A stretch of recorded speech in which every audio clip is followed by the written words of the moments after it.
A deep, endless ocean stretches out before us. Do you believe in destiny? Right now, Jiang Kai is sinking deep into Tufer, the quiet water.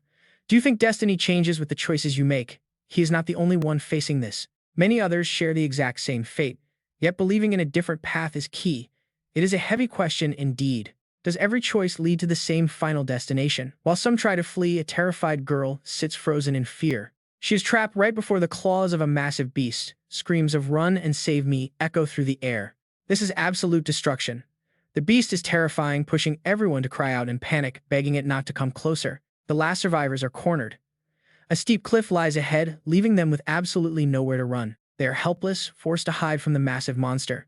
Meanwhile, another young girl cowers behind a large rock. She shivers uncontrollably, desperately praying not to be found. Pure, raw terror completely consumes her shaking body. She pleads for safety. But in an instant, the monster's hideous face appears right before her eyes. Before she can even utter a final cry, she is swallowed whole. Meanwhile, Jiang Kai watches hiding behind a boulder. He wonders if this is the reality of Ghost Planet. This newbie trial is insanely brutal. He checks his watch. They say after using the class change item, surviving on Ghost Planet for 5 minutes triggers an automatic class change. But surviving seems impossible. For an ordinary person here, lasting even a single minute is an extreme challenge. To make things clear, his name is Jiang Kai and he is currently on the massive celestial body called Ghost Planet. He is here for the newbie trial. Ghost Planet is a colossal celestial body that suddenly appeared 50 years ago. Back then, humanity feared the world would end. Yet its arrival did not trigger any gravities that ruined Earth's orbit. Instead, an entirely different, unexpected crisis emerged, turning their peaceful home into a living hell on Earth. After the planet appeared, the plants and animals on Earth underwent sudden mutations, transforming into dangerous beasts. Known as god beasts, they wreak havoc across the globe. This uncontrollable disaster spread rapidly day by day. Modern human science stood completely powerless against these god beasts. Their sheer force pushed humanity to the brink. The threat of total extinction was very real. But during this desperate time, a mysterious phenomenon occurred. The remaining survivors suddenly discovered several magical teleportation arrays appearing in different locations across the Earth. Soon, a shocking truth came to light. By using these portals, humans could transport themselves to Ghost Planet. They entered this new world in a digital format. Once there, they witnessed a world unlike anything before. Ghost Planet turned out to be an incredible, surreal digital universe where anyone could rise to become a hero. People can choose various classes, gaining stats, gear, and powerful skills just like characters in a video game. Upgrading their stats gives them immense strength. Humanity quickly used this system to save their dying home world. They even discovered that reaching a certain level on Ghost Planet allows them to bring their powers back to Earth. With these superhuman abilities, the once terrifying god beasts on Earth would no longer pose a deadly threat. Humans could become just as powerful in the real world, physically fighting off the giant monsters on their own. In short, if humanity wants to break through this despair and survive, they must claim power from Ghost Planet. Because of this desperate fight for survival, people gain a brand new identity. Those who venture here are called explorers. But back in the present, Jiang Kai is extremely worried. He realized that he might be the only survivor left. It is bad. Every direction around him is crawling with danger, leaving him completely trapped with no escape. The giant beast is closing in fast. Yet Jiang Kai refuses to simply give up and accept this grim end. Did he sell everything and ruin his family just to wait for death on this planet? No way. In this critical moment, his little sister Yingzi and his older brother flashed through his mind, remembering their support. They told him to go, promising they would raise the money. He felt deeply grateful for their huge sacrifice. His young sister worked endlessly and suffered to afford his journey. Meanwhile, his older brother worked despite being seriously ill. Suffering from kidney failure, his brother kept laboring. If they cannot raise surgery funds within 2 months, he will die. Jiang Kai shuts his eyes tight, refusing to yield. He cannot let his family's savings go completely to waste. Just then, the giant beast hurls a sharp spear straight at him. Jiang Kai decides he must take action. His legs move instantly, instead of waiting for death. He decides to risk everything for the sake of his family. Leaning forward, Jiang Kai sprints like crazy. Suddenly, he spins around mid-run to face the danger, but he gets struck by the attack. Jiang Kai's body is thrown backward, taking his one and only chance to survive. He just falls into the deep abyss below. As the giant beast stares down, Jiang Kai shows absolutely no fear at all, and only grits his teeth. Right then, a blinding light flashes before his eyes as the system screen suddenly pops up, noting that his reckless behavior perfectly matches a gambler. He has beat the 1 in a million odds to unlock an elite hidden class. An important notification pops up for Jiang Kai, congratulating him on successfully awakening his new powers. Congratulations. on becoming a legendary hidden class officially designated as a gambler. Meanwhile, Jiang Kai is lying flat on the hard ground, coughing up a storm. Slowly opening his eyes, he is completely lost. He pushes himself up and tries to make sense of where on earth he is. What happened? He inspects his body, wondering why a fall from that high cliff left him completely unscathed with all his previous wounds fully healed. Just then, a tear in space suddenly cracks open. A beautiful AI assistant materializes right in front of him, explaining that awakening his class in the nick of time refreshed all his core stats, fully restoring his health. Seeing her, Jiang Kai immediately asks if she is the artificial intelligence system linked to the ghost planet. The AI confirms this with a nod and offers formal congratulations on his successful awakening. Next, she promises to explain his unique gambler class talents. The system screen flashes again, displaying the double down ability. Any system reward or penalty he receives will be doubled with a 1% chance to trigger a massive super double effect. Under the super double effect, his payouts and penalties multiply by 10. The AI calmly delivers the next shocker to Jiang Kai. Since the double down talent duplicated itself upon activation, the number of class talents he holds has also been doubled. This means he gets to claim a second passive talent. Hearing this, he can barely contain his rising excitement. Other players only get a single talent, but he gets two. The AI gently confirms this mind-blowing advantage. These are the stats for his second skill, Super Critical. It modifies his overall critical damage output directly to 200 times. However, the catch is that his base critical rate is set to a mere 0.1%. The system reveals more details about the rookie explorer Jiang Kai, showing his level 1 gambler class attributes. His strength is 4 Constitution, 8 Agility, 12 Spirit, 12 Defense, 0 and experience points are at 0 out of 10. Jiang Kai stares at his newly updated numbers in total disbelief, asking if his combined base stats actually equal 36 points. Normally, a newly awakened person gets only around 20 stat points. Why does he have such a massive head start? The AI does not hold back and explains that his double down talent doubled his initial stat rewards from the awakening. He realizes he has scored an incredible deal. With this passive, his scaling on the ghost planet will be utterly insane. Normally, players gain 10 stat points per level, but he will receive double that, getting 20 points instead. That basically makes one level up for him equal to 2 levels for anyone else. Talk about a completely broken cheat. The notifications keep rolling in, confirming the double down bonuses. His talent has permanently altered his base critical hit multiplier. His crit rate sits at a tiny fraction, but his critical damage is boosted to a staggering 2000%. Jiang Kai feels incredibly smug. Even though his crit chance is low, his raw explosive power is off the charts. While normal players only deal double damage on critical hits, his super critical talent multiplies that damage by 200. Just thinking about his insane scaling potential sends a massive surge of sheer confidence straight through his veins. With even a slight increase to that low crit rate, his destructive power will become absolutely terrifying down the road. He walks slowly toward the location of Fanzai, inspecting the heavy weapon left behind by the defeated Beastman. Initially, his only goal on the ghost planet was to make enough money to pay for his older brother's surgery. Reaching out, Jiang Kai gently touches the weapon. Even the weakest classes here earn far more than anyone back on Earth. Without hesitation, he pulls the staff from the ground unexpectedly, triggering the class awakening to become the ultimate gambler. Staring ahead with fierce determination, he realizes this is his ticket to saving his family and securing their future. He can finally afford the medical bills and give them a good life. Suddenly, a new system quest notification appears. His awakening is complete, and now he must safely reach Holy Radiant City within 7 days for his rookie trial. A path filled with deadly obstacles lies ahead, and awakening his class was only the very first step. To survive what comes next, Jiang Kai must maintain this momentum and conquer this trial at all costs. He is ready to push forward. With 7 days on the clock to navigate the dangerous path to Holy Radiant City, Jiang Kai knows extremely well that he must brace himself for the ultimate tests of survival waiting for him in the shadows. Deep dangers lie ahead, and reaching the end is packed with endless obstacles. First of all, this trial zone is absolutely crawling with monsters. If they get killed, the trial fails and they get teleported right back to Earth. Yet even through deadly thorny traps, Jiang Kai refuses to give up.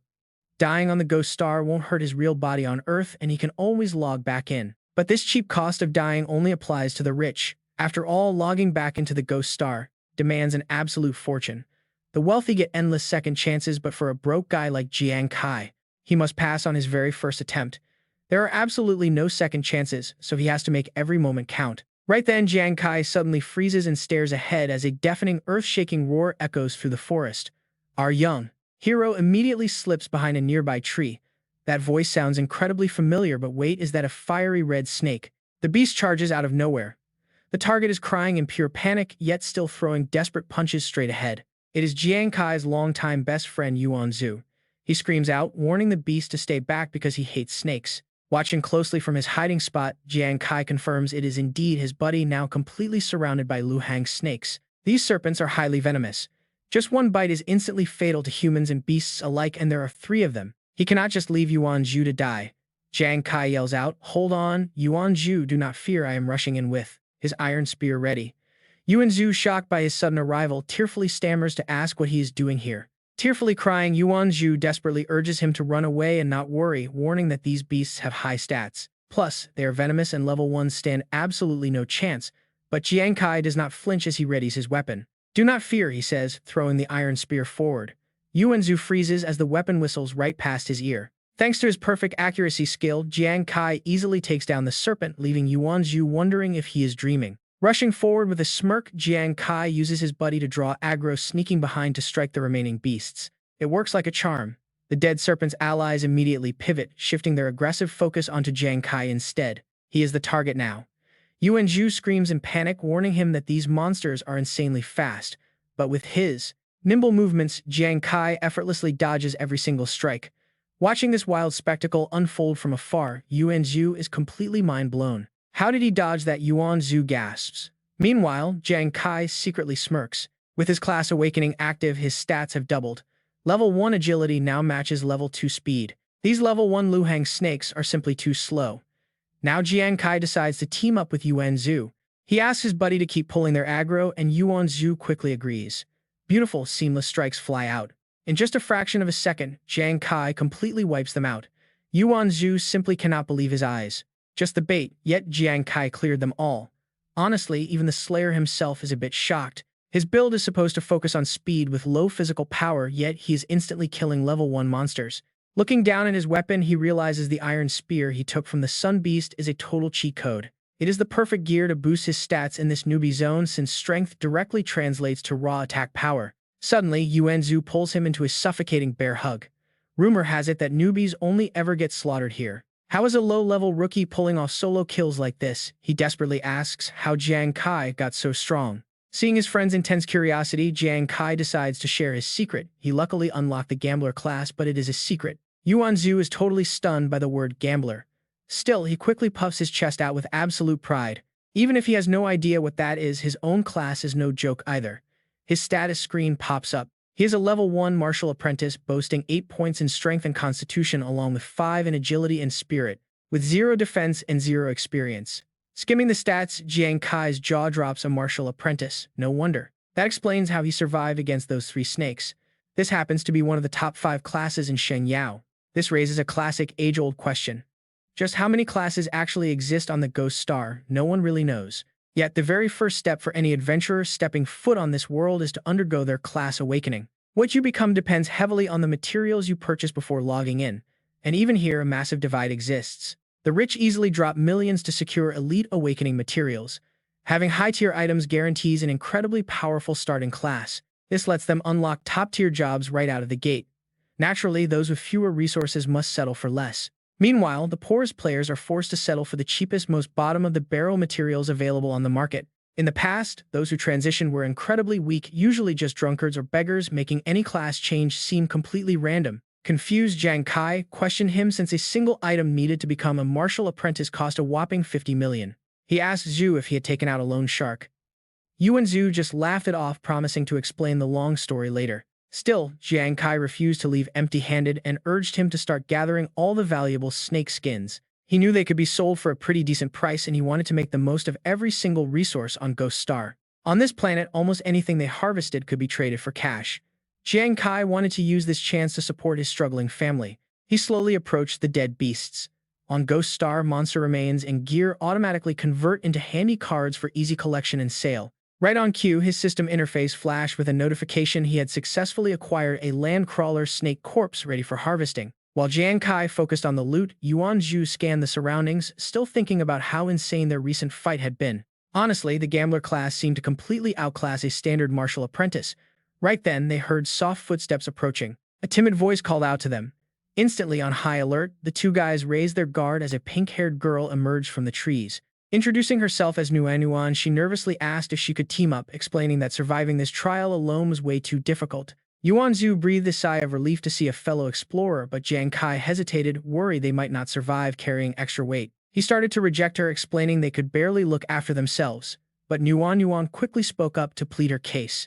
She begged them not to leave her, revealing that her class was actually a doctor and she could keep them fully healed. With tears welling up, she looked incredibly pitiful as she added that she could even extract venom to boost their weapon attacks. She pleaded with them once more. Hearing her skills, Yuanzhu was absolutely thrilled by the idea of having both heals and poison. That sounded incredibly useful.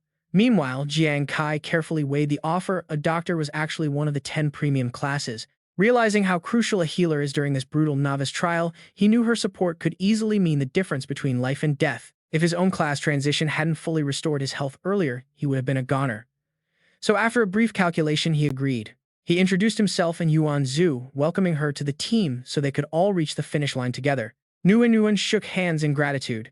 Yuanzhu, however, immediately started teasing his friend for changing his mind the second a pretty girl showed up. Jiang Kai playfully threatened to punch him. Meanwhile, back at Login Portal 18 in Jiangzhou City, the staff was monitoring the trial. Over in the monitoring room, Professor Li observed the data, amazed by how effectively their modern trackers could pinpoint everyone's exact coordinates. Just as he was praising the tech, a firm voice echoed from behind him, agreeing with his thoughts. The high-end trackers sold on the market now did way more than just gather simple planetary data.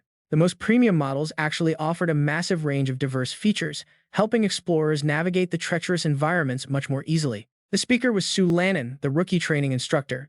She quickly asked Professor Li how the new recruits were holding up. Specifically, she was worried about her little sister. The professor checked his screen and immediately gave her an update on the situation. The tracking data showed that a massive number of newcomers had already been eliminated from the grueling trial. But as for her sister Su Nuan, she had apparently teamed up with 2 boys, a detail that completely shocked Lannan. She was quite frustrated that her sister had ignored her explicit warning, wondering if she was simply too cowardly to go solo. She had strictly warned her not to form groups, as having more players together only made things worse. It turns out clustering up drastically increases monster aggro, and right on cue, a pair of glowing eyes locks onto them. This is getting crazy. Their threat level skyrocketed under the sunset sky, forcing them to prep for another clash.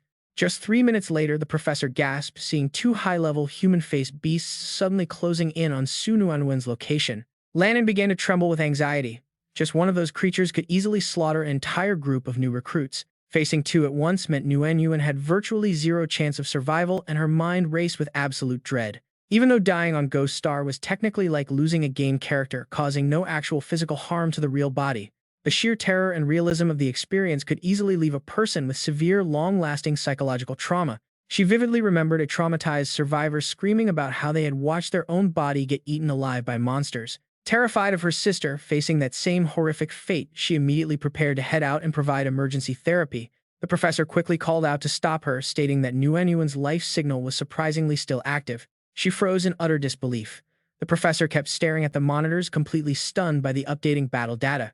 Raising his voice in pure shock, he announced that the 2 terrifying beasts had actually just been slain by the rookies. He gasps in utter shock. How is this even possible? Rewind to 3 minutes ago when a pack of human-faced beasts was chasing them down. Yuanzhu was running and crying, begging his mom to save him. Nuan looks back in absolute terror, crying out that those things look like human-faced beasts. She screams at everyone to run faster. Jiang Kai looks back and realizes Yuanzhu is too slow to escape them. He will get caught. Jiang Kai stops right in his tracks, calmly telling Yuanzhu and the others to keep going. Yuanzhu can barely believe it, calling out his name. But Jiang Kai grits his teeth and roars, telling them to run. Only one of us needs to stay, he reasons. If we all keep running, we all die. He charges forward to attack. He has to buy time and see if he can kill this monster. Quick as a flash, Jiang Kai stabs, straight into the chest of the human-faced beast. Yes, he hit it, but right then a grotesque hand suddenly swings out and violently blasts Jiang Kai away. He struggles to get up, realizing this is not going well. This beast has way too much health. One shot is not going to cut it. Meanwhile, the rest of the pack closes in. Jiang Kai curses in near despair. Is he about to die here? Is his tutorial trial already over? Nuan covers her mouth with tear-filled eyes, begging Yuanzhu to turn back and save Kai from this nightmare. But at this very moment, Yuanzhu's mind goes completely blank. Meanwhile, back on Earth in a quiet neighborhood of Jiangzhou City, Aunt Chia warmly serves some tea, asking if this man is the benefactor who gave Yuanzhu his class change materials. She does not understand why he chose her son who looks big but is actually quite a coward. She sighs with deep worry, fearing that if he encounters monsters on the ghost star, he will just freeze up. The mysterious man slowly nods. Yes, he agrees when facing real danger, her son is indeed terrified. He is more easily frightened than most. But then the man flashes a knowing smile, mentioning another side of him. Whenever someone is in deep trouble, the mysterious man calmly notes Yuan Zhu simply refuses to back down. He will never flee from a fight. Back on the battlefield, Yuan Zhu screams out in anger to get lost. He unleashes a burst of wood energy, pushing them back, then steps right in front of Kai with shaking knees. He asks if Kai only brought him along to protect him because he is a coward. Kai stares in complete disbelief. Yuan Zhu grits his teeth, declaring they are brothers who stand together. Those words hit Kai right in the chest. Yuan Zhu lowers his stance, growling that they are going down. He roars, unleashing a massive, desperate strike. With one powerful punch, Yuan Zhu knocks the beast flat. Kai is stunned. Did he really just do that? The damage is pretty low, but he still downed it. Kai watches him amazed at this raw display of power. Is this the true control of a martial apprentice? Suddenly, a wave of healing energy washes over him. Yuan is casting her healing magic, telling him to hang on. Kai shouts, asking why she came back. She is not a combat class, but she firmly refuses to leave, saying a healer cannot abandon patients. Even when terrified, she has to stand her ground. Suddenly, old memories rush back into her mind. Years ago, her father died fighting a beast tide simply because there was no medical support around to help him. With a choked but firm voice, she declares her teammates need her now and she refuses to run away. Jiang Kai feels his wounds closing up rapidly under her light. All he can do is sigh in defeat. A faint smirk plays on his lips as he grumbles that they are all completely crazy. Yuan looks on anxious. Even with all three of them fighting together, their total damage output is way too low to kill this beast. Suddenly, a brilliant idea flashes in his head as he recalls something she mentioned to him earlier. She had said she could extract snake venom to coat their weapons and boost their raw attack power. Kai immediately calls out, asking if she can still extract that venom. Yuan looks a bit taken aback. She nods quickly, and he tosses her the dead snake, asking if she can heal Zhu while doing the extraction. She hesitates but activates her unique healing skill anyway, promising to give it her absolute best shot. Kai grips his blade tightly, running the numbers. If his theory is correct, this is their only path to victory. He looks over at Yuan Zhu, holding the line. Kai can't take another hit, but his tanky friend certainly can. He calculates their chances. While his basic physical attacks are not enough to bring the beast down, Yuan can boost his raw offensive power. Suddenly, the perfect tactical combat loop clicks right into place for them. They have the classic gaming trinity right here, a solid tank, a dedicated healer, and a high-damage dealer. Her voice suddenly rings out, the venom extraction is complete. Jiang Kai rushes forward with his weapon raised, totally fired up. Jiang Kai barks out an order to Yuan Zhu, pin down one of the man-faced beasts for me right now. Although taken aback, Yuan Zhu immediately moves to obey. He clenches his fists, a resolute thought burning in his mind. As long as the three of them fight together as a team, they can survive anything. Yuan Zhu leaps into the air, throwing a heavy hook right at the man-faced beast. With everyone playing their part, Jiang Kai closes the distance instantly. Jiang Kai dives down, plunging his weapon deep into the monster. Even if these man-faced beasts are notorious for hunting down newbies, they still have a chance. It is a massive gamble, but it is a fight they can win. Jiang Kai roars out, "Die!" His battle cry echoes through the dense forest. Jiang Kai hears a robotic system voice ring out. Level 2 man-faced beast defeated. Current experience is 5 out of 1. Yuan Zhu stares in absolute shock, his jaw dropping as he stammers. Beside him, Yuan tearfully gasps out, "We actually did it, it worked." Jiang Kai stands tall, letting out a proud roar as a wave of confidence washes over him. Their team coordination is incredibly effective. Suddenly, another beast lunges out from the shadows. Without a second thought, the three of them leap into action, ready to fight again. They are all fired up, confident they can take down any monster. Meanwhile, back at the data center, Su Lannan stares at her screen in total disbelief. "What on earth?" she gasps out. The incoming data from their smartwatches shows that they have actually slain 2 of those man-faced beasts. A single one of those monsters is usually enough to wipe out an entire squad of rookies. How on earth did 3 newbies pull this off? Professor Lee strokes his chin, thoughtfully noting that according to the data, Yuan does not have any offensive capabilities at all right now. Their other teammate is only a level 1 martial disciple, so his damage output is practically non-existent. That means only one person could do this. The monster killer must be the guy named Jiang Kai. But strangely enough, his official character class is completely locked and unreadable in the database. The monitor displays his profile, Jiang Kai, 18 years old, residing in the slums of Jiangzhou City, but his Ghost Star class is listed as unknown. Su Lanin frowns deeply in confusion. How is it even possible that they cannot look up a simple rookie's class? She keeps her mouth shut, but her mind is racing. This guy managed to take down 2 high-level beasts entirely on his own. On top of that, his system class is completely hidden. Who on earth is this mysterious newbie anyway? Back in the forest, Jiang Kai is busy harvesting the corpses of the level 2 beasts, the system notifications flashing right in front of him. Having successfully harvested 2 corpses, Yuan lets out a long sigh of relief. We survived. We actually made it. Yuan Zhu laughs proudly too. He praises Jiang Kai for staying so cool under pressure, calling him absolutely badass. Nguyen sits up straight, her eyes sparkling with excitement. She points out that they now have the strength to fight back, meaning they can easily make it to the trial finish line unscathed. Yuan Zhu eagerly nods along, excited to finally get out of this dangerous place. But Jiang Kai speaks up, his voice completely calm. There is still plenty of time left to reach Shengyao City. But then he drops a suggestion that completely baffles his teammates. He calmly tells them that they should not rush to leave. He explains that after passing this trial, they will all receive scores. If they can secure a spot in the top 3 on the leaderboard, the military will reward them with premium gear. High-grade equipment like that is incredibly rare and will give them a massive head start on this brutal planet. Jiang Kai points out that since they now have the power to hunt down monsters and hunting monsters grants points, they have a real shot at climbing the ranks. He turns to his friends, flashing a calculating grin as he asks a simple question. Why not spend our remaining time farming monsters for points and claiming those top-tier military rewards? His words leave them completely speechless. A few hours later, darkness swallows the forest. Through the eerie silence, the rhythmic sound of a stick tapping against a tree trunk echoes out. Yuan Zhu asks nervously if this crazy plan of his will actually work. He is terrified, sweating bullets as he acts as the bait. He has to lure in a massive swarm of green-striped vipers. Tears welled up in his eyes from pure, unadulterated terror. What if I end up dead? First he whimpers. Perched safely on a tree branch, Jiang Kai whispers back to calm his friend down. He reminds Yuan Zhu that as a martial disciple, he can take a beating. Besides, Nguyen is positioned nearby, ready to heal them anytime. Just as he says this, the pack of vipers lunges forward all at once. Jiang Kai smirks, bad move. He dives right into the swarm. He effortlessly cuts them down in midair. The system chime instantly rings out in his head, 3 level 1 green-striped vipers defeated. His current experience is now 10 out of 1. Surrounded by hissing serpents, Jiang Kai quickly calculates his next move. On this planet, only the person who lands the final blow gets the experience points, since he is the only one who can reliably kill monsters. The team agreed to funnel all the experience to him first. The remaining vipers hiss viciously, launching themselves at him in a frenzy. He charges forward, eager to secure his level up.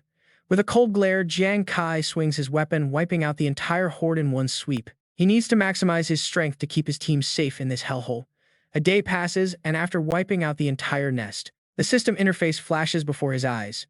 Adventurer Jiang Kai has reached 100 out of 100 experience points. Reaching level 2 triggers his double-up effect. His attribute points instantly multiply, and the system screen flashes with a massive update. The screen shifts to show Adventurer Jiang Kai, a level 2 gambler. Jiang Kai stares at it, completely thrilled by what he sees. He sighs in relief. Hunting land snakes all day finally paid off with level 2. Beside him, Nguyen cheers with pure admiration, calling out his name. She congratulates him on finally leveling up, while Yuan Zhu eagerly chimes in, demanding to know how his post-level stats look. Jiang Kai nods and casually reveals that his level up gave him 20 stat points, bringing his total level 2 attributes to 56. To him, it seems decent, but to his 2 companions, the news hits like a sudden crack of thunder as the system display updates. Yuan Zhu is a level 1 martial apprentice, and his screen clearly displays his total attributes, sitting at a modest 26 points. He turns pale and gasps in despair, crying out that normal level-ups only give basic boosts to physical stats. Standard players only gain 10 attribute points per level, but Jiang Kai somehow walked away with a massive 20 points instead. Nguyen is equally stunned, adding that his level 2 total of 56 attributes could easily rival a typical level 4 player. It is a terrifying level of power. Meanwhile, the system prompts display the status of adventurer Su Nguyen. She is a level 1 doctor with a total of 12 attributes. Right then, Jiang Kai steps in to downplay the shock. He explains it is just his class trait. His gambler class doubles his level-up rewards, though it has its risks. He warns them that any penalties are also doubled, asking them to keep it a secret. Nguyen claps her hands in awe. She admits she does not fully understand it, but it sounds incredibly powerful. Yuan Zhu, however, just curses under his breath. He grumbles about how a gambler gets to look way cooler than a martial apprentice. Suddenly, a virtual system screen materializes. The system alerts him that reaching level 2 unlocks a class skill, But get this, his gambler talent triggers to double the reward. He will receive 2 skills instead of 1. Jiang Kai stares in disbelief, wondering if even skills can multiply like this. Having 2 class skills at level 2 is unheard of. Yuan Zhu is completely blown away while Nguyen Yuan can only look on. Nguyen Yuan whispers that he is simply too strong. The system confirms his first class skill is the Ghost Hand Card Throw. The system details reveal that any item he throws will gain a baseline 20% armor penetration effect. If he throws actual cards excluding item cards, that penetration surges by 200% at double the mental energy cost. Fortunately, this skill is fully upgradable. Without pausing, the system proceeds to introduce his second unique class skill. This one is called Demonic Focus, which boosts his vision and physical eye tracking capability by 50%. It also doubles his mental energy consumption but can be upgraded. Jiang Kai stands dazed by these options. Both are long-range skills. Though he still needs to practice with them, the gambler class seems to suit him perfectly. Turning back to his team, he tells them that now that he is stronger, they can hunt higher-level monsters. Yuan Zhu clicks his tongue in annoyance, rolling his eyes at Jiang Kai showing off. 2 days pass and Su Lanin is still observing. Professor Li walks into the control room and comments to Instructor Lan that her little sister is somehow still alive. Su Lanin pauses, her gaze flickering with relief and doubt. She lowers her head with a rare, quiet smile. She notes that a rookie squad surviving this long means that Jiang Kai must possess some genuine skill. Suddenly, heavy footsteps echo. A guard bursts into the room panting, shouting that there is an urgent threat heading towards the rookie trial grounds. The urgent alarm immediately grabs everyone's full attention as another tense commanding voice crackles through the speaker system. They report that a foreign nation has launched a massive, unprecedented border infiltration directly into their country's rookie trial zone. The top commander of the Jiangzhou Central District, Wei Ying, enters the room, urging everyone to prepare for immediate action. Su Lanin panics, asking the commander in disbelief if it is truly a full-scale foreign invasion targeting their rookies. Elder Wei Ying sighs with a dark, heavy expression, telling her he would not be here if it were a false alarm. Su Lanin's face drains of color. The Eo Nation invaders are notorious for slaughtering foreign rookies to suppress their potential. They systematically target and eliminate unique classes before they can mature, leaving the entire rookie zone completely vulnerable to chaos. Su Lanin desperately reviews the rules. The Ghost Star trial restricts high-level players from ever entering the rookie zone to assist. This means the fresh recruits are completely on their own to survive the trial with absolutely no outside backup. As a crack tears through the protective barrier, it is clear the professional killers from the Eo Nation do not play by the rules. A horde of dangerous invaders breaches the boundary. Their specialized class traits allow them to slip into rookie zones undetected. Their target country has no way to block their path, leaving the young recruits completely exposed to their cruel hunting. The invaders roam freely, executing rookies with ruthless efficiency to deliberately cripple the defense forces of rival nations, a terrifying death experience. One unfortunate victim caught by them begs in absolute horror, pleading for the research team to stop. They find the recruit in total panic.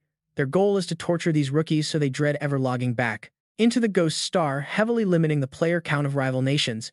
The poor guy shrinks back continuously, muttering. He begs them not to send him back even if they kill him. Hearing this, Su Lanin furiously slams her fist down. Unbelievable, she growls through gritted teeth. She worries that with Su Nuan's weak mental state, if she ever encounters those beasts, she stands absolutely no chance. Their leader helplessly orders psychological support for the newcomers. Their massive invasion has officially begun, meaning they must prepare for a total wipeout in this rookie trial. Meanwhile, back with our main group, the three are trekking through the dense forest when Jiang Kai suddenly spins around, fully alert. Hearing him stop, Yuan Zhu tilts his head in confusion, asking what is wrong. Jiang Kai raises his weapon, explaining he hears something strange in the distance. Yuan Zhu is completely baffled since they just came from that direction. Su Nuan also frowns, saying there is nothing there. Jiang Kai narrows his eyes, insisting it is much further out. With that, he immediately activates his specialized Ghost Eye skill. A second later, he swings his arm and hurls his weapon into the dark. It slices through the silent woods. The weapon strikes and triggers a loud explosion, grabbing his attention. Jiang Kai immediately sprints toward the blast radius. He wants to check it out, leaving Yuan Zhu utterly confused. How could he hit anything when nothing was even visible? Seriously, who wouldn't think he's lost his mind? Moonlight filters down, revealing a stream at the forest edge. They spot a giant wild boar as a scream pops up. Adventurer Jiang Kai has slain a level 2 spiked beast. His experience is now 199 out of 200. Yuan Zhu stares in absolute disbelief, shouting in shock. He asks if Jiang Kai has hawk eyes to spot a beast that far. Su Nuan also chimes in, equally stunned. She cannot believe he killed a level 2 beast. He casually retrieves his weapon, completely unfazed, crediting his new skill. Suddenly, the system prompts him to collect the boar carcass, offering 19 spikes that can be crafted into weapons. Without a second thought, Jiang Kai makes his choice. A confident, slow smile begins to creep onto his face. His specialized card-throwing skill has officially leveled up, increasing the overall damage of his ranged attacks. Stats flash through his mind from card throw to focused ghost eye. This focused eye skill acts like a perfect telescope, with a built-in slow-motion effect allowing his ranged attacks to reach further with absolutely insane precision. This means he can easily snipe low-level enemies from a massive distance before they even realize he is there. Jiang Kai looks up, telling his friends that he only needs a tiny bit more experience to reach level 3. Su Nuan Yuan happily agrees to head to their previous hunting spot, while Yuan Zhu can only sigh in self-pity. He complains about still being level 1. Right then, two dark shadows suddenly move beneath the water surface. Jiang Kai is about to leave but halts. Several water columns erupt as the sneaky enemies realize they hit the jackpot. They look at the rookies like an easy snack. Sui Dan mutters with a crazed grin, asking what is next. He chuckles that they have new toys to play with. Jiang Kai steps forward, demanding to know who they are. The thugs tell them not to fear since they are not bad guys before suddenly lunging onto the riverbank. They want to string them up, drain their blood, or use them as live bait for wild monsters to devour. They quickly surround the trio as another figure emerges from the river. Their goal is simple: eliminate all rookies. Jiang Kai gasps in shock. A cruel, arrogant smile appears behind the leader's mask as he steps forward. It is the captain of the border crossers sent to ensure none of the sacred temple recruits can pass this trial. Su Nuan shrinks back in terror, whispering to Jiang Kai that she knows exactly who these killers are. They are notorious border crossers who hunt rookies for fun. Hearing this, both boys shout in shock as Su Nuan trembles, pulling up her virtual screen. She reports that all of them are at least level 3 with their leader, being at level 5. This is Chapter 9. Jiang Kai grits his teeth. They are heavily outnumbered, and facing a level 5 explorer puts them in a terrible spot. His stats can only handle level 4 enemies. Defeating a level 5 is impossible unless Black Demon growls bloodthirsty. He orders his men to attack. Jiang Kai suddenly spins around and runs, realizing he has only one option. He quickly devises a plan, telling Yuan Zhu and Su Nuan to stick together while they split up. Startled, they follow his orders anyway. The enemy captain laughs mockingly, asking if they are abandoning each other to save themselves. Our Holy Brilliance members all like this. Black Demon coldly orders 2 of his men to hunt down the lone runaway, leaving the rest to be tortured slowly by their army. Tai Dan and Fei Xiong move out slowly, acknowledging the command. Meanwhile, 2 scouts plunge deep into the woods. They track Jiang Kai easily through the dense trees. One of them laughs, confident that the fast-running kid will not get away. But as soon as Jiang Kai vanishes from sight, the sudden empty forest leaves Tai Dan completely stunned. They stop dead in their tracks, a creeping fear setting in. Fei Xiong calls out, asking if the kid wants to play hide-and-seek. He laughs mockingly, promising to break both of Jiang Kai's legs the moment they drag him out of hiding. Suddenly, a hidden weapon flies right at them. Fei Xiong doesn't even blink, dismissing it as a weak struggle from a desperate rookie. But the impact violently blasts Fei Xiong backward. Tai Dan watches in absolute shock, unable to believe his eyes. The shockwave clean slices through several massive trees. Panic sets in as Tai Dan wonders how his partner got blown away so easily. Pure terror fills his eyes. He screams in absolute disbelief, realizing his powerful companion is already dead. How is this even possible? Jiang Kai steps out from the shadows, 1 hit, 1 kill. He casually approaches, mocking them for being much weaker than expected. A trembling Tai Dan frantically scans him with an inspection device, stammering to ask if he is really just a Holy Brilliance rookie. How could a rookie kill a level 3 hunter? The rising stats on his screen make him shake. Level 2 strength 10. His stats show Constitution 10, Agility 20, Spiritual Power 20 with 0 defense and completely unpredictable critical strike rates. Tai Dan gasps in horror. As a level 3, his own stats only total 45, while this new kid somehow boasts 60 points. Jiang Kai charges forward with terrifying speed, asking why it should be impossible. Tai Dan cannot even raise a defense in time. Tai Dan collapses in agony. Jiang Kai watches him take his last breath, satisfied that his gamble worked out. With total stats matching a level 4, taking down a level 3 was easy. His plan worked flawlessly. Running away was just a trick to split them up and take them down individually. He recalls their initial division of labor. A strange mystical aura rises from Tai Dan's corpse. Jiang Kai realized he was only a tiny bit away from reaching level 3. Back on Earth, it was common knowledge that slaying another explorer triggers a system prompt offering choices. The system notifies him that he successfully defeated the target. He can claim their smartwatches and harvest their remaining experience. The system guide warns that extracting from these 2 level 3 targets will double their experience loss in the real world. Each target yields exactly 100 points. Whatever amount he chooses to steal, those victims will lose double in return. Jiang Kai gets pretty excited. Stealing experience from hunters pays out way more than grinding ordinary monsters. He decides to take exactly 100 points from each victim, and the system quickly processes his request. A sudden surge of power flows through him, followed by a system congratulations for reaching level 3. He relishes his newfound strength.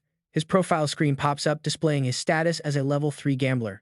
His attributes now list Strength, 12 Stamina, 16 Agility, 24 Spiritual Energy, 24 and 0 Defense points.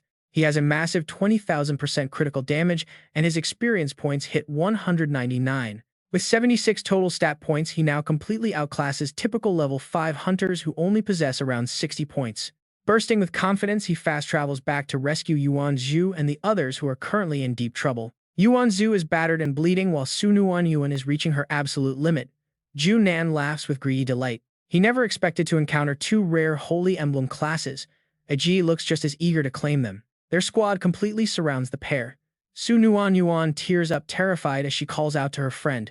She worries that Jiang Kai got cornered by two assassins, but Yuan Zhu maintains absolute faith in him. Although Jiang Kai is usually a shameless flirt when things get serious, he runs back to help at absolute maximum speed. Knowing his two friends are in danger drives him forward. Back at the camp, Black Demon grows tired of the games. He orders his men to skin them alive, stepping forward with a sharp blade. Yuan Zhu still clings to his faith. Right on cue, Jiang Kai bursts into the clearing and rains down hidden weapons on the unsuspecting enemies. Su Nuanyuan feels a wave of relief as hope returns to her eyes. Meanwhile, Black Demon panics completely. He screams into the shadows, demanding the coward show himself instead of throwing cowardly sneak attacks from the darkness. But only silence answers him. His nerves are stretched thin as he scans the area, finding absolutely nothing. He wonders if Holy Brilliance secretly deployed a new hidden class. Sweating, he slowly takes a step back. Sensing danger, Black Demon orders a full retreat, telling his men to run. Su Nuanyuan quickly shouts out the warning. There was no way Jiang Kai would let him get away. Torturing his brother and expecting to run. Killing intent flared in his eyes. Leave your life behind. Jiang Kai hurls a devastating hidden weapon, impaling the Black Demon straight through the chest. His body goes limp. The Black Demon collapses instantly. The battle was over in a flash. Jiang Kai walks over to check on his friends. With the bandits taken care of, Nuanyuan bursts into tears of pure relief. He asks how she is, and she gasps that he finally made it back. Panicking, she rushes to point out Yuan Zhu, who sits silently without moving. She cries out that she can no longer heal his severe wounds. Yuan Zhu forces a weak smile. He whispers that he always knew Jiang Kai would return, but this time, he might not make it through. Exhausted, Yuan Zhu collapses to the ground. Shaking all over, he begins to deliver his final heartbreaking farewell to his beloved companions. He gasps out that adventuring with Jiang Kai and Nuanyuan was his greatest memory, asking them to carry on his legacy. His eyes flutter shut as he urges them to survive the experiment. Nuanyuan immediately breaks down into desperate, heavy sobs. Shouting his name, she weeps. Jiang Kai silently clenches his fists. Suddenly, he grabs a dead bandit and tosses the corpse right onto Yuan Zhu. The heavy body lands right on Yuan Zhu's stomach, making the dying man gasp in sudden pain. Jiang Kai just looks at him coldly. He calmly explains that he only injured these 6 enemies on purpose. If his friends finish them off, they will gain enough experience to level up. Leveling up will completely restore their health. Nuanyuan suddenly remembers that on the Ghost Star, killing trespassers actually rewards them with massive experience. Yuan Zhu is completely stunned. He asks if that is actually a thing, wondering if his dramatic goodbye was just a total waste of emotion. Jiang Kai lets out a dry, amused sigh before flashing a deceptively gentle, almost angelic smile. He suggests that since the bandits tortured Yuan Zhu first, they should return the favor by taking them out slowly. He awakens their inner dark side, ready to teach these trespassers a lesson in absolute karma. Nuanyuan grins mischievously as she steps forward. She jokes that this might be a little too cruel, but Jiang Kai just laughs it off and encourages them to go ahead. He calls it returning the favor, a fine tradition of holy radiance that they must absolutely keep alive. Yuan Zhu eagerly prepares to strike. He agrees, laughing that he will preserve this tradition with utmost seriousness. The bandit shivers in absolute terror, sweating cold bullets. The helpless enemy begs these devils not to come any closer. Meanwhile, alarms blare at the illegal Transmigrator Management Bureau database. Red alerts flash across the screens as the surviving members of the Trespasser Squad wake up back home in sheer panic. They cry out that a newcomer from Holy Radiance ruthlessly wiped them all out, taking their hard-earned experience and dropping their levels. Lao Wang stares in absolute disbelief, demanding to know how a top-tier team ended up in such a pathetic state. He wonders if a powerful new class has emerged within Holy Radiance that is specifically designed to hunt down illegal trespassers. Meanwhile, back in Holy Radiance, Professor Lee frowns deeply at his screen. The raw data sent from Nuanyuan's smartwatch looks incredibly alarming. He fears her squad has run straight into a dangerous pack of trespassers. Su Lan impales, instantly asking if Nuanyuan is alright. Wei Ying calmly takes a sip of his tea, saying that no newcomer has ever survived an encounter with those brutal trespassers. He tells them to prepare for the worst, but Professor Lee quickly interrupts him with a strange, nervous chuckle. He explains that his data shows something completely different and highly unexpected, pointing to an unbelievable anomaly on the screen. The readings indicate that although they clashed with the trespassers, they were not killed. In fact, they actually leveled up. The two listeners are completely stunned, sweating in sheer confusion. How is it even possible to encounter those killers and level up? Wei Ying wonders if the enemies somehow helped her farm monsters, but Professor Lee continues to scroll through the rapid stream of data. He notes that if she had gained just one level he might believe it, but she went up by 2 full levels. There is only one logical explanation for this kind of absurd jump. And trust me, it is a shocker. He declares that Nuanyuan and her team must have hunted down the trespassers themselves. The teacup slips from Wei Ying's hand and shatters. Su Lan stares in shock as the commander suddenly rushes forward, frantically demanding to see the raw squad data immediately. Professor Lee quickly pulls up the screen, his eyes glued to the shifting numbers as their profiles finally load.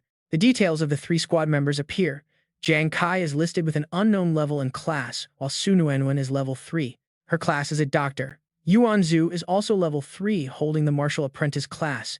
Wei Ying cannot hide the excitement in his eyes. He mutters that they really did reach level 3. Without defeating those high-level trespassers, such rapid leveling would be completely impossible. Su Lan analyzes the situation, realizing that Nuanyuan is a non-combat class and early martial apprentices do not deal high damage. She wonders if Jiang Kai was the one who defeated all those trespassers alone, which would be an absolutely insane feat. Professor Lee chuckles in pure amusement, saying he is absolutely certain that Jiang Kai is the mastermind behind this miracle. But the mystery remains. Why is his class still listed as completely unknown? This is truly unprecedented. What in the world is going on? Professor Lee reported further on the situation, having finally uncovered some rather puzzling new intelligence regarding Jiang Kai. Every single explorer traveling to the ghost planet is required to carry a special watch to keep all their personal data synchronized. The system had analyzed everything, but it turned out Jiang Kai was still using the very first generation of these devices. Those were the original models, but the main server for them was shut down and abandoned over 10 years ago. Getting a connection now is almost impossible, which explains why we cannot access his profile at all. Su Lan could barely believe it. He wondered what era they were even living in. Who on earth still used such ancient technology? Hearing this, Wei Ying felt even more motivated. This was getting interesting. He immediately ordered his team to bring him every shred of information on Jiang Kai right away. He wanted to see what kind of guy this kid really was. Professor Lee quickly complied, while elsewhere Yuan Zhu checked his stats with sheer excitement. It was unbelievable. He had actually leveled up and completely restored his health. His panel showed him as a level 3 warrior. His strength and constitution were both at 16, with agility and spirit at 7, defense at 0, and critical rate at 15%. His critical damage was 200% with experience over 400. Meanwhile, Su Nuanyuan stared at her own system screen with starry eyes. She had also become a level 3 doctor. Her stats showed strength and constitution at 6, agility at 8, and spirit at 12. Her critical damage was 200% with experience at 0. Seeing this, Yuan Zhu eagerly checked his newly unlocked class skills. He acquired Earth, Shake, an incredible skill, allowing him to send all nearby enemies flying. It was a seriously powerful ability. Su Nuanyuan was also thrilled to have unlocked the Dr. Heart skill, which significantly boosted her healing capabilities to a new level. Jiang Kai nodded in satisfaction. The skills for both the warrior and doctor classes were undeniably practical and highly effective. Yuan Zhu playfully nudged him, teasing that since he was now a level higher, he could probably take on outlaws just like Jiang Kai did. Jiang Kai simply displayed his own stats panel in response, asking if his friend really believed level 3 was enough to fight outlaws. He revealed that he had already reached level 4. The status screen showed explorer Jiang Kai was now a level 4 card master. His attributes were absolutely insane, featuring 30 agility and spirit alongside a jaw-dropping 20,000% critical damage. Yuan Zhu stared in absolute shock, scratching his head. He blurted out in disbelief, asking when the heck Jiang Kai had reached level 4. He was only level 2 moments ago. Su Nuanyuan was equally amazed, noting that his total stats of 96 matched a level 8 explorer. Jiang Kai calmly explained that while escaping, he had taken out a level 3 outlaw and then finished off 5 more back here. That was it. Yuan Zhu practically wept with jealousy, complaining about how Jiang Kai always managed to outshine him. It was almost too much to handle. Su Nuan, however, eagerly asked what their next move should be. Jiang Kai paused to consider. He soon locked onto a brand new target. He recalled the enemy captain mentioning that they were only the second outlaw squad. With absolute resolve, he made a bold decision.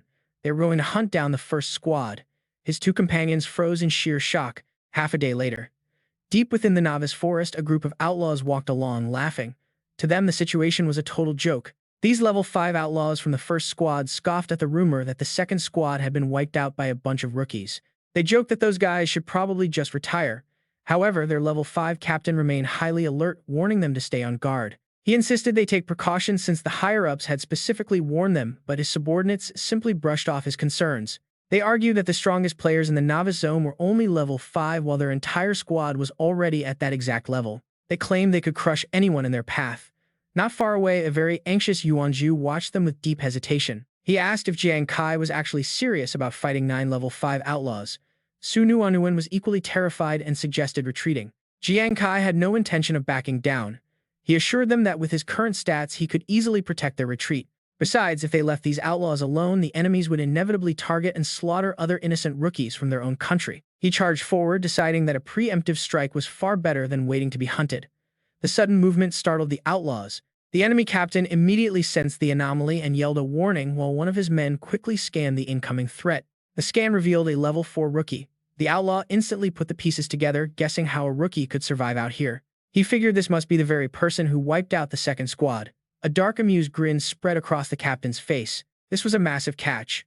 He immediately ordered his squad to maintain a tight formation and pursue the kid to secure the credit. The outlaws charged forward with fierce momentum. Watching them close, and Jiang Kai gritted his teeth as tension began to build. It was bad news that these outlaws actually maintained a proper tactical formation. He quickly reviewed their original battle plan. Jiang Kai was supposed to bait them in allowing Yuan Zhu to trigger Earthshake, leaving the enemies vulnerable to a swift counterattack. However, the enemy formation was far too spread out. If Yuan Zhu could not hit them all at once, the plan would fail. Knocking them back with a single blow, Jiang Kai spots the risk. Letting even a few of these border crossers slip past could mean they escape. As they crowd in tight, Jiang Kai plans his move. Even if they stick close, he has a counter. Suddenly stopping to face them directly, Jiang Kai gathers massive energy into his spear. If he wants to wipe out every single border crosser, this is it. Charging straight at them, he realizes he has to go all in to bait them. The enemies immediately go on high alert, bracing themselves. Why is this guy turning back, they wonder. Seeing Jiang Kai turn around, their leader gets excited. Where do you think you are running, brat? Are you too scared to run anymore? The man screams, crazily telling him to snap out of it. Jiang Kai takes a pretty deep cut to his shoulder. Ignoring the wound, he continues to keep his distance. Not yet, he thinks they are still not close enough. This only makes the enemy chase harder. Just as he calculated, the enemies packed tightly together, chasing hot on his heels. They are falling right into his trap. Jiang Kai suddenly pivots to attack. He moves with blinding speed, completely disrupting their formation to herd them even closer together. The captain watches his scrambled men growing incredibly anxious. What are they doing? But the more he looks, the less he understands. How can a level 4 brat dodge every single attack from level 5 elites? Just then, one of his men spots something highly abnormal. Breaking out in a cold sweat, he realizes something is terribly wrong. Earlier, there was not enough time to inspect Jiang Kai's attributes. But using an advanced scanner just now, he discovered that while the total attributes remain hidden, one specific stat is fully visible. It is his agility stat, and the number is absolutely terrifying enough to send a cold shiver down anyone's spine. The agility is nearly 30 points. The captain screams out in absolute shock. What did you say, 30 points of agility? Turning pale, he stammers, you must have misread that. My own agility is not even 20. If he were that fast, how could I have ever blocked him? But deep down, they all know the scanner rarely lies. The chilling reality of their terrible situation finally sinks in. If that kid really has such insane agility, then he was never running. He was baiting us all along. The captain immediately screams a frantic warning. No, we fell for his trap. Scatter, scatter right now. The men panic in total confusion. Jiang Kai calmly watches them scramble to save their own skins. A bunch of absolute fools, they finally figured it out. But it is far too late now. Their formation is perfectly grouped together. A beam of light shoots into the sky. Just as they try to flee, Yuan Zhu crashes down on them like a massive meteor. Too late. The earth itself is torn apart by his stomp. Jiang Kai prepares his hidden weapons. Nice job, Yuan Zhu. Next, moving faster than the eye can follow, Jiang Kai flashes right through them. In a flash, they are cleared. Jiang Kai did not even break a single drop of sweat. Watching the sweep, Yuan Zhu can only stare in absolute awe. My god, 9 level 5 hunters completely wiped out. Jiang Kai, you are a monster. The system panel flashes. Adventurer Jiang Kai has defeated level 5 poachers, earning a total of 2,000 experience points. Ranking first in the beginner zone, Adventurer Jiang Kai successfully reaches the maximum level of level 5. He calmly calculates his points. Finally, level 5. Adventurer Jiang Kai class Gambler. Level 5, Strength 20, Defense 0, Constitution 24, Critical Rate 0.1% and Agility 36. With critical damage at 20,000% and Spirit at 36. Experience is 0 out of 1,600. Defeating a higher adventurer grants double experience points. Can a level 5 adventurer steal 400 experience? Su Nuan watches in absolute admiration. Jiang Kai, are you really level 5? She asks. I heard that is the absolute cap for the beginner village. Yuan Zhu rushes over in excitement. Oh my god, you are first. But Jiang Kai is completely unfazed. It is just basic math, he explains calmly. I left 4 of them clinging to life. Go finish them off and claim the experience. Su Nuan happily steps forward. Okay, she then asks him what he plans to do next. To raise our combat power, we need to slay monsters for upgrade points. Now that I have enough, I will carry you guys. I am going to guide you both through the hunting grounds to harvest points. Once you gather enough, we will reach the final destination. Hearing this, both of them get incredibly excited. Finally, it is their turn to slay some monsters and level up. Leading the way, Jiang Kai gives them a crucial heads up. Pay attention, everyone. The closer we get to the finish line, the more points we can harvest. But he warns them that the monsters will only get more terrifying. There might even be a beginner village boss waiting for us. We must be careful. The two follow closely behind. Suddenly, a horrifying screech echoes. Up ahead, a hairy creature with razor-sharp teeth and bulging white eyes looms in the shadows. It looks completely monstrous.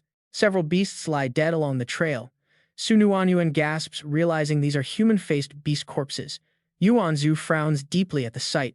Their bodies are covered in savage bite marks. Were they hunted down by something else? Jiang Kai quietly activates his Eye of Truth talent. Focusing deeply, a delicate matrix flashes across Jiang Kai's eyes, allowing him to analyze the scene. From a distance, he saw a golden light here, wondering if some golden creature slaughtered these 2 human-faced beasts. Yuan listens, completely lost in his explanation. A golden beast. Suddenly, an unknown surge of energy blasts toward them from the shadows. Yuan Zhu is busy praying when it gets too close. What monster could butcher those beasts so easily? He wonders if it's coming for them. The golden energy pivots and accelerates, instantly shredding Yuan's outfit in a flash. What on earth is that? Yuan Zhu fails to dodge in time too. He gets sliced as well. It's definitely that golden beast, and it's absolutely hunting them.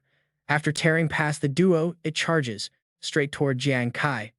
The sheer velocity takes him by surprise. Yuan Zhu clutches his bleeding wound and screams a warning. Watch out, Kai, that thing hits incredibly hard and its bite is lethal. But Jiang Kai just reaches out and catches it effortlessly. The 2 companions stand there completely shell-shocked. He tightens his grip on the fast little culprit, only to find a tiny, fist-sized golden rodent.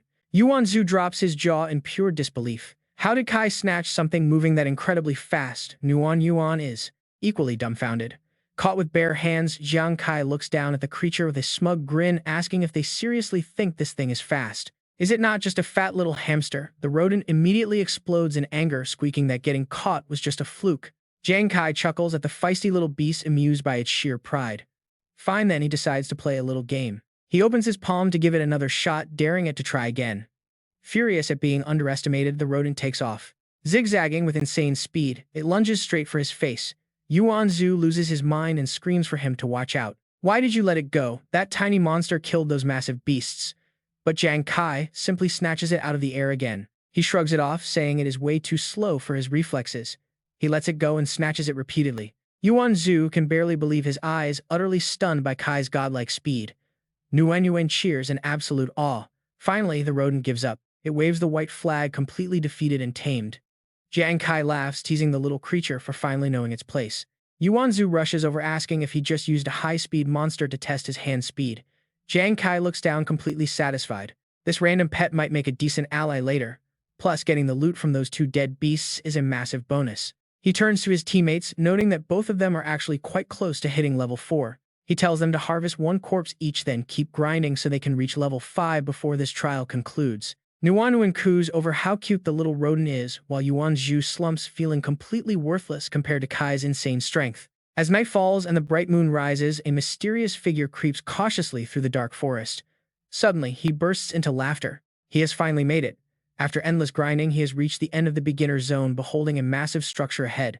Behold, Sacred Glow City.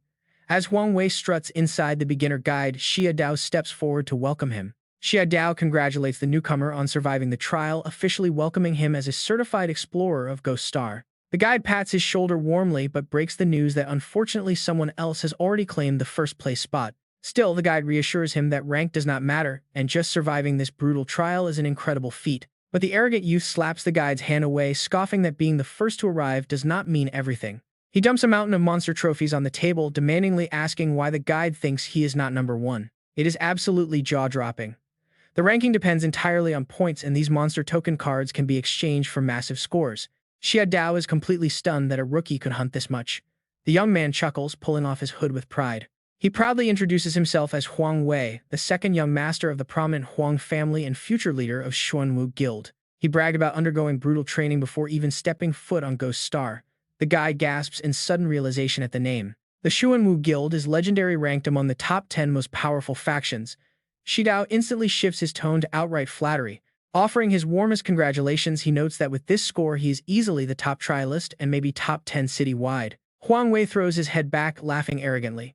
He boldly declares that claiming the top spot in this trial is just the beginning. Filled with absolute self-confidence, he makes a grand vow.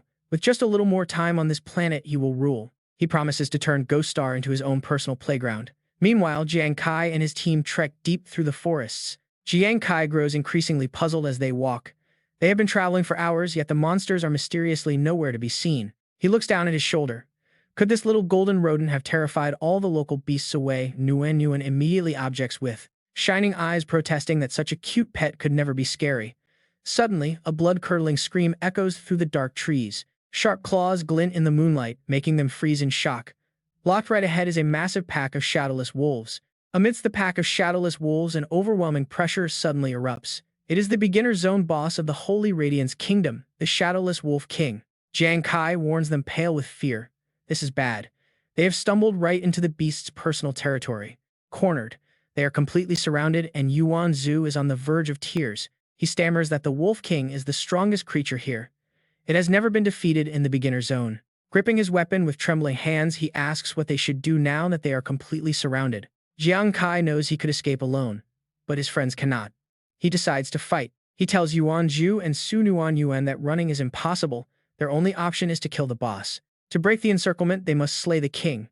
Jiang Kai charges forward to lead the attack. Yuan Zhu slams his weapon down. Leaping high, he aims his strike. He crashes down right into the pack, making the earth shake. Jiang Kai quickly yells out to praise his control. Good job, Yuan Zhu. Su Nuanyuan immediately coats her weapons with green venom, preparing a glowing purple energy sphere. Jiang Kai prepares his finishing move, focusing his ghost eye and throwing cards. He launches a direct attack at the Wolf King, but the strike fails to leave even a single scratch. Su Nuanyuan pales in horror, while Yuan Zhu breaks into a cold sweat. Even Jiang Kai stares in utter disbelief. Why did his attack fail? The king roars, ordering the pack to charge. They both struggle to hold off the swarming wolves. Their normal attacks on the king are doing absolutely nothing. Jiang Kai desperately searches for another way. The defense of the Wolf King is just too high to bypass. Endless beasts close in. Desperate, he quickly wakes up his sleeping pet mouse. Annoyed at being woken up so suddenly, the tiny mouse opens its eyes and locks onto the nearby Wolf King.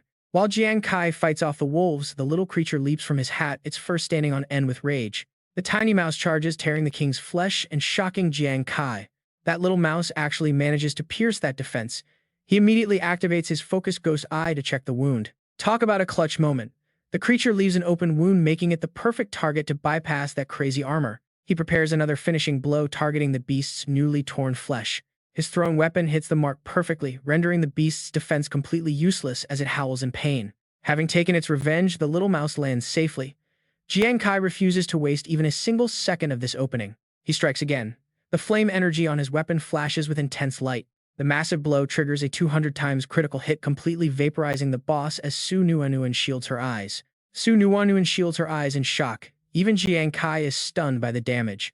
The system screen flashes a congratulatory message. The beginner zone boss is dead.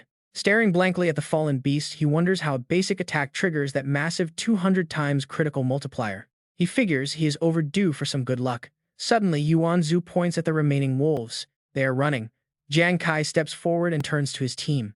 He asks if they are ready for a counterattack. Both of them nod, eagerly ready to fight.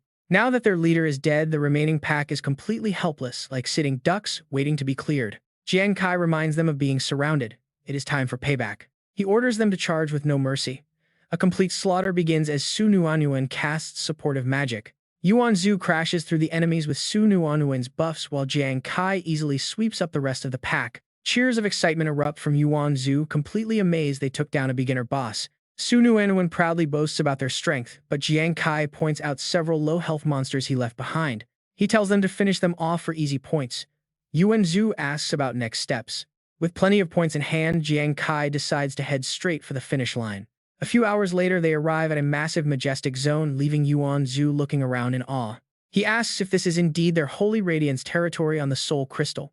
Su Nuanyuan gasps at the incredibly grand scale. Jiang Kai proudly confirms that the Holy Radiance City is the primary hub for all adventurers. They are citizens of the Holy Radiance Kingdom on the Ghost Star. Suddenly, the little mouse leaps off Jiang Kai's hat and runs away. He decides to let it go. It is free. If they are fated, they will meet again. The team quickly reaches the main reception hall, the final stop for rookies, as Xia Dao leads and introduces herself. She congratulates them on passing.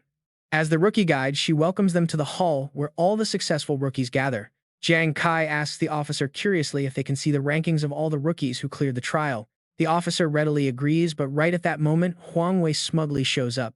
What a perfect coincidence. He confidently steps up to brag, mocking the cheap laborers who worked for him for even attempting the trial. He sneeringly offers to show the rankings. Jiang Kai narrows his eyes. Surprise hits him. Huang Wei arrived so early. Huang Wei smugly opens his system screen, bragging that he is number 1 while they took first place from the bottom. The crowd starts whispering. Mocking glances everywhere. How do these losers even dare to ask? Pathetic results. Frankly, they are not even worth a fraction of the bottom-tier trash standing in this hall. Jiang Kai holds a deep grudge. His sister had worked for Huang Wei just to earn money for his medical treatment. On top of that, the scumbag repeatedly harassed her. Jiang Kai clenches his fists tightly, barely holding back his rage. Huang Wei even used his illness to humiliate him. Once he beat Jiang Kai half to death. Calling his brother a sick dog and Jiang Kai a coward is too far. Yuan Zhu steps up furious. Yuan Zhu warns Huang Wei to watch his mouth, but Jiang Kai calmly stops him, saying there is no need. Jiang Kai calmly announces that the leaderboard is about to change because the top 3 spots are already taken. Total silence. But then the entire hall suddenly erupts into absolute mocking laughter at his ridiculous claim. Are they completely insane, claiming the top spots with just their mouths? The crowd yells that they need mental help. The crowd jeers, calling them absolute lunatics. Jiang Kai simply smiles and gives a quiet signal to his team. He tells Yuan Zhu and Nuanyuan that they do not need to hide their scores anymore. Nuanyuan nods excitedly. Yuan Zhu grins. Finally, the moment he has been waiting for. Time to flip their cards and shut everyone up. Their massive mountain of loot suddenly floods the hall, leaving everyone completely speechless, especially a stunned Huang Wei. He cannot accept how they have so many beast corpses, including human-faced beasts and numerous shadow wolves. No one expected this. Impossible. Suddenly, a shocked recruit in the crowd points and screams in pure terror. He spots the dead Shadow Wolf King. Huang Wei shakes his head, utterly refusing to accept reality. He stammers, demanding to know how a bunch of losers could defeat so many beasts, including the boss itself. Jiang Kai calmly suggests that if they want to know the truth, they should just check the leaderboard. Huang Wei frantically checks his system, only to freeze when he sees their names occupying the top 3 spots. The names leave him speechless, dead silent. Meanwhile, Jiang Kai reaches into his bag with a grin. He asks the officer if killing illegal intruders grants extra points, tossing down dozens of heavy tracker watches.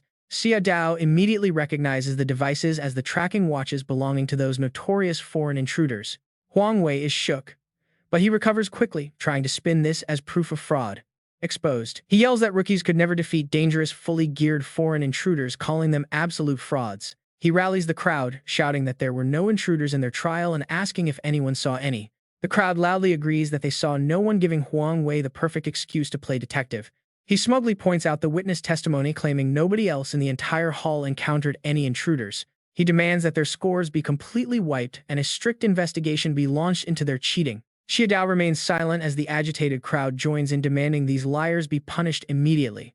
Suddenly, a powerful voice cuts through the noise, assuring everyone that the intruder threat was indeed very real. They simply did not have time to warn the public, and the speaker is definitely no ordinary officer. It is Lu Jun, the high-ranking vice commander of the Jiangzhou military district, stepping forward to confirm. He reveals that his superiors personally ordered him to commend Jiang Kai and his team for their actions. The entire crowd gasps in shock, instantly recognizing the legendary military commander who just walked in. Major backers are here. Their feat is real. Huang Wei stands frozen, breaking out in a cold sweat. He wipes off his sweat. Is that really true? He steps forward to deliver some big news. Jiang Kai, the military, wanted to reward you guys for taking care of those smugglers, so they decided to upgrade your gear rewards. Everyone present stands there completely stunned. What Lu Jun calmly explains that the B-tier second and third place prizes were upgraded, but now they are A-tier. As for Jiang Kai's first place reward, it went from A-tier to, he confidently confirms, S-tier. Yuan Zhu is absolutely thrilled. Is it really true? Nuan blushes with excitement. This is just perfect. Jiang Kai politely bows, offering his thanks. Nearby, everyone turns pale in disbelief. What? The reward jumped from A-tier all the way to S-tier. Getting this kind of gear right at the start is crazy. Welcome to Jiang Kai's crash course on Ghost Star. He explains that gear on Ghost Star is graded from S down to E. E is the absolute lowest quality, while S is the ultimate top tier. Generally speaking, having B or C rank equipment is already considered pretty great. A tier and anything rarer are what explorers only dream of. Huang Wei clenches his fists, cursing under his breath. He is absolutely furious, gritting his teeth. S-tier reward? Fine. But how dare they push me down to fourth place? Huang Wei struggles and protests. Unfair. There is definitely something wrong with these results. That Jiang Kai is just low-class trash. How does a low-class nobody get to surpass me? Jiang Kai coldly issues a stern warning. Huang Wei, the military already confirmed it, yet you still refuse to believe it. Also, do not even think about bothering my family. Xia Dao tries to step in before things go too far, but Huang Wei draws his weapon and lunges forward. Did I say anything wrong? Your whole family is just low-class trash. Huang Wei has completely lost his mind, screaming that Jiang Kai's brother is a sick dog and his sister is a mere servant. You're just a loser I beat up in a corner. How dare you think you can stand above me today? Jiang Kai remains silent, but the air around him turns freezing cold. Huang Wei yells threats as he lunges with his blade, shouting that Jiang Kai's sister still works as a servant for his family. You really want to make me mad. Jiang Kai slashes forward so incredibly fast that his target cannot even react. Talk about a clean cut. A deep gash tears open across his chest, shocking everyone. Nuan and Yuanzhu are stunned. Jiang Kai is targeting Huang Wei directly, unable to hold back anymore. Lu Jun watches in silence, approving. He actually struck. The surrounding crowd goes pale with fear. Huang Wei is from the powerful Huang family, one of the 10 great guilds. Jiang Kai actually dared to lay a hand on him. Clutches his bleeding wound in agony. Huang Wei still talks tough. You dare strike me? Do you even know what you are facing? Jiang Kai laughs mockingly and replies. You scumbag, you openly threaten my family. Why should I care who you are? His terrifying aura flares up. The pressure makes Huang Wei flinch. Stepping closer, Jiang Kai speaks. In this cruel world, family is everything to me. If anyone dares to touch them, everyone watches in dead silence as Jiang Kai slowly raises his weapon. No matter who they are, I will end them. Huang Wei screams in terror, begging him to stop. But Jiang Kai has no intention of showing mercy, plunging his weapon straight into his chest. Instantly, the system screen flashes. Explorer Jiang Kai has successfully killed level 1 Explorer Huang Wei. You can plunder 6 experience points. Choose now. He frowns. So disappointing. Only 6 experience points. Is this wealthy family really that poor? The crowd erupts in absolute shock. He actually dared to kill the young master of the Huang family. Even though dying on Ghost Star is not permanent, the Xuanwu Guild is still a massive superpower. This guy has serious guts. Lu Jun, however, is quite pleased. Reckless, but the kid has real spine. No wonder the brass wanted to meet him. He clears his throat to restore order, loudly announcing that Huang Wei was the one who initiated this fight. Jiang Kai was simply acting in self-defense, so this matter is officially settled right here and now. Lu Jun gestures to the trio. Jiang Kai, you 3 come with me. Let us go collect your rewards. He politely agrees. Yuanzhu can't help but praise him, saying that Jiang Kai was incredibly awesome back there. Nuan agrees, calling him super cool. They are quickly led into a dome-shaped facility. Lu Jun steps back. This is the special military gear prepared for you. Go ahead and open them. Jiang Kai cannot wait. The first to open her blind box is Nuan. She instantly feels a surge of warm energy. It is Life Jade. This is the dream gear for any novice healer. Lu Jun stands nearby explaining the attributes of the Life Jade. It increases spirit power by 15 points while boosting healing and potion making. Very impressive. Yuan Zhu already puts his new gear on. Look at this leather armor, it is so cool. Lu Jun praises its defense and energy. The Black Rock Rhino skin armor boosts energy by 15 points and cuts incoming damage by 16%, making it a stellar all-around gear. She happily plants a kiss right on the high-quality armor. This is incredibly useful, and she eagerly turns to Jiang Kai, urging him to open his. Jiang Kai nods, feeling a bit tense as he opens his own box. His eyes instantly go wide. Inside are 9 mysterious hidden weapons. The system cannot scan them directly because they are unappraised. Even Lu Jun looks surprised that this gear requires professional identification. Yuan Zhu grins with excitement at the news. He suggests that if it needs an appraisal card, it must be something seriously powerful. He hands over a card explaining that high-grade gear almost always requires special appraisal cards before revealing its true stats. Lu Jun taps the box using his cards to help. Instantly, the glowing system screen displays the weapon's detailed information. It is the 9 Tribulations Death Seeker, an S-rank upgradable weapon with 9 points in energy, 9 in penetration, and 9 in agility. Its special effect increases the critical hit rate by 10%, with every attack stacking up to a maximum of 90%. Once a critical hit lands, the build-up resets completely. Lu Jun frowns slightly as he gives his honest assessment of the weapon. He questions the drop. A crit-based weapon is terrible for rookies, since their base attack is too low to deal real damage. This S-rank weapon seems weaker than a basic A-rank. Yuan Zhu immediately complains to the officer that this feels like a total scam. Nuan Yuan chimes in as well, asking Officer Lu if they can exchange Jiang Kai's weapon. Lu Jun remains helpful and cooperative. He offers to help them file an official exchange application. But Jiang Kai suddenly looks up, shocking everyone with his decision. Insisting on keeping it, he picks up one of the hidden daggers with a satisfied smile. Why would he ever trade this? To him, this isn't a trash pull at all. It is actually the absolute perfect gear for his specific build. See, he remembers slaying the Wolf King. His critical damage multiplier isn't just double like ordinary players, it is 200 times higher. With a single critical strike, even the formidable Shadowless Wolf King would get obliterated.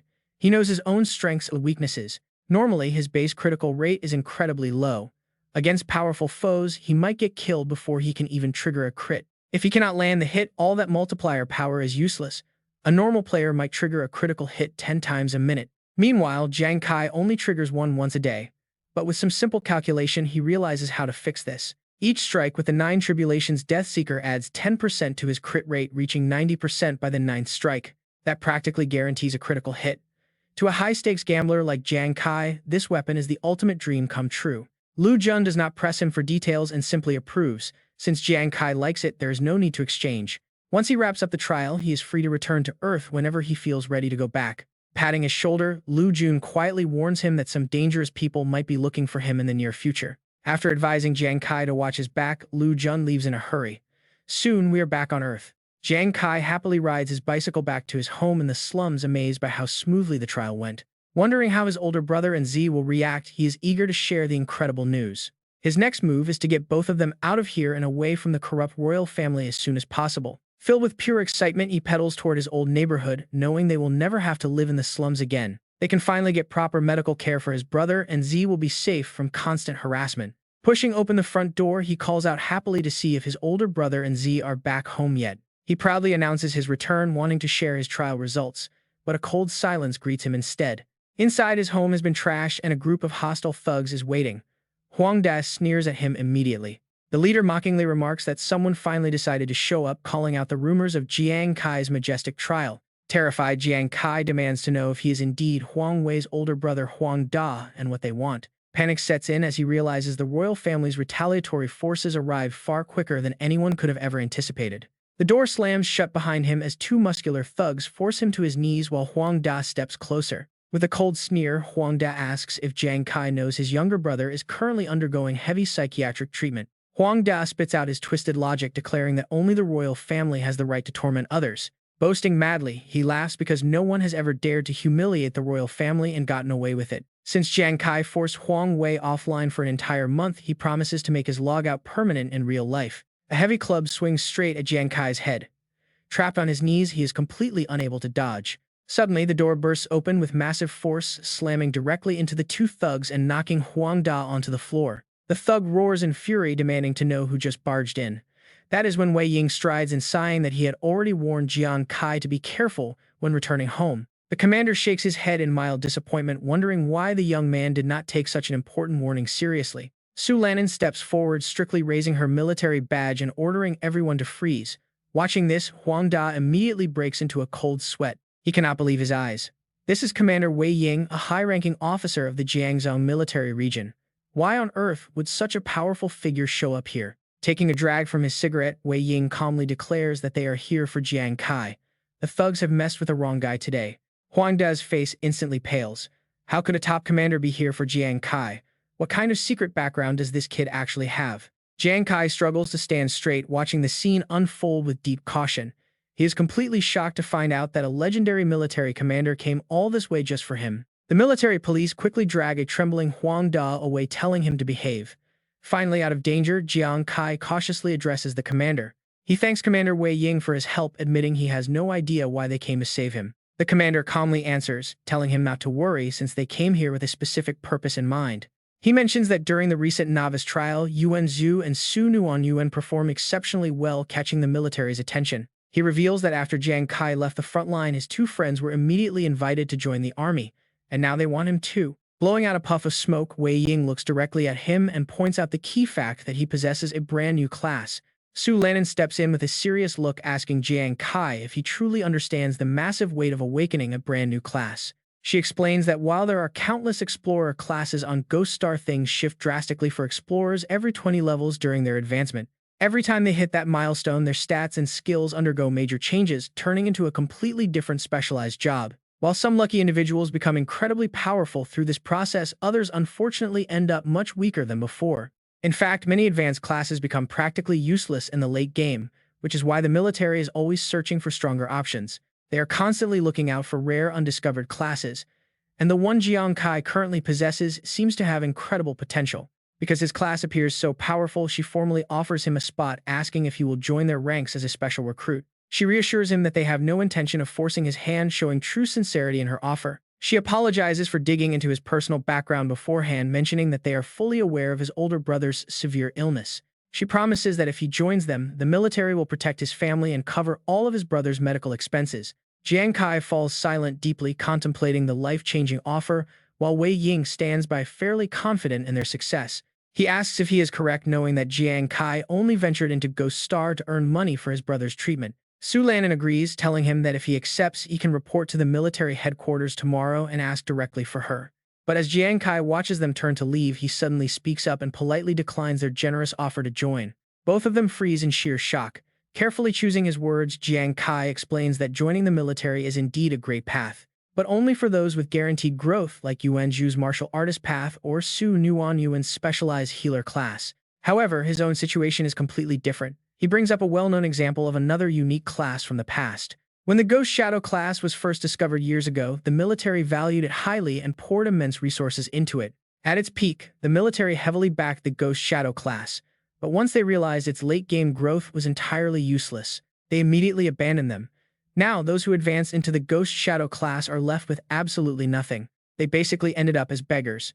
Jiang Kai is fully aware of the risk of facing the exact same harsh reality. He admits he was too careless this time, failing to realize the ruthless Huang family would make such an open move. Because of that, he knows his siblings need to leave this neighborhood immediately to escape the Huang family's territory. He deeply appreciates their help, but explains that he and his siblings have survived on their own for over a decade. They are simply far more comfortable controlling their own destiny rather than relying on others to shield them. An agitated Su Lanin raises her voice, pointing out that humanity is facing an apocalypse and his class could change everything. Since humanity desperately needs his unique power, she asks how he can be so focused on himself. He replies honestly that he is not a hero and only wishes to keep his family safe in this dangerous world.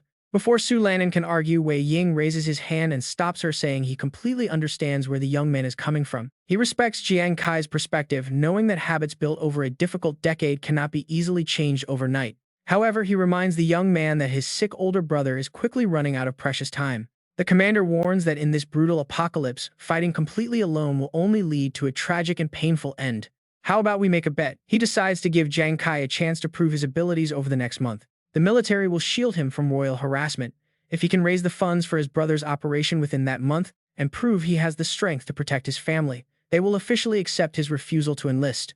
Wei Ying is still willing to support him, but if he fails, the military will cover the medical bills to keep his brother alive. But in exchange, he must join the army for testing afterwards. How about it? Jiang Kai is left speechless by the offer. He weighs his options carefully before making a choice. Jiang Kai accepts the deal on the spot. Fine, I agree. He has to give this his absolute all now. With this military wager on the line, he must quickly return to the Demon Star to earn that surgery money. Jiang Kai leaves a brief note on the table. Boss Yingzi is everyone. Still working overtime, I passed the test and am heading back to Demon Star first. Thinking about the tough road ahead and the looming threat of the royal family, he realizes the three siblings can no longer live in this dangerous area. They have to relocate to a high-security zone to stay safe. Jiang Kai can only pump himself up for what is next, as this return to Demon Star will be brutal, but next time he will definitely come back with enough cash. Bustling atmosphere of Holy Radiant City on Demon Star greets him. He already has a clear path in mind. After clearing the rookie trial, his adventure on Demon Star officially begins. Watch closely now, because this is where the real grind starts. After swapping into his gear in the trade zone, he can finally earn money by fighting monsters. But there is a catch. Newbies who want to make a living here absolutely must join a guild. He senses the immense danger waiting for him out there. The local monsters are so brutal that solo players stand zero chance. That is why almost every single fluke rookie adventurer joins a guild to hunt in groups. Jiang Kai remains extremely cautious as he weighs his options. Every decision. After all, a guild is a massive team. Joining one allows rookies to follow veterans, greatly boosting survival rates. Still, he wants to very carefully select the guild where he will entrust his path and stake his entire tour. Let us see which guild is worth joining. He walks up and asks to join, but the receptionist delivers some shocking news. Apologizing, she asks if he is Jiang Kai and states he cannot join, leaving him completely frozen on the spot. He asks why, and she helplessly explains that since he offended the royal family, he has been placed on the blacklist of almost every guild. Jiang Kai is petrified as this situation spirals completely out of control, meaning he has to tackle the Demon Star completely solo. Talk about a brutal handicap right out of the gate. Meanwhile, a crowd is gathered at the selection area outside Holy Radiance City. Before Jiang Kai can show his strength, he hits a massive roadblock. Offending the royals means no guild dares to take him. Has his journey ended before it even began? Only Hu Yan notices him. She asks if he is struggling to pick a good hunting ground. It turns out she is running a business as a fortune teller, offering to divine the absolute best spot for him. Each reading is only 100 credits. She is Hu Yan, a level 29 fortune teller. For some reason, Jiang Kai just stares at her before turning away without looking back, claiming he is a firm atheist. Hu Yan quickly grabs his arm, begging him to stay. She eagerly tries to persuade him by offering a bargain 80 credits, 30 or even a completely free reading just to kickstart her new business. His attitude immediately shifts and a split second free, then thanks in advance. He is suddenly very superstitious. Hu Yan can only roll her eyes at this cheapskate, who turned right back. Though annoyed, she lets it go, treating this as a free chance to practice her divination skills. As her feng shui compass begins to spin, she focuses entirely on reading Jiang Kai's destiny. She warns him of the dark premonition. He is in serious danger right now, and if he wants to avoid trouble, she advises him to head to the location pointed out by her compass, the dangerous Valley of the Kings. Jiang Kai is on high alert. Danger is guaranteed since the royal family is actively hunting him down. But they cannot strike inside the safe zone due to strict rules. That is his only shield for now. He remains extremely cautious. The Great Plains are the standard grinding grounds for rookies looking to level up from 1 to 10, but the royal faction will definitely send assassins there to hunt him. Jiang Kai knows his own limits and knows that the Taiping Mountain Pass is meant for players of level 15 and above. Heading there now would mean certain death. Weighing his options, he looks at the Valley of the Kings. It is a high-tier hazard zone for level 10 and up, but with his current strength, he should just barely be able to handle it. Kings Valley. Jiang Kai is absolutely certain the royal family would never suspect he head to a place like this. Fine, if the royals won't let him join their guild, he'll just hunt beast crystals alone to show them what he can do. Kings Valley is his ultimate destination. He fully trusts Hu Yan's prediction and appreciates her, pointing him in the right direction. Still, she can't help but worry about Jiang Kai. Wait, why on earth did he head into Kings Valley all alone? Seriously, she told him he needed a team. What kind of place is Kings Valley anyway? A rookie going in there's just asking for death. Panicking about getting dragged into his mess, Hu Yan quickly packs up her gear.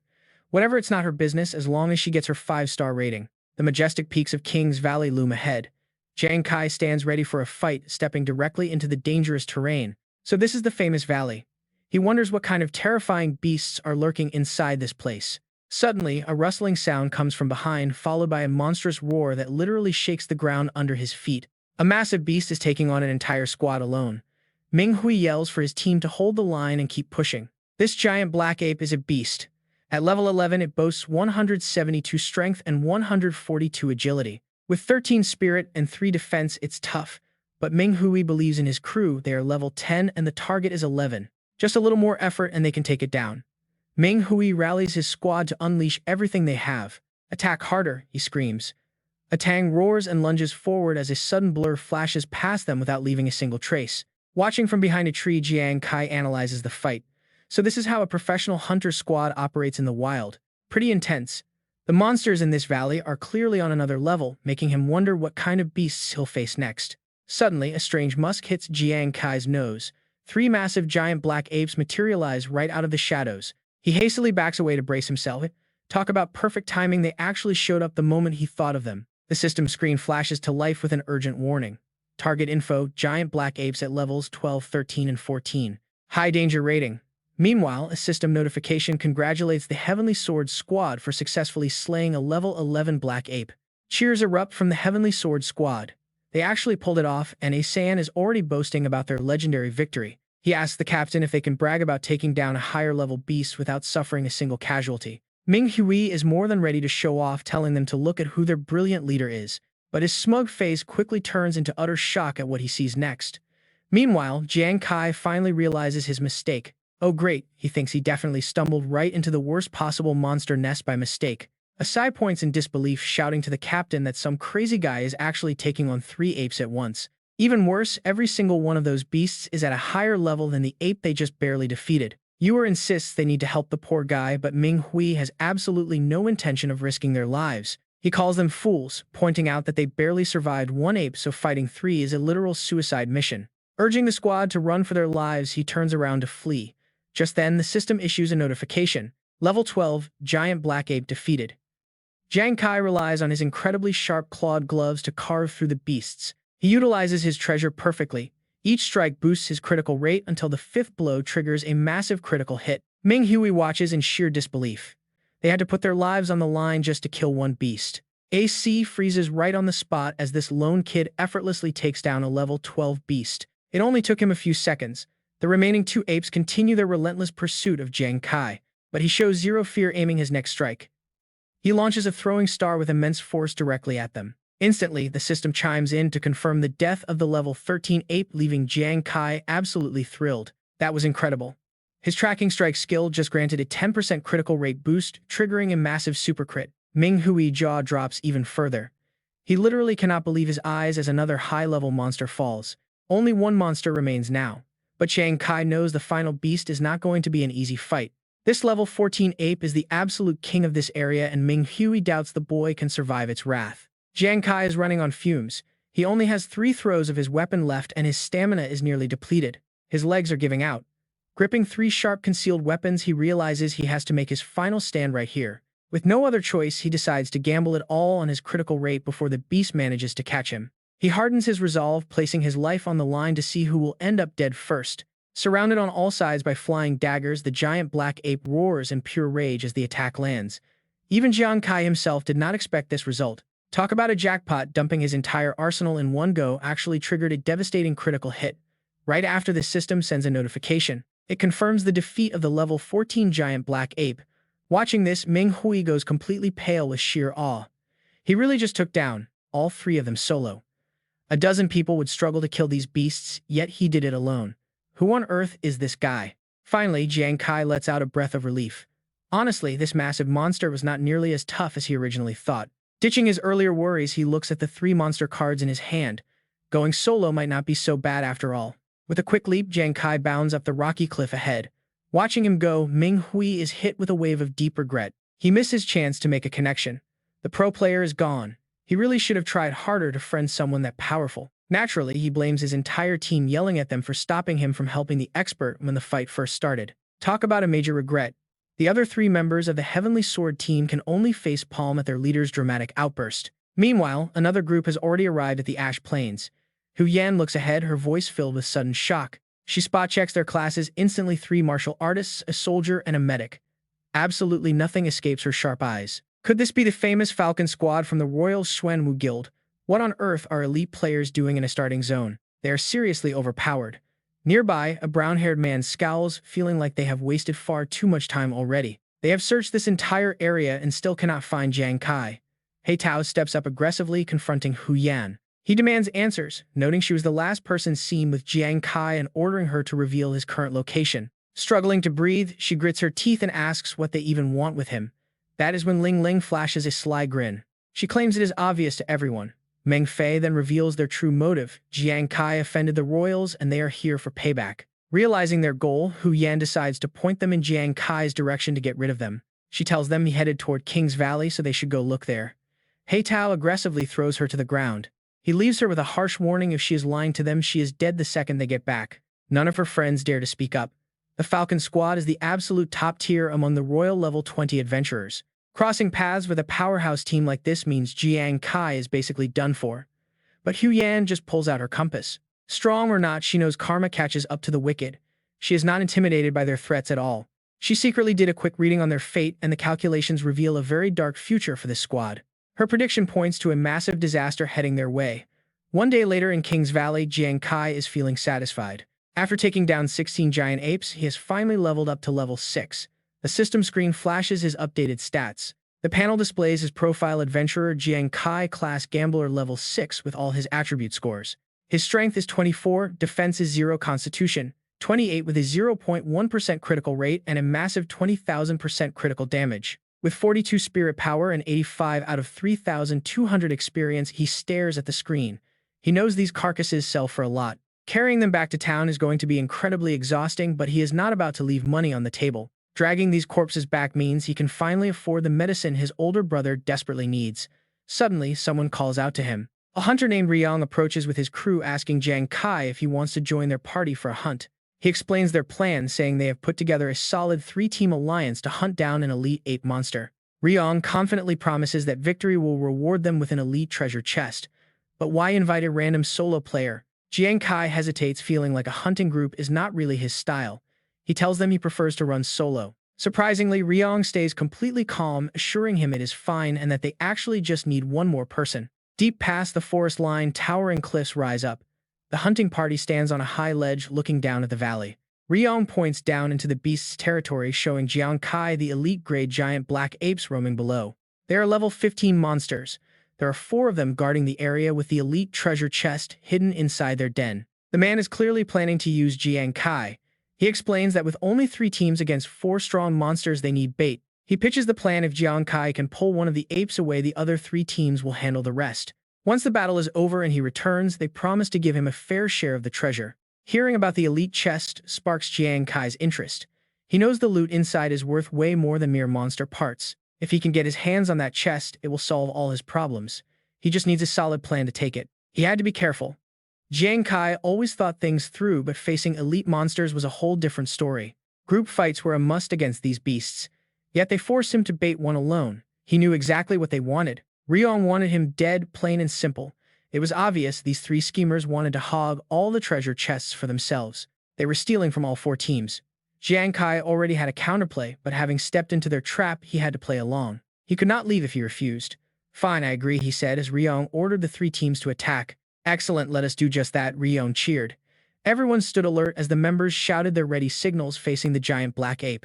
The giant black ape panicked under the surprise assault. Ryong grew anxious as Jiang Kai hesitated, yelling for him to move now. Jiang Kai shot forward like the wind, shouting "sure thing" as he leaped past the giant black ape to lure it away. He had to outrun it. Ryong smirked, thrilled his plan worked, noting that the kid actually pulled it off. He gloated over his brilliant idea. Now there was one less team to share the treasure, leaving everything entirely in his hands. They could handle 1 beast per team. Everything was going perfectly. Suddenly, the roaring of the giant black ape echoed everywhere. Jiang Kai had no choice but to keep running. Those guys were far too scheming, but he knew exactly what he faced. This elite ape had stats that far exceeded any normal beast. If he were just an ordinary explorer, he would be dead. Any ordinary explorer would have perished here. Jiang Kai skidded to a halt, but he remained completely confident in his skills. He was no average explorer. Suddenly, the giant black ape was hit by a massive barrage of arrows. Time seemed to freeze as the beast tried to grab Jiang Kai, but the monster was completely slain in an instant. A system prompt confirmed he defeated the level 15 elite ape, filling him with joy. He was speechless.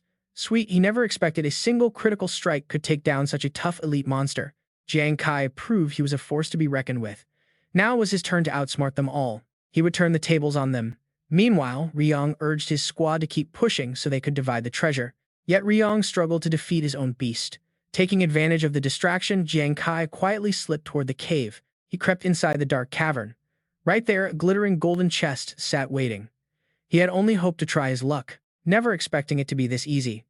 The legendary chest was real, and it looked like it was worth every single penny. All his hard work had finally paid off.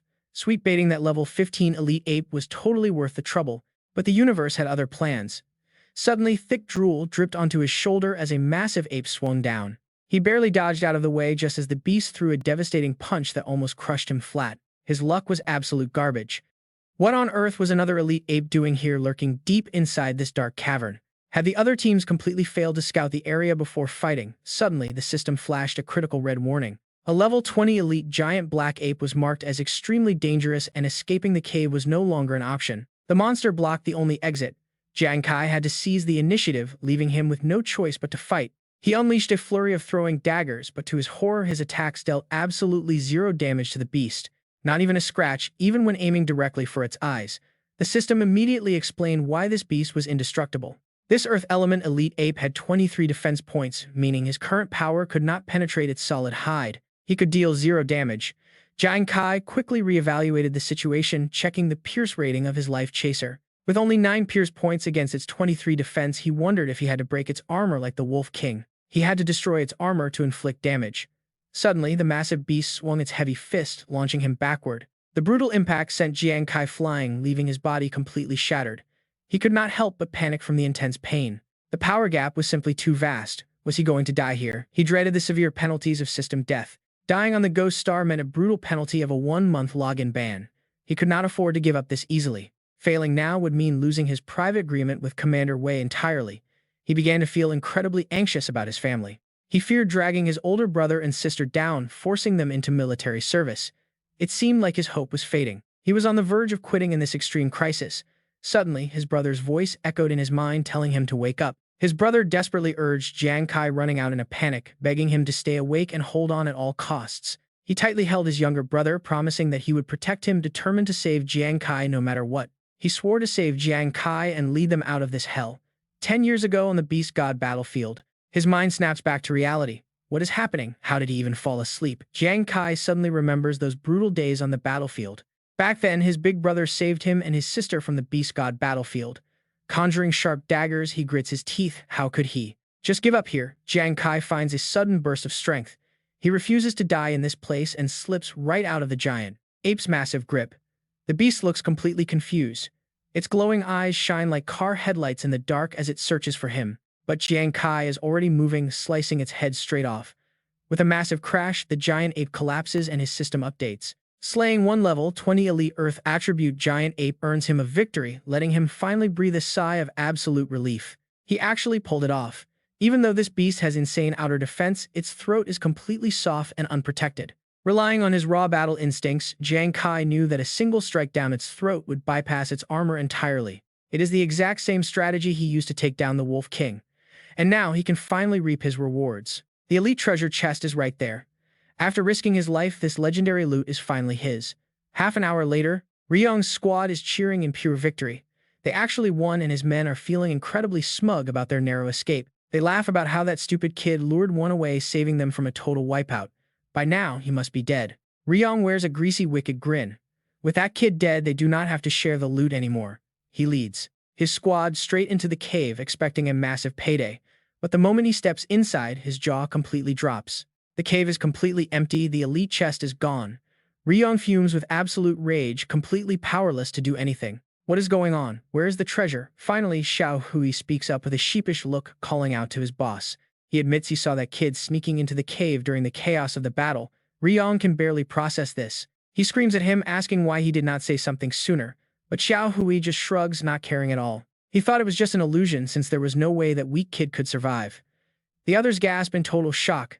The blonde-haired warrior cannot accept this reality, whining to the leader that their entire hard fight was a total waste. They spent days preparing for this run. The white-haired teammate chimes in, demanding his fair share of the cut anyway. Even without the treasure chest, he still expects to get paid. The black-haired mercenary refuses to be cheated out of his money. He reminds the leader about his unpaid back wages. Ryong blows a fuse. He cannot believe they got played by a kid. That sneaky little brat outsmarted them all. Meanwhile, deep inside King Valley, Jiang Kai is calculating his next move to stay safe. He had to act smart to shake off those greedy hunters. Opening his system screen, he eagerly looks at his stolen prize. He is dying to see what is hidden inside. The moment Jiang Kai pops open the heavy chest, his eyes go wide. Bright glittering diamonds and rare treasures spill out, practically blinding him with wealth. Talk about a massive jackpot. He cannot believe his luck. Heaps of premium ore and high-level gear are stuffed inside. He quickly hides everything away. On Devil Star, rare ore and gear are worth 10,000 times more than raw monster parts. He is filthy rich now. Jiang Kai notices one specific item shining brightly among the pile of diamonds, catching him completely off guard. Is this another piece of equipment? He picks up a gauntlet and slips it on, watching the runes on it glow with power. He adjusts the fit, wondering if it is an offensive weapon or something else. There is only one way to find out. Suddenly, a blinding golden light wraps around his entire body, leaving him stunned as a warm energy floods his veins. His body feels incredibly light and powerful. Could this gauntlet actually boost both his strength and agility stats? Stepping into a clearing, 3 sharp energy claws materialize over his knuckles as he prepares to test his new toy. He strikes forward with all his might, and to his absolute shock, the flying blades erupt into bright burning flames. Seeing his throwing daggers engulf in fire, he wonders if this is just a basic elemental flame buff for weapons. He recalls that Devil Star has many unique types of flames, some of which can inflict devastating, unhealable status effects, but a standard fire buff usually deals pathetic damage, rendering it completely useless in real combat. It is only good for starting a campfire or cooking meat, as monsters will barely even feel a scratch from it. A normal fire buff is basically just tickling the enemy. Jiang Kai sighs with a slight wave of disappointment. Will this legendary item really end up as a glorified barbecue tool? Suddenly, a savage roar shakes the forest. The ground begins to tremble violently with every heavy step. A system warning blares in his ears. 4. Level 18 Elite Earth Attribute Giant Apes are approaching, classified as extremely dangerous. He narrows his eyes. 4. Massive Elite Earth Beasts. All at once, Jiang Kai grits his teeth as his survival instincts kick back in. Fall back. Damn it, isn't this the perfect chance to test these new gauntlets? Thinking fast, he launches his blade straight into the attack. Taking on just one of them earlier almost killed him, and now there are 4. The massive beasts roar, opening their jaws wide. Jiang Kai focuses all his attention on targeting their open mouths, hoping to replicate his previous kill. But as the beast snaps its mouth shut, the blast fails. The system alerts him of 0 damage dealt. He cannot break through their defense. Jiang Kai panics as the 4 giant black apes charge directly at him. He realizes these monsters are smart enough to close their mouths to block damage. In this situation, his only option is to run. Even if they open their mouths again, his chasing soul dagger does not have enough power to take down all 4 at once. Jiang Kai flees in pure panic, wondering if his journey ends here. Meanwhile, the embers on his weapon continue to burn silently. Glancing back, he notices the flames are not dying out. Instead, they are spreading slowly, eating away at the enemy's health. The spreading fire steadily drains the ape's strength. Their eyes widen in terror as the quiet embers suddenly erupt into a massive blaze. Consuming its entire body, the fire deals 2,000 damage to the lead ape. It howls in agony, startling the other 3. They leap back in fear as their leader suddenly explodes.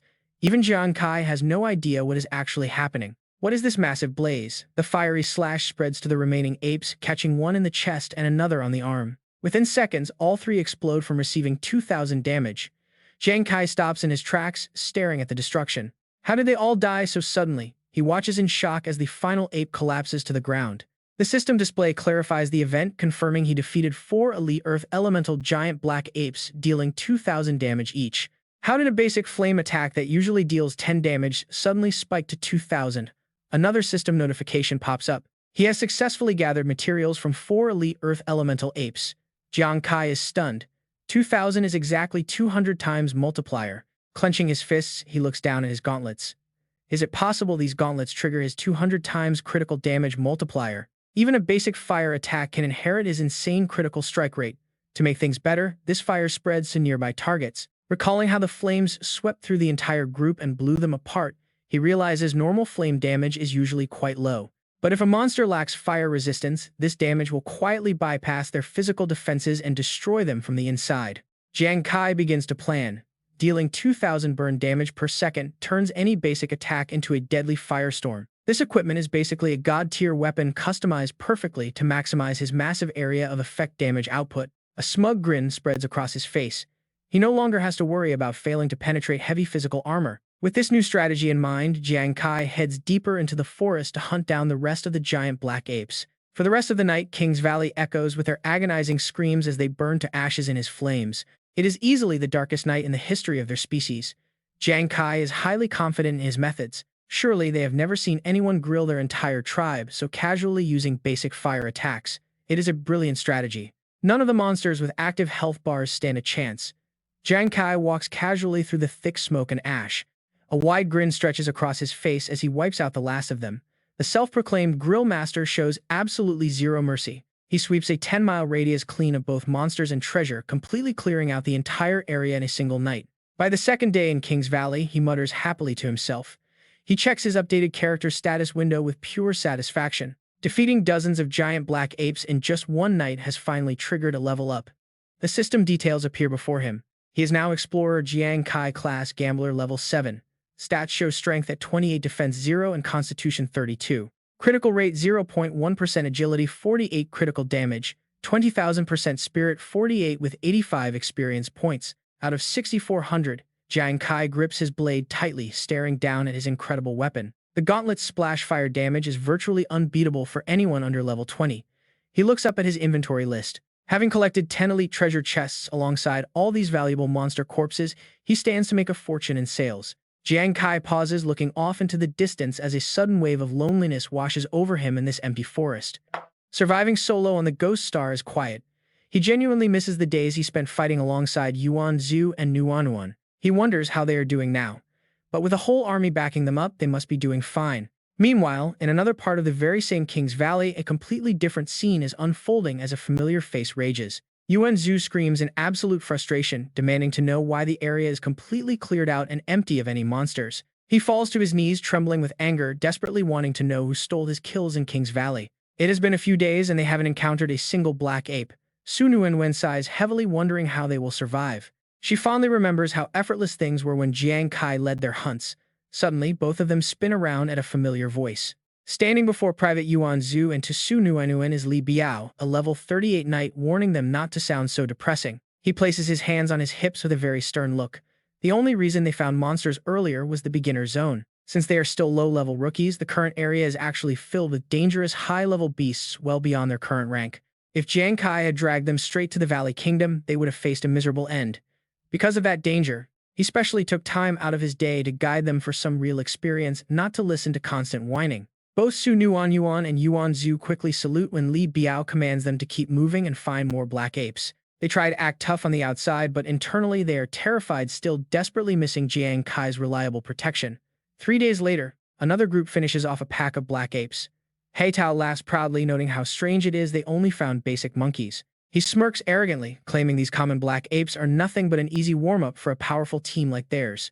Along nods, along with a grin, mocking that Master Huang Wei sending them to kill Jiang Kai is total overkill. Ming Hui takes a bite of a mysterious purple fruit, muttering that taking down 1 ape per person is really nothing special. Ling Ling and the others stare back in utter shock.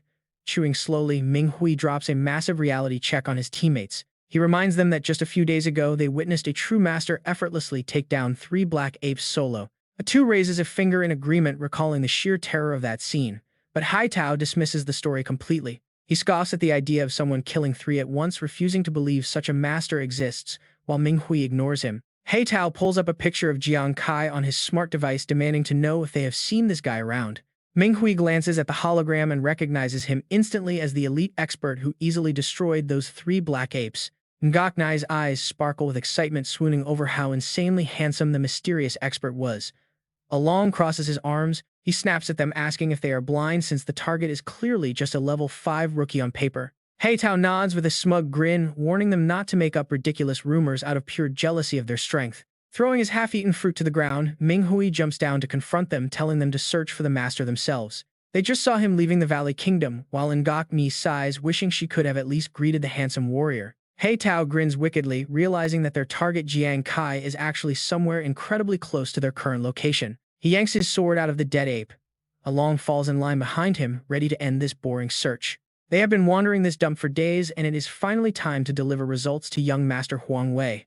They march forward, thrilled to finally eliminate the annoying brat.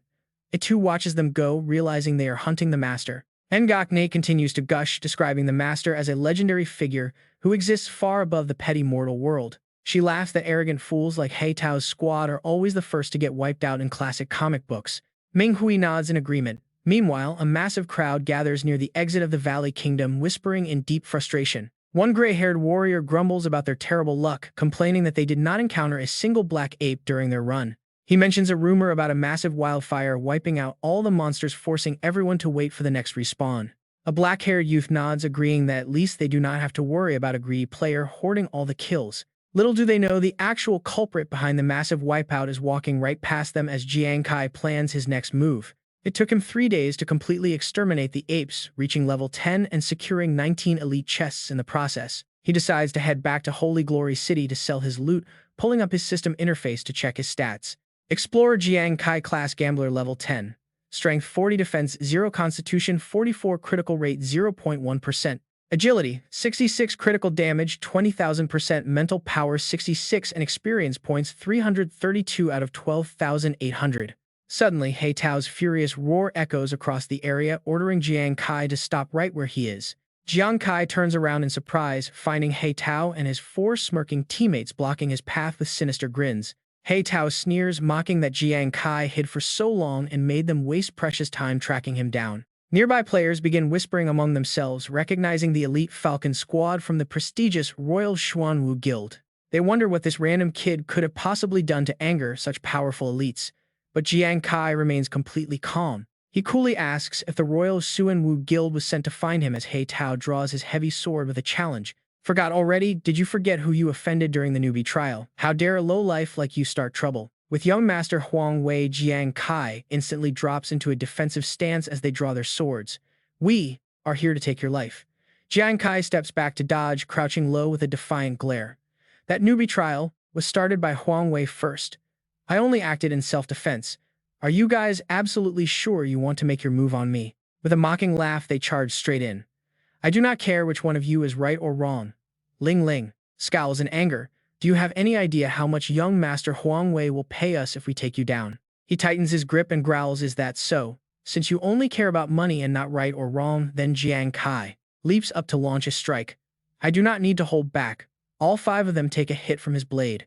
He Tao completely ignores the flames clinging to his body and mocks him. How ridiculous, not even a single scratch. Is this tiny spark actually your only skill? Ling Ling joins in on the mockery, scoffing that she highly doubts how the young master was ever defeated by a loser like you. The onlookers around them also look down on Jiang Kai's fire. Turns out it is just a basic flame. Dealing this kind of damage is honestly embarrassing, and here I thought it would actually be powerful. Is this just to light someone's cigarette? He smirks and asks. Is it funny? My flame's damage might look pretty small right now, but what if I make it hurt a little more? What happens then? He Tao looks down in sheer panic as his HP stats suddenly start to rapidly plummet. Minus 2,000. The others jump back in horror as he blows up screaming. A Long's eyes widen in shock. Their leader He Tao howls in agony. What is this minus 2,000 from a basic flame? How is that possible? Why is the damage so high? His crew finally notices the fire on themselves as massive flames swallow all 5 of them. The green-haired girl screams in terror. Why is mine also minus 2,000? A Long's panicked scream follows right behind. Me too. Very quickly, all the noise dies down, leaving nothing but roaring flames. The system rings out an announcement. Adventurer Jiang Kai has defeated the Falcon squad, claiming all of their team's experience points. The onlookers are left, utterly stunned. What on earth just happened? Jiang Kai watches the flames burning the Falcon squad and says, well then, since you were so eager to deliver your heads to me, he tightens his fist defiantly. I will gladly accept this gift. The surrounding crowd bursts into panicked screams once again. What the hell is this? That kid actually wiped out the entire Falcon squad. They are a tier 2 elite team. Damn, if I had not seen him burn down a whole squad with basic fire. With my own eyes, I would have thought this whole thing was staged. Someone else wonders, damn it, who exactly is this kid anyway? Jiang Kai casually bends down to pull out his blade and begins looting their experience. Scarface stares in shock at the system screen. Oh my god, why is my watch unable to analyze his stats? Level 12 attributes exceed the permissible limit. Evaluation failed. Inspecting failed. How is that even remotely possible? His pupils dilate as he comes to a sudden realization. I know Scarface wonders if he is a god-tier fire mage, using a special item to hide his stats from being inspected. A fire grandmaster, yes, that must definitely be it. He is a literal fire god. Meanwhile, our main character is casually checking his own attributes. Awesome, leveled up twice again. Adventurer Jiang Kai. His class is Gambler level 12. His current stats show strength at 48 and defense, 0 constitution, 52 critical rate, 0.1% agility, 78 critical damage, 20,000% spirit, 78 experience, 16 out of 12,800. Jiang Kai asks, by the way, AI, why can't they see my attributes? The system AI appears and answers, because your dual gambler talents provide far too many bonus attributes. Your overall stats are vastly different from other players, making it impossible for outsiders to inspect you with their watches. He nods at the explanation. Is that so? Jiang Kai walks away, leaving the stunned onlookers far behind. It is better if they cannot check my stats. To avoid unwanted attention, he heads to the trading hub of Shangyao City. He opens the door and steps inside a shop. Hello, I want to sell some items. The clerk, slumped over the counter, replies. Welcome. She sighs heavily to herself, wondering why only one customer has shown up all day. Today is incredibly slow. Her sales performance is at an all-time low. Jiang Kai gets straight to the point. All right, I have plenty of items, please. Appraise them and give me a price. The sales clerk looks up, scanning him with a look of pure disdain.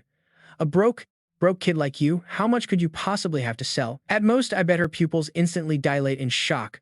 The clerk is completely stunned by the monster materials Jiang Kai pulls out. Take a look, I have over a dozen giant black ape corpses here. He keeps pulling out more items, making the clerk break into a cold sweat as she stares at Jiang Kai's pile of elite yang cores.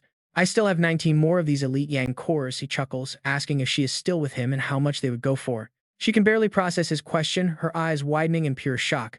She starts to wonder if this guy belongs to some massive guild. Normal hunters bring in their loot one piece at a time, but he is basically unloading them by the basketful. She shakes her head. Regaining her composure, she quickly offers a polite smile, telling him not to worry. She boasts that she is actually the top sales rep here, so she will handle all the calculations for him personally today. Inside, her heart is racing with absolute joy. She has stumbled upon a massive high roller, and she will secure this deal no matter what. Jiang Kai nods, letting her do her work. Rapid tapping sounds fill the air as numbers start flashing across her calculator screen. Flipping through her reference manuals, she takes a sharp breath before looking up at this incredibly wealthy young man. She estimates his beast materials at 10,000 coins, while those elite yang cores and extra items are worth another 170,000. That brings the grand total to a staggering 180,000 ghost star coins, leaving Jiang Kai completely stunned. He does the mental math quickly. Since one ghost star coin is worth 10 divine radiance coins, this haul is worth a fortune. With the conversion rate, he is looking at over 1.8 million divine radiance coins, which is an absolutely insane sum of money. This is easily enough to pay for his older brother's medical treatment, plus his bet with the commander is practically won. He won't have to force himself to join the military anymore. Honestly, that return to Earth can't come soon enough. Just as he plans, a voice calls out, Hey, wait up. It is the fortune teller from before. Hu Yan catches up to him, completely out of breath. She reminds him of her advice to visit the Valley of Kings. She is certain he made a massive haul there and probably dealt with a few fools who dared to cross him. Jiang Kai turns around and genuinely thanks her, admitting that the trip to the Valley of Kings was a massive success. Hearing his gratitude, she nervously asks if he could grant her a small favor, and he immediately agrees without hesitation. He tells her to go ahead since she did him a huge solid. She hesitates for a second, looking incredibly shy. She musters up her courage and asks to join his party, wanting to fight right alongside him from now on. Jiang Kai turns around. He flatly rejects her, leaving her utterly devastated. It feels like a direct lightning strike. She watches him walk away, completely stunned by his bluntness. It feels all too familiar, being cast aside as a useless burden. But wait, watch how her quiet words make him freeze in his tracks. Never mind, she says, knowing he loves freebies. She offers him all her current gear for free, knowing he loves a good bargain since she won't need it anyway. It turns out today is her absolute last time logging into the Ghost Star, prompting a very curious Jiang Kai to turn back. He asks why she is giving up on making a living here, wondering if she plans to leave the realm forever. With a heavy sigh, she admits she has no choice because no real combat party wants her on their team. No one wants a fortune teller who can't fight. Back when the military heavily promoted Feng Shui masters as top-tier classes, she took full advantage of their official backing to grind her way all the way up to level 20. She advanced to a fortune teller only to realize the class's basic passive talent just slightly sharpens her natural senses. It only gave her a better feel for time and location, adding a single fortune-telling skill to her arsenal. Once the higher-ups realized that her new class had absolutely zero combat capabilities, the military immediately abandoned them. Deemed too weak to survive on their own, no one would group with them, leaving their levels completely frozen ever since. Without anyone to carry her through dungeons, she has been barely scraping by on Ghost Star just to survive. Returning to Earth to do manual labor or pick up trash is a hard life, and Jiang Kai silently nods. That is way too brutal. His own brother ruined his health working to the bone. How could a weak girl endure it? Hu Yan lowers her head. What other choice does she have? Suddenly, she forces a bright smile onto her face. She looks up, explaining that she has younger siblings to support back home, making her the sole breadwinner of her family. She has to push through, no matter what. But her words trigger a sudden painful memory in his mind. He remembers his older brother waving to him with that exact same look, claiming he could handle everything on his own. His brother once had massive dreams of conquering the Ghost Star, aiming to one day defeat the ultimate beast god. But to feed him and his sister, his brother abandoned his dreams, sacrificing his health through backbreaking work on Earth. Hu Yan's voice snaps him back to the present, asking once again if he wants to take her discarded gear. Jiang Kai hands over the item, saying he got it for her before returning to the real world forever. He says goodbye, but then suddenly calls out to her, freezing her in her tracks. Let us save it for next time. Jiang Kai turns back to Hu Yan, introducing himself. He has to log out now, but promises it won't be long. Once he is back, she can find him so they can team up. Hearing this, her eyes fill with tears of disbelief. Hu Yan's legs tremble with pure emotion as she asks if it is true. Walking away, he waves and assures her it is. He even swears that if he is lying, he will never make money again. Hu Yan wipes away her tears. Since a money grubber like him is swearing on cash, she knows it must be true. Overwhelmed, she suddenly lunges forward. She wraps her arms around Jiang Kai from behind, thanking him. Embarrassed, he quickly pushes her back, completely flustered. He asks how she will survive being so naive, but she just keeps lunging at him. Meanwhile, back on Earth in the slums.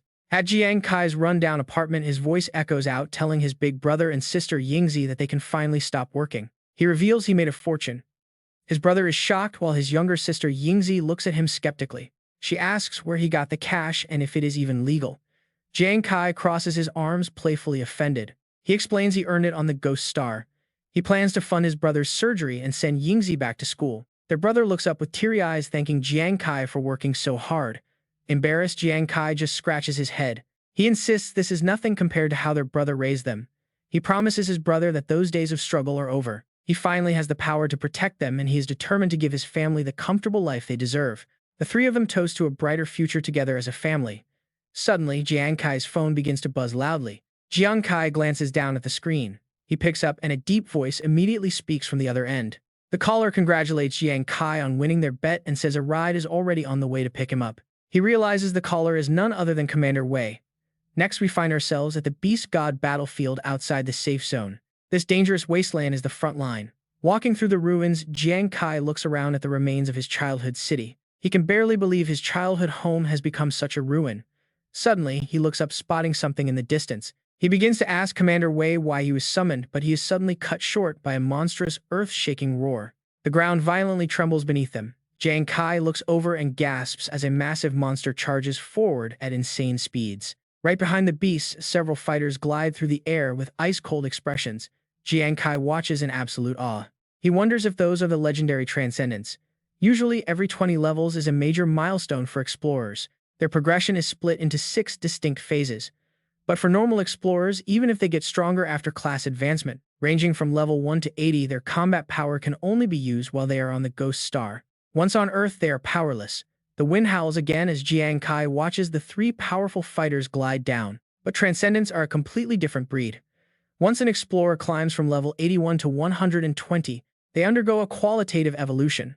Suddenly, the monster opens its massive jaws to unleash a devastating blast of energy. The fighters easily conjure a glowing shield, completely blocking the impact. Shockwaves ripple outward as their attacks collide. Jiang Kai is absolutely stunned. It turns out a transcendent can actually bring their immense powers back to Earth. This unbelievable phenomenon did not just revolutionize military history. It is humanity's primary shield against the invading beast gods. Down below, the 3 warriors raise their glowing weapons in perfect unison, preparing to deliver their fatal strike. They dive-bomb the beast, unleashing a barrage of devastating slashes. Watching from safety, Jiang Kai pumps his fist. He cheers as the beast is instantly obliterated, marveling at their power. But Commander Wei beside him just sighs. Wei points out this was just a low-tier beast. Yet to bring it down, humanity had to pay a heavy price. Looking up at the gloomy sky, Wei reveals they lost two transcendents. Jiang Kai freezes, completely stunned by the news. Wei warns him that humanity is on thin ice, urging him not to let the peace of the safe zone blind him. Since you won this bet, I will keep my word and won't force you to join our military force. As lightning flashes across the dark sky, Wei closes his eyes, promising to keep the royal family off his back. I will make sure the royal family keeps their hands off you. You probably wonder why I value you so much. It is simple. Wei always trusts his gut, and it tells him that Jiang Kai is destined for true greatness. In the future, he believes Jiang Kai will become the savior that the entire Holy Radiance Kingdom desperately needs. Wei Ying's voice echoes over the cold ground, noting that with a face like that, Jiang Kai probably only wants one thing: to protect his family, but joining the military means heading to the battlefield, and the front lines are incredibly brutal. It is dangerous, but when a nation faces ruin, ordinary citizens bear the duty, and this world needs warriors to stand against those beasts. Someday, death will surely claim us on the battlefield, but as a proud citizen of Shengyao, dying to protect the state is something done willingly. Wei Ying is ready to die for his people, and though he will not force Jiang Kai, he hopes for a choice. If Shengyao faces a crisis in the future, he hopes that once Jiang Kai is strong enough, he will stand up. Tossing his cigarette over the balcony, he asks the young man to fight for Shengyao right before Jiang Kai heads home. After resting on Earth for a few days, Jiang Kai returns to Shengyao City on the Ghost Star, lost in deep thought. He never expected Commander Wei to hold him in such high regard. Could he truly be the savior their empire needs? Shaking it off, he decides to focus on survival, wondering if the black apes in the Valley of Kings have respawned. Suddenly, a status window pops up, revealing a ghost banshee, an elite-tier monster capable of instantly killing average explorers. Her attacks possess a fear-inducing effect, and her haunting song can paralyze anyone within a 10-meter radius. Triggering absolute terror in her prey, only close-range strikes executed within 10 meters can actually deal damage to her ghostly form. Jiang Kai realizes this beast is insanely powerful, bringing instant death within 10 meters, while completely immune from afar. It is an absolute lethal trap, prompting him to lower his head and shut his eyes as he thinks of a strategy. Walking with hands in his pockets, Jiang Kai realizes this target is far trickier than the giant ape, meaning he needs a squad. Meanwhile, Hu Yan is dozing off while holding a sign that begs others not to disturb her because she is waiting for her captain. Passers-by assume she is completely crazy, but then Jiang Kai suddenly pops up and startles her awake. He asks if she has really been waiting there ever since he applied, making Hu Yan spin around in absolute joy. She beams, saying she knew Captain Kai would return, having waited for days, which brings a warm smile to his face. After telling her he remembered, Hu Yan covers her mouth and whispers, asking if he is finally ready to take her hunting. She promises to help find a powerful ally, claiming she calculated a perfect candidate who can carry their weight in battle. She asks if he needs this guy, and Jiang Kai immediately nods with a grin, excited for some serious combat support. That sounds great, he says, as long as the recruit is not some useless drunkard, but a nervous newcomer steps forward. Introducing himself as Ruan Yu, a self-proclaimed alcoholic, he sends Jiang Kai sprinting away while shouting that he is not interested. Surprised by his blunt rejection, Hu Yan frantically calls out, begging Captain Kai to reconsider and take Ruan Yu along. She insists that Ruan Yu is highly obedient and completely used to hardships, while the recruit stands there in awkward silence. She adds that he can cook, massage his shoulders, and is even willing to forego any share of the loot. As long as he gets to join the squad, he is completely fine with not taking a single piece of treasure from their hunts. Hu Yan calmly reiterates that Ruan Yu will literally work for free without demanding any cut of the rewards. Hearing that, Jiang Kai's eyes instantly light up, and he reaches out with a massive warm grin to welcome his new ally. He greets Comrade Ruan Yu, claiming he knew right away that the man was a genius, declaring him an official member of the squad. With a grand sweep of his hand, the captain proudly announces their new target, the elusive Ghost Banshee. Declaring them a family from this day forward, they head out, though Ruan Yu watches his back with a bit of skepticism. He whispers to Hu Yan, asking if their captain is a bit unusual, and she can only sigh in agreement. She explains that Jiang Kai only acts this way because Ruan Yu offered to work for free as they enter the eerie Valley of Kings. The atmosphere grows incredibly cold and ominous as they approach the Ghost Banshee's domain, where a withered, icy hand opens a door. The terrifying specter slowly emerges, and the squad holds their breath, watching from a safe distance in absolute silence. Jiang Kai whispers a warning, noting that this banshee is far stronger than any black ape, and exposure means instant death. He tells them to keep their voices down, reminding the team that close-range combat is their only hope. Since they must be within 10 meters to land a blow, they have to move like ghosts to find an opening. Hu Yan nods in understanding, but when Ruan Yu whispers to the captain, Jiang Kai quickly raises a finger to hush them. He tells Hu Yan to be quiet, leaving her completely baffled as to why she is the one getting scolded. Ruan Yu whispers again, prompting Jiang Kai to frown and snap at Hu Yan to shut her mouth once more. Feeling wronged, she protests that she did not even say anything right as Ruan Yu whispers to the captain yet again. He looks at her with suspicious eyes. If it wasn't you who was making those weird sounds, Ruan Yu happily waves something in his hand, shouting for the captain to look at what he found. Before anyone can react, he shouts at the top of his lungs, thanking the captain and offering a toast. The loud toast echoes across the dark forest, immediately drawing the monster's attention. The Spectre Banshee hears the racket and locks onto them. She lunges forward, charging straight at their position. Jiang Kai turns completely pale, screaming, "What the hell are you doing, Ruan Yu? Hu Yan, didn't you say recruiting him would be a huge help?" She stammers in terror, trying to explain that she only said it casually. The captain holds his head in sheer despair. This is a disaster. The Banshee coldly charges and unleashing her devastating soul-shattering screech.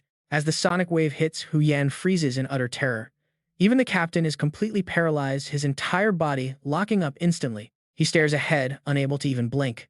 Meanwhile, Ruan Yu is just way too drunk to care, sleeping peacefully on the dirty ground. Over in the corner, Hu Yan collapses to her knees as her legs give out.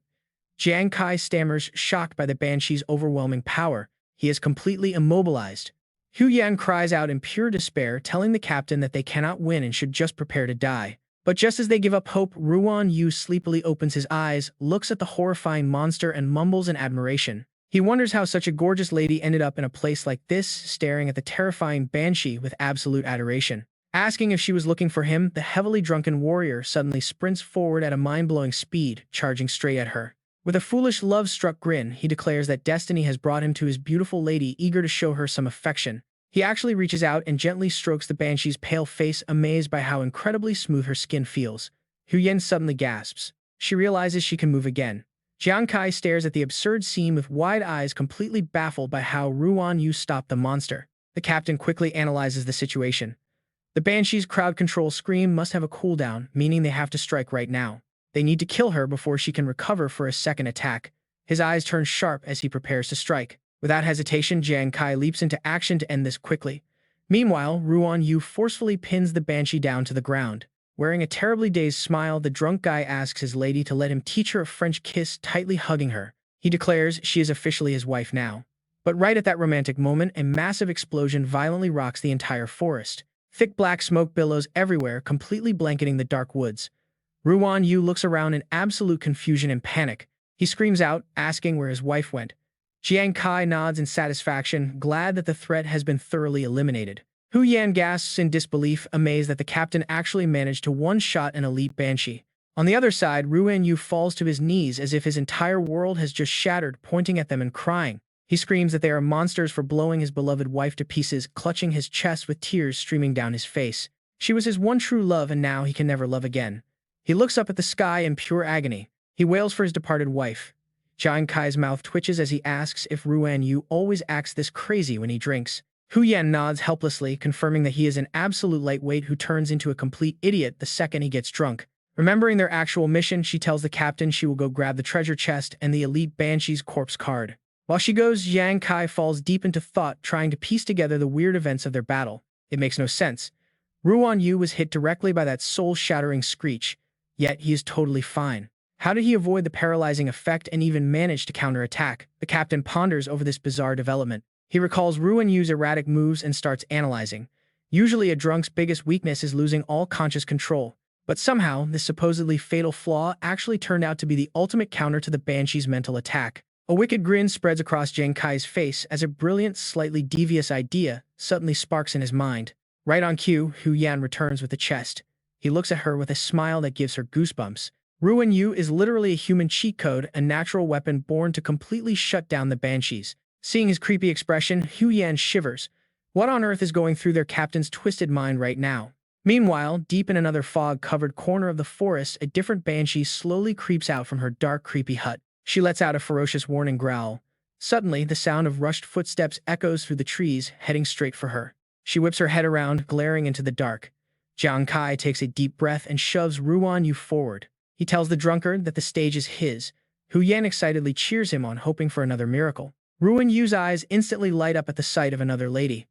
Uninterested in romance, the Banshee immediately unleashes her paralyzing scream. He just grins back in pure excitement, asking why his gorgeous new lady is drooling so much. Do you like what you see? Are you lusting after my body? He is completely unaffected by her mind-controlling skill. He excitedly yells back that it is a crazy coincidence because he wants her too, celebrating his total immunity to her magic. With her skill broken, he can finally get close enough to strike. Ruan Yu charges forward, shouting with absolute joy. Thanks, baby. Finding you makes me believe in love again. Let us ignite our passion tonight. But right in that very moment, countless weapons engulfed in raging flames fly straight toward the target. These wind-tearing strikes pierce through the air directly, piercing straight into the phantom siren. Jiang Kai successfully finishes the target, triggering a massive earth-shaking explosion. He stands frozen in shock, staring blankly at the wreckage. Ruan Yu immediately loses his mind and screams out in rage. How dare you blow up my wife again? I curse you, heartless monsters. In his extreme state of emotional distress, stumbles, loses his balance, and faceplants onto the dirt. Jiang Kai quickly urges his teammate to keep moving while he is down. Go find another siren before Ruan Yu even wakes up. She instantly agrees. For the next 3 hours, the entire cavern is rocked by endless violent explosions accompanied by his desperate, helpless begging to stop blowing up his 11th wife. Poor Ruan Yu can only weep in a corner, while his greedy teammates stare at the mounting treasure with glowing eyes. My 23rd wife was just blown up by these two monsters. This tragic routine repeats over and over again. Please spare. My 35th wife. Finally, a massive super-tier treasure chest drops right in front of them. Jiang Kai grins widely at their haul. Using Ruan Yu as bait actually allowed them to quickly farm 35 elite siren chests, completely clearing the valley. Hu Yan is also absolutely thrilled by this insane level of efficiency. She never could have dreamed of this. Glancing at his own status window, Jiang Kai realizes that after slaying those 35 elite sirens, he jumped 2 levels straight to level 14. The only real cost was one deeply heartbroken teammate. Hu Yan, your prediction about his usefulness was absolutely spot on. She agrees completely, adding that this is actually great therapy to help him get over his ex-girlfriend. But poor Ruan Yu is just crying his eyes out completely. Devastated by this cruel emotional training, he bitterly mutters that they are both absolute monsters. Looking at the two of them, joking around and bickering like that, Jiang Kai is already busy calculating his next moves.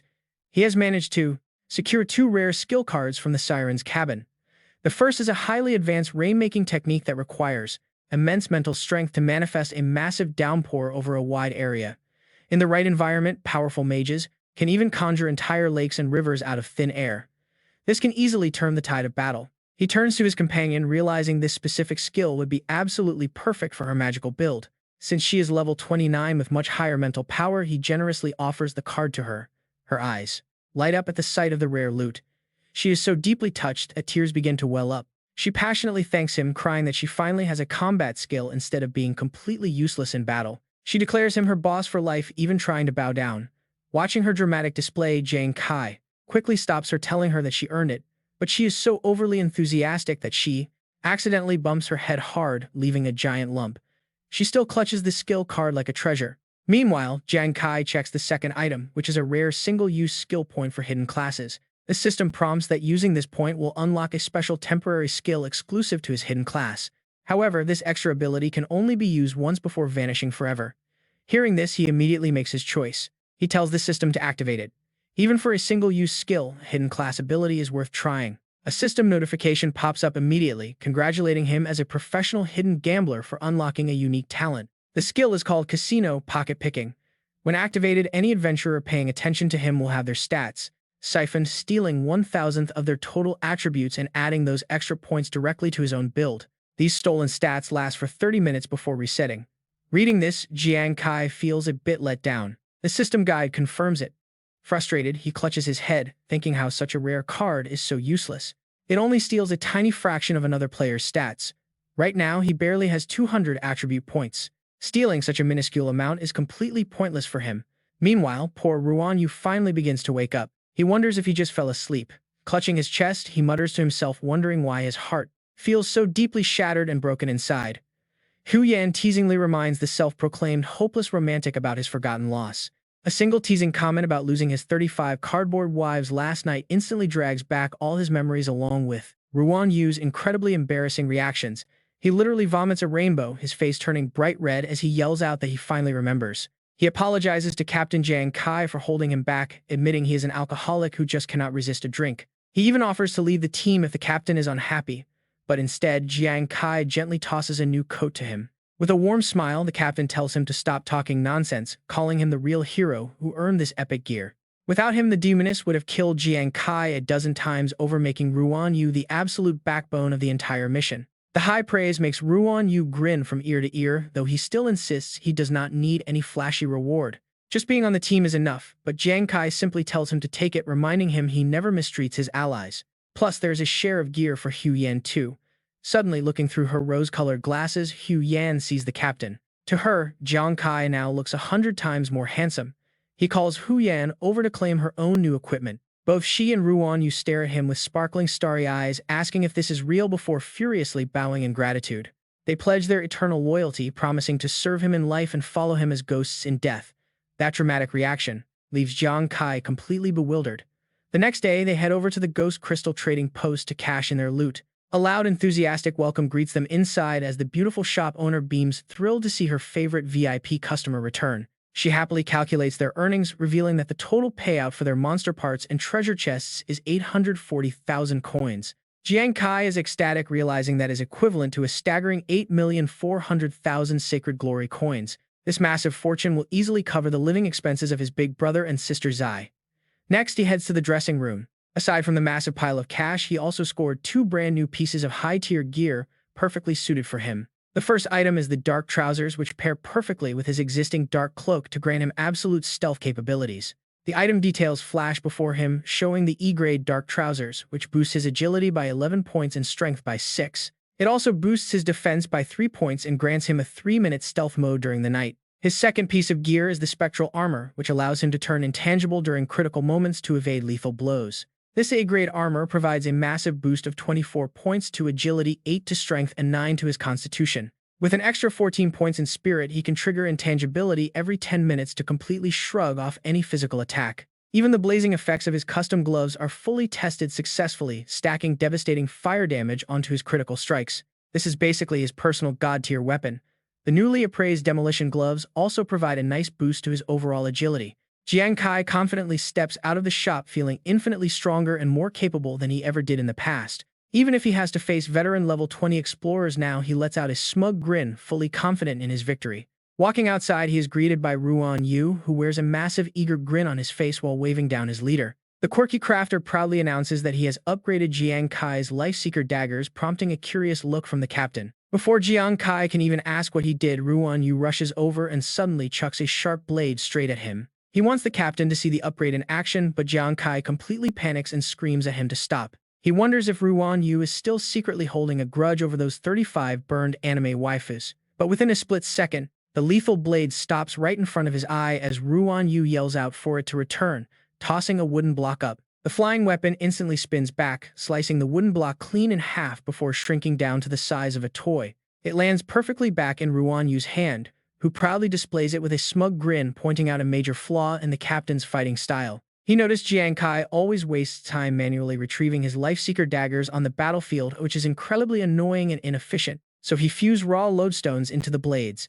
Now once thrown, the magnetic force pulls the daggers right back to him. Jiang Kai is absolutely thrilled by this revelation, realizing he will never have to worry about running out of throwing blades. Ruan Yu happily adds another awesome feature, explaining that the returning daggers will also slice through any enemy caught in their path. Stunned by the brilliant upgrade, the captain puts a hand on his shoulder, completely blown away by his unexpected crafting talent. He calls him a certified genius weapon modder, which makes the quirky crafter immediately beam with pride and ask if he really is. He boasts that he is entirely self-taught, to which the captain puts on his best salesman face to reassure him. Jiang Kai dramatically swears on his life that Ruan Yu is the greatest.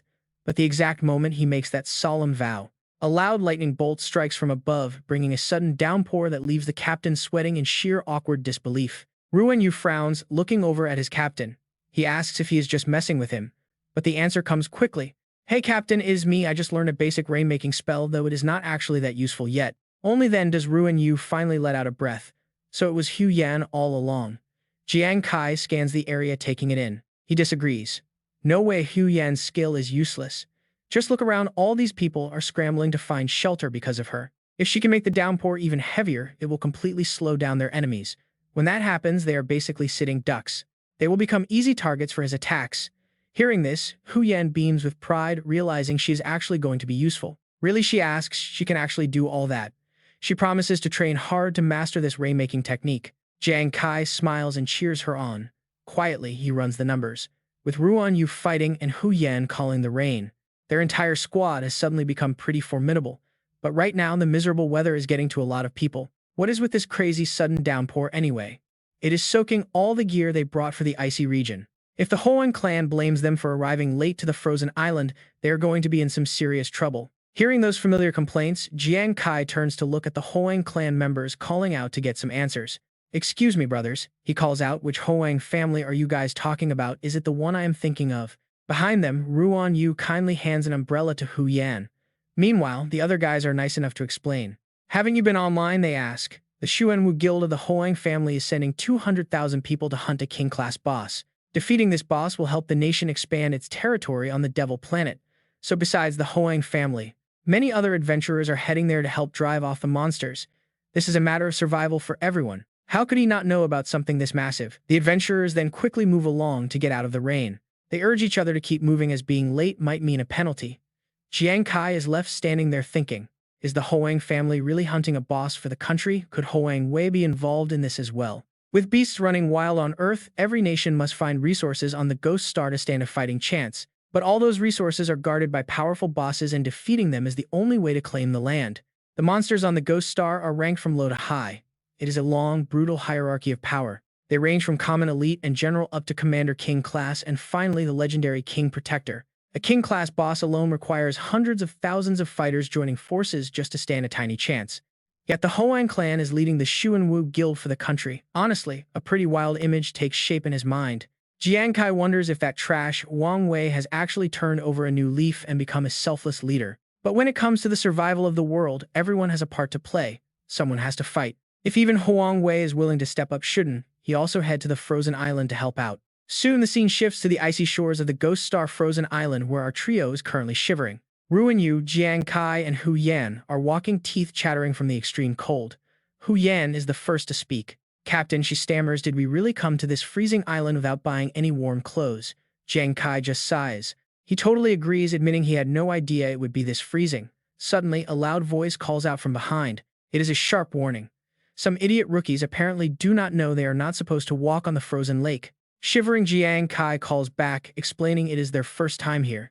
He asks why they cannot walk on it. A gray-haired guy scoffing from above asks what kind of clueless rookies they are to not know the basic rules. As everyone knows, beneath this frozen surface lies a massive monster nest. Right then, the ground begins to shake. Walking on the ice is a death wish. Just as the guy finishes speaking, a creature indeed bursts through. They have went and disturbed the beasts lurking below. Roaring in front of them is a terrifying creature. It is a level 22 bipedal merman monster. Jiang Kai and his team quickly scramble backward to create some distance. A merman, Jiang Kai mutters. Meanwhile, the guys who warn them just laugh, calling them 3 total idiots. A level 22 merman normally requires an entire team of level 20 players just to stand a decent chance. These beasts excel at close-range combat.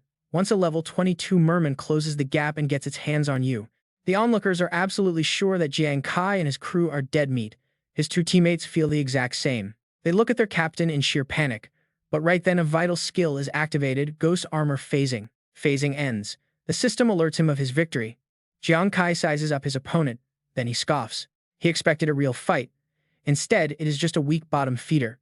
He drives a heavy fist straight forward. Scram! His single punch triggers a massive explosion. Behind him, the 3 nearby onlookers freeze in absolute shock. Wait, is this guy for real? They completely lose their minds, unable to believe he just launched a counterattack. That level 22 monster usually requires a full party of level 20 adventurers. He just took it down solo. He has barely passed level 10. Yet, he completely obliterated it. Jaws instantly hit the floor as they stare. He just one-shotted a mini-boss. Jiang Kai smiles, happy that this quick warm-up finally chased away the freezing cold. Time to check stats. His strength has reached 76 points now. If he can trigger a critical hit, he calculates his damage. It would easily reach 15,200 points, at the absolute minimum too, and that is without his bonus gear attributes. Even with the worst critical roll, his damage is insane. No monster or rogue adventurer around level 20 stands a single chance of surviving a direct strike from him. Hu Yan eagerly jogs over. He calls out, offering to help Captain Jiang Kai harvest the loot, specifically the merman's soul card. Jiang Kai turns and nods, suggesting they head back to the shore. Once they reach the land, Jiang Kai asks the 3 local guides if they know where Huang Wei is. Their attitude flips instantly. They wave their hands, stammering that they are not worthy of being called big brothers. We are just lackeys, they say. Luckily, they happen to know exactly where the young master is hiding now. The three guides eagerly lead the way. Their destination is a frozen, desolate corner of the island. As they march, Jiang Kai reflects. He purposefully kept his close friends out of this highly dangerous business. He did not want them dragged into his feud. Still, his guides insist that the target is nearby. The area looks completely desolate. But suddenly, a familiar voice calls out from across the snowy plain. He calls out his name. Jiang Kai turns with a calm smile, greeting Huang Wei right back. Huang Wei strikes a dramatic pose.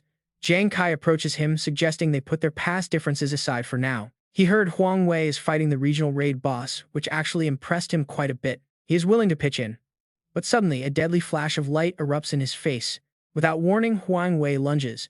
Jiang Kai easily slips past the blade and demands an explanation. He explains he only came to clear up the misunderstanding. Huang Wei sneers, mocking the very idea of peace. With a twisted grin, Huang Wei reminds him of the humiliation that forced him into a long recovery. Peace. He spent months plotting his revenge after Jiang Kai humiliated him in front of everyone. The military ordered his family to stay away, but there was no way he would let this slide. He roars, explaining that he only volunteered to hunt the king-tier boss for one specific reason. He wanted the glory, so the army would strip Jiang Kai's protection. Jiang Kai frowns in disbelief. Hunt a legendary monster just to settle a petty grudge. Pathetic. Huang Wei raises his blade. The glowing sword rushes forward as Huang Wei laughs, glad his target delivered himself so easily. Forget the raid. He just wants to see Jiang Kai dead right now, no matter the cost. Jiang Kai steps back, realizing he has given this petty villain far too much credit. Some people simply never change. Seeing there is no room for peace, Jiang Kai prepares to strike back. He warns them to attack all at once. Otherwise, they will end up like their friends. Huang Wei's lackeys burst out laughing, mocking the claim that he wiped out their elite team. They claim he only survived because of the military. Now their master is highly leveled and S-tier geared. Does killing a rookie even require their help? Suddenly, one of the thugs pauses in absolute horror. He breaks into a cold sweat, warning the others that this kid somehow reached level 14 already. It is already too late. Huang Wei struggles to defend against Jiang Kai's lightning-fast strikes. Suddenly, roaring flames engulf him. Huang Wei screams in panic, demanding to know where the fire is coming from. His desperate cries echo. His panicked underlings watch in horror, completely at a loss for words. It looks like standard elemental fire, yet it drains their master's health at an alarming rate. Jiang Kai only warns them in a cold voice, "Your young master is already dead, so if you do not want to end up like him, do not stand in my way." Even though Huang Wei is heavily injured, he still tries to struggle, screaming that he does not want to die. He grits his teeth, relying on his gear that locks his health at 1% to prevent immediate death. But his time is short. He orders his men to kill the enemy, issuing a brutal command to torture him to death. The loyal lackeys quickly target Jiang Kai and rush forward. Right after that, Jiang Kai unleashes a barrage of throwing daggers with a threat. He says he will use them to test his life, chasing magnets, making them completely dazed because they cannot react in time, though they soon show arrogant smiles since they are unharmed. They throw so many daggers, yet not a single one hits, so what kind of accuracy is this? He even mocks him confidently. Are you shaking because we are all level 30 and you are absolutely terrified? Then one armed goon charges straight at Jiang Kai. I go first, he yells. The hero raises a flaming hand, his voice cold and dangerous. Then, Jiang Kai lands a brutal punch right on his chin. The goon flies back, swallowed instantly by fierce raging flames. As the smoke slowly clears, the remaining enemies cannot hide their sheer shock at how those daggers fly right back. Looking at Jiang Kai, they are all completely stunned. How could a kid only at level 10 or so defeat their level 32 captain, who is now burned to a crisp and dead instantly? But the hero has no plans of letting them go. Jiang Kai calmly whispers a single word: recall. Instantly, magic pierces right through the target, turning into a devouring fire before a massive explosion erupts on screen, threatening to destroy absolutely everything in sight. Watching this, one of them screams in terror, asking what kind of skill this is and why the damage is so high. The guy next to him wonders if this kid is actually some high-tier master pretending to be weak. Meanwhile, Huang Wei cannot help but scream out, calling them idiots and pointing out his ranged combat. He orders them to charge together and close the distance to overwhelm him. The subordinates immediately take the order, raising their weapons and rushing forward with a loud shout. Huang Wei is incredibly confident in his simple strategy. Jiang Kai must be a ranged assassin with high damage, meaning he is weak up close, but before he can celebrate, another massive explosion erupts right in front of his face. Filled with the agonizing screams of his underlings, their instant defeat leaves Huang Wei absolutely furious at their weakness. He curses them all as useless trash, while Jiang Kai slowly approaches with a murderous aura, asking what the difference is. Huang Wei can only scream in pure terror, stammering that this is impossible given their massive gap in levels. Drawing his sword, the hero calmly states that he intended to let their past grudge go, but he is truly disappointed. Standing right before him, Jiang Kai issues a final threat, asking if Huang Wei is indeed the one who wanted to kill him. The terrified young master can only stammer, asking what he is going to do. The hero replies softly, raising his blade high into the air, saying he is merely returning the favor since the other tried to murder him. Knowing his enemy is still traumatized from their last encounter, Jiang Kai looks at him with amusement, promising to deepen his nightmare. As Huang Wei trembles in fear before the divine blade, his desperate screams are the only thing echoing in the area. A few minutes later, on a snowy mountain peak, Jiang Kai checks his system interface and evaluates his gains. Killing other players really gives the most experience. Defeating 4 level 30 fighters and that useless Huang Wei actually got him, all the way up to level 17. Suddenly, a loud warning ring chimes, alerting him that he has received a bloodthirsty killer penalty, leaving him completely baffled. The specific system details for the bloodthirsty status then display right before his eyes.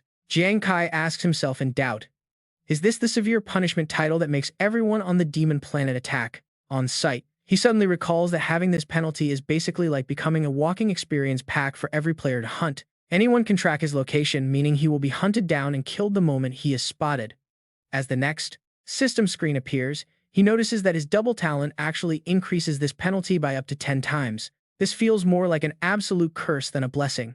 He is hit with sudden panic upon realizing that if he dies, once he will lose 30 times the normal experience points, which could drag him all the way back to level 10. Instantly, Jiang Kai begins running for his life, warning himself to avoid crowded areas from now on, no matter what. He must find a way to obtain the Tears of Repentance to clear this status. The scene shifts to the Ice Island Imperial Garrison, where soldiers are guarding the camps.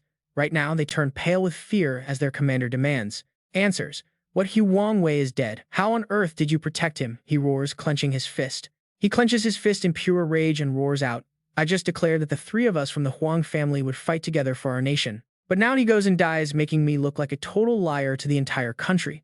Facing this mess, Huang Da turns to Ba, he asking what their next move should be.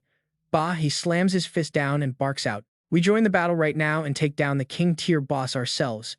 Once it falls, we will use our military achievements that will force the army to stop protecting that bastard Jiang Kai. Hearing this plan, sinister grins spread across their faces. When that time comes, Jiang Kai will pay the absolute ultimate price. Half an hour later, on a frozen island far away, Hu Yan is looking quite puzzled. Captain Jiang Kai, how on earth did you suddenly get a brand new title? Ruan Yu chimed in with a sigh, asking if he was really a bloody assassin. This made Jiang Kai quickly cover her mouth. Keep your voices down before we get caught, he warns.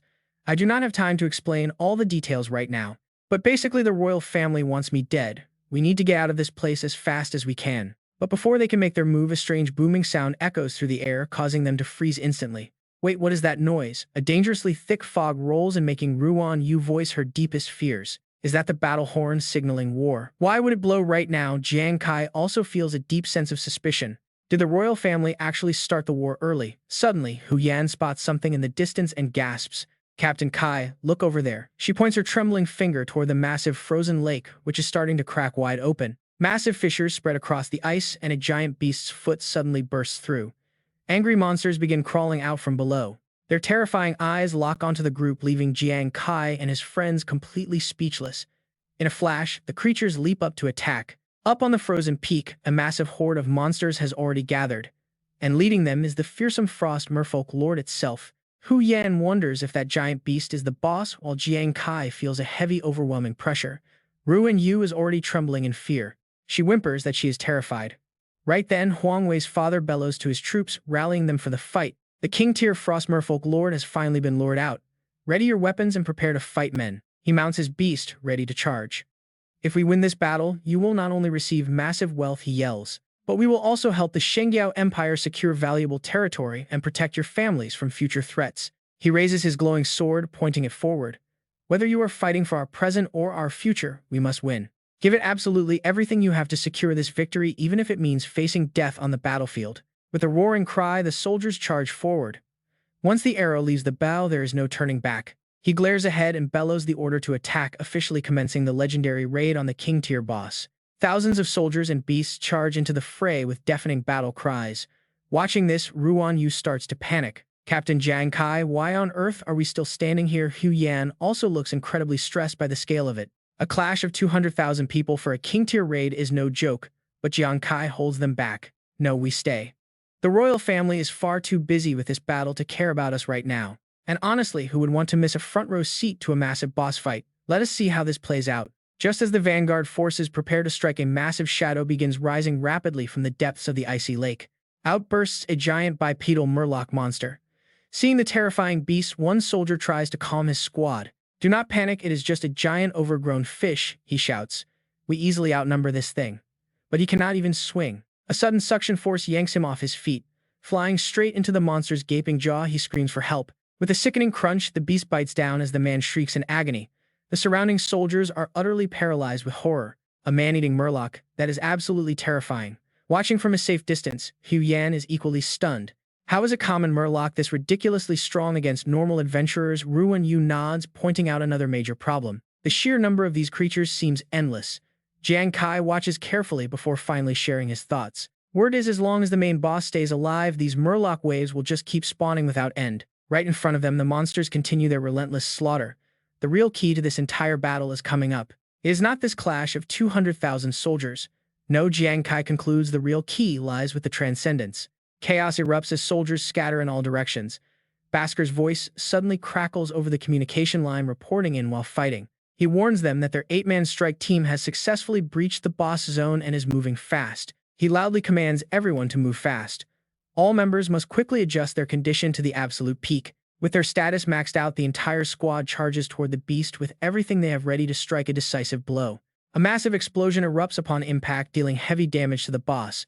Watching this unfold, Ruan Yu cannot help but shout. That is insane power. Is this what a Transcendent is truly capable of? Even Hu Yan guesses the boss is done for. It seems like the boss is going down, but Jiang Kai quickly shuts that down, stating that the situation looks incredibly dangerous. His pupils dilate as he activates his focused Demon Eye skill. Jiang Kai stares closely at the front line, carefully assessing the battle. Their attacks look powerful, but through his specialized Demon Eye, he looks at the monster and makes a grim realization. It looks like they have not even scratched the boss's armor yet. Right then, the surrounding soldiers watch in sheer disbelief. Wait, did they fail to even scratch its armor? In the next second, they are all blasted away by a massive violent shockwave. The ground shakes as they crash, while the beast snorts easily, brushing them off. Seeing the vanguard wiped out so effortlessly leaves everyone terrified. The onlookers are paralyzed with fear. Did a single strike just wipe out 8 Transcendents? Even Jiang Kai is shocked. He cannot believe it. 8 people gone in one casual swing. Is this the terrifying power of a king-tier boss? Suddenly, a single fighter raises his weapon and charges straight at the beast. Jiang Kai cannot believe his eyes. 8 elite fighters were just slaughtered instantly, and now this single survivor actually dares to charge back in. What is he thinking? Hu Yan covers her mouth, begging him not to go. But he ignores the warning, sprinting directly toward the massive threat anyway. Down below, everyone watches with bated breath, bracing for another death. But his blade scrapes against the cold ice. With one sharp thrust of his sword, he collides with a massive monster, actually halting its strike and catching it completely off guard. Jiang Kai and his group stare in absolute shock. What? Even the surrounding soldiers cannot believe their eyes. Did he seriously just block a direct attack from the boss? The warrior lands firmly on the ice, growling with immense fury. Those teammates of mine only died on purpose. Jiang Fang glares with pure murderous intent, speaking to the monster with cold fury. Did you really think we would just let you wipe us out with one casual strike? He slowly walks toward the frozen merman lord. Today I will fight for my fallen brothers. Instantly, a system notification activates the dead man's blessing skill. Jiang Fang charges ahead, unleashing a flurry of strikes. The system alerts that the boss's shield has been broken. The monster staggers back in shock as its shield shatters. Jiang Kai's eyes light up as he witnesses this clash. This guy is insane. He actually broke the boss's defense. The surrounding soldiers cheer loudly, feeling a spark of hope. This master might actually slay the boss. Nearby, the guild leader scoffs, asking if they really thought his guild was weak. Those Transcendents were sacrificed on purpose. It was all a calculated plan to fuel Jiang Fang's ultimate power. He radiates intense killing, intent, and thick mana. Jiang Fang was already a powerhouse, strong enough to fight 10 men all on his own. But with the dead man's blessing stacked on top, his overall combat power has shot up by an insane 200%. Giving the monster no time to breathe, Jiang Fang lunges forward. He alone now possesses the power of 20 Transcendents combined. The beast is completely overwhelmed by his barrage. The leader grins with pride, watching his ultimate weapon dominate. He grins with confidence, noting that as long as nothing unexpected happens, this battle is officially wrapped up. Nearby, Hu Yan keeps cheering him on, shouting that they will win. But right then, a sea merman appears out of nowhere. It sneaks up right behind the three of them. Meanwhile, a guild member screams in panic after looking at his system screen. "Father, we have a massive problem. I just detected a huge horde of mermen closing in from the back of the frozen island." The leader freezes in shock. "Sea mermen? You mean a massive undersea army has been summoned here?" He nods frantically, confirming there are hundreds of them, all elite mermen at level 30 and above. This is terrible news. The leader freezes in complete shock as they watch the incoming threat start to close in. Panic sets in. Jiang Fang can only focus on fighting the boss if the rest of their forces keep the battlefield stable. He quickly analyzes the entire field, which is split into 5 distinct zones based on the levels of the incoming enemies. These areas range from common mermen to elites, generals, commanders, and finally the boss zone itself. He had a clear strategy laid out in his mind, placing heavy forces in each of those zones to contain the threat. This keeps the battlefield balanced, but now a massive flood of new monsters is throwing everything into chaos.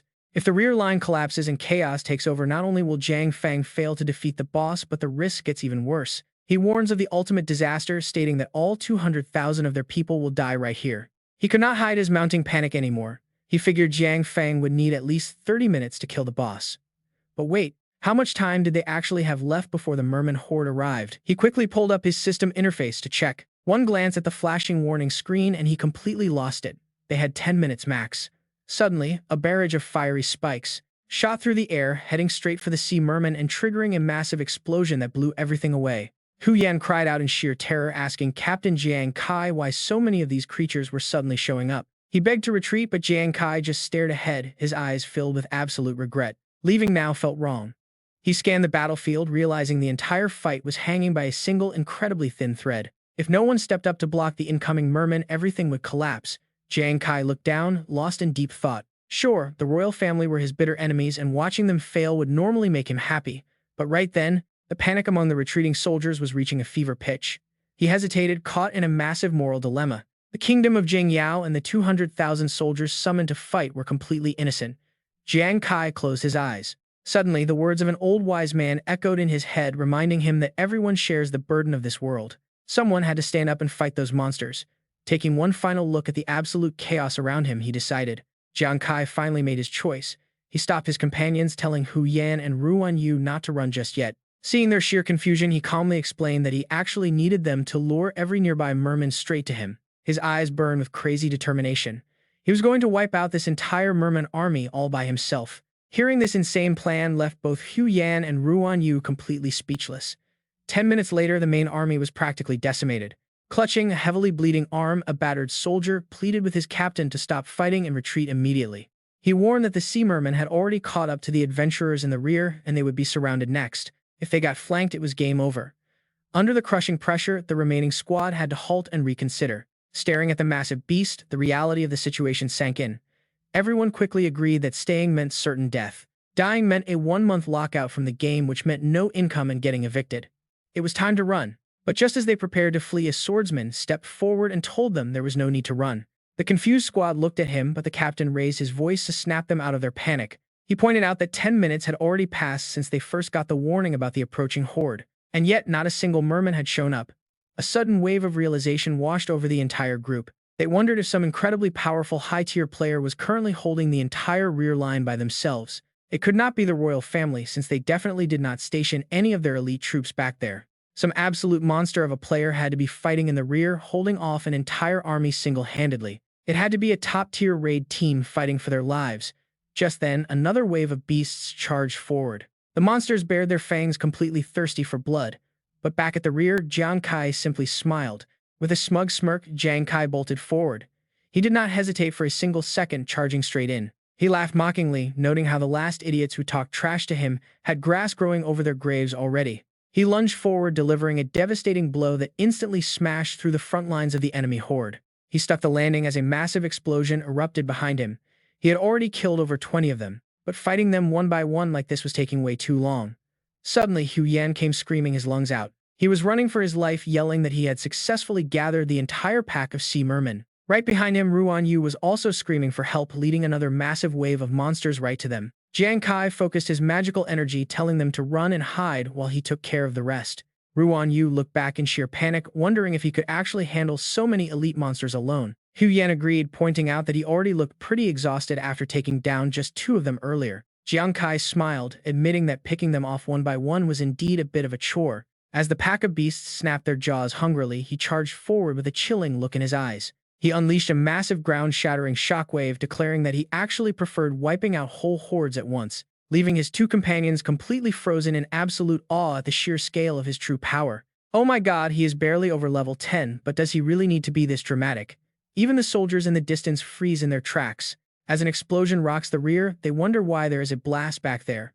Right now, Huang Da cannot hide his complete panic. Dad, those murlocs at the rear have completely vanished from the radar.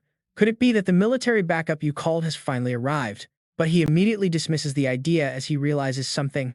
The army, no way, I only just reached out to them. How could they possibly get here so fast? He furrows his brow deeply as a sudden unsettling thought crosses his mind. But he quickly shrugs it off. Whatever, if the military really is here, they should notify everyone on the battlefield. That way, Jiang Fang can focus entirely on taking down the boss. Half an hour later, Jiang Fang is still fighting relentlessly. The boss scowls as its health drops down to 65%.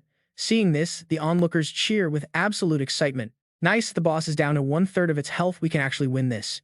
Just then, the beast raises its razor-sharp arm. It aims straight for Jiang Fang. Seeing this, he shouts a warning to be careful, because when the boss loses 1/3 of its health, it triggers its Phase 2 Berserk mode. Up ahead, Jiang Fang reacts quickly and blocks the heavy blow. He analyzes the situation. In this frenzied state, the boss's attack speed becomes so incredibly fast that dodging is practically impossible. Because of that, Jiang Fang has no choice but to brace himself and tank these hits. But the real problem is they cannot beat it. He grits his teeth as blood sprays out. Just watching Jiang Fang fight, it is clear he cannot hold on much longer. Right at this moment, the system repeatedly warns that Jiang Fang's health has plummeted to a mere 5%. Jiang Kai's group watches closely. Nearby, the soldiers do not even dare to blink, and a quiet, anxious whisper finally breaks the tense silence. Is that expert about to die? But Jiang Fang grits his teeth, growling at the beast. You think that with just this level of damage? Magic power begins to swirl all around him. Jiang Fang activates his super talent skill, Battle Intent Armor, shouting out, "Do you really think you can kill me?" His entire body undergoes a massive transformation under this new skill. From this point on, no matter how many hits he takes, he will not suffer any damage because his armor grants total immunity. It even reflects the damage right back at the Frost Murloc Lord. Witnessing this incredible turnaround, Jiang Kai cannot help but yell out. That armor is insane. It does not just block damage, it reflects it too. Is this the power of a super talent? Nearby, the soldiers get incredibly hyped up, realizing they might actually slay the boss. Let us give it everything we have. Even the Elder regains his full confidence, bragging that Jiang Fang was their carefully chosen trump card. His special talent allows him to reflect 50% of all incoming damage back at the enemy for 90 seconds straight. Better yet, the boss is currently in its lightning-fast berserk attack phase. When the boss's health drops down to 35%, he boasts to everyone. In other words, the faster the boss attacks, the more damage it will end up dealing to itself. Hearing this, he lets out a smug laugh. In just a brief moment, the boss has already lost 30% of its health. If they can keep this up just a little longer, he confidently concludes that this beast will easily fall right into their hands. Suddenly, a massive flash of light erupts ahead, causing his eyes to widen in complete shock as everything takes a turn.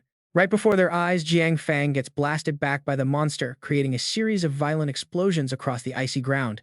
As the thick smoke clears, he lies defeated on the ground with massive wounds, his health pooling at a critical 1%. Seeing their champion utterly crushed, everyone stares in disbelief. Honestly, did the boss seriously just use an armor-piercing skill? Both Jiang Kai and the Elder stand there completely stunned. Has their star fighter really been defeated? Only then does the Elder speak up. We were too careless. How could this boss have an armor-shattering move? Meanwhile, Huang Da panics and shouts for his father. He asks himself if they have been spotted before crying out in absolute despair. It is all over. We are completely doomed. We relied entirely on Jiang Fang. If even he can get taken down like this, there is no denying the bitter truth. He concludes that defeat is inevitable. A second later, utter chaos breaks out as the monster unleashes a relentless barrage of attacks. Help us, our ace has fallen and we cannot fight this thing. What do we do now? Everyone run for your lives. Just as its attack lands, it slams heavily against a shield. Li Biao blocks the blow, crying out to Zhu Zi and Su Nuanwen. I was wrong. I should never have brought you two here. It sounds as if he is whispering his very last words. I only did this to prove I was stronger than Jiang Kai, just like everyone said. Deep regret consumes Li Biao. Jiang Kai would never lead you into a death trap like this, but I dragged you both straight to your graves. I really am a complete failure of a captain. Seeing him like this, tears stream down Su Nuanyuan's face as she, "Is anyone there, please? Can someone save our captain?" In her heart, Su Nuanyuan feels utterly helpless. She is completely out of mana to heal anyone.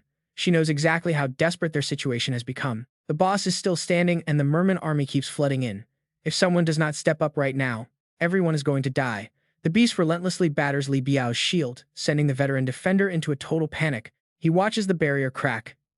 Is there no savior left? The monster opens its massive maw to swallow them whole. Is there really nobody who can save them? Just as Li Biao prepares for the worst, countless flaming stone fragments rain down. The fiery rocks incinerate the frozen merman lord. As the thick smoke clears, Li Biao struggles to process what just happened. Over on the side, Jiang Kai softly whispers a spell to activate his summon.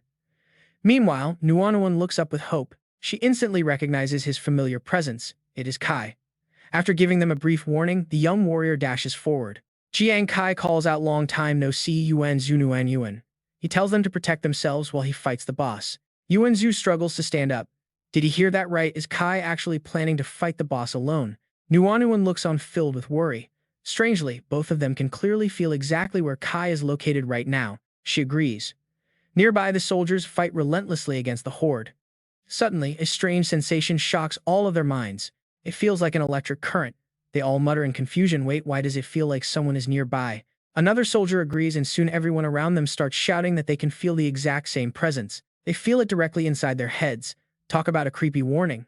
Hearing this, Hu Yan grows incredibly anxious. She yells out, "Captain Kai, what are you doing? Have you forgotten your current state with that title?" Ignoring her warnings, Jiang Kai keeps running forward, even though that mark makes him a target for 200,000 people. Greedy eyes turn toward him. The desperate soldiers realize this is a golden chance to salvage their hopeless situation. They realize that taking down a bloodthirsty killer will reward them with an absolute mountain of experience points. Before the mermen wipe them out, the soldiers raise their weapons and charge directly at the lone warrior. They scream to kill him first. Suddenly, Jiang Kai's eyes widen as a massive explosion erupts right in front of him. Nuan Yuan and Yuan Zhu scream out in terror. Did those greedy soldiers actually manage to kill Kai? But inside the dust cloud, the hero smirked. That was just his opening move. He immediately unleashes another attack. His lightning-fast strikes easily blow them away. The defeated soldiers stare in absolute disbelief at his overwhelming power. They wonder how his damage could be this high when he is supposed to be a rookie, barely past level 10. This makes absolutely no sense. Watching from afar, Yuan Zhu jumps up and cheers that Kai is completely unharmed. Nguyen Yuan is stunned to see him wipe them out so easily. As the dust settles, he stands there untouched. Li Biao stares at the young man with wide eyes, completely unable to believe his own sight. He survived an ambush by high-level players without a scratch. Meanwhile, Huang Da loses all of his remaining patience. He shouts to his father that Jiang Kai, the one who killed Huang Wei, is rushing toward the boss. The father also doubts the report. Why would Jiang Kai do something so incredibly reckless right now? Does he really think he can take down the boss? They need to focus on minimizing their losses instead. But suddenly, the young man pauses. An uneasy feeling washes over him and he cannot shake it off. Looking at the chaotic battlefield, he begins to wonder if Jiang Kai might actually pull off the impossible. Meanwhile, Jiang Kai battles his way forward, silently laughing at himself for jumping into this crazy fight. Helping his enemies in the Huang family fight a boss was never part of his original plan. But he remembers Wei Ying's words, if Sheng Yao falls into danger, he must fight to protect it. Still, he silently wonders who would ever agree to let a controversial rogue like him lead the guard team. His legs keep moving forward. The kingdom is in a massive crisis and desperately needs resources to survive. He just happens to have the power to help. His gaze sharpens as his confidence surges to new heights. He calls out to his system AI to activate that special one-time use skill from Chapter 49. The system AI quickly confirms the command. He remembers how completely useless he initially thought this skill would be. It only steals 0.1% of attributes from anyone watching him, but now it fits perfectly. He realizes this is the ultimate scenario to use it. After all, he currently carries that bloodthirsty killer status. This means absolutely everyone on the battlefield is watching him, unaware of what is about to happen. They keep wondering why a bloodthirsty killer is standing right here, and honestly, they can all feel his chilling presence. Meanwhile, Jiang Kai starts calculating. Even stealing a tiny fraction of everyone's attributes could build up pretty fast, but his presence is magnetic. Whispers of a cold-blooded killer echo around, making it impossible to look away. Fortunately, luck is on Jiang Kai's side. With over 200,000 people here, his plan might actually work. Even if everyone only steals 0.1% when you combine all of them together, the final total will be absolutely massive in the end. Staring at the system screen, Huang Da suddenly yells out in sheer disbelief. He screams that Jiang Kai is heading straight for the boss and is actually about to steal it. His father gasps in shock, asking how this is possible as his son frantically hands over his tracker to show him. Jiang Kai's stats are skyrocketing to a terrifying level, easily surpassing anything they could have ever imagined. The old man is left utterly speechless. Meanwhile, right at Jiang Kai's current location in the dangerous warrior-class monster zone, which happens to be the warrior-class monster area, a terrifying shark merman beast appears and immediately charges straight at him. Watching from afar, the father tries to analyze the battle, noticing Jiang Kai isn't even trying to dodge. He doubts if those insane attributes are even real, especially since the opponent is a deadly warrior-class threat. The shark-toothed beast's bite is a skill that even level 60 adventurers must actively avoid, making it highly lethal. He confidently predicts that the boy will fail here. But on the battlefield, Jiang Kai merely tightens his fists. He throws a devastating punch, telling the beast to get out of his way. Fighting barehanded shocks everyone. No weapons at all. The onlookers are completely stunned and the nearby soldiers get goosebumps from absolute fear. He actually obliterated a warrior-class monster with a single punch. Even the skeptical father cannot doubt him anymore. The father wonders if those stats are genuine, while the crowd holds their breath, hoping he defeats the boss. Jiang Kai soon reaches the commander-class territory, where a massive, terrifying merman commander emerges to face him. The beast looks savage enough to crush anything in its path, letting out a roar that violently shakes the surroundings. Jiang Kai is forced to cover his ears from the volume, making the smug observers scoff at him once again. They claim he is foolish because resisting that commander's deafening roar requires specific gear or powerful defensive skills. High stats alone won't save him, and the father agrees that the kid has no idea what he is doing. He thinks he can easily steal the boss, but as the beast charges, Yuan Zhu and Nguyen Yuan panic. They scream out Kai's name in pure terror. But suddenly Ruan Yu chugs down a beer and completely transforms into someone else. He yells that he will never let himself be weaker than anyone else, charging forward with insane speed. He shouts to the monster, calling it a beauty and claiming he is just as good as his captain. He launches a flurry of wild attacks, screaming at the angry beast to notice his high-quality charms. He demands to know why a handsome guy like him can't win her over, offering a literal interspecies kiss. To everyone's absolute shock, he leaps forward to kiss the beast, muttering that no one will ruin his wedding. He keeps trying to hug the monster, leaving the terrifying merman completely speechless and visibly annoyed with bulging veins. Enraged, the beast slams him straight into the dirt, but the drunk guy just sits up looking completely infatuated. He compliments her aggressive attitude, saying he actually likes it rough, which leaves the entire crowd absolutely stunned. People wonder whose crazy teammate this is, unable to believe someone just shrugged off a commander's roar like that. He even managed to tank the attack, prompting Li Biao to note that this guy has some serious skill. It is rare to see a monster hate a human this much. Jiang Kai wonders why his teammate even followed him. He strictly told both of them to stay back and not get involved, but then Hu Yan's voice echoes nearby. She asks if he thinks they would make him look bad quickly, channeling a massive amount of magic power. She unleashes her ultimate dance technique before urgently telling Jiang Kai that he needs to make his move right now. Her teammate cannot hold out much longer since the power gap between him and the commander is simply too massive. Meanwhile, the drunk guy is still living in his romance fantasy, calling out to his beautiful merman wife again. Jiang Kai's eyes widen as he realizes what they did, a smirk forming on his face at their crazy loyalty. He has to admit they are impossible. Suddenly, massive lightning bolts strike from the mountaintop, shocking the entire crowd.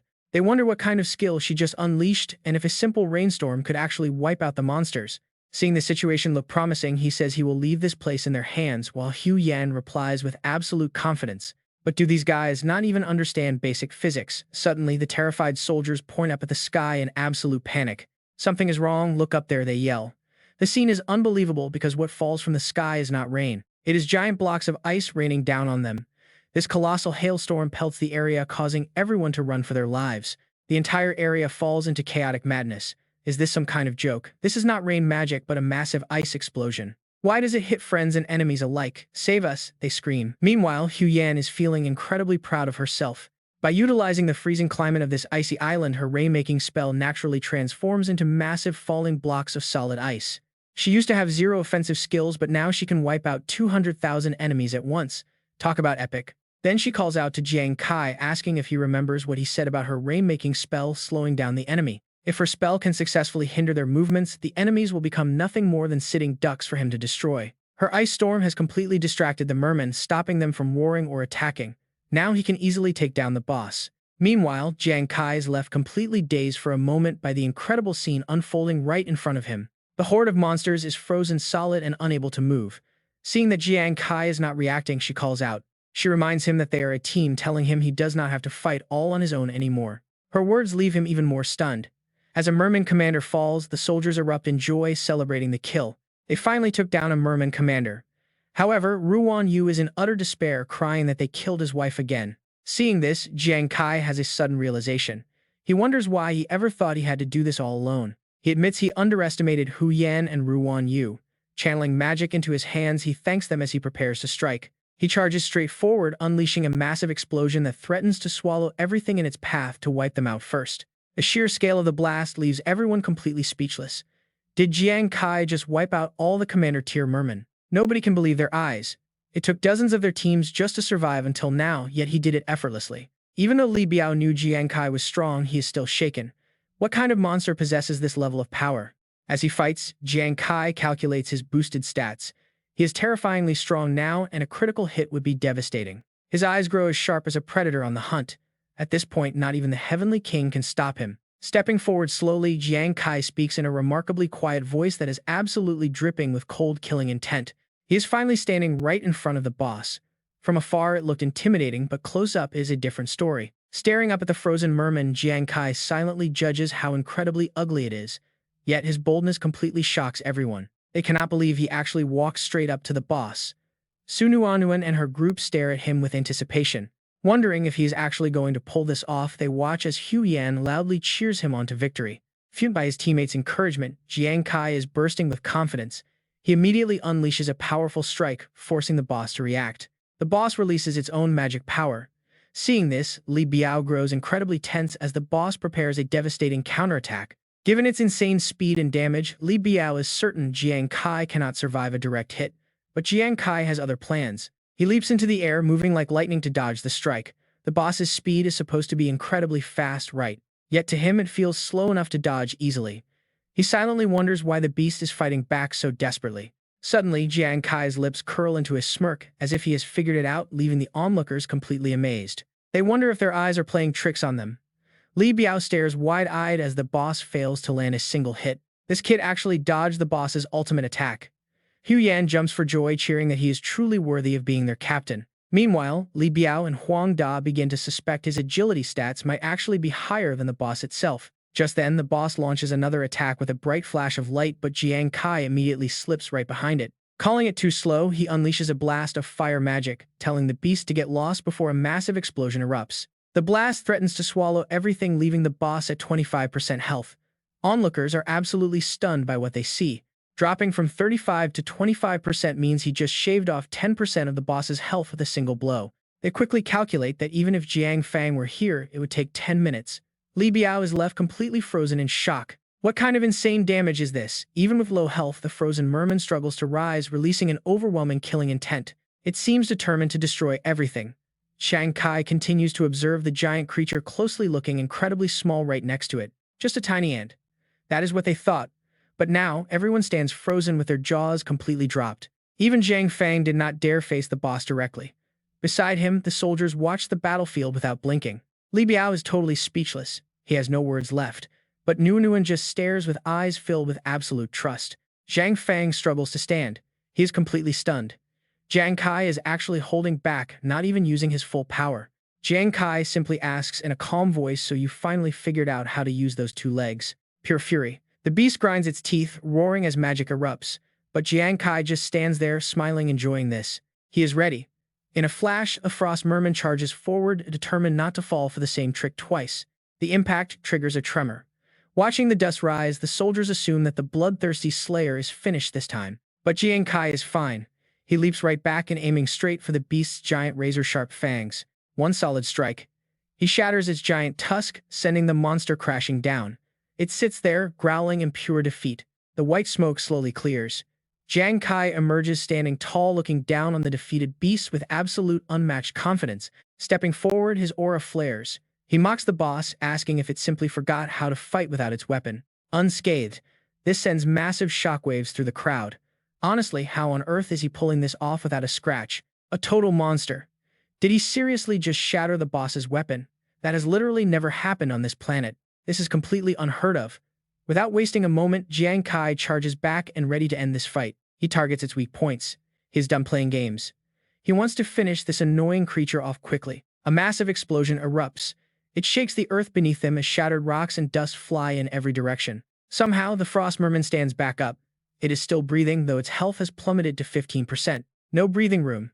Before the beast can process the attack, Jiang Kai unleashes another barrage, triggering a deafening blast. The creature howls in agony. Its health drops to a critical 5%.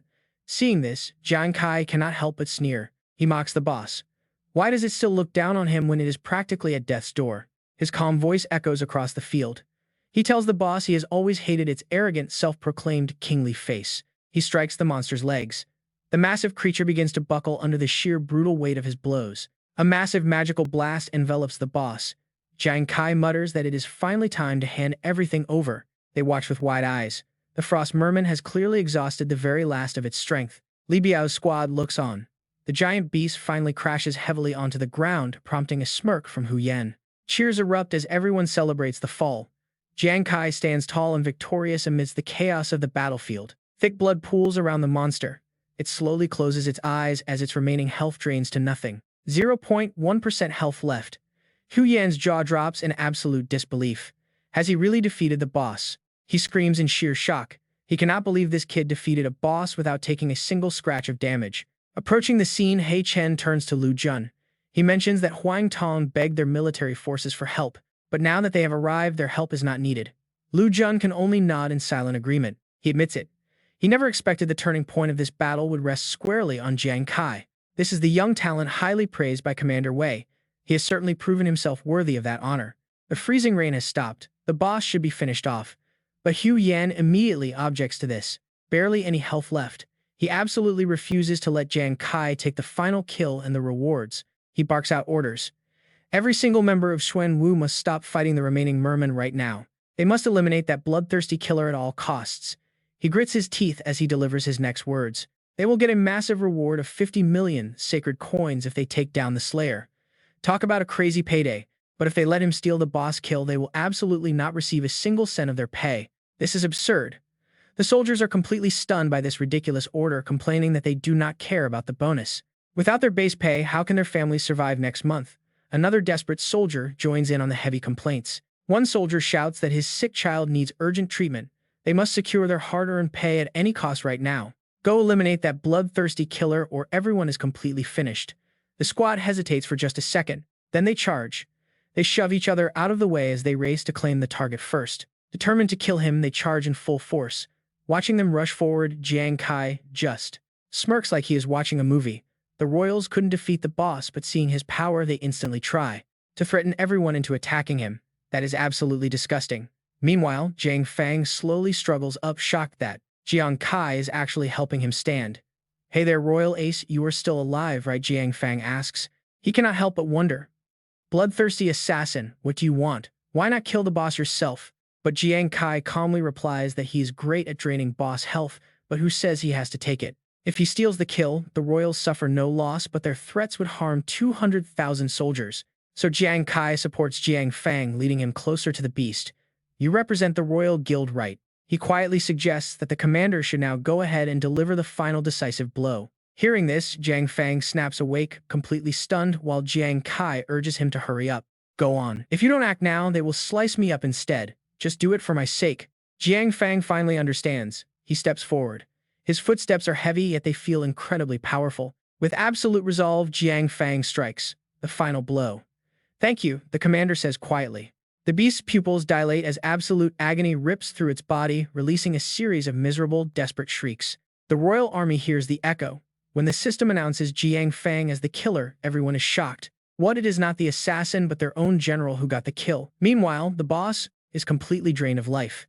The other attacking beasts suddenly retreat into the pit, leaving the soldiers baffled. The merman army is retreating. They wonder why the bloodthirsty assassin did not steal the boss kill. That means they get paid.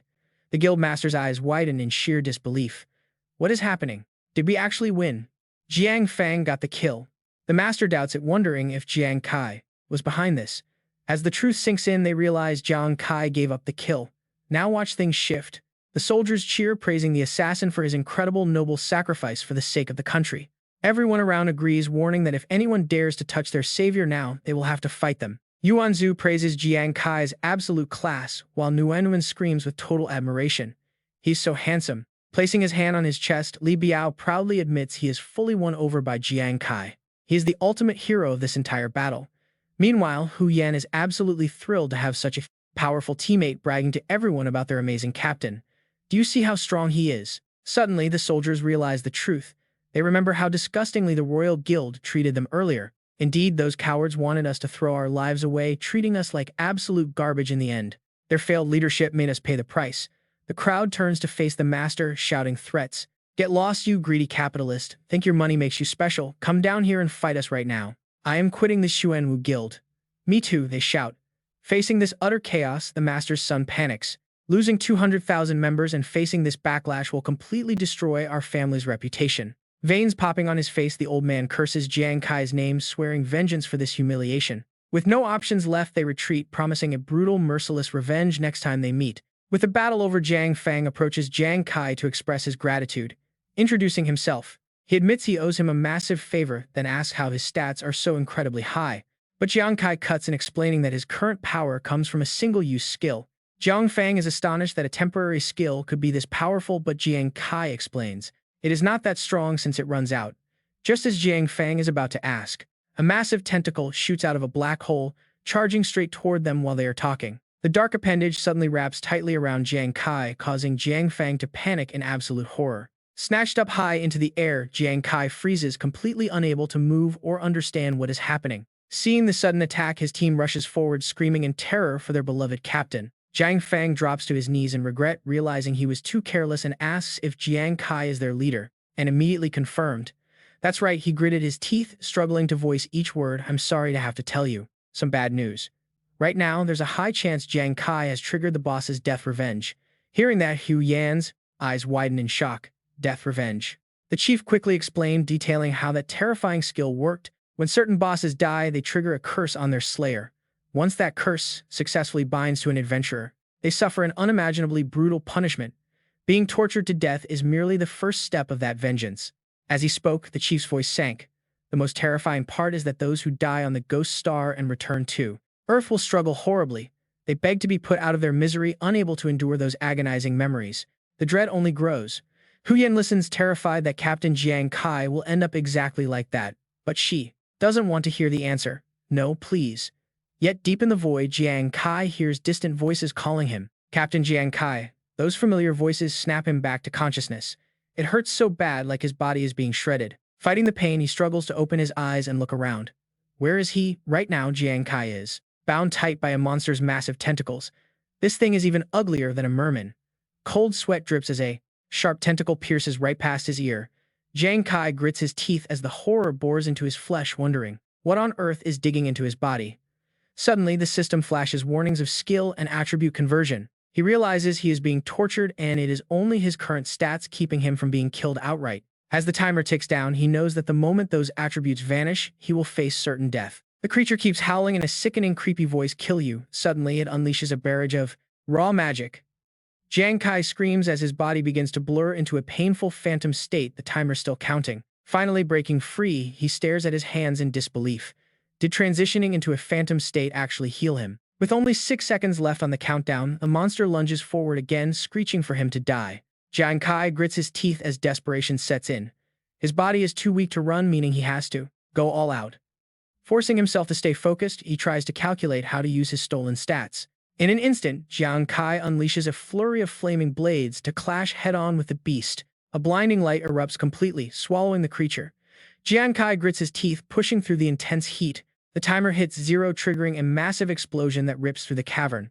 When the smoke clears, sharp debris rains down, revealing the lifeless body of the vanquished monster. Finally, Jiang Kai can breathe a sigh of relief. Is it over? Right then, the system AI pops up to announce he has successfully survived the death revenge. It then teleports Jiang Kai to the underground kingdom of the merman.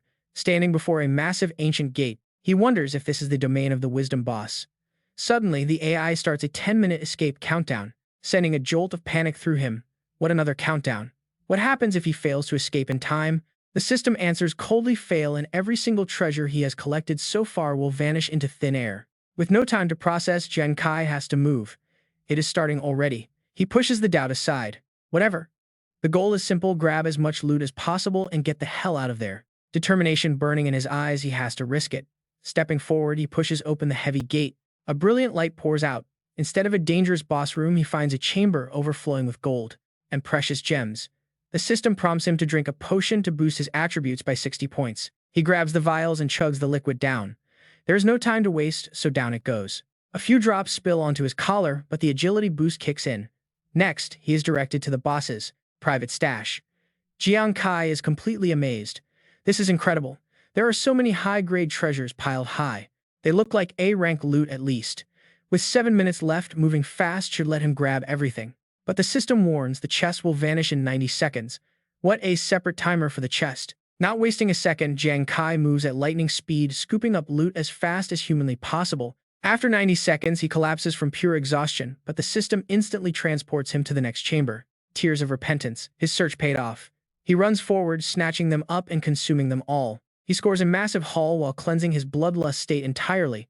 But suddenly, he stops dead in his tracks. As he spots something. Floating right above is a strange scroll which the system identifies as a hidden crafting recipe. It is for a class advancement. Jiang Kai reads the details. Once an adventurer reaches level 20, they must undergo a class transition to level up further. Otherwise, they cannot advance any further. This gets him thinking, could this scroll be the key to unlocking his special level 20 class promotion? Could it really be that easy? By the next day, the frozen mountain remains completely silent, making everyone think he is gone for good. It has been so long since our captain went down, one of them worries. What if he ended up just like Jiang Fang predicted? Hu Yan and Ruan Yu fall to their knees, sobbing like children, while mourning the captain they believe met a tragic end. They cry out that heaven always takes the best too soon, lamenting his tragic demise. But right at that exact moment, someone begins scaling the cliff. Ruan Yu sniffs the air while Hu Yan immediately grabs a heavy rock, getting ready to strike. He warns Ruan Yu to stay alert. It looks like some brainless merman is trying to climb up to find its death. Without hesitation, they start chucking stones down the cliffside. They yell out that no hideous fish monster will ever ruin their captain's funeral, promising to defend this makeshift memorial to the end. Unfortunately, one of those thrown rocks hits Jiang Kai square in the head, causing him to lose his grip and slip backwards. He tumbles down, yelling out in frustration, "You crazy idiots, I worked so hard to climb out of that damn cave." Hearing that familiar stream of curses, both of them instantly freeze. She narrows her eyes in suspicion. Wait, why does that voice sound familiar? Meanwhile, Hu Yan keeps throwing rocks anyway, screaming at the ugly fish below that he is doing this in honor of their captain. Finally, dragging himself back to the top, Jiang Kai immediately starts chasing Hu Yan and Ruan Yu to teach them a lesson. It looks like a friendly reunion chase at first, as if they had been separated for years, even though it was only a single day. They run while laughing nervously, but Jiang Kai is actually furious, yelling out, "You two traitors, are you trying to assassinate your own captain? Do you have any idea how exhausting that climb was? How dare you throw giant rocks at my head?" Hu Yan and Ruan Yu desperately try to explain themselves without stopping, yelling back that it was all an accident. Meanwhile, back on Earth, at the gate base to the Ghost Star, an urgent voice echoes through the command center. "Have we located Jiang Kai's offline coordinates?" Yet He Chen reports that they have not, but they did discover why his stats suddenly skyrocketed. It turns out he used a rare consumable skill that grants a temporary boost and cannot be activated a second time. Hearing this, Commander Wei Ying looks quite satisfied, saying that makes sense. If a level 20 kid could easily gain tens of thousands of stats, we elite players might as well stop training altogether. But Lu Jun quickly chimes in, expressing his deep concerns. He points out that anyone targeted by a boss's death vengeance usually dies instantly. Could Jiang Kai still be alive, undergoing terrible torture? Another officer nods in agreement, saying, "Is it even possible to survive torture for this long? I think the kid is completely done for." But Commander Wei Ying immediately cuts in, warning them not to apply ordinary logic when it comes to someone like Jiang Kai. His eyes gleam as he suggests another possibility. What if Jiang Kai did not just survive the boss's wrath, but actually managed to find its hidden treasure trove? However, He Chen instantly dismisses the idea as highly improbable. She argues that in the 50 years since the Ghost Star appeared, only a handful of people have ever survived such vengeance to claim the secret treasure, and all of them were top-tier elite players. Lu Jun nods, backing up her statement. He agrees that Jiang Kai has only been on the Ghost Star for a month, so his odds of surviving the boss are practically zero. Still, Commander Wei Ying leans back in his chair, trusting his gut as he remarks that his intuition tells him otherwise. Just then, his secretary bursts into the room, sounding absolutely breathless as she delivers some startling news to Commander Wei Ying. She reports that someone is currently listing an immense amount of goods on the market, leaving all three of them utterly stunned. Lu Jun asks who it is while He Chen wonders if opening a private shop requires official authorization. The secretary raises her voice. She loudly announces that it is Jiang Kai who is not only alive but has also opened a massive private shop on the Ghost Star. The total value of the items he listed is over 400 million Sacred Glory coins.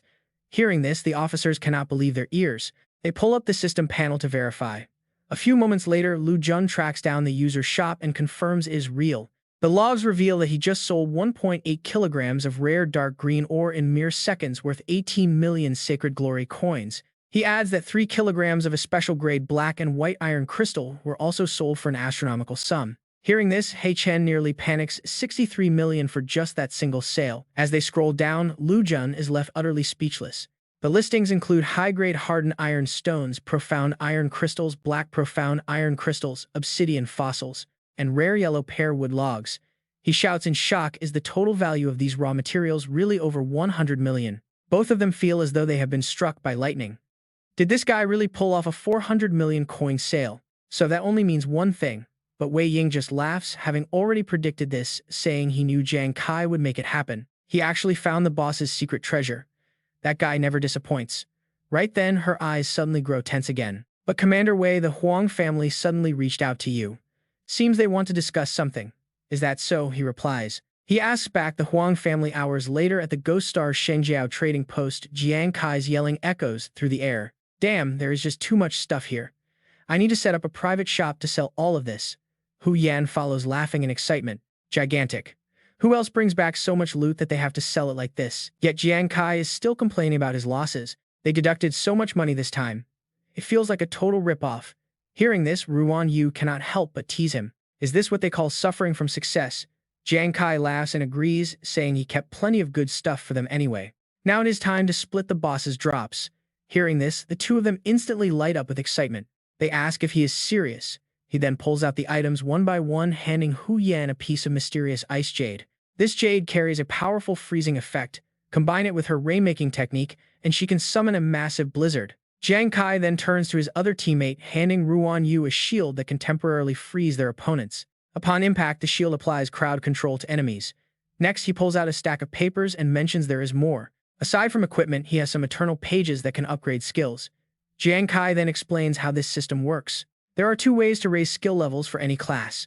First is using specific skill books meant for that skill. These books are rare, normally only obtained through monster treasure chests or by completing special high-difficulty quests. Finally, he pulls out the most special loot.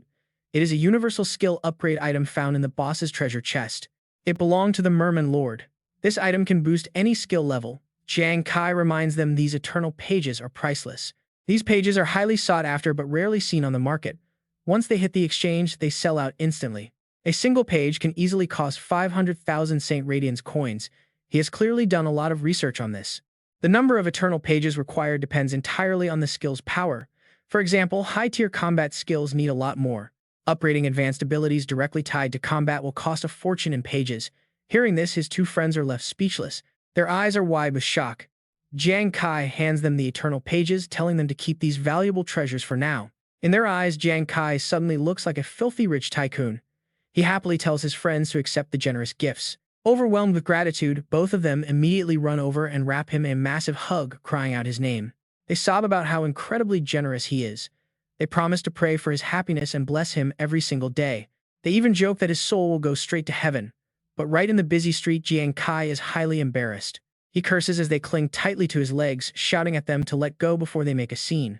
Suddenly, a mocking voice interrupts the celebration. Let us see what Huang Dao wants as he sneers down on them. Looking down on them with pure disgust, he scoffs at how low-class they are, calling them a bunch of pathetic nobodies. Jiang Kai coldly calls out Huang Da while Hu Yan looks on completely confused about who this arrogant guy is. The arrogant man steps closer, warning Jiang Kai not to get cocky just because the military is protecting him. He warns that military backing won't save him from the Huang family's wrath forever. Huang Da's eyes burn with pure rage. He promises to brutally slaughter Jiang Kai in the upcoming guild challenge, showing the military that they are protecting a useless weakling. With a cruel sneer, he turns to leave, telling Jiang Kai to prepare for death once his military shield is gone. As the arrogant jerk walks away, Jiang Kai is left completely puzzled, wondering what this guild challenge even means. What was that guy even talking about? Hu Yan is surprised by his ignorance and asks if he really doesn't know. She explains that the guild challenge is a major tournament hosted by the military to filter out the strongest factions. Her eyes light up as she describes how it requires a minimum entry level of 21 divided into tiers. These tiers go up every 20 levels, capping at level 100. Each guild must send at least one 5-man squad to compete. They will face off directly against other teams in their bracket to determine the top 3 squads of each division. She adds that because the military offers massive rewards for the top 3 spots, the competition is always fierce. Countless powerful guilds and elite players gather for it. But Jiang Kai cuts her off, questioning why he would even care. He has no plans to participate, so why is Huang Da threatening him? Shaking it off, he decides to drop it. Having made a massive profit, he needs to log off to visit his family, leaving his teammates in high spirits. Meanwhile, back on Earth in the capital of the Holy Radiance Nation, his older brother's surprised voice rings out. Kai, why did you buy so many supplements? This must have cost a fortune. Jiang Kai simply replies as if it is nothing. Brother, did you not just have surgery? I was worried your nutrition would not keep up. His brother replies, but still, all this stuff you bought. He looks at the pile below with deep concern. It is just too much, but he still does not realize. Too much, Jiang Kai gestures, saying it is like a whole granary. His brother lowers his voice. Kai, you already put me in the most expensive hospital. How can you keep throwing money away? I will discharge early and find work to help ease your financial burden. But Jiang Kai does not mind at all. No need, brother. I still remember your dream back then was to become an awakened one and fight the beast gods for humanity, right? So once you get discharged from here, his next words shock his brother like a sudden wake-up call. Why not become an explorer? Yet the brother seems entirely defeated. Me, how could someone in my condition ever become an explorer? Besides, the cost of going to the ghost star is far too high, so you going there alone is more than enough. Right then, Jiang Kai taps on his wristwatch screen. He shows his brother his account balance. Brother, I told you that you do not need to worry about money anymore nor work. Staring at the massive balance, his brother panics instantly. Kai, where on earth did you get all of this cash? This is hundreds of millions. Jiang Kai calmly explains that this is all legally earned money from the ghost star. You worked tirelessly for me and Yingzi all these years. Now that I have the power, you can live your own life. Those memories are forever etched in Jiang Kai's mind. He still remembers how his brother saved them with a mortal body on the deadly beast god battlefield. What would happen if starting right now you became one of the awakened yourself? Jiang Kai asks him. He believes they can easily save so many more innocent lives together in the future. Hearing this, his brother hesitates, clutching the edge of his blanket tight, wondering if someone like him could truly do it. With his current frail body, can he really awaken? Before his brother can even finish doubting himself, Jiang Kai acts. He splits an apple in half, hands over a piece, and assures him that he definitely can. Later, he walks the streets. Feeling relieved, he is glad his older brother is finally reclaiming his dream. He decides to celebrate with Yingzi after school. But suddenly something catches Jiang Kai's attention. Lu Jun pokes his head out from a distant car, calling out in a rush. Come over here, join us quickly. Jiang Kai walks over to him. Brother Lu Jun, did you come looking for me? I am busy right now. I need to pick up my sister from school. At that moment, Lu Jun's tone turns serious. Jiang Kai, I came to find you because of your sister Yingzi. That is when his world completely freezes. She has been in a car crash. Looking over, a vehicle sits flipped upside down amidst a thick cloud of smoke. Witnessing the horrific scene, Jiang Kai nearly loses his mind, desperately shouting her name. Without a moment of hesitation, he charges toward the crash site. He calls out frantically. Seeing his panicked state, Lu Jun's crew looks highly concerned. But just as panic peaks, Yingzi's voice suddenly echoes from behind them. Over in the crowd, she waves her hands. Brother, I am right here. The moment Jiang Kai spots her, he immediately rushes over and pulls her close, checking her. Yingzi, are you hurt? What happened? Unlike her terrified brother, Yingzi remains perfectly calm. I am fine, our shuttle just crashed. Hearing this, he almost screams in shock. Just a crash. Suddenly, the young girl turns around to look behind her. Luckily, this guy saved me. He even mentioned knowing you. Standing across from them, Jiang Fang waves at Jiang Kai. Spotting him, Jiang Kai is stunned. You are Jiang Fang, the Imperial Awakened. What are you doing here? Lu Jun steps up next to them. Jiang Kai, let me fill you in on what is really going on. The most critical detail you must know is that your sister's crash was no random accident. The royals planned this. You have humiliated the royal family multiple times now, Jiang Kai, so their hatred for you has reached its peak. They actually used the massive credit for defeating the Yongdong Island boss to force the military to completely withdraw your protection. The credit was just too massive. Under intense pressure from higher-ups, Commander Wei Ying had no choice but to yield. Yet the commander still left you a tiny window of opportunity. During the negotiations, he brought up the upcoming guild tournament. If the royals can defeat you there and prove your new class is weak, the military will grant their request. At that exact moment, a sharp, cold light flashed in Wei Ying's eyes. I hope he submits this time, the commander thought. Otherwise, I will have absolutely no excuse left to shield him. Flashbacks show Wei Ying shaking hands with a bitter man. It was a forced alliance with both sides clearly displeased. Now things are about to take a very dangerous turn. Back in reality, Lu Jun closes his eyes. This is the absolute limit of what we can do for you right now. The royal family is forcing your hand today, and if you dare back out of this tournament, your family will suffer the consequences. Just then, a familiar voice echoes in his subconscious, sending shivers down his spine. Jiang Kai's expression changes instantly. Seeing this, Lu Jun lowers his head in deep guilt. I am sorry, Jiang Kai. Royal family has massive influence and their achievements on Yongdong Island have caused some higher-ups to sway. As long as they do not make direct moves like today's threats, the military's hands are tied. Because of that, right now, you have two paths before you.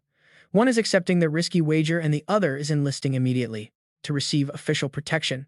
Hearing this, Yingzi cannot hide her curiosity, asking if the military can truly protect them. Lu Jun frowns slightly and continues. Right now, Jiang Kai, your new class is still highly valued by the brass. If you enlist, Commander Wei will have far more ways to protect your family or at least avoid serious trouble. Jiang Kai lowers his head. His eyes flicker. Enlisting first. Is that really the play? Suddenly, a rush of dark memories floods his mind. He sees himself pinned down, screaming frantically for his brother, and Yingzi begging them to run. Across from them, a cold voice sneers. Jiang Kai, did you really think enlisting would keep you safe? You are just a worthless gambler, a complete nobody. Snapping back to reality, Jiang Kai clenches, his hands into tight fists. No, if he simply enlists and relies entirely on their protection, it is a trap. He might end up like the drunkard or the feng shui master abandoned if his class fails to develop well, leaving his family even more vulnerable to the royal family. They have massive wealth, endless resources, and absolute power, something he cannot hope to match right now. But his unique talent as a gambler actually doubles his stats. This gives him nearly twice the attribute points of anyone at his level. In a fair fight against peers, his raw power and critical damage will give him a massive advantage, even when facing higher-ranked enemies. If he plays his cards right and uses the proper strategy, he can easily pull off a direct counter kill. Plus, since his class is entirely new to everyone, the royal family has absolutely no idea what he is capable of. These are his ultimate secret advantages. With that thought, his eyes light up with a sharp, dangerous determination. Fine. Instead of passively hiding under military protection and waiting to get crushed, why not take a massive gamble? He can use the military as a witness lock in the terms of the wager and blast the news everywhere. Let the entire Shangyao region know. Once he destroys the royal family's team, the military will definitely value him and guarantee long-term protection for his family. Besides, with the entire region watching this massive conflict play out, the royal family cannot touch them without facing severe backlash and military pressure. Seeing Jiang Kai remain silent, Lu Jun gently pats his shoulder, saying if he has no objections, he should start his enlistment paperwork right away. But Jiang Kai suddenly looks up, stopping him in his tracks. Brother Lu Jun, the challenge requires a squad of 5. But right now, we only have 3 members. Can I borrow Yuan Zhu and Nguyen from the military for this fight? Lu Jun's eyes go wide in absolute shock, completely blindsided by such a bold, unexpected request from the kid. Jiang Kai, what on earth are you talking about? Standing tall, Jiang Kai's gaze is unbelievably calm and steady. I have made my choice, he says. I will fight. Lu Jun's face turns pale as he panics. Jiang Kai, do not be rash. Accepting this means going up against the might of the entire royal family. But Jiang Kai remains unshaken, calmly telling Lu Jun that his mind is perfectly clear and he appreciates their kindness. Still, everyone has their own path to walk, and his choice is to hold his destiny in his own hands. Clenching his fists, eyes blazing with fierce battle spirit, he declares his goal is to defeat Huang Da. Chapter 60. Seeing his unyielding resolve, Lu Jun grows increasingly frantic, warning him that he is being way too hot-headed here. He urges Jiang Kai to reconsider, but sudden applause cuts him off, instantly shattering the heavy, tense silence. Well said, kid, you have guts. I like that. Lu Jun spins around, utterly shocked to see He Chen. Lord He Chen steps forward, his massive frame radiating an overwhelming presence as he locks eyes with him. I am He Chen. If you can pull this off without fearing the royal family, I personally guarantee your squad. Jiang Fang immediately chimed in, saying he respects Jiang Kai's courage, and he still owes him a huge favor. From this day forward, he promises to continue shielding him from the royal family's relentless wrath no matter what happens. He reassures him to speak up immediately if the Huang family dares to target his loved ones again. Standing right beside them, Yingzi cannot help but cheer in excitement, shouting out to her brother. She promises to support him no matter what. Seeing this, Lu Jun rubs his temples in utter disbelief, reminding the group that they are no longer reckless children. He asks why they keep tagging along with Jiang Kai to cause absolute chaos. Hearing this, He Chen simply smirks, pointing out that this is just who they are. He challenges Lu Jun to look at himself. Feeling completely defeated, Lu Jun lets out a heavy sigh and finally stops trying to talk some sense into them. He admits there is absolutely no way he can stop them on his own anyway, especially since the higher-ups have different plans. Commander Wei specifically asked him to look after Jiang Kai. Because of that, he agrees to handle the safety of Jiang Kai's family from here on out. This will allow Jiang Kai to focus entirely on his upcoming battle. Hearing this generous offer, Jiang Kai lights up with instant relief. He asks if he is truly serious before clasping his hands together in a deep, heartfelt show of respect. His grateful eyes scan the supportive crowd. He looks at Lu Jun, Jiang Fang, He Chen, and even Commander Wei. He expresses his deepest thanks to everyone standing by his side today. He promises to do absolutely everything in his power to repay this massive favor whenever they need him in the future. As night quickly settles over the city, Yingzi looks at him, wondering if he is absolutely sure they should check out the house tonight. He gives her a firm nod. With the Huang family targeting them, he refuses to let his siblings live in a dangerous slum a single second longer. Arriving at the destination, the young girl stares up at the massive villa in shock, asking if they might have gotten the wrong address. She points out that these places cost hundreds of millions, which is way out of their budget, but he just pulls out a keycard. He lets out a soft chuckle, reassuring her that there is no mistake. As the massive front door slowly begins to slide open, he smiles. He proudly announces that this luxury property is their brand new home. Standing right before them, a gorgeous villa glows under the dim moonlight. Yingzi stands completely frozen on the spot, her eyes wide with absolute shock as she tries to process what she is seeing. She can barely believe this is theirs. Just a few moments later, she is already running all over the place, shouting in excitement. She yells that the pool is incredibly beautiful and the massive living room is literally bigger than their entire old house combined. Gaping at the giant dining table, she wonders if they accidentally walked into a restaurant. She calls out to her brother, completely mesmerized. She realizes their older brother can finally exercise here to rebuild his weak health, but as they enter another section, she suddenly freezes. She stares in awe at a massive room that looks fit for a princess, her voice trembling as she struggles to find any words. She asks if this is actually her bedroom. Seeing her pure, adorable shock, Jiang Kai cannot help but chuckle with deep affection. He reassures her that it is indeed hers, asking if she likes the new place. Her eyes immediately well up with emotional tears. She gasps that she loves it, begging to know if this is all a dream or if this beautiful mansion is truly theirs. He gently pats her head, reassuring her that this is very real. But then he adds that this is only the beginning. He promises that with him around, she and their brother will never have to worry about struggling to survive ever again. He vows that their lives will only get better from here on out. Yingzi nods fiercely, a radiant smile on her face. The next morning, deep within the dense forest, Yuan Zhu speaks up with a noticeably trembling and nervous voice. He asks Nguyen if they were abandoned by the military for performing poorly during their last mission, leaving them stranded. Captain Li Biao told them to wait here for a new leader to take over, but the sudden shift feels incredibly suspicious. Nguyen gives a weak nod, admitting she feels the exact same way. But just as they are sinking into deep despair, a very familiar voice suddenly calls out from right behind them, asking why they look so completely miserable. Yuan Zhu whips around in total shock, asking if Jiang Kai is actually the new team leader they were waiting for. Jiang Kai confirms with a casual, relaxed nod.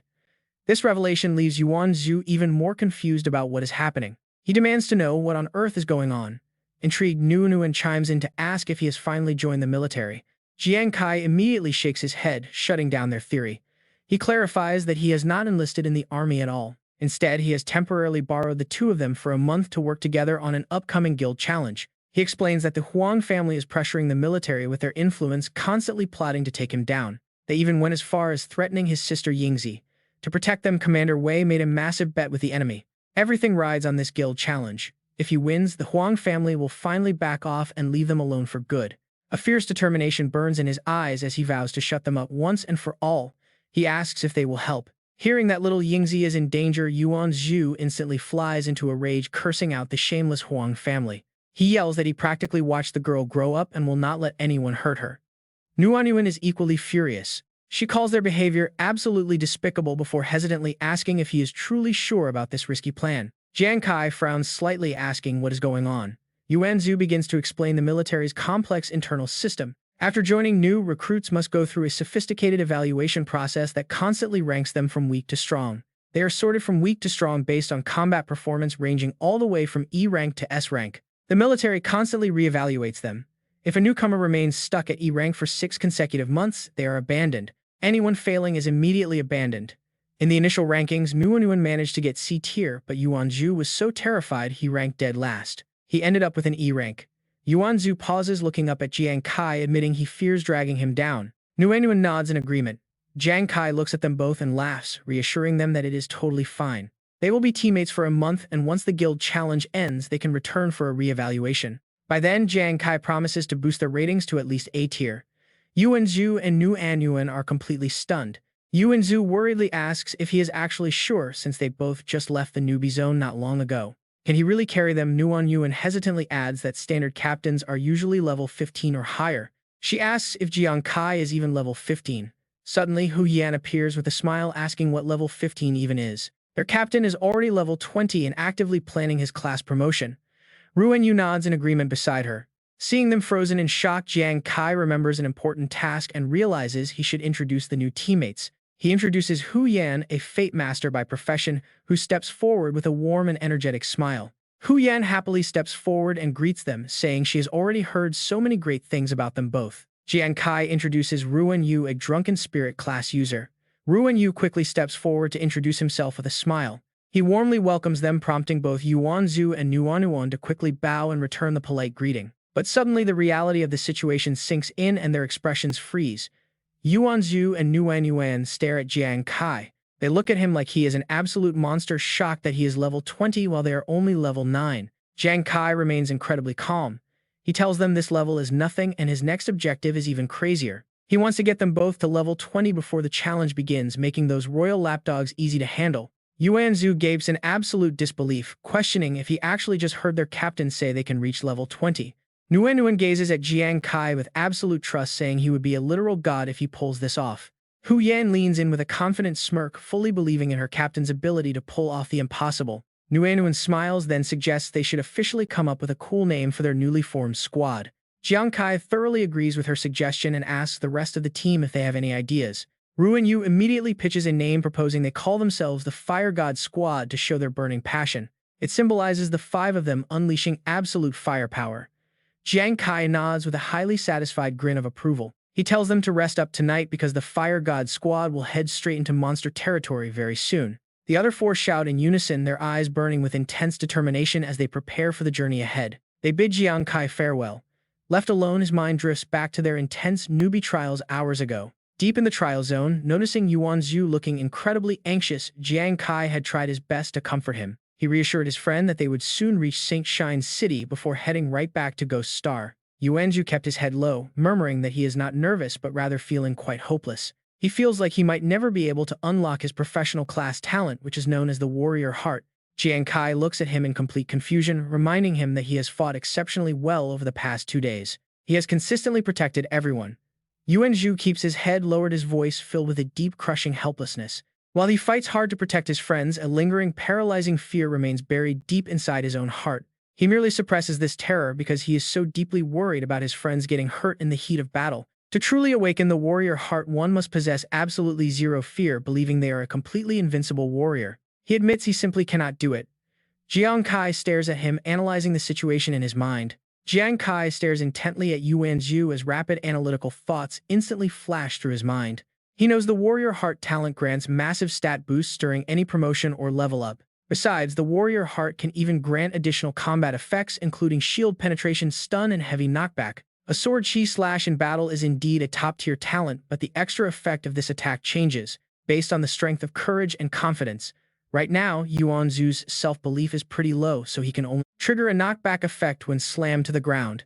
The main goal of his next training phase is to help him find his courage and fully unlock his class talent.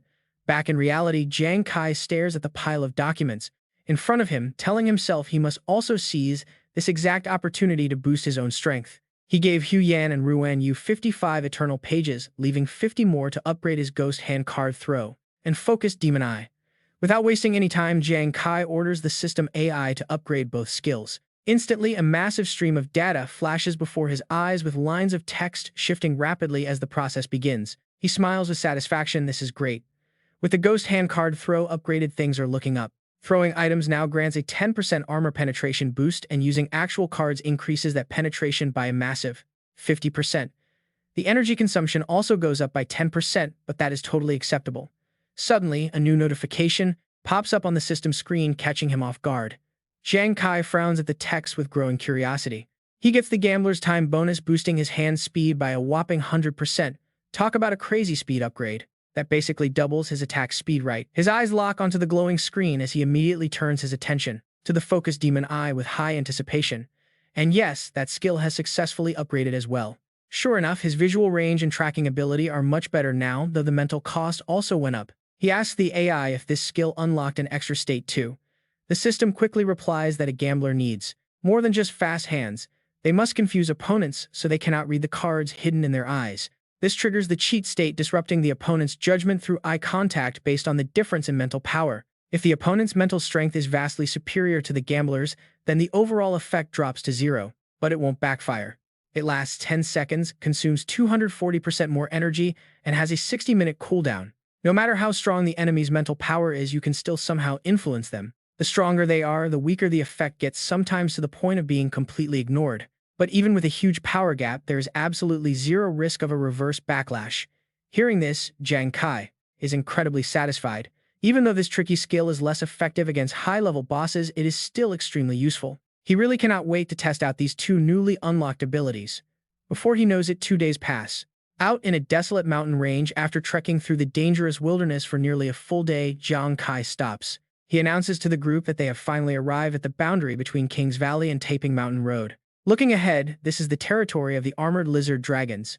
Yuanzhu asks with a trembling, shocked voice if there are many monsters around here, since he remembers these beasts are all over level 25. Hu Yan chimes in with a smile, holding up a finger to clarify that there are not just many, but a whole lot. These beasts live in packs, meaning there are easily at least 100 of them roaming this dangerous territory. On top of that, she mentions there is supposedly a general class boss here that is well over level 50. Hearing this, Yuanzhu almost screams in terror. Su Nuanwen cannot hide her worry either, knowing how rare general class monsters are. Out of 20 monsters, you might get 1 or 2 elites, but you need 100 monsters for a general class to spawn, with their entire squad barely reaching level 20. Facing a general class boss right now seems like a total suicide mission. She asks if they must really face this boss directly, though she admits she still trusts his strength after Yongdong Island. But this time they are tag-alongs, and that level 50 boss is guarded by a massive army of lesser dragons. Having to deal with level 25 and 35 elites is just too dangerous, especially with their massive level gap. Jiang Kai calmly explains that besides farming experience points, the most critical part of this trip is training their actual combat synergy.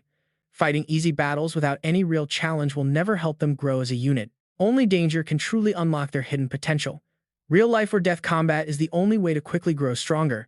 Besides, rare class advancement materials only drop from high-level areas guarded by these general class monsters. The treasure chests dropped by this specific boss have a solid chance of giving them highly coveted level 20. Job change items like the Holy Water of Union for healers or the Death Ghost Brain Core for level 29. The Black Armored Lizard's treasure chest might drop level 20 class change materials, specifically for the Blood Warrior. Hearing that, everyone's eyes widened in sheer disbelief. Level 20 class change materials were a massive deal. Hu Yan looked at Jiang Kai. She wondered if their confident leader had a secret trick up his sleeve. Jiang Kai just smiled mysteriously. He silently wondered how he could even begin to explain his ultimate skill. That got her pretty excited. She immediately urged them to set off right away without wasting another second. Guided by Jiang Kai, the team headed deep into the forest. He pointed out tracks left by the armored lizard. He warned everyone to stay alert. As they pushed on, Yuan Zhu suddenly turned to Ruan Yu with curiosity. He asked if it was true that Ruan Yu felt absolutely no fear even against elite-level banshees. Facing those terrifying monsters, how did he overcome his dread? The sudden question caught Ruan Yu completely off guard. Ruan Yu replied that there was simply no fear to overcome in his heart, leaving his companion even more desperate. Yuan Zhu begged to learn this secret. Ruan Yu thought for a moment, then pulled several small flasks from his bag. He explained that his family's special Ziki brew had unique properties carefully crafted right after his latest class upgrade. Thanks to the skill upgrades from Zhuang Yongheng, this brew was highly effective and might actually help calm his nerves. But since Yuan Zhu was their main physical fighter, Ruan Yu warned him not to drink it before a battle. The young fighter nodded rapidly.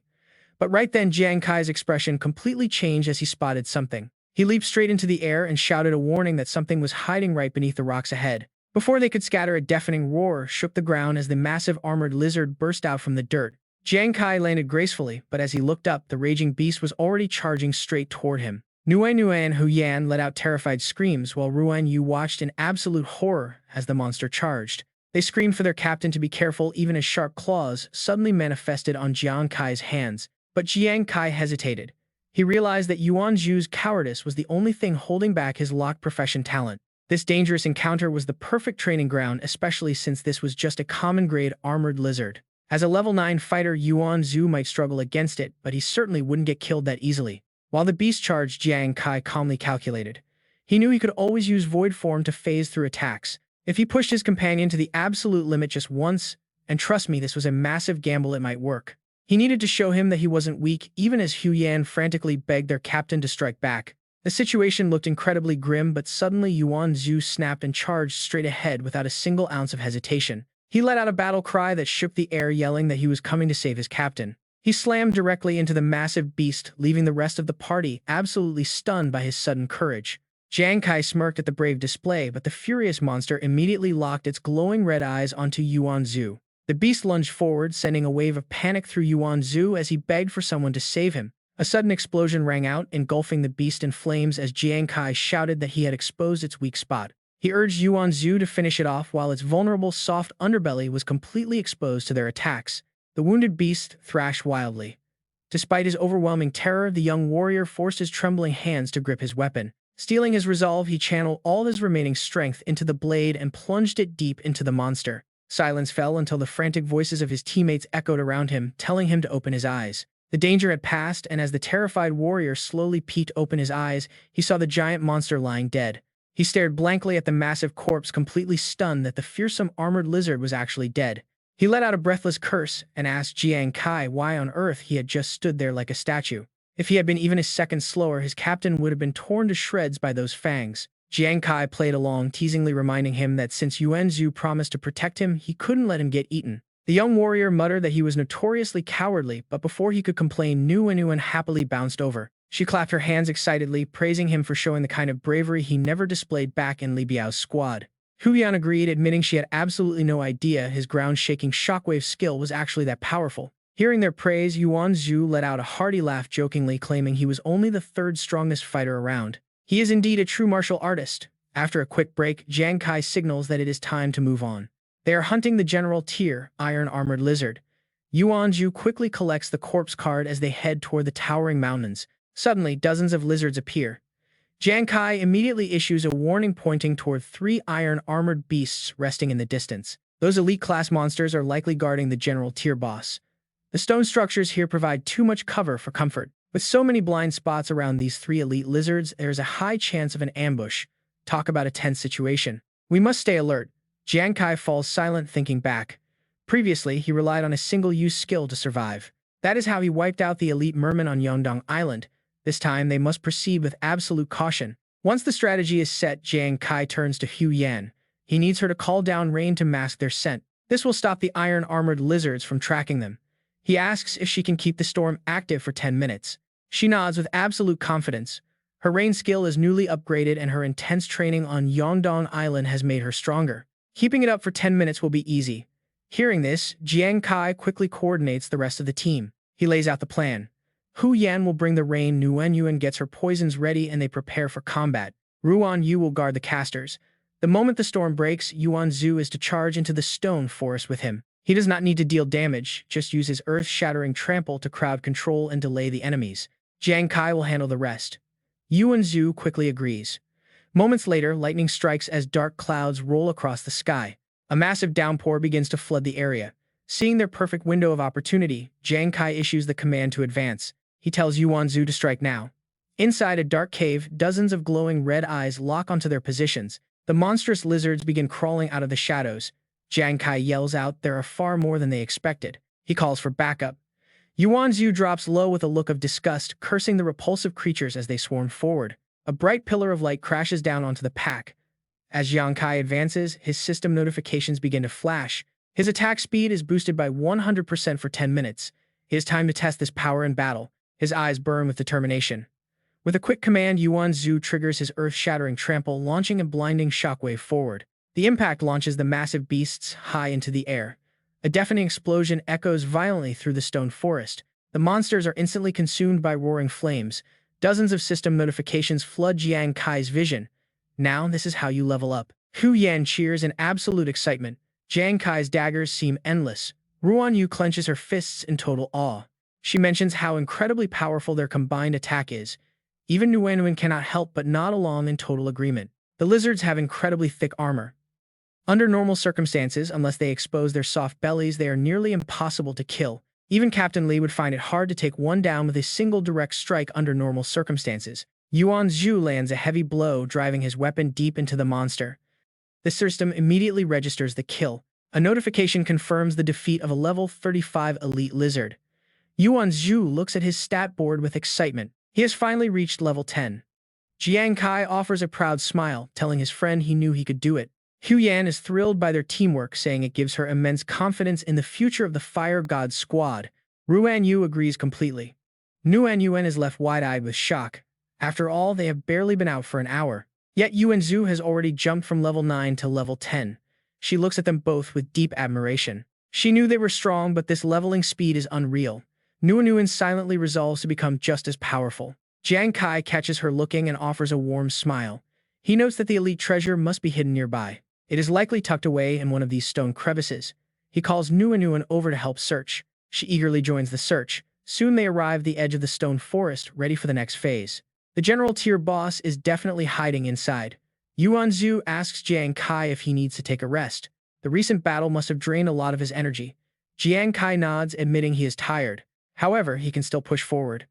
There are other entrances to this place, and they made way too much noise. If they delay, the boss might summon reinforcements from the other side of the mountain. He steps forward. The team watches his back as he leads the charge, knowing they must strike while the iron is hot. 10 minutes pass as they navigate the dense terrain. The eerie silence of the deep forest makes Nguyen Yuan uneasy. She wonders if the general tier boss is really here.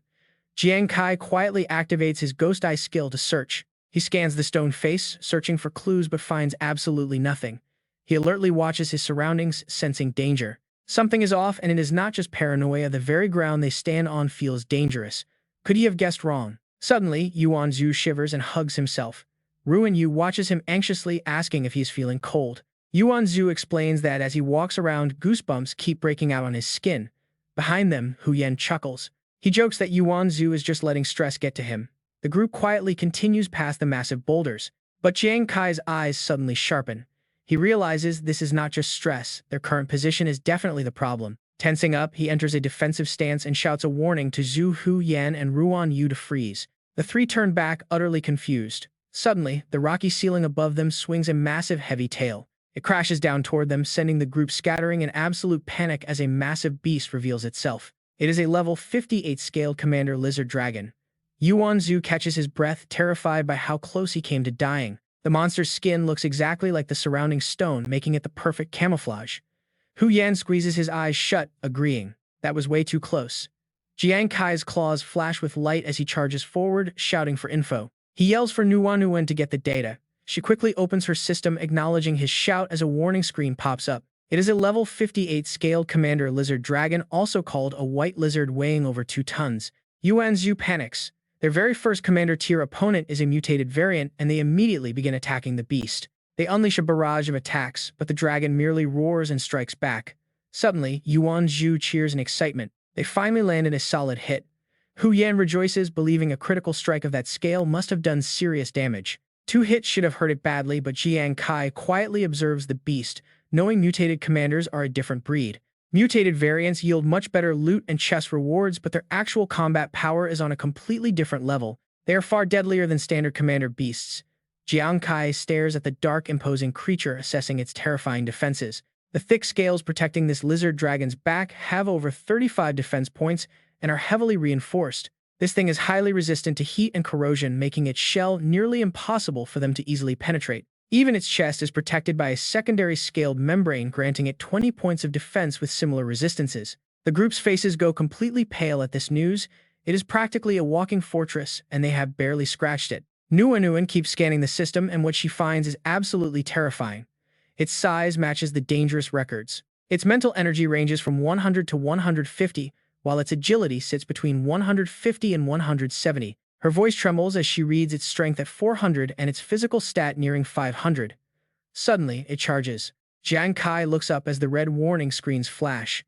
Behind him, the team yells out in absolute terror. They scream for him to watch out, but he leaps backward, just as the massive jaws snap shut right where he stood. He calls out to reassure them, but his mind is racing to find a weakness against this heat-resistant beast. His fire skills will only push it back, not damage it. He needs a different strategy to crack its shell. He is lucky he dodged in time. A single hit from a monster with 400 strength would completely crush him. Fortunately, the secret medicine he obtained from the Merman Lord's treasury boosted his agility stats by a significant margin. He is currently 60 points faster than this beast.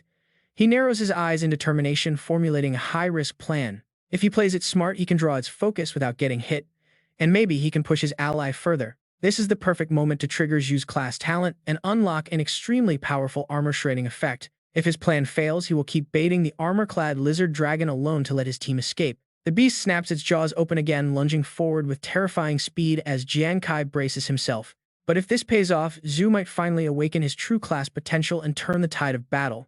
Jiang Kai screams for help.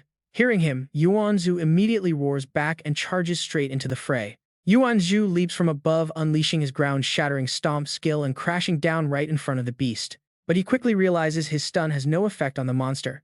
Jiang Kai screams for him to run. The lizard dragon lunges wildly, forcing a terrified Yuan Zhu to scramble back from the sheer terror of it.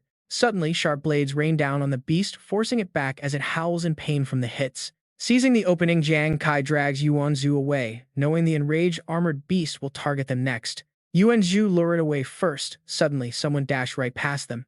"Who is that?" Hu Yan yelled in panic. "Captain." Kai Ruan Yu drank alcohol. Su Nuan Nuan anxiously warned him that the saliva of the elite scale-armored lizdragon can corrode most armor and weapons in an instant, causing severe flesh wounds. Hearing this, Jiang Kai whipped his head around and looked on in absolute horror. This is really bad. If Ruan Yu actually tries to kiss that lizdragon, his entire body will be dissolved. Over there, Ruan Yu had already charged, throwing his shield right into the lizdragon's face, but its counterattack sent him flying. His face was flushed red with alcohol as he mumbled, "Is that a scale-armored lizdragon?" Jiang Kai stared in complete shock. What? Why this time? Is Ruan Yu not seeing the lizdragon as a beautiful girl? Is he not drunk? Hu Yan also looked over in panic, utterly confused. Wait, today he drank that newly brewed Tier 2 alcohol. Who knew this new drink could actually cure his weird, distorted aesthetic sense when drunk? But wait, over there, Ruan Yu was still laughing like crazy, behaving and talking like he was a lizdragon himself. "I have been searching for a female lizdragon worthy of my love." He pointed toward the beast with pure excitement. "Today heaven has answered my prayers." It did not disappoint this dragon. Finally, out of 10,000 lizdragons, found you. The lizdragon stared back, completely dazed, while steam literally blew out of Ruan Yu's nose as he rushed forward. "My darling, let us make haste and not waste this beautiful youth." Even Su Nuanuan could only watch in absolute disbelief. Is brother Ruan actually imagining himself as a lizdragon? Jiang Kai knew he had to act fast immediately, dashing in. The lizdragon shrieked in pain, but Ruan Yu still charged in like a moth to a flame, crying out, "Oh my love."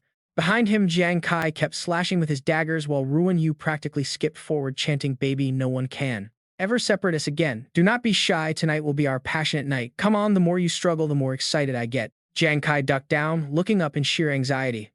A drunk Ruan Yu was just way too difficult to control. If this goes on, even if they manage to kill the lizdragon, he will be completely drained of stamina and energy. Meanwhile, Ruan Yu was seeing pure pink. "My wife, let me warm your broken maiden heart with my strong chest." Jiang Kai fell deep into thought. Ruan Yu had completely lost his mind. He could not keep protecting him while fighting the lizdragon. He had to end this fight fast. Turning around, he shouted to the teammates standing further back. "Yuan Zhu, get over here. Right now, only your class talent armor break skill can save us from this nightmare. We absolutely need you right now." Yuan Zhu stood to the side, his face completely frozen in shock as he muttered, "So this is what it truly means to be completely fearless." In his heart, a deep sense of admiration blossomed. To him, brother Ruan was practically a god. Suddenly, he recalled the words Ruan Yu had once shared with him. Overcoming fear, no way. At that time, there was simply no fear in my heart at all. Yuan Zhu was astounded. "No fear at all, brother Ruan. How did you do it? Can you teach me?" Suddenly, Yuan Zhu pulled out a mug of beer from his inventory, chugging it down in one single breath. "All right, I am coming. Let us drink." "Brother Ruan, thanks for showing me the way. I have finally learned the secret." Yuan Zhu exhaled deeply, completely intoxicated. The system immediately flashed a notification. "You have entered a state of cognitive chaos, heavily distorting your perception. Your identity, power, and surroundings are completely warped. A red warning window appeared, signaling severe cognitive chaos. Meanwhile, on the battlefield, a massive explosion erupted. The Lizdragon roared as Jiang Kai pushed it back, but Ruan Yu still charged right in. The three teammates in the back screamed in sheer terror, calling out his name while Yuan Zhu slammed his beer mug down. He gripped his sword tight and charged ahead. I, Yuan Zhu, am the greatest god of war in the entire world. With a decisive strike, his blade cleaved straight toward the Lizdragon's head. Jiang Kai watched in absolute disbelief. He drank Ruan Yu's alcohol and managed to break through its armor in a single blow. Jiang Kai fell into deep thought. It seems that Yuan Zhu's rational mind has devolved into pure chaos, sending his confidence skyrocketing to an unprecedented legendary height. This blind confidence had actually triggered the hidden talent of his Huang Tang class, allowing all of his physical attacks to carry a powerful armor-breaking effect. Just like against the Wolf King and the elite giant Black Ape before breaking armor, will not deal direct damage to their physical bodies, but it definitely tears down their heavy defensive armor. Meanwhile, on this side, Yuan Zhu had completely lost his sanity, screaming out, I, Yuan Zhu, am the #1 god of war under heaven. Who dares to challenge me? Suddenly, massive tail whipped out of nowhere, blasting him backward. He coughed up blood and passed out instantly. The tail rose again, aiming straight for Yuan Zhu as he lay helpless on the ground. Jiang Kai hurled his daggers. As the Lizdragon recoiled from the explosion, Jiang Kai dashed in to pull Yuan Zhu back to safety. Jiang Kai smiled and whispered, thanks, buddy. Then he leaped back into. Jiang Kai leaps toward the ironclad lizard, diving down with his daggers as he promises to avenge his fallen comrade. The ironclad lizard bleeds relentlessly, letting out a painful shriek. Jiang Kai watches with a satisfied grin, muttering that it is working. Now that its iron armor is broken, there is no way it can resist critical strikes. He yells to Yuan Zhu, the final strike is all yours. Across the battlefield, a pale Yuan Zhu staggers with his sword, screaming like a madman. He bellows that he is the greatest war god alive, asking who dares challenge him. The group watches him slash. He hacks at the beast, his face flushed with drunken rage. Nuan anxiously asks Jiang Kai if Yuan Zhu is actually okay. Jiang Kai calmly observes before assuring her that Yuan Zhu is just incredibly drunk and the weakened beast is already heavily injured. He promises they are completely safe. A moment later, the giant blade is pulled from the monster, leaving Yuan Zhu standing proud. He stands before the collapsing beast, resting his sword on his shoulder as he checks his system screen to confirm the kill. With bloodshot eyes, he proudly slurs that he is indeed the absolute greatest war god in the entire world. Right after that, Yuan Zhu faceplants into the dirt. Hu Yan chuckles, noting that Yuan Zhu is totally wasted, and Jiang Kai agrees. Jiang Kai nods in agreement. Suddenly, Nuan frowns, mentioning she feels like she forgot something extremely important but cannot quite remember. She just cannot put her finger on it. Jiang Kai closes his eyes to ponder, admitting that he also has that same strange feeling. Hu Yan agrees, her eyes widening. As the three of them stare at each other in silence, it finally hits them all. Oh no, they forgot Ruan Yu. Meanwhile, Ruan Yu is staring at the system notification confirming the death of the giant lizard. He bursts into dramatic tears, wailing for his beloved lizard wife. With his eyes shut tight, his sadness quickly turns to rage. He charges straight toward his teammates, screaming in anguish that he considered them family, yet they brutally murdered his wife. But mid-charge, Ruan Yu suddenly stops and sniffs the air, complaining about a strange offensive smell before collapsing face first. Hu Yan and Jiang Kai stare warily at Nuan, who is holding a small open bottle of potion with a shy, blushing face. She sheepishly explains that Ruan Yu currently thinks he is a lizard and might have accidentally attacked them in his confusion, so she used a sleeping draft she brewed earlier to knock him out. Their eyes light up immediately, giving her a thumbs up. They enthusiastically praise her genius move. Hu Yan immediately begs Nuan for a few bottles of that incredibly useful sleeping potion. Jiang Kai chimes in, wanting a stash for himself, and Nuan happily agrees that it is no problem at all. As night falls, the squad sets up camp with Yuan Zhu and Ruan Yu already completely knocked out like logs. The two of them cuddle tightly under a blanket while Hu Yan tosses and turns. Nearby, Nuan brings a water pouch to Jiang Kai. She asks if he wants a drink. Jiang Kai gratefully accepts the pouch, asking why she is still awake. Taking a sip, Nuan admits today was so insanely chaotic that she still cannot believe they survived it all. She notes how incredibly lucky they were that Yuan Zhu broke the defense of that mutated general-level ironclad lizard just in time. Jiang Kai smiles, admitting he never expected Ruan Yu's Tier 2 brew to randomly trigger Yuan Zhu's hidden professional talent. Nuan blushes slightly, asking if he thinks Yuan Zhu will be able to unlock more of his talent in the coming days. Jiang Kai turns his head to look back at their sleeping comrades with a soft, knowing smile on his face. Nearby, a dreaming Ruan Yu tightly hugs Yuan Zhu sleep talking about kissing his wife while Jiang Kai chuckles and explains. He explains that Yuan Zhu was never weak, he just lacked confidence and his sudden burst today was completely fueled by alcohol. The alcohol messed with his head, giving him the courage to break limits and shatter the beast's armor.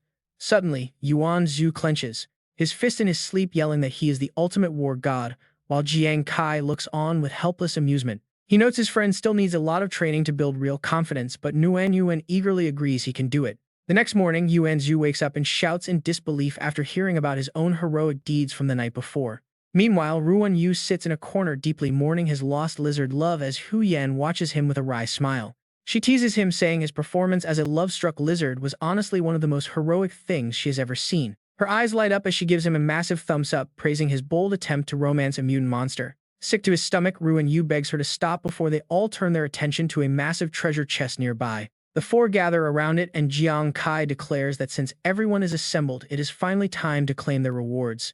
Hu Yan pats his shoulder, pointing out that since his luck is terrible today, they should let Yuan open this rare chest. She adds that Yuan looks extremely radiant and lucky today, leaving the young girl pointing at herself in complete confusion. Jiang Kai smiles, agreeing that Hu Yan is indeed a master fortune teller and that Yuan should do the honors. Go ahead and open it. Hu Nan puts his arm around her shoulder with a quick wink. Yuan, just go for it with confidence. After all, just finding the scaled lizard dragon is already a massive win. Fumbling, she nervously touches the chest and agrees. The heavy lid slowly creaks open, revealing a brilliant golden glow inside that leaves all five of them staring in absolute awe. Yuan immediately pulls up the item stats and explains to the group that this is a special phosphate stone essence. It can be slotted into weapons to strengthen their scale coating, boosting defense. It weighs 10.4 kilograms and is worth about 500,000 holy light coins. Next, she points to the stone pillar core, which weighs 17 kilograms. This earth core is a vital energy source for city building valued at around 100,000 holy light coins. Then comes Hunhan's crystal, a 48-gram blood essence crystal used for crafting, refining, and upgrading weapons of high importance. Value is 300,000 holy light coins. Next is Jiang Kai's loot, 3 divine bone shards which act as crucial catalysts to upgrade talent ranks worth 210,000 holy light coins. Suddenly, Yuan stops, her eyes widening in shock. Staring at a jagged red crystal, she explains that this 0.6-gram mutated blood crystal is a key ingredient for brewing attribute elixirs. With an estimated price of 6 million holy light coins, Jiang Kai points at the glowing crystal completely stunned and asks if 1 gram of this thing really costs 1 million holy light coins, and it is only one of the ingredients. She nods. To confirm, Jiang Kai's face suddenly goes pale as realization hits. Wait, did he just casually chug a potion earlier that was worth hundreds of millions of holy light coins? He tries to recall the sheer absurdity of that ultra-expensive potion, which grants massive base attribute boosts using incredibly rare materials. The entire holy light realm can barely produce 20 bottles a year, with each bottle raising basic stats by 10 points and selling for 150 million holy light coins. Jiang Kai sinks into endless regret while Yuan Zhu cheers, praising the mutated warrior class loot. Inside, Jiang Kai's mind is spinning. He basically drank an entire luxury lakeside villa. If he had known sooner, he would have savored every single drop, just to appreciate the taste. Nearby, Hu Han and Yuan squeal over a small vial. This is pure water, an essential material for a level 20 doctor's class promotion. Only 5 milliliters are required per promotion, and they have 15 milliliters here. Ruan Yu chimes in, noting that 5 milliliters fetch 1 million, meaning this bottle is worth 3 million holy light coins. Yuan Zhu pumps his fist, ecstatic that they actually pulled a rare class promotion material. For doctors, he praises Yuan's insane luck, since even mutated warrior chests rarely drop 3 rare promotion items at once. Han's eyes gleam with pure greed as she calculates the total loot. Usually, a standard warrior chest yields around 8 million, making this single chest easily worth well over 10 million holy light coins in total value. Ruan Yu teases Hunan, calling her a gold digger. She suddenly turns around with a playful, mischievous smirk and asks if he's sure about that. She points out that he should check out Captain Jiang's face right now. Jiang Kai's face is literally dripping with drool as he grins like an idiot, mentally calculating his massive profits. From the elite chests and the freshly slain scaled lizard dragon, the haul has easily surpassed 15 million holy light coins, leaving both Ruan Yu and Hunan completely speechless. Following that day, the Fire God squad clears a lizard nest daily, sometimes even taking down 2 warrior-class lizard dragon nests in a single run. Talk about some seriously epic grinding. As they conquer level after level, their coordination shines. Yuan Zhu's armor-shredding attacks combined with Jiang Kai's devastating and precise, critical strikes make hunting iron-plated lizards look like a breeze. But while their chemistry reaches a whole new level, their only issue is the heavy wine consumption. Yuan Zhu raises a cup and roars that he is the world's strongest warrior. 10 days later, the Fire God squad has practically cleaned out every single warrior-class nest in the region, and the team's levels skyrocket. Yuan Zhu and Ruan Yu hit level 20 while Su Nuan Yuan rises from level 9, all the way to 12. In a quiet, misty part of the forest, the team eagerly gathers food and firewood. Hunan turns to Jiang Kai, wondering where they should head next since they have cleared out this entire zone. And new warrior monsters won't spawn anytime soon. Suddenly, Su Nuan gets a system alert dropping her freshly gathered fruit. In shock, Jiang Kai looks over with concern, asking what's wrong, while Hunan asks why she looks so pale. Su Nuan's face is completely white. She explains that a smaller guild training near the Flame Peak area was suddenly ambushed by a mutated Commander Tier Fallen Corpse King. Caught completely off guard and unable to react in time, she delivers the crushing final blow to the group. The entire guild was completely wiped out in minutes. The team quickly heads toward the location of this glowing green terror. The Fallen Corpse King is a demonic underworld monster, known for its terrifying, elusive combat style. Standard Commander Tier versions are well over level 60, far stronger than anything. A mutated General Tier Armored Spiny Dragon is one thing, but the power of a mutated Commander Tier Fallen Corpse King is unimaginable. Nuan steps closer to the group to explain that the mutated Fallen Corpse King was actually wounded and fled to heal. Any guild strong enough to wound a mutated Commander Tier boss like that must be incredibly powerful. Hu Yan wears a serious face. He points out that taking down the mutated Fallen Corpse King would mean a massive fortune, but unfortunately, they suffered a total party wipe. The price was just too high. Yuan Zhu agrees it is a real pity, and Ruan Yu chimes in. They did their best, but then Jiang Kai speaks up, asking Nuan if this news is brand new, and if many people already know. She replies that it is still fresh and quiet, though major guilds likely have the intel by now. Their forces will definitely head there soon. Suddenly, Nuan realizes something and looks at him with a sudden thought. She asks if he is planning what she thinks. Jiang Kai just smirks, remembering that while Sacred Light bans boss stealing, it only applies to King Tier bosses and above. A Commander Tier is fair game, and plenty of people are probably itching to test their luck against this heavily wounded, mutated Commander Tier Fallen Corpse King. He scans the room. Pointing to himself, he boldly suggests they all go give it a shot together.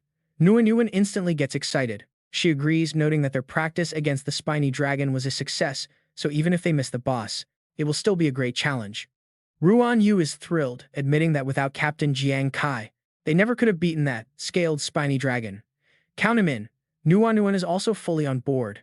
Yuan Zhu strikes a dramatic pose and laughs, shouting that their Fire God squad simply cannot leave him behind. He calls himself the world's greatest vanguard and insists on joining.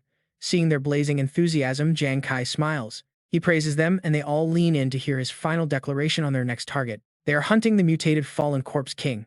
The next day, they reach a scorched, dry wasteland. Ruan Yu's face turns red. As he complains about the intense heat, Yuan Zhu wipes his sweat and notices some very unusual trees nearby. Checking her panel, Nuan explains that these are 20-year-old skyfire trees. If one manages to survive for over 30 years, it mutates into a tree spirit with a chance to drop a valuable fire tree heart. It is a rare material used to boost flame properties. Jiang Kai keeps his eyes on the strange woods. Suddenly, Yuan Zhu points ahead at a group from the Azure Dragon Guild, noting that more squads are appearing as they get closer. A 5-man team is heading their way. Just then, they turn around to look behind them. Ruan Yu points out another party in the distance, proving that everyone with the intel is converging here. They need to pick up the pace. Hu Yan agrees, noting that although they traveled quickly from the main city, they still cannot compete with the local squads who were already grinding and training in this very area. Jiang Kai silently watches the scene, realizing Hu Yan is absolutely right. Countless squads are currently rushing toward the Fallen Corpse King's lair, and nearby teams are likely waiting to call in their own backups. Turning around, he notices Nuan lagging behind. She is holding her head, trembling with exhaustion but forcing herself forward. She struggles with her low stamina, but she refuses to drag the team down during such a fierce competition. Though she fights through the dizziness, her vision begins to fade. Suddenly, a figure steps up to her. Jiang Kai hands her a water bottle, gently telling her to take a sip and rest for a bit. She looks up at him completely spent. He knows Yuan Zhu is a main combat force who needs levels. Ruan Yu is already close to level 20 and Hu Yan has been sitting at level 29 for a while. Only Nuan is stuck at level 12, yet she never complains, pushing her limits to keep up with them. Noticing his concern, she looks down but quickly forces a weak smile, insisting she is not tired at all. He quietly studies her. As a combatless healer with the lowest level, her sheer willpower is incredibly strong. Nuan is far tougher than she looks. He nods and smiles, claiming he is actually the one who needs a break. The others immediately agree, suggesting they catch their breath since the area is teeming with high-level squads. It is better to save their energy first.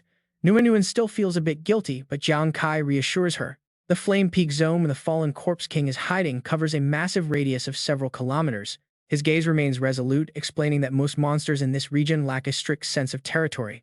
They tend to wander around, and with so many competing guilds hunting them down, rushing blindly will not help. Nuan nods in agreement, realizing they stand no chance in a battle of pure stamina.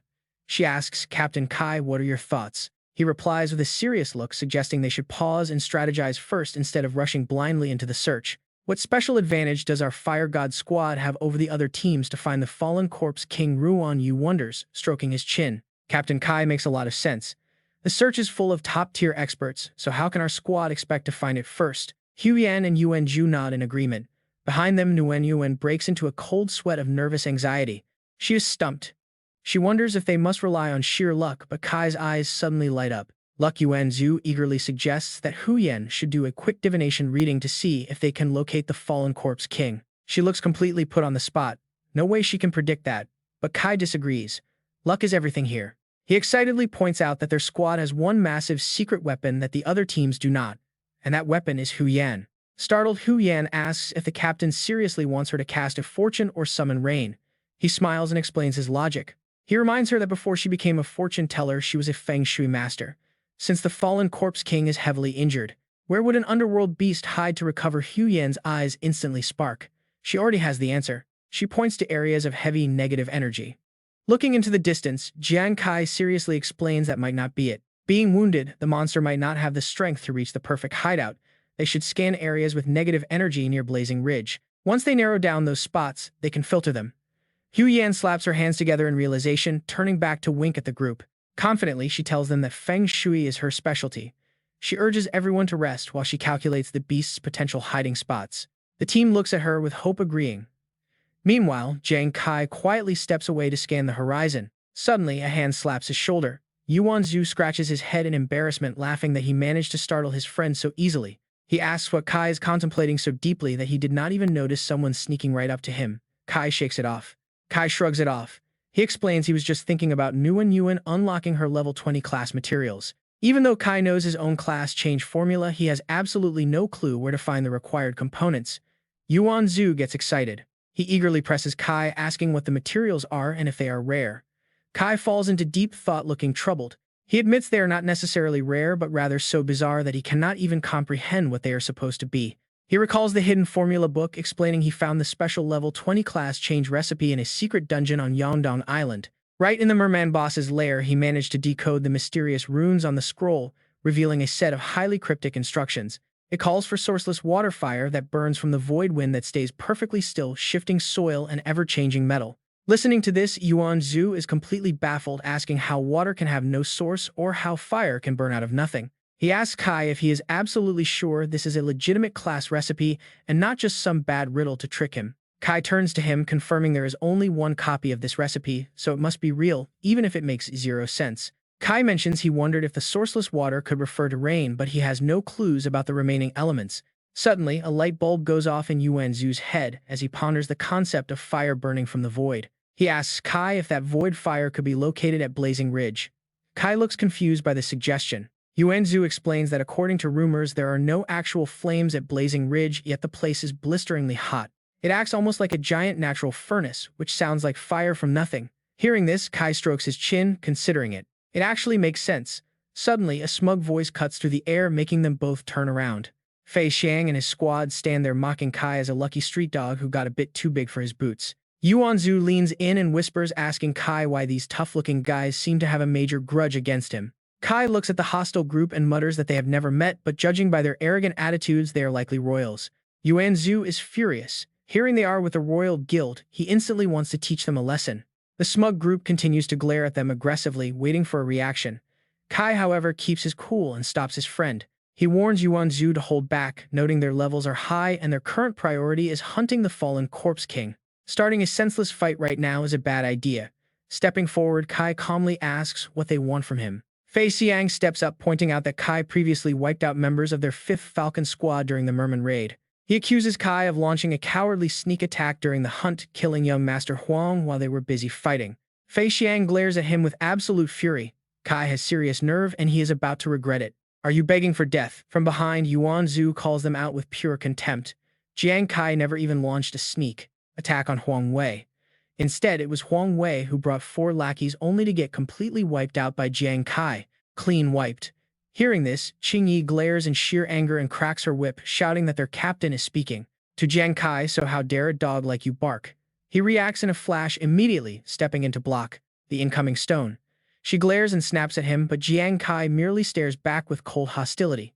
He warns them, indirectly calling them annoying pests buzzing around constantly.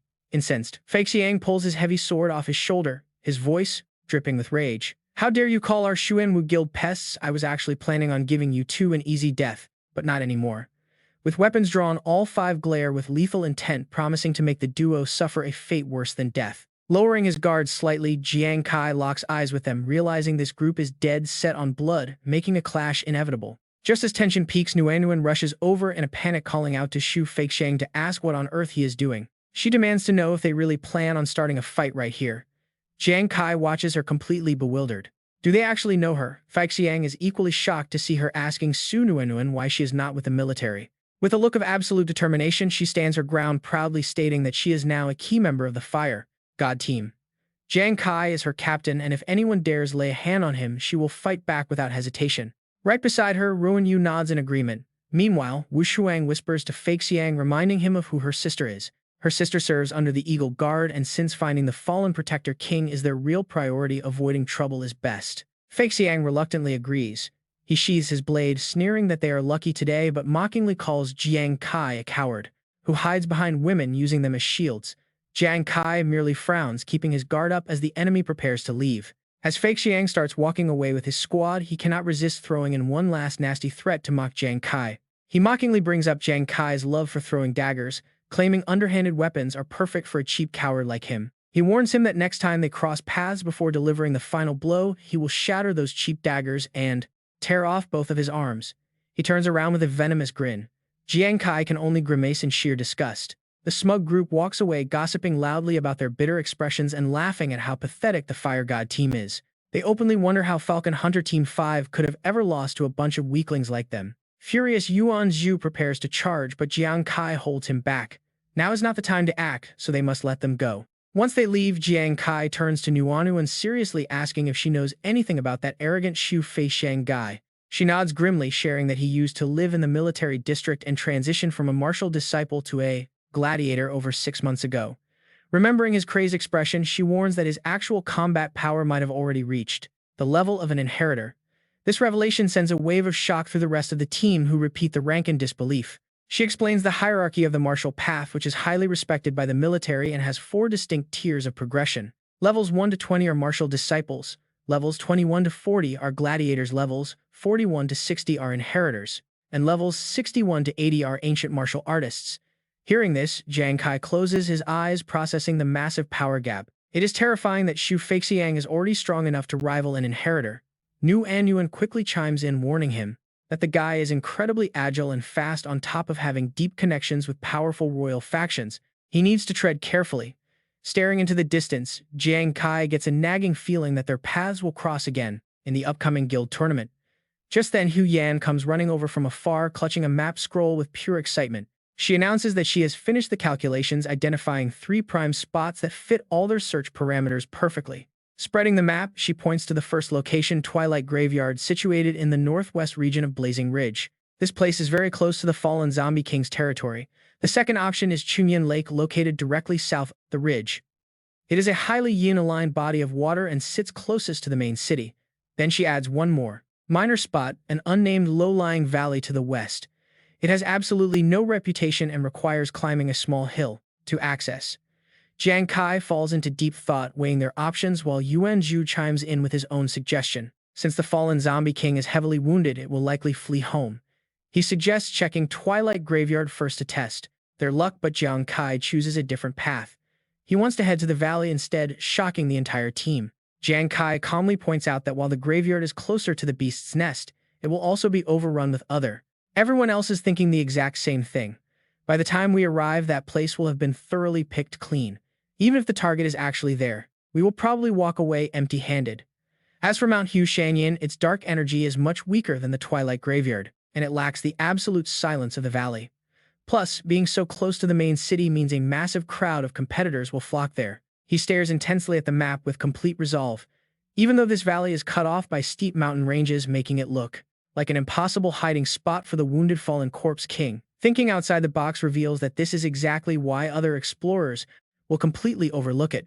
So let us take a massive gamble and head straight for this quiet valley before anyone else does. 2 hours later, inside the nameless valley, Jiang Kai takes the lead, guiding his team deep through the eerie ravine. Are we seriously in the right place? Yuan Zhu stammers, shaking with fear.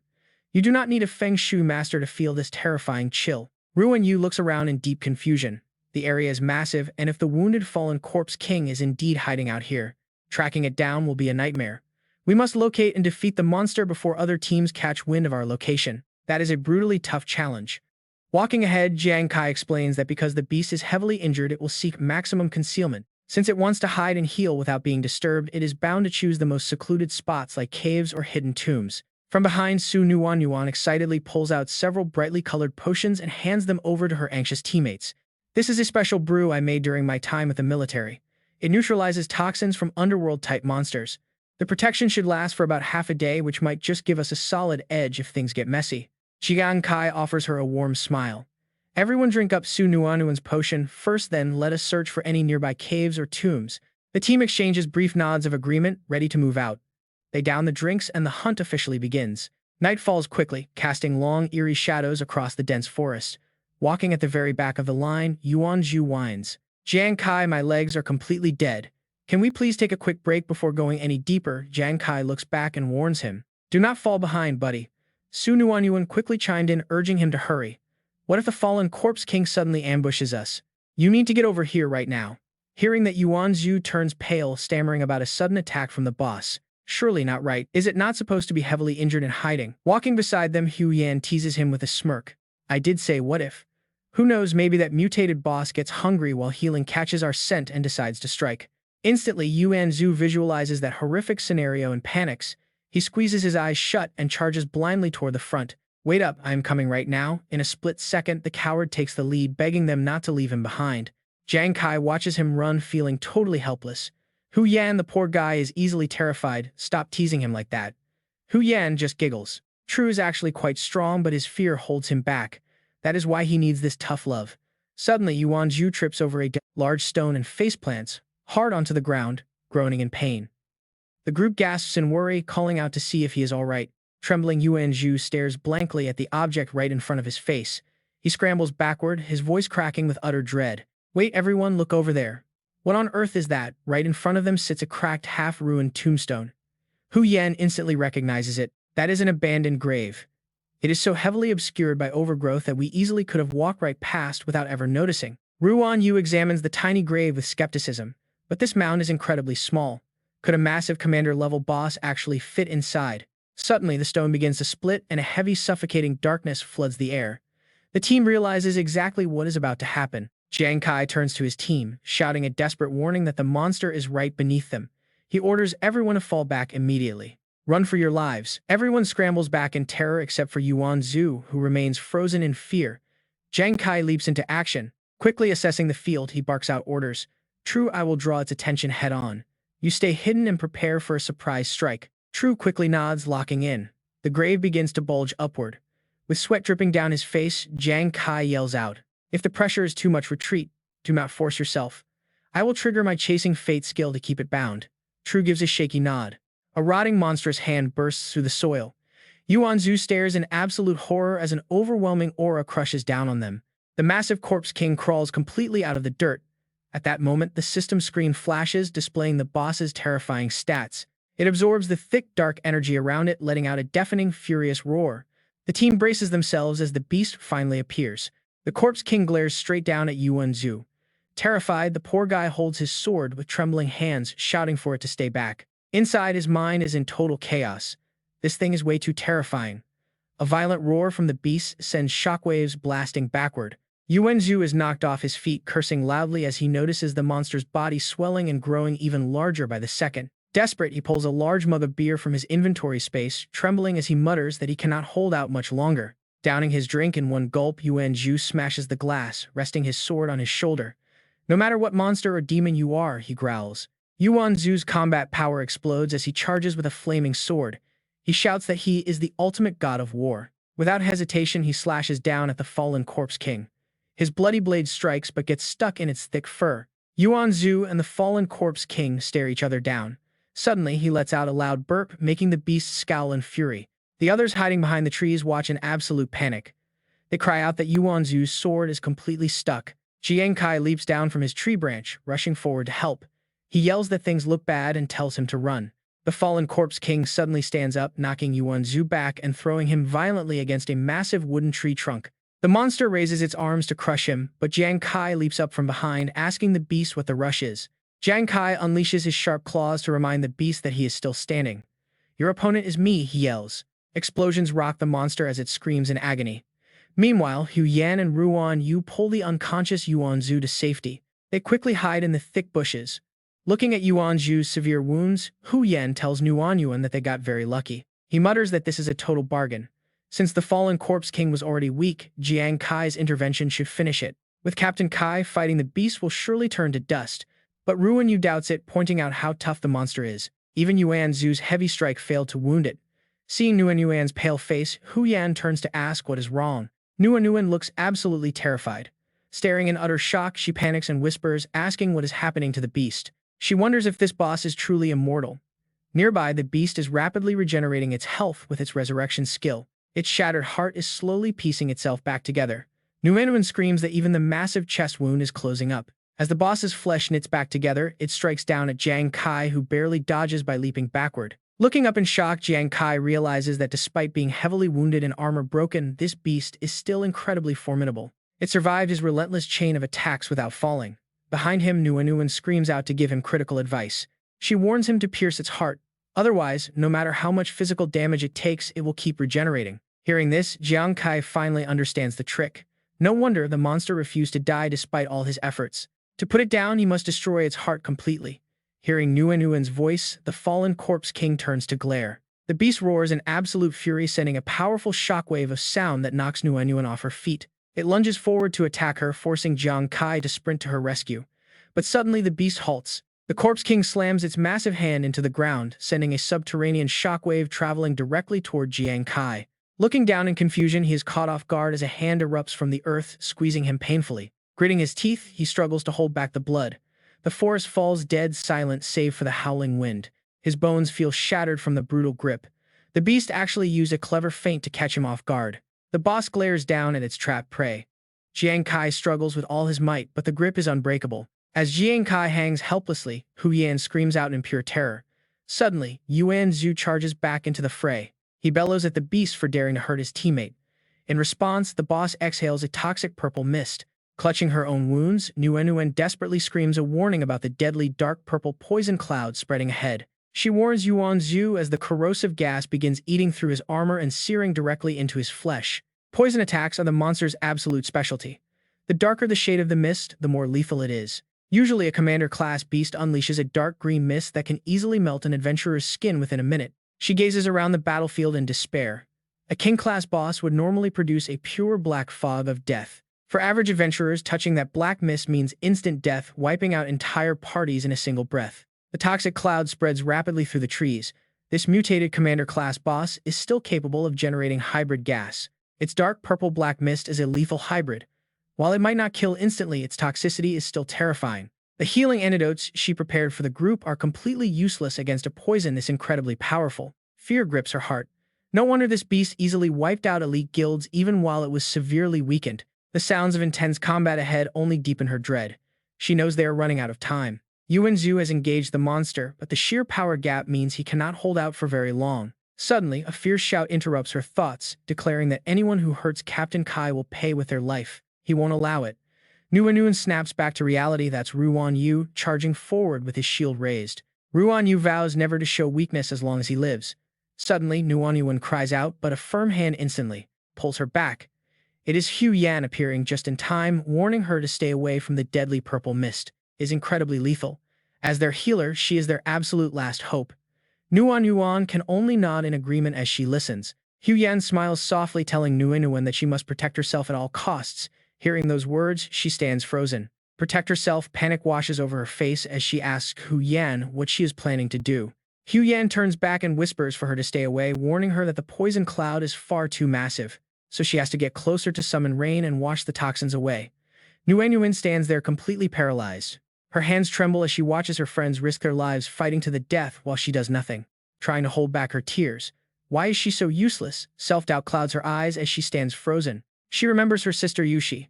Since childhood, her older sister had shielded her from every single danger from the outside world, making her soft and dependent safe under her protective wing until monsters suddenly shattered their peaceful world. Then disaster struck.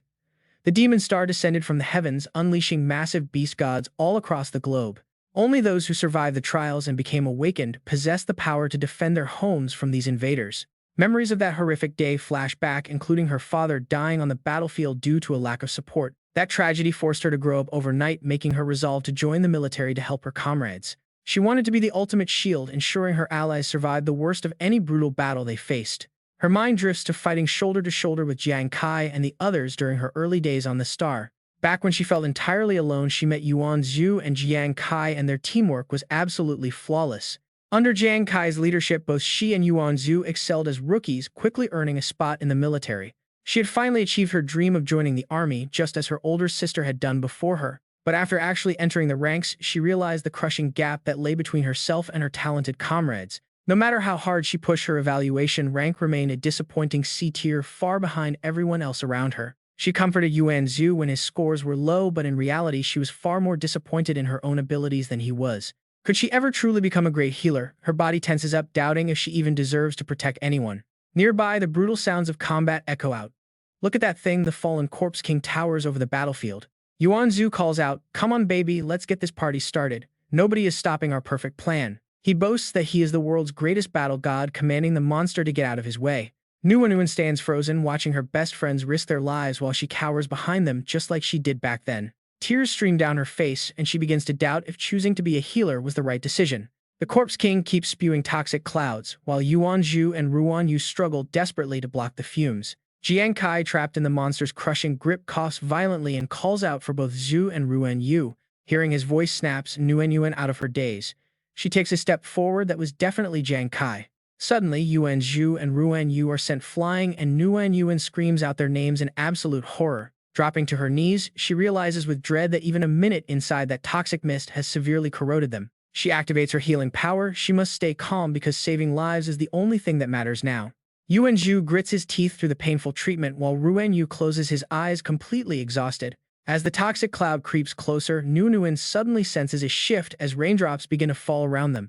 She looks up toward the Corpse King, her face lighting up with hope. It is Hu Yan. Under Hu Yan's raging storm, the toxic fog finally begins to dissipate, but she is pushing her absolute limits. The Corpse King thrashes violently in response, tightening its grip on Jiang Kai until he can barely breathe. He winces in pain, filled with self-doubt, wondering if he was completely out of his league all along. He remembers back on Yongdong Island, without his special arena skill, he wouldn't have even scratched the merman boss. And this time, facing a commander tier, fallen Corpse King was never a part of his original plan. Bringing his friends into this death trap weighs heavily on his mind as guilt washes over him. Bitterly realizing he cannot protect everyone he watches in horror, suddenly Hu Yan screams and collapses, prompting Su Nuanyuan to run over. No Hu Yan. Jiang Kai looks down at the chaos, wondering if he completely overestimated himself on this journey. Doubts cloud his mind.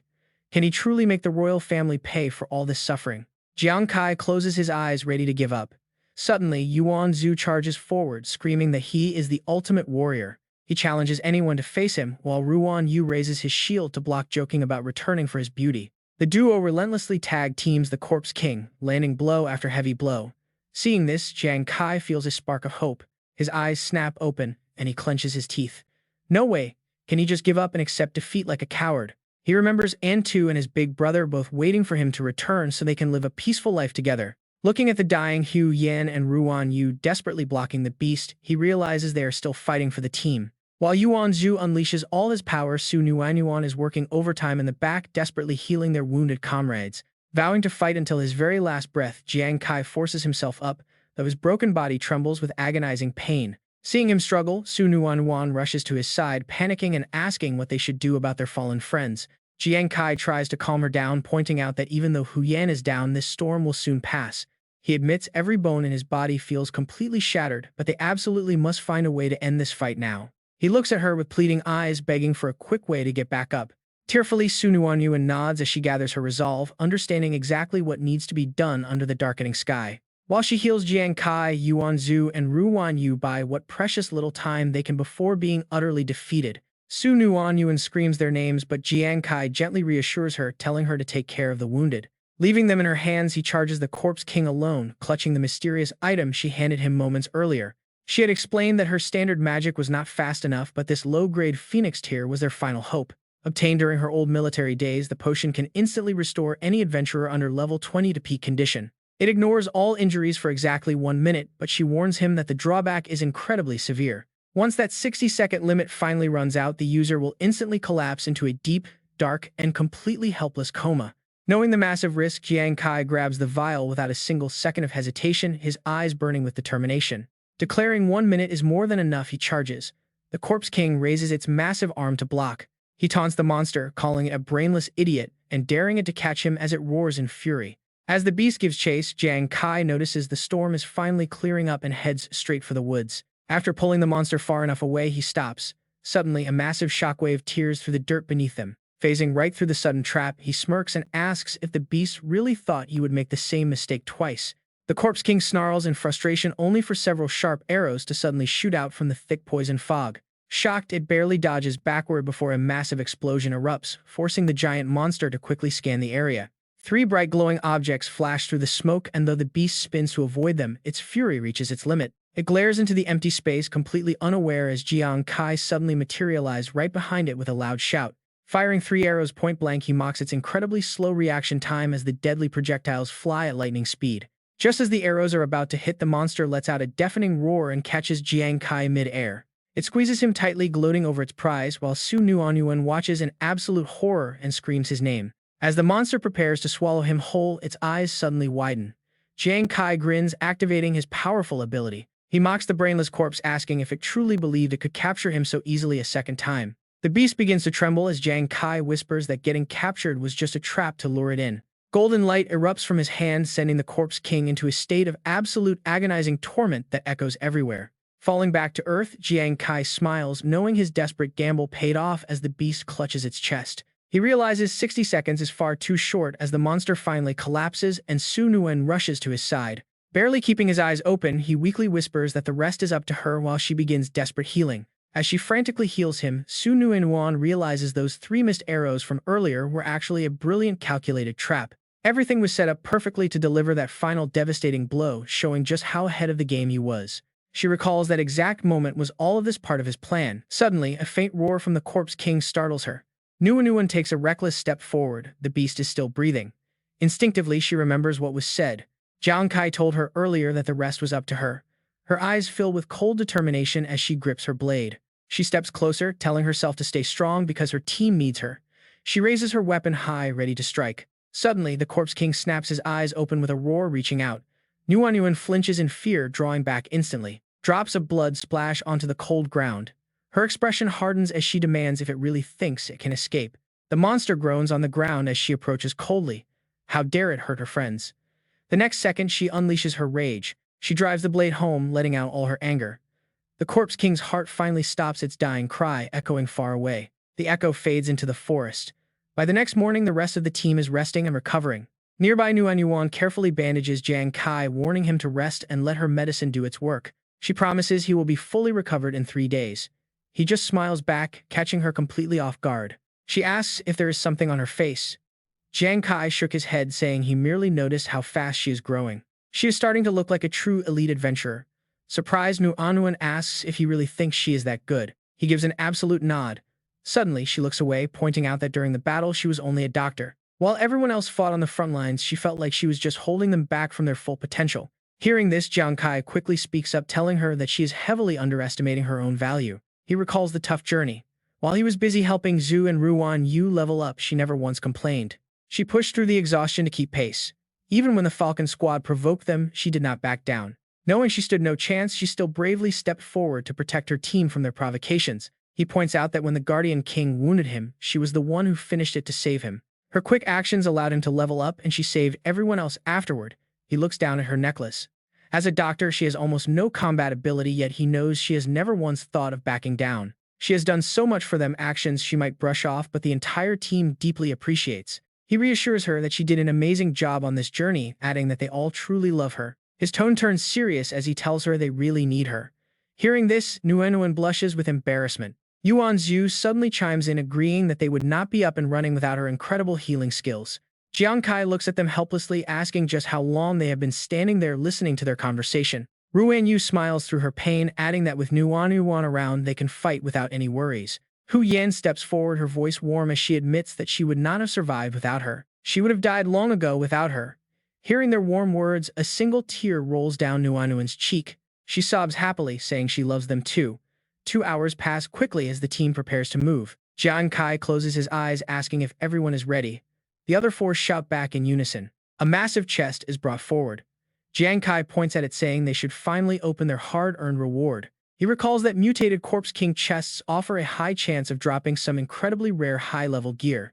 Suddenly, a dazzling golden light bursts out of the chest. Nguyen steps up to analyze the new weapon. It is the Raging Flame Blade, a level 80 executioner weapon. Only 2 others exist in Holy Radiance. This third blade is worth 350,000 ghost crystals, leaving Yuan Zhu completely speechless in disbelief. That translates to 3 million Holy Radiance coins. Hu Yan calmly notes that it is a top-tier level 80 weapon. Standing between them, Ruan Yu sighs, wishing their party actually had an executioner-class player to use it. At least they can sell it for cash. Suddenly, Jiang Kai pulls out a set of armor, asking Nguyen to inspect it. She scans the gear but finds nothing, admitting there are no existing records of this mysterious piece of armor. Ruan Yu wonders if it is a completely unique item. Luckily, Nguyen pulls out a special item to help. She explains that during her military days with Zhu, they occasionally found gear their system watches could not identify. She bought appraisal cards for emergencies and immediately uses one on the armor, making it glow with power. As a brilliant aura envelops the gear, Yuan Zhu stares at the system screen and lets out a shocked scream. This armor boosts stats like crazy, especially his spirit stat, which shockingly hits 71 points. Meanwhile, on this side, Jiang Kai is absolutely thrilled. Not only that, but its special traits are mind-blowing, starting with the Death Amnesty effect. It shows this armor is meant for level 60 adventurers, yet level 20 players like them can still wear it. He begins analyzing. Next up is the second trait. The undead state is the absolute core essence of this entire undead outer armor. While the immunity to mental attacks is pretty short, what if they face sound wave attacks? It is a lifesaver, like from mermaids or deadly neurotoxins. This armor gives them a precious second to catch their breath and strike back. Jiang Kai picks up the armor. The third trait, Death Torture, only triggers when the enemy is already heavily wounded. It is not super practical in a real fight. However, it is a neat little trick to terrify their enemies. 25 minutes quickly slip away. Nguyen sighs, noting that almost everything they have unboxed so far is just gear. Their tiers are incredibly high, but none of it really fits. Selling them off for class promotion materials is their best option. Just then, something shiny catches Yuan Zhu's eye. He leans in closer to inspect the strange glowing object hidden inside. He pulls it out right in front of everyone. It turns out to be an extremely rare piece of accessory gear.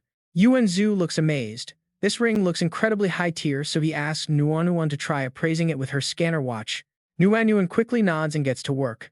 Meanwhile, Jiang Kai's attention is drawn to a strange card nearby. He picks it up. Immediately, a holographic screen pops up. What appears next leaves him completely stunned as the Death God system flashes a warning. Jiang Kai's face turns pale. Does unique mean this is the only one in existence on the entire Ghost Star? Even better, this death card is an exclusive weapon for the Gambler class with no level limit. It is custom-made. His class skill, Ghost Hand Card Throw, normally increases accuracy by 40% and boosts penetration by 30%. But when he actually uses actual card-type items, his throwing accuracy shoots up by a massive 120%, plus the penetration effect surges by 250%. Instant calculations flash through his mind. That means using this death card multiplies his stats way beyond any normal weapon.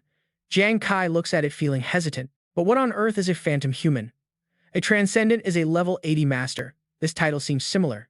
He decides to look up the data later once they get back. Suddenly, another system notification flashes right before him. The stats on this death card actually scale by percentage. The stronger his base stats, the higher the bonus becomes. He looks down at the card with a smug grin. Now he is even more excited to see its special traits. Reading through the detailed system descriptions on the screen, Jiang Kai's eyes suddenly widen in complete and utter disbelief. Even after 50 consecutive attacks, the target still cannot die. He has heard of forcing someone to die, but this card's unique trait basically says if he does not allow them to die, they are simply not allowed to. A shiver runs down his spine. If the target cannot break free, every single hit they take will keep stacking damage. Combined with the first effect, no wonder they call this thing the death card. His eyes light up. It is indestructible and can be controlled completely with his mind. Even if he faces a cunning opponent, this is perfect. His enemies will never guess his true trump card. Jiang Kai holds the card high, absolutely ecstatic with his massive stroke of luck. Even though he did not find the level 20 gambler promotion materials, he scored an incredible class-specific weapon. Yet a sudden question pops into his mind. What exactly is a prime card and why is this one of them? The description mentions 8 other cards exist out there. Suddenly, a strange rustling noise echoes right behind his back. Jiang Kai immediately goes on high alert. His eyes narrow as the distant heavy footsteps grow louder by the second. This is bad. A high-level team is heading right toward them, and everyone is currently in terrible shape. If these newcomers find out they killed the mutated fallen corpse king, they will definitely steal all their hard-earned loot. He turns to the group and warns them that people are coming. They need to move out immediately. The team quickly nods in agreement. The scene then cuts to a high-rise building somewhere in the city. Commander Wei Ying stands looking out the window when a sudden knock echoes. He turns around as Su Lanin enters. She reports that another nation has just discovered a linked teleportation array. Wei Ying falls deep into thought. Another nation has found one. He gazes at the massive map displayed on the main command screen. Since the Ghost Star is mostly unexplored, the territories claimed by different nations remain completely disconnected from one another. Only a few unique classes can bypass these borders to enter another country's newbie trial zone through special methods. They never cross paths. But a year ago, Jiang Kai noticed something and another person realized it too.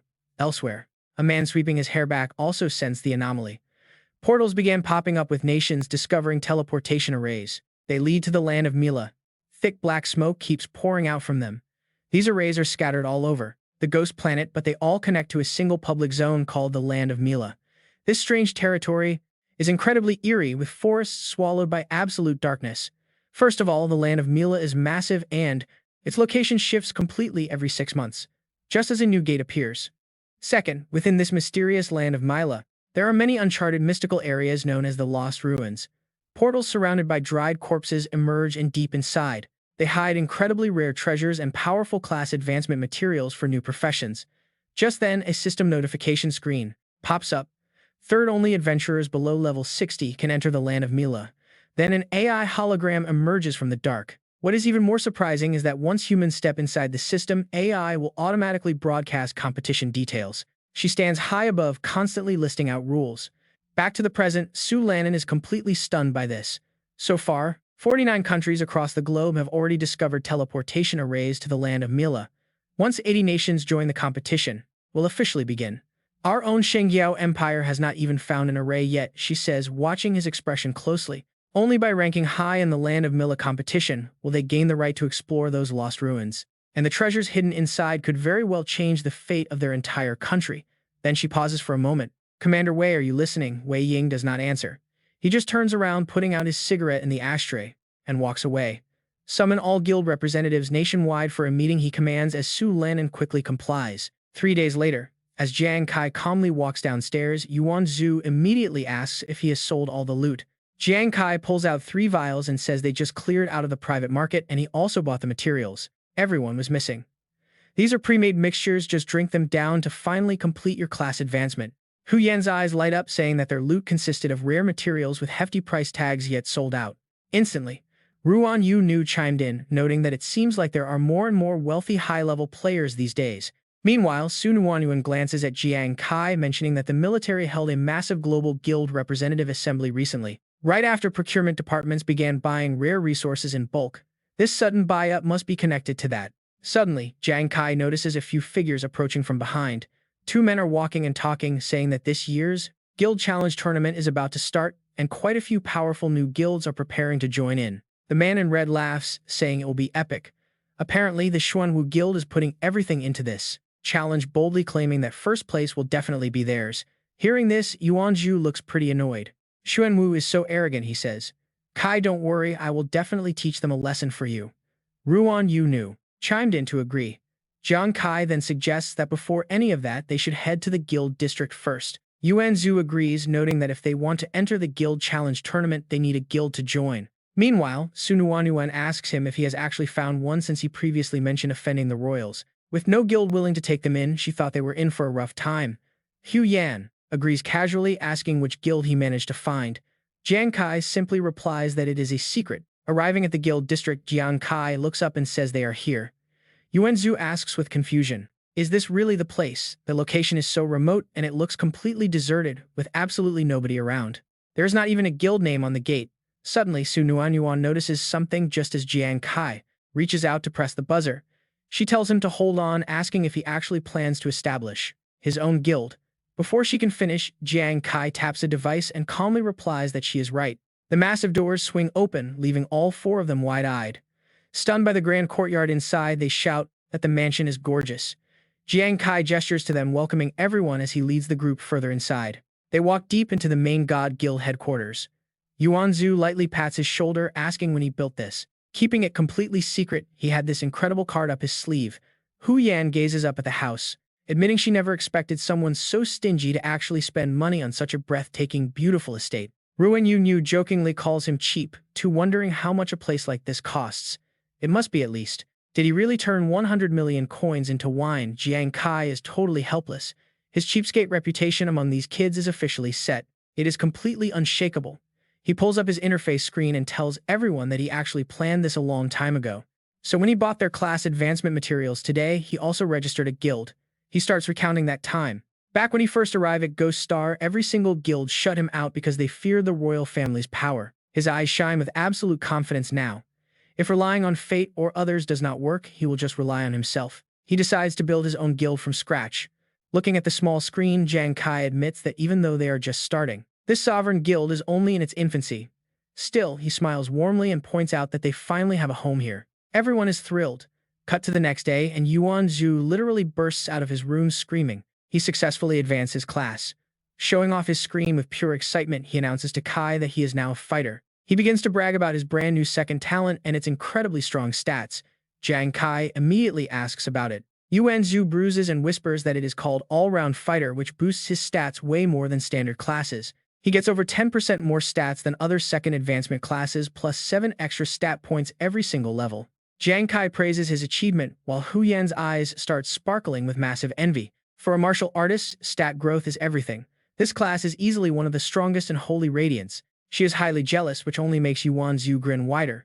He excitedly adds that there is even more to it. During battle, he can freely allocate his stats on the fly. This lets him swap between high agility and high attack. Once the battle ends, his stats automatically revert to normal. On top of that, he gets another crazy benefit. Whenever he learns combat skills, his talent gives him a random chance to automatically comprehend entirely new moves. Jiang Kai is completely bewildered. Hu Yan has to step in and explain how insanely broken this talent actually is. If used correctly, shifting stats like that will let him utterly crush any opponent at his same level. Plus, getting free moves is basically like gaining bonus skills. Jiang Kai claps his friend on the shoulder with pride. He predicts Yuan Zhu will become the ultimate all-round fighter. His friend scratches his head shyly and promises to protect him. Hu Yan sighs in mock despair, saying she is absolutely exhausted from being so incredibly jealous. Suddenly, the door creaks open. Ruan Yu steps inside looking gloomy. Yuan Zhu notices his expression and asks if his class advancement went poorly. Jiang Kai quickly asks him what happened. Ruan Yu looks completely miserable, his face pale. He actually succeeded, but his class became a drunken fighter. His unique talent is called Drinking for Amusement. It boosts his strength and agility by 2 points, but his physical growth drops from 3 points to only 2. Yet Jiang Kai does not look disappointed, reminding him that normal classes only get standard stat increases after level 20. Only unique classes like martial artists and soldiers get extra stat boosts, which makes his new class highly unusual. Getting 3 extra stat points is incredibly rare, so he should actually be happy with his unique build. Hu Yan nods in agreement but admits she is a little curious about his Drinking for Amusement talent. She asks what kind of amusement it actually is. Ruan Yu scratches his head and slowly explains the mechanics. Drinking activates his subconscious mind, placing him in a very bizarre state somewhere between being drunk and completely sober. In short, he feels like it makes him pretty. The other three lean in, demanding to know what. Ruan Yu sheepishly confesses it makes him quite wild and uninhibited. The three of them freeze in absolute shock. Half an hour later, the group gathers outside the training room. Yuan Zhu stares anxiously at the tightly shut door. He worries that Yuan is taking too long and might have run into trouble during her own class promotion. Hu Yan stays calm and tells him to be patient, as advancing a class is always a difficult trial. She has full faith that Yuan will succeed. Just then, the door finally opens and Yuan steps out trembling. Seeing her shaky state, everyone rushes over to comfort her. Yuan Zhu is the loudest of them all as usual. He asks if things went badly, reassuring her they can always try again. Hu Yan quickly chimes in with encouragement. She shares that her first promotion was also a complete mess. Ruan Yu nods along to comfort her too. He tells her not to lose heart because they are in this together. Only Jiang Kai remains remarkably calm. He advises everyone to calm down because she looks like she wants to speak. Sure enough, after catching her breath, she suddenly beams with excitement and drops a massive bombshell about her incredible brand new class promotion. A healer getting a supreme talent like toxin analysis is a 1 in 1,000 miracle. The entire team is stunned, staring in pure disbelief. Once Su Nuanwan finally calms down, she begins to explain her newly acquired talent to the group. With this, she can boost medicine absorption speed by 10%, giving them a massive edge in battle. It also spikes poison activation speed by 50% and enhances poison perception by 30%. Ruan Yu is utterly amazed. This is incredible, Ruan Yu gasps, asking Su Nuanyuan if she plans to specialize in poisons now. Su Nuanyuan nods confidently, explaining that since all medicine carries some toxicity, she can filter it out during brewing. By removing those harmful elements, she can push the overall healing power of her creations straight through the roof. Everything finally clicks for Ruan Yu, Yuan Zhu, and Hu Yan. Meanwhile, Jiang Kai watches them completely satisfied with his squad. Their class advancements exceeded all expectations. Extremely pleased with their progress, Jiang Kai begins laying down their next tactical plan. He warns them that while they have grown stronger, their upcoming tournament rivals are incredibly dangerous powerhouses. Major guilds deliberately freeze their players' levels just to dominate these team tournaments so they cannot afford any slip-ups. He tells them they must push harder before the guild challenge officially begins. The grind starts now. Power leveling is their top priority. The team roars in agreement. 7 days fly by. Deep inside a dense forest, quest completion screens flood their vision one after another. Yuan Zhu is absolutely pumped. 7 days of relentless combat paid off, and he can feel himself growing significantly stronger with every battle. Nearby, Hu Yan smiles confidently, noting how her rainmaking skills are becoming second nature. Jiang Kai watches over them. Suddenly, a sharp notification chime rings from his wristwatch, signaling that the tournament brackets have officially been released to everyone. A holographic screen expands in front of them, and oh, you are not ready for this matchup. Their very first match is against the Huyanvo Guild, led by none other than Hoang Dat, Jiang Kai's sworn enemy. Even Hu Yan immediately notices something highly suspicious about the match rules. This is definitely not a normal tournament setup. Unlike previous years where matches stop at a safe limit, this round allows actual killing to determine the victor. The Hoang family clearly pulled strings behind the scenes for revenge. Infuriated, Yuan Zhu snarls, ready to fight right now. He demands to confront the military authorities, but Ruan Yu quickly grabs his arm, frantically trying to hold him back. She begs him to calm down. Meanwhile, Jiang Kai remains dead, silent, his face showing absolutely no fear. He tells them to drop it, whether it is fate or a cheap setup. He welcomes the fight anyway. Both Su Nuanyuan and Hu Yan stare at their captain with deep worry, but Jiang Kai has already made up his mind. Everything the Hoang family took from him, he is going to reclaim with absolute interest during this match. The next morning at the arena, excited spectators pack the stadium early, leaving absolutely no empty seats. Millions more tune in online. Down on the field, the announcer grabs his microphone to kick off the main event. He announces that the clash between level 21 and 40 squads begins in 15 minutes, urging spectators to take their seats. Today's face-off features the lethal Swift Kill squad from Huyanvo Guild versus the Rising Fire God team. Representing the Master God Guild, the fighters step forward as their profiles flash across the massive stadium screens. Deafening cheers erupt from the crowd, chanting the name of the undefeated Swift Kill squad over and over again. Hoang Dat proudly leads his team onto the arena, basking in the wild admiration of the arena. Spectators scream that Swift Kill will make history today. Up in the VIP stands, Ha Dao arrives with Hong Xuan. He smiles warmly, telling the girls they got extremely lucky to catch the highly anticipated annual guild challenge today. Since they are here, he wants them to observe. He notes that while their rookie records are decent, they still have much to learn. He warns them not to get arrogant and to closely watch how these veteran squads cooperate. But Hong Shuang just scoffs, muttering that watching low-level qualifiers is a complete waste of time. She claims only the finals are worth watching. Hearing this, Hadao immediately shuts down her prideful attitude. He reminds her that despite her top rank, one of today's fighters actually shattered a 30-year academy record. He mentions a legendary rookie who completely smashed the 30-year training record. Hearing this, Hong Shuang's eyes instantly lock on the arena. Her teammates gasp immediately, realizing who he is talking about. They whisper Jiang Kai's name in pure shock. Down on the field, Hoang Dat sneers loudly, mocking Jiang Kai for being too terrified to show his face. Standing right behind him, So Qin chimed in with a nasty smirk, eager to suck up to his leader. Da, is this even a question? Everyone knows your reputation. That Jiang Kai guy actually dared to mess with your younger brother, but does he really think he can cross you? Cheered on by his lackeys, Huang Da boasts arrogantly. Jiang Kai, what is with that look? Do not go turning into a coward now. Behind him, his crew bursts into loud, mocking laughter. Yeah, what Vulcans? They're just a bunch of cowards. Right at that moment, a calm, sarcastic voice cuts right through Huang Da's little show. Hey there, Big Huang. Just then, Jiang Kai's team calmly steps onto the stage. The speaker is none other than Yuan Zhu, who tosses out some heavy disrespect. What are you even barking about over there? Jiang Kai leads his team to stand right in front of Huang Da. We will see who the real coward is once we fight. Yuan Zhu immediately backs him up. Yeah, exactly. Meanwhile, in the monitoring room, the screens show Yuan and Yuan Zhu. Over on Professor Li's side, he is holding his laptop and happily breaks the news. The system test is done, we can run evaluations anytime. Lu Jun, sitting right beside him, offers a pretty careful suggestion. It is great we can track those too. But Professor Li, could I trouble you to add one more person? The professor responds with an unhappy snort. Wait, are we not only supposed to evaluate Yuan Zhu and Su Nuan? Yuan Su Lanan, sitting nearby, explains softly. The commander wants to see the performance of someone else too. Hearing this, Professor Li's attitude completely flips. Oh, is that so? In that case, adding one more is no problem. So who is this mystery person? Lu Jun looks up at the screens with a slight smile. The captain of the Vulcan squad, Jiang Kai. On the monitors, the system scans for Yuan and Yuan Zhu, but the data leaves the professor completely stunned. It is honestly hard to believe.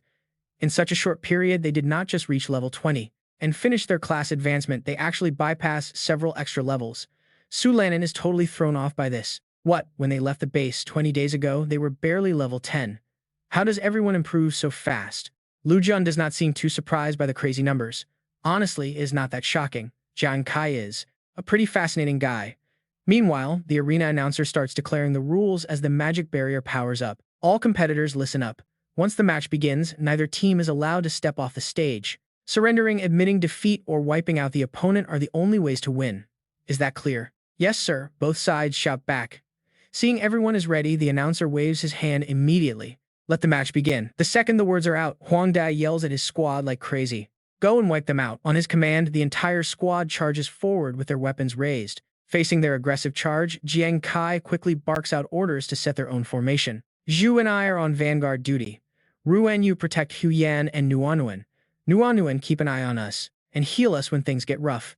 The squad quickly falls into position, shouting their agreement. Chu Jing is the first to arrive, laughing with pure arrogance.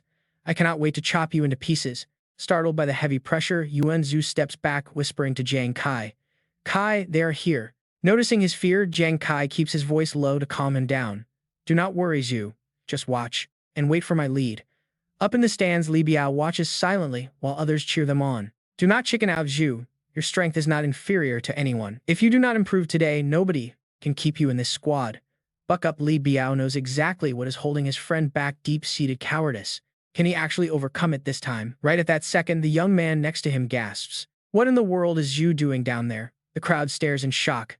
Yuan Zhu suddenly pops open his water flask and chugs down the alcohol inside like there is no tomorrow. As soon as he finishes, his face turns bright red and his balance goes completely out of whack. The flask drops to the ground and shatters. The nearby spectators start muttering in disbelief. What is he doing? Is he seriously drinking right now? Is this guy an alcoholic? You've got to be kidding. Down on the stage, Yuan Zhu steps right in front of Jiang Kai. I am the greatest warrior alive. You trash can stop bothering my brother, Kai Jiang. Kai is completely stunned by his wild attitude. Is he actually drunk already? Chu Jing and his crew keep charging forward, their expressions shifting to pure shock on their faces. Right after a single wild slash from Yuan Zhu forces them all to scatter. They need to end this fast. Chu Jing is completely rattled by that last hit. Wasn't this kid supposed to be a coward? Just an E-rank coward in the military. What is this power? Lu Han is just as stunned, completely speechless. The guy is acting like a total drunken madman. Yuan Zhu is fully fueled by alcohol now, eyes flashing gold as he charges forward. He lunges forward, blade in hand, roaring for anyone to step up. Jiang Kai watches this unfold, feeling completely helpless. There is no stopping Yuan Zhu now. But before anyone can react, a dark shadow suddenly flashes past Jiang Kai. Nuan and Hu Yan scream in absolute panic. It turns out Ruan Yu has also been drinking. His face is flushed bright red as he recklessly charges straight into the fray, completely out of his mind. He declares he is second to none. Anyone trying to mess with the Fire God team has to go through him first. Bai Zhuo grunts in annoyance and shifts his focus toward Ruan Yu, aiming to shut down this second drunkard first. Ruan Yu charges ahead, eyes suddenly lighting up as he leaps high into the air. He starts babbling nonsense, calling his opponent a beautiful little baby and shouting that he is coming to show some love. Bai Zhuo is completely freaked out by this weird attack and bizarre shouts, screaming in panic as the strike comes down. Ruan Yu's strike triggers a massive explosion on the stage. As the smoke clears, everyone sees Bai Zhuo pinned to the ground. He is desperately struggling to keep Ruan Yu's face away as the drunk tries to plant a kiss on him. Losing his mind, Bai Zhuo kicks Ruan Yu away with all his might. Jiang Kai is left completely speechless by the sight. Ruan Yu hits the dirt like a heavy sandbag but immediately bounces back up to charge again, fully energized. He yells that he loves a feisty beauty. The spectators watch in utter disbelief, wondering if this team is just full of lunatics. Even Hong Cheng is frozen in shock, turning to Xia Dao to ask if the Fire God team is always this bizarre. Meanwhile, on stage, Hu Yan is sweating bullets, deeply worried about their team's reputation after this performance. She wonders if the crowd will think they are a bunch of freaks. Nuan tries to find some comfort in the situation. After all, those two can only unlock their true abilities when drunk. They are only doing this to protect everyone. Only Jiang Kai remains perfectly calm, assessing the chaotic battle. Since his teammates are totally out of it, he must step up. He needs to stay focused and unleash his full power to keep control of this match. Meanwhile, Yuan Zhu leaps into the air again, pouring everything into a massive downward slash. The sheer force of the blow is incredible, forcing Lu Han, Lang Ju, and Chu Jing to quickly back off to avoid it. Chu Jing pales at the power of that slash, glad he was quick enough. But the next second, he completely vanishes. He reappears right behind Yuan Zhu, lunging forward with a deadly strike, screaming at him to drop dead.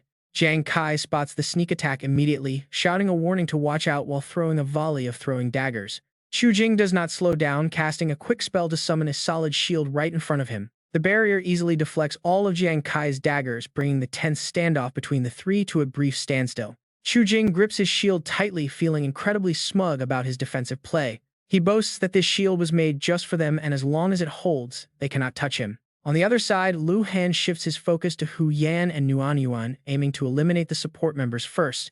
Hu Yan immediately steps in front of Nuan, telling her to stay back while she conjures her ice spell. A glowing frost snowflake begins to form right above her divination compass, channeling intense cold energy. Suddenly, a heavy hailstorm rains down from above, leaving the spectators outside utterly stunned by the sudden change. The crowd shouts in surprise at the storm.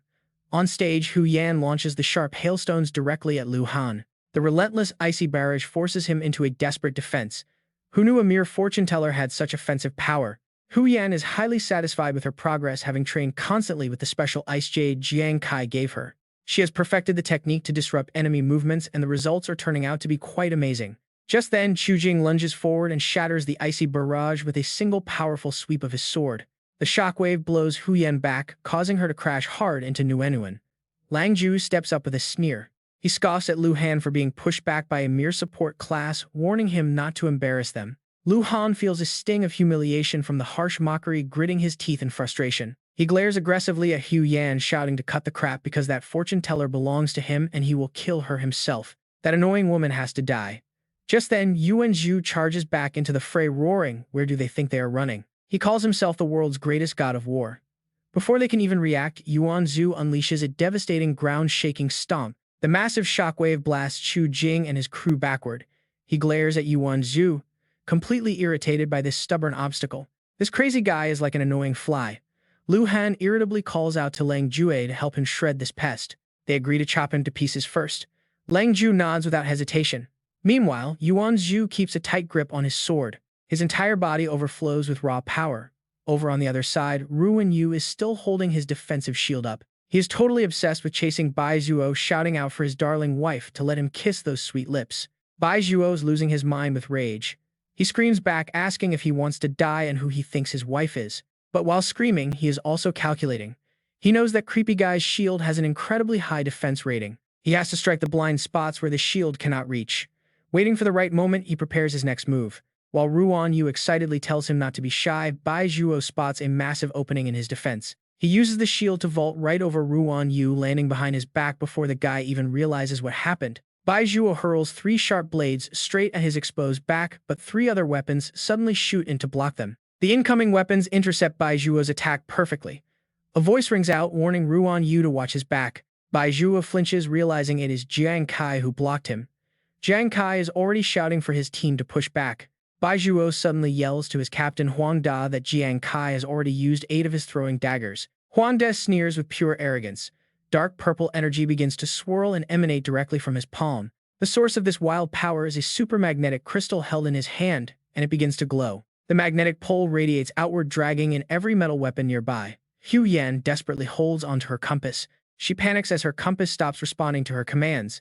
Behind her, Nguyen struggles to hold onto her own weapons. Nguyen cries out that her dagger is slipping away. Even the massive sword in Yuan Zhu's grip begins to slide. It is total chaos. Even the magic gloves on Jiang Kai's hands are failing, leaving him unable to summon his weapons. The magnetic force field around Huang Da grows increasingly intense.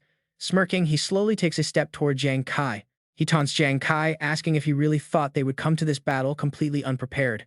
This high-grade magnetic crystal is specifically designed to counter his flying daggers, leaving Jiang Kai with only 1 weapon left. He asks if Jiang Kai honestly thinks he can still win, but Jiang Kai just lets out a faint smirk. Suddenly, another brand new dagger materializes in Jiang Kai's hand as he tells Huang Da he celebrated way too early. Huang Da is stunned to see the weapon. This particular dagger is completely immune to the magnetic pull of his crystal, but he quickly brushes it off, confident Jiang Kai is finished. He reshapes the crystal into a massive defensive shield. He challenges Jiang Kai to look at the shield, get ready, because he is about to show him absolute despair. Watching from the monitoring room, Lu Jun is absolutely shocked by the shield's form, fearing that Jiang Kai is doomed. It is the Titan Great Shield. Even though it was downgraded for this match, its defense rating is still insane. It still boasts 72 points of defensive power. Usually higher-tier weapons require a much higher level to wield. However, by artificially downgrading top-tier gear, low-level explorers can easily bypass those restrictions and use them early. It damages the weapon and lowers its overall stats, but the final combat power still completely eclipses any standard gear. Su Lanin is stunned, too shocked that the Xuanwu Guild would actually downgrade a high-tier weapon for this. Lu Jun adds that this is not all. Even that super magnetic crystal is a downgraded premium item. The fighter's shield from earlier was also downgraded, proving they went to extreme lengths to crush Jiang Kai. Su Lanin mutters in despair, wondering if Nuanuan is simply destined to lose her life in this match. On the field, Huang Da laughs coldly and orders his squad to prepare to wipe out the Vulcan team. He orders them to drag the torture out slowly, making their opponents suffer the consequences of crossing the wrong people. Lu Hanshu Jing and Leng Jue let out sinister roars immediately, charging forward on their leader's command. They target Yuan Zhu first while his weapon is weakened by the magnetic field, leaving Yuan horrified. Shi and Hu Yan cry out in sheer panic. At the same moment, Bai Zhuo channels all his bottled-up rage at Ruan Yu, calling him a pervert and telling him to die. On the stands, Li Biao sighs. The gear gap is too massive. It is just too wide. No hope remains. Zian sighs in regret while Xia Daoshi thoughtfully remarks that although Zhu Zi found a way to suppress his own cowardice, he likely won't get another chance to show it off. He then adds that Jiang Kai is really about to lose. Hearing this, Han Chang immediately sneers in contempt. Is Jiang Kai actually that weak? Turns out he is not strong.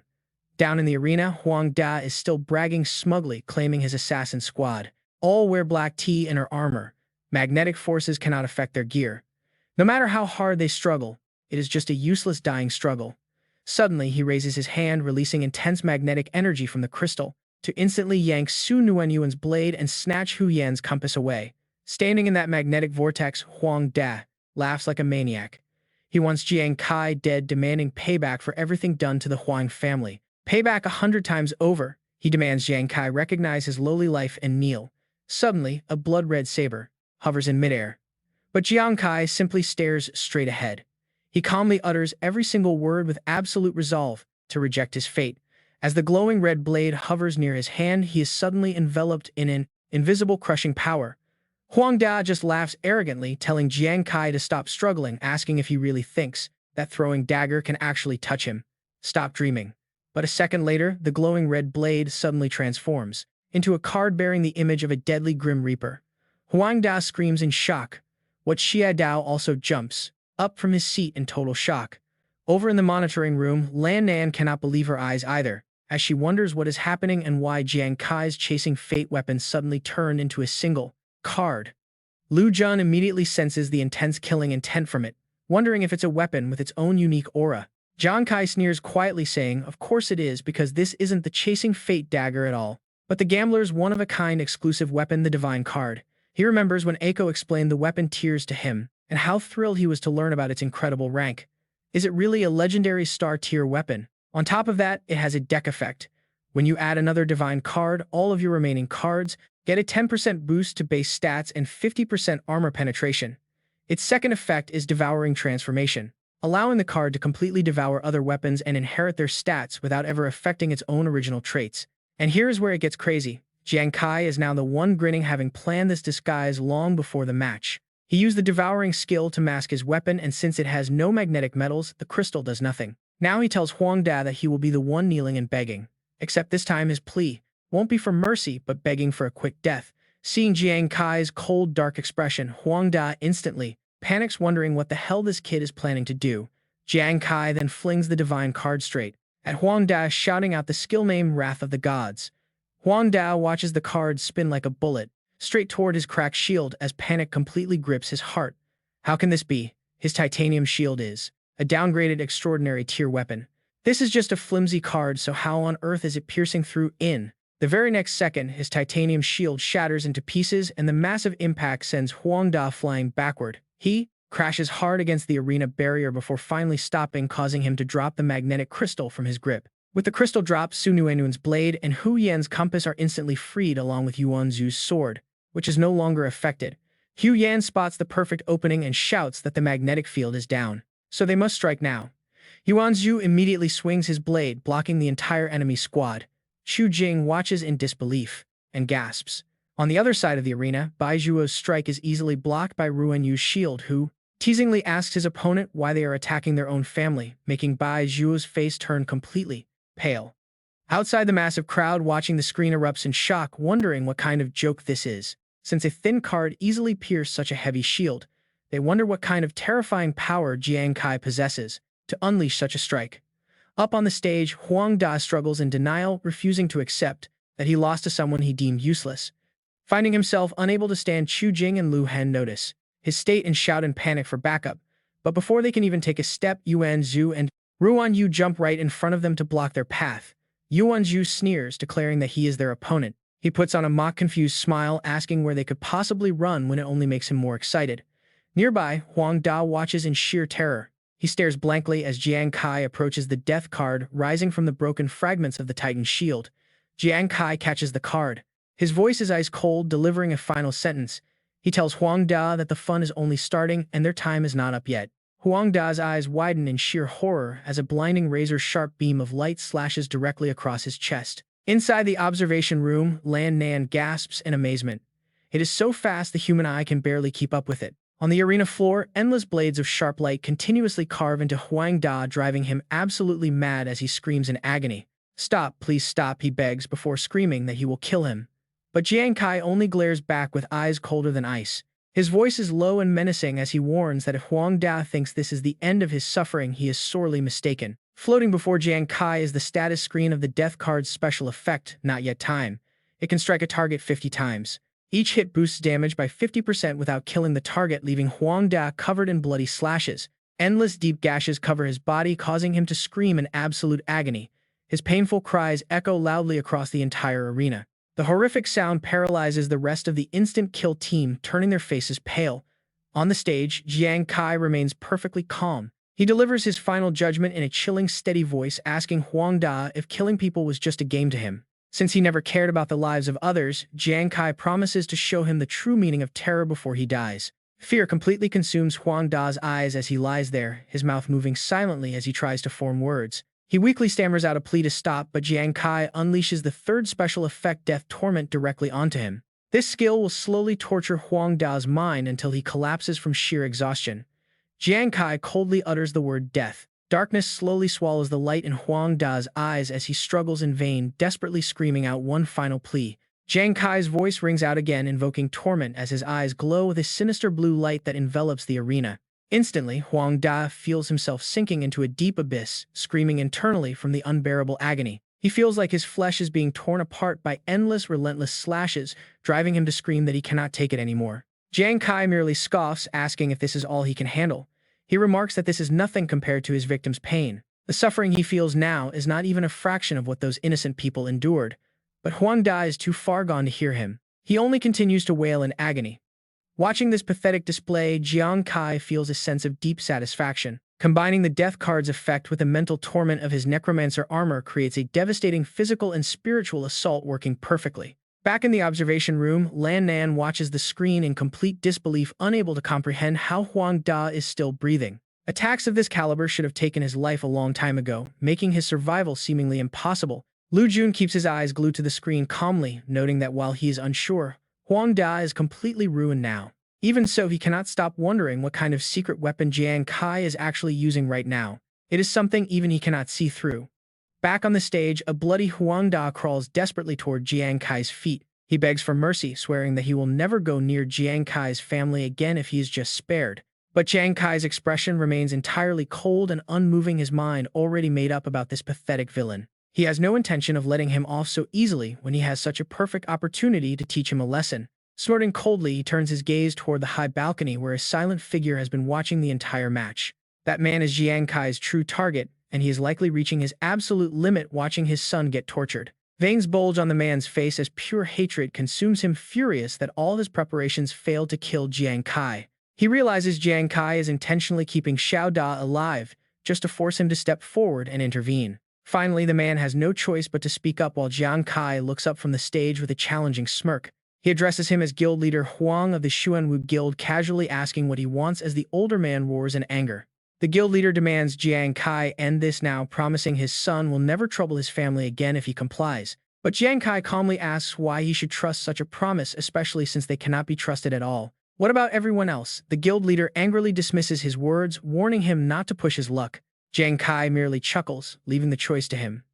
Behind him, Huang Da continues to scream while clutching his head. Huang Da's father grits his teeth in fury, knowing Zi Wei is already broken, and this will ruin his other son too. Desperate to save him, he immediately activates the massive screen in front of the entire crowd, loudly making an announcement. Jiang Kai, right now in front of everyone, I swear on the honor of the Xuanwu Guild to guarantee the safety of your family. If you still do not believe me, then once this match ends, we will finalize the agreement right before the military high command. Only then does Jiang Kai nod, saying, fine, you said it yourself. From this day forward, if any of you dare touch my family again, I do not care if you are royalty or the Xuanwu Guild, I will tear down everything you have to the very ground. Jiang Kai delivers the chilling warning. Do you understand? Huang Da's father is left utterly speechless with sheer rage.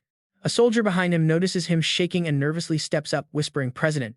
But he instantly snaps, roaring in fury. You idiot, what are you just standing there for? Go online right now and find the absolute best psychiatrist to check Huang Da's mental state. The soldier panicked and quickly agreed.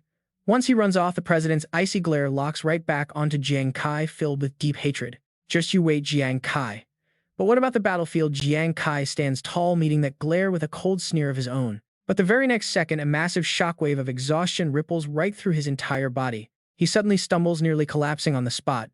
Internally, he lets out a quiet sigh of relief, realizing how incredibly close that was. After spamming Devour Mimicry, Wrath of the Gods, and Torturous Death, his mental energy is completely running on empty. He is totally drained.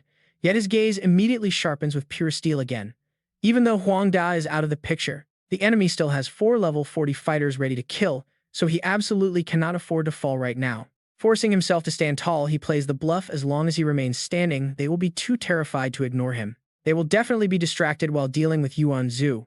Meanwhile, Yuan Zhu is absolutely tearing up the battlefield with explosive momentum. He mocks his enemies as cowards and dares them to face him. Then he channels all his power into a massive sword strike. The blow slams hard onto Chu Jing's shield. Yuan Zhu presses down with crushing force, then pushes Chu Jing back with one brutal swing. Gripping his cracked shield with trembling hands, Chu Jing cannot believe his eyes, wondering how this guy suddenly got so insanely strong. Both Hu Yan and Su Nuan know exactly what is happening, realizing this is Zhu's ultimate talent, the all-round fighter. He must have shifted all of his core attributes directly into raw strength during the attack to pressure a level 40 combatant. On the very next move, Chu Jing and Leng Jue coordinate a pincer attack from both sides to shut him down. A warning shout echoes across the arena, "Watch your flanks, Zhu," but just as their twin blades are about to strike, Yuan Zhu shifts like a flash of lightning, slipping right behind them. Lu Han and Chu Jing are left utterly dumbfounded. They yell out in shock at his sheer speed. Unleashing a savage swing, Yuan Zhu sweeps his blade right at them. He roars that they are all absolute trash. Up in the stands, Li Biao leaps to his feet, questioning if this is even Zhu anymore. Ziyan is equally stunned by his massive power and incredible agility.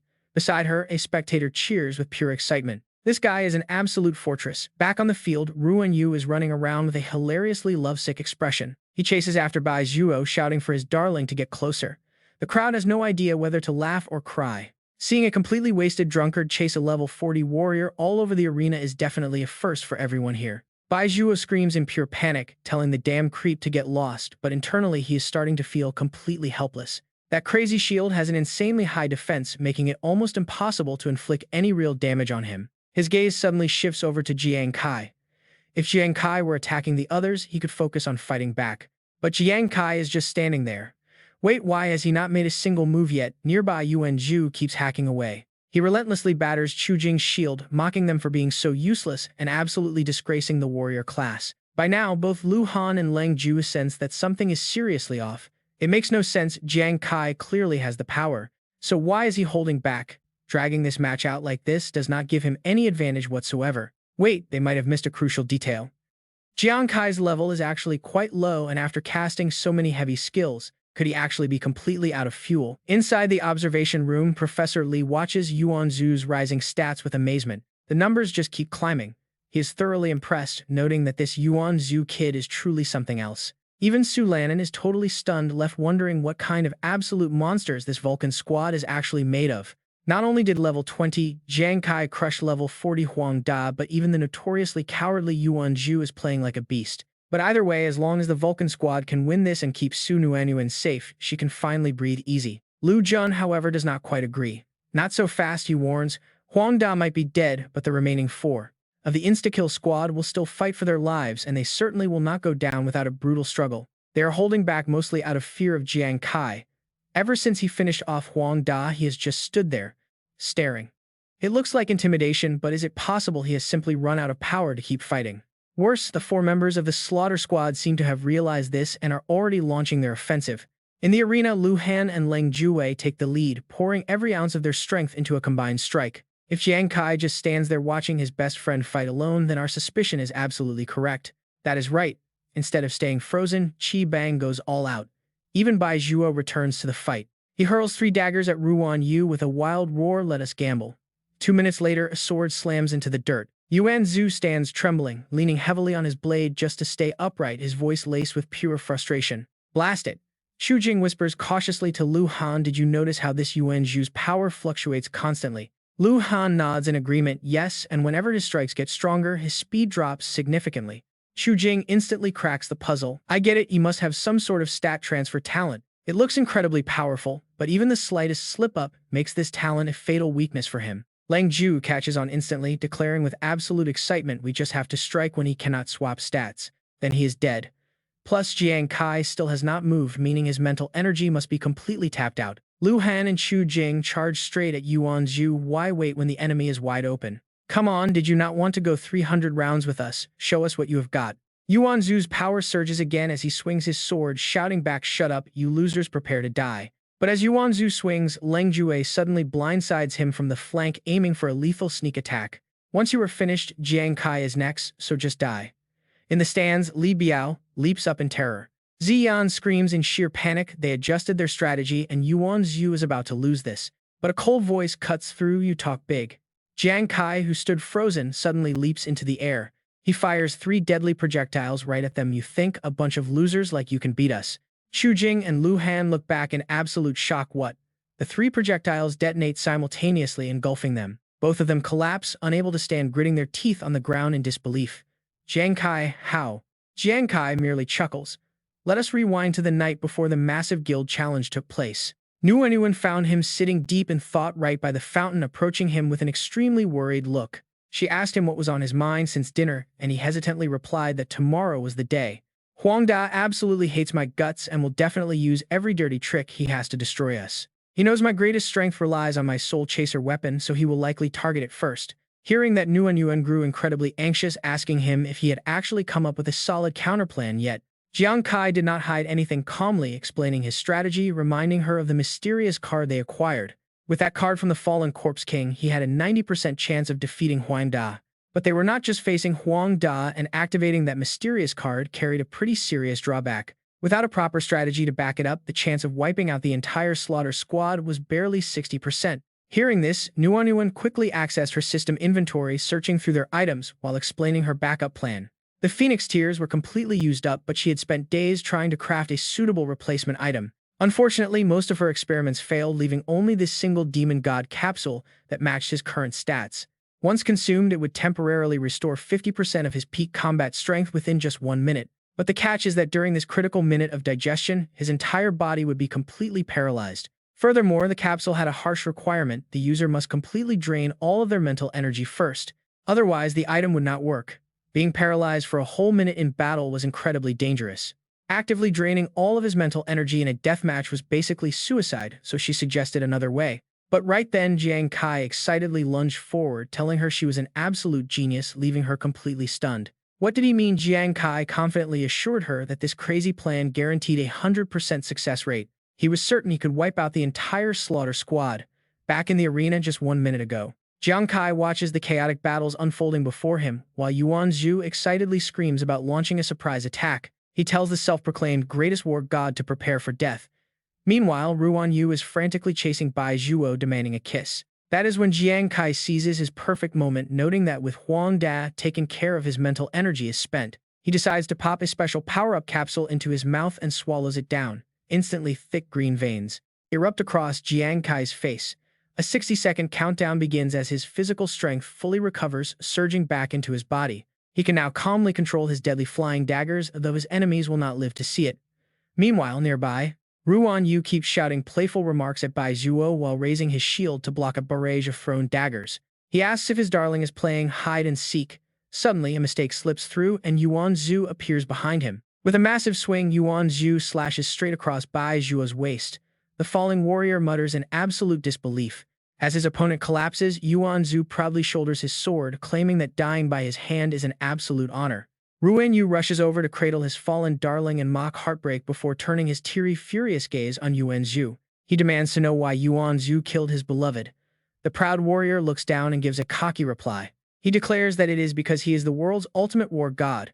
Instantly, Ruan Yu's mood takes a bizarre turn. He excitedly lunges toward Yuan Zhu, screaming that since his beloved is gone, the war god must now accept his kisses. Before he can connect, a sudden mist of fragrance hits Ruan Yu square in the face, making his vision spin. Holding a spray can, Jiang Kai watches the drunk freak collapse to the ground and finally lets out a sigh of relief. He is incredibly glad he had Nguyen pack some defense sprays for the team, though. He silently makes a mental note. They definitely need to carry more of these because a drunken Ruan Yu is far more terrifying than any regular monster. Turning around, he checks on the two girls, asking if they are okay. Hu Yan beams back at him cheerfully. She assures Captain Kai that they are perfectly fine while the bodies of the defeated team begin to dissolve. As the virtual arena clears, the announcer begins to declare the winner, but Yuan Zhu rudely cuts him off. He aggressively demands to know who is challenging him next. The MC looks utterly baffled, while Nguyen and the others suddenly freeze in sheer embarrassment.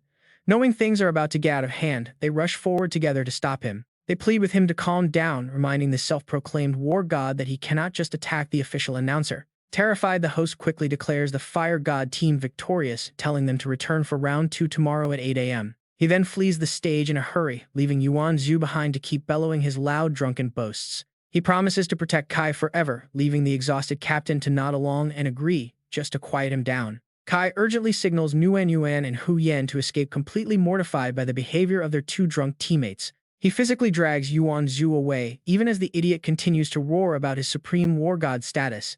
The girls can only watch in awkward silence while medical staff carry Ruan Yu off the field on a stretcher. Only now does the stunned crowd finally process what happened, throwing the entire stadium into a massive uproar. Nobody expected an obscure team like the Fire God Squad to completely wipe out the legendary Shan Sha team. While Yuan Zhu is a capable fighter, the drunkard class is widely considered one of the most useless callings. Yet he just hunted down a level 40 gladiator.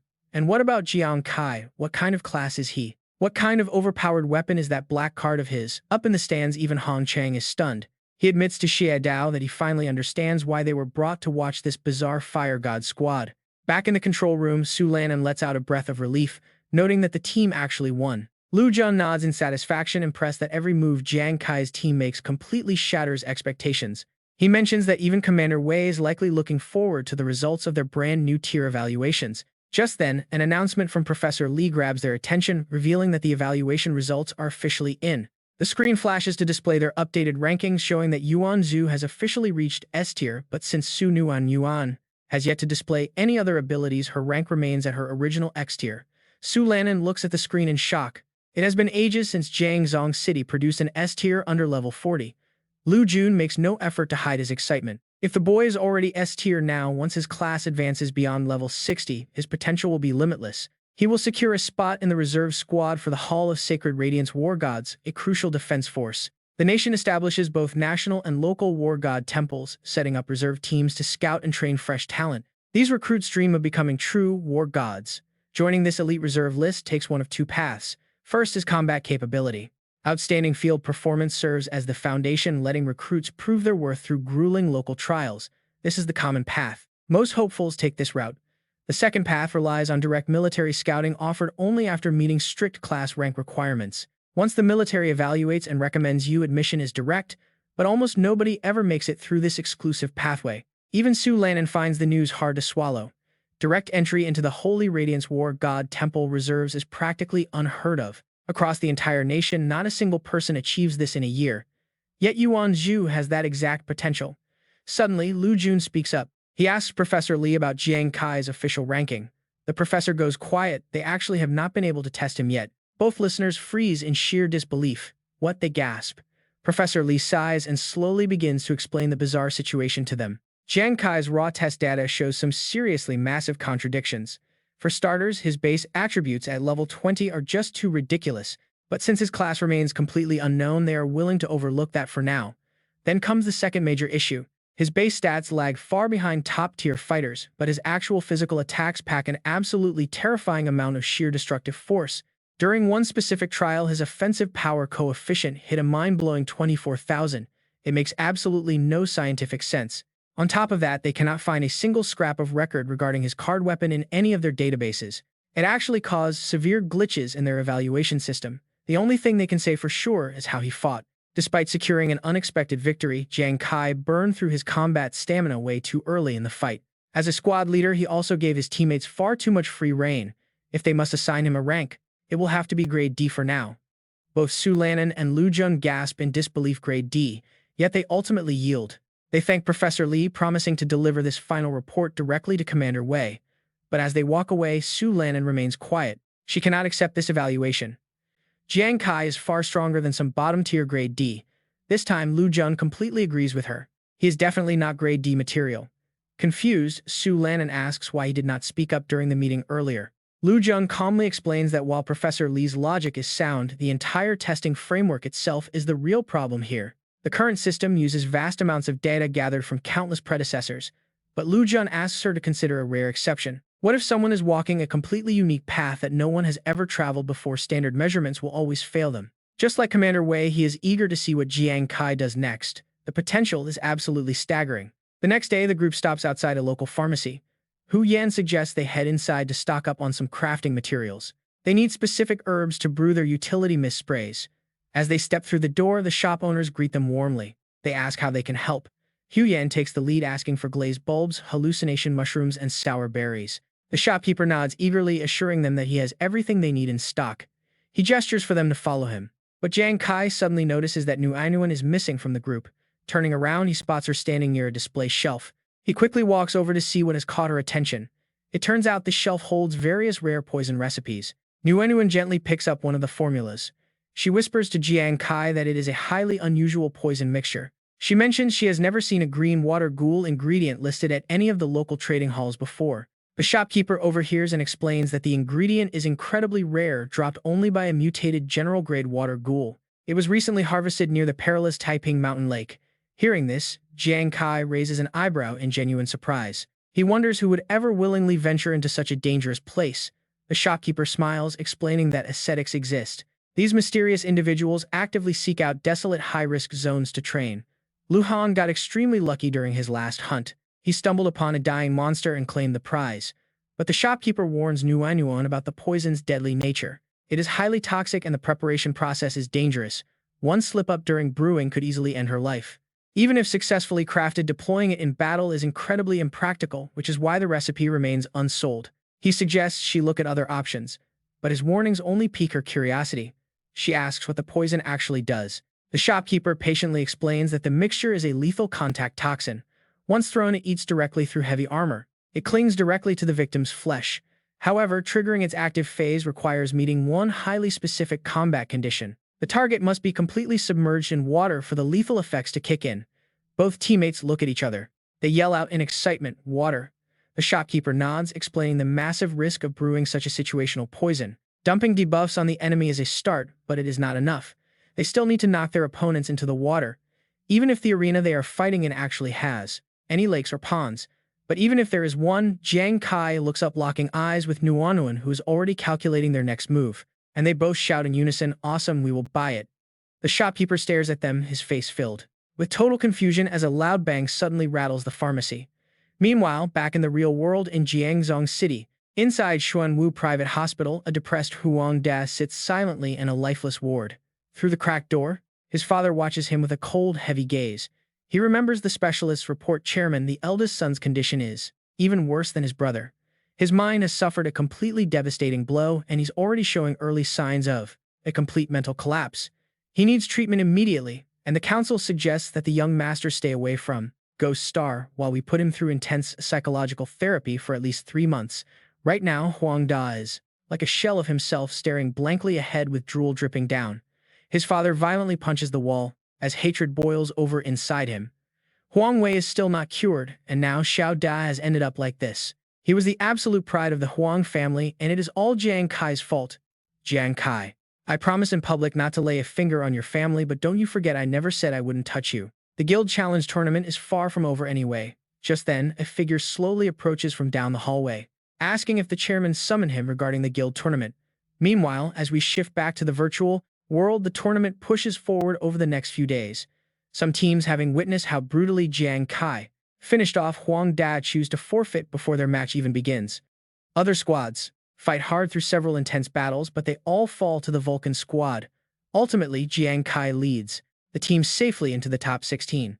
That night at the inn, Hu Yan bursts in with exciting news. "Captain Kai, we have the match details for tomorrow."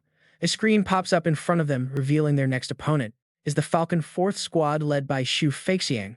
Yuan Zhu squints at the name and mutters, "Wait, another Xuanwu Guild Squad, Xu Feixiang. I feel like we have heard that name somewhere." Ruan Yu nods, feeling the same. "Me too," she says. Jiang Kai chimes in with a serious look. "Xu Feixiang's group is the one we crossed paths with on our way to find the Fallen. It looks like the Huang family is finally losing their patience." Yuan Zhu snaps, "Now, I remember those arrogant bastards." Hu Yan analyzes the situation with a grim expression. "From what I know, Falcon Squad is the ultimate elite of Xuanwu. The previous team was strong, but their actual combat skills do not even compare to these guys." Nuanyuan speaks up next, her voice sounding quite serious as she backs him up. Hu Yan is right. Most members of that other squad were just spoiled children of Xuanwu executives with boundless resources and top-tier gear. But Xu Feixiang's squad consists of absolute veterans who have survived many real battles, meaning their combat adaptation is insanely high. Especially Xu Feixiang. Remember when I told you, he is incredibly agile. Kai, you have to watch out for him. The next day, the packed stadium is absolutely buzzing. Xuanwu's Falcon Squad versus the Vulcans. This is going to be insanely good. People in the crowd whisper, knowing the deep grudge between Jiang Kai and Xuanwu. This match is going to be a complete bloodbath. Nearby, others gossip about how Xu Feixiang was talking big, claiming he is Jiang Kai's absolute kryptonite. Xu Feixiang sneers with an arrogant smile. "Jiang Kai, we finally meet again. Remember my promise? I am going to tear your arms off myself." Yuan Zhu loses his temper and snaps, "Keep dreaming. Su, don't celebrate." Too early. Look at how arrogant Huang Da was, and now the grass on his grave is already 10 feet tall. Jiang Kai just gives a cold response, save the trash talk. Shu fakes Yang, let's let our strength do the talking. The host shouts excitedly from the podium, attention all competitors. The 36th Guild Challenge, the round of 16 to 8, is officially starting. The countdown is down to 10. The crowd erupts in excitement. Look, the match is starting. 8. Su Lanin is on the edge of her seat. Nguyen silently wonders if Jiang Kai can pull off another miracle against the Falcon squad. Ziyan cheers with a bright smile. Boss, go get them. We are all rooting for you. The host's voice booms over the countdown again. 3, 2, 1, go. Right away, Shu Feixiang's squad charges forward as he wears a ruthless, murderous grin. On the other side, Jiang Kai reminds his team to stay sharp, and they roar back in unison. Understood. Jiang Kai charges ahead while Hu Yan is completely fired up. He clenches his fist. With so many chasing daggers ready, they are about to give their enemies a massive surprise. At that moment, Phai Tuong rushes over from afar with a dangerous grin. He signals his teammates, and Vo Song responds first. Along with Li Tuan, they promise to handle it. Phai Tuong smiles like a beast, eager to teach Jiang Kai a lesson. This is a demonstration of true teamwork. Vo Song and Lai Tuan step up to block the incoming attack. Jiang Kai keeps a straight face, but Ruan Yu is shocked. Nearby, Tu Nhan watches with growing worry.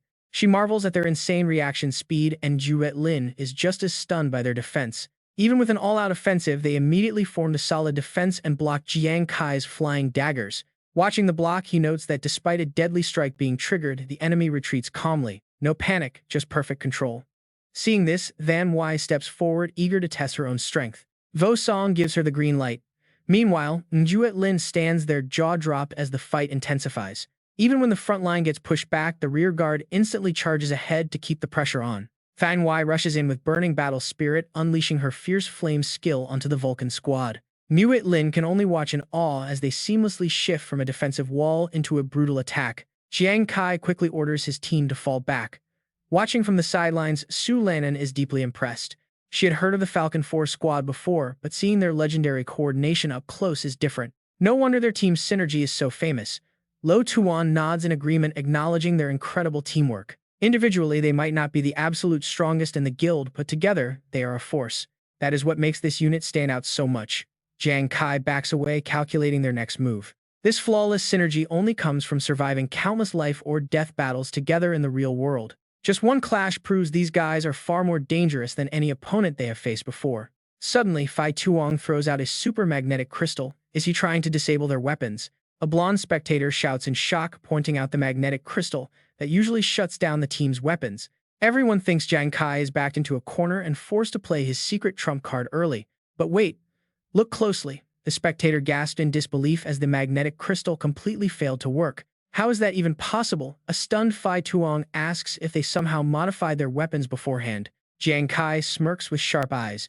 Did they really think he would fall for the same trick twice? Before the match, Ruan Yu had happily revealed his latest upgrade, thanking Captain Jiang Kai for his foresight. He had used rare minerals from the puppet maze to craft a perfect counter to magnetic fields. This upgrade completely nullified the enemy's crystal, meaning their weapons are now totally immune to it. Jiang Kai praised him for the genius play.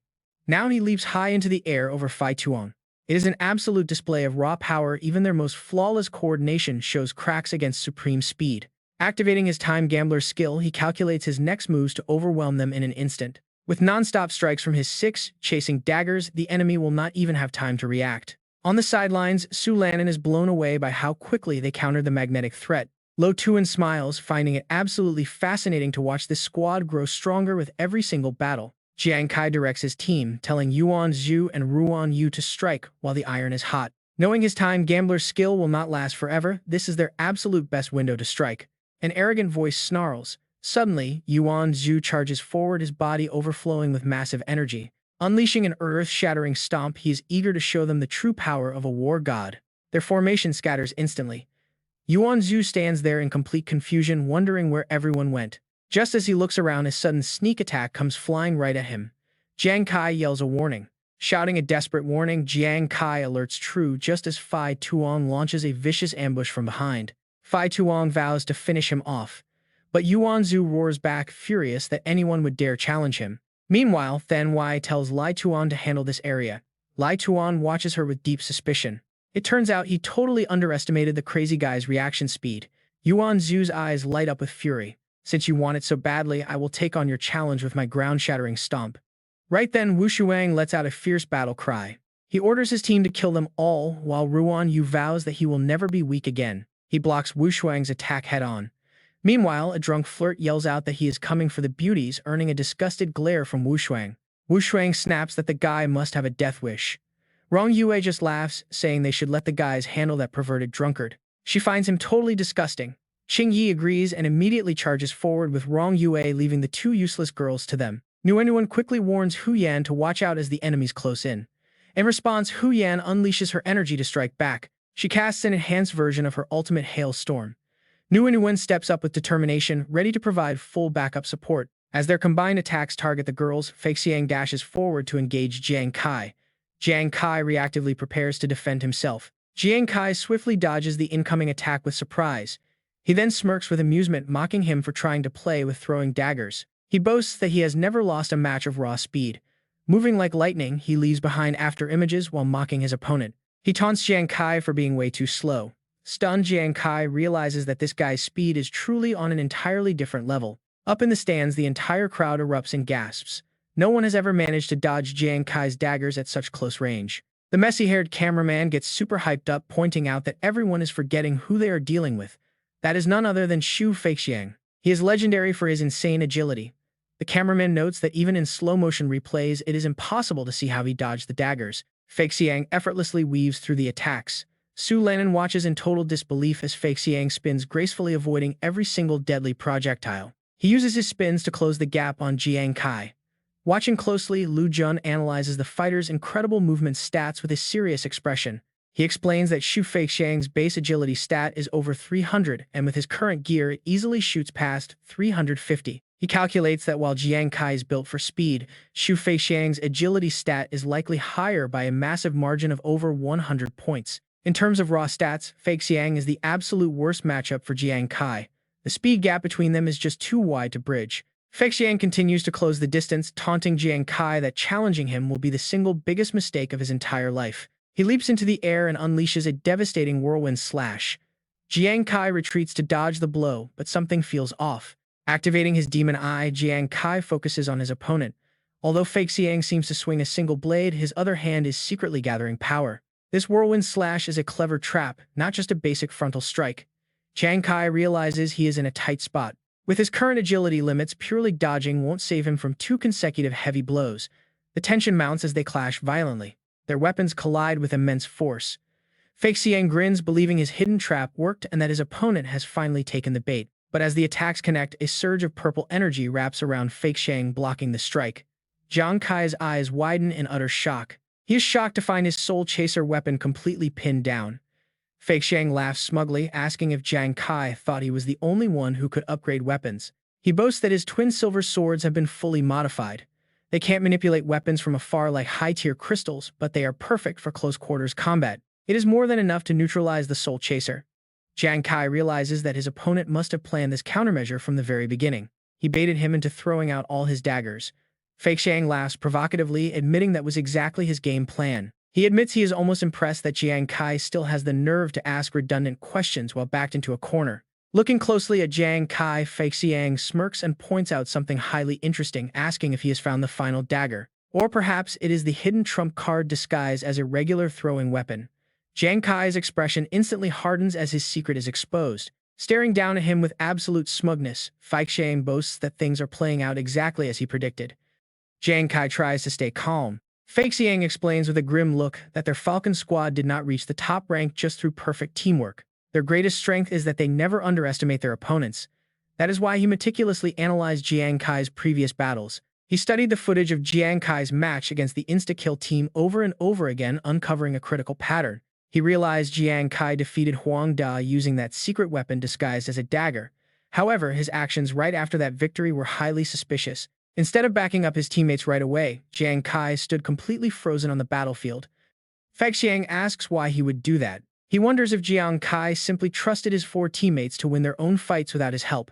Having analyzed the replays multiple times, Feixiang points out that Jiang Kai's facial expression told a completely different story. Fake Xiang confidently delivers his bold theory, guessing that although his legendary trump card is incredibly powerful, it has a fatal flaw. Although it can secure an instant kill with a single strike, using it completely drains his physical and mental energy. It leaves him completely unable to launch a second attack for a set amount of time. Through careful calculations, he figured out the exact cooldown. He estimates the cooldown is exactly 1 minute. Hearing his secret completely exposed, Jiang Kai stands frozen in sheer disbelief. Fei Xiang stares coldly, warning that if his opponent uses that trump card now, he will surely end up dead, just like Huang Da. But at the same time, the moment Fei Xiang is disqualified, those 60 seconds will be more than enough for the rest of his squad to easily wipe out the remaining members of the Fire God team. Nearby, the two girls struggle as Huyan calls out to Nuanuan. "Just stay right behind me," she urges. Nuanuan quickly nods in agreement, promising to boost her healing spells to keep them both going. But the enemy's voice turns vicious, promising to tear them apart. Suddenly, Yuan Zhu charges forward, wielding his massive sword like a madman. "Bow before the greatest war god," he roars, unleashing a devastating strike. But Yuan Zhu's opponent is quick to react. He teleports away, but the fierce giant immediately bursts with power to chase him down. Li Jun retaliates with sheer fury, screaming in rage. "You think you are a god? You are garbage, go die." Yuan Zhu braces himself, blocking the heavy strike before swinging his sword back. He blows the enemy back with raw force, shouting to respect his title. Meanwhile, the dark-haired youth watches every single movement closely. The Falcon Squad member has managed to break free from directly clashing with Yuan Zhu, completely shifting the flow of their fight. Advancing as the enemy retreats, backing away as they charge, he is just playing with Yuan Zhu. Observing from the side, Li Biao frowns. He knows Yuan Zhu has a rare attribute shifting talent. A direct head-on clash would be too risky, which is why the enemy keeps dodging. He is testing the big guy's patience, draining his stamina and searching for any opening. Ziyan watches this, growing increasingly frustrated. Is this how the mighty Falcon Squad fights? Using such underhanded, cowardly tactics is pretty damaging to their prestigious reputation. But the veteran shakes his head. This is just smart combat. The Falcon members are not some arrogant, spoiled heirs chasing hollow glory. They understand that in a true life-or-death battle, doing whatever it takes to win is the only thing that actually matters. With no other options, Li Biao can only silently pray for his teammate, desperately hoping Yuan Zhu can hold his ground just a bit longer. Meanwhile, Ruan Yu is still playfully teasing his opponent. "Look at those curves and those gorgeous legs," he says with a grin. Wu Shuang sneers in absolute disgust, telling him to shut up. A drunkard is nothing but trash, the most useless class in existence. He bursts forward in a flash of speed, thrusting his weapon directly at Ruan Yu. Both the drunkard and his class are utterly worthless. The strike lands heavily, leaving Ruan Yu coughing up blood. Seeing him severely injured, Yuan Zhu and the others yell out in sheer panic. Nuanuan immediately rushes toward her fallen teammate. She pleads with Huyan to hold off the enemies while she goes to heal Ruan Yu. But before she can reach him, Qing Yi blocks her path with a cruel grin, mocking her attempt to save someone right in front of her. Huyan steps in to block the assault, shouting for Nuanuan to run while she provides cover. Suddenly, a bright green light floods the area. Rong Yue leaps into the fray, joining her teammate with a sneer, asking if Huyan actually has the strength to protect anyone here. She delivers a direct, brutal blow to Huyan. Nuanuan screams out in terror as Qing Yi laughs maniacally at their pathetic struggle. A weak trickster and a defenseless healer, two completely useless trash heaps, think they actually stand a chance against the mighty Falcons. Rong Yue bursts into a mocking laugh, telling them to forget about their captain because he cannot save them now. Talk about a hopeless situation. He can barely even protect himself right now. Fortunately, Yuan Zhu crashes into the scene just in time, roaring for them to back off. Nuanuan cries out his name in sheer relief. But Li Jun is hot on his heels, furious that the brat dared to run away. He swings his blade with terrifying force, demanding to know if the giant is brave enough to face him head-on without running away. Li Jun smirks with pure malice. He knows about the attribute-shifting talent, so why would he ever play into his opponent's hands? This is a battlefield where winners live and losers die. In his mind, Li Jun is already celebrating his absolute tactical victory. He can see that the big guy is finally losing his patience. Bracing himself, Yuan Zhu gathers his strength to launch a final desperate attack. "Go to hell," he screams, but Li Jun effortlessly evades the strike. He spots the perfect opening as Yuan Zhu's defenses completely crumble. With a flash of a blade, a devastating slash lands right on target. Yuan Zhu is severely wounded, leaving his teammates crying out in horror. Li Biao yells for his friend, but Li Jun simply laughs. His plan worked flawlessly. No time to shift your attributes now, is there? Yuan Zhu crashes heavily to the ground, completely motionless. The victor stands over him, sneering down at the supposedly greatest war god. "What a useless piece of trash," he mocks. Fei Xiang turns his attention back to Jiang Kai, wearing an extremely smug grin. He laughs that all of Jiang Kai's teammates are now crawling on the ground. The outcome of this battle is pretty much decided. The first casualty of the match is about to happen, but if he cannot bear to watch his friends die right before his eyes, there is still one final option left. He can use his single trump card to save one life, but he only has one shot. He looks back and forth between Nguyen Yuan and Hu Yan with sadistic glee. Meanwhile, Li Jun raises his sword to finish off Yuan Zhu. No matter who you choose to save, your team is completely doomed anyway, he taunts. But Jiang Kai merely stands there in total silence. As heavy rain suddenly begins to pour down from the dark sky, he finally mutters a cold, chilling reply, "Is that so?" But Jiang Kai just smiles, activating his demonic eye to focus. "I beg to differ," he says, as a furious Qing Yi charges in. She instantly attacks, scoffing at his pathetic rain-making trick. To her, this trash skill is just a joke from someone who does not know their limits. Rong Yue fiercely charges in to back her up, vowing to send them straight to hell, but Nguyen quickly throws out two potions. Who says rain cannot kill? The potions shatter, unleashing a thick green mist right on the spot. As Rong Yue charges through it, she inhales the gas and coughs in frustration. "What is this?" Qing Yi sweeps it aside, shouting to just kill these two first. She unleashes a direct strike at the two girls, screaming for them to die. Up in the stands, the spectators watch in utter confusion. What is that fortune teller trying to do with a little rain? And did that healer just throw some low-grade toy? To the crowd, these two look like lambs waiting for the slaughter. Su Lanin watches anxiously, biting her lip. But then Lu Jun notices something strange. "Su Lanin, look at that." Suddenly Rong Yue's sword slips from her grip and clatters onto the arena floor. She stares in horror as her own skin begins to corrode. What is this? Meanwhile, Qing Yi is in even worse shape. Glaring at her opponents, she demands to know if they use poison. Nguyen and Hu Yan just give her a cold, silent stare. Infuriated, Qing Yi lunges to kill them, but Hu Yan finally counters.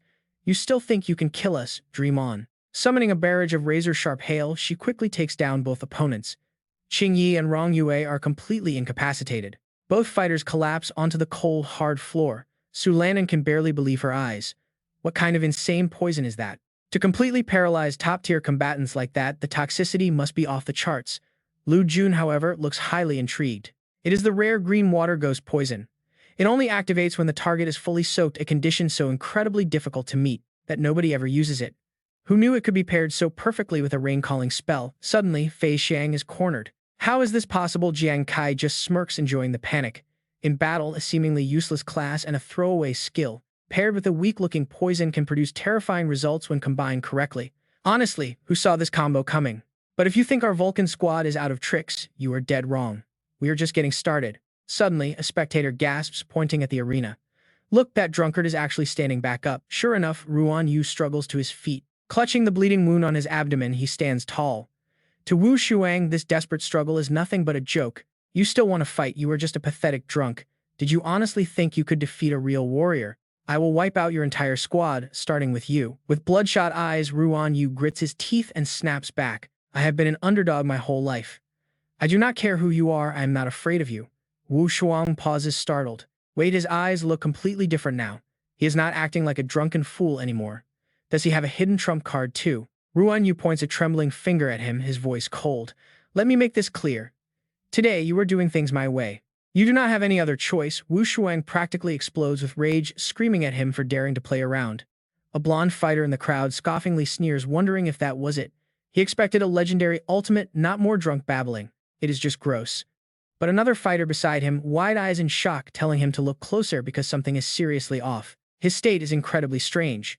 He is definitely mumbling like a drunk, but his movements, the speaker pauses, then gasps. His speed is insanely fast for a drunkard. Ruan Yu stumbles forward, his entire body weaving through the attacks. Fei Xiang watches in total shock. Wait, what just happened? How is this wounded drunkard suddenly moving twice as fast? Jiang Kai simply watches the match with absolute composure, asking if they know the difference between human instinct and reflex. It is quite fascinating, really. Fei Xiang glares back at him, his face twisting with pure hostility. What kind of nonsense are you spouting now? Unfazed, Jiang Kai continues to break down the battle. In a fight, most people rely on past experience, raw emotions, and external cues to react. Wu Shuang, however, refuses to accept this. H-mumph, it is just dumb luck. I am going to split his head in two right now. But Jiang Kai calmly continues his explanation. Pure instinct is the most primal form of ability. Meanwhile, Ruan Yu bursts into a loud, mocking laugh. Oh ho beauty, you are still way too slow. Hearing this taunt, Wu Shuang completely loses his cool and roars. Shut up and die, Jiang Kai's steady voice cuts through the noise explaining that no matter how experienced or focused you are, against pure, primal instinct, normal human reactions will always be half a beat slower. And right on cue, Ruan Yu slips away. He effortlessly dodges, leaving Wu Shuang swinging at empty air. Frustrated and tense, the warrior cannot understand how a heavily wounded opponent is dodging so perfectly. He is even more agile than before, making his movements entirely impossible to read. Hu Yan finally realizes what is happening, her eyes widening. I get it now, so this is his new talent. Ruan Yu's drunken bliss state completely releases his most primal physical instincts.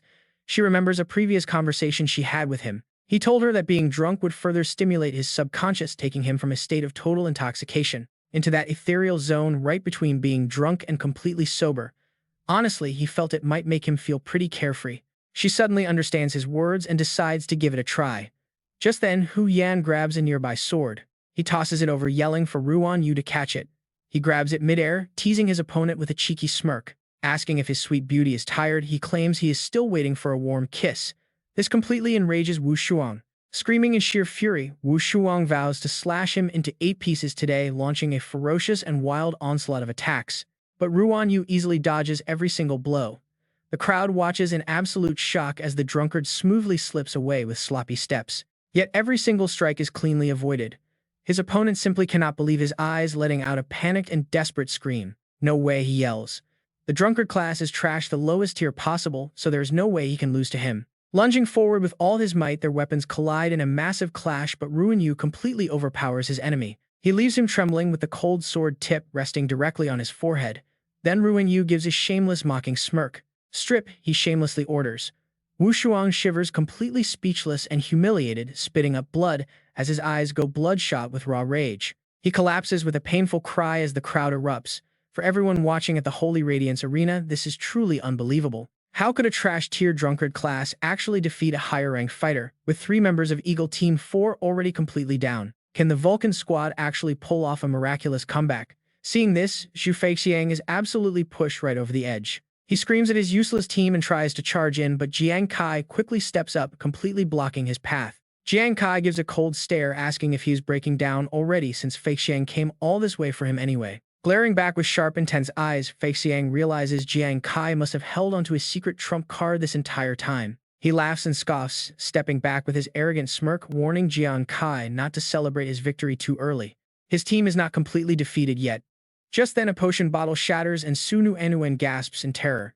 A white-haired fighter suddenly lunges at her, snarling that this annoying doctor actually dared to use deadly poison against him. He vows to kill her first, then finish off her cowardly fighter teammate. Nuan braces for the blow. She tries desperately to block his massive attack. But just as the strike lands, Yuan Zhu steps in. Taking the heavy hit for her, he makes her burst into tears. Hearing her cry his name, Yuan Zhu winces. Li Jun sneers, mocking him for playing the hero when he is completely useless, calling this his final pathetic end. He laughs, promising to send them both to the afterlife together, but suddenly he freezes in total confusion. He cannot pull his weapon back, his eyes widening in panic. Yuan Zhu glares at him with a dead serious face. No way. He growls out, asking who said this war god was dead. His opponent trembles in sheer absolute disbelief. Yuan Zhu's eyes burn as his voice bellows like thunder, revealing he had already dumped all his stats into defense. The entire crowd gasps in shock. Normally, power drives attacks, while agility and reaction time govern overall combat speed. Those 2 stats dictate the flow of the entire fight, but Yuan Zhu chose to play it completely differently. He used his body as bait, dumping everything into defense while moving incredibly fast. The fighter backs away in terror. As Yuan Zhu lunges, he locks down the guy's arm. His explosive power surges, leaving his opponent utterly terrified. With a burning fighting spirit, Yuan Zhu declares that there's nowhere left to run, his bloodshot eyes locked on his prey. A massive punch lands square on the enemy, sending him screaming in agony. Feixiang is completely stunned by this wild scene. He simply cannot believe it. Jiang Kai just smiles confidently, reminding him of what he had said earlier about their squad. Eagle Team won't find it that easy to kill his teammates.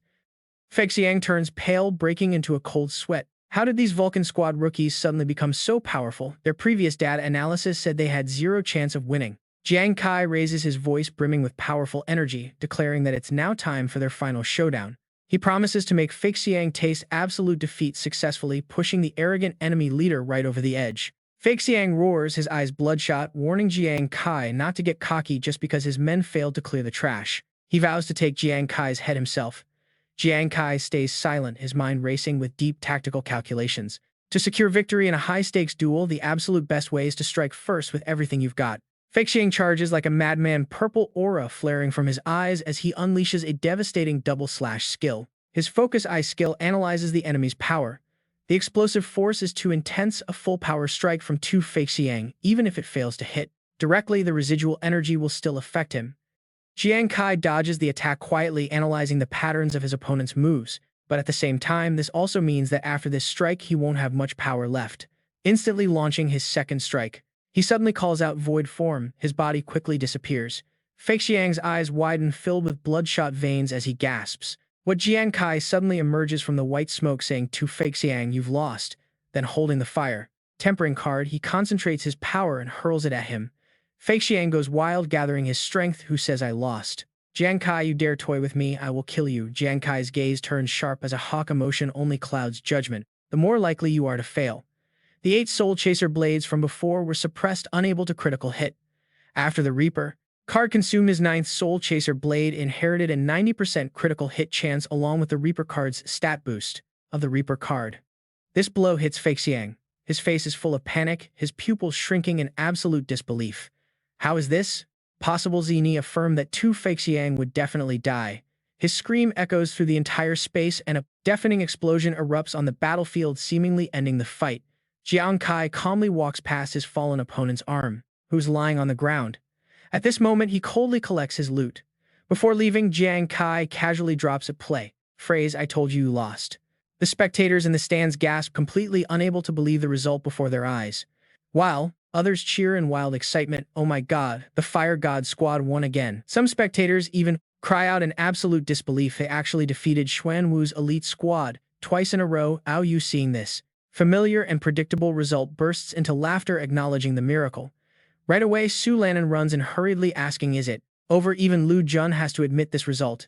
It is over, and what a spectacular match. Jiang Kai's performance is as outstanding as ever, and Yuan Zhu did not disappoint me either. Furthermore, Nguyenwan's performance is also very eye-catching. He even specifically praised her, saying that though poison doctors are not meant for combat, that little girl could deploy complex green water ghouls and apply them in battle, proving her high level of poison mastery. Speaking of this, he feels a bit regretful. Too bad Professor Li's panel completed the evaluations, otherwise I am sure Nguyenwan's grade would have reached A rank. Over here, Ruan Yu hugs his friend and cries out, "My beauty, my precious." Wai Hu Yan walks over and directly sprays sleeping medicine on him, causing Ruan Yu to immediately fall silent. "Quiet down." Having done all that, she calmly speaks, "At critical moments, you still have to rely on me." Seeing this scene, the host steps back in confusion and asks, "What do you want to do now?" Meanwhile, Yuan Zhu is burning with fighting spirit, wanting to find someone to duel. "Come on, dare to challenge this god of war. You should prepare to suffer a miserable defeat, right?" Nguyen quickly steps up to stop him. Yuan Zhu calmed down a bit. Just as she stops, Yuan Zhu, Jiang Kai cannot help but sigh. The current team is indeed getting harder and harder to lead. Right at this moment, the host is about to announce the result. "Now, I declare." But before she can finish her sentence, the entire audience chants in unison. The winner of this battle is the Fire God Squad. Fire God, Fire God. Facing the loud cheers echoing across the stands, Jiang Kai cannot help but feel happy inside, and honestly, this feeling is not bad at all. Everyone walks inside together, yet the cheers behind them do not stop. "Long live the Fire God! Long live the Fire God!" In a dark corner, a mysterious figure has witnessed the entire match from start to finish. They flash a subtle smile, filled with meaning, muttering, "The Fire God Squad, how interesting." A few days later, at the Lord God Guild, Hu Yan hurriedly rushes into the room and calls out, "Captain Kai! Captain Kai!" Seeing her in such a rush, Jiang Kai curiously asks, "What is wrong? And why is she so excited?" Panting as she enters, before even catching her breath, she starts explaining. "Just now, she and Ruan Yu went out and accidentally heard that the promotion materials for the Drunkard and Feng Shui Master have not only skyrocketed in price but are also completely sold out." Ruan Yu adds to Hu Yan's words, "Ever since the Drunkard and Feng Shui Master classes were abandoned by the military, their promotion materials have been stagnant for a long time."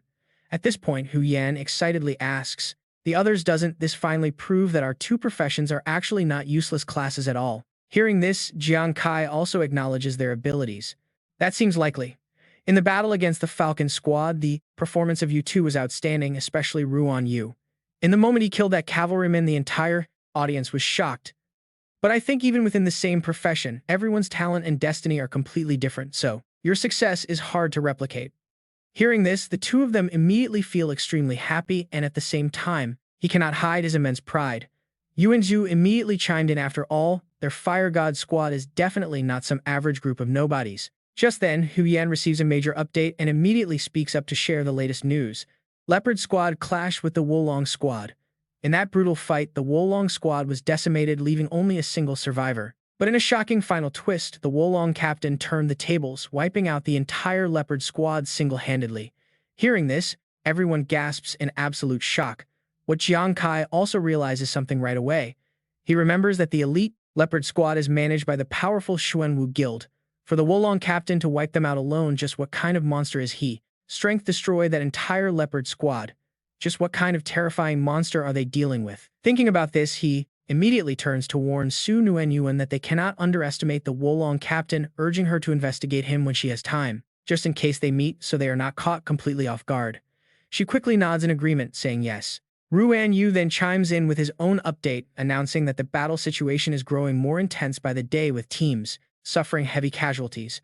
Their next opponent, short on members and seeing zero chance of winning against them, has chosen to voluntarily forfeit the match. Hearing this news, Jiang Kai eagerly jumps to a very exciting conclusion. So that means they made it straight to the finals. Everyone is absolutely thrilled. Doesn't that mean they are entering the finals with their entire squad fully intact? Yuanzhu proudly shouts that they are the only Dao squad without any casualties. Su Nuanuan and Ruan Yu quickly agree, stating that this amazing success is all thanks to Prest Jiang Kai's brilliant leadership. But instead of taking all the credit for himself, the humble captain turns and praises his team, saying their incredible chemistry allowed him to charge ahead without having to worry about what's behind. Without their support, no matter how strong he is, he never could have pushed them straight into the finals. This glory belongs to everyone. With that settled, Jiang Kai happily shares the next plan with the squad. They have worked incredibly hard, and since the finals are still a ways off, they get a full day off to relax. With their energy restored, Jiang Kai silently decides to use this precious free time to pay a quick visit back home. Later in Jiangzhong City, Yingzi walks anxiously beside her eldest brother. She offers to help support him since he just left the hospital, but he gently shakes his head, insisting he isn't that weak and wants to keep training to help Jiang Kai soon. Suddenly, the big brother stops and lets out a violent cough, making the worried girl rush over to check on him. Just then, Jiang Kai appears out of nowhere and gently drapes a warm coat over his brother's shoulders. He playfully teases that catching a cold won't help anyone. Spotting Jiang Kai, Yingzi is instantly filled with joy. She happily asks why he is back. But walking inside, Jiang Kai immediately senses something is slightly off. Wait, look at this table. He is completely overwhelmed by the massive, incredibly lavish feast laid out right before him. Seeing the brothers hesitating to eat, Yingzi asks why they aren't touching their food. Then realizing something, she quickly, worryingly asks if the dishes aren't to their liking, offering to cook something else. Jiang Kai hurriedly stops her. He laughs and says it is more than enough, reminding her they aren't pigs. Their eldest brother chuckles and adds that Yingzi is just worried because Jiang Kai looks so thin lately. Sitting down, Yingzi asks if he can stay longer. The eldest brother agrees, pointing out how much he has sacrificed for the family, especially now that his own health has improved. He doesn't want Jiang Kai risking his life on the dangerous ghost star anymore. But Jiang Kai still has unfinished business. He gently explains to them that he has urgent matters to attend to and cannot stay for very long. But he reassures them not to worry since he's doing great and just wanted to see how they were holding up. Suddenly, remembering something crucial, he asks if the troublemaking Huang family has been bothering them lately. Yingzi happily shakes her head, explaining that the villa's security is top-notch and brother Lu constantly sends people to help. On top of that, the creepy feeling of being constantly watched by mysterious stalkers has completely vanished lately. Hearing this, Jiang Kai finally breathes a sigh of relief. Brother Lu really kept his word and deserves a proper thank you. He then turns back to Yingzi, asking if her peaceful school days are going well and if she has made friends. She immediately beams and confirms that she absolutely has. The eldest brother chuckles and praises her. He boasts that their precious Yingzi is incredibly smart and kind, so everyone naturally falls in love with her. This brings real peace of mind to Jiang Kai. But as they continue eating, Yingzi seems to be hiding something. Despite her bright, cheerful smile, a lingering doubt creeps into his mind. Did he just imagine her brief moment of sadness? It seems Yingzi has something on her mind. A few days later, deep in this thick forest, an elite tusked boar is charging wildly. Suddenly, a sharp flash of sword-like tears through the wind, striking straight toward the beast as it runs. Yuanzhu immediately charges in to land another heavy strike, completely finishing off the tusked boar on the spot. He proudly boasts that dealing with an elite monster like this tusked boar is a piece of cake for a war god like him. Hearing that, Hu Ye immediately cuts in, arguing that Yuan Zhu is not the only one improving around here. Ruan Yu also chimes in to show off her achievements, proudly declaring that she has already slain at least 3 of them. Jiang Kai feels a wave of pride seeing their synergy improve. Their pre-match intensive training is clearly paying off. Just then, Hu Yan turns to announce some big news regarding the finals, and the system panel suddenly flickers into view. Yuan Zhu stares in shock as the screen appears. The Wolong squad captain actually fought entirely on his own. He advanced straight to the finals, forcing even Hu Yan to admit this guy is a monster. Nuan anxiously speaks up. She tells Jiang Kai that she has finally gathered intel on the Wolong captain, presenting the file of the man. His name is Di Sang, a level 40 fighter who wields a silver longsword, and he is a relative newcomer. He joined the Qinglong Guild earlier this year, and right after signing up, Di Sang founded the Wolong squad. Under his lead, the squad grew at an insane pace, becoming a major powerhouse within the guild in under 6 months. She adds that because Di Sang is a rookie, his squad is not as loud and arrogant as the Liang squad. That is why information on him is incredibly scarce, but Nuan still managed to dig up some crucial leads. She managed to find video footage of his past battles, showcasing a terrifying hidden skill that he often uses. His signature move, the Ghost Shadow Trackless Slash, is so fast that it can end an opponent in a single blow. Hearing this, Hu Ya finds the skill name familiar, noting that the Ghost Shadow Trackless Slash sounds incredibly fast. It resembles Shu Feixiang's ultimate ability. Jiang Kai nods in agreement but remains highly cautious about this new threat. Hu Yan is right, someone who dominates a major guild in 6 months and enters the finals alone is dangerous. His raw power is easily on another level compared to Shu Feixiang. As Jiang Kai ponders this, he suddenly freezes. He senses a presence sneaking up behind him. A masked shadow is quietly approaching his blind spot. But the moment the intruder gets close, Jiang Kai pivots perfectly, catching the stranger's arm in a solid grip. He slams the intruder onto the ground. The masked man looks up, impressed by his insane reaction speed. The masked intruder admits Jiang Kai is faster than expected. Jiang Kai maintains his stance, ready for a fight. The stranger leaps backward and sheathes his sword, calling him a worthy captain who led Huo Shen to the finals. Yuan Zhu immediately rushes forward to defend Jiang Kai, demanding to know where this masked coward came from. Ruan Yu and Hu Yan angrily shout that he should fight them fair and square. Suddenly, Nuan gasps in realization. She notices his build and height seem familiar, but Jiang Kai steps in front of her to stop her from speaking. Yuan Zhu asks what he should do since the guy tried to kill him, but Jiang Kai simply smiles, seeing through the act. He explains the intruder was only testing him, especially since killing an opponent before the finals carries a heavy penalty. Jiang Kai directly calls him out as Mr. Di Sang. The intruder chuckles and pulls down his mask. Di Sang is impressed that he was recognized, while Yuan Zhu gapes in shock, realizing it really is him. Di Sang ignores the others and stares at Jiang Kai, muttering that the kid looks incredibly young in person. Yuan Zhu immediately snaps back, warning the Wolong captain that reaching the finals does not make him scary. He threatens to teach him a lesson right now, but Di Sang merely laughs and raises his hands in peace. He asks them not to misunderstand since he wants to negotiate. This sudden proposal leaves Jiang Kai deeply suspicious. Di Sang explains that he has closely watched all of their matches and they have performed beautifully so far. He points out Jiang Kai, specifically admitting that his secret trump card left an incredibly deep impression on him. To be honest, he is not entirely confident he can defeat their squad in a straightforward team battle. Jiang Kai demands to know his real point, causing Di Sang to flash a rather devious smirk in response. He proposes a direct one-on-one duel between the two of them to decide the outcome of the entire competition. Di Sang adds a crucial condition to this duel. Jiang Kai cannot use his powerful trump card during their fight. He confidently promises a fair exchange in return, but what is he willing to offer to seal the deal? He promises not to use any weapons that counter Jiang Kai's daggers, including protective shields or armor. Of course, Yuan Zhu absolutely refuses. Are you mad? What kind of ridiculous, nonsensical terms are you offering here anyway? We are not stupid, so why on earth should we agree to this? Yuan Zhu grabs Jiang Kai's arm, dragging him away. Jiang Kai does not care about Di Tang either, saying he has no interest in cooperating with him. But suddenly, the older man drops his voice. He points out that with Jiang Kai's high abilities, it makes no sense that he still has not completed his class advancement. I bet you do not even know what your advancement materials are, he sneers. Di Tang uses this leverage to pitch his deal. What if our guild can actually provide you with the exact coordinates to a secret realm to solve your advancement problem? Are you still not interested? Jiang Kai stops dead in his tracks. He turns around suddenly, looking pretty interested in this secret realm. Yes, Di Tang confirms confidently. To sweeten the deal, he goes out of his way to explain exactly how it works.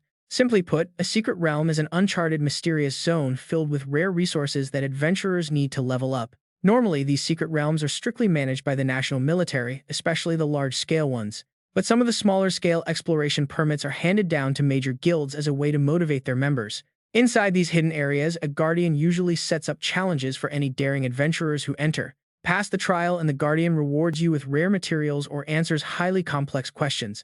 This info card right here holds the exact coordinates to a brand new secret realm that our guild recently discovered. Yuan Zhu stares in disbelief, wondering if this is actually real. Only Su Nuanyuan knows about them. She mentions hearing from her older sister that the Azure Dragon Guild found one recently in their assigned zone. Dai Tang smoothly presses his advantage. Since the royals keep giving you trouble, you must want to get stronger, right? You must really want to advance your class and level up. If you win this match, the coordinates are all yours. Dai Tang smirks, laying down the bait. Well, Jiang Kai, this deal is pretty much a steal for you, isn't it? But surprisingly, Jiang Kai flatly refuses. Your offer is pretty tempting, but no matter how great it is, I cannot agree. Hearing this solid refusal, Di Tang is completely stunned. Even Yuan Zhu looks like he cannot believe his ears. Why on earth would you turn this down, Kai? Haven't you been dying to advance? Hu Yan chimes in too. Exactly, Captain Kai. If you can complete your class advancement, you can finally keep leveling up without any issues. Dai Tang steps forward, waving his hand. Are you absolutely sure about this, Jiang Kai? But Kai is thinking of his team. They worked so hard to reach the finals. If I throw that away for my own selfish gains as the captain, throwing away the hard-earned glory of the Vulcan squad for myself, what kind of leader would I really be? What kind of friend would I be? We cannot even talk about trust then. His deep sincerity touches the entire team. They are incredibly moved. A second later, Jiang Kai turns around to leave, saying they need to head back to training. But out of nowhere, Yuan Zhu throws a heavy punch right into his face. Jiang Kai holds his swelling cheek in. Nursing his swollen cheek, Jiang Kai asks in shock what he is doing. Yuan Zhu's expression turns completely deadly serious. Do you say that because you do not trust yourself, or do you not trust us? Yuan Zhu refuses to let him. Missing this opportunity is out of the question. Do you think we are selfish enough to let you sacrifice yourself? Jiang Kai is completely speechless. Right then, Hu Yan steps forward to throw in his full enthusiastic support for their captain. Honestly, I cannot wait to watch Captain Kai absolutely destroy this arrogant bastard. Mian Yu steps up next, cheering happily. That is right, Captain Kai. I am waiting for you to successfully advance your class so you can keep leading us. Su Nuanyuan joins in with some solid encouragement, telling Kai not to hesitate, just like he has always trusted them. They want to place their absolute unconditional trust and support in him too. She smiles warmly at their captain. This is what being a real team is all about, isn't it? Those simple words hit Jiang Kai like a truck. He looks down, a warm, self-deprecating smile spreading across his face as he mutters that they are all completely ridiculous. But his eyes are burning with confidence. If we lose, do not go blaming me. This decision instantly boosts their morale. With their spirits now soaring sky high, Jiang Kai turns back to Di Tang to accept his insane risky deal. You are going to regret betting with me, he says, a sharp smirk cutting across his face. I will personally take you down. Dai Tang just sneers back, saying he cannot wait. A few days later, the arena is absolutely packed as the host roars. The moment we have all been waiting for has finally arrived. The grand finals of this intense tournament are officially underway. Today, the level 21 to 24 battles officially kick off. Plus, both sides and the organizers have agreed on a massive change. The team battle is officially shifting into a solo duel. The screen displays the latest matchup, showing Team Vulcan's very own Jiang Kai facing Dai Tang of the Wolong squad. The stands erupt. The gossiping crowd is buzzing with wild, non-stop chatter. What, a solo duel? Are they crazy? The entire Vulcan team just leveled up. Giving up that massive advantage for a solo fight is sheer madness. Jiang Kai is getting way too arrogant, but a nearby spectator is absolutely thrilled, saying this is exactly what makes the match worth watching. Dai Tang is no ordinary opponent, and against someone like Jiang Kai, who you think wins. Over in another corner, Yuan Zhu stands with his arms crossed. Sweating and sighing, he mutters about his nerves. He is terrified, even more anxious than when he was the one out there competing. This opponent looks incredibly cunning, making him wonder if Jiang Kai is in trouble, but Ruan Yu just grins confidently, fully believing in her captain. He will definitely get the job done. Su Nuanyuan quickly chimes in, agreeing that if it is Jiang Kai, there is absolutely nothing to worry about. Yet Hu Yan can only sigh gloomily. It is the first time he is not fighting side by side with Jiang Kai, forced to sit on the sidelines, which feels incredibly strange. Right on cue, the announcer raises her microphone to officially kick off the match. She calls the fighters out. The stadium erupts with fans shouting in unison that the legendary clash is finally here. Dai Tang and Jiang Kai stand face to face on the battlefield. Dai Tang sneers with absolute determination while across from him. Jiang Kai matches his gaze with a cool eyepiece over his eye. Sensing the rising tension, the announcer clears her throat to repeat the rules. She reminds them once more that the only rule is simple: the winner is whoever manages to completely eliminate their opponent. Raising her voice, she asks if both sides are ready, and both Jiang Kai and Di Tang shout back in unison that they are. Hearing their voices from the arena, Yuan Zhu nervously swallows his spit. The announcer's voice echoes again, keeping everyone on the edge of their seats. She prepares to make the official declaration while Hu Yan anxiously stares at the stage. Amidst the heavy silence, the announcer shouts that the match is officially on. Dai Tang charges instantly. He taunts Jiang Kai, asking if those throwing daggers are sharper than his own sword, claiming they will find out in a single clash. Jiang Kai calmly waves his hand, already calculating. Though this opponent is incredibly fast, Jiang Kai's agility is top tier, and with his pursuit stat, he refuses to lose. His eyes glow as he activates his specialized Ghost Eye skill. As long as he can pinpoint the perfect opening and land a clean hit, victory is assured. Jiang Kai stands his ground, tracking Di Tang's closing distance: 8 meters, 6 meters, 4 meters, and once the gap is just right, he finally makes his move.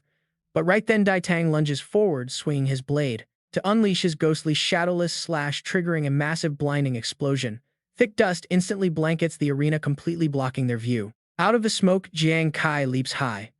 Yuan Zhu breaks into a cold sweat, anxiously muttering that it was a close call. Not only did Dai Tang dodge at point-blank range when Jiang Kai unleashed his pursuit attack, but his explosive power also spiked. Su Nuanuan quickly chimes in with sheer panic, explaining that since his deadly ghostly shadowless slash can seamlessly combine defense and offense in the blink of an eye, Di Tang has always treated it as his proudest signature move. Hu Yan and Ruan Yu let out worried gasps as Di Tang's eyes gleam with excitement. High above, Jiang Kai rains down hundreds of deadly blades on his opponent. Dai Tang just sneers, completely unfazed, and grips his sword tightly to charge forward at an absolutely mind-blowing speed, leaving even Jiang Kai momentarily frozen in pure shock. In the next fraction of a second, Dai Tang's blade is right in front of his face. Horrified, Jiang Kai realizes that this speed is even faster than before. Di Tang laughs arrogantly, boasting that their duel is already decided, but Jiang Kai has absolutely no intention of backing down. Activating his phantom form, Void form, Jiang Kai vanishes from right under Dai Tang's nose. The gamble pays off, and Captain Jiang Kai successfully dodges. Though a tiny scratch grazes his cheek, Jiang Kai realizes something. Having watched Di Tang's past battle videos, the terrifying speed he is showing is on a whole different level. It is completely obvious that the veteran had been holding back his true power all this time. Dai Tang realizes Jiang Kai has teleported right behind him and chuckles in admiration, recognizing the ghost armor skill. He commends him for dodging yet again, admitting that while his guild demands a win, facing such an entertaining opponent gives him a massive thrill. Up in the stands, Su Nuanuan watches with a pounding heart, unable to shake her worry. Their opponent is terrifyingly strong, nearly ending Jiang Kai in just a few blows. The pressure on him must be completely suffocating. Next to her, Yuan Zhu scowls in agreement, admitting that while this guy is incredibly annoying, his high-tier skills are undeniable. Meanwhile, Ruan Yu and Hu Yan can only watch with bated breath, silently cheering for their captain from the sidelines. Back in the arena, the two fighters lock eyes, sizing each other up once more.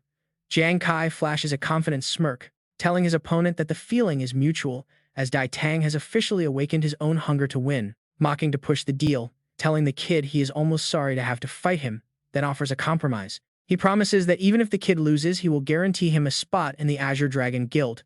But Jiang Kai suddenly leaps up. Jiang Kai charges Di Tang.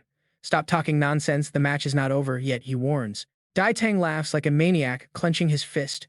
Just as expected, yet still pretty disappointing. Is the kid just looking down on him, or has he gone completely stupid? To kill him, he needs way more throwing daggers. With a smirk, Dai Tang drops into a fighting stance.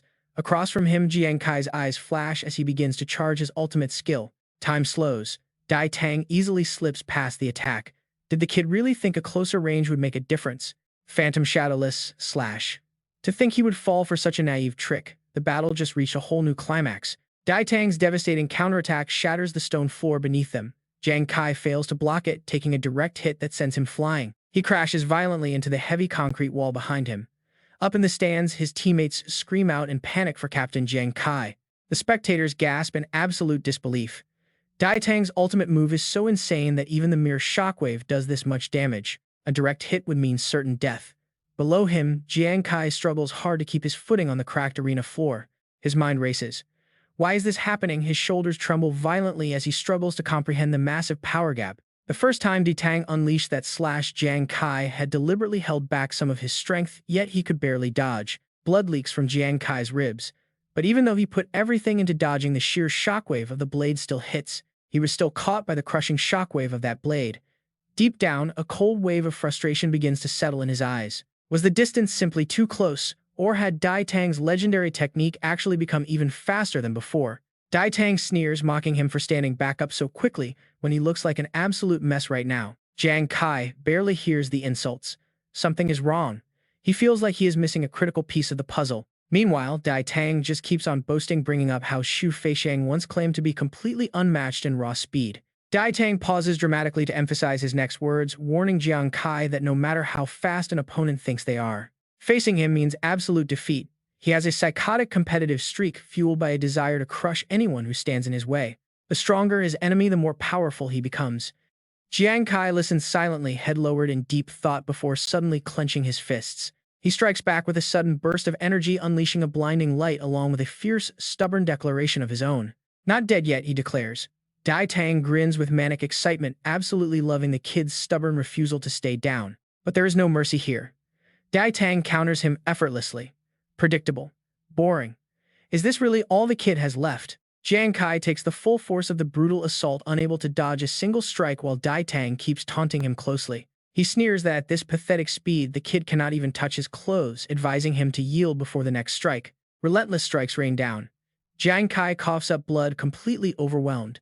Up in the stands, his teammates can only watch in horror. Nguyen gasps, clutching her face in dread. This is bad. Jiang Kai's current condition is looking absolutely terrible. Nearby on the stands, Hang Jiang clicks his tongue, noting that the match has devolved into a painful, completely one-sided beatdown. Down in the arena, Jiang Kai collapses to his knees. Spectators continue to gossip, muttering that he brought this entirely on himself. He threw away a perfectly good team match just to bet everything on a solo fight. They wonder what he was even thinking. Some toxic bypassers mock him, claiming he was just trying to show off and got incredibly lucky to even make the finals. A total weakling who overreached. They laugh, saying this brutal beatdown is exactly the lesson he deserves. Hearing the vicious insults, Yuanzhu completely snaps. He lunges forward, grabbing both of the trash talkers by their collars. Yuanzhu roars in pure rage, daring them to say that garbage one more time to his face. Hu Yan immediately steps in. He urges him to calm down, saying there is absolutely no point in arguing with stray dogs who only know how to bark. Ruan Yu quickly agrees to keep the peace, but the smug white-haired antagonist only smirks back with even more mockery. He loudly repeats his insult to the entire crowd, causing a massive, chaotic uproar to erupt throughout the stadium seats. Look at this loyal puppy trying to protect his pathetic master, the white-haired guy sneers, mocking them in front of everyone. Yuan Zhu grits his teeth, eyes bloodshot with rage. But before a brawl breaks out, Su Lanan suddenly arrives to stop it. She strictly orders the guards to throw out anyone causing a scene. Nguyen lets out a sigh of relief upon her arrival. She runs over to Su Lanan, calling her sister. Su Lanan admits she came because she knew everyone would be too anxious. She was worried the intense solo match would make Nguyen lose her temper, then points out the troublemakers are likely from Black Tortoise, so they are looking for trouble to vent. After all, your Vulcan squad is outstanding. This time, Xuan Wu failed to make the finals and completely lost face, so they just want Jiang Kai and Tang Tian gone. He spits out saliva in disgust, cursing them like a swarm of annoying flies. Breaking into a sweat, she turns and calls out Kai's name. Over here, Jiang Kai is getting absolutely battered by Tang, but he forces himself up to strike back. Tang waves his hand with a mocking smirk, asking Jiang Kai why he's putting himself through this when he's guaranteed to lose. There's no point in struggling. He just needs to join their Qinglong guild to get a shot at the secret realm. Jiang Kai's face darkens, his voice low but filled with sheer determination as he mutters that he hasn't lost yet. Facing this stubborn survivor, Tang gapes in utter shock. He knows this kid is already cornered, but looking at him, there is absolutely no fear or panic in his eyes. Only a calm, stubborn resolve remains. A split second later, Tang tightens his grip on his sword with a grim scowl. Fine, if you refuse to admit defeat, then I will simply crush your confidence into pieces once and for all. He unleashes his ultimate skill, the Phantom Shadowless Slash. Watching from the sidelines, Hu Yan panics as he sees their captain standing completely still, screaming out, "Why isn't Kai dodging?" Beside him, Su Nuanyuan covers her face in fear, unable to watch. The blade looks ready to pierce Jiang Kai, but his eyes suddenly snap open with fierce intensity. Right then, Jiang Kai leaps up with everything he has, triggering his flame temper counter skill. Dai Tang recoils, his body violently shuddering as he feels a sudden paralyzing numbness creeping in. His vision blurs as Jiang Kai's figure starts to flicker. He can't track the kid's movements anymore. Why is he so fast? And just like that, the weapon is ripped away. His sword clatters to the ground. Cold sweat pours down Dai Tang's face as he realizes he has fallen right into a trap. With a roar, Jiang Kai lunges forward. Now a storm of sword strikes pierces Dai Tang's body, making him scream. In agony, the blades rip right through his heavy armor. Then a massive explosion of light erupts, engulfing everything. Dai Tang stumbles back, his boots dragging on the dirt as a horrific wound splits open across his abdomen. But it's not over yet. A blade suddenly stops right at his throat. Standing tall, Jiang Kai declares, "You lose."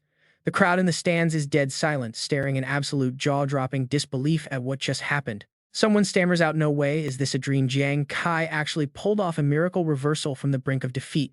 The entire arena erupts into a wild frenzy. Seriously, how did he actually pull that off? It is just too hard to believe. Su Nuanuan's group jumps up, cheering at the top of their lungs. Tears streaming down his face, Yuanju shouts, "I knew it. I knew Kai wouldn't go down that easily." Dai Tang lets out a painful, strained chuckle, wheezing as he speaks. "You actually found my weakness." But when Jiang Kai frowns, replying seriously that he has Dai Tang to thank for it, his own words tipped him off. Dai Tang's eyes go wide, demanding to know what that means as memories flash back. 10 minutes ago, battered and weak Jiang Kai had wondered if he was missing a vital clue in this fight. What could it be? Back then, Dai Tang had sneered, mentioning how Chu Fei once claimed to be undefeated in speed. But Dai Tang boasted that no matter how incredibly fast an opponent is, they are still guaranteed to lose when they face him. Hearing those words, Jiang Kai suddenly had a realization. Weight countering strength with strength, that was the key. Fighting fire with fire. Yes, that is exactly it. Another critical memory flashed through his mind from before the duel started. He had analyzed Dai Tang's previous match, seeing how his Phantom Slash always secured a quick, lethal finish at the critical moment. Just how fast could this guy actually go? Back then, Jiang Kai only focused on Dai Tang's absolute maximum attack speed. He completely ignored how Dai Tang constantly shifted his tempo, but then he remembered their conversation about the secret realm. Dai Tang had offered him the coordinates of a secret realm to make a deal, all just to win. He was a man who would use any bargaining chip just to secure victory. When he set his eyes on winning, he achieved it. He was absolutely desperate for victory. If his first strike was not at full power, it was probably just to test the waters. But once he saw a path to win, he would definitely use his absolute fastest speed to eliminate any obstacles. Jiang Kai's eyes light up with understanding. Yet Dai Tang did not do that. In previous fights faced with agile opponents, his insane attack speed was more than enough to end them in one blow. But instead, he acted like an experienced predator. Once he caught his prey, he preferred to leisurely play a game of cat and mouse. That realization led to a bold theory. The sword style behaved like a shadow clinging to its target. He realized something else crucial about Dai Tang's style. At that moment, a daring hypothesis took shape. The sharp blade was mirroring his own movements perfectly. Was it really an illusion that he could predict his every move? Jiang Kai's hand tightens, revealing several sharp steel claws. Maybe this is no illusion. That is why Jiang Kai stubbornly shouted out, "Who said that? I still have not lost." He calculates his moves, realizing that instead of waiting for defeat, he must take control. To test this theory, he adjusted his combat distance and striking speed, using them as variables to track energy flow while fighting. Sure enough, the results were exactly the same every single time. His opponent's shadowless ghost slash could not land a direct hit, yet Jiang Kai still took damage from the residual shockwaves. Back in the present moment, Jiang Kai keeps explaining his theory, laying out the exact mechanics of the battle. He points out that the old man wants to win too badly to play hide and seek, suggesting a divine mental skill is at play. One that predicts the opponent's attacks, which is the old man's true ultimate lethal ability. Dai Tang's pupils contract in utter shock. Jiang Kai keeps a firm, resolute gaze and presses on with his explanation. He deduces that this mental power reads physical cues, instantly catching the tiniest muscle contractions of his opponent. It even tracks the subtle air currents around the body to predict the exact path of any incoming attack. Once that secret is out, all it takes is a simple mind-numbing skill to completely disrupt his opponent's judgment. Disrupting his focus for even a single fraction of a second creates a massive fatal opening in his defense. As every move replays in his mind, Dai Tang tightens his fist in disbelief, asking if it was all just a gamble. He asks if Jiang Kai was not afraid of being wrong, claiming he still could not win either way. But get this, Jiang Kai's savage reply completely shuts down the old man's desperate final attempt. He tells the old man that he is the overconfident one, using the flashy slash name to mask his mental ability. To boost his combat power, the old man dumped his attribute points into physical stats rather than spiritual ones. Because of that, his mental defenses were weak, giving Jiang Kai the perfect opening to shatter his strategy. Dai Tang gasps in utter disbelief, pointing out that the boy was gambling. Jiang Kai merely levels his blade. He admits it but points out that he won the wager. The old man lost his ultimate most prized skill. More accurately, he was defeated by his own massive ego and his undefeated streak. The old man chuckles at the unexpected ending as he completely collapses right before Jiang Kai's feet. Sheathing his weapon, Jiang Kai quietly declares that it is over, prompting the announcer to scream into the microphone. The host hypes up the crowd, asking if they saw Jiang Kai secure victory despite having absolutely no advantage. He exposed a single flaw and delivered a devastating counterattack. A textbook comeback victory. The spectators go absolutely wild, chanting his name and calling him an absolute legend after that display. Everyone wants a piece of the new champion. Suddenly, Yuan Zhu and the rest of the crew rush over. They celebrate loudly, yelling that his performance was so incredibly epic it left them completely speechless. Nuan admits she was too nervous to breathe, but Jiang Kai just smiles, apologizing for making them worry. Hu Yan clasps his hands dramatically, declaring Captain Kai the brightest, most dazzling star in the entire arena. Ruan Yu laughingly claims the title of his #1 fan while the others chant their support. Yuan Zhu pumps his fist into the air, loudly announcing his grand plan for the rest of the night. He declares they are partying hard once Nuan finishes patching up Jiang Kai's battle wounds. Jiang Kai tries to object, reminding them of official business, but a hand suddenly claps onto his shoulder. His teammates push him along, shouting that the drinks are on them, and Hu Yan eagerly agrees. They are ready to celebrate, leaving the poor match announcer waving his arms in total helpless confusion. The host pleads with them to stay, desperately trying to officially announce the winner of the tournament. He formally crowns Jiang Kai from the Fire God squad as the champion, sending the crowd into a frenzy. Chants of his name echo through the stadium while his loyal team stands proudly right by his side. Su Lenin watches them go, smiling softly as she murmurs that Jiang Kai has created an absolute miracle. Perhaps he is a miracle himself. The next day, a sudden shout echoes through their high-rise base. The military just delivered their official reward, which is a tiny container resting in their hands. Ruan Yu scoffs at the small package, complaining about military budget cuts just as Yuan Zhu opens it. The box tells them to open it and find out. A second later, several glowing cards materialize, with one card quickly shooting straight toward Jiang Kai. Another one floats over to him. Seeing the card appear, Hu Yan immediately wonders in surprise if the rewards are actually given out as cards. Suddenly, his eyes widen as he realizes something, and then Jiang Kai reaches out to catch the card. A bright light flashes in the room, making him smile with interest. Soon a row of high-grade swords appears, leaving Jiang Kai completely stunned. It is the upgraded Soul Chaser. His jaw drops with pure excitement. He heard this rare S-rank weapon can actually take on different upgraded forms. For example, like S-rank, SI, or even S+. Having a second form is a massive surprise. Plus, critical rate increases by 15%, which means 7 strikes guarantee 1 critical hit, way better than before. Combined with the armor shredding effect, when he fights high-defense monsters, his winning odds will skyrocket. And wait, another card suddenly flies straight at him. What is this? Ruan Yu looks unknowingly, points at it, and assures him that she knows this. It is some really good stuff. It is called the Mother-Son Stone, paired as a child and mother stone. Between these two, there is an absolute magnetic attraction. If applied to your gauntlets and Soul Chaser, then she holds her own card, cheering happily that this is absolutely amazing. She did not expect class transfer materials for a level 41 to 60 spiritualist. Beside her, he also yells out in excitement. This is an immortal wine gourd pouch. It boosts alcohol effects by 30% and cuts hangover recovery time by 50%. Jiang Kai looks at the cards in his hand, murmuring that these rewards seem completely tailor-made for them. Then he remembers to ask Yuan Zhu and Nuan about their rewards. Yuan Zhu blushes with a pretty embarrassed look. He reassures Kai not to worry, since he and Nuan are military and their rewards were already sent to Captain Li Biao. Plus, Kai was totally right about how the rewards were distributed. They are tailored precisely to each person's specific combat style. It seems the higher-ups are incredibly generous. Nuan steps forward with a warm smile to chip in. She explains that Lu sent his associate to deliver them along with a message. These gifts were personally requested by the commander. Kai stammers in disbelief, asking if the commander really requested them personally. Hearing this, Hu Yan and Ruan Yu immediately start showering him with praise. They know it is all thanks to Captain Kai, pointing out how massive his reputation is now. Hu Yan laughs, boasting about who their captain is. As expected, the commander has sharp eyes.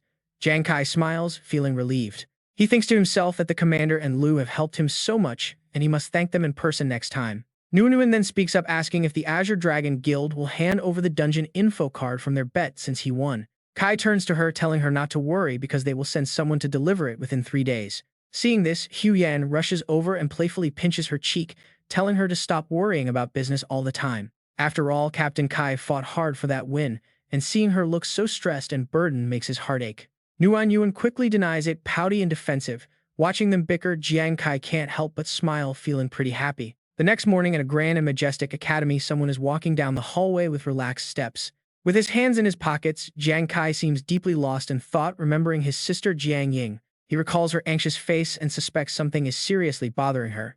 You can tell he is determined to protect her. He will pick her up and check in on her. Meanwhile, as sunset falls, two students are chatting excitedly in the hallway. They discuss where to hang out after class, but one warns the other about the test the strict teacher announced.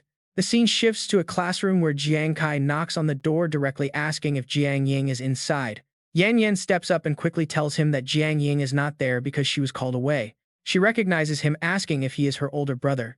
Jiang Kai nods, nervously, sweat dripping down his face. He confirms it and asks if a teacher called her to the office, but Yan Yan puts her hand to her chin. She shakes her head, explaining that a group of troublesome upperclassmen have recently been targeting Jiang Ying. Jiang Kai instantly panics, grabbing Yan Yan by the shoulders to ask what she means. Looking uneasy, Yan Yan explains that their leader is a delinquent named Zhao Lei, who recently transferred to their school. Word on the street is that his father works under the influential Huang Wei family. Using that power, he terrorizes the school and gathers many lackeys. Even teachers cannot control him. Jiang Ying was called away by two female students allied with Zhao Lei when suddenly another student runs down the hallway shouting for everyone to hurry. The next second, a foot kicks him flat on the floor. Zhao Lei glares down with a scowl, yelling at the poor kid for being too slow to meet him. You dare treat my words like a passing breeze? Just 3 minutes after the bell, Yan Yan points at him, warning that it is none other than Zhao Lei. The student, grabbed by his collar, panics, pleading for Brother Zhao to listen to his explanation. But Zhao Lei raises his fist with a sneer, shouting that the kid is just begging to meet his maker, but suddenly his eyes widen as he freezes. Jiang Kai steps in, easily blocking Zhao Lei's fist, and asks if he is Zhao Lei and if he knows Huang Wei. Zhao Lei roars in anger, demanding to know what blind fool dares to stand against him when everyone knows who he is. Jiang Kai frowns, his face darkening as he reveals he is Jiang Ying's older brother Jiang Kai, demanding to know where she is right now. Zhao Lei scoffs, mocking him as the infamous Jiang Kai who offended the imperial family without knowing his own place. Why should I answer you unless you kneel down and bark like a dog to beg for my mercy? Jiang Kai remains completely calm, replying that he is only afraid Zhao Lei will not be able to handle the consequences. Zhao Lei grits his teeth in pure rage and charges forward, screaming at him to pay for his arrogance. He promises to teach Jiang Kai a lesson in regret, while his goons boast that they will handle this trash for Brother Zhao. Nearby students immediately start gossiping, wondering what unlucky soul was foolish enough to provoke the tyrannical Zhao Lei this time. But Jiang Kai just stands there calmly, looking at the oncoming crowd and noting how incredibly slow they are. Easily dodging every incoming strike, he makes their movements look like slow motion as the lackeys freeze in sheer shock. Before they can even process what happened, Jiang Kai lands smoothly and immediately goes on the offensive. He drops them one by one. Soon they are all groaning on the floor in agony, while Zhao Lei cracks his knuckles, warning that if both siblings want to play hardball, he will show them who actually runs this school. Silence falls under the sunset. Suddenly, a stray tennis ball flies like a fast bullet. Wu Tong holds her tennis racket with a cruel smirk, teasingly asking her why she used her face to catch the ball. Her ringleader chimes in, calling her incredibly careless and warning that people might think they are bullying her. Yingzi sits on the dirty ground with scratches on her face, softly apologizing to the bullies just to get by. Yingzi just whispers a soft apology while sitting on the ground. Wu Tong dumps her backpack out, complaining about how filthy it is. She mocks the girl, wondering if all the books inside are completely ruined, before speaking in a sharp, malicious tone. Seeing her precious family photo, Yingzi panics and desperately lunges forward, begging the bully to give it back. That photo is from her birthday last year when her brother baked a cake for her, but Wu Tong snatched it away. Wu Tong smirks with her hands on her hips, mocking her panic. Why shout? Look how tense she is.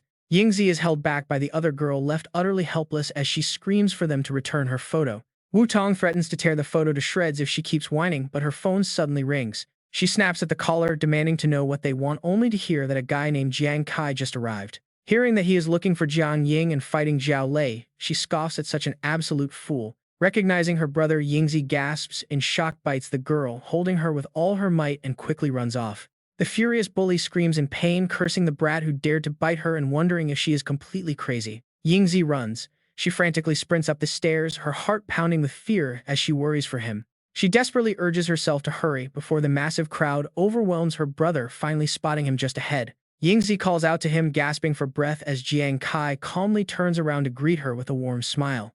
Seeing the fresh cuts and bruises on her face, Jiang Kai clenches his fists as pure rage boils inside him. Suddenly, Zhao Lei lunges from behind for a cheap shot, screaming that it is far too late to beg for mercy. Yingzi screams out in panic, warning him to watch out, but Jiang Kai simply lifts his leg in response. He delivers a devastating kick that sends Zhao Lei flying, spitting up blood, while down the hall other students are carrying heavy desks and complaining that they are forced to do hard labor while teachers enjoy the air conditioning. They grumble about being treated like pack mules, hoping a random lightning strike does not smash the tables to pieces.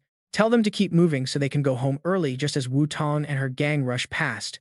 Shouting at them to get out of the way, Wu Tong furiously demands to know where Jiang Ying is hiding. She vows to pull out every single tooth in her head, but suddenly stops dead in confusion, wondering what is flying towards them. It is Zhao Lei flying through the air and crashing directly into her boss, leaving them both unconscious on the floor. The two punks holding bricks look at each other in shock. Their boss is completely pulverized. There is absolutely no need to move him. One of them wonders if he should buy a lottery ticket.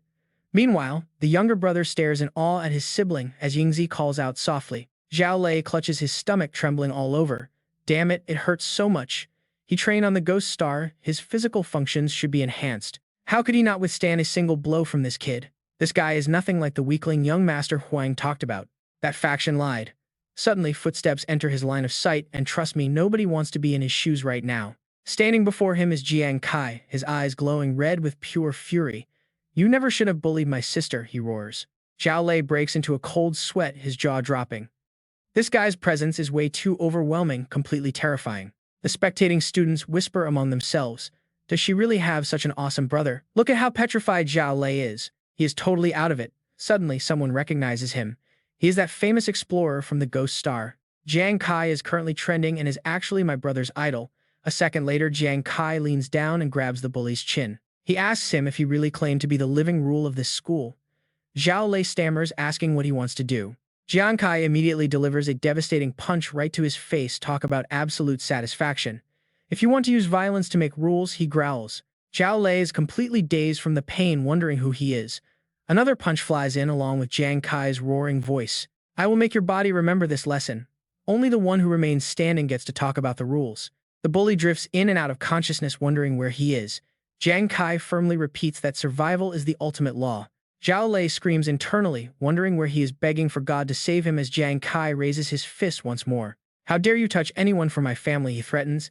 Seeing this, little Yingzi immediately runs forward to hold him back. She grabs his arm tight, begging him to stop. Please don't fight anymore, she pleads, her eyes filled with tears. Hearing her voice, Jiang Kai freezes, his dark aura instantly vanishing.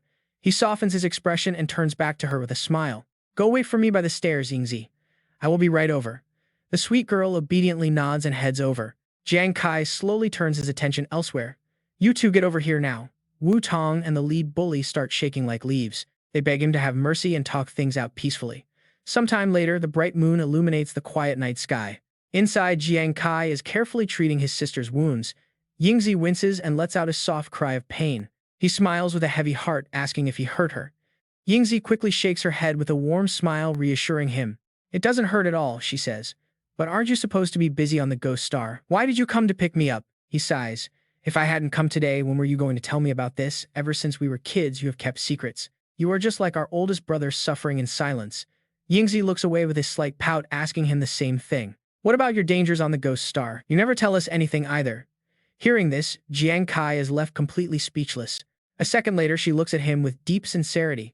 Even though you always come home with a huge smile on your face, even Commander Wei cannot openly defy the royal family, so she knows the massive amount of money he brings home has a cost. He must have risked his life on the Ghost Star to earn it.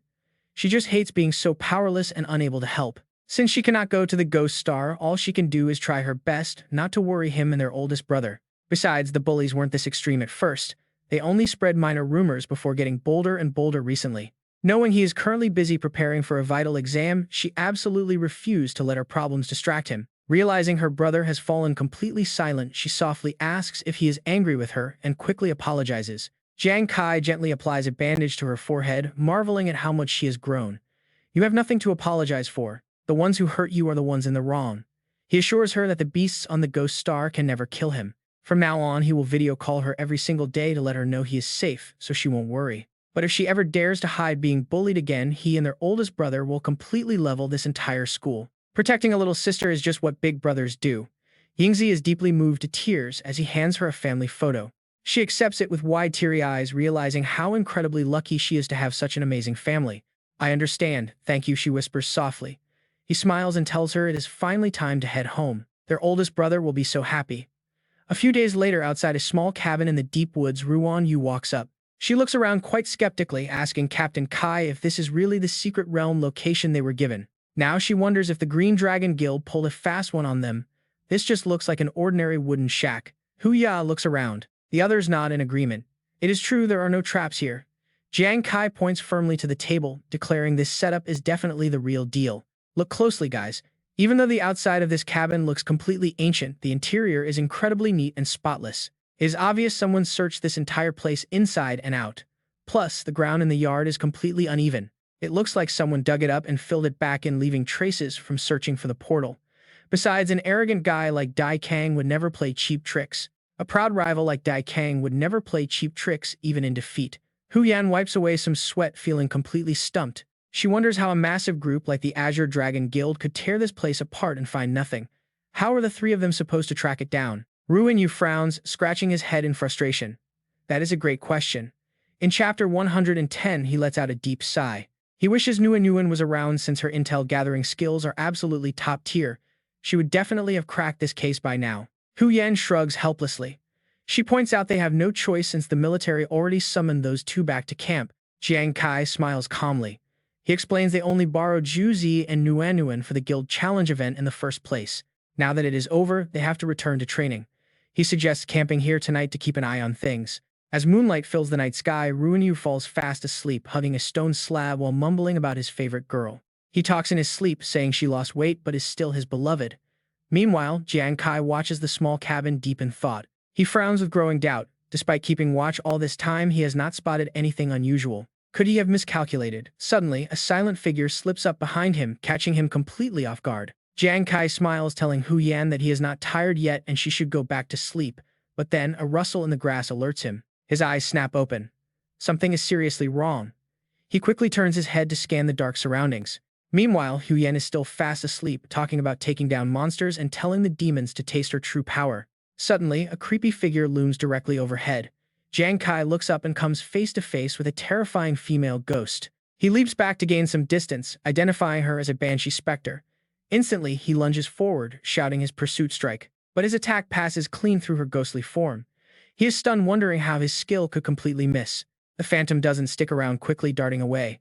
She makes a sharp turn, heading straight toward the wooden cabin. Jiang Kai pursues her, shocked by her insane speed.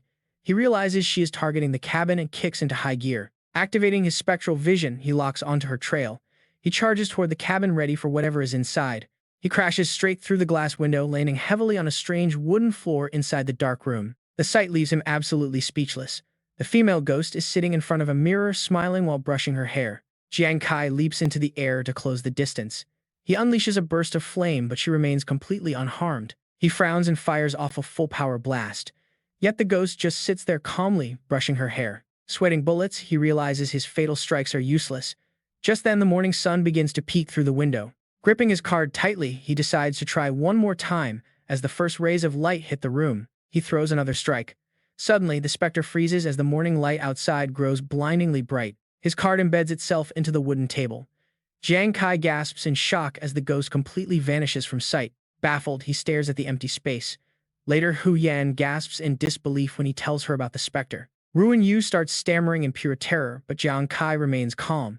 He explains how sudden the whole encounter was. The entity did not attack him. Instead, she just ran into the cabin to brush her hair in front of the mirror. Hu Yan rubs her chin thoughtfully. She wonders if this creepy phantom is somehow connected to the secret realm they are looking for. Jiang Kai agrees, noting that none of his physical or elemental attacks could lay a single scratch on her. At dawn, she simply vanished without a trace. He could not help but feel extremely suspicious about the whole thing. Hu Yan clicks her tongue, admitting how strange it is. Suddenly, an unfamiliar laugh echoes from the entrance. A voice praises him for finding the secret so fast. Jiang Kai spins around, demanding to know who goes there. Ao Yu steps inside with his squad, introducing himself as a captain of the Azure Dragon Guild and a world explorer. Hu Yan crosses her arms in annoyance. She accuses him of keeping secrets about the ghost just to mess with them. Offended by her tone, Yu immediately snaps back, but Aou calmly waves his hand to hold him back. He admits they had ulterior motives. They simply wanted to witness the party's actual strength with their own eyes. He extends a hand, offering a partnership. He tells Jiang Kai that he is one of the few fighters he truly respects. We could work together. But Jiang Kai flatly refuses, saying he appreciates the offer but has no interest in partnering up. Not happening. He never works with people he cannot trust, turning to call Hu Yan and Ruan Yu Vu to follow. Hearing this, the members of Ngao Vu's team grumble in annoyance, asking who that brat thinks he is to act so high and mighty. They spent 2 whole months failing to find anything, yet this kid somehow thinks he is smarter than everyone else. Quite amusing. Ngao Vu actually finds Jiang Kai's bold defiance interesting and feels a sudden intriguing wave of anticipation. He genuinely respects the kid's guts. Under the dim crescent moon, the silent forest waits for the show to begin. Spotting their target, Jiang Kai shouts that it is finally here, taking the lead and telling his team to follow the plan. Meanwhile, Ngao Vu's team watches closely from a nearby boulder. Yao Wu narrows his eyes toward the wooden cabin, feeling highly curious. He asks if they should go in, but Ngao Vu just smiles slyly and says there is no rush to interfere with Jiang Kai. If Jiang Kai wants to fight, they should let him. Just then, Ruan Yu Vu runs over, complaining about how long it has been. Suddenly, Ruan Yu Vu gets blasted back, making Hu Yan scream in panic while the creepy demoness smirks in smug satisfaction. Even Ruan Yu Vu's physical attacks do absolutely nothing. Just as Jiang Kai warned, normal strikes are completely useless against this phantom. Jiang Kai keeps his eyes glued to the demoness, muttering that this is incredibly tough while his mind races to find a solution. What is the secret to defeating her? Suddenly her eyes shift and Jiang Kai instantly catches a strange fleeting movement in her gaze. He immediately urges Hu Yan to drink a sobering potion. She gulps it down quickly, then turns around with a confused expression. She asks what is going on and Jiang Kai explains his theory: there is definitely something wrong with the ghost's eyes. Hu Yan shakes her head blankly and asks Ruan Yu Vu if he saw it, but he is just as clueless as her. Ruan Yu Vu agrees that he saw nothing. Hu Yan rushes over frantically, asking their captain if his eyes are playing tricks on him. No way. Jiang Kai stays silent, knowing his demon eye skill is highly active. There is absolutely no mistake. He suddenly realizes that the shifting gaze of the demoness actually shows pure fear. Tensing up, he warns everyone to stay alert. The letters glowing inside her eyes begin to shift, forming the words Terror Nest. Symbols appear in her right eye, then the left. With glowing runes now filling both of her pupils, Hu Yan steps closer to Jiang Guiyang, her face completely masked in confusion. She asks what he is muttering as he softly repeats the phrase Terror Nest. Suddenly, the demoness twists her head completely backward. Watch closely, she flashes a horrific smile as a massive surge of dark energy completely envelops a stunned Jiang Kai. Too slow. Caught completely off guard, he cannot even react before vanishing into thin air with a sudden flash. Hu Yan and Ruan Yu Vu scream in absolute horror. She lunges forward, demanding that the monster return their captain this instant, but a sudden force from the void pins her down before completely vanishing. Seeing the commotion, Ngao Vu realizes something is wrong. He mentions that something bad just happened. Yao Wu quickly slides open the door, shouting to ask what they are doing. He sees the two desperately punching the glass, screaming at the useless mirror to return their captain. Seeing this, Ngao Vu takes action. He orders his men to restrain them immediately, and they quickly step in, grabbing hold of Hu Yan and Ruan Yu Vu. Hu Yan struggles, frantically screaming for them to let her go. But Ngao Vu's men gruffly tell her to calm down. They warn her that this mirror might be the key to clearing this dungeon, so they cannot let anyone break it. Ngao Vu steps forward with a serious expression, demanding to know what just happened and where their captain went. It makes no sense to Ngao Vu. It is not even morning yet, so why did the demoness suddenly vanish? Panicking, Hu Yan points frantically at the glass, crying out that Jiang Kai was just sucked directly inside the mirror. Ngao Vu is utterly shocked. Sucked into the mirror. Right then, the surrounding space warps and the glass begins to ripple. Glowing text suddenly appears, announcing that the personal dungeon called the Terror Nest is now officially active for the challenger. Whether he wins or fails, this place disappears forever. Ngao Vu pales, completely horrified by the sudden development. The text shifts, revealing that the Mirror of Revelation will now display the challenger's progress inside the trial. It shows a clear progress tracker of 0 out of 1. Meanwhile, inside the mirror, a dazed Jiang Kai finally opens his eyes. Where is this? He looks around the dark, unfamiliar space, desperately trying to piece together what just happened. He got pulled inside. Just then, a blue system screen flashes right in front of his face. It congratulates him on entering the Level 3 Terror Nest dungeon, reminding him that human fear stems from the unknown. His objective is to eliminate every single monster within 30 minutes. Reading this, his mind floods with endless questions. Is this really a trial? What exactly is this mirror of revelation and what kind of terrors are waiting for him here? Where is it? The ground suddenly shakes violently. Has the trial begun? Jiang Kai summons his weapon, the refined fire. But the space does not change. He wonders why it is still pitch black. Suddenly, the system screen pops up with a warning. Inside this secret realm, the combat power of your fire weapon is fully active, but its ability to emit light has been stripped away. This leaves him completely stunned.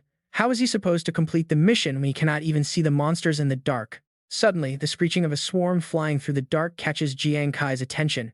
He strains his eyes, trying to spot them. Spotting his targets, Jiang Kai takes a stance. They are here.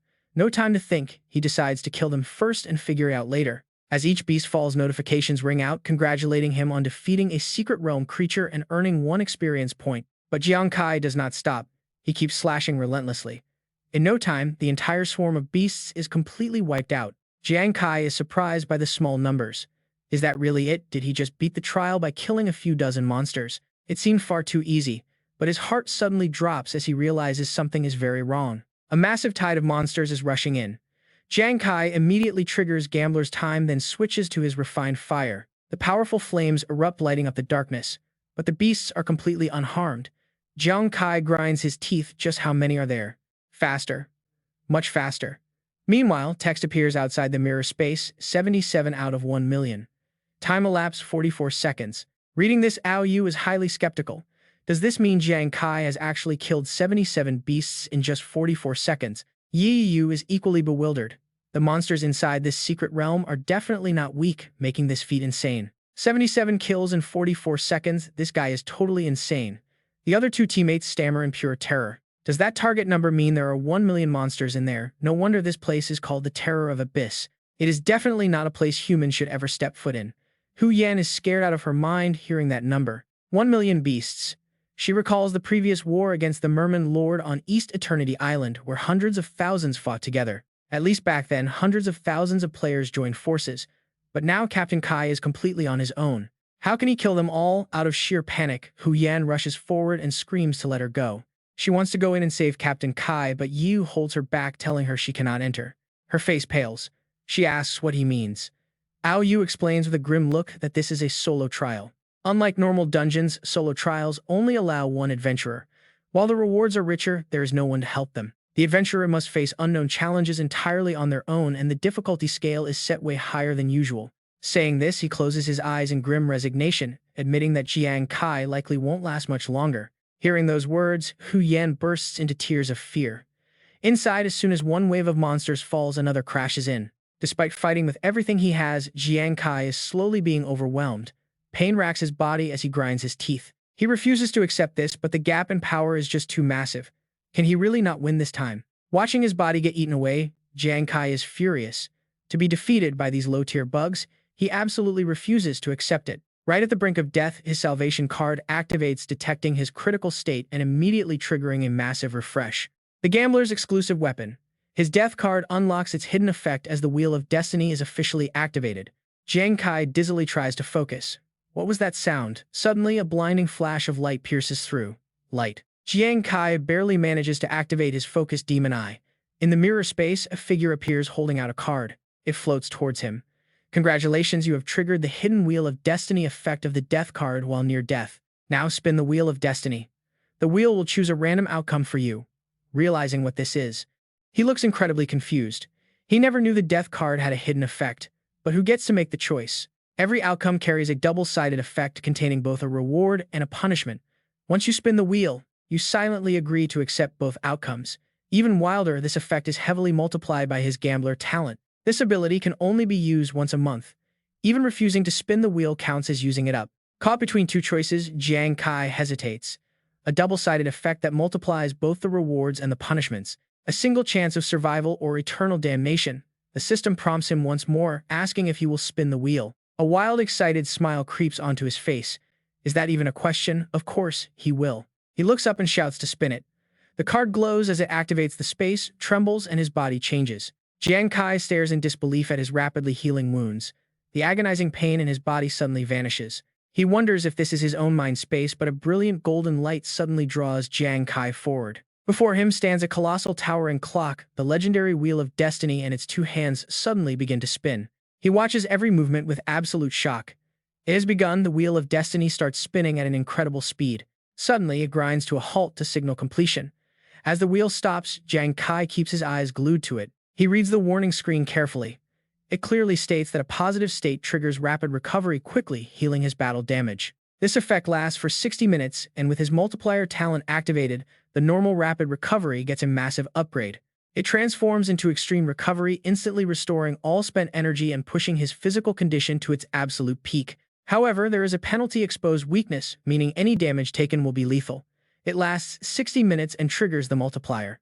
The debuff upgrades to a fragile body, making any minor injury twice as severe and doubling the physical pain. As the golden light envelops him, Jiang Kai feels a warm surge of energy coursing through his entire body. He can feel his wounds closing up instantly, as if he is relaxing in a soothing hot spring. An explosive wave of power erupts from him, blowing the deadly monsters away. Jiang Kai stands back up, fully revitalized. His card flies back to him, and trust me, he's feeling more than ready now. The setup is complete. With his power fully restored, he is ready to dive back into this high-stakes game. A brilliant fireball erupts. It tears through the monsters, but the enemy still outnumbers him. Jiang Kai thinks fast. His gambler buff only lasts 10 seconds. After that, it goes on a massive cooldown, making it impossible to survive this endless wave in the long run. But then a realization hits him. Remembering how he wielded that power earlier, Jiang Kai notices something incredible. After his death, Card devoured the upgraded version of his strike. His attack efficiency seemed to skyrocket. He draws a powerful card and commands it to strike. Every path it takes turns monsters to ash. 3, 2, it's about to burn down absolutely everything in its sight. He wears a winning smile as he counts the final second one. And then, a massive explosion completely obliterates every single monster on the field. This devastating result easily confirms his high-risk choice. By letting the death card carry a much larger flame, his AoE damage becomes unstoppable. Jiang Kai's eyes gleam with triumph. He wears a cruel smile, knowing exactly how many monsters this move will wipe out. He planned this outcome perfectly. All he has to do is wait for a critical strike to trigger a devastating chain reaction. Armed with this knowledge, Jiang Kai goes on a wild rampage. Controlled by his thoughts, the death card's range is massive, letting him burn everything. It easily outperforms his previous skills, allowing him to engulf the entire battlefield in flames as his energy overflows. His overflowing energy leaves the weaker mobs with absolutely no chance of survival. Soon everything is scorched, leaving only heavy smoke. As the smog slowly clears, the ground is littered with endless monster corpses. Jiang Kai has taken complete control. He mutters about how incredibly slow and weak these monsters are, wondering why dungeon beasts are this fragile. Instead of waiting around for them to crawl over, Jiang Kai decides to actively hunt them down. Meanwhile, outside the dungeon, the screen displays 416 out of 1 million kills in 209 seconds. Hu Yan nervously shakes the mirror. She asks Ruan Yu if the mirror is broken, wondering why the kill count suddenly stopped changing. Now Vu also watches the screen with intense anxiety. Even a brief pause is deadly in a dungeon with millions of beasts. A few seconds can easily decide between life and death. Yu Wu nods in agreement and chimes in. He points out that given this dungeon's insane difficulty, it is completely normal for Jiang Kai to struggle. Instead of panicking, they should prepare therapy for him when he returns, just in case he loses his mind. Terrified by his words, Hu Yan snaps back, telling him that he is the one who has lost his mind. She firmly believes in leader Jiang Kai and tells him to stop talking nonsense. But Yi Wu quickly retorts, asking if the current screen is not proof enough of his failure. They worked hard for months only for Jiang Kai to stumble into this dungeon. If he actually clears it, he would be speechless. But lowering his voice, he adds that looking at the screen now, this golden opportunity has clearly been completely and utterly wasted. He bets that Jiang Kai will die fighting 1 million beasts.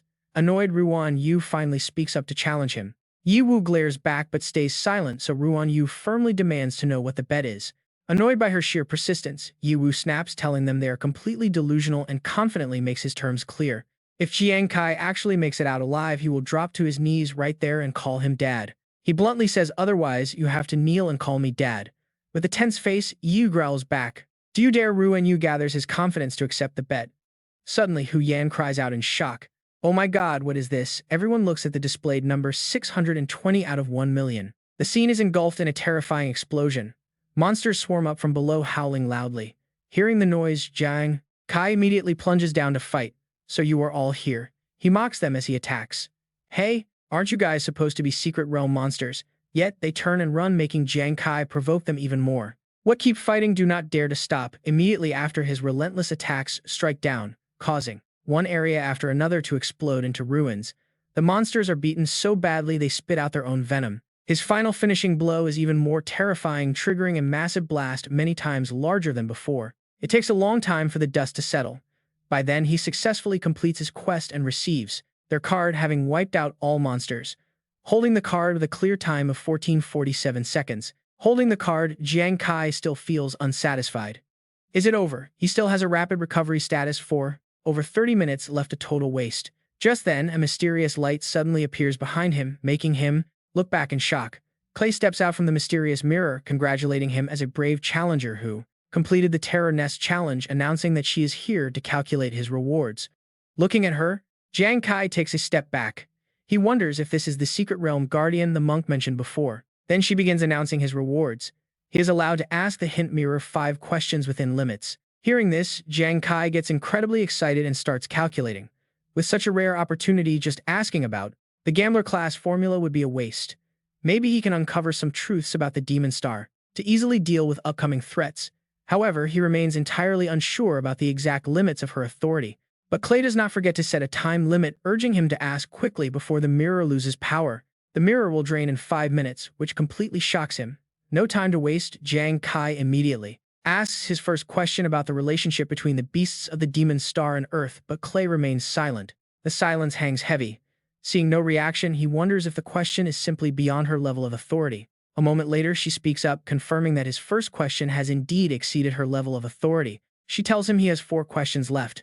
Realizing how this works, he quickly switches to another topic. In the gambler class materials, what do the terms self-igniting fire accompanied by unpredictable and sudden change, unstable, floating mud, and static breeze actually refer to? This time, the mysterious mirror displays the direct answer. Seeing the response, Jiang Kai is absolutely thrilled. Suddenly, Clay and the mysterious mirror glow brighter than ever, preparing to reveal a hidden secret. The moment the projection appears, he is completely left in awe.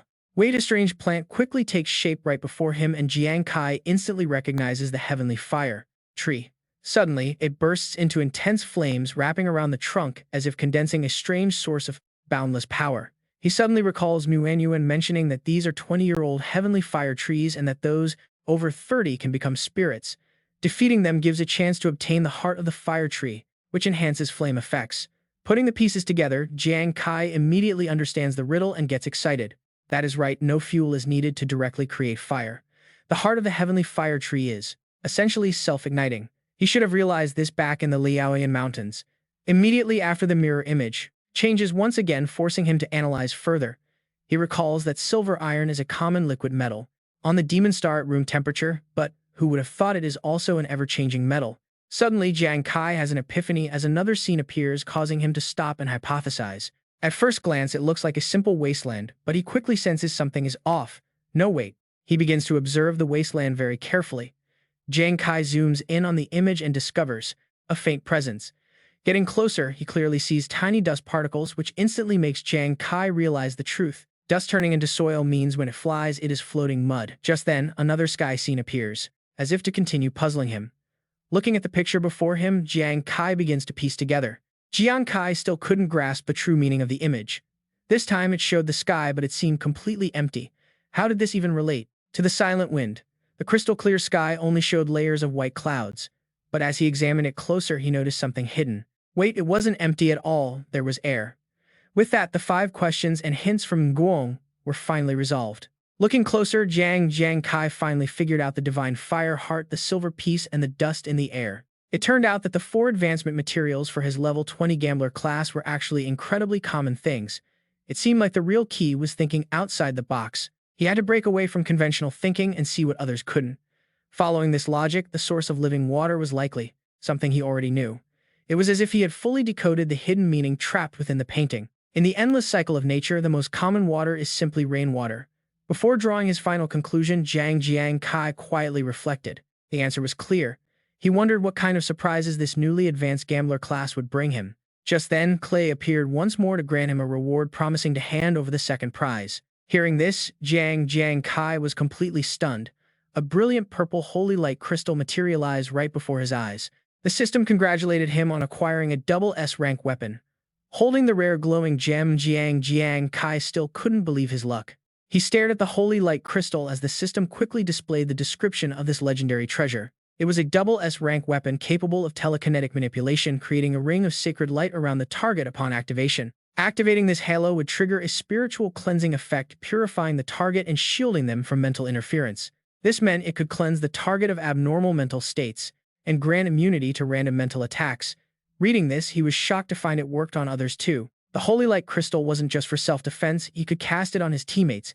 It was incredibly versatile. He could control it with pure willpower, just like his death card. But the real game-changer was its cleansing effect. Jiang Kai knew the immense value of this skill, especially since adventurers usually struggled heavily against mental attacks. A simple screech from a banshee was often enough to send an entire squad of seasoned veterans running in fear. But now Jiang Kai was filled with confidence. With this new addition alongside his necrotic armor, he possessed two separate pieces of gear that granted total immunity to mental attacks. Talk about a massive power-up. Unexpectedly, the system revealed even more unique attributes. In battle, the halo could actually bind and immobilize enemies. This process didn't consume any of his energy, and defeating targets would actually recharge the crystal's power. The cleansing effect lasted for 10 minutes, while the binding effect could hold an enemy for 3 to 180 seconds. The exact duration depended entirely on the difference in strength between him and his opponent. This was a pleasant surprise. It even had crowd control. But despite these incredible features, the Holy Light Crystal still seemed mostly limited to purification and tactical support during combat. Then he noticed a system notification. The Holy Light Crystal was a unique Ghost Star weapon. By obtaining God's Tears from another player's dungeon, it could be upgraded to unlock dual activation mode. He couldn't help but gasp. A unique Ghost Star tier. Jiang Kai quickly assessed the situation. His death card was a class-exclusive weapon for gamblers. While this crystal wasn't restricted to any class, it was still a one-of-a-kind treasure. In critical moments, it would surely become his ultimate trump card. Meanwhile, back with his team, a massive notification flashed. Dungeon clear progress was 1 million out of 1 million. They cleared it in just 1755 seconds. Hu Yan jumped up in excitement, asking Ruan Yu to double-check the zeros. He wondered if his eyes were playing tricks on him. Ruan Yu was equally thrilled, confirming it was indeed 1 million. Their captain had actually done it. Even Ingao Vu stared in absolute disbelief. 1 million monsters wiped out by a single man. Da Vu muttered that the display screen had to be malfunctioning. It seemed completely impossible. Right then, a massive beam of light erupted, forcing everyone to shield their eyes. No one knew what was coming out, but Ruan Yu smiled as his silhouette began to take shape. Jiang Kai strode confidently out of the blinding glow. The moment they saw him, the team cheered in unison. As their captain stepped forward, the portal behind him shattered into fragments and faded away, returning them all to the familiar quiet woods. Hu Yan immediately rushed over to check on him. She asked him about the terrifying dungeon. "Captain Kai, did you really slaughter 1 million monsters alone? How?" Even she cannot hide her curiosity and immediately keeps asking, are there other hidden traps or mechanisms inside? Did the keeper make it hard? He laughs. Look, Hu Yan, Ruan Yu, you guys are asking way too much. You are talking all at once, so I cannot answer everyone. Just then, Ao Yu steps forward to congratulate him. Kai, honestly though, I have no idea how you did it and feel slightly sore. Congratulations on passing this solo dungeon this time. After that, he sincerely apologizes, saying he also wants to apologize for his past arrogance. I should not have hidden that demoness matter, just to test you, and definitely should not have underestimated you. Ao Yu looks straight at him and admits, Jiang Kai, I must admit you are the most outstanding young adventurer I have ever met. Hearing this, Jiang Kai firmly asserts himself. What kind of person am I? I never needed anyone to define me. His blunt words leave Ao Yu frozen, totally speechless. But he looks at the older man and keeps going. But thank you for your sincere praise. I accept the apology. He then offers Ao Yu a genuine compliment in return. You are actually not bad either. The older man chuckles, letting out a long breath with a relieved smile. Just like that, they resolve their old friction and reach out to shake hands, speaking in perfect unison. Seeing this heartwarming scene, the others cannot help but smile along. Ao Yu's team is equally thrilled, but right when the atmosphere is warm and harmonious, Hu Yan suddenly speaks up. Why do I remember someone making a bet about what they would do if Captain Kai survived? What was it they were going to do again? Hearing this, everyone stares at Yi Yu, and honestly his reaction is priceless. Seeing everyone's strange reaction, Jiang Kai asks in confusion, Hu Yan, what are you talking about? What bet is this? Days quickly fly by. Inside a grand building, Hu Yan constantly paces back and forth near the door, worried. She anxiously wonders why Captain Kai is taking so long to change classes and has not returned yet. It is even longer than when Nguyen did.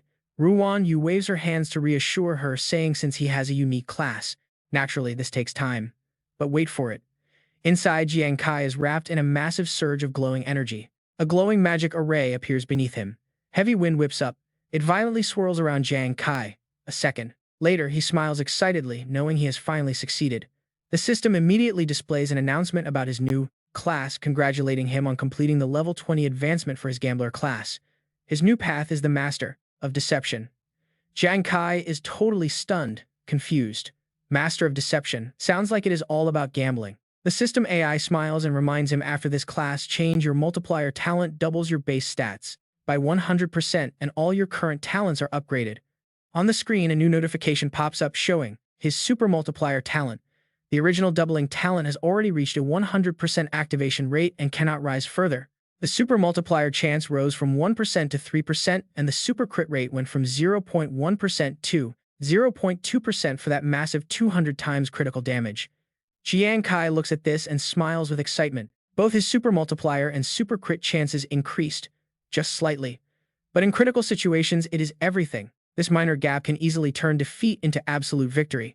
A second later, he curiously asks the system assistant, "Does my new class of Master of Deception come with a brand new talent?" The system AI smiles gently and confirms it. "Yes, you will receive the unique talent called Deceiving the Heavens. With this as a master trickster, you naturally possess an incredibly strong deceptive aura, and you will excel at using confusing language and body movements to completely mislead your opponent and disrupt their judgment." Jiang Kai gets excited, thinking this must be a heavily upgraded version of his basic deception state. If used correctly, it might bring some insane surprises. She then continues to remind him that under his multiplier talent, he will also receive a second random talent, namely the Agility Fortification. Activating his doubling talent will permanently boost his speed and raise his overall agility stat by 40% permanently. Hearing this, his eyes widen in pure shock as he calculates. A 40% increase actually makes him faster than both Su Feixiang and Di Sang. A second later, he rubs his hands, grinning and whispering, "Master of Deception, huh? Let's see what you can do." Meanwhile, in the research lab, Professor Li stares at the screen, noting that he was originally tested as a mere D rank, yet somehow Jiang Kai won the entire guild challenge championship. Su Lanin suddenly walks in and speaks, startling him. She recalls how the kid originally refused to join the military, claiming he would defeat the royal family on his own. She laughed at him then for being so incredibly naive. But after watching these intense battles, she realizes she was the foolish one all along, because he actually made it happen. The royal family no longer dares to pressure our military. Perhaps it is finally time to upgrade our evaluation system, Professor Li. Dong Ting agreed, saying perhaps so, before handing him a document. By the way, she added, "This is the newest data report. It contains the latest data on the land of Milla's teleportation array. Please analyze it for matching features." Professor Li adjusts his glasses as he reads the document. Have they really detected this in 55 different countries already? It has been so long, yet we still have nothing. Time is running out, but Su Lanin is not worried. Instead, she is incredibly excited, feeling they will find it very soon. Meanwhile, in another part of the forest, Jiang Kai's group is trekking through the night. Hu Yan leans against a tree trunk, panting and complaining. "Are we seriously lost in this maze? We have been wandering forever without seeing a single wolf demon." Ruan Yu looks confused. He asks Captain Kai if another group got here first and cleared the wolves. Jiang Kai looks extremely thoughtful, slowly shaking his head. He replies that it is highly unlikely to happen. He explains that Howling Moon Wolf demons are totally different. They actually stand upright and walk like humans. This means they do not just have razor-sharp claws, their agility and tactical flexibility are incredibly tough to handle. Ordinary small guilds would never dare provoke them. And if a major guild came, we would have heard about it. But just when they think they are safe, Hu Yan looks down at her compass and completely panics. "A blood moon eclipse," she gasps. "This is terrible luck." Jiang Kai quickly turns to her, asking what is wrong. She breaks the bad news. "Captain Kai, I just ran a quick divination, and tonight is a blood moon. The blood moon awakens the ancient wolf bloodline within them, allowing these beasts to transform into human form. Their combat power explodes and their intelligence skyrockets." Hearing this, Jiang Kai breaks into a cold sweat as things click. They say wolf demons hide right before the blood moon rises. No wonder we found nothing today. Jiang Kai frowns, his gaze turning dark. These wolf demons travel in packs of over 100. Once they take human form, even the regular ones will easily match the commander-level lizard dragons we faced. That basically means we are surrounded by a minimum of 100 monsters with commander-level power. Ruan Yu stutters, asking if they should make a run for it. But Jiang Kai's eyes are absolute steel. "No time," he replies, looking up at the sky. "The night has changed, the blood moon is here." The moon turns a deep crimson. A violent wind sweeps through, blowing the compass right out of Hu Yan's hands. She runs after it in a total panic, crying out, but a pair of glowing eyes suddenly ignites inside the bushes. Completely oblivious to the trap, she keeps running straight toward it. A split second later, the red-eyed beast lunges out. Her eyes go wide in shock as the creature charges. She is completely frozen in place like a sitting duck. Jiang Kai quickly summons a burst of flame, screaming at her to get out of the way right now. She suddenly reaches out and grabs something in midair. Shaking and sweating, she lets out a tiny trembling gasp. It is a small, cute fox demon. "Oh no," she groans, "my compass." Jiang Kai stares in disbelief. The little fox looks totally harmless as it stares back. Hu Yan's face turns pale as she tries to force a smile. "Let's negotiate," she whispers awkwardly. "Can you please spit out whatever is in your mouth and give it back?" The fox shivers and tries to throw up, but then gives a helpless smile. Hu Yan's face drops. Instantly losing her cool, she shakes the beast, forcing the guys to hold her back as she screams. Jiang Kai struggles to calm her down. Suddenly, a cold and heavy pressure wraps over the entire group. Jiang Kai freezes, cold sweat pouring down. Wait, this feeling. He turns, seeing glowing eyes in the dark. Massive muscular figures slowly step out from the shadows, radiating the intense pressure of mutated monsters. It is the Howling Moon Wolf demons. Jiang Kai shouts for everyone to prepare for battle. "Ruan Yu, protect Hu Yan," he commands. But Ruan Yu drops his water bottle, smiling like he is dreaming. He giggles about seeing beautiful women, claiming he is the Wolf King and they should form a line. Jiang Kai panics. This is bad. Ruan Yu charged straight ahead without even activating his battle state. His frostbone shield cannot handle an onslaught from so many mutated wolves. Hu Yan follow Ruan Yu. She nods in terror as the wolves pounce. Jiang Kai unleashes his fire to hold them back. Fighting them off with quick fire spells, Jiang Kai desperately tries to recall their deadly attack patterns. They might hit hard, but their defense is trash. Keep your distance and blast them from afar. Before long, the demon wolves are sent flying. His blazing fire completely engulfs the beasts, taking down 5 level 45 mutated Howling Moon wolves in a single sweep. Meanwhile, Ruan Yu is sobbing hysterically, crying out that some jerk just ruined his big moment with his gorgeous beauty. Jiang Kai watches the scene unfold, highly suspicious. There are so many of these wolves, so why aren't they swarming them all at once? Suddenly, a highly unsettling thought crosses his mind. Wait, could these beasts actually be testing them? Testing out their limits. Right then, Jiang Kai notices pairs of glowing eyes staring back from deep within the dark forest. The monsters slowly creep closer. He stands his ground, waiting for the perfect moment to strike while calculating his next move. Sure enough, he unleashes a rapid barrage of fire arrows, completely incinerating another wave of incoming Howling Moon wolves. As the smoke clears, the remaining wolves growl fiercely, refusing to back down as they charge straight at Jiang Kai. Hu Yan loses her cool entirely, shouting that the monster threat has scaled up 4 times, with 17 mutated wolves appearing. Only 4 have been taken out so far. Jiang Kai breaks a sweat, realizing these beasts are incredibly smart and scattering their positions. They are keeping too far apart, making it impossible to land a solid area of effect attack. Suddenly, she gasps and turns around. Spotting a beast lunging at Jiang Kai from behind, she screams out a warning for him to watch his back. A massive wolf leaps from the blind spot, but Jiang Kai pivots, instantly unleashing a hidden strike that catches it completely off guard. He calls out his skill, deceiving the heavens. Leaping high into the air, he laughs, telling the beast its senses are lying. He tells the beast that reality is only what he permits, inviting the creature to embrace its painful final moments. Jiang Kai's eyes glow as he fires a volley of searing bullets, declaring it to be a fatal blow. The beast is instantly reduced to ashes, eliminating a level 55 mutated Howling Moon wolf. Meanwhile, more wolves sprint toward Ruan Yu. He is still daydreaming about gorgeous girls when fireballs suddenly streak past him, blasting away the pack of wolves in his path. 3 level 55 mutated Howling Moon wolves are successfully wiped out. Despite being saved, Ruan Yu immediately bursts into tears again. Hu Yan sighs in relief, noting that if Captain Kai had not stepped in, Ruan Yu would have been history. She then warns the little beast, telling it to hand over her compass or she will throw it straight to the wolves. Suddenly, Jiang Kai senses something off and quickly looks over his shoulder as another wave of beasts approaches. He shouts out a warning, telling Hu Yan to watch her 4 o'clock. She turns, her eyes widening in sheer panic. A shadow wolf lunges directly at her. She freezes, realizing she cannot dodge in time, and takes a brutal slash straight to her body. Deep claw marks slice across her shoulder, sending her crashing to the ground while clutching the spirit fox. The wolves growl, but Jiang Kai notices something strange. They seem terrified, almost as if they are sensing some incredibly powerful entity. Wait, where are they looking? He spots her bleeding on the ground and screams out her name in absolute horror. He launches a barrage of fireballs, but his 3 flying swords suddenly halt mid-air as a strange phenomenon unfolds. The spirit fox uses its own mystical energy to lift Hu Yan high into the air, leaving Jiang Kai utterly stunned. A massive, overwhelming aura erupts from the little fox, catching him completely off guard as the energy floods the area. He tries to reach her, but he is completely paralyzed by the blinding raw energy pulsing from the beast. The sky turns a deep crimson. As the smoke clears, Jiang Kai stares in disbelief at a glowing barrier sphere that has formed. Inside the protective dome, Hu Yan slowly opens her eyes, her vision blurry as she weakly asks who is there. The spirit fox, its eyes glowing with ancient wisdom, gently caresses her cheek and remarks that she held out longer than expected. It calls her a weak little rabbit who is surprisingly good at acting tough, while immediately beginning to heal her deep wounds. It mutters about how annoying this situation is, but its actions remain incredibly gentle as it channels its healing energy. Swinging its arm, it elevates her body with pure magic, then bizarrely sticks out its tongue and leans forward.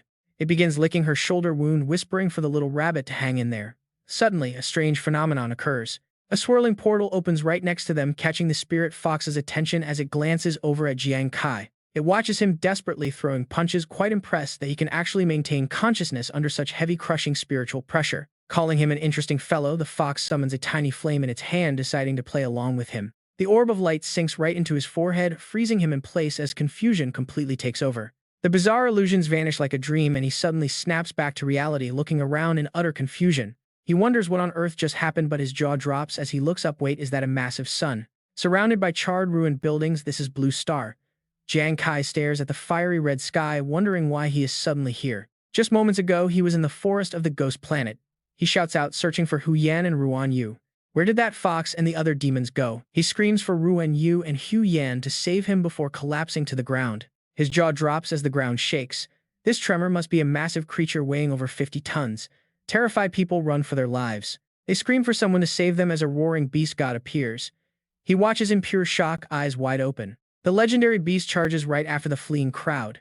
Jiang Kai stares in sheer panic, his mind racing with questions. Is this Thang Thian Tiat? What is happening? He bolts forward, shouting his fate chase skill. But a second later, he freezes in dread. His skills are completely locked. Did the system somehow glitch and suddenly teleport him back to his home planet Blue Star? No, this is not just some normal illusion. It has to be the twisted mind tricks of that cunning fox demon. Because in a real battle against a beast god, the chances of ordinary citizens running around like this are almost zero. Jiang Kai immediately spins around and leaps forward, having noticed another glaring inconsistency in this chaotic nightmare. Not a single awakened superpowered human has shown up. Suddenly, a desperate, gut-wrenching cry cuts through the noise. A mother trapped under the massive beast begs for anyone to save her baby. Jiang Kai pushes forward, forcing his legs to move. He tells himself to focus. This is no time to play the hero, especially when the rules of this illusion are still unknown. Dying here could mean dying for real.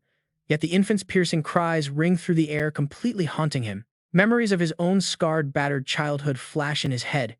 In the end, he simply cannot look away. With a sharp skid, he halts, staring at the monster looming over the child and muttering a curse.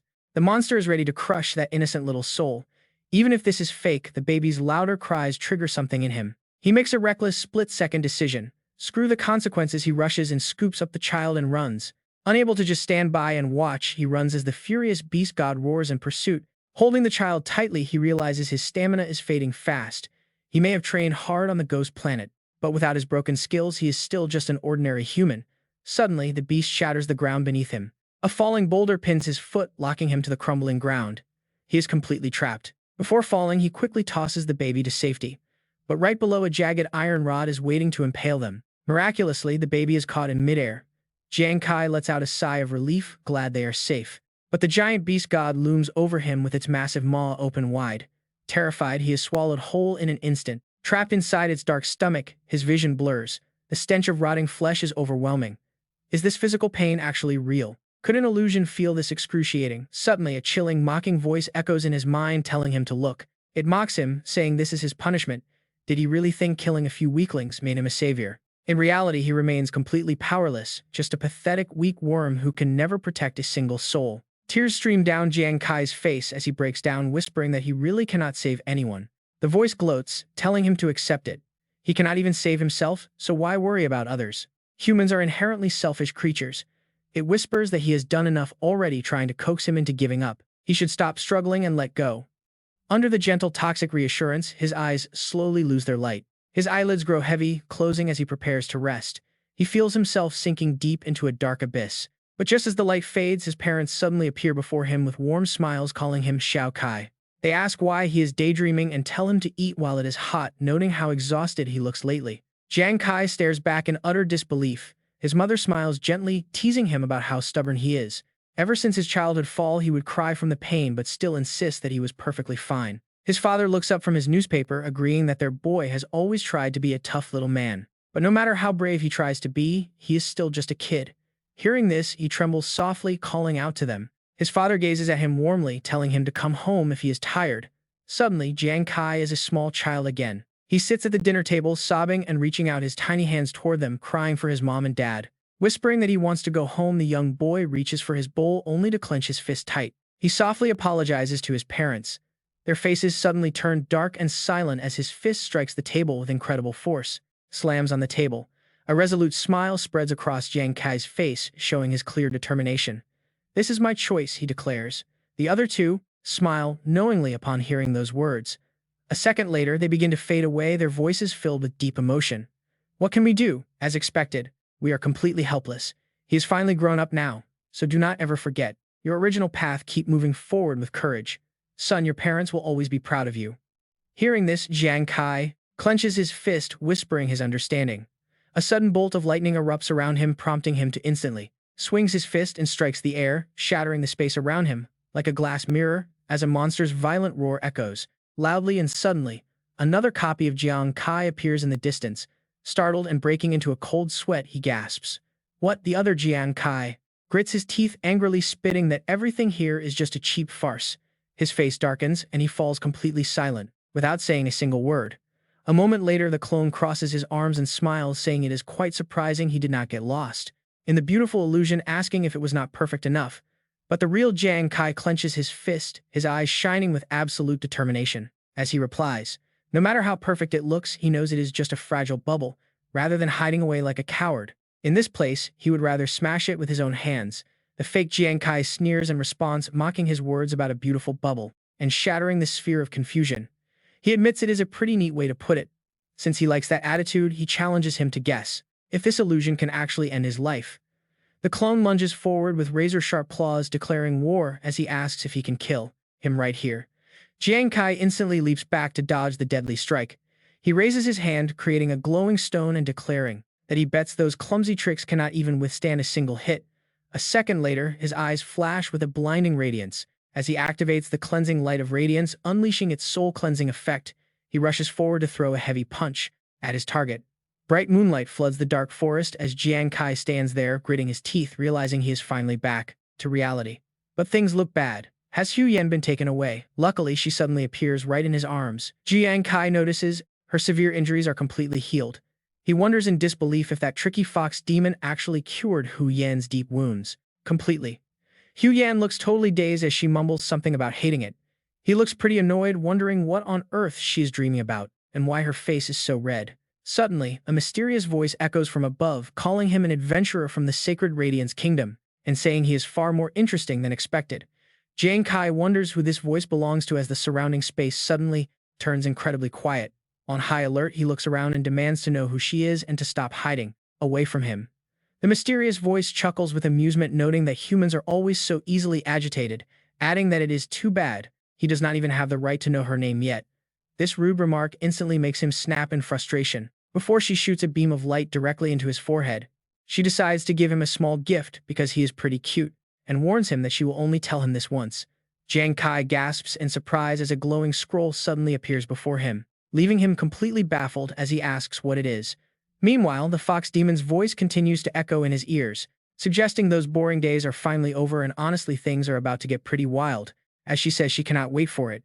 He runs toward the sound of her voice, shouting for her to wait up, as she leaves him with a parting promise to have even more fun next time. Jiang Kai angrily yells for her to stop, but the dark night quickly falls silent again.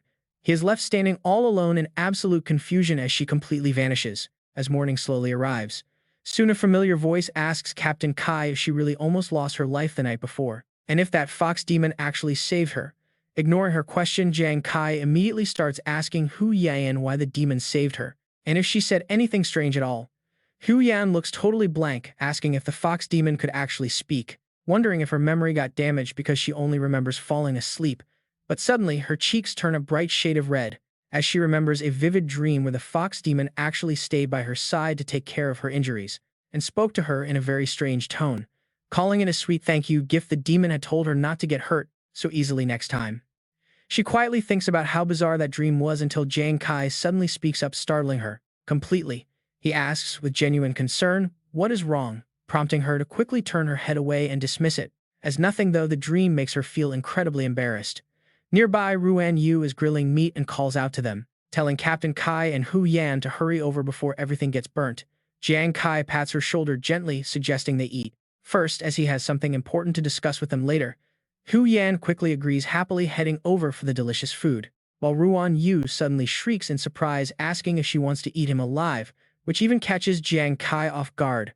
Helpless against this sheer childishness, they forget all their worries the moment food arrives. These two are honestly hilarious. Truly. The next day, the three of them arrive at the ravine. Looking up, he inspects the surrounding area, following the fox demon's map, which places the coordinates right in this ravine. Hu Yan persistently asks him, "Captain Kai, do you plan to leave us behind?" Ruan Yu, however, wants to avoid this place entirely. "That's right, Captain Kai," you said. "That fox demon is extremely cunning, so what if it's a trap? Maybe we should consult Brother Lu first." Jiang Kai smiles and gracefully declines the suggestion. Brother Lu is swamped with military matters and they cannot keep bothering him. He then looks at Hu Yan, who just recovered and needs more rest, and Ruan Yu, since he throws wild punches whenever he gets drunk. Entering that dangerous thick fog is too risky. He tells them to stay outside and wait. She tries to stop him, but Jiang Kai steps right in, cutting Hu Yan off. He tells them not to worry, he is just looking around and will return if anything seems off. After their recent confrontation, Jiang Kai knows her raw power likely far exceeds any beast they have faced so far. She is likely a map-level boss who has no need for games if she wants him dead. Honestly, more than her bizarre abilities, it is her completely unpredictable nature that keeps him on edge. What is her ultimate goal? More importantly, he cannot explain why. He feels such a strange premonition. Walking alone to the very end of the ravine, Jiang Kai's eyes suddenly light up, as if discovering something hidden. In front of him lies a vast crystal-clear lake. It looks entirely normal at first glance. Under Jiang Kai's feet lies a small stone which he casually kicks into the water. As it splashes, the ripples suddenly turn violent, catching him completely off guard. His pupils contract as he immediately senses the danger. There's something seriously wrong with this lake, and his voice betrays his growing suspicion. What on earth is that? Staring at the water, he feels a wave of pure malice rising from the deep, sending chills straight down his spine. This bizarre pressure is far more terrifying than the fox demon itself. A massive column of water begins to surge upwards. Gritting his teeth, Jiang Kai feels his chest tighten. Damn it, could he have actually fallen straight into a trap? He tells himself to run, he needs to get out of here right now. Gritting his teeth, a strange wave of panic washes over him. Why is he so utterly terrified right now? It feels as if fear is the only emotion left in his body. Even when he first set foot on the ghost planet and faced death, feeling absolute despair, anger, and regret, his face had never twisted like this. He has never been this paralyzed with dread. It is as if some unseen force is deliberately amplifying his terror. If this entity is truly this powerful, terrifying, why is it hiding beneath the water like a cowardly rat? If it is intentionally waiting for him to draw near, why hasn't it made a move yet? Covered in cold sweat, Jiang Kai suddenly halts his retreat and stands his ground. There is only one logical explanation. This thing is acting mysterious to avoid drawing attention from the outside world. He summons 3 throwing darts, bracing himself as the water rises even higher. It is time to see what is really playing tricks here. Jiang Kai narrows his eyes, trying to make out the shape. Wait, emerging right in front of him is a teleportation portal to a new region. A system alert congratulates him on discovering the Miluo land portal. Meanwhile, breaking news reports on the Shengyao Kingdom. Out of the top 10 global ghost planet mining nations, Shengyao is set to become the only country completely excluded from the upcoming global championship. A man in a white hat sneers with absolute contempt, mocking how Shengyao boasted of their strength. He jokes that if they kneel and lick his boots, they might share a few valuable clues with him. A man in a black hat chimes in, laughing that they might help locate a portal if they beg.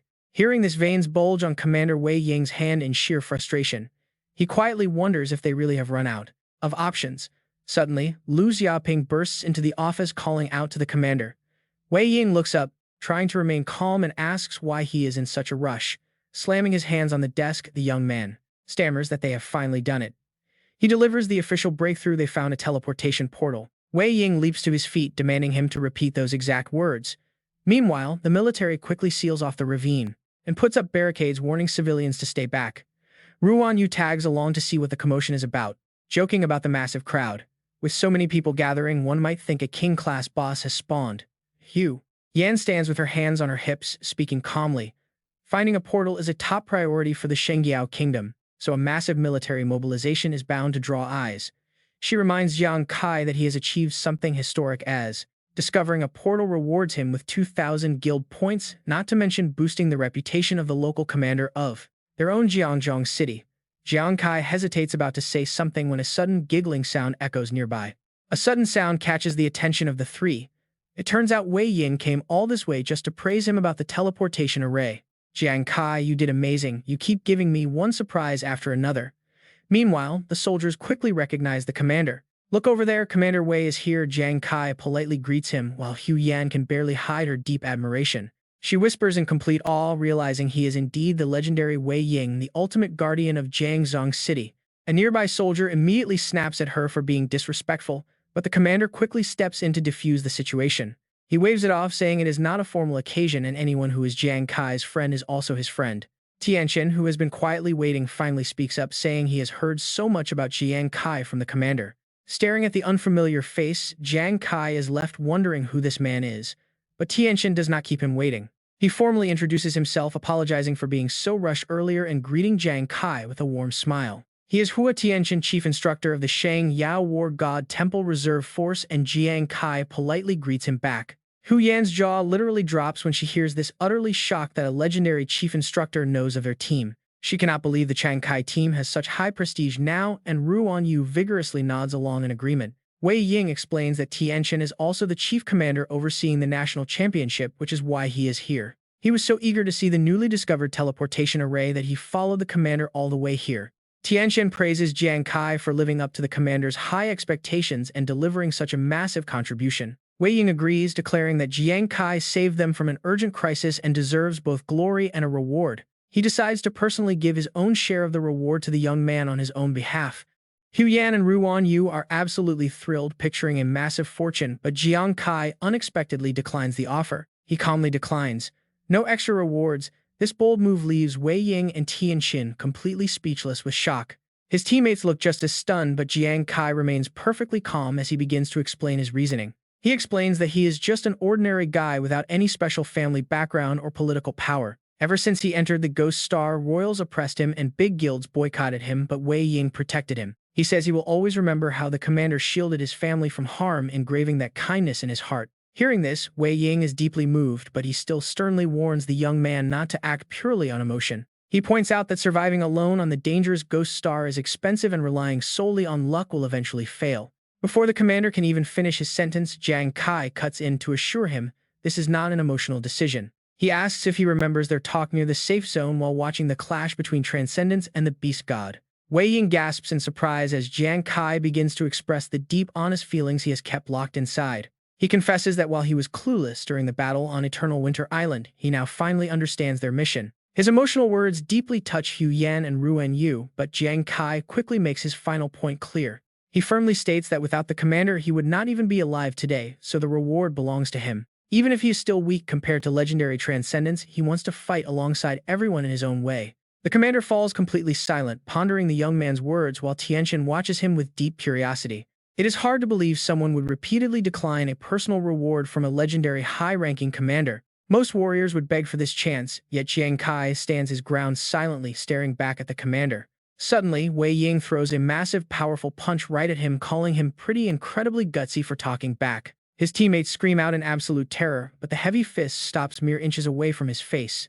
The commander grumbles that once Jiang Kai makes up his mind, not even 10 bulls could drag him back. Jiang Kai stares back with an icy, unyielding gaze, and that fearless attitude is exactly what earned him respect. Wei Ying places a heavy hand on his shoulder, deeply respecting this stubborn, fearless kid who bows to no one. Now Jiang Kai is the one left completely surprised while the surrounding crowd watches in absolute disbelief. The soldiers whisper that they have never once heard the commander praise anyone in his entire career. They admit that a punch like that would make anyone else freeze, yet this kid did not even blink. Tianqian watches him with silent approval, realizing he has seriously underestimated this young fighter's raw potential. Hu Yan joyfully asks if the commander is really not angry, leaving a slightly dazed Jiang Kai struggling for words. He accepts the decision. Jiang Kai has rejected him multiple times and he has no intention of forcing it. The military will distribute their well-deserved rewards in due time, and the three of them quietly nod along. Wei Ying then leads Jiang Kai to a steep ravine, telling him to follow him to a hidden spot. Even passing by countless times, who would ever guess the teleportation array is actually hidden deep under the lake. A small light suddenly shines in Wei Ying's palm as he slams it down, triggering a massive explosion. The mountain splits open with a massive crack, leaving Jiang Kai staring in absolute and utter shock. Seeing the stone shattered, he realizes Wei Ying is actually demonstrating a brand new combat skill directly to him. This is an Origin Force Strike, a unique power that only martial artists of Shengyao can obtain. It is the only way to master this energy, and hearing this makes Jiang Kai pause in deep thought. According to legend, this mysterious primordial energy erupted when their home planet was first formed. He recalls that his own martial art talent has a secondary effect, allowing his sword Chi Slash to use it. But seeing someone actually unleash this incredible force in person is a first. It is truly powerful. Wei Ying finally reveals that the martial artist class has dropped to 6th place in the global rankings. But he never believed in those arbitrary numbers, as Shengyao's 1,000-year heritage cannot be measured. Once this raw force is fully unleashed, even the top 5 global classes will have to steer clear. Especially with promising new classes like Jiang Kai's, Wei Ying is confident they will reclaim their glory. Hearing this, Jiang Kai smiles softly, finding himself in complete agreement with the master's words. He shares that belief. A few days later, breaking news completely dominates the global media. The number of countries finding teleportation arrays has reached 65, with only 15 slots remaining before the limit. In a sudden flash, another nation locates an array, officially becoming the 66th country to gain access. Tensions quickly rise as neighboring countries clash near their borders over control of these newly found ruins. Tian Chen convenes a major meeting to lay out their plans, analyzing the critical intelligence gathered so far. Through multiple scouting missions over the past few days, they have compiled vital information regarding the ruins. First, entering explorers cannot exceed level 60. Second, each individual gets only a single attempt inside. If they die or choose to leave, they are out. There are simply no second chances in here. Up to 3 teams can enter at once with a minimum delay of 3 minutes between transitions. Fourth, there are only 4 arrival zones inside, meaning every country will land in those exact areas. Finally, and most concerning of all, several powerful nations have already begun cooperating to establish tight blockades. The crowd instantly erupts into a panicked murmur, fully realizing the massive scale of the challenge ahead. Tian Chen continues, explaining that while 80 nations can enter, active participation is never guaranteed for everyone. By eliminating potential rivals early on, the dominant forces secure a much higher chance at the spoils. They are leveraging their massive numbers to lock down the entry points, blocking other nations from entering. Talk about a massive setback. 21 of Shengyao's own scouting teams have already been wiped out. Deep within a dense forest, a brilliant flash erupts as Jiang Kai single-handedly tears through a pack of monsters. He slays 10 level 45, 5 level 55, and 15 level 35 howling moon wolves. This relentless grind finally pays off when a familiar system notification chimes to congratulate him on his progress. He finally hits level 21. A mysterious glowing card appears, announcing a new class feature. Reaching level 21 unlocks a new class ability called Decoy Substitute, and the system details its advantages. At level 1, this skill can manifest up to 3 decoys, automatically rendering his real body completely invisible. He grins in pure excitement at the stealth potential, but quickly notices a rather significant drawback to it. While the decoys can perfectly replicate his movements and gear, their attacks are just purely visual illusions. They are completely incapable of dealing actual damage, which makes Jiang Kai furrow his brows in deep confusion. No real damage. That means they are just sitting ducks, completely unable to ever fight back. The system promptly clarifies, explaining that whenever these active decoys absorb damage, they drain the enemy's stamina. They simultaneously sap the opponent's mental energy with every single strike, turning them into a formidable defensive tool. Once recalled, all absorbed energy returns directly to the main body. Reading this, Jiang Kai finally gets it. This is no simple punching bag skill. It is an energy converter. He takes a beating on the outside while silently draining the enemy. The system continues. The decoy clone lasts 10 minutes maximum. It cannot exceed 30 meters. Stamina and mental energy absorbed cannot exceed his own maximum attribute limits. 3 clones can deploy at once or separately. Recovering 500 mental energy points restores 1 reserve clone. At level 30, it can be upgraded. Jiang Kai reads this and thinks 500 points is a lot. But with his current ability, he can recover that in 3 or 4 days. What will his Heaven's Hand double talent grant next? The system pops up with the details. Double talent activated, a random class skill is granted. Jiang Kai smiles. The more energy the enemy expends, the crazier his attacks get. He knows some explorer classes grow stronger the more they get hurt. But against his own dirty play skill, let us see who wins. Suddenly his signal watch rings. It is Zhu sounding incredibly rushed. "What are you up to, Kai?" He calmly replies. He is training. "Is your team not busy? Why are you calling?" Zhu hesitates, stumbling. Kai immediately senses trouble. "What is wrong?" he asks, hearing his friend's weird voice. Zhu says he just wanted to hear him, leaving Jiang Kai quite confused. Why so sappy all of a sudden? Zhu laughs it off to hide his worry. He claims training is just exhausting him. The mind wanders. But Kai is not buying it. He demands the truth. Zhu quickly changes the subject and tries to end the call. "Grind hard, boss, I am off." He hangs up before another question. On the other side, Nuan looks at Zhu with deep concern. She softly asks why he hung up so fast. Zhu looks at her calmly. "Kai is too sharp," he says. If they talked longer, he would have guessed everything. A heavy sadness fills his eyes. "I do not want him worried." Zhu suddenly dashes ahead, calling out to her. "Nuan, how does it feel to be slaughtered and driven mad?" She looks confused. What Zhu turns back with a forced smile. Maybe they feel nothing. No worries at all. That thought stops his fear. Seeing his forced smile, Nuan knows he is just acting brave. Flashback to 3 days ago. 3 squads gathered in the main hall. Li Biao, Chen Huang, and Hao Ming greet Commander Hua, who keeps his briefing incredibly brief. The screen cuts to a brutal scene of Hawkman stomping a soldier's face, sneering that trash like them should not bother competing. Either beat him fairly or submit to a degrading humiliation no warrior could ever accept. He tells them to crawl through his legs while reporters praise him. "Crawl and smile," he mocks. Commander Tian Chen replays this video for the gathered squads. Pure anger burns in their eyes. They want payback. Tian Chen then shares critical news. A tech company recently built devices to stream live footage from Mila Land. Even with a slight delay, the tension is clear. In the last 2 weeks, they sent over 50 teams inside. Over 200 elite soldiers were brutally slaughtered. The listeners gasp. In horror, Tian Chen pulls up the necessary map. Their sacrifices were not in vain, as they provided vital intel. This map of Mila Land was drawn from their data. Everyone knows what comes next. After 27 elimination rounds over the last few weeks, he wants these elite squads to take this heavy burden and prepare for a breakthrough. They roar in agreement, determination absolute. But before they go, he gives a final, crucial warning. Mila Land has 4 entry points: Point A, Point B, Point C, and Point D. When the time comes, everyone who goes through the same portal will end up at the exact same spawn point. Keep that in mind. Remember these coordinates. Once inside, fight defensively and make your way toward this direction. Try to plant Sheng Yao's flag right there. This is the core objective of our mission. Hearing this, Li Biao is quite skeptical. Commander Hoa breaking through all those barriers just for that. Are we really going through hell just to plant a single flag? Chen Huang chimes in, guessing the enemy will chase us to the end. With things getting tight, Tian Chen finally reveals the big picture. They are not just blindly charging in to survive. This is actually a highly classified breakthrough plan that Top Brass has been carefully cooking up for quite some time now. The team is completely caught off guard. A secret plan. Tian Chen patiently breaks down the details so everyone is on the same page. So far, 73 nations have discovered the portal, but 42 of them moved in early to blockade the entry points. They took over the land of Maitreya ahead of everyone. Under these harsh conditions, pushing through their defense line is practically impossible. No single nation can break this lock with just 3 squads, but it also means 30 other countries are locked out too. Because of this, we reached out to a few allies. At 6 a.m., 3 days from now, we launch a joint operation. Each nation will send their top 3 squads to form a temporary coalition to breach the land of Maitreya.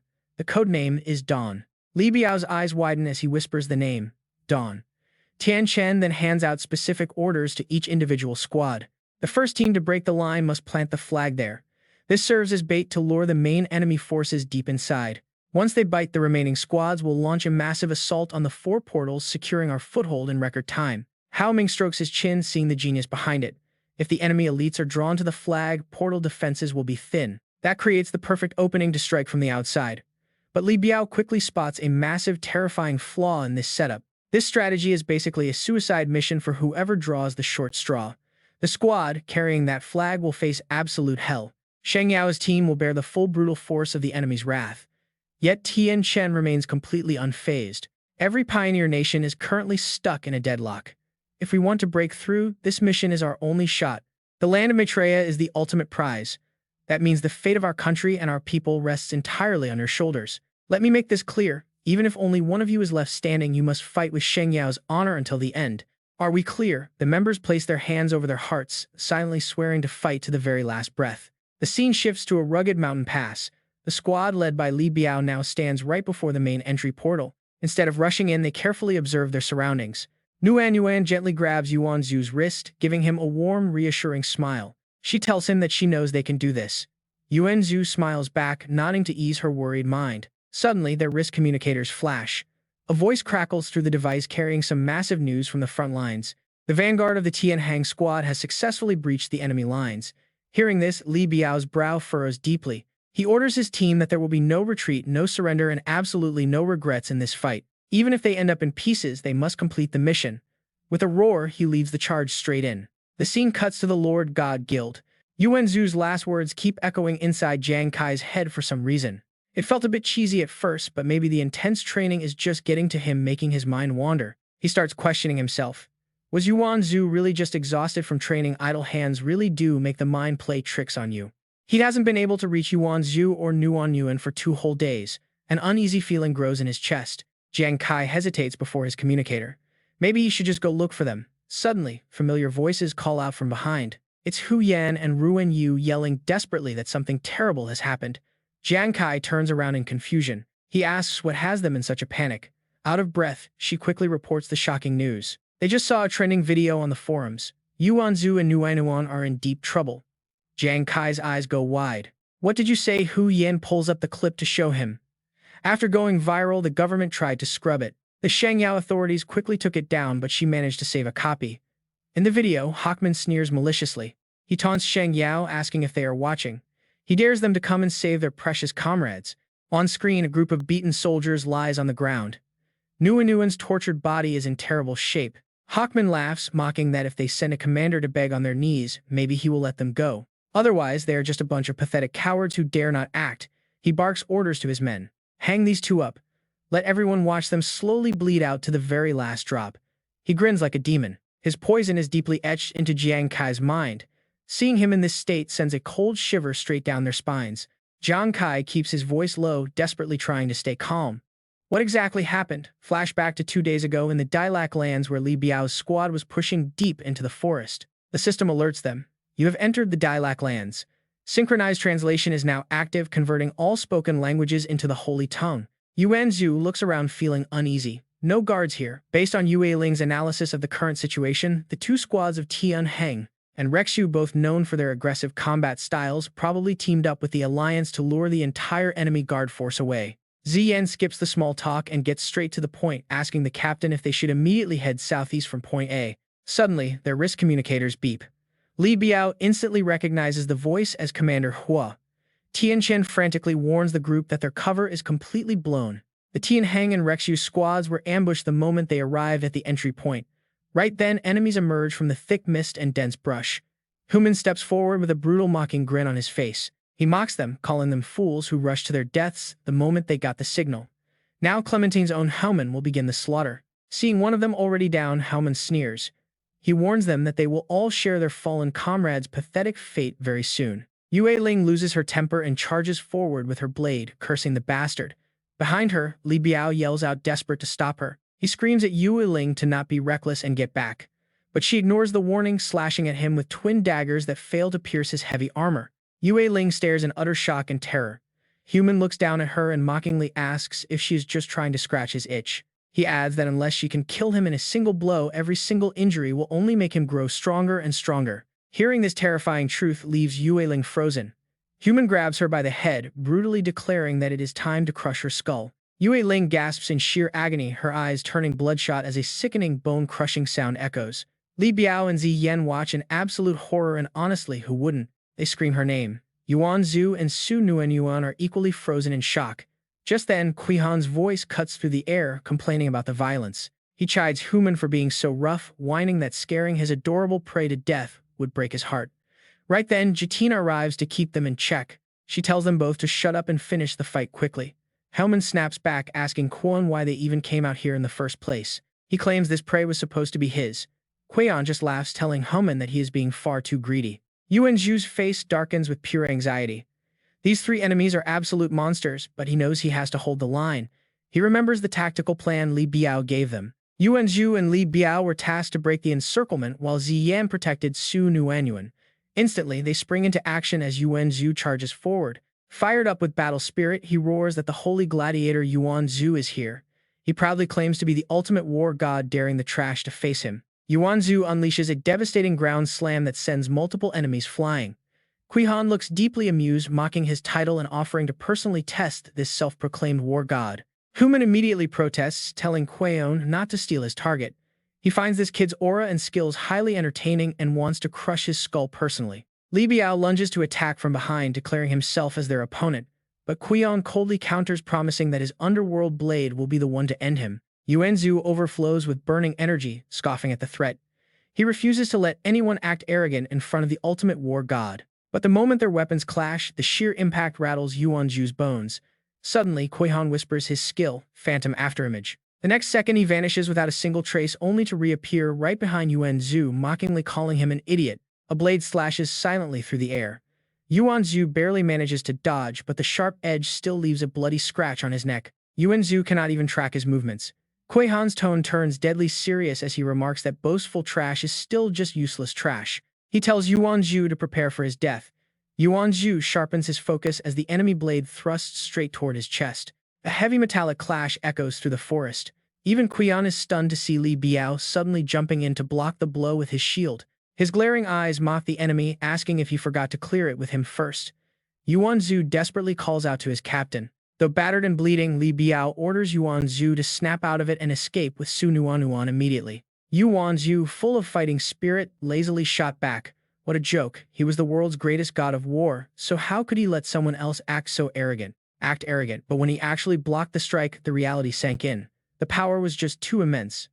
Jiang Kai quietly muttered, Phantom Afterimage. In the very next second, he vanished completely without a single trace, only to suddenly reappear right behind his target, mocking him, calling him a fool for looking the wrong way. A blade swept by gently. Fortunately, he sensed the danger in time to dodge. The blow, but a small cut still opened up on Yuan Zhu's neck. The guy was just too strong, making his moves impossible to track. Jiang Kai's tone became incredibly serious. A loser is still a loser, no matter how much they brag. Now it's time for you to meet your maker and die. Instantly, Yuan Zhu focused up far more than before. The enemy's blade thrust straight toward his chest as a loud clash of clashing steel echoed through the forest. Even Jiang Kai was stunned for a moment. It turned out Li Biao had stepped in using his shield to protect him. His defiant gaze locked onto the assassin who wanted Yuan Zhu dead. Did you ask me first? Yuan Zhu bellowed. Captain Li Biao, despite being covered in wounds, urgently warned him.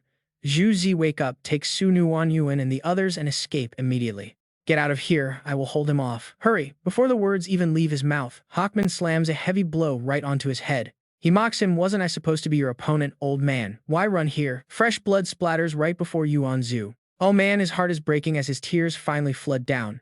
Meanwhile, Hawkman complains about letting the old man interfere. He claims it was just a brief slip, but Li Bu's final words keep echoing inside Yuan Zhu's head. Yuan Zhu, honestly, I always admired Jiang Kai.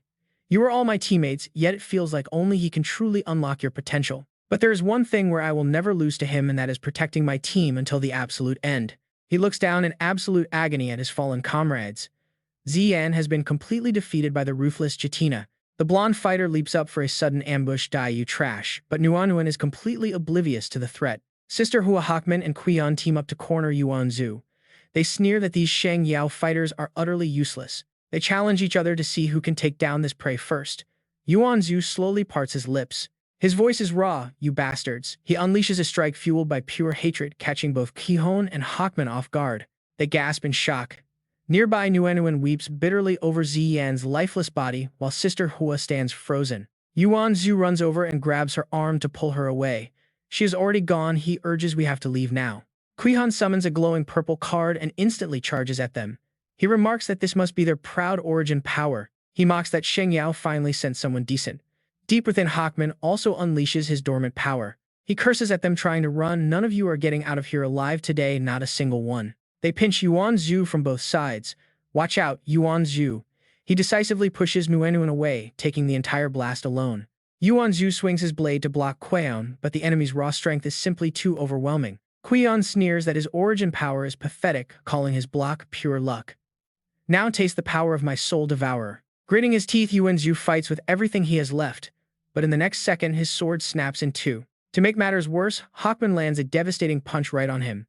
Die, you fool! Yuan Zhu is sent flying. This is getting too hard to watch as Nuanyuan screams in agony while Jitina's cold eyes lock onto him. She mutters that this has gone on long enough. Sharp vines erupt from the ground, binding his entire body. Desperate to break free, he yells for her to let him go, but Jitina just scoffs with deep contempt. She asks if he still refuses to yield, admitting they did well to survive a combined assault from so many top players. But she adds that their plans were leaked long ago and countermeasures were already set. Their struggles are completely pointless. He glares at her with pure hatred, but Jitina remains unfazed. She tells him not to look at her like that. She explains that joining forces with other nations raises their odds, but it also increases the risk of betrayal. Another country traded their battle plans just to secure their own entry slot. Yuan Zhu's eyes widen in horror. Suddenly, Hawkman steps forward and stomps heavily on him. He asks Jitina what she is whispering to the trash. He jeers, "Are you falling for him? Am I, Hawkman, somehow worse than this garbage?" Kuion steps in to mock him further. Kuion laughs, flirting with a lady like that is hardly gentlemanly. Jitina turns to them and says to just end their lives. But Hawkman disagrees, calling them worthy opponents. He suggests keeping the healer alive, to patch up their own wounds. She tells them to finish them off quickly. But Hawkman objects, arguing that they are actually worthy opponents who deserve some respect. What is the rush? Keep the healer to patch us up. As for this stubborn brat, he wears a savage grin. Hawkman plans to keep him for Sheng Yao to play with. Meanwhile, two guards patrol near the edge of the forest. A mysterious shadow slips up behind them. One is knocked out, and the other collapses, foaming at the mouth. Jiang Kai finally arrives at the scene. He clenches his fists in determination. "Yuan Zhu, Nuan, I will bring you back." A teleportation portal opens ahead. Elsewhere, Su Lannon remains silent, recalling the rumors from the past few days. People were whispering, "Did you see the video? It has been 2 days and the military has not sent a breakthrough squad." They argue that planning takes time and going in now is suicide. The military is not stupid after all. Yet Sheng Yao is being completely humiliated and the entire world is laughing at them. Su Lannon clenches her fists. She suppresses her rage, wondering if there is anyone who can put those Hawkman beasts in their place. She wishes she could charge in and die with them, grieving her inability to protect Nuanyuan. Suddenly, Professor Li calls. He orders her to quickly compile the data upon their return. She complies, though her eyes remain filled with worry. Professor Li, is today's data collection finished? Looking over the report, he nods slightly. Yes, it is finished. The ghost star is already a massive mystery, and this portal to the Lost Land makes him certain that the dark secrets behind the ghost star far exceed their expectations. He then asks Su Lannon if she is doing okay after what the High Command decided regarding her sister. Su Lannon forces a weak smile, hiding her pain. She says she understands the military has its strategic reasons and just having access is enough. Hearing this, Professor Li is pleased. He notes that although Su Nuanyuan is still so young, her courage is truly remarkable. She should be proud of her sister for serving in the military, which means she of all people must understand the bigger picture. Su Lannon does not argue. She simply tells the professor they should head back, but suddenly the silhouette of a passing soldier catches her eye. Wait, that person. As the man adjusts his hat, she recognizes him instantly. It is Jiang Kai. But suddenly, a guard shouts a loud warning.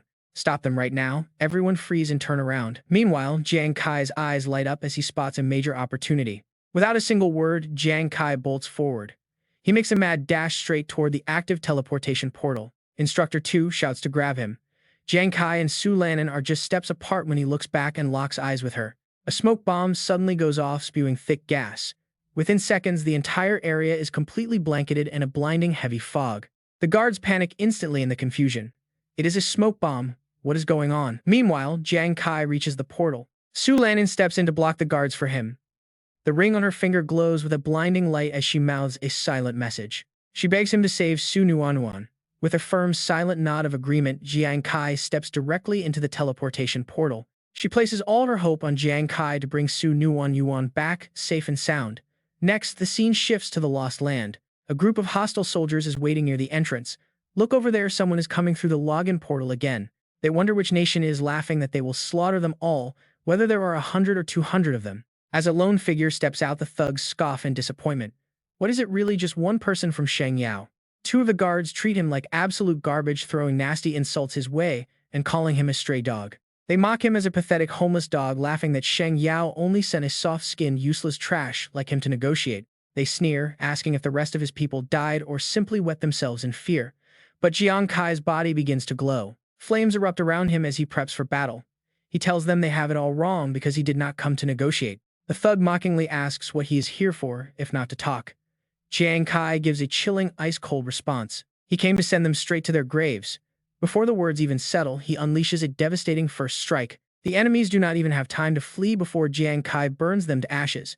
Meanwhile, the military high command gathers. Presided over by Tian Chen, the meeting starts with a grim question. Have they identified the betraying country? Wei Ying steps up. He presents all his findings, confirming that Country E is the traitor, having backed out of the Dawn operation under a false excuse. Yesterday, scout reports showed 3 of their elite squads had already secretly entered and set up camp in the Lost Land. The commander slams his fist down in pure rage.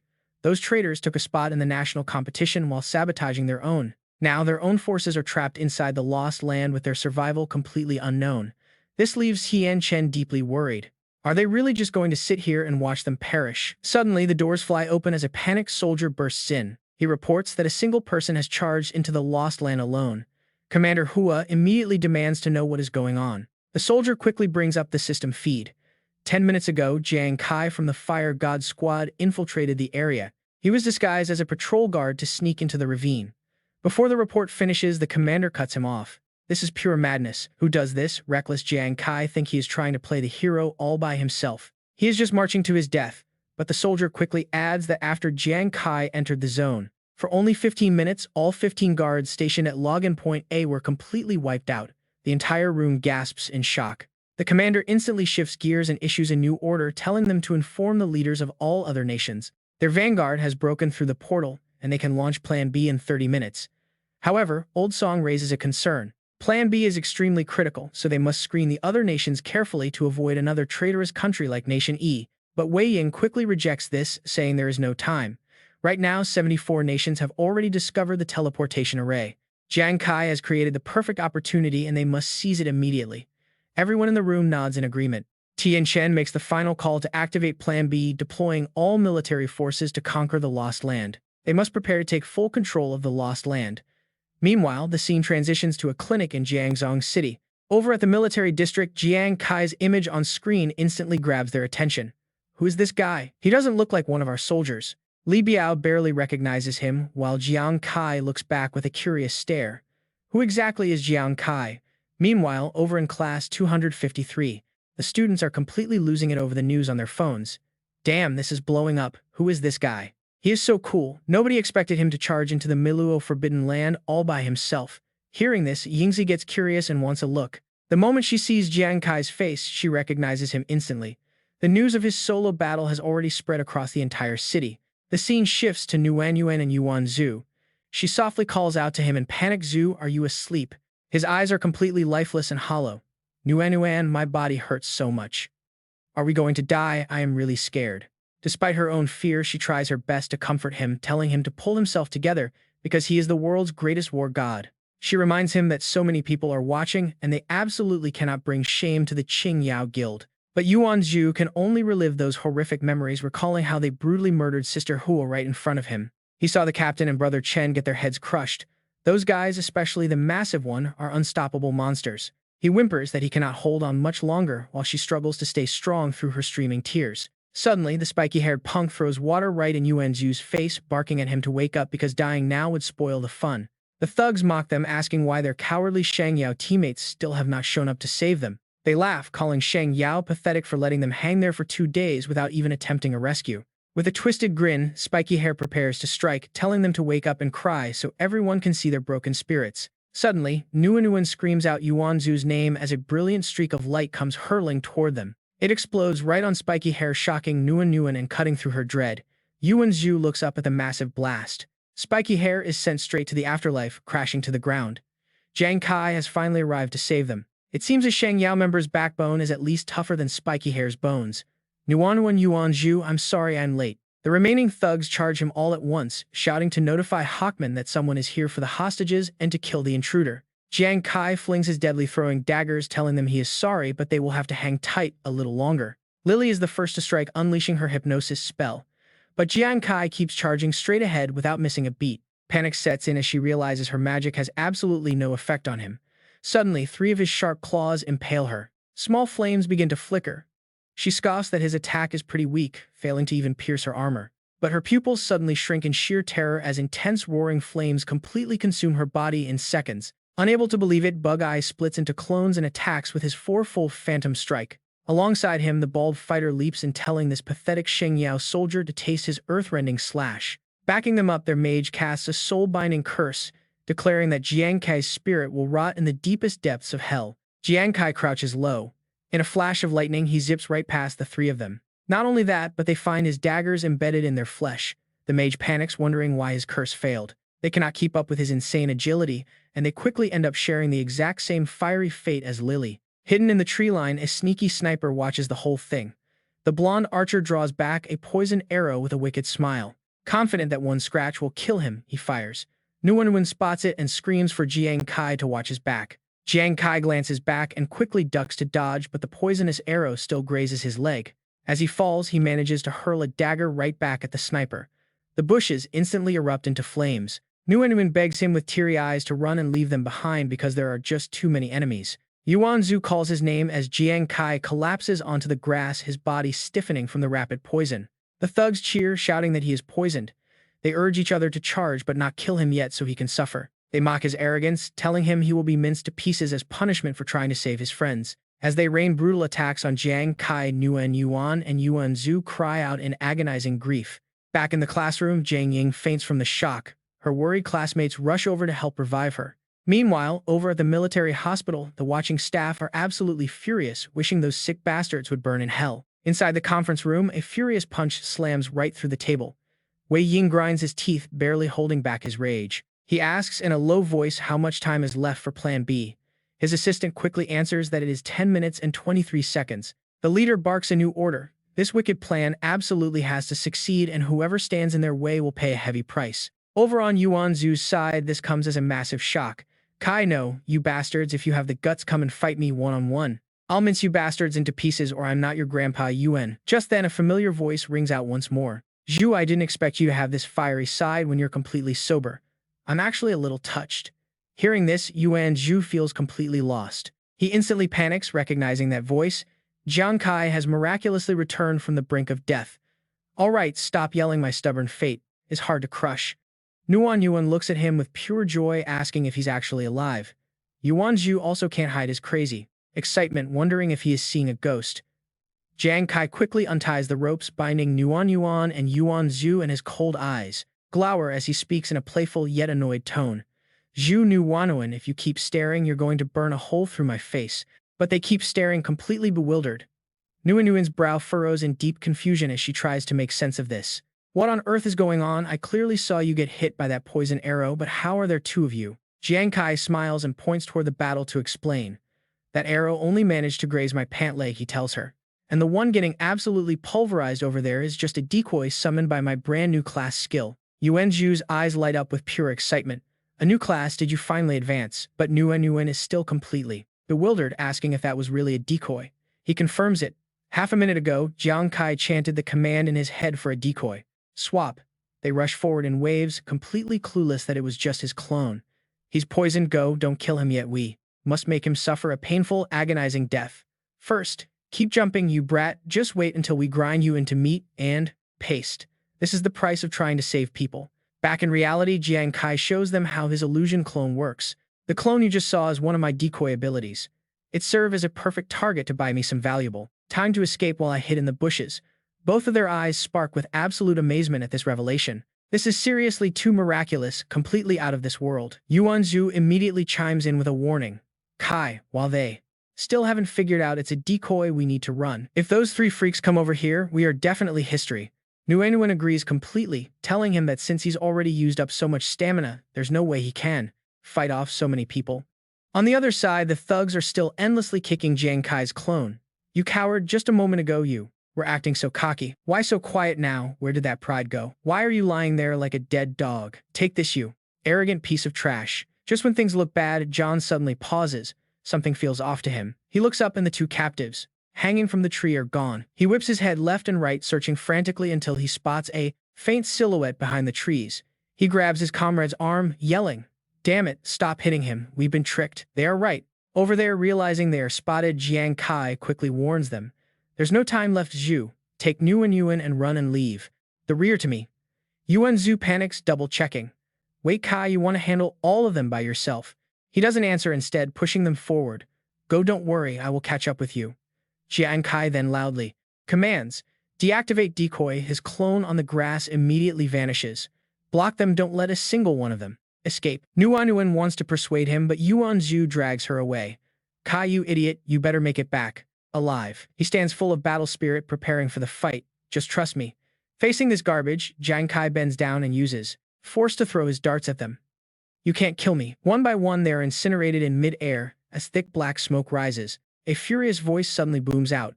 A bunch of useless trash, letting a weak chicken slaughter you like. This Hawkman unleashes a brutal kick, aiming straight at Jiang Kai. The young man has to use all his strength to first break in time. Hawkman looks at Jiang Kai with sheer contempt. What? You're still just a brat who hasn't even grown up yet. Get lost and catch the others. The terrified lackeys quickly obey. Just then, Kei-hon shows up to join the fun with the two lovely kittens. Running so fast while we're just warming up, how naughty and playful. Hawkman turns and snaps at him. You should have listened to me sooner. Breaking their legs would have been much better than this. Your elegant style is nothing but a hindrance. Jatina frowns, clearly annoyed. Then what does your messy method actually accomplish? Besides dirtying my favorite shoes. The three of them have now gathered here in full force to hunt down Jiang Kai. But he just lets out a big laugh, speaking slowly. Too bad, I was just about to summon. Jiang Kai's dart suddenly flies straight toward Hawkman's hand. His pupils shrink in pure horror. Hawkman freezes for a few seconds, suddenly realizing something. What Kui-hon frowns while Jitina's expression is just as shocked. Hawkman's eyes turn bloodshot, completely filled with rage. He is furious. Are they seriously all dead? A bunch of useless trash, letting a weak chicken slaughter them like this. Jiang Kai locks his eyes on the guy, not daring to let down his guard. His dagger is already buried deep in Hawkman's hand. Kai smirks to provoke him, knowing he was just seconds away from blowing that hand to pieces. But the wound on Hawkman is already instantly healing. The giant calls him an arrogant wet behind the ears brat, mockingly offering to teach him a painful lesson, specifically the sweet sound of his own bones snapping. Right then, Quan charges into the fray to back up Hawkman. Quan tells Hawkman he is losing his class by being so wild, offering to show the kid some real style instead. Jiang Kai quickly retreats to dodge Hawkman, widening his stance to keep his balance perfectly steady on the ground. Suddenly, a glint flashes in Jiang Kai's eyes as he barely dodges a lethal strike from Quan's blade just in time. He fires 3 daggers in return. Quan easily sidesteps them all, even mockingly praising the kid for having some pretty decent speed. He says it is fun watching prey struggle, but watching them accept their death quietly is even better. Meanwhile, Hawkman charges in right alongside him, yelling that he will smash this little brat into a pancake. Meanwhile, Jatina begins preparing her support magic, shouting at the 2 idiots to stop playing around and finish this fight already. Now it is just Jiang Kai standing alone against all 3 of them. He lifts his heels off the ground, dropping into a ready stance. Suddenly, he dashes right past them at lightning speed.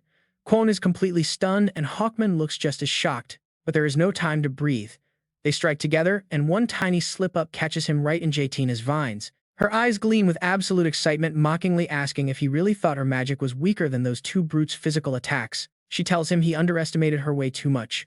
Refusing to waste words, Jiang Kai silently lets another dagger fly. Jatina keeps taunting him, saying he is incredibly naive if he thinks just blowing up these vines will set him free. But massive explosions suddenly rock the ground. Her eyes widen as a shocking realization finally hits her. Wait, his target was actually those very vines he was trapped in. On the ground below, they are instantly reduced to ashes by a sea of fire. Jatina is stunned, having never anticipated this outcome. Meanwhile, his battle is still being broadcast live to the world. The Celestials, watching the stream, finally grasp his strategy. He actually chose a direct clash just to shatter her dark witchcraft directly. He never actually wanted to avoid the vines, but rather draw both Hawkman and Quan away and leave Jatina completely isolated. Even the commander has to praise him. This kid is really good at faking a retreat. Wei Ying, however, seems to have absolute faith in him, noting that tricking his opponents is exactly what the kid does best. The moment everyone thinks he has gone mad is precisely when they walk straight into his trap. For him, this is likely just the beginning of turning this entire battle around. He leaps into the air, throwing daggers at his foes. Both Hawkman and Quan leap back to avoid the explosive blast. Jiang Kai's voice drops low as he makes a cold promise. He tells Jitina that since she actually respected the sacred light warrior, he will grant her a quick, painless death. Light erupts from her staff as she sneers, telling him to stop being smug because they do not know who dies today. She asks if his pathetic fire can even compare to hers, promising to show him the true power of nature itself. Rather than dodging, he charges straight ahead to see whose attack is stronger, throwing 3 daggers right at her massive fireball. The daggers easily pierce the outer layer of the flames, slicing right through the spell effortlessly. Jitina can only watch in shock. She cannot believe her eyes, wondering just how insanely strong this kid's attack actually is. But the daggers keep flying. Panicking, she summons a dark shield using her staff, calling upon the defensive power of her black witchcraft to protect herself. She strains with every bit of her strength, yet the dagger slowly cuts right through her ultimate defense anyway. She stares down at the weapon in sheer disbelief. He actually shattered her strongest black magic like it was nothing. Her entire body is suddenly engulfed in searing flames, forcing out a painful scream. Seconds later, the thick smoke clears. Jitina lies defeated, covered in burns. Even Jiang Kai has to admit she was decent, but it is far too late. He bids her farewell, noting she was a good opponent who simply picked the wrong side. He turns his back to leave. But suddenly, something magical happens as she seems to revive. Sensing danger, he spins around just as a purple light shoots directly into his chest. A system notification instantly flashes in front of him, warning that he has been cursed. The revenge curse is triggered when a witch dies, forcing the killer to suffer the exact same injuries if they repeat their attack. It means if he uses that fire skill again, he will burn himself. He gapes in sheer disbelief at the screen. He remembers past mages he fought, realizing that the witch class is a brand new, highly dangerous threat from Yi Kingdom. 3 months ago, this mysterious faction was highly elusive and rarely spotted, with almost 0 records on them in the international files. Nobody expected them to possess a death retribution skill, just like the merman boss. But what did this terrifying curse actually signify? When Jiang Kai used his life chaser skill to take down Jitina earlier, did he inadvertently trigger that very same curse? Huckman spoke up, unable to hide his pure joy. He mocked whether Jiang Kai had received the final parting gift Jitina left behind. He asked if the guy was deeply regretting his actions now. Unfortunately, it was already too late. Quan also joined the mockery. He agreed that the goddess of fortune was being extremely stingy today. How long could a toothless beast survive inside a hunter's territory? Quan proposed a quick deal, asking Hawkman to let him handle this target first, leaving the next opponent for Hawkman to enjoy. Hawkman readily agreed without a single second of hesitation, gladly telling Quan to take him on, though there was one small condition. Quan had to leave Jiang Kai's head intact so Hawkman could personally blow it up like fireworks. Quan's eyes gleamed with raw competitive pride. "No problem," he replied. It was finally time for his unsheathed blade to taste blood. Meanwhile, Jiang Kai prepared to activate his phasing skill. He vanished into thin air right as Quan's blade swung close. The sudden disappearance left his opponent completely baffled and looking around. Out of nowhere, Jiang Kai materialized right behind Quan. Yet the enemy simply sneered without a hint of worry or fear. Quan easily broke free, boasting that such a basic trick could never restrain him. He was reading Jiang Kai like an open book. He taunted that the deadly cards were sealed and Jiang Kai could not possibly activate his escape skill a second time so soon. Forcing him to draw his soul-devouring blade, typically reserved for level 60 masters, was certainly a decent feat for a low-tier player. But it was time for Jiang Kai to meet his end. Quan channeled all his strength, unleashed a deadly piercing slash straight forward. The blade energy surged toward Jiang Kai. He tried his best to dodge, but the sharp aura still grazed his side.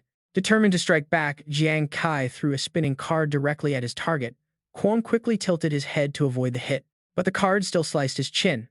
As the weapon looped back around for another strike, Quan remained completely unbothered, laughing it off. He barked that against his soul-devouring blade, Jiang Kai's simple weapons were a joke, promising to shatter his final bit of hope. Yet the incoming card was so incredibly durable that it shattered Quan's weapon upon impact. He stared in absolute disbelief. The projectile pierced straight through his sword and body. Now Quan could barely keep his footing as his legs gave out entirely. Finally, Jiang Kai spoke up, throwing the mockery right back. He mentioned that his opponent's unique tier blade seemed rather disappointing. Quan's jaw dropped as he sputtered, completely speechless, trying to ask what kind of god-tier weapon Jiang Kai actually possessed. Before the dying warrior could get an answer, his life was cut short, sending him straight to the afterworld. Quan collapsed onto the floor, completely lifeless. Jiang Kai looked down at him, remarking that it was simply much stronger than his blade. Suddenly, slow clapping echoed through the area. Hawkman stepped forward with a smug grin, applauding the display, calling it highly entertaining. He praised Jiang Kai for taking out 2 major rivals in an instant, saving him plenty of trouble in the global tournament. Jiang Kai did not hesitate to shoot back, suggesting there was an even easier way to save Hawkman some effort. He suggested that Hawkman might not even get the chance to participate at all. Hawkman's eyes flared crimson with intense bloodlust.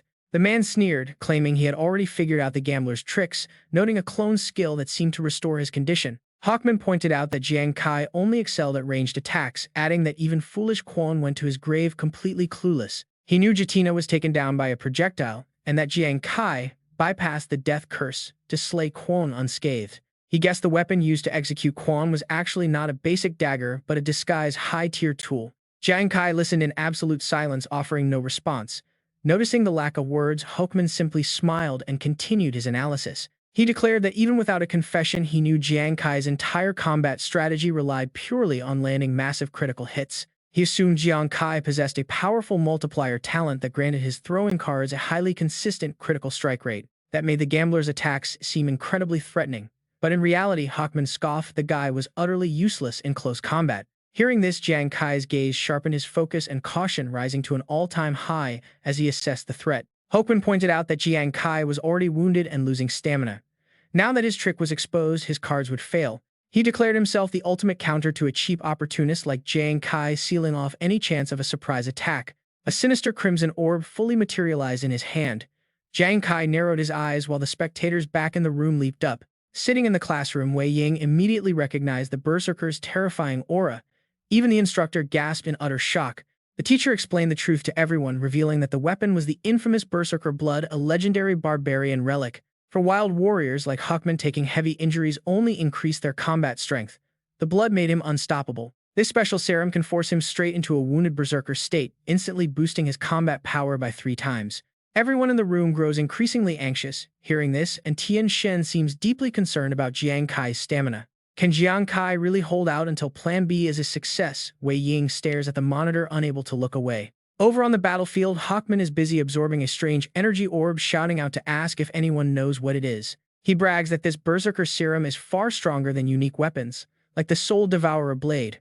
Now he plans to crush him. Hawkman vows to break Jiang Kai's bones piece by piece, proving to the entire world that even Sheng Yao's strongest are completely useless. Hawkman lunges forward to grab Jiang Kai, assuming his target has frozen in place out of absolute fear and given up completely. He mocks Jiang Kai for accepting his fate like a stray dog that just needs to sit still and take his beating.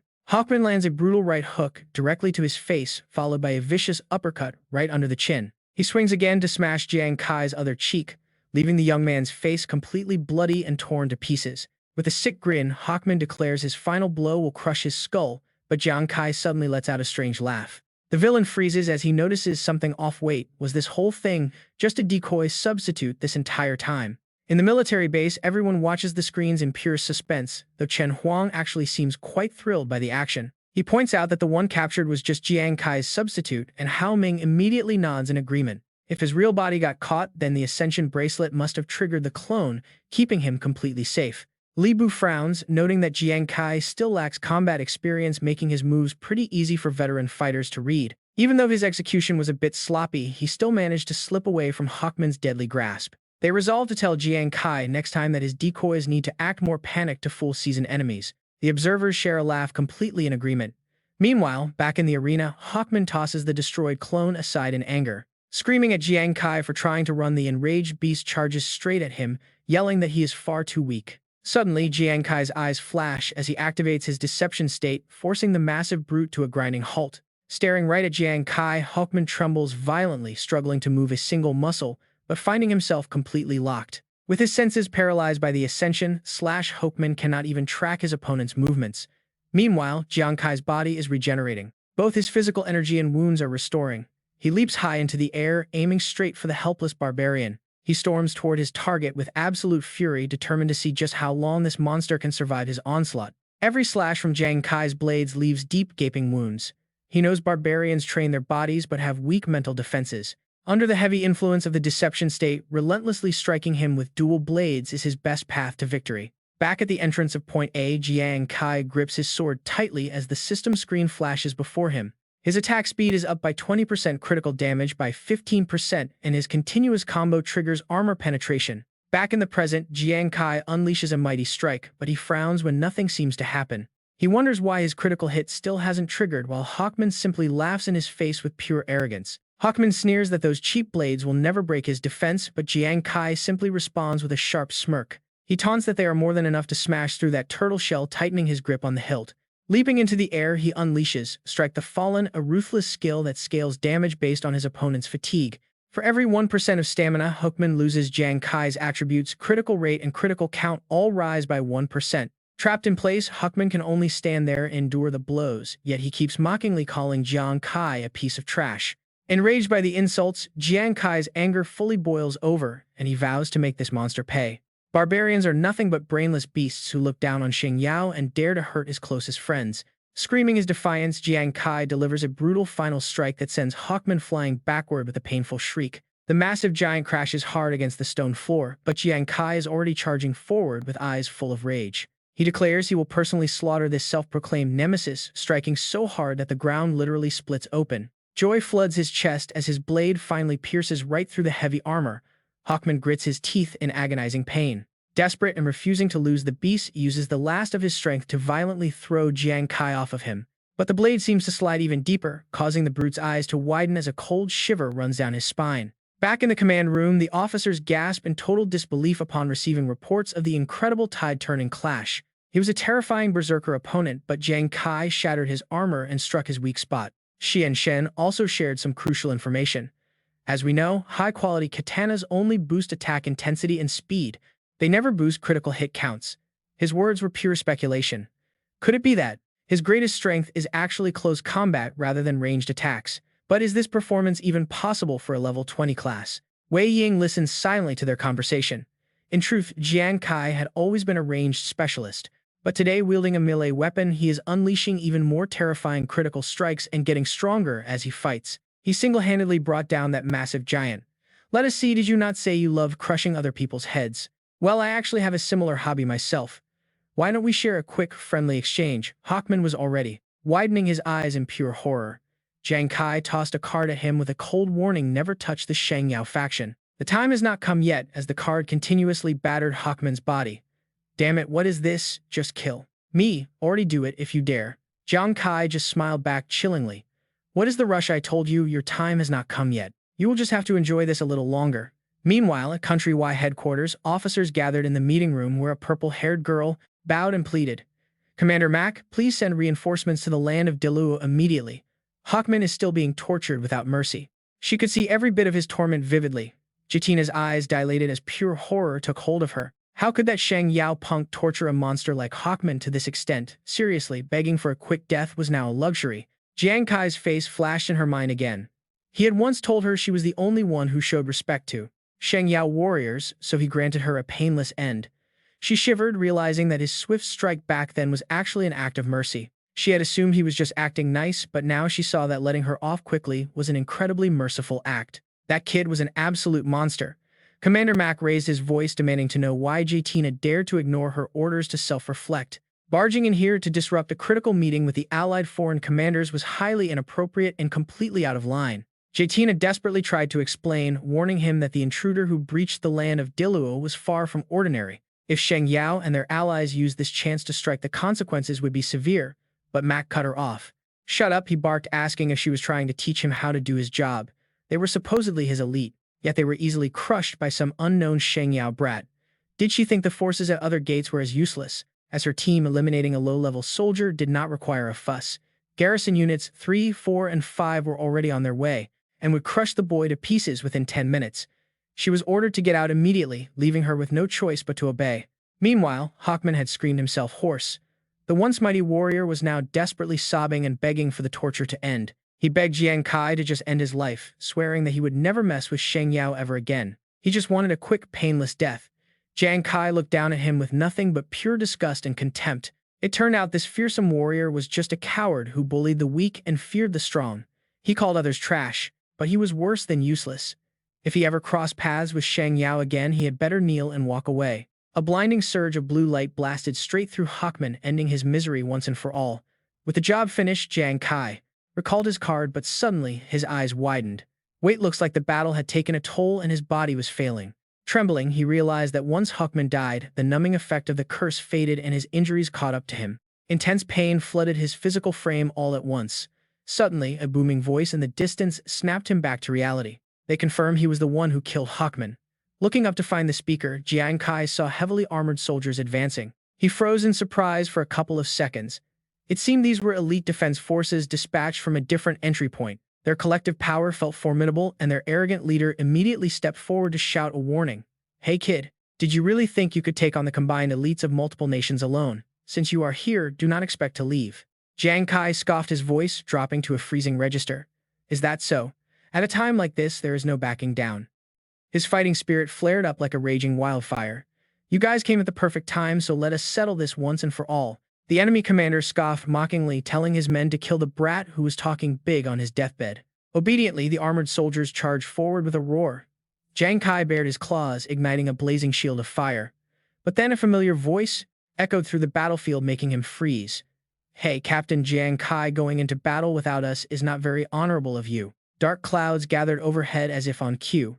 The sudden arrival felt like a refreshing downpour on a scorching hot day. That person is none other than Hu Yan, boasting an incredibly powerful rain-summoning technique. The aggressive soldiers from earlier are immediately forced to first slow down their advance.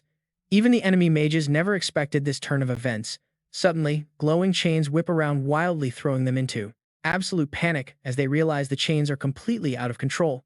Seeing her wild technique, Jiang Kai cannot help but feel a bit surprised, asking Hu Yan when her rain-summoning skill became so incredibly powerful. Hu Yan just winks playfully, telling her, Captain Kai, you are not the only one who unlocked a brand new talent." Right then, Yuan Zhu suddenly launches forward from behind him, shouting that the world's #1 god of war has arrived, so these weaklings better prepare to drop. On his own, he easily smashes through several enemy soldiers. But the backup does not stop there, as Ruan Yu charges in with pure energy, shouting for the beauties to surrender their weapons and their hearts. Jiang Kai quickly looks back in disbelief, and honestly, who wouldn't be shocked seeing an entire army led by Daichuan? Lu Daichuan, the captain in charge of Plan B for Operation Dawn, charges straight into the fray while shouting out orders to everyone. He commands them to protect Jiang Kai and seize the outpost as the entire squad roars in unison to protect the hero of Sheng Yao. With war cries echoing, both factions clash in a massive battle, while Nuan gracefully lands right beside her injured comrade. She asks Kai if they made it in time, leaving Jiang Kai utterly bewildered as he tries to process what is actually happening. He asks how they all managed to get here with such a massive army, prompting Nuan to look back and explain how it happened. She explains that when he told her and Zhu Zi to escape first, they hated the idea of leaving him behind, but feared holding him back. They planned to hide and recover their strength before returning to help. Before they split up, Zhu Zi even warned him to hang on tight. He told Jiang Kai to endure a little longer because the enemies were closing in fast, but they were spotted before they could even hide. Left with no choice, they kept running, but Nuan suddenly froze in her tracks for a few seconds when she spotted a familiar face. She got incredibly lucky, running straight into Lu Daichuan, who arrived with his elite force just as the enemy was about to catch them. Both Nuan and Yuan Zhu were quickly healed, and Lu Daichuan assured them he would handle the rest since their injuries were quite severe. They needed immediate stabilization magic to recover. Right there, Nuan was surprised to find Hu Yan and Ruan Yu joining them as well. The two arrive, asking if Nuan and Zhu Zi were okay, promising they were there to rescue them along with several unexpected allies. The allied nations that were previously forced to retreat had regrouped, joining the massive counterattack. Seeing this grand army, Jiang Kai finally feels a massive wave of relief. To mobilize multiple nations for a second strike, this quickly could not have been a last-minute decision. The High Command clearly had a solid backup plan prepared all along. Noticing his deep wounds, Nuan steps up to help. She tells him that if he had not pinned down the enemy garrison at Point A, the others would never have had this golden opportunity to break through the enemy lines. She urges him to stop talking so she can focus on healing his wounds. Jiang Kai looks highly concerned, warning her that the enemy forces still have elite fighters, especially that incredibly powerful warrior named Jie. She gently grabs his wrist to reassure him not to worry.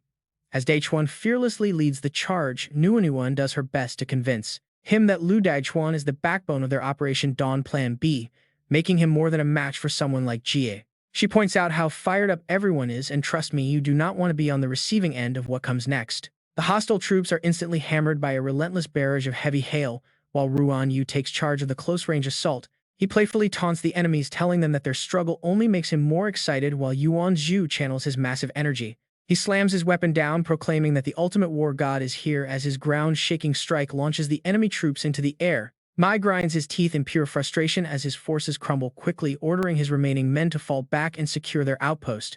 But out of nowhere, a scout frantically reports that Point B has successfully been captured and reinforcements are now heading their way. Hearing this, Jiang Kai and Yuan are absolutely thrilled, while the shocking news hits Mai like a bucket of freezing water. A furious Mai cannot believe it, while Daichuan seizes the momentum to yell out a rallying cry to his entire army. He commands them to show the enemy the true power of Sheng Yao, sending his motivated soldiers surging forward to claim total victory. They show absolutely no mercy, wiping out the enemy forces. Yuan cannot contain her sheer joy as she celebrates their incredible victory. She excitedly shouts that they won, but Jiang Kai's eyes suddenly grow hazy as his body finally reaches its absolute limit. He barely manages to agree before completely losing consciousness, causing her to panic and quickly catch him before he hits the ground. Realizing he has just passed out from pure exhaustion, she lets out a sigh of relief, quietly telling him to rest well.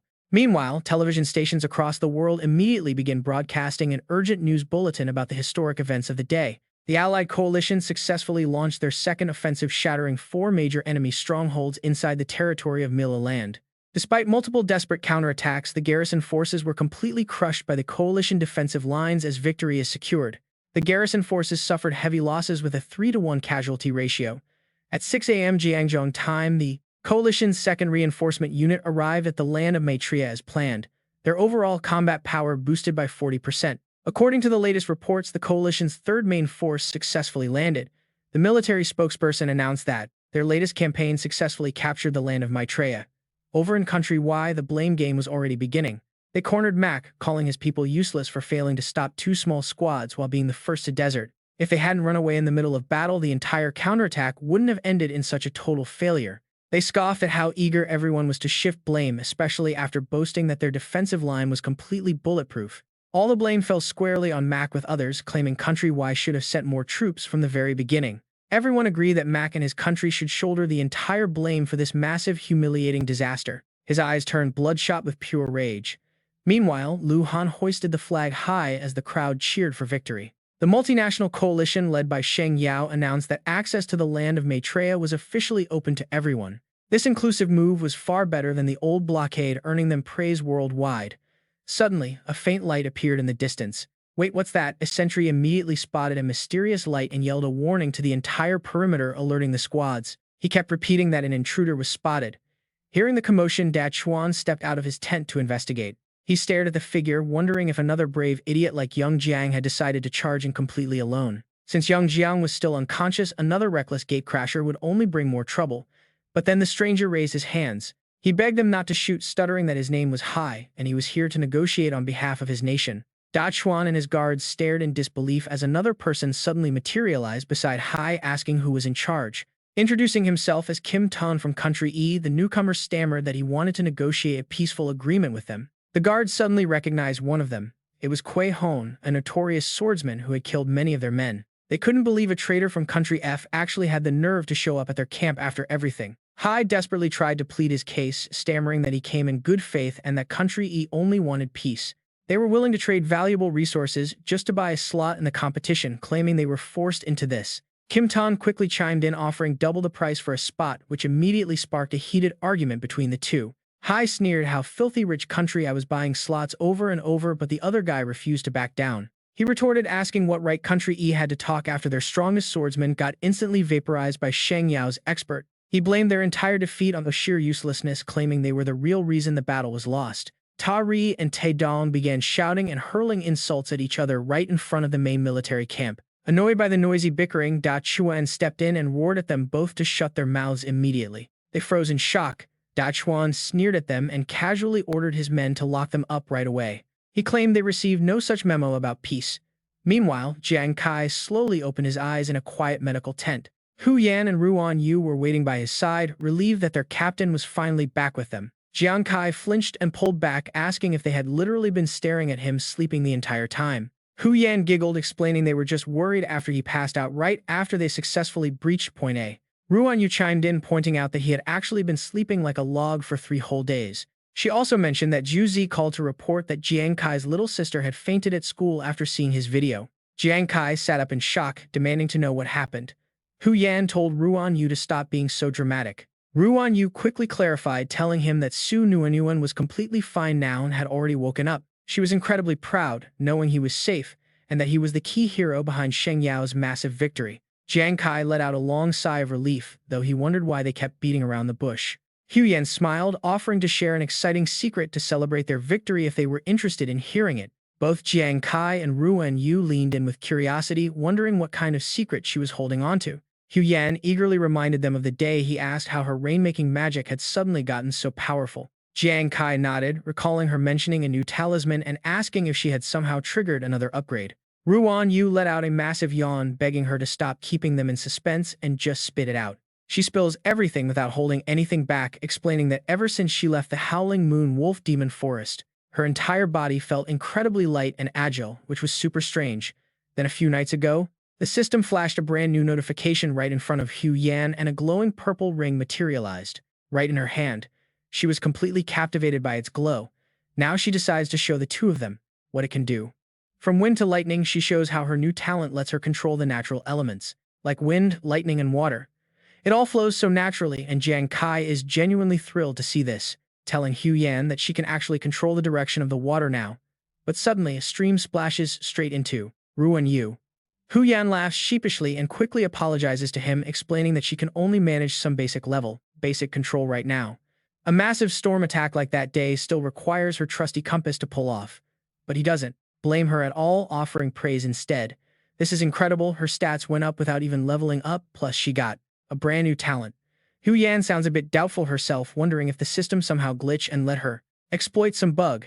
Jiang Kai falls silent, thinking that this definitely is not a simple glitch. His gut tells him it has to do with that mysterious fox demon. Seriously, what is that beast plotting? But suddenly, his stomach lets out a loud rumble. He clears his throat to cover his embarrassment. Yan instantly realizes they got carried away, talking. Captain Jiang Kai hasn't eaten in 3 days, so he must be starving. She tells him to wait while she gets food. Right away, Ruan Yu runs out after her, shouting that he knows exactly what Captain Jiang Kai likes most. Jiang Kai just smiles, enjoying this rare moment of peace. Just then, Dachuan pulls aside the tent curtain, asking if Jiang Kai is finally awake. Jiang Kai politely greets him back as Brother Lu. Dachuan sincerely explains that he has been wanting to get to know him properly for a while now, but with all the recent defense planning and Jiang Kai needing rest, he didn't want to disturb him. Jiang Kai shakes Dachuan's hand, thanking Brother Lu for arriving just in time to save both Yuan Zhu and Nuanwen, and himself as well. But Dachuan holds Jiang Kai in high regard, stating that without him, their dawn operation would have failed completely, making Jiang Kai the true well-deserved hero of the mission. Dachuan then mentions there are actually 2 things he needs to discuss with him. First, some of the rival armies they drove out are now begging for peace and even want to buy slots to participate in the upcoming competition. The higher-ups initially wanted to reject them, but the offers are honestly too massive to ignore. After all, on the Beast God battlefield, resources are incredibly scarce. Jiang Kai looks slightly confused, wondering why the military doesn't just decide this on their own. Dachuan places a hand on his shoulder and explains that without Jiang Kai, the entire Dawn operation would have been a total failure. Since Jiang Kai took down the toughest opponent, they cannot just make a deal without him. Doing so would completely let down a hero like him down. Jiang Kai decides to let them handle it. He tells Dachuan that the military should make the final call, as it involves high-level national interests, trusting the army to weigh the pros and cons. Dachuan nods firmly in agreement and accepts his answer. Jiang Kai then quickly asks about the second matter, and Dachuan proceeds to explain everything, which is actually Commander Wei's direct idea. Even though Jiang Kai has just fully recovered once the global championship begins, they want him to lead Yuanzhu, Sunu, and Yuan and his entire Fire God squad. They will compete as one of the teams representing Xingyao. Talk about a massive promotion, right? Hearing this, Jiang Kai is completely caught off guard. At his suggestion, both Yuanzhu and Nuanwen performed incredibly well in the previous trials, making them top candidates already. And with his rich battle experience and proven strength, Jiang Kai is the absolute best choice to lead the squad as their squad leader. Even Commander Hoa agrees with this, completely promising that if the team manages to win any prizes, they will split them 60-40, with 60% going to him. Jiang Kai falls silent for a brief moment to carefully think it over. Dachuan quickly adds that while 60% might seem small to him, a competition of this elite scale is strictly reserved for the military. Since they shoulder national defense, they must prioritize crucial resources first. If absolutely anyone could just sign up, the whole nation would descend into chaos. Dachuan asks if he agrees. Jiang Kai politely addresses the invitation, telling Brother Lu not to misunderstand because representing Sheng Yao, in the global tournament is a great challenge he is more than willing to accept. However, this critical decision affects the life and death of the entire team, so he cannot decide alone without asking everyone else first. Hearing this instantly makes Da Chuan realize his point. After all, Jiang Kai's two teammates are not in the military. Before wraps, Jiang Kai has a favor to ask. Hey Lu, if our Fire God squad decides to join, can we ask you a quick favor first? He does not refuse, only asking what it is. 15 minutes later, Hu Yan and Ruan Yu bring some food. Captain Kai, we are back. Did Lu already leave? Soon Jiang Kai finishes every last bite of the food. He then breaks some serious news to his teammates. This global championship is going to be far more dangerous than anything they have faced, so they must think it over. Ruan Yu explodes with excitement. Eagerly stepping forward, she tells him she definitely wants in. Captain Kai, do not leave me behind. I absolutely must participate in this global championship.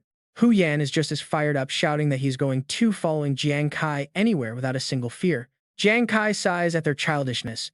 These two really do not fear a single thing. 1 month later, Long Long drags himself out of the water gasping. Suddenly, his eyes widen. A massive sealed door looms right in front of him. At the exact same time, a masked man's watch begins to glow. Even secret operatives out on missions receive the exact same signal. Patrolling soldiers face the same sudden alert. Anyone wearing the watch gets this. Soldiers gather to read the system prompt. The screen displays the rules and streaming details. This massive tournament will be broadcast live to the world in high definition. Each nation can send at most 3 teams. Exceed the limit and players drop dead. Talk about a brutal rule. Jiang Kai and his friends look on with rising tension as the final teleportation array is located. The global championship is on. Even the host is totally baffled.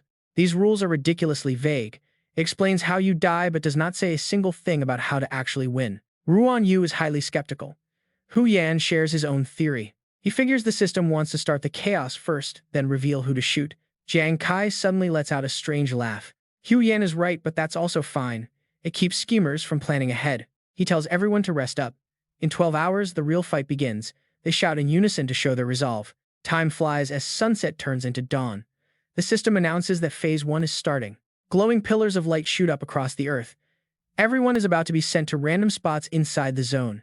They have 3 minutes of prep. During this grace period, players are immune. But there is a catch. Once the prep time ends, one random member of each squad is completely locked down. The hostage cannot move. Teammates can carry them, rescue them, or enemies can kill. Every 2 hours, another random teammate gets locked down. If a hostage dies, the system immediately locks down another member. This vicious cycle continues until the squad is wiped. Only gold cards can break this. Eliminating rivals drops rescue cards. Collecting 5 of these cards will free one teammate from their prison. This game is packed with terrifying creatures.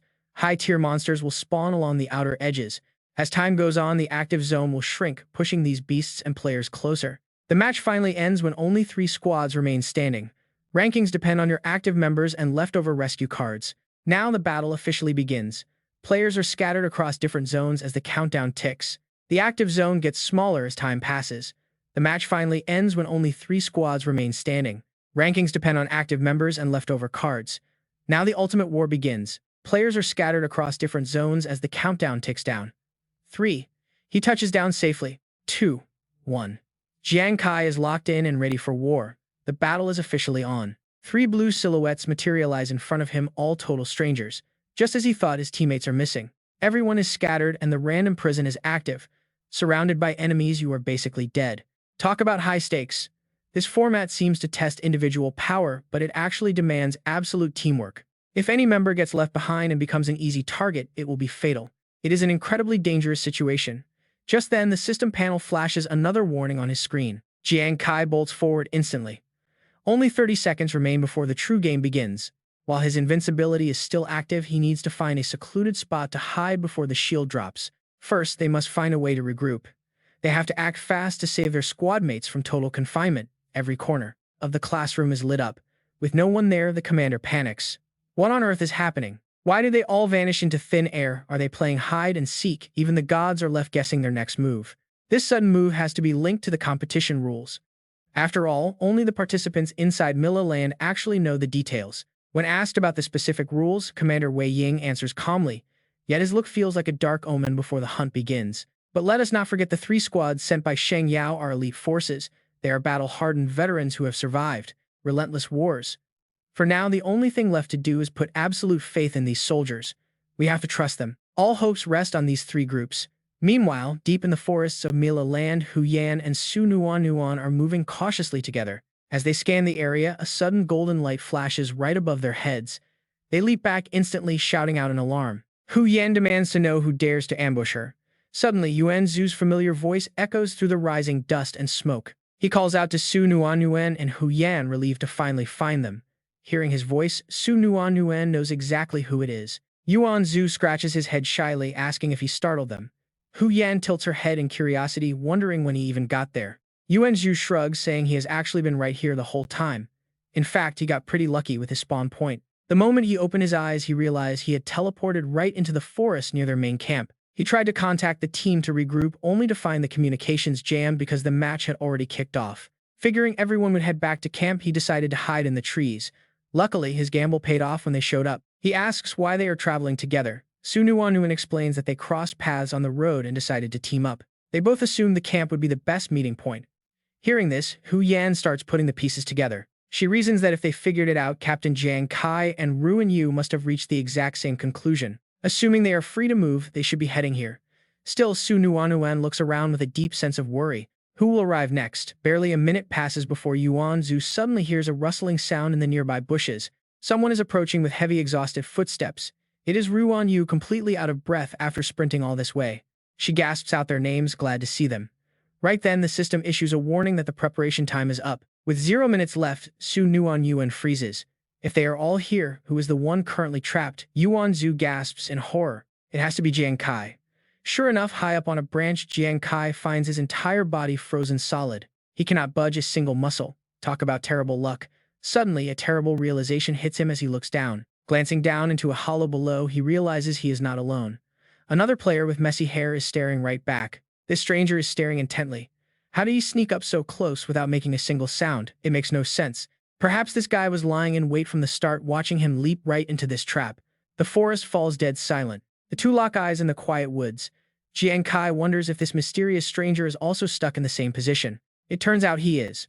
But wait, is there someone else in the bushes? 3 players are trapped in this tiny zone. All of them are completely immobilized. This means whichever squad arrives first will have an easy time wiping out the others. With 2 rescue cards in hand, Jiang Kai closes his eyes, trying to stay calm and assess his grim situation. His eyes snap open with a flicker of hope, silently wishing for Yuan Zhu and the others to find him soon. Back at camp, Yuan Zhu asks Hu Yan to use her divination skills to pinpoint exactly where Jiang Kai is trapped. Su Nuan and Ruan Yu urge her to hurry, knowing he is a sitting duck out there and needs immediate rescue. Hu Yan nods quickly under pressure. She agrees to try her luck, even though her predictions are not always perfectly reliable. Before she can even start, a hostile group suddenly appears right behind them. Talk about a worst-case scenario. These holy knights have already captured Jiang Kai. Their leader mocks them, asking if that helpless captive was indeed their captain. As the squad readies for battle, Su Nuan demands to know if they belong to country Y. Their leader, Tun, sneers. He commends her observation with a smug grin, noting how easily their isolated captain fell while they walked right into a trap. Tun mocks their terrible luck today. Yet Yuan Zhu remains completely unfazed by the threat, staring right back with pure confidence. He scoffs, realizing these guys are from Jitina's home country. He asks if their previous defeat and penalties were not enough. Yuan Zhu goads them, asking if they came back to lose again. Tun grits his teeth, refusing to admit past failures. He blames their defense collapse solely on Jiang Kai's cheap tricks, which drain their resources and force them into this matchup. Right, Jessica adds fuel to the fire, claiming they will use these guys for target practice today before hunting down Jiang Kai to settle the score with interest. Lobo drops Jiang Kai down, throwing out a nasty taunt. He tells Tom not to worry because killing these 4 will give them 5 rescue cards. Confinement over just like that. Hearing this, Yuan Zhu and his team freeze, then smirk. Grinning widely, they think victory is absolutely theirs. No, Jiang Kai easy mode. These guys are just defenseless lambs. A pack of helpless lambs waiting for the slaughter. Today, they will teach them the meaning of absolute despair, starting by taking out the healer first. Nuan's eyes widen in sheer panic as Yuan Zhu leaps high into the air, executing a massive ground stomp. He unleashes a powerful strike that knocks them flat.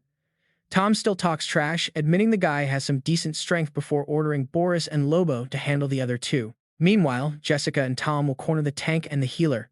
Boris and Jessica instantly take the command and charge forward, shouting their agreement. How dare they underestimate Ruan Yu? Calling him a fat weakling and a fortune teller, they brag it will only take 3 seconds to finish them off. Raising his massive shield, he tells Hu Yan to stand back and leave everything to him. Her jaw drops as she suddenly remembers something critical. Oh no, Ruan Yu hasn't even had a drink yet. Boris charges with his sword raised, mocking them, asking if these fat pigs still want to play hero. Ruan Yu braces himself, gritting his teeth as he pours every ounce of strength into blocking the heavy incoming blow. Meanwhile, 3 gold cards materialize right before Jiang Kai. Locking his eyes on them, he activates the death card. Instantly, a brilliant green light envelops the cards as they merge directly into Jiang Kai. That makes 3, but he still needs more. He needs 5. Only 2 more to go. 5 minutes later, a shadowy figure appears in the distance. Henry spots the cards and gets incredibly excited, laughing at his insane luck. Who would have thought 3 rescue cards would just be lying around like this? But he freezes, a sudden wave of suspicion hitting him. Wait, this makes no sense. Why would 3 rescue cards just be sitting here out in the open? Fresh blood on the ground proves a battle just ended. Did both sides take each other out, leaving these behind, or is something else going on? Or maybe a survivor heard him coming, panicked, and fled in such a rush that they forgot to grab the cards. No, it still feels off. Suddenly, a card flies up from behind Henry, catching him completely off guard. It slices deep into his back before he can even react. By the time he realizes what is happening, it is already too late to escape. A trap. Henry completely dissolves as a gold card materializes. Jiang Kai happily steps up to claim it. That makes 4 rescue cards collected, leaving him just 1 step away from total freedom. Talk about a major breakthrough, but how is Yuan Zhu doing? Back with Yuan Zhu, the battle is raging on. Tom backs away in disbelief while Boris, Jessica, and Lobo prepare a sneak attack. They try to flank him to back up their captain. Nguyen Yuan screams out a desperate warning for Yuan Zhu to watch his back. He barely has time to look back before a sharp blade slashes him right across the waist, causing him to stagger. Clutched in pain, he curses them for being shameless cowards who need a 4-on-1 advantage. Seeing this, Ruan Yu is absolutely furious. He tosses a bottle, telling Yuan Zhu to try his new brew. Yuan Zhu catches it calmly, but Boris and Jessica just scoff at them. They mock him, asking if he is trying to numb the pain with alcohol, joking that even the biggest cowards get brave after a drink. Tom chimes in with a cruel grin, calling it their final drink before execution for daring to double-cross him. Lobo says nothing, silently stepping forward to join the assault. But suddenly, a massive aura begins to radiate from both Yuan Zhu and Ruan Yu, their fighting spirits blazing like wildfire.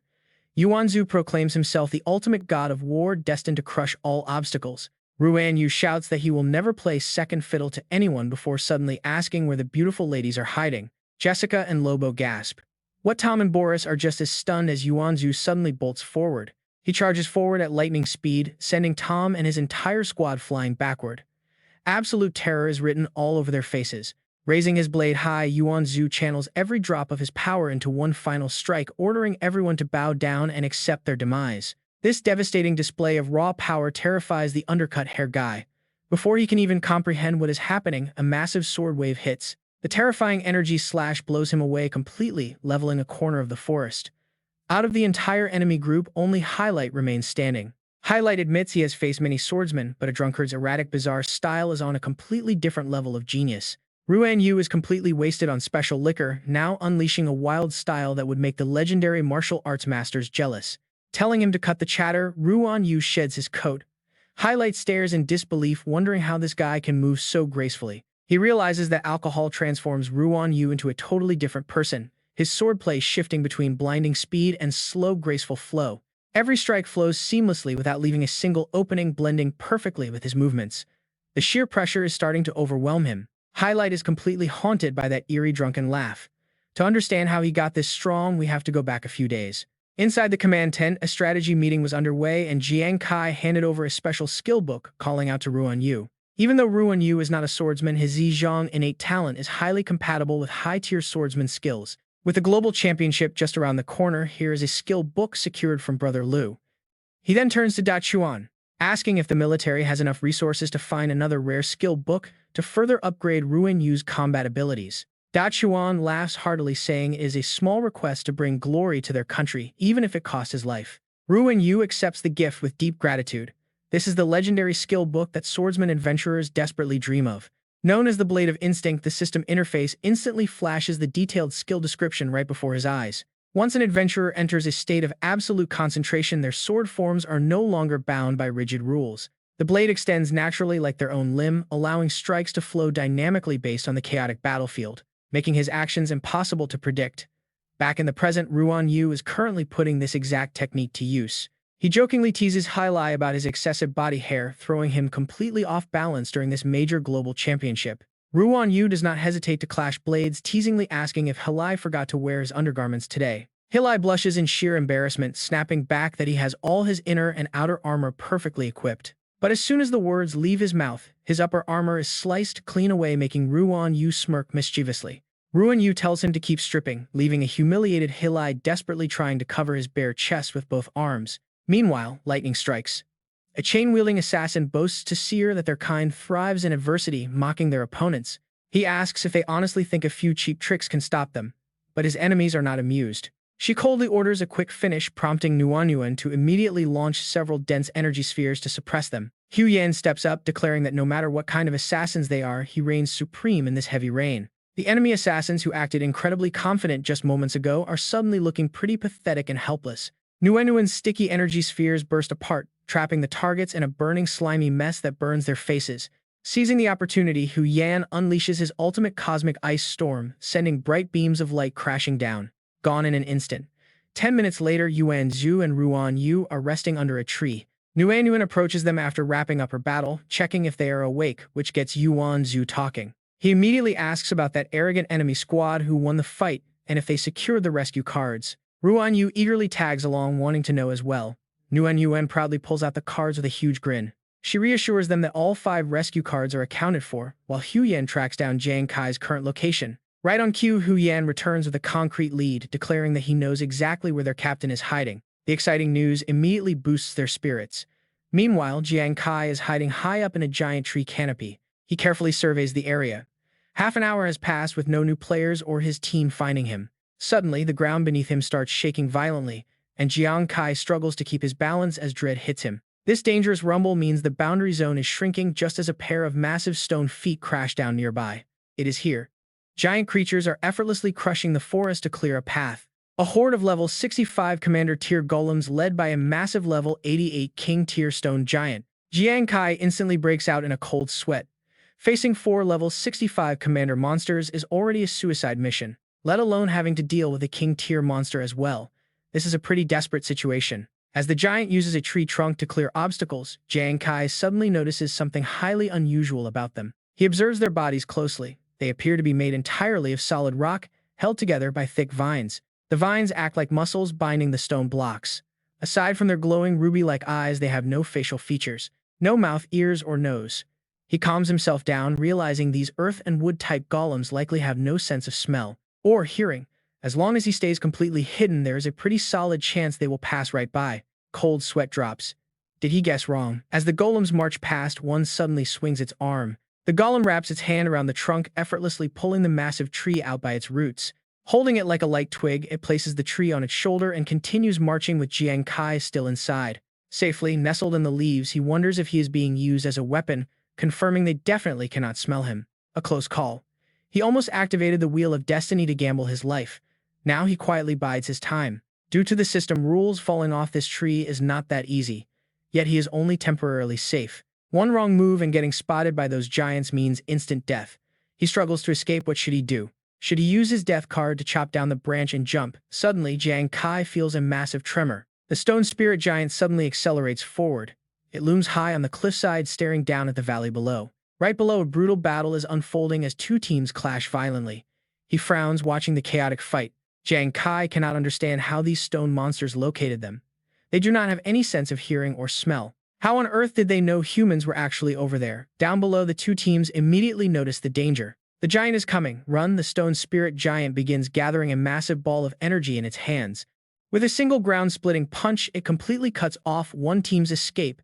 The other team finds themselves trapped too. After blocking their paths, the giants charge. Closing the distance with massive strides, one giant swings a whole tree. It easily swats the players away. Watching this, Jiang Kai suddenly realizes the trick. They hunt by sensing ground vibrations. That explains why they never noticed him earlier. He remains securely perched up high, completely isolated from the ground. Aside from being hidden by the thick leaves, he has not set foot on the soil. Jiang Kai narrows his eyes. He must not let the giant throw this tree. The moment he touches the ground, those monsters will lock onto him. Down below, Tuan Duong shouts to his teammates, urging everyone to move because the giants have blocked all exits. Charge, get off the ground and jump. As the giant raises its weapon again, Tuan Duong leaps high into the air. He roars, fighting for his life. But Jiang Kai knows the harsh reality. This is a completely hopeless clash. A level 60 class fighter cannot possibly damage a king class boss in such a short amount of time. Suddenly, Tuan Duong shifts his blade. Jiang Kai realizes his true plan. Wait, he wants to shatter the tree trunk to escape. This is the perfect opening. Jiang Kai prepares to make his move, waiting for the split-second opportunity to flee. Everything rides on this exact moment. But as Tuan Duong prepares to strike, he suddenly spots Jiang Kai up there. What, someone is up there? Before Tuan Duong can react, Jiang Kai flings a card directly into his chest. Tuan Duong collapses in pain, realizing someone just used the boss to sabotage him. The giant steps on him heavily. He dissolves into glowing pixels, and a bright golden orb flies straight toward Jiang Kai. He eagerly checks his items. 5 cards. The system announces that he has collected 5 rescue cards, allowing him to end his imprisonment status immediately. The system asks if he wants to end the restriction. He chooses yes without hesitation. A dazzling light erupts from his chest. The notification confirms that his rescue card was successfully activated. His physical restraint has been completely lifted. He tests his limbs. They move perfectly.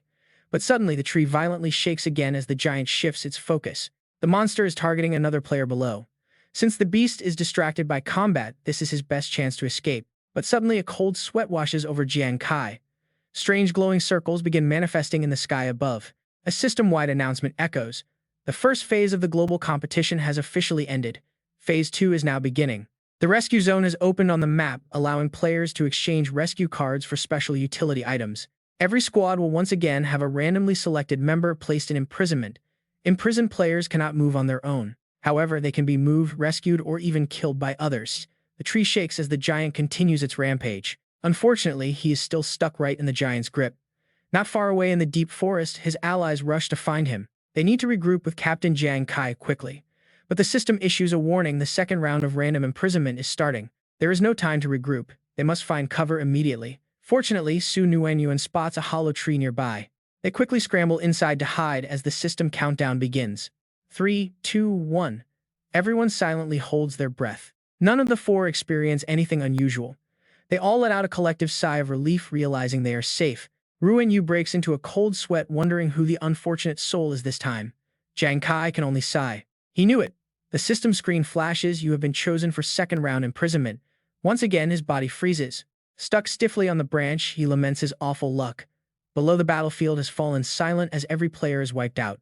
The sheer power of Lord and King class monsters is insane. In under a minute, they completely annihilated an elite squad. He recalls the system notification mentioning functional items. This sounds like some sort of incredibly useful special utility. With the rescue zone now active on the map, he can trade his rescue cards for these crucial items. Although its exact effect is unclear with such heavy emphasis, it must be extremely crucial. Jiang Kai is forced to repeat the previous process. Ultimately, whether it is to break his confinement or obtain functional items, he has to quickly gather rescue cards. The stone giant starts moving again, heading out as he uses the same old trick of hiding in the trees, relying on this beast to eliminate the competition. It slams the tree onto its shoulder when suddenly a sharp crack sounds right in his ears. Oh no, does this sound mean the branch right under Jiang Kai's feet is giving out? It is cracking, putting him in a highly dangerous situation. Were those creatures actually preparing to dive into a brutal clash with their own kind earlier? Jiang Kai can already sense the sheer level of violence that is about to unfold. Damn it, falling now would mean walking straight into a trap. All his past efforts would go completely down the drain. He can only pray silently, telling himself to hang on and not fall right now. The stone giant slowly marches forward, causing the broken branches to widen behind it. Every step of its massive body exerts immense pressure. The spot where Jiang Kai stands is splitting open, breaking him into a cold sweat. At the same time, Ruan Yu is wondering if the person confined in this stage is really Jiang Kai. But was he not already locked up before this? Hu Yan manages to piece together the situation, guessing that Captain Jiang Kai was probably rescued by the other 2 squads after his release and is still on the move. No wonder his attempts to divine Kai's exact location kept failing. Yuan Zhu nods in agreement, saying that the strength of the Anlu Guild is very formidable, so this is likely the only explanation. He frowns, noting that Captain Kai's luck is incredibly bizarre. After working so hard to break his confinement, he gets locked up again immediately. As all 4 of them fall into silent thought, Nuan tries to cheer them up, urging them to pull their spirits together. Even with this bad luck, it highly suggests that Kai is still safe for now. Their main priority is to understand the situation, then head out to regroup with Kai's party. Hu Yan points out solemnly and Nu Anwen agrees. Yes, the first phase of the competition has ended, but they do not even know which countries were eliminated or promoted. On top of that, the new rules from earlier mention some kind of functional items, and then she suddenly notices something unusual. Nuan turns her gaze toward a stream of purple mist and asks them to look. What is that? Yuan Zhu turns pale with shock, remembering that the mist definitely was not there just a moment ago. Ruan Yu breaks out in a cold sweat, saying she did not see it earlier, either wondering if some monster is releasing it. She frowns and shares her thoughts. It is unlikely, as the surroundings would not be this quiet. She has a feeling that they might find some crucial clues there. Hu Yan excitedly volunteers to lead the way, eager to head over and see what it is. They venture deeper into the forest together, and after walking for a while, their eyes widen. Ancient stone tablets are surrounding the mountain where the mist is coming from. Suddenly, a system notification pops up congratulating them on finding the rescue zone. Once they interact with a stone tablet, they can use rescue cards to exchange for corresponding functional items at that location. Yuan Zhu is absolutely thrilled, completely amazed that they stumbled upon the rescue zone. Meanwhile, Hu Yan eagerly pulls Nuanyuan toward a tablet to see what they can get. It displays the item names and functions, including a tracking map card. Once activated, it reveals the locations of all living squad members, monsters, and nearby rescue zones on the map. Both of them are extremely pleased, thinking this is incredible, as it would let them avoid monsters and find Captain Kai's group. Not only would their efficiency skyrocket, but once regrouped, they could also seek out other rescue zones. However, the steep cost quickly dampens their spirits in exchange price of 8 rescue cards. She frowns and turns away. 8 cards is practically highway robbery. Nuanyuan also regretfully decides they cannot afford it, suggesting they check the others. They split up to examine all of them. The remaining stone tablets display their effects. A single-person teleportation card offers precise map teleportation once costing 7 rescue cards. Next is the target tracking card, which allows them to search for a specific target, revealing their entire location area within a 10-meter radius while keeping this target tracking active for a full 2 hours. The cost is 6 rescue cards. An abnormality removal card can cleanse the status ailments of a designated target, usable up to 4 times, priced at 6 rescue cards. The 4 of them walk over to the very last stone tablet, which offers a global information card. Every 20 minutes, it provides global intelligence on the competing squads and monsters in the arena, allowing them to track up to 3 opposing squads or 3 monsters to receive their exact status. The price is 5 rescue cards. Ruan Yu scratches her head in frustration. 5 rescue cards is already the cheapest option, but should they buy it? Once we spend them all, we will have absolutely nothing left. Hu Yan firmly reasons that coming across this place accidentally was already a huge stroke of luck, and such a good opportunity will not happen again. Missing it would be a waste. Nuanyuan agrees with her completely. Yes, rather than searching blindly for Captain Kai's group, they are better off obtaining this information. Crucial intelligence comes first. After all, in life and death battles, an information gap always decides who wins and who dies. What do you think, Yuan Zhu? He immediately agrees, noting they can still use the global information card. Targeting Brother Lu and Brother Chen's teams will allow them to meet up with Kai and quickly assemble their forces. The 3 standing behind wait anxiously as they tell Nuanyuan to begin. She pulls out 5 golden cards to try. Nuanyuan touches the stone tablet and the 5 cards are pulled inside, releasing powerful energy. Then the system alerts. It confirms a successful exchange for the global information card, leaving 0 rescue cards. Everyone cheers that they made it. The world map pops up displaying detailed data. Currently, the number of survivors left in the championship is 906 players across 200 teams, with 327 commander class and 43 king class monsters invading. The active area is 17 kilometers from the edge. Yuan Zhu breaks into a cold sweat. Nearly 300 are gone. Hu Yan is highly alert too. The early stage was just small skirmishes. But now, with the rescue zones appearing and the monster invasion expanding, the real slaughter is only just beginning. Ruan Yu cannot help but worry. Since Captain Kai is so famous, it won't just be Country Y hunting him down, especially with targeted cards now. She shudders to think of the danger he is in, but fortunately, he is not alone right now. Meanwhile, Nuanyuan sees a prompt on her screen asking her to confirm targeting the Shani squad and the Hong squad with her global information card. She carefully makes her selection, bracing for the worst. Wondering how long Brother Lu and Brother Chen can hold out, she checks their status. Color dots immediately light up. Only 3 survivors are left in Shanhei and just 2 in Hong's. The shocking revelation leaves everyone completely stunned. They yell in disbelief. This is far worse than they imagined. Nuanyuan turns pale, realizing Kai is not with them. At the main observation station, everyone is closely watching.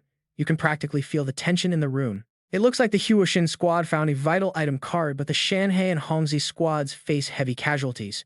Even though they found their captured teammates, their losses are severe. He frowns in confusion, searching the screen. Where on earth is Kai hiding? The camera hasn't caught him once. Wei Ying quickly points out a possibility. Based on the others, Jiang Kai might have been imprisoned twice, meaning he escaped his first cage completely alone. No one was seen helping him, meaning he broke out entirely on his own. Tian Chen smiles with interest. Exactly, he says, although I have no idea how that kid pulled it off, he keeps surprising us. Suddenly, he gasps, staring intensely at a feed. Wait, what is that? Wei Ying immediately issues an order. Pull up camera A3 and zoom in, he barks. The analyst complies quickly, pulling up the team data. The entire Lishi squad is around level 50 and 60. He orders an immediate investigation into their combat record. The analyst reviews all their battles since the match started, presenting a detailed report. Right now, most squads have suffered casualties, but Country E's Lishi squad is different. They still hold a clean, flawless record. Their captain Visis is the premier swordsman of Country E. Intelligence reports that after he hit level 60, 1 year ago, he voluntarily downgraded himself back to level 40, then leveled back up incredibly fast. This suggests his talent is likely reincarnation, the analyst explains. Hearing this, Tian Chen is utterly stunned. Reincarnation, he can barely believe such a broken ability even exists. That basically sounds like a cheat. In other words, he looks like a level 60 player, but his true strength is far beyond that. Wei Yin calmly speaks up, adding that he has heard rumors about this rare reincarnation talent before. Its true terror lies in how each reincarnation massively boosts every single base attribute of the user. Strength, constitution, agility, and spirit all skyrocket. The more times they reset, the more terrifying the growth. Meanwhile, only 3 heavily injured members remain in the Shane squad. Xiao Jiang anxiously tends to their leader. Boss, your wound is bleeding again, she warns, struggling to carry an unconscious ally on her back. Those shameless bastards from Kong and Dai actually teamed up to ambush us, she snarls. If not for them, Fang would not still be trapped and you would not be bleeding out. The more she fumes, the angrier she gets. Zhao Ming and Chen Jian would not have died in vain. Da Chuan pushes forward. This is no time to rest, Da Chuan urges. We lost too much time escaping. Speed up before we run into those monsters and things get even worse. Xiao Jiang nods. Suddenly, an unexpected threat appears. An attack comes flying straight at them, but Dai Shuyan notices just in time and successfully blocks the entire blow. Who goes there? It is the hunting squad from the Eclipse Guild. Visis slowly approaches them, delighted that his hunt for Jiang Kai is yielding bonus prey. Taking out these Sacred Glory members will be a breeze. The level 60 swordsman Visis flashes a deeply sinister grin. He sneers at them. Remember the name Visis because it is going to be the ultimate nightmare of their lives. Dai Shuyan shudders under this overwhelming pressure, while Tiu Jiang quickly sets the injured Fuang Vai aside. She charges forward without hesitation, yelling for her boss to let her hold them off before Dai Shuyan can even stop her. He warns Tiu Jiang that it is too dangerous, but Visis just sneers. Once his prey is targeted, there is no escape. Closing the distance with terrifying speed, the villain decides to personally show these low-level players how real pros fight. She swings her blade, but Visis dodges effortlessly, landing softly before surging right past her toward his real target. He is aiming for the defenseless Fuang Vai in the back, ending the poor guy with a single brutal strike. Powerless to save him, Tiu Jiang completely loses her mind in grief and charges at the killer, screaming in absolute rage. Visis counters with his devastating blizzard slash, trapping her in sharp ice spikes until Dai Su Yen leaps in to save her. The captain pulls her out of harm's way just in time, leaving her calling out his name in sheer panic. Dai Su Yen swings his heavy blade while Visis stands perfectly still, making the captain think he actually landed a hit. But his joy turns to dread as his blade cuts through a mere decoy. Dai Shuyan gasps in complete disbelief. It is a substitution skill and Visis is already high in the air. This looks incredibly bad for our heroes. He unleashes his ultimate strike, a barrage of slashes that completely overwhelms both Dai Shuyan and Tiu Jiang. Visis lands gracefully, barely breaking a sweat after wiping the floor with them. Tiu Jiang is down, leaving only the captain. Clinging to consciousness, Dai Shuyan listens to the smug killer mock him, asking for any final words before his demise. Dai Shuyan stands tall, defiantly stating that Jiang Kai will win this competition for their guild no matter what. Visis scoffs as he readies his final blow, warning that those hopeful dreams are about to die right here. Spikes erupt from his blade, amplifying the physical agony of the blow as it strikes the captain down. With Dai Shuyan completely defeated, a shiny gold card drops, and Visis immediately reaches out to claim his prize. His lackeys immediately shower him with praise, calling the fallen squad absolute trash who were not even worthy of his time. They point out that with these 3 new cards, they now have 7 rescue cards in total, ready for use. Visas heads straight to the rescue point, eager to track down Jiang Kai and end him once and for all. Watching the feed, Viong grimly notes that Dai Shuyan was an S-rank fighter, yet he was defeated so effortlessly. This shocking defeat leaves Thean Than deeply worried, wondering if Jiang Kai even stands a chance against such a monster. As they anxiously watch, Jiang Kai remains hidden up in the trees, maintaining his high state of alertness. Just 20 minutes ago, he was in a desperate spot before a sudden stroke of luck turned things around. The massive stone golem suddenly froze, and its massive rocky body began showing signs of crumbling apart. It shatters into giant boulders, bringing Jiang Kai's tree crashing down as the system interface displays a warning message. The golem has entered hibernation for 20 minutes, forcing him to keep a strict eye on the ticking clock. With 15 minutes already gone, he has only 5 minutes left before the monsters wake up and start hunting. A rustling nearby startles him as players from Country E's Flying Bird squad walk past complaining about their allies. They can't believe how Hoffman's massive force failed to kill Jiang Kai, blaming the interference of Sacred Glory. Without their intervention, Jiang Kai would have been dead. The thought of his escape drives them crazy. They plan to take out any Sacred Glory players to vent their anger before securing a spot in the top 3.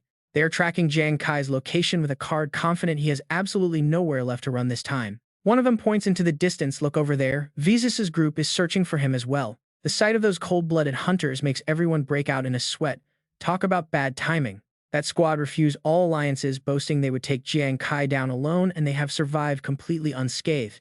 So Qin kicks a rock in frustration, grumbling that their survival is nothing but pure, unadulterated luck. He is determined to claim Jiang Kai's head himself, as dozens of enemies close in on his position. Despite their tracking cards pointing directly here, there is no sign of him, driving the leader absolutely insane with rage. Damn it, did that kid realize something was off and run? Su Jing reflexively looked up, and there he was. His long-awaited target was hiding right inside the tree. Su Jing gasped in shock as he realized who it was. He screamed out in pure excitement, "Jiang Kai!" Meanwhile, Jiang Kai secretly smirked. It was truly a shame for them. But get this, the prey they were chasing was actually the ultimate predator. Hearing the shout, the crowd rushed over. "Where is Jiang Kai? Someone found him." Su Jing excitedly pointed up at the branches, shouting for everyone to look. They noticed something strange and wondered why he was totally motionless. Could he actually be trapped or imprisoned up there? It made no sense. Imprisoned? No, his tracker showed him moving just a moment ago. Su Jing roared in anger. "First you pretend to be a double, now you pretend to be trapped. Jiang Kai, do you have any real skills? The tracking card shows you can move freely, so quit putting on a show." The others quickly agreed with him. It made sense, he had used a decoy to kill Hoekman earlier. Looking at his face, there was definitely a trap. Jiang Kai carefully analyzed the situation. He estimated there were about 60 or 70 players, making it a bad matchup. He could not show any weakness. He needed to keep them calm for now. Suddenly, a figure caught his eye. Jiang Kai instantly felt an overwhelming wave of bloodlust from this newcomer. Visas stepped forward first, mocking him openly. He asked if a guy named Lu Dachuan was from their Shengyao guild, bragging that his team wiped them out. The man walked closer with absolute confidence. He sneered that they were pathetic garbage who could not even fight back. He boasted about decapitating them one by one with his blade. Then Visas confidently introduced himself to issue a challenge. He asked Jiang Kai if he wanted revenge for his people. The provocation worked, and Jiang Kai felt his blood boil. Had this bastard really slaughtered Lu Dachuan's group? Visas swung his blade, daring him to make a move, then charged. His strike aimed directly at Jiang Kai's throat. Visas sneered, challenging him to try killing him with his pathetic tricks. Jiang Kai gritted his teeth and waited. Visas would reach him in seconds, but that was all the time he needed. But wait, suddenly, the ground shook violently. Boulders surged forward, trapping Visas right where he stood as the countdown ended. His hibernation state was finally over. Jiang Kai smiled in pure satisfaction. The timing could not have been more perfect. Trapped by the rising stones, Visas was forced to retreat and keep his distance. The surrounding crowd watched in absolute shock. A massive crystal giant let out a deafening roar. Panicked, the hunters turned into prey and scrambled to run away. It was a whole army of crystal giants. No wonder the map card showed monsters nearby that they could never find. They had to run immediately or face total annihilation. But Jiang Kai had no intention of letting this juicy loot escape. He activated his death card, instantly blocking their escape route. They were trapped between a dead end and certain death. The crystal giants tore through the helpless crowd in seconds. Their brutal attacks left absolutely no room for survival. Almost nobody could escape their wrath. Even Visas and his elite squad were struggling desperately just to stay alive. Visas was utterly blindsided. He never expected Jiang Kai to be allied with these monsters. How did he control them? A massive stone materialized right in front of Visas. Caught off guard, he took a direct hit from a giant. Screaming in panic, Vyses activated his substitute card. He vanished from the danger zone in the blink of an eye. Dozens of glowing loot cards automatically drifted directly into Jiang Kai's hands, while his giants kept hunting down the rest. Many players plunged into the deep fissures torn open by the giants. Free from his confinement, Jiang Kai finally moved. Using his rescue card, he successfully broke the confinement and immediately leaped down from the giant tree. Jiang Kai landed on a thick branch and smiled at the absolute chaos below. The trap had worked out beautifully. Using a king-tier boss to do the heavy lifting had wiped out his enemies much faster than he expected. Still, his eyes narrowed as he thought of Vyses. It was a shame that slippery bastard escaped before he could get revenge. But his annoyance faded when he looked at the massive haul of rescue cards he had just collected. Meanwhile, in the military command room, Commander Wei Ying ordered his staff to rewind the footage to 10th speed. He wanted a clear analysis of the afterimage at 9.2 seconds. Old Song quickly complied, zooming in. As the screen focused on Jiang Kai's face, the commander gasped. No wonder they couldn't find him all this time. Commander Wei Ying nodded, finally piecing together the young man's brilliant plan. So that was his play all along. The other officers looked confused, asking Wei Ying to explain. The commander quickly laid out the details. These crystal giants are incredibly powerful, but they have a fatal weakness. They are completely deaf and have no smell. It tracks prey through ground vibrations, so as long as he avoids touching the ground before it locks on, it will fail to detect him. He explains the plan as if he were the one executing it. From the very moment Jiang Kai was confined, he must have hid in the trees. That's why the lithic giant missed him before that very tree became a weapon for the king-tier giant, forcing him to just roll with it. Xian Chen chimes in, agreeing that even during confinement, although he couldn't act, everyone can now see that he has a secret weapon, which I guess is controlled entirely by his mind.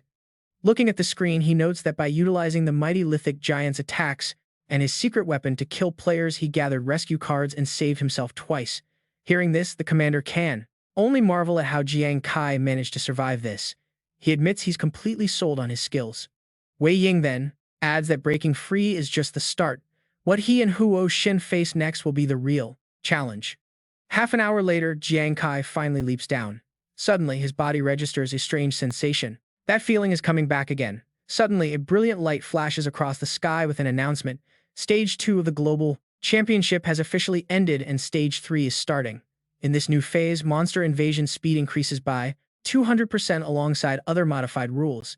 Each squad will now have an additional member placed under confinement. The confined target cannot actively do anything, but they can still be moved, rescued, or even killed by other players. If any confined squad member is not freed within 30 minutes, they will automatically detonate and die, though the rewards remain a complete secret. Furthermore, rescue zones will now feature functional items on stone tablets.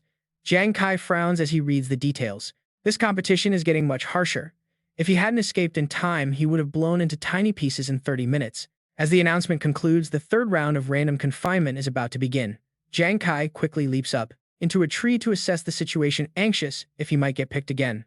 The countdown hits 3, 2, 1, but as the round starts, he breathes a sigh of relief. It isn't him. Suddenly, a distant purple light pierces through the forest, casting a wide glow. Tracking the source, Jiang Kai finds a monument. Touching the stone tablet, he sees he can exchange rescue cards for special items, confirming it's a rescue zone. He circles the monument to examine the selection, finding target tracking maps, single-person teleporters, and target locking cards. He inspects every single item listed, including status cure cards and global information displays. These cards seem incredibly useful, but his steps suddenly grind to a halt before one very unique option. According to the detailed inscription, this arena card lets him choose one enemy target and one teammate of his, including himself, to enter a duel mode. Both sides will be sent to fight in an isolated space, until one side is defeated, which finally ends the duel.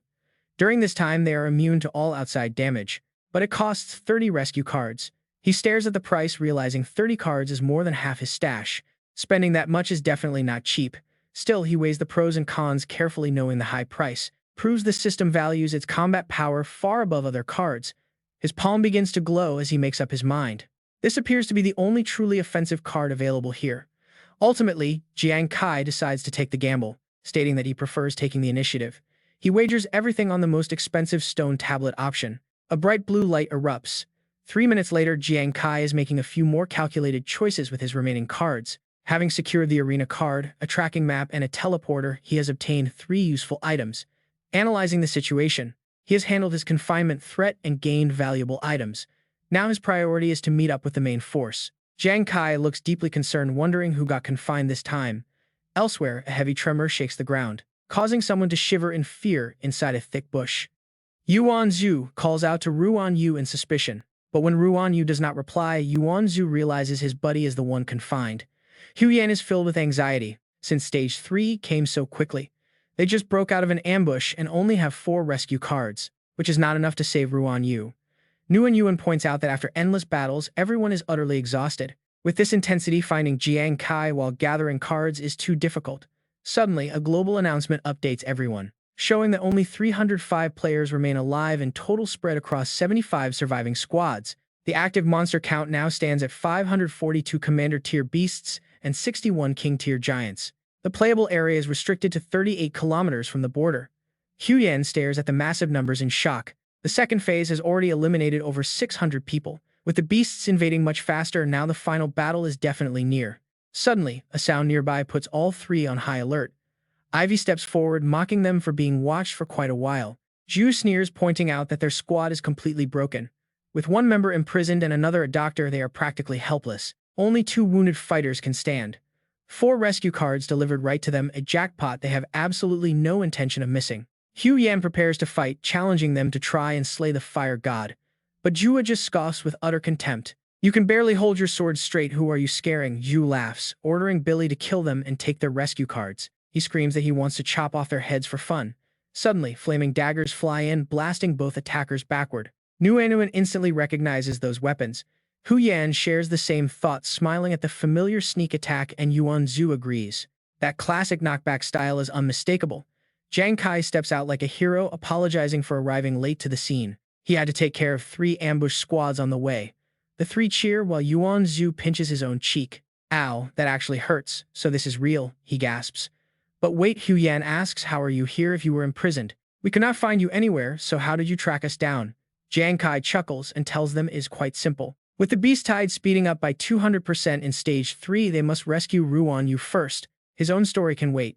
Yuan Zhu worries in a low voice that they are still short 1 rescue card, but Jiang Kai just smiles. Jiang Kai reveals a whole stack of cards, leaving them stunned. A brilliant light envelops Ruan Yu, who yells in excitement. He is finally free again as his imprisonment is officially lifted. The remaining 4 can only stare in absolute awe. As they hear the details, they grow even more shocked. Wait, he has been moving right alongside the stone giant. Hu Yan marvels that only Captain Kai has the guts to exploit a king-class boss. Meanwhile, Ruan Yu is literally trembling. Hearing about a king-class boss terrified him. Nearby, 2 wounded members of the Red Squad help each other hobble away. Suddenly, someone appears, startling the 2 men. Jiang Kai and his group instantly recognize them and call out to their seniors. They call out to Brother Chen and Brother Xia. Chen is stunned, asking how they track their location through this wild forest. Did they somehow get a global map card? Jiang Kai grins and confirms it. Brother Kai can only marvel at their incredible luck. They wanted to buy it when passing the rescue point, but had to spend their cards on freeing teammates instead. The younger generation is truly outpacing them. Brother Chen suddenly hesitates, his voice trembling as he brings up another squad. He asks about the China squad. Jiang Kai looks down quietly, delivering the grim news that Brother Lu's entire team is gone. Both seniors bow their heads in heavy silence. Then Jiang Kai proposes a plan to secure a direct path to the finals. It is incredibly risky, and he wants them to carefully consider if they are willing to tag along with his squad. The 2 veterans lock eyes and nod, slamming a sword into the ground, stating there is absolutely nothing to think about. This brutal war already cost them 3 of their brothers. Every breath they take now is fought for with pure grit. For Sheng Yao and their fallen comrades, they will charge through hellfire itself to claim victory. The team's morale surges. Suddenly, Brother Chen collapses into a coughing fit, sending a wave of panic through the group as they rush to him. He tries to force himself up with a weak laugh, worried his broken body will only drag the kids down. Jiang Kai immediately calls for Nguyen. She wastes no time casting her healing magic on the 2 battered veterans. 30 minutes later, the fully recovered squad has climbed high into a giant tree in the woods, waiting quietly. Brother Chen wonders if there is something special about this massive tree, and Brother Xia nods in total agreement. Jiang Kai brought them here right after they healed, but has yet to explain the actual strategy to them. He explains how he previously encountered a group of stone giants led by a terrifying king-class boss. Using a targeting card, he marked its coordinates and confirmed that the beast army is headed straight this way. He smiles, confident that if they follow this boss, they can avoid unnecessary fights and survive until the end. Brother Chen is completely shocked, questioning if following a king-class boss is just a straight suicide mission. But as he cools down, he admits that given their battered state, a risky plan might be their only option. If they want everyone to survive this phase, a high-stakes gamble is exactly what they need right now. Brother Xia agrees, deciding to put their trust in him. Yuanzhu immediately pipes up with absolute confidence. He reassures the seniors that while others might die, tagging along with Jiang Kai guarantees their safety. Suddenly, a thunderous roar echoes nearby and Jiang Kai smiles. The beast is finally here. Everyone goes completely silent, focusing with all their might. While the stone spirit giants move out in a hurry, Jiang Kai begins his move. He warns them to jump and hug the tree trunks because as long as they do not touch the ground, they will not be detected. The group moves in sync on his command. Meanwhile, a heavily injured figure sits silently by the water. It is Visis, covered in wounds and brooding over the recent battle. That was incredibly close, he barely managed to dodge in time. But how on earth could that kid Jiang Kai control a king-class stone spirit giant? Suddenly, his eyes sharpen with suspicion.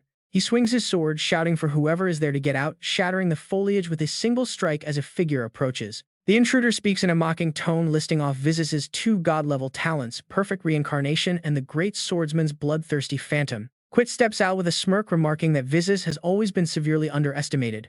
This newcomer belongs to Country D's Anglerfish squad. Visis sinks into deep thought. He has publicly used his phantom talent fewer than 3 times, yet this guy somehow knows about it. Looking at Quit with deep suspicion, Visis demands to know who he really is, just as Quit takes a syringe from his teammate. Quit casually introduces himself, telling Visis to relax since he has no interest in fighting right now. He then offers the item. He explains it is a grade E rapid recovery potion capable of completely cycling the body's blood within 3 minutes. An alchemist friend gifted it to him, and since he has no use for it, he is passing it over. Visis remains dead silent. So Quit adds, questioning if Visis is wondering about his motives or perhaps suspecting the bottle contains deadly poison. Quit dramatizes his hurt feelings, but Visis remains completely on guard. Trying to ease the tension, Quit begins to reassure him, saying he would never attack a wounded man. He then brings up Jiang Kai, asking if Visis is familiar with him. He mentions hearing that Jiang Kai is not even level 40, yet completely turned the tide during the qualifier match. It was a real shame he had to leave on a mission back then, completely missing the chance to fight Jiang Kai. He deliberately baits Visis, suggesting that such an incredibly interesting opponent must have caught his attention as well. Visis snaps back, asking what of it, but Quit merely focuses on his injuries, deducing the source of the damage. He notes the wounds look like they came from a king-class monster, warning that the venom will reach his heart in 3 minutes. If other squads attack right now, death is certain. Quit asks if Visis is truly willing to accept such a pathetic end. Stepping closer, he claims that in this entire tournament, only Visis and Jiang Kai are worthy of being his opponents. Pausing, he admits he is highly curious to see who is stronger. With a mysterious smirk, Quit declares that only the strongest deserves to face him. Visis's eyes widen in sheer shock as Quit suddenly flashes past him in the blink of an eye. Jim mutters that their brilliant friend Visis will not disappoint as the warrior silently stares down at the medicine vial. Jim questions if giving supplies to an opponent is really a good idea, wondering how it will affect their ranking. Quit simply shrugs it off, asking what a silly ranking even means. Meanwhile, Jiang Kai's team is busy executing their plan. Seizing the moment, Jiang Kai skillfully slips through the protective shield with the rest of his team following closely behind him. Ruan Mianyu observes the barrier and sighs with relief that the monsters truly cannot enter. Jiang Kai quickly chimes in. He warns that once the barrier drops, the beasts will instantly swarm them. With that, he initiates their next phase. They must push forward while they still have precious time, keeping a safe distance from the rampaging monster horde. The team runs right behind him. 10 minutes later, they arrive at their destination only to find enemies waiting in the trees. The ambushers are poised to strike, but Jiang Kai spots them just in time. The rest of the team readies themselves. Jiang Kai quietly readies his throwing weapons, signaling Hu Yan to prepare her spell the moment he launches his attack. Hu Yan unleashes her formidable ice magic, freezing the enemies and instantly sending them crashing down to the hard ground. A giant mace slams down as the leader of Country D's Cheetah Squad grumbles about being detected so easily. The Qi Ji and Xing Chen squads mockingly praise the Sacred Glory team's impressive reflexes. Their female leader fixes her gaze straight on Jiang Kai, noting his quick wits and handsome looks. Jiang Kai simply offers a very confident smirk. He asks if they really thought his team came unprepared. Flashback to 3 minutes prior when a global system alert popped up. The system delivered the latest global tournament statistics, showing that only 25 survivors remain across the entire battlefield. 11 teams were left alongside an invasion force of 1,400 commander-class beasts and 100 king-class monsters. The active zone had shrunk to 298 kilometers. Yuan Zhu was deeply shocked that only 11 squads remained. Su Nuanuan points out that under the intense monster pressure, all teams are forced to move toward the center. With higher encounter rates, the slaughter will only intensify, suggesting this brutal tournament is about to reach its final stage. Jiang Kai carefully reasons that excluding the remaining two Shengyao squads, there is a high probability that some of the other 9 teams are just like them, hailing from the same nation, familiar with each other's skills and able to coordinate perfectly on the fly. Group listens in silence, knowing they cannot rule out the possibility that the remaining teams will join forces to form a massive alliance. Their goal is to ambush our Shengyao squad, Song says as he scans the dense woods, asserting that this forest is the ultimate natural hiding spot where the enemy is likely lurking. Stay alert. Keep watching for any sudden changes. The moment anything moves, prepare to fight.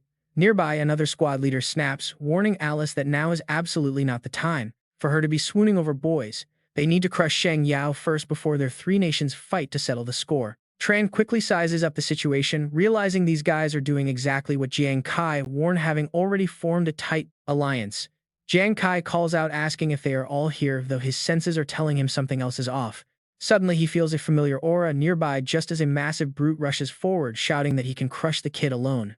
But someone else moves even faster, declaring Jiang Kai is their prey, and the giant is instantly sliced and wounded. His squad rushes to his side in panic.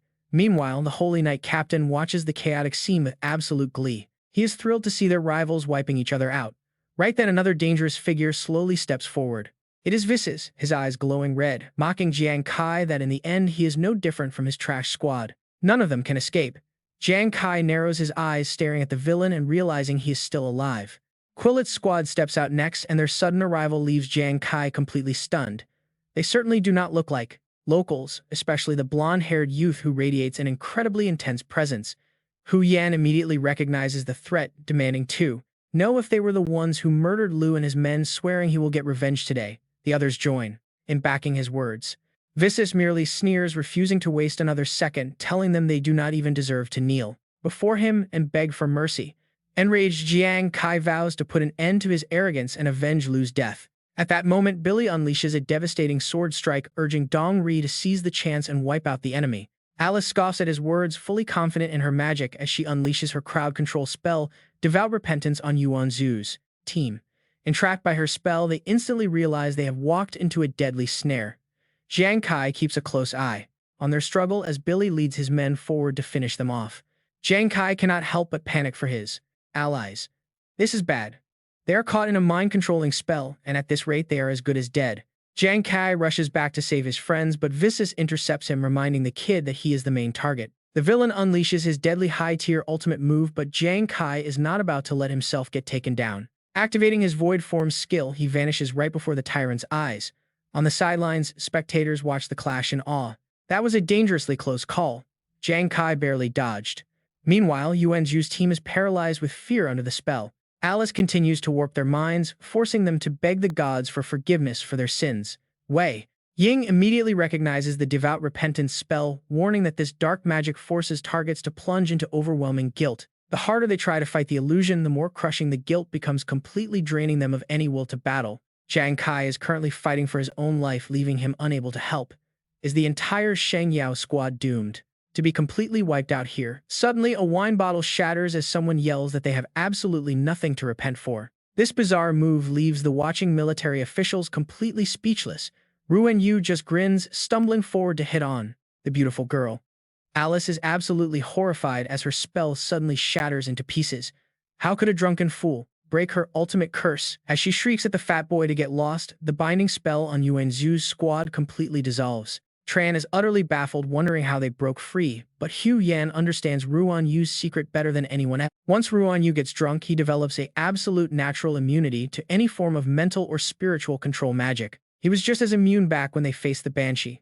Seizing the opening, Yuan Zhu channels his entire power reserves into a single devastating strike, roaring that he will slay anyone in his way. The sheer shockwave is absolutely massive. Fully prepared to protect his friends, he declares that anyone who threatens them must face his blade first. Billy gasps in utter disbelief at the raw power on display. On the sidelines, Hu Yan and Su Nuan cheer them on. Ha is equally amazed, having never seen someone transform so drastically after having a drink. Watching this, Quill is highly amused. He even offers Jim a bet on which fighter will win, but Jim remains silent, completely unable to call it. Knowing they aren't even going all out yet, he wears an excited grin. Even Jim noticed it. Quillet clenches his fist in anticipation. He won't wait another second. It's time to remind these two lazy cats. A massive beam of energy shoots straight into the sky as the system sends out an alert. Phase 4 of the Global Championship has begun and the monster barriers are collapsing. A massive roar shakes the entire forest. Quillet watches with absolute satisfaction. Looks like there is no need for him to step in. Monsters are now locking their eyes directly onto Jiang Kai. This is bad. Those monsters are far too overwhelming for them to handle. Jiang Kai does not hesitate for a second. He throws his death card, aiming to quickly kill his opponent and end this championship. But his 3 cards only strike a block of wood. He realizes Visis was prepared. A decoy. The old bastard immediately sneers a threat. Jiang Kai, do you know how I make my blades so sharp? Jiang Kai screams a warning for Hu Yan to watch out as Visis decisively strikes her, craving the blood of his prey. Jiang Kai rushes over to save Hu Yan, but the ground beneath them suddenly shatters. The system identifies the monster as a level 70 venomous fanged centipede commander. Even Jiang Kai never expected this. These damn beasts have already swarmed their position. Meanwhile, Visis widens his eyes in complete shock. Hu Yan is completely unharmed by his strike. She grabs Visis by the arm, asking him if he wants to run. Oh, he is in trouble now. She is genuinely furious now. The hunter and the prey are about to switch places and he cannot believe his eyes. It turns out she was only distracting Visis this entire time. Nuanuan strike now. Nuanuan immediately unleashes a swift counterattack. She has waited too long, but the old man scoffs at their strength, claiming these female combat classes are simply too weak. He uses a shadow escape skill to slip away, leaving behind a useless decoy on the ground. Hu Yan looks around, but Visis has vanished. The coward injured her, fled, leaving behind a mocking message to count themselves lucky. If he was not pressed for time, he wouldn't let them off so easily. Before Nuanuan can even react, Visis blindsides her. He mockingly tells her to worry about herself first before unleashing his deadly shadow slash technique.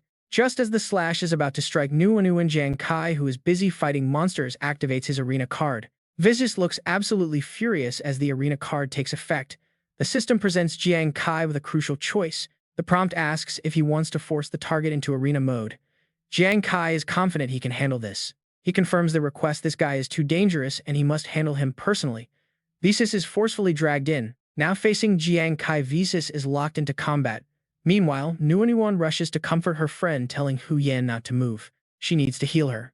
But Hu Yan warns her to save her strength, as her healing skill might be their final trump card. Tears well up in Nuanuan's eyes. She is trembling with fear but tries her best to hold them back. At least they force that bastard to use his survival skill. Right now, Hu Yan places all her hope in Jiang Kai. She tells her to support their leader because they must win. Nuanuan weeps bitterly, feeling completely helpless to heal her. Nearby rival players target the healer, calling her the weakest and urging others to kill her. But Yuan Zhu refuses to let that happen. Declaring they are his friends, he swiftly takes down 2 enemies, warning the rest of the trash to back off. Suddenly, Billy charges at Yuan Zhu from behind, calling him a fool for leaving his back wide open. Activating his Shadow Venom stab, he boosts his agility to the limit. Back in the arena, only Jiang Kai and Visis remain, gearing up for their final showdown. Outside the barrier, the venomous centipede roars. Inside, the 2 duelists stare each other down, ready to clash. Jiang Kai knows from experience that his opponent is incredibly elusive. He cannot afford to give him any room to dodge. The old bastard flashes a devious smile. Jiang Kai plans his strategy carefully. He needs to strike first and strike hard. He unleashes his demon hand card throw, while Visis counters with a series of deadly high-speed strikes. But Jiang Kai's cards are easily blown away. This is going completely against his expectations. Once his critical strike lands, the damage should multiply 100 times over. But has this guy somehow countered his critical strikes? Visis is truly a terrifying opponent. Visis laughs mockingly, telling Jiang Kai that his speed is far too slow for this level. High above, Jim and Quillet watch the intense clash unfold. Quillet cannot help but feel a sudden surge of curiosity. One is cunning and unpredictable, while the other is fast as lightning. Who will survive this absolute clash of monsters? This fight is definitely worth watching. Meanwhile, wild monsters relentlessly batter the arena barrier, but the flying carpet manages to hold off the shockwaves. Jim suddenly uses his power to completely conceal his presence, preparing for a stealth attack. They had to stop that terrifying energy in time. Yen used his power to mask his presence, launching a shadow ambush. Venom. The centipede fangs cannot pierce through. It spins left and right, blocking the attack and earning praise from Kuei. His special stealth skill is incredibly convenient, letting him watch the show. Meanwhile, Jiang Kai is locked in a fierce duel with Visis, with no clear winner yet. Activating Demon Eye Focus, he analyzes the fight again. No, he is not countering the critical hits.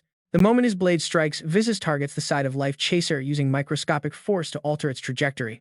Having figured out the trick, Jiang Kai realizes Visas is using the arena's heavy defensive barrier to completely neutralize the critical power of Life Chaser.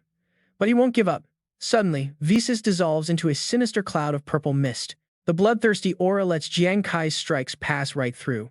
Frustrated but helpless, he has let the villain escape once more. How many escape tricks does this guy even have? Even in such a tight space, the death card cannot get a lock. Jiang Kai refuses to waste more time, unleashing his Sacred Radiance halo to restrict the villain and force him to show himself. Suddenly, his eyes widen in shock as Visas ambushes him during a momentary distraction. The old monster mockingly boasts that a true swordsman strikes like a ghost, taking twisted pleasure in drawing blood.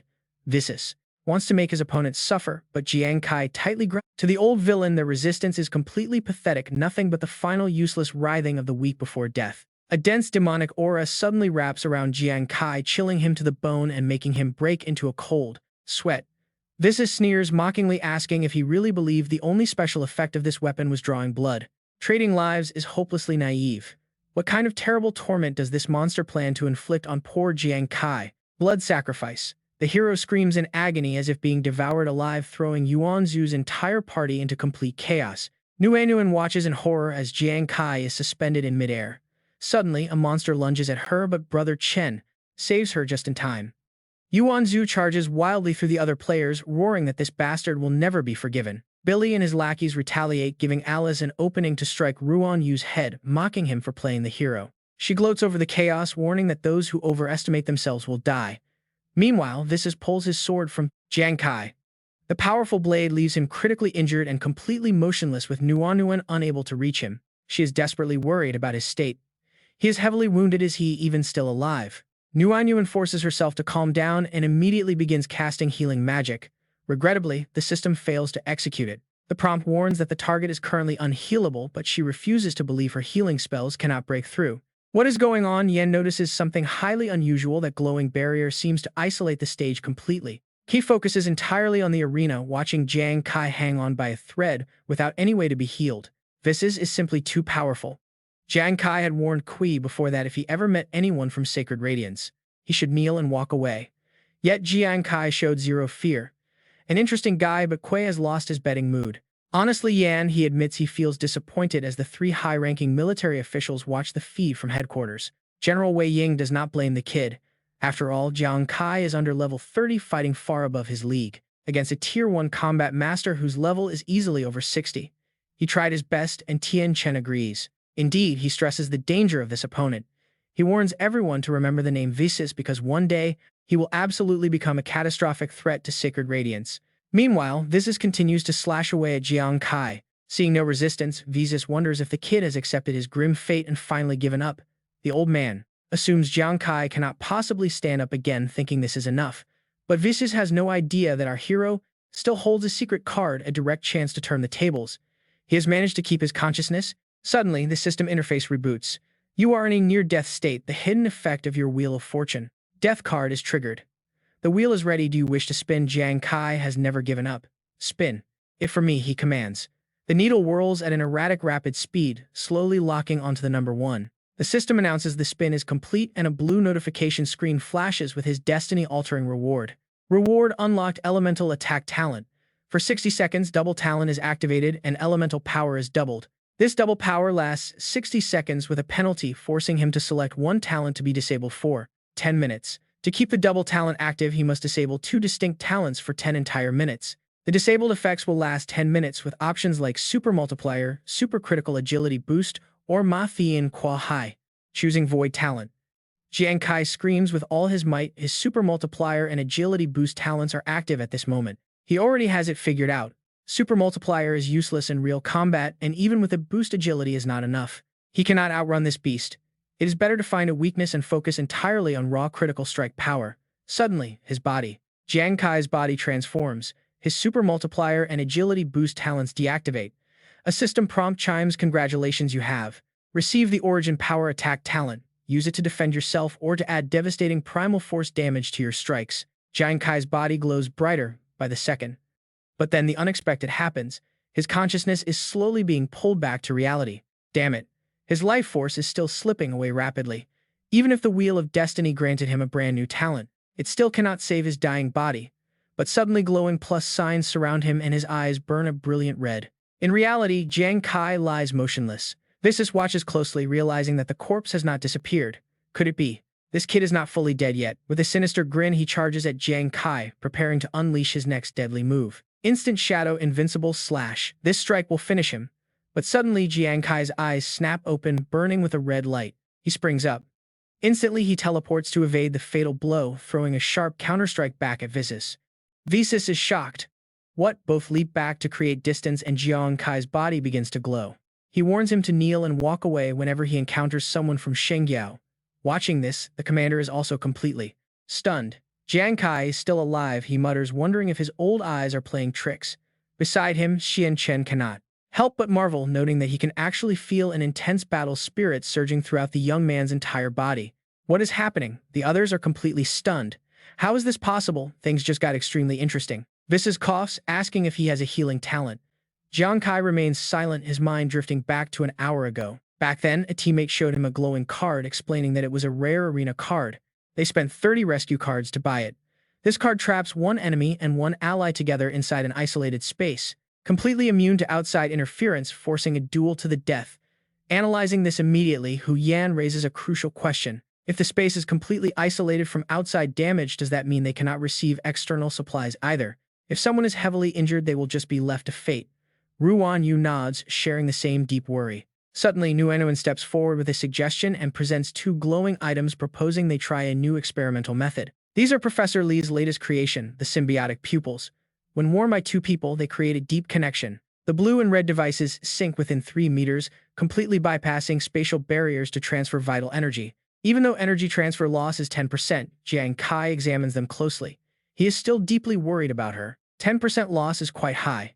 He tells Nguyen to keep her energy safe unless there is absolutely no other choice. She gave him a reassuring smile and nodded. Back in the present, Jiang Kai unconsciously calls out her name. Nguyen is trembling, completely exhausted. Yet, her eyes are filled with absolute faith, urging him to win. Her body begins to glow, offering her final bit of strength to support him in this fight.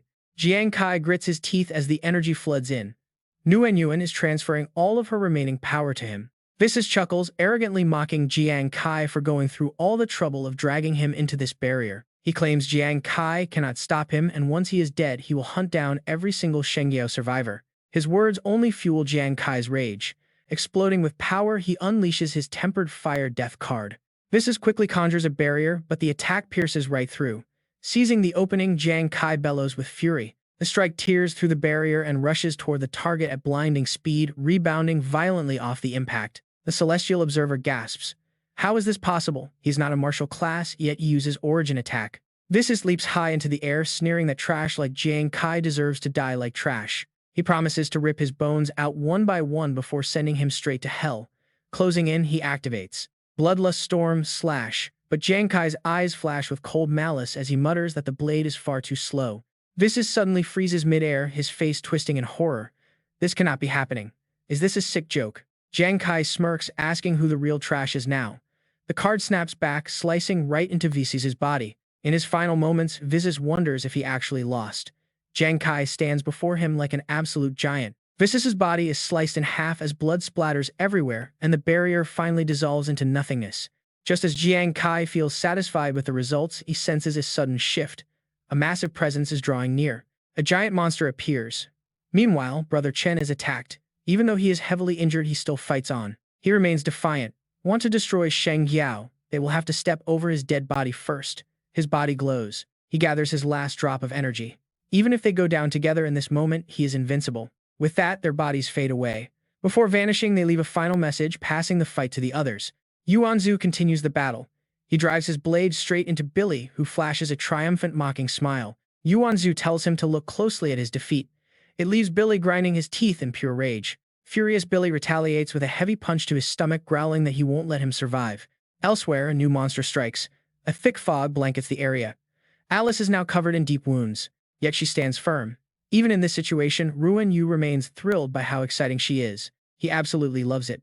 But as a massive horde of beasts charges forward, Alice watches in horror and screams. She warns that a beast tide is coming. Meanwhile, Quillet watches calmly, noting that his cute pets are starved. Below them, Jiang Kai lies motionless. Yuanju and Billy are still struggling while Ruan Yu suppresses his pain. Nearby, Alice trembles as she struggles to stand. Only Quillet remains relaxed, whispering that before a victor is decided. He watches the ravenous beast tide draw closer, knowing his cute little darlings will slaughter everyone before that happens. Billy pours his remaining strength into another heavy blow. Seeing his state, Yuanzu realizes Billy has completely lost it. Billy screams that the beast tide is here, inviting him to rot in hell. Suddenly, a blazing flame descends. It slams directly into Billy. It is Jiang Kai unleashing his strike. Just then, the beasts suddenly halt. The monsters hesitate in fear before turning to retreat. Did the tide run away? Suddenly, a massive pillar of light descends. The system announces that the top 3 teams of the global championship have been decided. All survivors will be restored. Their energy will be fully replenished before final calculations. Jiang Kai feels his battered body rapidly healing alongside his allies. The others receive the same treatment. Meanwhile, Ruan Yu is still strangely obsessed, touching a beast and praising its elasticity. Alice checks her body in utter confusion while Jiang Kai feels his immense power rushing back. Everything has returned. Having survived, Ruan Yu finally snaps out of it, his loud scream echoing. Jiang Kai asks if there are monsters. He asks with concern if Ruan Yu is all right. Just then, the leaderboard screen pops up to tally the survivors. The system begins counting their rescue cards to rank the top 3 squads. Alice watches in absolute excitement. The squad representing Country N finishes third with 1 survivor and 38 rescue cards, earning a key to the Lost Lands. Floating in the air, Quillet receives the next update. The squad from Country J takes second place with 98 cards. They secure 2 keys to the Lost Lands. Although slightly disappointed by second place, Quillet still wears a smug smile. He casually complains about only getting second place, leaving Diem speechless. He laments that his hard work went unrewarded. It truly hurts his pride.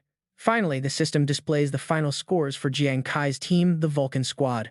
With 3 survivors and 108 cards, they secure 3 keys. Yuanzu stands in utter shock. Jiang Kai snatches the keys and snaps him out of his daze, proudly declaring that Sheng Yao has won. Yuanzu and Ruan Yu celebrate, immediately wrapping their arms around each other, cheering that they knew they would win. Watching Jiang Kai's triumphant smile on the broadcast screen, the military leaders back at headquarters can hardly believe their eyes. Their beloved Sheng Yao has actually claimed the first-place spot. The entire command center erupts into wild celebration. They won, securing the absolute top rank. Wei Ying bursts into hearty laughter, praising the Vulcan Squad. Tianxian turns around, raising a clenched fist as he asks everyone to listen. This victory belongs to each of them. It was built on the blood of every hero who fought to the death, showcasing the military spirit of Sheng Yao. Pride shines across Tianxian's face as he declares that the name of Sheng Yao will now echo across the world. In perfect unison, the staff nod in agreement. Just then, a new notification flashes regarding the global arena. The arena will temporarily close in 10 minutes. The winning teams must bring their keys and enter once more. They must return at 1 p.m. on the 15th to explore ruins and unlock treasures. Beams of light shoot upward. The system begins recalling all cards. A massive teleportation portal manifests, urging the survivors to make their exit quickly. Alice is the very first to step through, muttering that she can finally go home and wash off the grime. That is disgustingly sticky. Yuanzhu calls out excitedly, urging Jiang Kai to head back and share the good news with the Sunuanyuan Guild. This glory was bought with everyone's lives. Jiang Kai smiles into the distance, quietly reminding himself that their sacrifices finally paid off. But is led by Quit right behind them. Those 2 demand attention. Jiang Kai quietly notes they secured 98 rescue tags. Their strength is definitely no joke, especially since they align themselves with someone as arrogant and reckless as Visus. He thinks back to the battle, remembering how they seem to use some kind of hidden skill to avoid aggro, completely bypassing the monsters. His eyes narrow with deep suspicion. He has a bad feeling about that guy. Seeing Quit smile only confirms it. He is far more dangerous than he looks on the outside. Right then, Quit catches his eye. Jiang Kai snaps back to reality. The guy is staring, walking closer and closer. Quit casually walks up and greets him, saying he has heard a lot about him for a long time. Jiang Kai immediately tenses up, asking how he knows his name. Quit waves his hands, telling his friend to relax. He says Jiang Kai has crazy potential and today's display was spectacular, though he is also highly curious about his class. Jiang Kai has no interest turning to leave while reminding him that if he remembers correctly, Quit is allied with Visus, so they are not friends. He urges Yuanzhu and Ruan Yu to leave right now, warning them not to mess with someone so dangerous. Suddenly, Quit teleports directly in front of him, blocking their path. Yuan Zhu snaps, calling Quit a shameless loser, but a strange orb suddenly appears in Quit's hand. Jiang Kai yells to stay back, but the orb easily evades their counterattack. The three throwing daggers he launched miss completely and stab into the ground, while the orb floats right up to his face. His team shouts in panic. Jiang Kai is stunned by its insane speed, but the orb glows brightly once more, finally dropping a single letter. He catches it, totally confused by the gesture. Meanwhile, Quit's crew is already walking away, but he leaves behind a parting message saying it was nice to meet him. Jiang Kai frowns as Quit bids him farewell, promising they will meet again soon. As they step into a portal, DM Ho Kan asks what that letter was about. Suddenly, an arrow flies right at him, making the air freeze with pure terror as he cowers in fear. Quit warns him with a cold glare, telling him not to pry into his business. Then his mood instantly flips. As he happily wonders what to eat, DM Ho Kan is still trembling, having nearly been sent back to the guild. Meanwhile, Yuan Zhu notices Jiang Kai's quiet state and asks if he is still thinking about that mysterious letter. Jiang Kai tries to open the envelope, but nothing happens. He stares at it in deep disappointment, completely stumped. He has no idea what is inside since the seal remains completely locked. Ruan Yu chimes in with a helpful suggestion, remembering that alchemists can craft items with unique magical properties, meaning this letter might be under a special seal. Jiang Kai repeats the words, quietly considering the possibility of alchemists and magical seals as he examines the item. Yuan Zhu snorts, complaining that Quit clearly looks like bad news. He warns that a guy like that could have easily tampered with the envelope, adding some dangerous curse. He suggests they find someone in the military to check it first. But Jiang Kai disagrees. He knows Quit is hiding his true depth. If the guy wanted him dead, he would have done it already. His power easily outclasses theirs, yet he willingly gave up his chance to win the tournament championship. Staring at the paper, Jiang Kai still cannot find any answers. What is his rival plotting, and why leave this behind? He resolves to get some answers in half a month. Suddenly, a familiar voice calls out, guessing they would be hiding there. Jiang Kai is surprised to see Lu Jun, asking how he found them.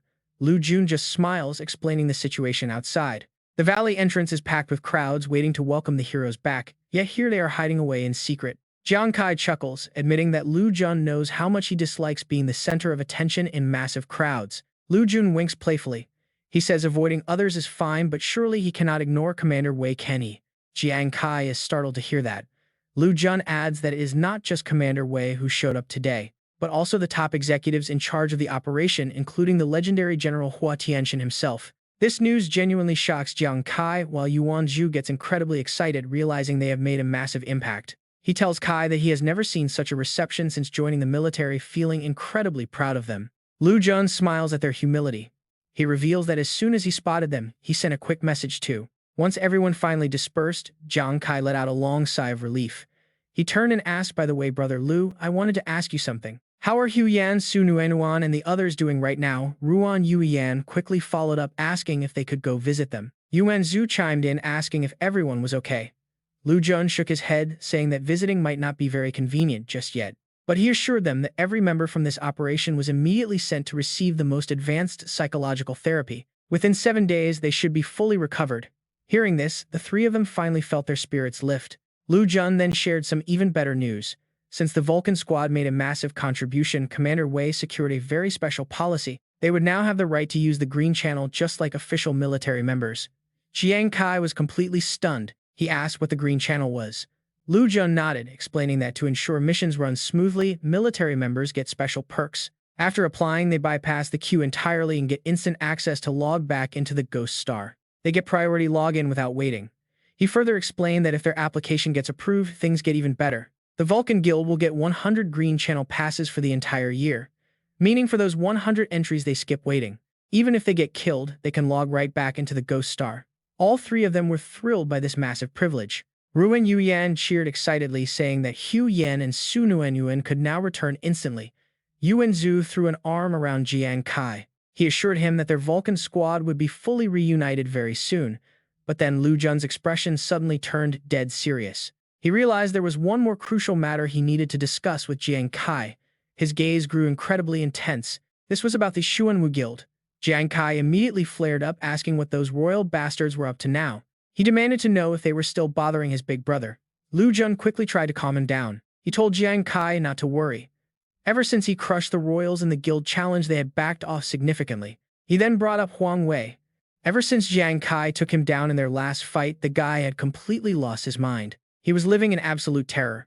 Huang Dao was still deeply traumatized, entirely consumed by the nightmare of being brutally hunted down. Just hearing Jiang Kai's name sent him into a wild panic, screaming for him to stay away and refusing to log back in. Meanwhile, Huang Tong's face went completely pale. The moment he heard that Jiang Kai won the championship, he collapsed right in his office. He coughed up blood from pure rage, terrifying his entire staff. Lu Jun added that because of this sudden medical emergency, to keep the Xuanwu Guild running smoothly, they immediately appointed a brand new leader to replace the fallen chief.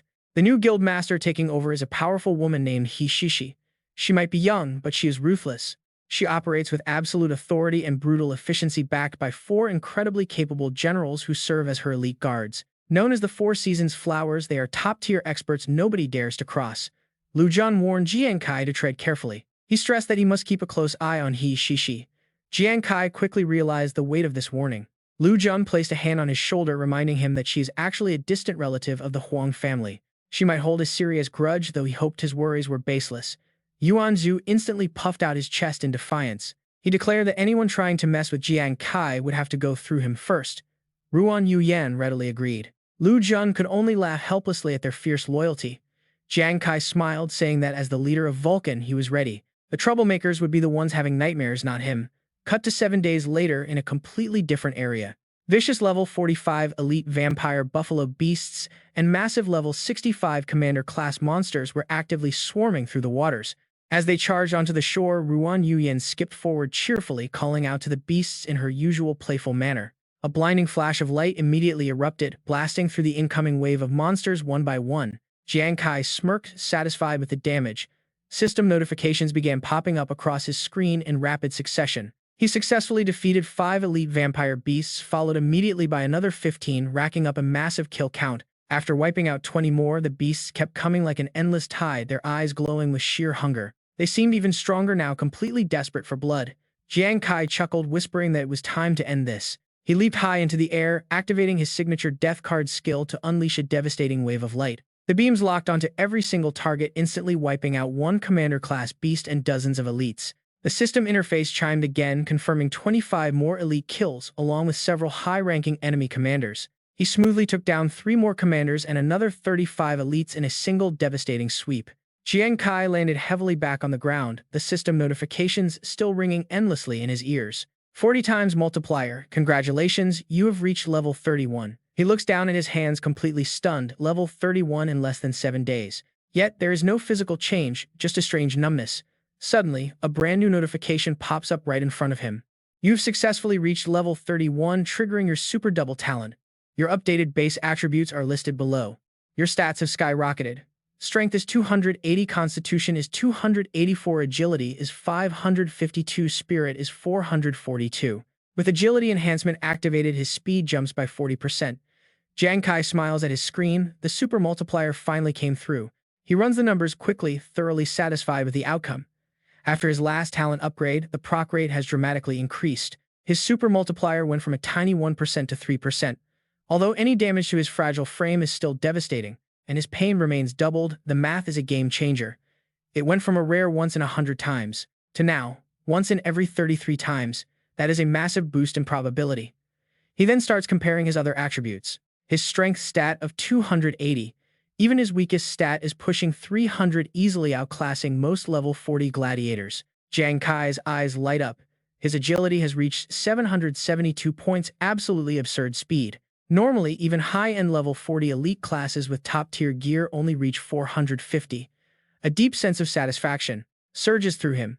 This single stat is almost equal to the combined attributes of any average player at his level. Thinking of Quillet, his eyes burn with fierce determination. If they cross paths again, his speed will dominate. He will definitely not lose. After draining his potion, 10 minutes pass before Ruan Yu shouts out in pure excitement. Captain Kai, he's reached level 34, just 6 more levels, and he can prepare for his next class advancement. Ruan Yu is now a level 34 Death Warrior. Jiang Kai pats his shoulder, praising his incredible progress. He tells him his hard work has paid off. Ruan Yu scratches his head, feeling some regret that Zhu Zi had to leave. The army, otherwise their teammate, would have leveled up even faster under Kai's guidance. Jiang Kai nods in agreement, explaining that the military has other duties lined up for him. Looking out into the distance, he checks the time. Hu Yan should be back by now. It is time to head back to the guild. Ruan Yu eagerly nods in agreement. Suddenly, they spot a massive military convoy marching through the woods. Ruan Yu wonders out loud where they are heading. Jiang Kai points toward the quarantine zone, explaining that the heavy military presence is likely heading to secure the borders. They need to prevent any surprise monster attacks. Suddenly, Su Lan appears and calls out to ask what they are doing there. Jiang Kai explains they are just heading home after a training session. Curious about the massive troop movement, he asks her if something major is happening at the quarantine zone. Su Lan lowers her voice, sharing some classified intel. She reveals a massive secret: in 2 months, the military is teaming up with major guilds to hunt a map boss. They are heading to Zulu Peak. Both players gasp in shock. A map boss hunt is no joke. Map bosses are legendary threats that completely dwarf king-level beasts.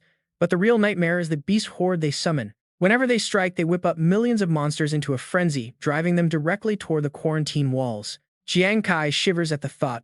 A single king-level Murloc boss on Eternal Winter Island back then almost wiped out an army of 200,000. Su Lan nods grimly, confirming his worst fears.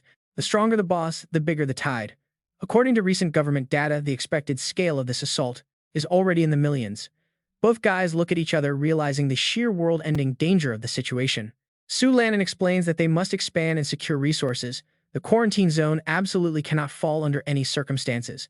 They plan to deploy at least 5 million troops to defend the line, a desperate, high-stakes battle for survival. Jiang Kai falls silent, absorbing the weight of the coming storm. Back at the guild, Hu Yan runs to welcome them. She throws her arms around them, complaining about how much she missed having them around during her recovery. Jiang Kai asks if the mental health facility was really that suffocating, and Hu Yan sighs in dramatic agreement. She and Nuanuan were fully healed days ago, but the strict military doctors insisted on keeping them under lock and key. If they had not rewatched the Global Championship tournament on loop to pass the time, they would have bored themselves to death. She suddenly perks up, telling Captain Kai how absolutely legendary he looked when he took down that arrogant Viz. He got sweet revenge for them. Jiang Kai humbly deflects, stating he is just glad she and Nuanuan are safe. Suddenly, a notification chime interrupts them. Jiang Kai checks his screen. It is a flood of new guild applications. Ruan Yu stares at the overwhelming number of join requests, completely shocked by how popular their little guild has become. Right, Jiang Kai says as he carefully reviews the files. Ever since their victory in the guild challenge, applications have been pouring in non-stop. Unfortunately, none of them fit the bill. But suddenly, his eyes lock onto a specific application. According to the attached information, this adventurer is named Shen Yi, a level 32 ascetic. The rare class immediately reminds Jiang Kai of someone else. He recalls the apothecary owner who sold him the green water ghost formula, mentioning that the discoverer was also an ascetic. Ruan Yu chips in, explaining that ascetics must travel deep into barren wastelands to train under the most brutal conditions. This helps them discover hidden secret realms, and their chances of triggering rare quests are higher than any other class. Seeing this potential, Hu Yan makes a suggestion. Captain Kai, maybe this guy could provide us with valuable dungeon intel later on. Should we keep him around? But Jiang Kai is in no rush to decide. Let's meet him first, he replies calmly. The next day, in Red Moon Forest, they spot a heavily built man training right under a rushing waterfall. When called, the man freezes. Shen Yi turns to see Jiang Kai's group approaching through the heavy spray and steps forward. Guild leader Jiang, you arrived sooner than I expected, he greets them. Jiang Kai immediately gets straight to the point. He tells him he has no time for small talk. Joining the Vulcan Guild is fine, but first he needs to prove his worth. Specifically, he must prove his value by sharing some valuable dungeon intelligence. Hearing this, Shen Yi falls completely silent for a moment. Finally, he nods in agreement but adds his own condition. That is fine, but you must help me reach level 40 first. Hu Yan frowns deeply, clearly annoyed. He has never seen someone asked to join their guild while trying to set conditions. Shen Yi shoots back just as sharply. It's a two-way street, he says. I want to join you, but I can also choose not to. Is this too difficult for you? Hearing the direct challenge, Jiang Kai merely cracks a highly confident, knowing smile. Is level 40 all you want, he asks. Shen Yi scoffs, impressed by his boldness. Reaching level 40 normally takes a whole year. To his surprise, Jiang Kai is absolutely certain. A year, try 5 days at most, or maybe even less. And wait for it, 3 days of grinding in the forest later, the system screen flashes a game-changing alert. Congratulations on reaching level 40. Shen Yi is ecstatic, unable to believe he actually hit level 40 so quickly. Jiang Kai congratulates him, reminding him to find promotion materials for his next class change. Shen Yi is completely mind-blown. 8 level-ups in just 3 days is unreal. He gained more experience in 3 days than an entire year of brutal training. Hu Yan runs over, looking incredibly smug.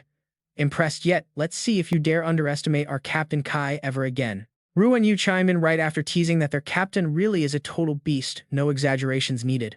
Having witnessed their power, Shen Yi is completely won over. Guild leader, I'm fully convinced and I'll share my intel as promised. He agrees to hand over all the information to the guild. However, Jiang Kai merely squints, waiting for the details. Shen Yi brings up the waterfall where they first met. Remember when you guys found me training out there? Behind those crashing waters lies a hidden cave, and every 6 days a mysterious glowing orb appears inside. The shocking revelation catches Jiang Kai off guard.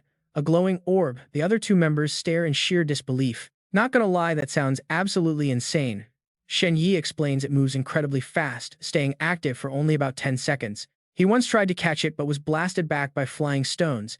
Jiang Kai asks when it last appeared. Counting back 5 days, Shen Yi realizes it should show up again tomorrow.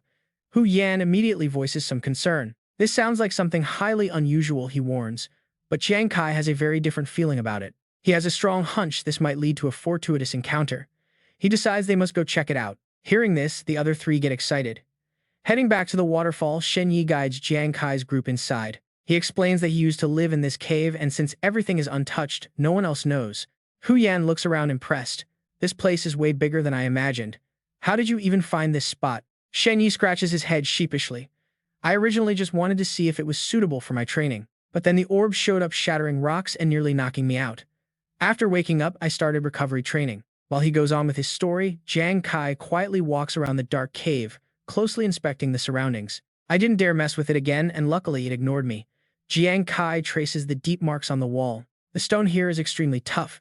For that orb to smash it like this proves how dangerously powerful it is. Suddenly, Jiang Kai's sharp instincts flare up. A flash of blinding light fills the cave. It is finally here. He immediately unleashes his skill, shouting to grab it, but the orb easily dodges his swift attack. Everyone freezes. Jiang Kai is totally stunned. It is way too fast.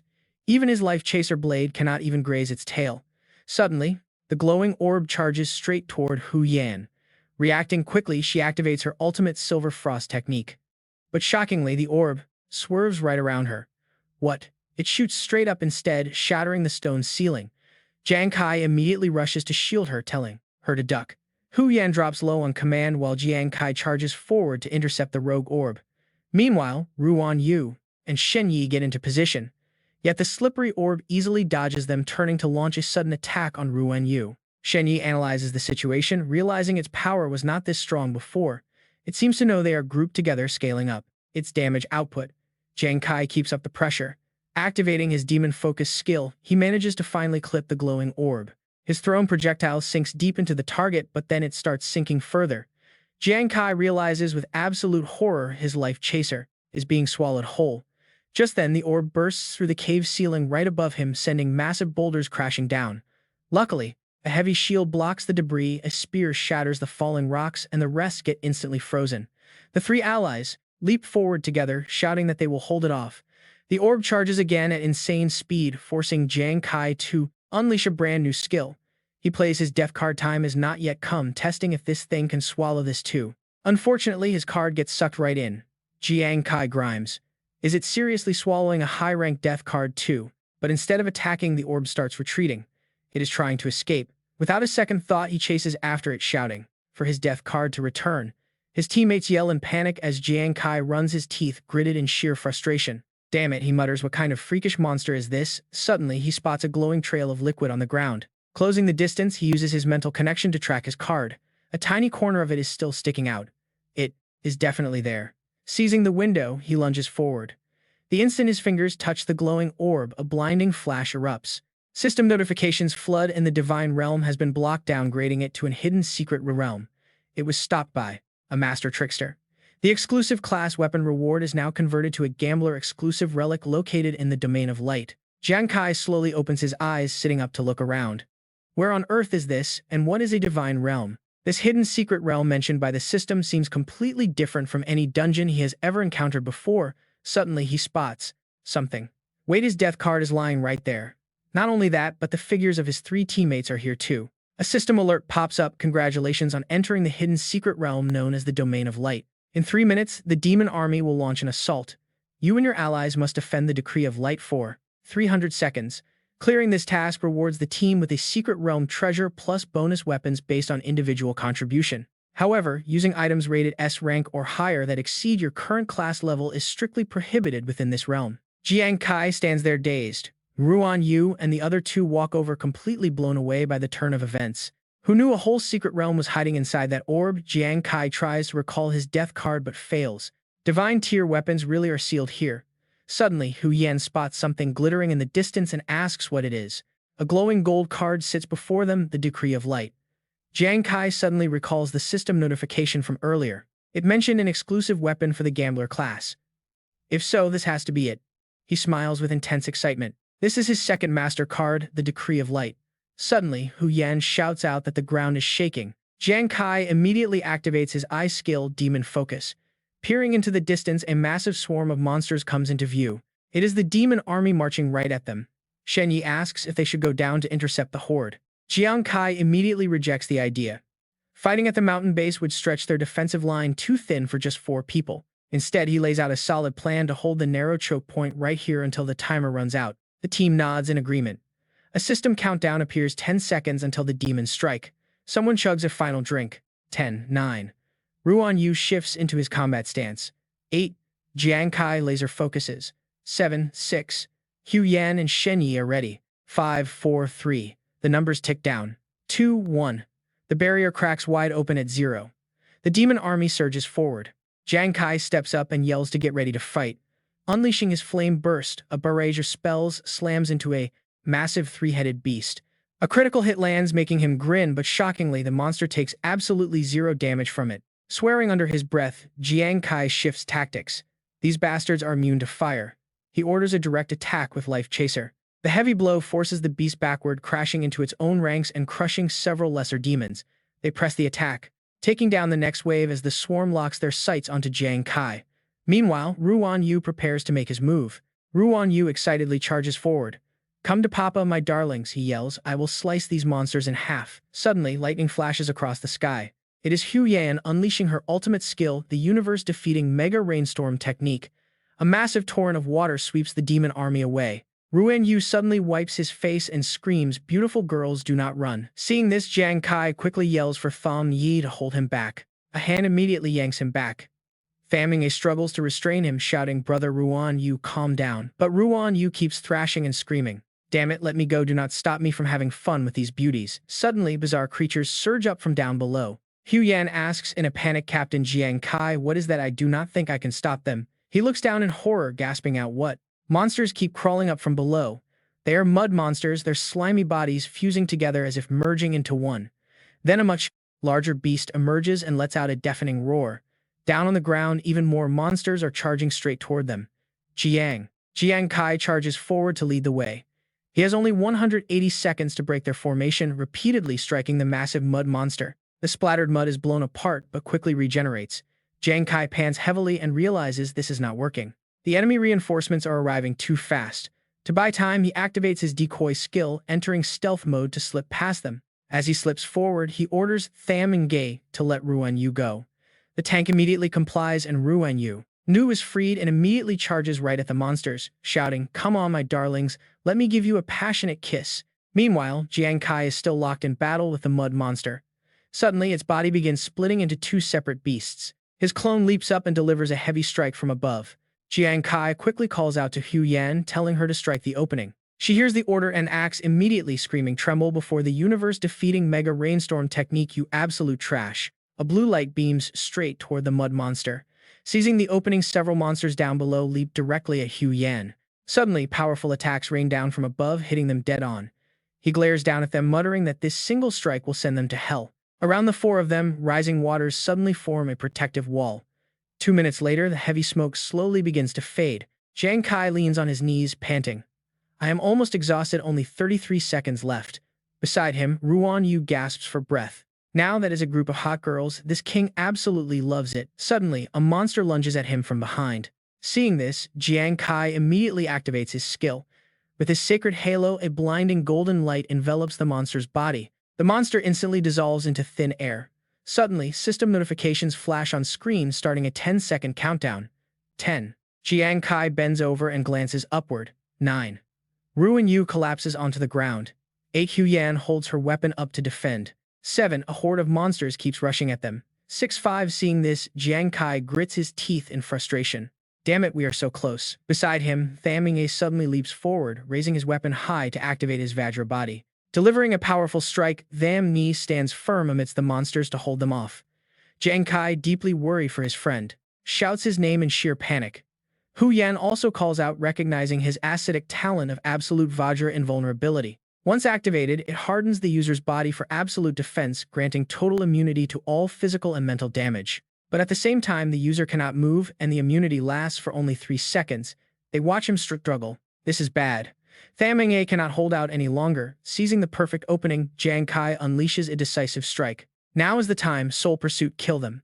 The attack weaves through the enemies, knocking them down. A system notification flashes on screen as a bright golden light erupts. He watches in joy as a blinding light radiates from the mountain peak. The divine order of light has activated, dissolving the monsters. Hu Yan yells out for Captain Jiang Kai to look. The entire demon army is vanishing. Jiang Kai raises his hands in excitement, wondering if this is the healing effect of the divine command. Hu Yan looks down at her body in amazement. This is incredible. My wounds healed so fast, and I feel completely overflowing with power. Ruan Yu sits up, rubbing his head, while Tham Ye stares at his arms in utter disbelief. He mutters, I am actually alive. A system notification pops up congratulating the challengers for completing the difficult trial. Based on the total damage dealt to the demon army, rewards are being distributed. The party is absolutely thrilled. Another notification pops up on screen. Challenger Tham Nai has successfully received an A-grade weapon designed for ascetics, the Shura Mirror. The higher the difficulty level of the cultivation land, the greater the benefits the ascetic will receive. The Shura Mirror can raise the training land difficulty by 1 grade while also boosting the user's comprehension levels. This state of enhanced comprehension greatly boosts cultivation efficiency. He reaches out to accept the item, smiling with joy. And right after that, yet another rare reward appears on the interface. Challenger Ruan Yu has successfully received an S-grade weapon designed specifically for death ghosts, the legendary Divine Wine Bag, which instantly sparks his massive excitement. Then another rare item appeared. Challenger Ruan Yu received an S-grade weapon from the Death Ghost, the Great Divine Wine Bag. The Sacred Wine Pouch boosts a drunkard class explorer's alcohol tolerance by 50% and raises their high-grade drunken state chance by 30%. He grins widely as he takes it. This is incredibly good. His old gear at most only gave a 20 or 30% boost. But this thing jumps straight to 50% plus that extra 30% chance for high-grade drunken bliss. Absolutely amazing. She claps Ruan Yu on the shoulder with a proud grin. Outstanding. With this bag, his chances of reaching drunken euphoria will skyrocket. And then the system chimes again. Challenger Hu Yan has just received a unique grade weapon belonging to the Fortune Teller class, the Wind Thunder Staff. This time it is her turn to be completely stunned. Weights 72 points to mental strength, 44 points to strength, and 11 points to agility. First effect, a 50% boost to the user's mental strength recovery. Second effect, Tribulation Summon. At level 1, the staff unleashes a bolt of heavenly lightning, dealing immense damage to the target. Specifically, it inflicts 1/10,000th of a true heavenly lightning's damage, storing up to 9 charges. Third effect, Wind Manipulation. Level 1 grants active control over the wind itself. Maintaining this consumes mental power over time, and it needs specific materials to upgrade, namely lightning-struck wood and windbird feathers. Hu Yan clutches it in sheer delight, her very own Wind Thunder Staff. She realizes she finally has a unique grade weapon. Ruan Yu stares in absolute shock, a unique weapon that can actually be leveled up. This means Hu Yan's power is about to skyrocket. Shen Yi steps closer to look, amazed by the sudden stat boost. Over 70 mental strength points in an instant is just ridiculous, and the effects are insane. Truly a unique grade masterpiece. Jiang Kai smiles. Seeing how well everyone fared makes him happy. He looks up toward the sky. Will the gambler's exclusive weapon be the Light Decree? A sudden beam of light flashes down as the familiar mechanical system voice echoes across the area once more. Challenger Jiang Kai has received the gambler's exclusive weapon, the Sovereign Card, the Decree of Light. Ruan Yu, Shen Yi, and Hu Yan gape in absolute awe. Jiang Kai just smirks, already expecting this exact outcome. As predicted, the card shoots down from the sky. He reaches out his hand and catches it smoothly. Immediately, its stats materialize before his eyes. The Decree of Light. This exclusive gambler weapon boosts the user's 4 basic stats by an incredible 20%. It also adds 50 penetration points, a permanent 15% critical rate boost, and 150% critical damage. Jiang Kai analyzes the numbers. These basic attributes are quite close to his death card. The death card is powerful, sure, but its massive resource consumption is a fatal flaw. He wonders what kind of unique traits this new card holds. The next detail pops up. First effect, Ricochet. When facing an undefeatable foe, the Decree of Light constantly bounces off obstacles. This bounce damage directly inherits the user's base attack stats, meaning it will hit incredibly hard automatically. Even better, it consumes absolutely zero stamina or mental power. He grins widely. Every single bounce acts as a full-force strike. It is basically a free high-damage attack. The absolute key here is the lack of any physical or mental drain. He gets multiple chances of free extra damage for the price of one single attack. With proper control and his massive critical rate, unleashing monstrous damage is going to be incredibly easy. Gripping the card, he silently praises its sheer potential. Outstanding. More info screens pop up. Second effect, Divine Descent. This skill consumes his own power, releasing a massive sweeping shockwave centered on him. This area of effect attack inherits all of his base attack damage. If the kill count from a single cast reaches 100 or more, it completely refreshes his own status, along with the status of up to 4 surviving allies within range who have lower overall attributes than him. The cooldown for this insane recovery effect is 30 days. Third effect, Soulbound. The Decree of Light cannot be damaged, and can be telepathically summoned, thrown, or recalled with a single thought. Jiang Kai finishes reading deep in thought. This skill can literally restore 5 people in the heat of battle, himself included. Although the trigger conditions and cooldown are incredibly demanding, it basically works exactly like the miraculous recovery they just experienced, a complete team reset. He quickly realizes the sheer magnitude of this ability, fully restoring 5 fighters mid-combat. Even if the cooldown is brutal and the trigger requirement is incredibly steep, having this in their back pocket means he has just secured another god-tier trump card. Suddenly, Hu Yan calls out to the group, "Everyone look over here." She is pointing directly toward a massive treasure chest sitting nearby, prompting her to call out. "Captain Kai, hurry up and see what is inside." Shen Yi nods eagerly right beside her, agreeing with her immediately. Jiang Kai approaches the massive chest and lifts the heavy lid. Inside, various rare items are neatly arranged. Suddenly, stops dead in his tracks. He picks up a glowing stone, his eyes wide as he mutters, "This is Ophabi ore." It massively boosts the durability of defensive gear. This is a legendary material that master blacksmiths would literally kill for. A feather from the Dreamweaver bird, a king-class boss. This is perfect for a colorful hypnotist's nightmare clock weapon. It is the main ingredient for high-grade disguise masks, along with an ultimate alchemical solvent they also recovered. This rare solvent can perfectly dissolve and recombine any material. A single tube of this stuff is worth a fortune, enough to buy the most bustling commercial street in Shenzhou City. A haul like this, absolutely beyond belief. Ruan Yu pinches Shen Yi's cheek hard. Ouch, it is real. Hu Yan stands nearby, watching them both closely. He crosses his arms. The materials are rare and high quality, but none of them seem useful for their team right now. Fortunately, one item can upgrade Hu Yan's Wind Thunder Staff. Jiang Kai steps in to speak with the group. Their own gear is already top tier anyway. They can trade these for class advancement materials later to save trouble. That saves a lot of hassle. Ruan Yu claps her hands in agreement. Selling these will still yield massive profits. To fight the Xuanwu Guild, they need to build a large war chest. Suddenly, a system window pops up. The treasure chest has been claimed. They now have exactly 1 minute to leave the Light God's domain. Jiang Kai leads the way, shouting for everyone to keep moving, and they all quickly follow his lead. Meanwhile, a giant beast is running wild elsewhere, roaring very fiercely. Heavy footsteps echo through the empty chamber. Suddenly, a young woman leaps high into the air with her sword drawn. With a fierce cry, she strikes. The sliced monster collapses in halves as she lands safely. Outside, the onlookers can only watch in absolute awe. They praise her incredible skill. She just shattered her speed record, striking like a runaway train at full speed, moving at 250 kilometers per hour. Suddenly, high heels click. Someone is calling out her name. Guild leader Shi removes her safety goggles, looking slightly surprised. "How are things currently being handled?" she asks. Xiao Yue steps forward to report that their plan to banish Jiang Fang to a dangerous border city has failed. The place is full of beast gods, but their request was rejected. She frowns. "Was it Wei Ying's doing?" Xiao Yue nods. "Yes, Jiang Fang has a permanent team back in the Jiangzong Temple of War protecting him. Since Wei Ying vetoed the move, they cannot touch him." Shi sneers and crosses her arms, completely unbothered. As expected, Jiang Fang is with Xuanwu and protected Jiang Kai's family. He clearly has powerful backers supporting him. Xiao Yue hesitantly asks if they should proceed. Shi smiles sinisterly. "No rush. Jiang Kai can wait. An even better opportunity has arrived."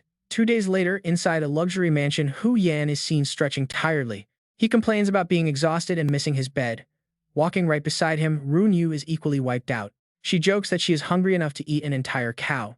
Jiang Kai follows behind, acknowledging their exhaustion. He reminds them to rest up because they return to the land of Maitreya in 2 days to search for treasures.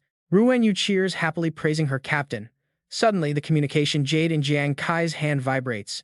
Hu Yan turns. Wondering if a new recruit is applying to join, Hu Yan remarks that their captain is a very busy man. But then, this is an emergency combat notification. A regional boss is appearing, putting massive pressure on the defense line. Because their guild has fewer than 100 members, they are temporarily assigned to cooperate with another group. They must assist the Guangming Guild, and confirmation of these orders is required within the next hour. Jiang Kai reads the message. Hu Yan frowns. Where did this Guangming Guild suddenly come from, he wonders. If they are large enough to help defend, they should have heard of them at some point before. Ruan Yu agrees. She has no memory of this group during the recent guild challenge competition either. Shen Yi speaks up. He actually researched the Guangming Guild while analyzing other rival factions in the past. They were formed just 2 weeks ago, but are growing incredibly fast. Their leader is Chen Chunsheng. He is a 2-star war god from the Jiangzhong Temple of War. Hearing this, Hu Yan immediately remembers. The Temple of War ranks champions from 1 to 3 stars based purely on their power and accomplishments. No wonder their leader has such massive influence. Shen Yi smiles softly as he shares the information. That explains how a newly established guild managed to recruit over 100 members in a short period. He adds that Chen Chunsheng is the former branch president of the Xuanwu Guild, which shocks everyone. Everyone is completely shocked. What Jiang Kai rubs his chin, noting the guild formed just 2 weeks ago.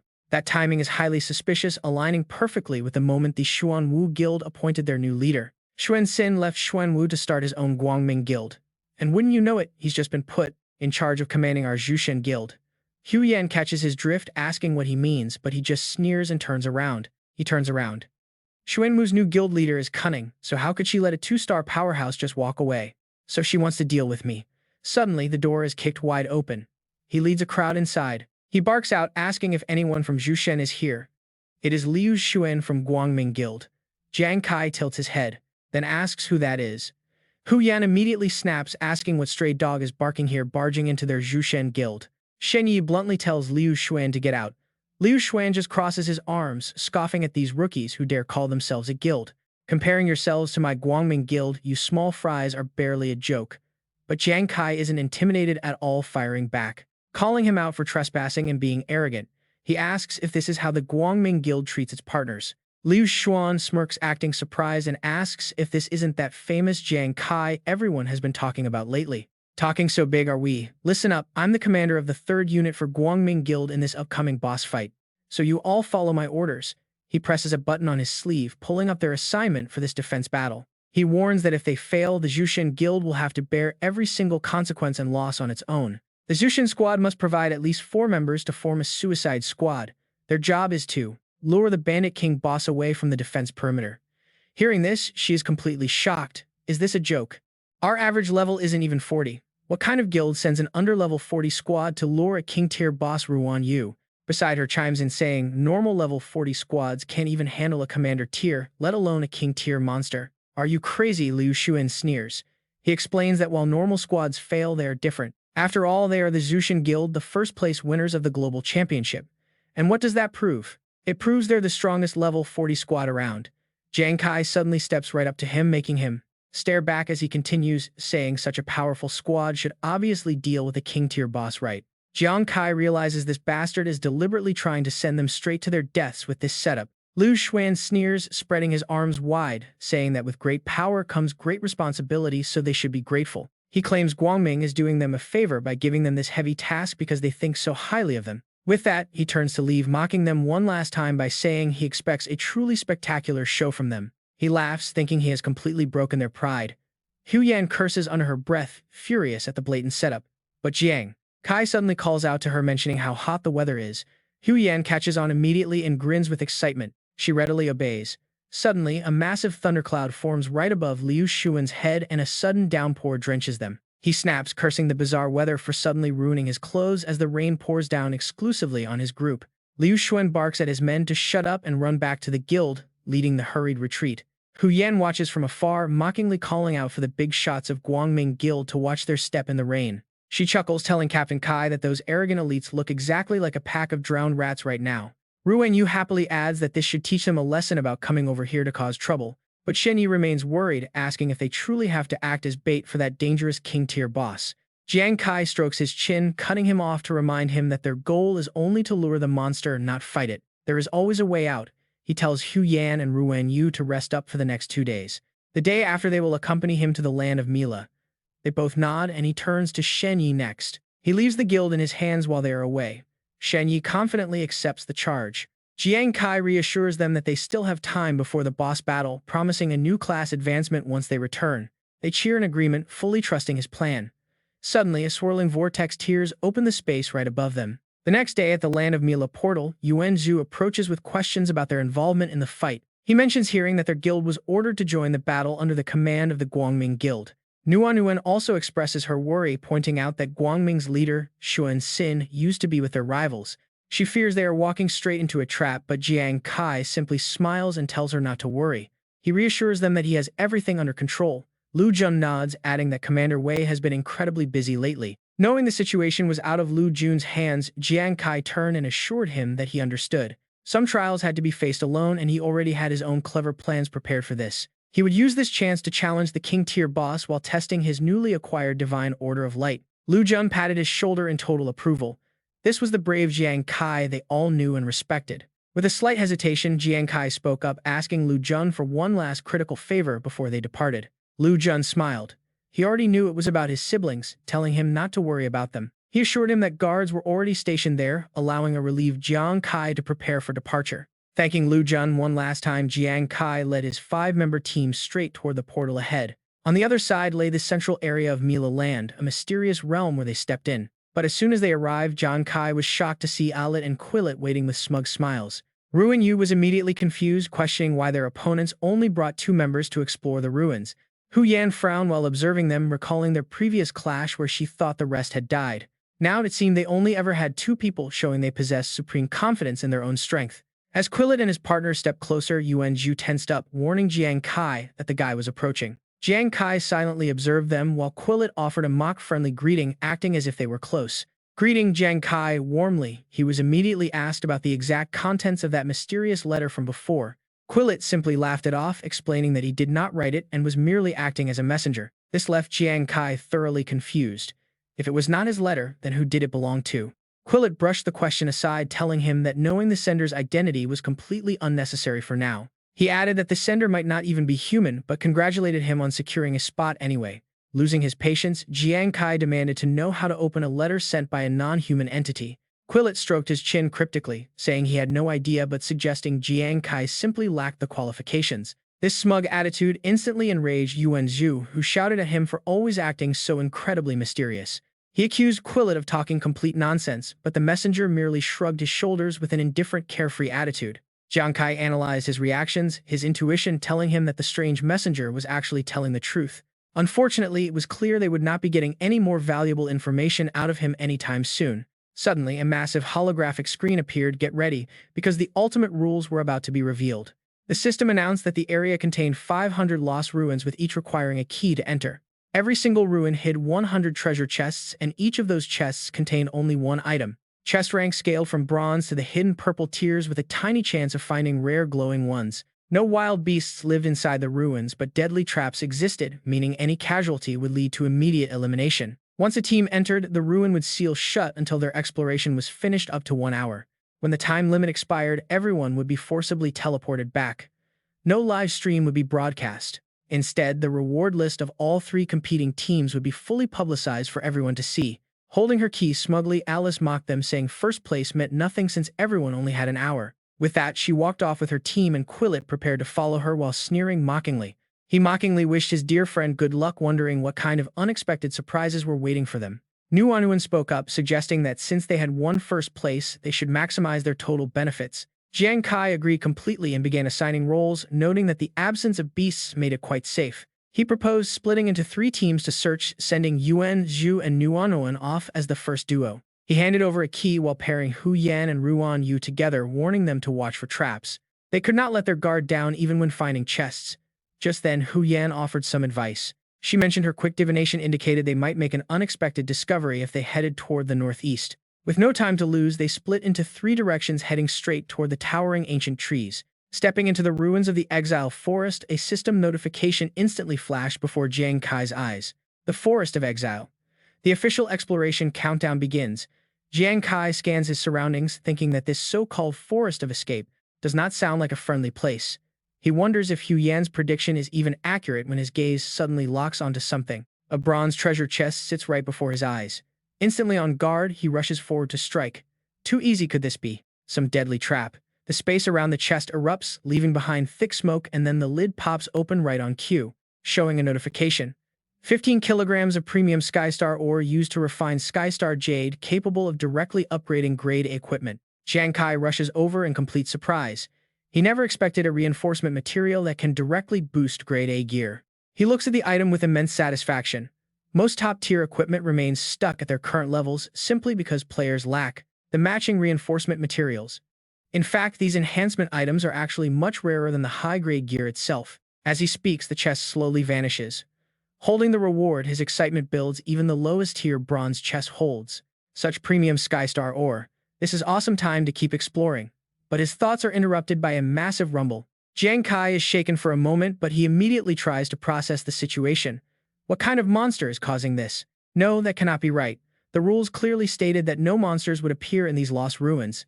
Suddenly, he freezes. Wait, the ground is cracking open and boiling magma is bubbling up. It is then that the pattern hits him. Does opening a treasure chest trigger a collapse, sinking the entire forest into the subterranean lava flows? Oh, this is bad. No wonder they call it the Forest of Escape. Ultimately, Jiang Kai has no choice but to run for his absolute life. Hu Yan, you have seriously ruined me. Meanwhile, in another part of the lost ruins, the desolate desert, Hu Yan suddenly sneezes. She rubs her nose, wondering why she sneezed out of nowhere just as Ruan Yu calls out from ahead. She tells Hu Yan to look over because they actually found a silver treasure chest. Hu Yan immediately rushes over, thrilled. Talk about luck, this is already the 8th silver chest they have found. She tells Ruan Yu to open it up. Ruan Yu nods. The moment her sword tip touches the lid, it swings open to reveal a glowing stone and its description. It is the heart of the Scarlet Flame Lord, containing pure fire that can forge powerful weapons and grant permanent flame energy. Ruan Yu excitedly explains that this is a fire attribute crystal, and based on the description it can enchant their weapons. Hu Yan's eyes light up.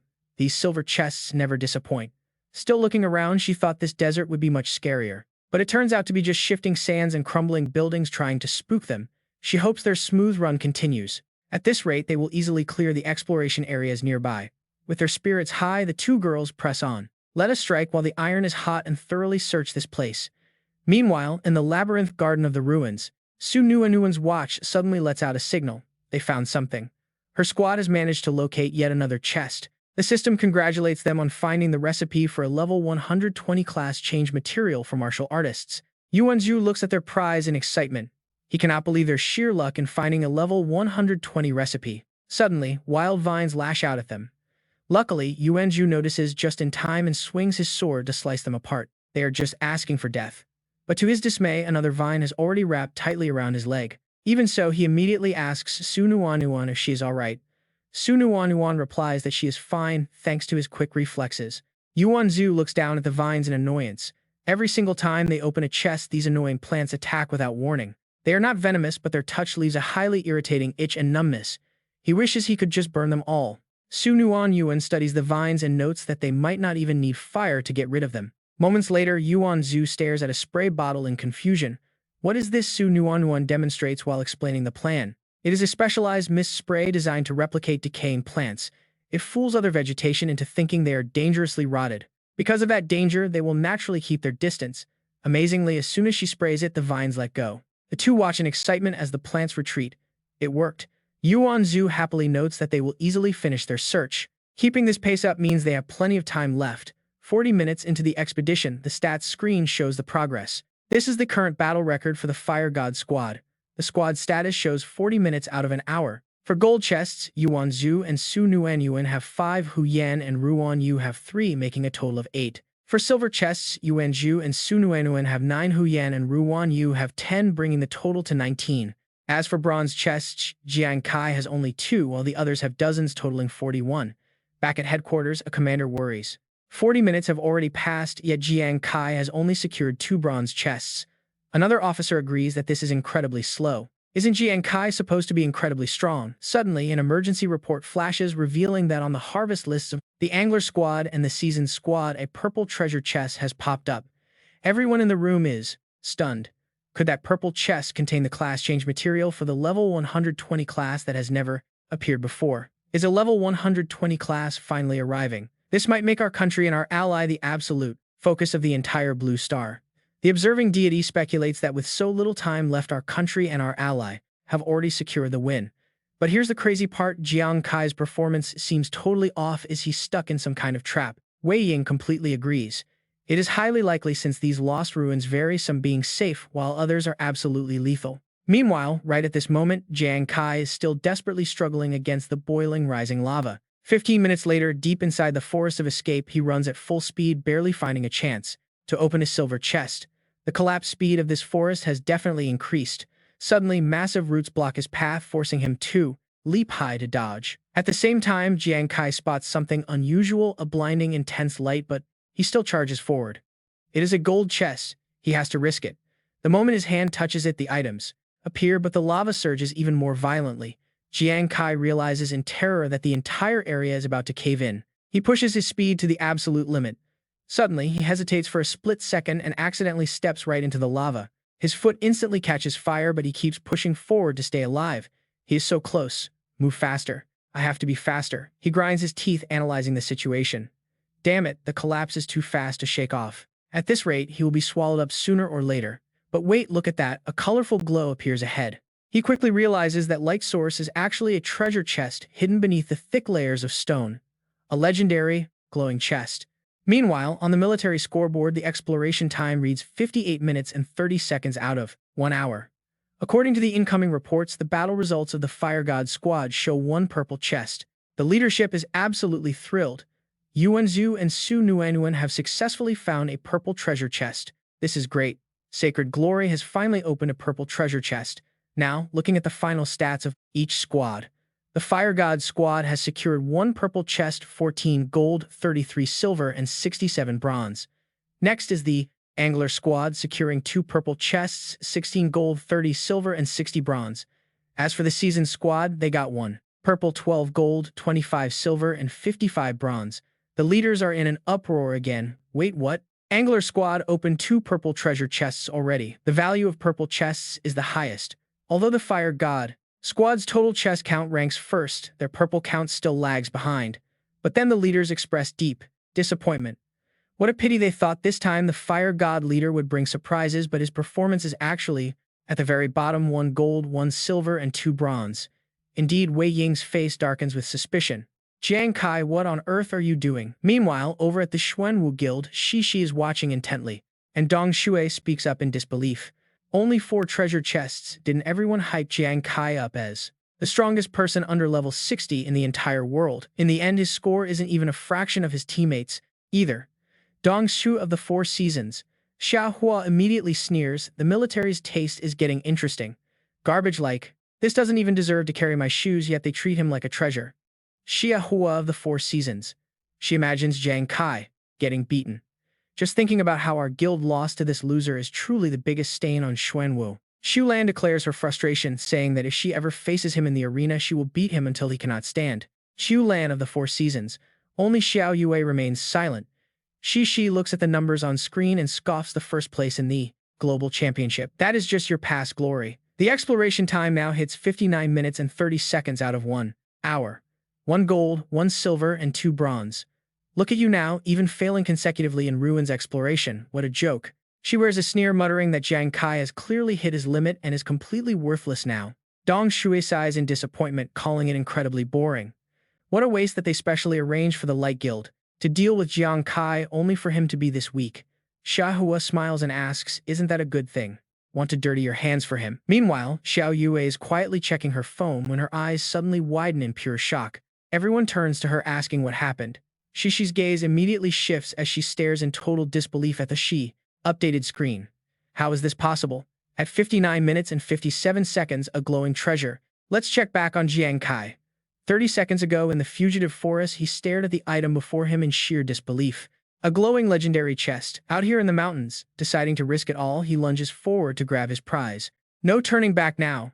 Jiang Kai chooses the chest over his own life, putting every single thing on the line right here. He charges hard, building up speed toward the radiant glow. Jiang Kai smiles to himself because this is his absolute best shot. He got it. But as the chest opens and a blinding light erupts, he is absolutely stunned by what is waiting inside. Unbelievable. But at that exact moment, boiling lava is already rushing in, ready to swallow the entire area and destroy everything. He leaps away. Below him, the magma churns violently as he grinds his teeth, realizing he is pushed to his absolute limit. Damn, that Hu Yan. He bitterly remembers this is the great spot she picked for him right before everything completely goes south. It looks like the end, but right before the lava touches him, a system notification arrives like a lifesaver, ending the exploration. He vanishes. Just as the magma explodes, Tian Chen slams his hand down in absolute excitement, cheering for the kid. Incredible. The Divine Overseer calls Jiang Kai a true legend who always leaves everyone completely speechless when he actually makes his move. The entire board is stunned. Looking at the final leaderboard, they cannot believe he opened a glowing chest in the last seconds. How did he pull that off? A glowing chest means he might have secured level 140 class materials. Even if it is not that high, it is guaranteed to be the most premium loot currently available in the game. Wei Ying sighs in relief. Jiang Kai almost fooled him completely, but now his massive haul from the Miluo ruins is clear. This is huge. It might actually elevate St. Glory's standing internationally. Right then, a high-speed shadow crashes down from above. He survived. Splayed out on the ground, Jiang Kai opens his eyes in disbelief as his worried teammates rush to his side. It is the captain. They run over asking what he is doing because that landing was honestly way too dramatic for them. He looks up at them. He asks if everyone made it back, still feeling the sheer terror of that boiling lava. The heat is gone. Recognizing the Miluo ruins, he realizes the automatic timer must have saved him at the very last second. His silence worries the team. Ruan Yu asks if the captain is okay because he is looking extremely out of it. Hu Yan sighs. Seeing his disheveled look, she guesses he got terrible loot from the ruins and is deeply disappointed. Yuan Zhu waves frantically. He begs Kai not to scare them, saying any chest is fine, so he should not worry. Seriously, if he went into the ruins and came back stupid, then the whole team just suffered a massive loss. But Jiang Kai just smiles. He opens his clenched fist to reveal a miniature chest, causing Hu Yan to freeze up. Oh my god. She stammers at the radiant glow, realizing this is the legendary chest. Jiang Kai grins triumphantly. They actually got it. He proudly shows it off, and the entire squad stares in absolute awe before jumping with joy. They tackle him. They scream that he did not just explore the ruins, he literally pulled off a brand new miracle. He is legendary, but suddenly a bitter voice interrupts, demanding to know if that is really a glowing chest. It is Alice and her beat-up team. She calls it impossible, but Yuan Zhu immediately steps up to defend his captain. He scoffs, telling her to stop looking down on people since her team already lost to them in the arena. Hu Yan chimed in. She points out that despite having the same 1 hour, the gap between first and third is clear. That burns. Alice grinds her teeth in pure fury, and one of her hot-headed teammates tries to charge forward. But Alice stops him. She angrily orders him back, shouting that they have already embarrassed themselves enough today. They leave in shame. Yuan Zhu laughs loudly, telling Kai that watching their angry faces is the best feeling ever. It truly is. Jiang Kai realizes that showing real strength is always the most effective way to shut down any doubters. Watching them from afar, Jim asks Ji if they are not going to say hello to their old friend. Ji smiles, saying there is no need, because they will definitely cross paths again very soon. Meanwhile, the squad celebrates. 3 minutes later, they are suddenly teleported. Qin Yu, the military commission chairman, is already waiting to greet them. He welcomes them warmly. He congratulates the Fire God squad for their absolutely outstanding performance in the ruins. Jiang Kai is confused, asking who he is. Qin Yu politely introduces himself with a smile. He explains he is the head of the military commission, adding that he really wanted to meet them last time, but they had already left. He is glad he caught them this time. Jiang Kai quickly shakes his hand. Hu Yan leans over. She whispers to Su Nuanyuan, asking what exactly a military commission even is. Su Nuanyuan explains that it manages and coordinates all the different military forces throughout the entire country. Even the guard commander must follow the rules. Jiang Kai watches her seriously. Did Commander Qin come here to discuss the division of the spoils? He notes that he has already agreed on a rough split ratio with Lu beforehand, but surprisingly, Qin Wu replies that there is no rush. Their squad harvested the absolute most from this tournament anyway. Everyone worked hard today. Tomorrow they can discuss the split details at headquarters. What does he think about that? Hu Yan frowns slightly. She teases them, saying she did not expect the legendary commander to be so friendly. Jiang Kai agrees. Suddenly, a team member approaches Qin Wu. She turns around, looking quite confused by the interruption. She asks what is wrong. The subordinate bows, whispering that Jiang Fang is being transferred to another city. Yuan Zhu's jaw drops. He cuts in, shouting out, "What is Jiang Fang really being transferred to Eo City? Is Eo City that dangerous zone crawling with god beasts?" The soldier nods. "Yes, it is indeed." "Do they know Jiang Fang?" Jiang Kai speaks up seriously. "He is my friend, Commander. Why the transfer?" Qin Wu sighs with a heavy heart. Technically, Jiang Fang belongs to the Shuanwu Guild and falls under their management, but lately Shuanwu wanted him gone. Still, since he belongs to Jiangzhong War God Temple, they refuse to release him. A total deadlock. Hearing this, she snorts in anger. Those corrupt people from the Shuanwu Guild, they are deliberately targeting Jiang Fang. Just because he helped Captain Jiang Kai before, they are making trouble. Yuan Zhu clenches his fists in anger. Abuse of power. Ruan Yu chimes in, calling the entire situation extremely unfair. Absolutely unfair. Nguyen Yuan looks over at Jiang Kai, but he remains completely silent, clenching his fists tightly. His hand trembles. Night falls. Leaning against a tree, Jiang Kai stares into the dark in deep thought.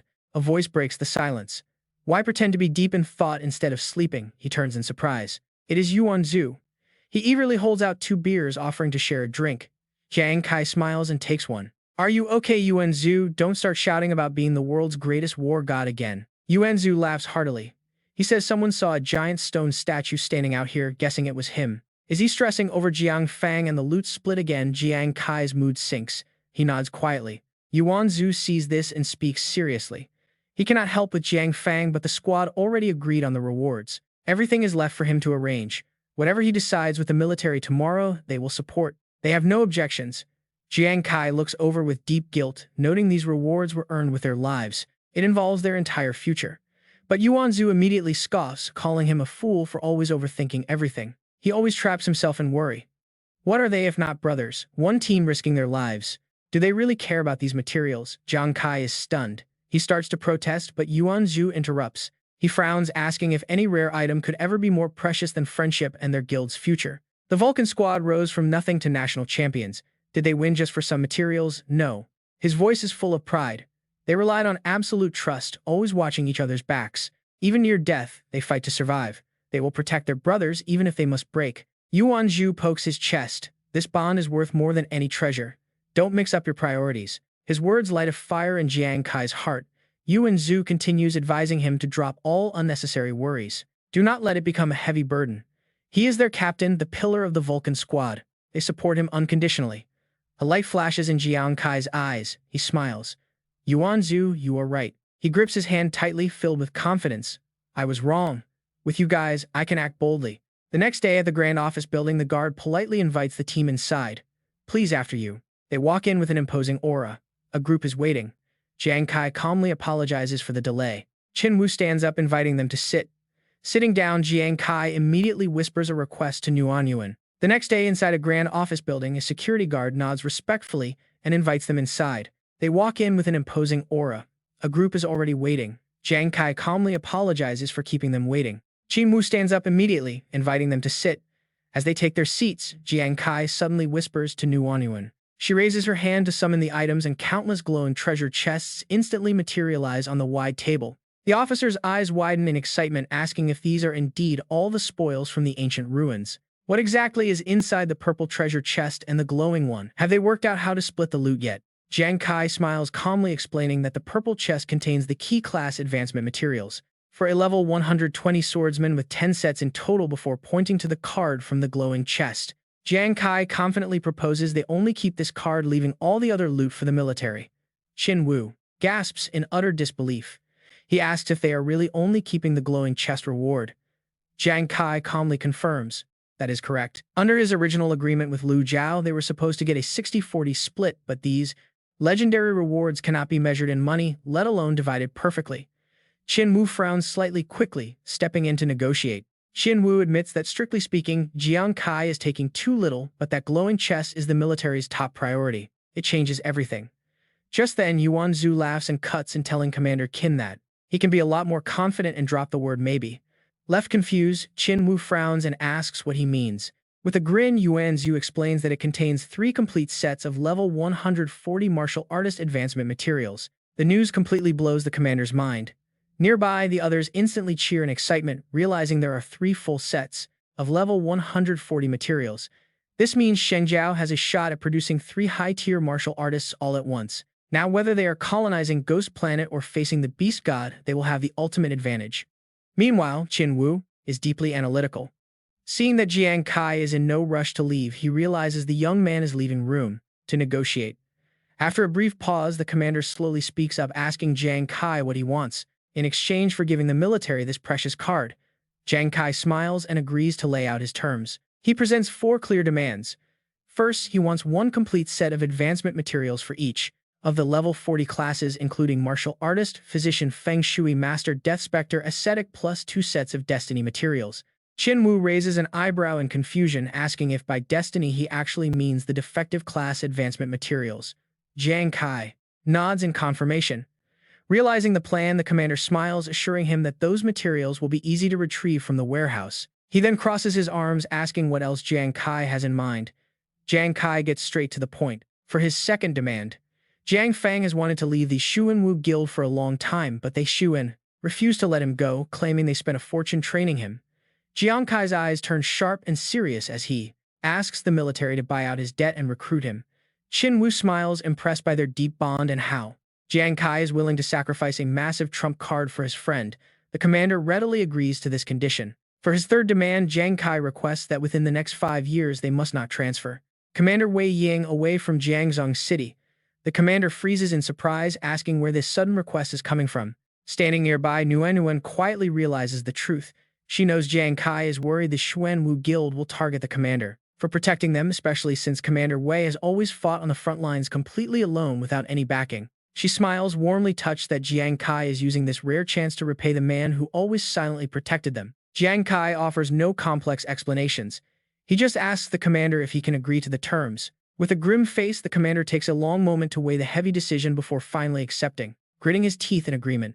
Although he does not understand the motive, he accepts it and asks for the final demand. Jiang Kai smiles confidently as he delivers the heavy blow.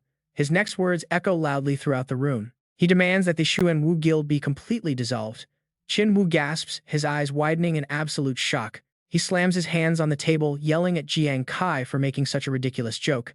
The Xuanwu Guild is a cornerstone of Shengjiao, a core force driving their frontline colonization. Without them, human progress would grind to a halt. Nguyen also frowns, pointing out that behind the Xuanwu Guild lies the massive and highly influential Xuanwu military industry. They are vital to their entire nation, and demanding their dissolution is simply asking for the impossible. Hearing this, Jiang Kai simply stands up calmly, brushing off their concerns. Since they cannot agree, he decides to call off the deal entirely. Panicked, the commander stands up and presses him, asking what a non-combat class, like a gambler, even needs level 140 martial artist materials for anyway, since he can only sell them. He offers to buy them out with cash instead. Jiang Kai casts a cold glance back at him, asking him how much money could possibly buy a priceless item capable of shifting the entire global balance of power. Seriously, no matter the price, I will not sell, he had declared. Qin Yu quickly realized things were going south. It seemed this kid had made up his mind to target the Xuanwu Guild. Qin Yu was incredibly torn right now. The guild's role was undeniably crucial, but even if they disbanded, their members and assets would simply be absorbed and merged by other guilds under the Shengjiao banner.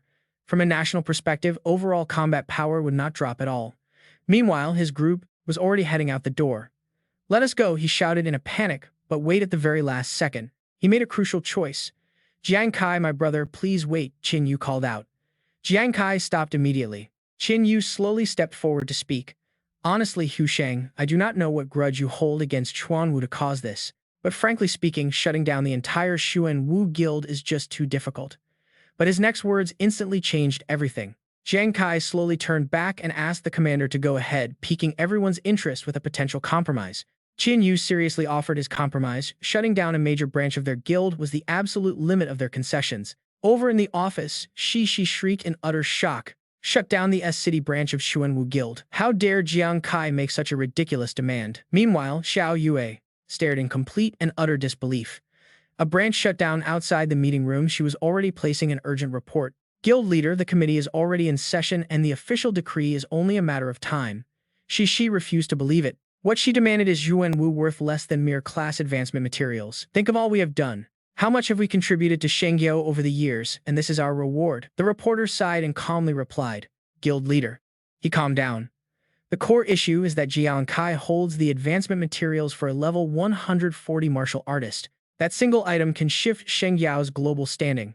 Shishi, burning with fury, instantly shot back. We already sent teams to clear the new map. We might find those exact materials very soon. The voice on the phone responded flatly that might is not good enough. Shishi narrowed her eyes with pure venom. You know how intense the pressure from the beast god is. We simply cannot afford to wait on your maybe. Besides, you are only losing one single branch. She tried to argue, but the voice on the other end cut her off immediately. No excuses, guild leader. You should never have messed with Jiang Kai. Hearing this, Shishi froze in shock. Speechless, her phone slipped from her hand and she collapsed into her chair, utterly drained. Another guild executive analyzed the situation. They pointed out that Xuan Wu remains a top 10 guild solely because of their massive powerhouse S-City branch. Xiaohua also added, noting that at least half of their core squad was handpicked from that very location. Disbanding it means their overall strength drops by 40%. Shi could only laugh in bitter mocking rage. All their meticulous planning completely ruined by one guy. Damn it, if he had not found that glowing chest. He would be a corpse by now instead of strutting around like he owns us. Just then, her phone rang loudly. A cold voice on the other end delivered the final devastating verdict. The resolution is officially passed, guild leader. Shut down the S-City branch before 3 p.m. tomorrow. Without a word, she hurled her phone across the room. Her aides cried out in shock at her reaction, but Ishishi was completely deaf to their voices. Jiang Kai, I will absolutely tear you to pieces, she vowed. The next day, at the Xuanwu S-City branch base, the disbandment notice hung clearly on the wall. A massive crowd of members started panicking. What is going on? Why are we shutting down? Is this a mistake? Xuanwu is a top guild. How can a major branch just disappear? We demand an explanation. Security guards tried to hold them back, begging everyone to remain calm. This is straight from headquarters, the guards yelled. But the angry crowd only grew louder, demanding Shishi. Why did she dissolve our branch the second she took power? Bring Shishi out to explain this directly to us. We deserve answers. The entire chaotic scene outside was playing live on the system screen inside. Hugh Ren cheered with glee. Talk about military efficiency, it only took them one single day to deliver on their promise. So satisfying, Yuanzhu agreed, laughing. I would pay good money to see Shishi's furious face right now. It is absolutely hilarious. Right on cue, Jiang Kai walked through the door and greeted the room with a smile. Hearing him, Ruinyu turned around with a bright grin. Captain Kai is finally here, he cheered, rushing over. Where have you been, Kai? Grab a seat because you do not want to miss this glorious show. Exactly, the entire Xuanwu branch is completely burning down. Jiang Kai smiled, glancing at his chaotic team. He replies that Lu said the Xuanwu branch in S-City must shut down by 3 p.m. today.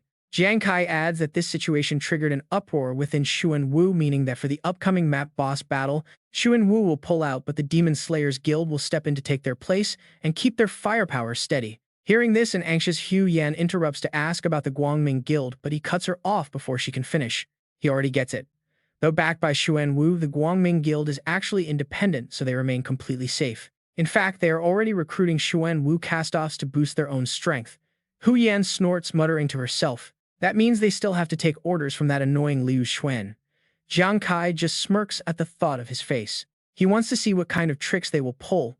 Meanwhile, inside a nearby building, his eldest brother is gasping for air. Sweat pours down his face as Yingzi runs over, cheering that he finished in 3 minutes and 20 seconds. That is a whole 5 seconds faster than last time. She quickly tells her big brother to dry off before catching a cold. He smiles, saying he can handle it himself since his body is not nearly as weak as it used to be. Drying his sweat, he estimates that it will not be long before he is strong enough to help Jiang Kai. Hearing this, Yingzi turns serious, warning him not to act like her second brother and constantly push his limits. Just then, Jiang Kai walks in. He asks why everyone is talking about him behind his back. Someone was gossiping about him. Hearing his voice, his brother turns around in excitement as Yingzi squeals. Setting down a fruit plate, Big Brother admits he watched the championship stream and was amazed by how powerful Jiang Kai has become. Yingzi agrees eagerly, calling him super cool.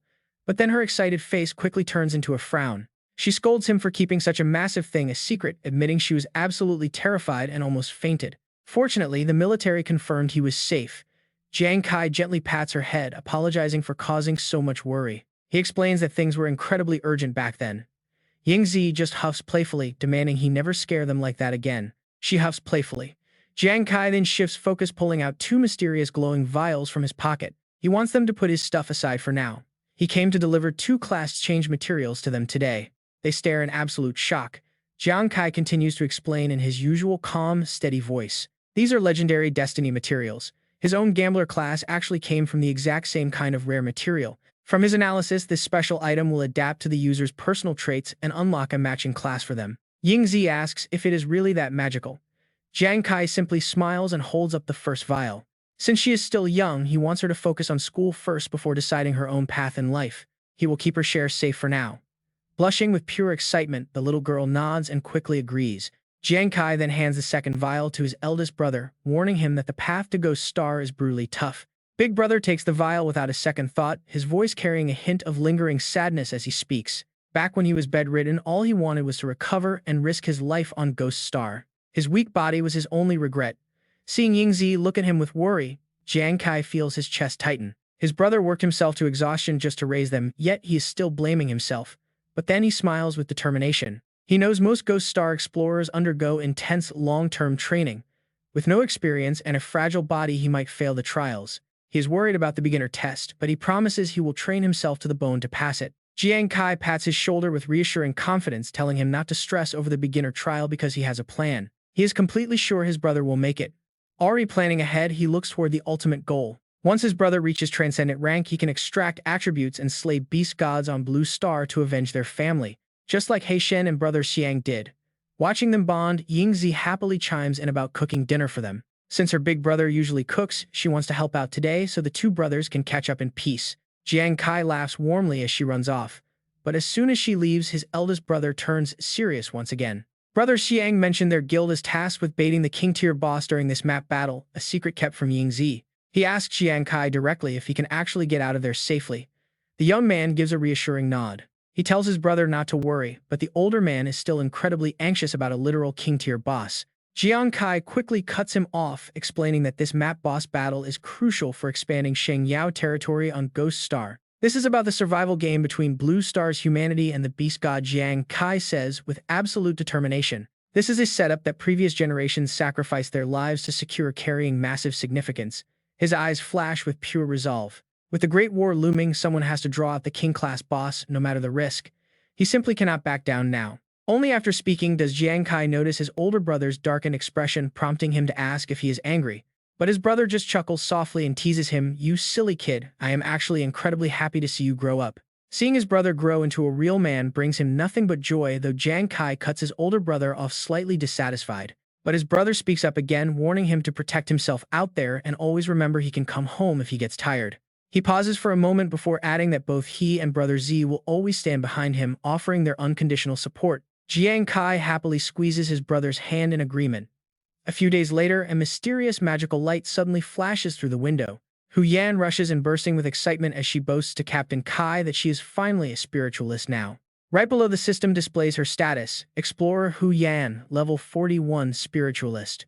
Ruan Yu also chimes in excitedly. He boasts that he has successfully transitioned into a drunken brawler, with another distinct status screen appearing right beneath. This screen shows Explorer Ruan Yu as a level 41 drunken brawler, prompting Jiang Kai to happily ask about their new talents. Recalling the moment she summoned her magic, she explains her talent is Ghost Howl Wolf Whale, letting her connect to the spirit realm. This allows her to command those spirits to attack her targets.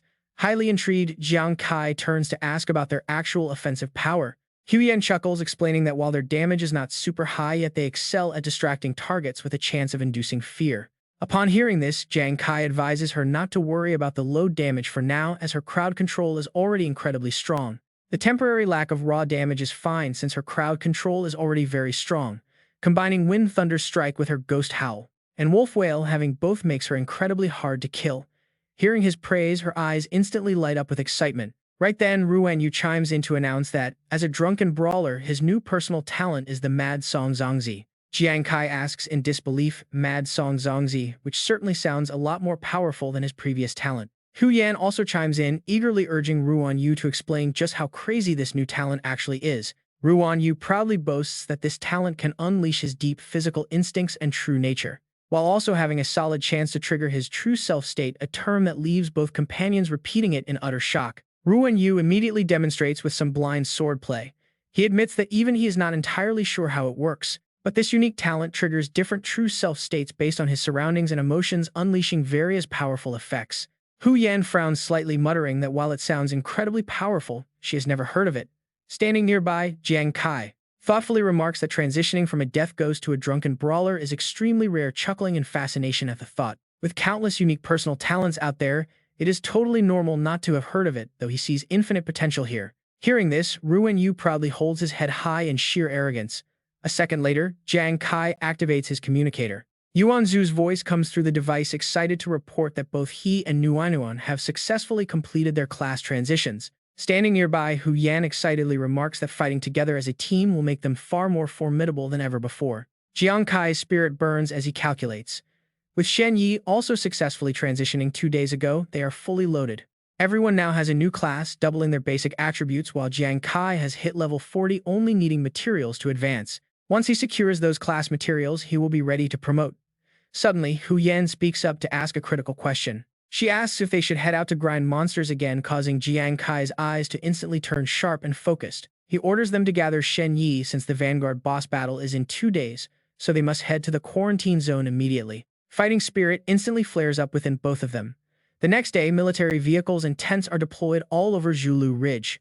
A representative from the military commission points toward the dense forest, giving them a strict reminder to pay close attention. He commands the Lord God Guild to lure the Bandit King boss in that direction, warning them not to mess up. Jiang Kai smiles faintly, assuring him that they will not make any mistakes, which only makes the officer grin mockingly. He coldly tells them to just do their job and try not to die.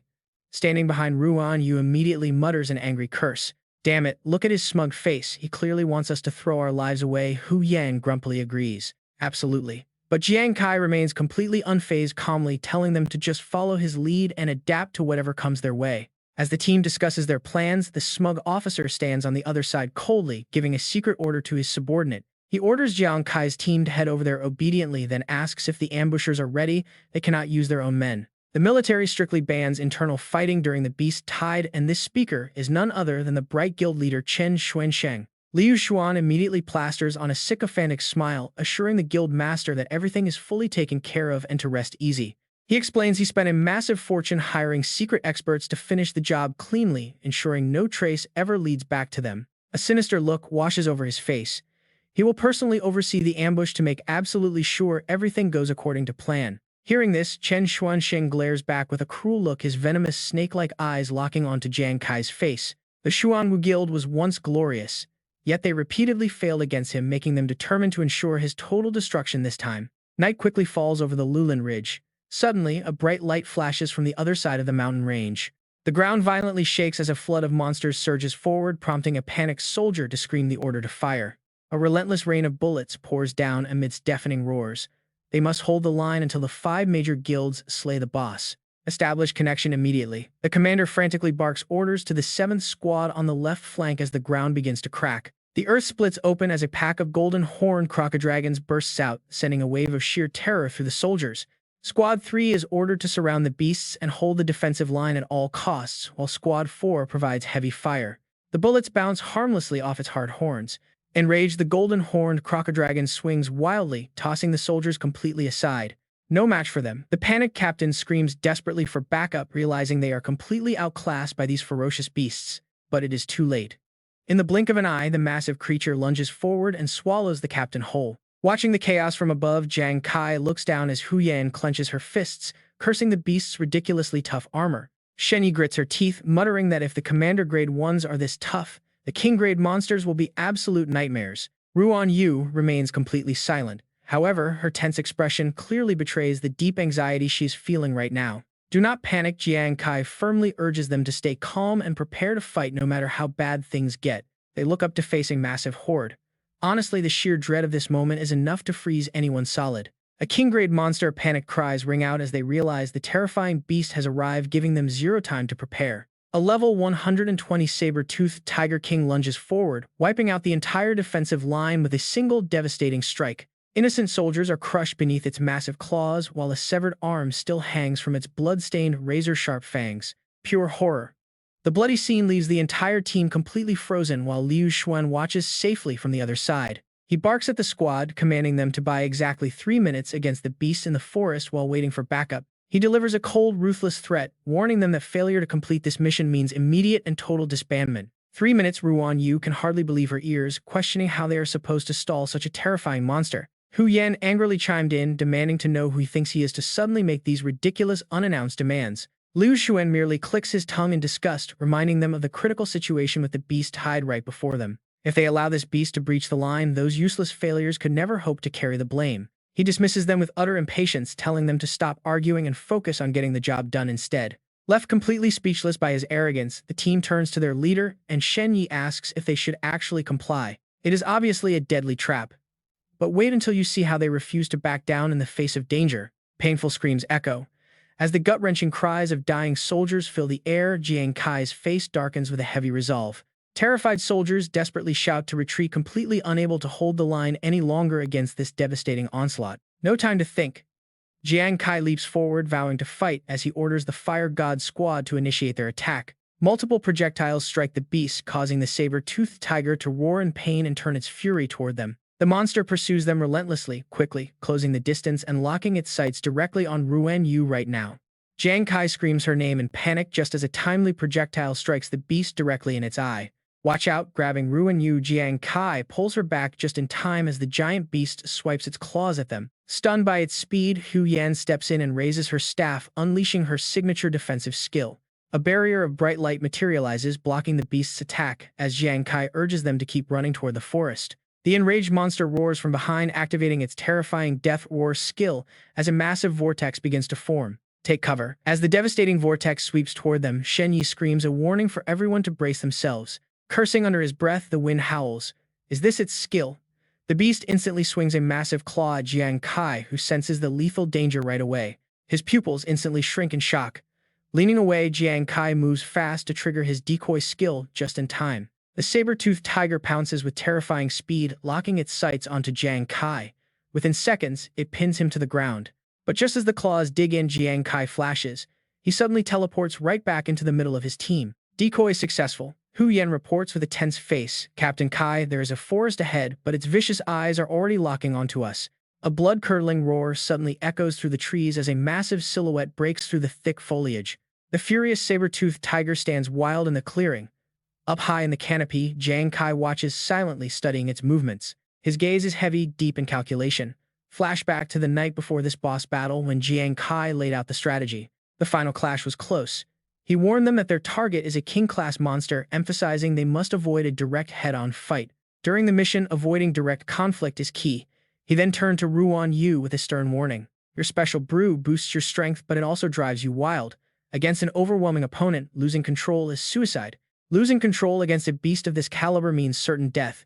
Jiang Kai concluded with a final, strict order. No drinking tomorrow, not even a single drop. Ruan Yu immediately agreed.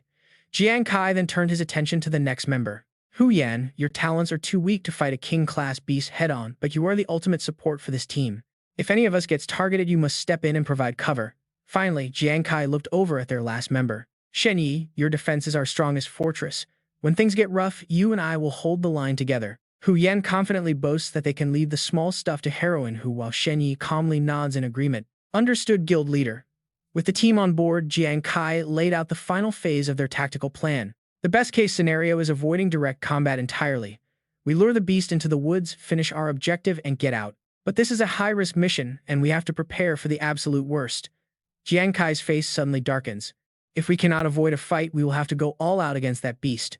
Everyone get ready. He reflects on how joining the Vulcan squad and surviving those brutal battles changed him from a reckless lone wolf. Back in the Bright God Sanctuary, he was just a solo fighter. Now memories of teamwork and trust flash through his mind. Having comrades who have your back and fighting as a single unit is something he had never experienced before. Smiling warmly, Shen Yi declares that facing a powerful enemy alongside his guild leader is exactly what he wants. Hu Yan and Ruan Yu chime in immediately, saying they feel the exact same way about this battle. Touched by their loyalty, Jiang Kai reaches out his hand and the team locks fists in total trust. For victory, the Vulcan squad will fight as one until the very end. Flash forward to the present day. Standing high in the trees, Jiang Kai hopes this forest shield will buy his team a little more precious time. But then Jiang Kai freezes in sheer terror as a strange red glow begins to envelop the saber-toothed tiger. As its bloodthirsty eyes lock onto him, a system warning blares in his mind. Warning, King-class beast detected. The monster has activated its blood hunt skill and locked onto their location. Jiang Kai's eyes widen. They are spotted. Inside the beast's bloody maw, a dark energy sphere condenses and fires a devastating beam straight at them. Hu Yan and Ruan Yu scream out in horror as the blast rushes toward Jiang Kai. Even Shen Yi gasps. But just in time, Jiang Kai activates his teleportation card. The moment the attack lands, the entire team vanishes. Though they managed to wound the beast during the escape, the team has already teleported to a safer zone. Landing safely, Hu Yan gasps, wondering if they broke its defense. Jiang Kai shouts over her, telling everyone to run. Our backup should be arriving soon, Ruan Yu yells as they sprint. Jiang Kai looks back over his shoulder. To his absolute horror, the saber-toothed tiger is already regenerating its wounds at a terrifying unnatural speed. The beast regains full strength, unleashing a crushing gravity field that pins them down. Hu Yan is instantly pulled backward. The suction is irresistible. Ruan Yu is also losing his grip, sliding toward the beast's mouth. Jiang Kai grits his teeth. Talk about an absolute nightmare. The power gap is too massive. Is this really where the journey ends? 3 minutes feels like an eternity. Suddenly, Shen Yi roars out, activating his indestructible diamond skill and charges the beast. The team watches in horror, screaming his name, but Shen Yi actually holds his ground against the monster's force. Jiang Kai freezes in shock. But Shen Yi is already pushing past his absolute limits as his strength begins to fade. Unleashing their deadly defense, a barrage of light beams strikes the saber-toothed tiger. But what happens next leaves Jiang Kai completely frozen. Stunned. What is going on? Shen Yi thinks in absolute panic that they cannot keep this up or everyone will die of exhaustion. His entire body trembles before he finally makes his choice. President Hu Yan, Ruan Yu, the main god, task is up to you. Please take care of it. This sudden farewell leaves the remaining three in utter shock. Oh no, is Shen Yi really planning to sacrifice himself? His regretful voice echoes softly as he laments not being able to fight alongside his team until the very end. Jiang Kai roars in panic. But before being swallowed whole, Shen Yi screams for them to run. Under the heavy pressure, all three crash to the ground. Rising up, Jiang Kai stands firm with a dark look. A second later, he roars in fury. Death Card. A brilliant beam of light erupts as he unleashes the Death Card, Wrath of the Gods, piercing deep into the beast. Hu Yan scrambles up and grabs his arm, urging Captain Kai to run, so Shen Yi does not die in vain. But the saber-toothed tiger is already charging. Right then, Ruan Yu leaps forward, screaming at them to watch out. Even so, the impact sends all three flying. The beast charges up a blast in its jaws, making Jiang Kai turn pale. Just in time, a sudden beam of light hits the monster flank, knocking it back. The three look on in absolute disbelief. A figure flashes past them. Did Chen Xuansheng really send rookies like you to lure a king-tier boss? Are you insane? The newcomers immediately plunge into the fray. Sorry for being late, we got the ambush location wrong, the leader yells. Find a safe place to hide, we will handle the rest. Meanwhile, the monster roars wildly under the heavy onslaught. Coughing from the dust, Ruan Yu feels a wave of relief. Reinforcements are here, it is the elite superhuman squad. She cheers excitedly, calling out to Captain Kai and Hu Yan to look. A massive army has surrounded the saber-toothed tiger. Observing their flawless coordination, Jiang Kai realizes these fighters must be the elite squad from the top 10 grand guilds. With these top-tier powerhouses on the field, even a winged beast would stand no chance of escaping today. He slowly stands up and orders the team to withdraw as their job is done and they need to treat wounds. The other two quickly agree. Later that night, under the high moon, heavy silence hangs over their empty camp. Sighs of regret echo. Fortunately, Yuan was thoughtful enough to prepare special medicine, allowing their injuries to heal incredibly fast. Still, they cannot stop mourning Shen Yi. Hu Yan lets out a cold, furious snort at the unfair loss. The Light Guild is absolutely despicable, withholding the crucial detail about stalling a king-tier monster for 3 minutes until the last second. Hu Yan curses in frustration, wondering why the military approved such a suicidal plan. Right then, Jiang Kai speaks up. Those 3 minutes were likely not for the mission and the military probably had no idea about it, he says. The realization hits them hard. When asked what he means, he coldly explains that this was a deliberate death trap. Picking up a branch, Jiang Kai calmly maps out the details on the ground to show them how they were set up. In any standard ambush strategy, backup troops must be pre-positioned at the designated location to ensure zero room for error. Everything should have been tightly coordinated. But what about our situation? We knew our target was a king-tier monster, yet they forced us to hold it off for 3 minutes after arriving. His voice carries a chilling edge. Was that delay really for the ambush team to rush over, or was it meant to guarantee our deaths? The two look at him as he points out that the military had carefully planned this operation for months. With vast resources and troops, the reinforcements emerged from deep inside the forest, meaning they were already in position. Hu Yan gasps in utter disbelief, demanding to know why they would do this. Jiang Kai slowly stands up. That brings us to the final point, he says. Do you remember what the superhumans said when they arrived? He claimed they were late because of an error in the forecasted ambush location advising us to go hide. Ruin Yu gasps as she remembers that they blamed the delay on a coordination error. Jiang Kai snorts in utter mockery. A location mistake. In a critical boss operation backed by the entire military. How could such a fatal error happen in a heavily planned mission? Cold fury flickers deep in his eyes. It was deliberately planned. Thinking of Liu Xuan, he suspects some cowards behind the scenes falsified reports on purpose. They intentionally delayed the reinforcements. Hearing this, the other two stand completely frozen in absolute horror. Ruan Yu clenches her fists in rage. Those bastards. While everyone is fighting to expand Shengyao territory, they are plotting behind our backs. Shen Yi cannot die in vain, and we will not just swallow this injustice. She vows to confront the Light Guild and make them pay for their betrayal. Right on cue, a sudden laugh echoes through the air.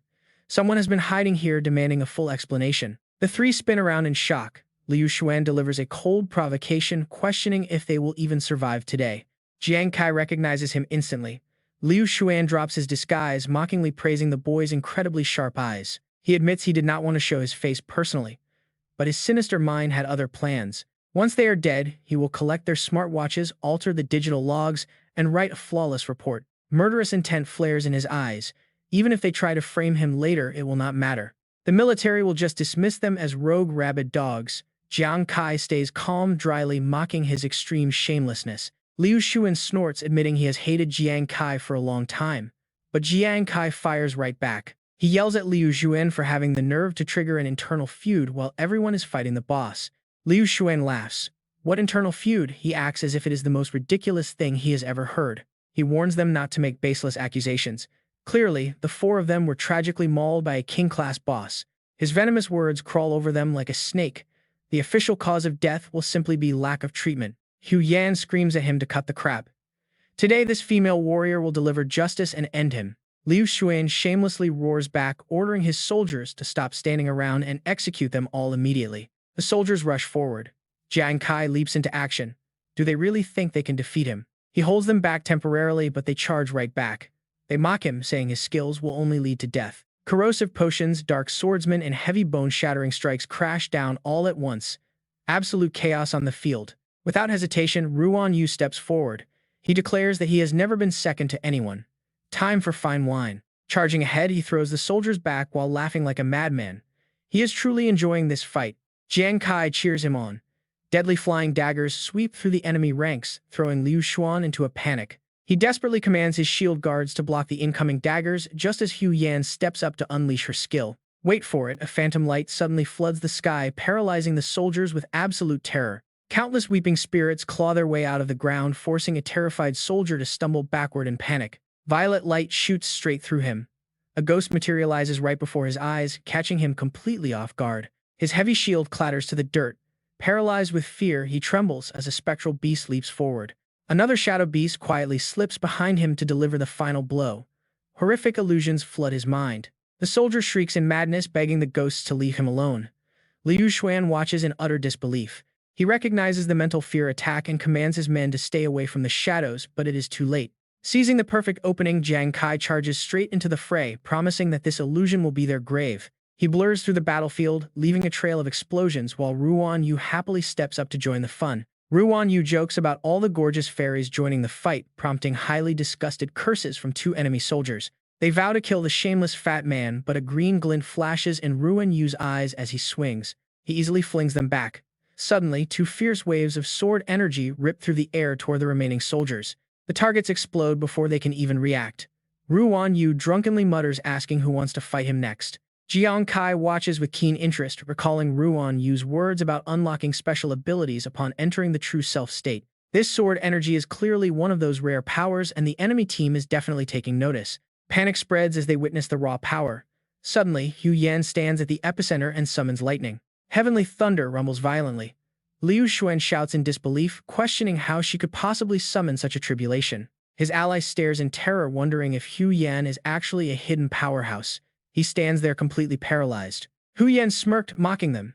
Sure, she cannot beat a king-class beast, but these weaklings are nothing to her. She demands their lives right now, but Liu Xuan refuses to back down and desperately roars for an attack. He promises a 50% bonus to anyone who kills them, but the incoming lightning sends his men fleeing. They scream to retreat, terrified of her abnormal powers that control both deadly lightning and restless phantoms. Throw in a drunken powerhouse and they are completely done. This squad is packed with absolute monsters. Outraged, Liu Xuan screams for his fleeing men to return, but his desperate cries fall on deaf ears. Give that to me. Right then, a soldier accidentally bumps into the shield, and Liu Xuan's face instantly pales as a terrifying bolt strikes down. The lightning strikes him hard. Even though his armor is completely trashed, Liu Xuan is still alive and shocked as he checks himself over. His clothes are only slightly singed and he feels a bit numb, but he is the only survivor left. Seeing this, Hu Yan laughs in mockery. She mocks him, asking if their courage is really that pathetic. Her lightning summoning is just a minor magic trick, yet they are terrified. Did a tiny trick really scare you that much? She laughs. Liu Xuan explodes in rage, unable to hold back his anger as he curses. You dare play me, he curses. Gritting his teeth, Liu Xuan charges forward, swearing to cut her down. Right then, she spots a familiar figure. She cheers happily, calling out to Captain Kai. Jiang Kai launches a barrage of daggers, declaring the enemy is now his prey. Dodging the attack, Liu Xuan snarls that none of the three of them will escape today.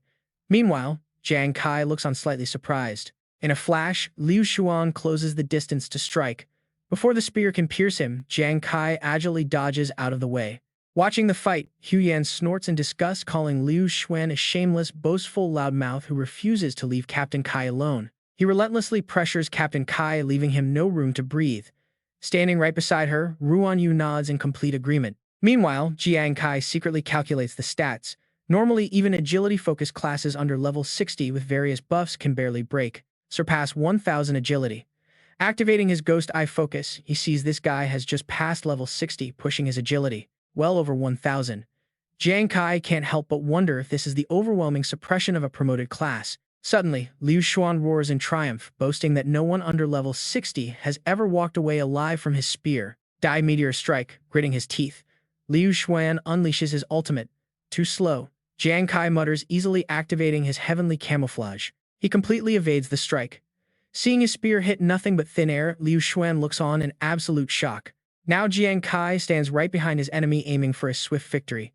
Hu Yan clenches her fists in pure excitement. Look, she shouts. Captain Kai is about to unleash his ultimate, but Liu Xuan suddenly roars, wearing a smug, provocative smile. Let me show you what a real soldier king looks like, he sneers. Immediately, Liu Xuan activates his trump card skill. He triggers Iron Commandment. Jiang Kai frowns in surprise and quickly raises his arms to block the incoming heavy strike. He feels as if a giant sword is crushing down on him. This intense pressure makes it impossible to even summon his death cards. Seeing him struggle, both teammates cry out in worry. Hearing them, Jiang Kai yells back to stop them from coming closer. Stay back, do not come over, he commands. As they hesitate, Liu Xuan sneers at their helplessness, mocking Jiang Kai. Smart move, he laughs. Under my Iron Commandment, your body and mind are crushed. Those trash teammates of yours cannot help. If they try to help, they will die trying.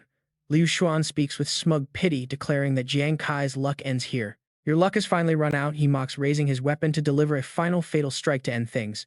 Die. His teammates scream in terror, but Jiang Kai manages to raise his arm in the nick of time, activating his skill. Sacred Glow Halo. Liu Xuan stares in shock as his arm is suddenly locked in place, rendering him completely immobilized. His weapon arm is twisted sideways.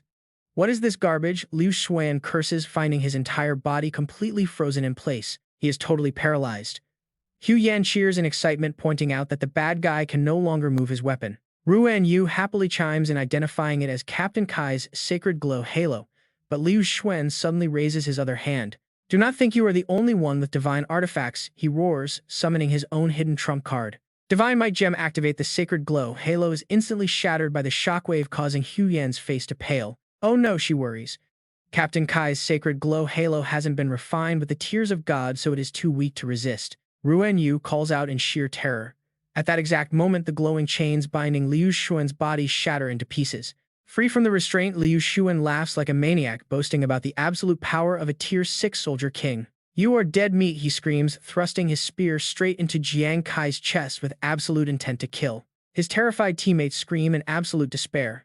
But then Hu Yan suddenly freezes and blinks in complete surprise. Wait, that is just a decoy substitute, she gasps. From above, Jiang Kai mocks him, asking if this is all a level 60 can do. Without hesitation, he throws a death card, unleashing God's wrath. The card flies straight toward the enemy's exposed back. The card strikes his back but is deflected by an invisible barrier. Surprised, Jiang Kai's eyes widen as he lands. He realizes the enemy's armor has an automatic defense mechanism.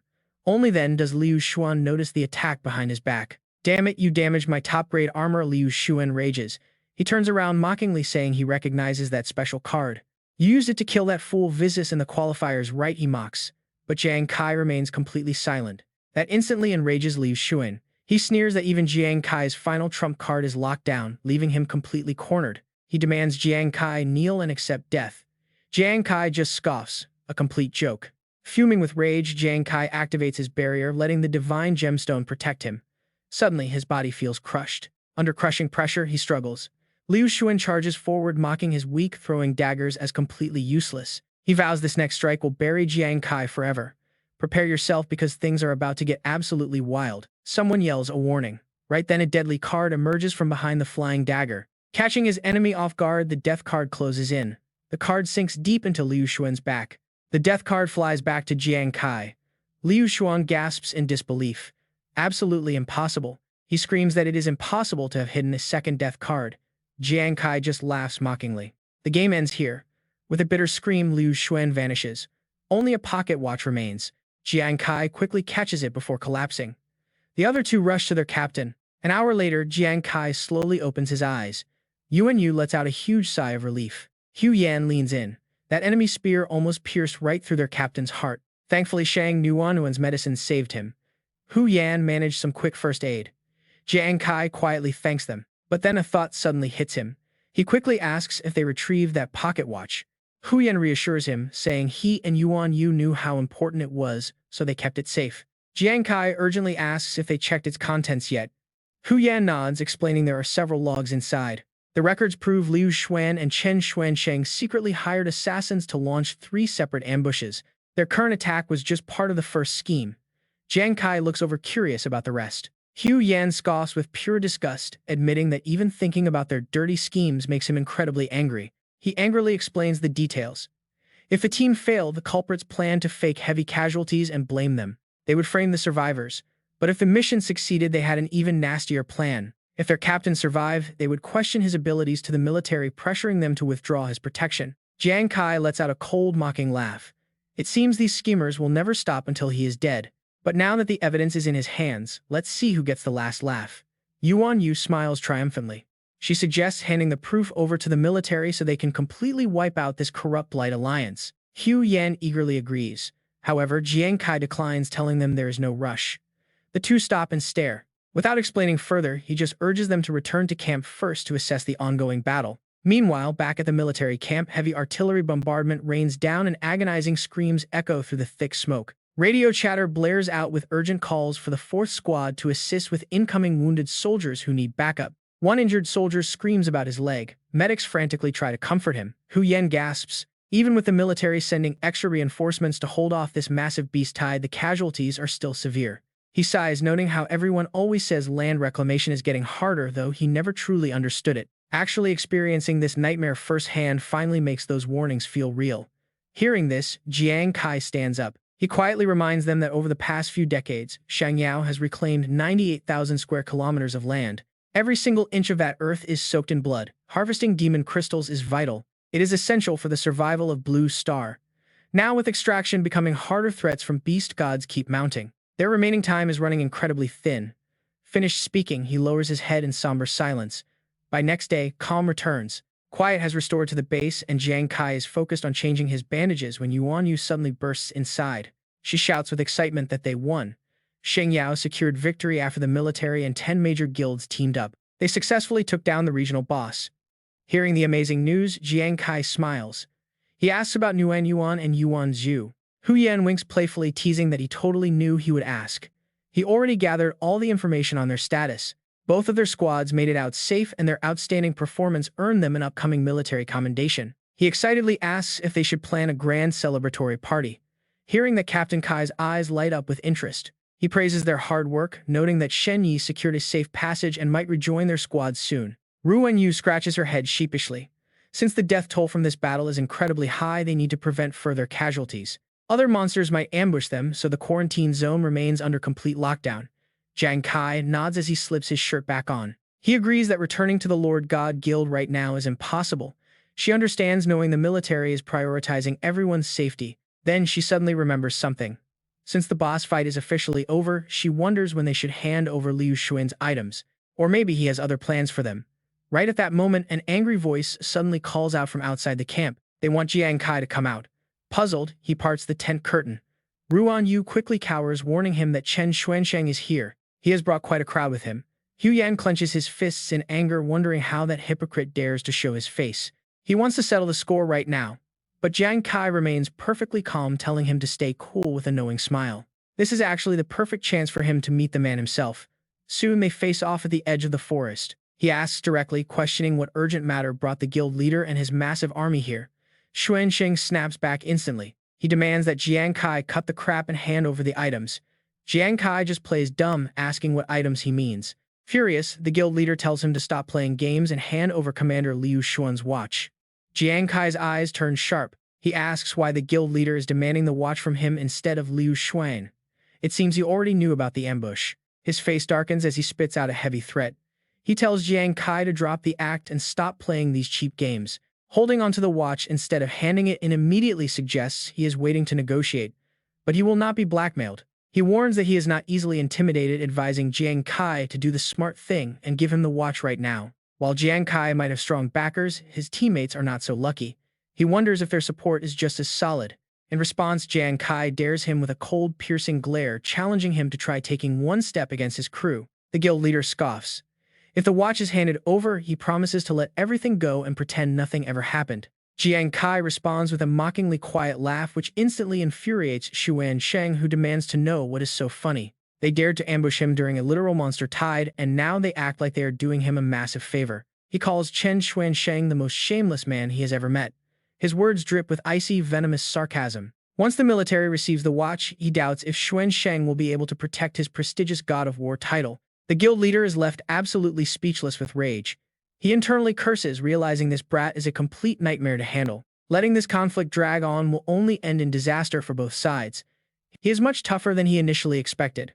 Now watch this. Jiang Kai smirks because his research already revealed that this ruthless leader has a massive fatal weakness. For a man this obsessed with status, losing his title as the God of War is far worse than dying. Finally cracking under the pressure, the guild leader asks if Jiang Kai wants his help to take down the Xuanwu guild. Jiang Kai smiles, praising him for being so quick on the uptake.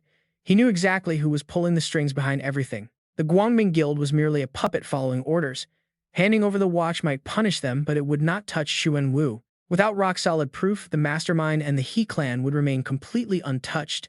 He needs something much more devastating. Jiang Kai mockingly asks if whatever terms the guild leader is offering are actually worth the price of saving his reputation. Swallowing his anger, the guild leader agrees to resign, take his loyal followers, and hand his guild to someone neutral. This ensures that Xuanwu loses control of Guangming. Furthermore, he promises to give Jiang Kai a golden opportunity to destroy them. Jiang Kai remains skeptical, asking what kind of opportunity he means. The guild leader slowly lays out the details. After Jiang Kai destroyed their city, A branch Xuanwu's reputation plummeted, prompting many of their elite members to abandon them. To restore confidence and prove they are still in control, the top brass of Xuanwu has issued a desperate decree. They are absolutely determined to claim victory in the upcoming betting competition among the top 10 guilds. Jiang Kai frowns, repeating the name of the grand tournament. The guild leader nods, confirming the massive stakes of this match. It is a massive point-betting showdown between the top 10 factions and any other guilds bold enough to challenge them. He explains that each elite guild will send a team of 100 top-tier fighters into the arena to represent them. Every participating team starts with a base score of 100 points.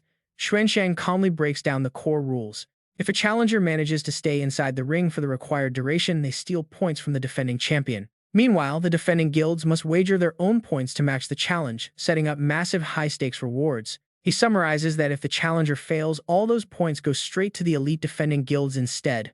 Xuanxin lays out the final terms. After the tournament ends, the top 10 guilds will rank based on remaining points. They subtract the betting points paid earlier to calculate the final score and establish the official new guild rankings. The last place guild loses 10,000 guild points. Hearing this, Jiang Kai frowns as he pieces it all together. Simply put, the top 10 guilds will act as the house, accepting external challenges and fighting for their own ranks. Xuanxin nods with a hint of admiration. Jiang Kai smiles faintly and slowly asks a critical follow-up question. Jiang Kai asks if simply staying in the arena without getting knocked out is enough to earn points, and what happens if he actually defeats a member of those top 10 guilds. Xuanxin bursts out laughing. defeat them. With just his current strength, Xuan points out those players are level 70 experts, but if he somehow pulls it off, the reward is triple the guild points. Jiang Kai quickly calculates the odds. This is the perfect chance to crush Xuan Wu while racking up massive guild points. A classic two birds with one stone. He turns to ask if a high-level tournament like this has entry restrictions and how he can join. Xuan immediately summons an invitation card. Of course, only those holding this invite can enter the grand arena. With this card, the Creator Guild can send representatives to compete, but then Xuan suddenly pulls it back. Xuan demands to know where the watch is warning Jiang Kai not to play any tricks. Jiang Kai laughs and promises not to give it to the military but demands one condition to return it. Xuan looks highly suspicious and asks what he wants. Jiang Kai calmly states his bold demand. He wants detailed intel on Xuan Wu. Xuan stares in shock, asking if he wants him to spy. Jiang Kai shrugs teasingly, calling them partners instead of using such harsh words. Xuan's face darkens. Xuan asks why he should trust him. Jiang Kai remains completely unfazed and calmly explains. He points out that Xuan has no other choice. The man freezes, his hand trembling as he yields. Xuan mutters that he better keep his promise. Jiang Kai smiles, wishing him a happy partnership. With the deal done, Jiang Kai heads straight back to his camp where Ruan Yu rushes out to greet him. She says he is finally back. Hu Yan smiles, adding they were about to get Brother Lu for backup. Jiang Kai quickly reassures them both that he is fine, then reveals a surprise he brought back. He summons the invitation card, drawing their curiosity as he begins to explain what this event is about. It is an invite to a betting arena run by the top 10 guilds using guild points as stakes. The major guilds act as hosts, taking on challengers from other groups. He slowly lays out the details. He explains that Xuan Wu is determined to win this event to restore their reputation and reclaim elite members. Ruan Yu immediately sees right through his plan, asking if their captain intends to enter the tournament. He nods instantly. Honestly, looking at how things have played out, they really have been on defense for too long. From almost dying to a king-tier boss to dodging Lu Xuan's traps, they have been pushed around too much. He seriously explains his plan. If Xuan Wu refuses to let him go, they will settle this in the arena. They will fight fairly with raw strength. Hu Yan gets fired up and heavily praises his decision. He cannot wait to show the Ha family exactly what their formidable captain is capable of when going all out. Ruan Yu also excitedly chimes in, asking when this grand match will finally begin. Jiang Kai slowly responds. In about a month, he replies. Soon night falls and flickering campfires light up the dark forest. To secure a win in just 1 month, Jiang Kai knows he must quickly complete his class advancement. Because his class is highly unique, he needs to find a rare destiny material for his level 40 advancement. Suddenly, a desperate cry for help echoes from deep within the woods, shattering the quiet night. He recalls the earlier warnings, but with so many casualties, the quarantine zone remains completely locked down. Why would there be a cry for help out here when the entire perimeter is heavily secured? Without hesitation, Jiang Kai dashes into the dark woods, wondering if a beast managed to slip past the security perimeter. He sprints like the wind through the dense trees, but suddenly freezes and throws a dagger on pure reflex. A half-eaten apple drops from the branches above. Jiang Kai stares in disbelief, trying to process the strange sight. Under the pale moonlight, a mysterious figure slowly steps out of the shadows with a faint smile. It is just a little reunion gift. But setting up such a massive defense, isn't that a bit much? He questioned, full of doubt, since when were they ever friends? With just a single glance, Jiang Kai instantly recognized the person who had just arrived. She was the fox demon from the Red Moon Forest. Even so, he did not lower his guard. When on Earth did she arrive, and how? Was she able to silently bypass the entire military defense line in the surrounding area? Seeing his reaction, the fox demon burst out laughing, teasing him that his words only proved he could not bear to forget her. Jiang Kai said nothing, only watching her with a pretty cold stare. The fox demon was not angry, instead clicking her tongue in mock pity. Those weak brats over here actually got wiped out by your team. They really were useless. A sinister look flashed in her eyes as she began to probe, asking if tonight might get more interesting if she joined in. Jiang Kai kept his eyes completely full of caution, demanding to know what she wanted, but the demon did not offer any explanation. Instead, she simply waved her hand to attack, keeping him on edge. Jiang Kai quickly summoned his defensive gear. The death card, combined with the light divine decree, would it block her? Damn it, he had to risk it. The incoming light beam was immediately bent in another direction, launching straight into the sky in an instant. He looked up, totally filled with doubt. What was that? The beams of light all gathered into one massive block before rushing away even faster the very next second. In a flash, a pattern painted itself across the sky. She remarked that she thought their last fight was just a boring human game, but he actually turned out to be quite worth watching. This reward was for successfully sparking her curiosity even further. He was to take what he needed from inside it and not waste her expectations. Meanwhile, the light beams kept converging to form a card. Her name was Dong Li. The fox demon smiled gently and began to fade, promising they would meet again. With that, Jiang Kai reached out to grab the card. Deep in his eyes, a spark of anger flared, but he only silently cursed her. Outside, the night was completely dark and quiet. Meanwhile, inside, Hu Yan was still sound asleep. Suddenly, a strange sound echoed in the room. Panicking, she sat straight up. Even the bold fox demon got startled by her reaction. Finding nothing, Hu Yan went right back to sleep, mumbling that messing with a hero like her meant they had met their match. Now they would know fear. Seeing her fall asleep so easily, the demon could not help but feel completely speechless at her attitude. The fox demon quickly hovered right above Hu Yan's head. Suddenly, its eyes glowed a bright, ominous red. Her sleepy face was being projected and monitored by the real fox demon on the other side. Even in her sleep, she could not stay still. Suddenly, Hu Yan's face darkened. The fox demon laughed, whispering to herself that the poor little rabbit was having a nightmare. She looked so uncomfortable. The demon giggled. It was ridiculous how fragile this human body was, unable to take a single hit. Yet she found herself so curious about her. Was this troubled dream the exact weakness Hu Yan kept hidden so deeply? The fox demon slowly activated her power, whispering that she would make a rare exception tonight. The very next second, she gently touched Hu Yan's reflection, wrapping her entire space in a strange, soothing mist. Hu Yan's face gradually softened. The demon whispered sweet dreams to her little rabbit. 3 days later at Black Ape Mountain, Ruan Yu asked with absolute curiosity if they could really find Captain Kai's class advancement materials in this mountain. It just looked far too normal. Jiang Kai, however, was quietly recalling the words of that mysterious woman. Whether she was guiding him to the teleportation array or playing that prank, Dong Li was full of surprises. She loved playing mind games but never showed any real malice. Weighing his options, he made a final decision. Would you bet your entire future on a demon's word? Because Jiang Kai was absolutely ready to take that high-stakes gamble. He looked deep into the forest and explained that this was a hidden map, not some regular dungeon. Entering, a normal one lets you feel energy fluctuations, but a hidden map is totally different, as he pointed out. It exists as an incredibly stable, overlapping dimension that looks completely ordinary on the surface, making it hard to find. Only when meeting very specific activation conditions does the entrance finally appear. Hearing this, Hu Yan looked serious, asking what their next move should be. Jiang Kai quickly pulled up his status panel to initiate the trigger. The key was successfully activated. The very next second, he threw the special item straight down toward the ground. As a massive portal immediately tore open right in midair, the hidden map was finally active. Without any hesitation, Jiang Kai urged his team forward, warning that the portal would not stay open long. The three quickly followed the trail deeper into the mountain. Reaching the end, Jiang Kai suddenly barked out a loud command to jump right now. The three plunged directly into the dark abyss below, successfully tearing through space into a whole new dimension. As they hit the ground, the force of their landing sent a massive tremor through the area. Ruan Yu looks around dazed and asks Captain Kai, "Are we still alive?" The sight in front of them leaves Hu Yan stunned. "Wait, could this place actually be?" Jiang Kai nods excitedly, saying, "We found it, the hidden map."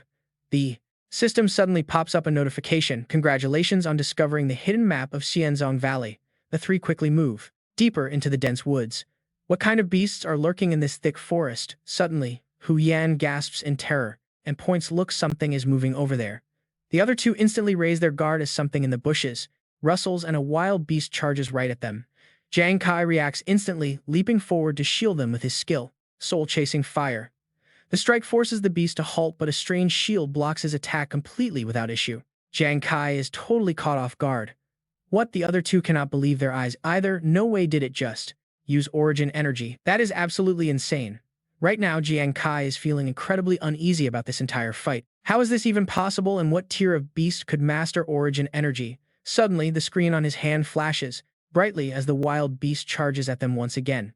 Jiang Kai leaps high into the air, preparing to strike back. He unleashes his power from above, but the blow does absolutely zero damage. Jiang Kai quickly leaps backward to open up some distance as the beast keeps pressing. He calls out to Hu Yan for help, who instantly swings her staff. To back him up, "Leave it to me." Ghost wail and wolf howl. Countless spirits rise from the ground, charging to ambush the beast from behind. Seeing her skill work, Hu Yan cheers happily. "Captain Kai, this creature cannot block mental attacks. It took a direct hit." Jiang Kai instantly realizes his opponent's weakness as well, noting that the beast has an origin shield protecting its body, so soul chasing cannot penetrate it. But if he disperses the attack, it won't break the defense. He immediately activates Ghost Eye Focus to concentrate everything onto a single point, and strikes with all his might. Jiang Kai gathers his energy and fires at that spot. Soul-chasing Pierce hits the panther, directly with a devastating impact. The other two celebrate excitedly. We broke its armor, seizing this perfect chance. Jiang Kai delivers his final deadly move. This is the end for you. Channeling all of his remaining power, he strikes downward, sending the beast screaming in pain.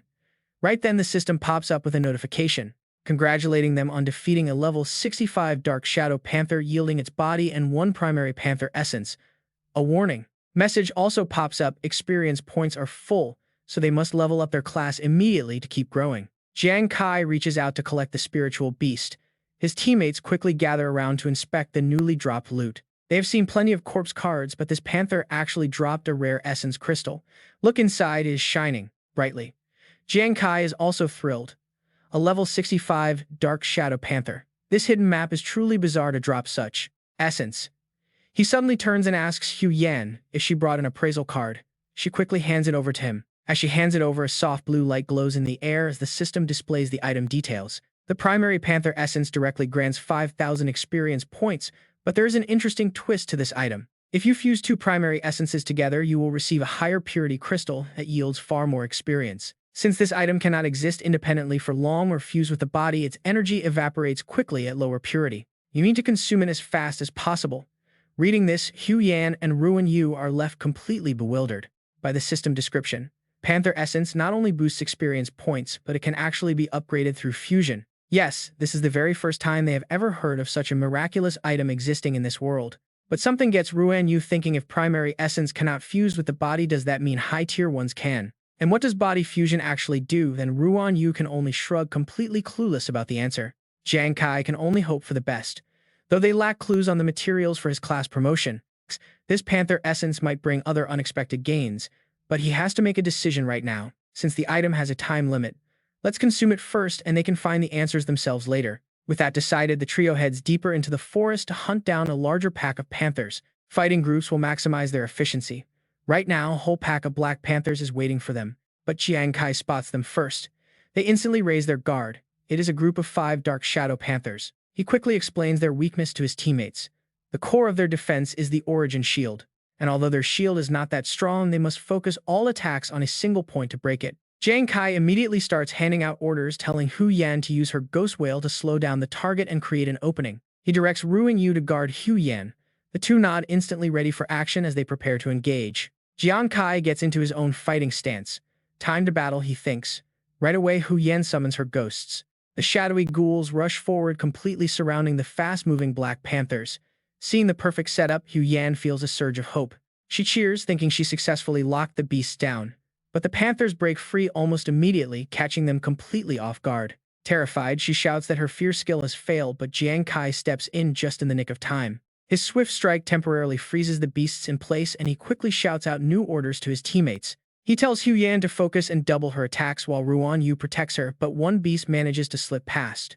Ruan Yu charges forward to block it, joking about facing such a wild beast.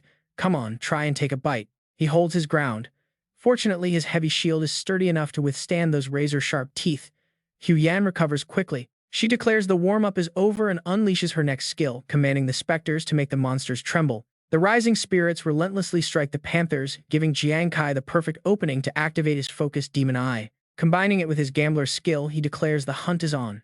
Within moments, the pack of beasts is entirely wiped out. System notifications flood in congratulating him on defeating multiple Shadow Panthers from level 65 to 75. His teammates quickly gather around him.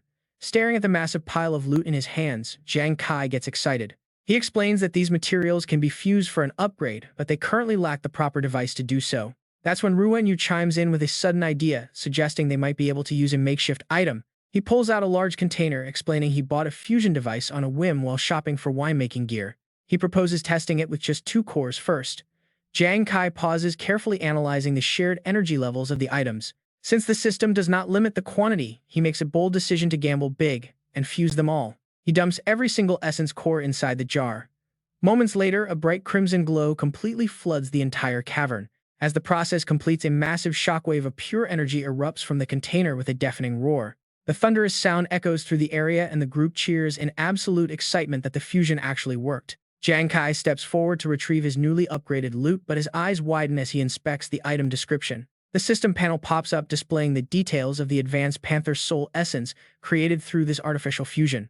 Consuming it directly grants 24,000 experience points, while fusing it permanently boosts fire damage by 10 points. This stat enhances flame temperature, increases destructive power, and easily pierces through both physical and energy defenses. The other two crowd around to check, completely blown away by the massive multiplier on the experience gain. Not only does it offer massive experience, but that permanent 10-point fire attribute boost is an incredible upgrade. Hu Yan suddenly remembers a crucial detail, asking if his arsonist gloves also deal that same type of fire damage. Jiang Kai nods and breaks down how his weapon works, explaining that while the gloves deal elemental fire damage, it is fairly low. He mostly relies on high critical strike buffs to take down his targets rather than basic elemental scaling. With that in mind, he looks down at the newly fused essence, contemplating the potential of adding 10 fire damage. Without hesitating, Jiang Kai swallows it whole, eager to see how his body reacts to the sudden surge. Power rushes through his veins, making his heart race as a wave of intense heat spreads throughout his body. The burning sensation rapidly expands, filling his entire body with an incredible amount of raw energy and physical vitality. Reveling in this newfound strength, Jiang Kai summons a small dagger and immediately flings it forward with lethal intent. The weapon is cloaked in raging flames as it flies toward a massive tree, detonating it in a spectacular blast. The absolute destructive force leaves his allies completely speechless as a blazing sea of fire consumes the forest. The heat and force are on an entirely different level. Jiang Kai nods in satisfaction, pleased with the results. Hu Yan excitedly points out that this immense devastation was triggered by just a single essence core. She adds that if they can harvest more of these, his overall strength will reach a completely unstoppable level. He silently agrees with her. The power of this item is truly ridiculous, and secret maps like this are rare. They cannot afford to waste this unique opportunity. With the testing done, the team prepares to head out. The hunt has only just begun after all. 30 minutes fly by and they continue trekking through the silent wilderness. The silence here is deafening, heavy. It triggers a deep chill, as if invisible eyes are tracking their every move. Hu Yan notices their teammate lagging behind and snaps a warning. Hey Ruan Yu, pick up the pace. If he gets lost here, they are leaving him. Ruan Yu scrambles forward, begging them to wait. Then his foot strikes a human skull. Instinct kicks in, he sends it flying straight ahead. The skull clatters right into a nearby bush. That tiny noise instantly alerts the monstrous things hiding in the dark. Red eyes snap open. Caught off guard, the team watches as a massive wave of beasts charges directly at them. Jiang Kai reacts in a split second, firing an attack. Watch out, he yells, it is a pack of lions. The lions throw up shields, but his flames tear right through them, immediately incinerating 4 beasts. Those were level 70 golden lions. Hu Yan and Ruan Yu cheer, amazed at his upgraded weapon's power. Hu Yan yells out praises to Captain Jiang Kai. Jiang Kai smiles, pretty pleased with his own performance. Keep up the pressure, he commands. But the clever lions have already adapted to his fiery attacks. They unleash a thick blood mist. Jiang Kai watches in absolute shock. His life chaser skill did 0 damage. Hu Yan leaps in with her spear. Captain Kai, let me help, she yells, preparing her move. She triggers her wailing ghosts, but the lions gather raw energy and unleash a massive spirit-dispelling roar. What her spirits were devoured, Jiang Kai also senses something incredibly strange about these beasts. The blood mist drifting from these beasts does more than boost their shields. It is highly corrosive. He watches the pack closely. A nagging feeling grows in his chest. They are missing something crucial. Jiang Kai activates his specialized Ghost Eye skill. Finally, a hidden clue comes into view. Wait, that beast in the back is pulling the strings. It is the massive lion general boss. That leader is pumping out this endless supply of blood mist. Meanwhile, a beast lunges at Hu Yan. She leaps back, barely dodging the razor-sharp claws. Jiang Kai fires off a support strike, but it misses. The beast easily evades it. Suddenly, a fast blur rushes in. Ruan Yu uses his shield to pin it down. He jokes about loving the beast's thick fur, holding it down.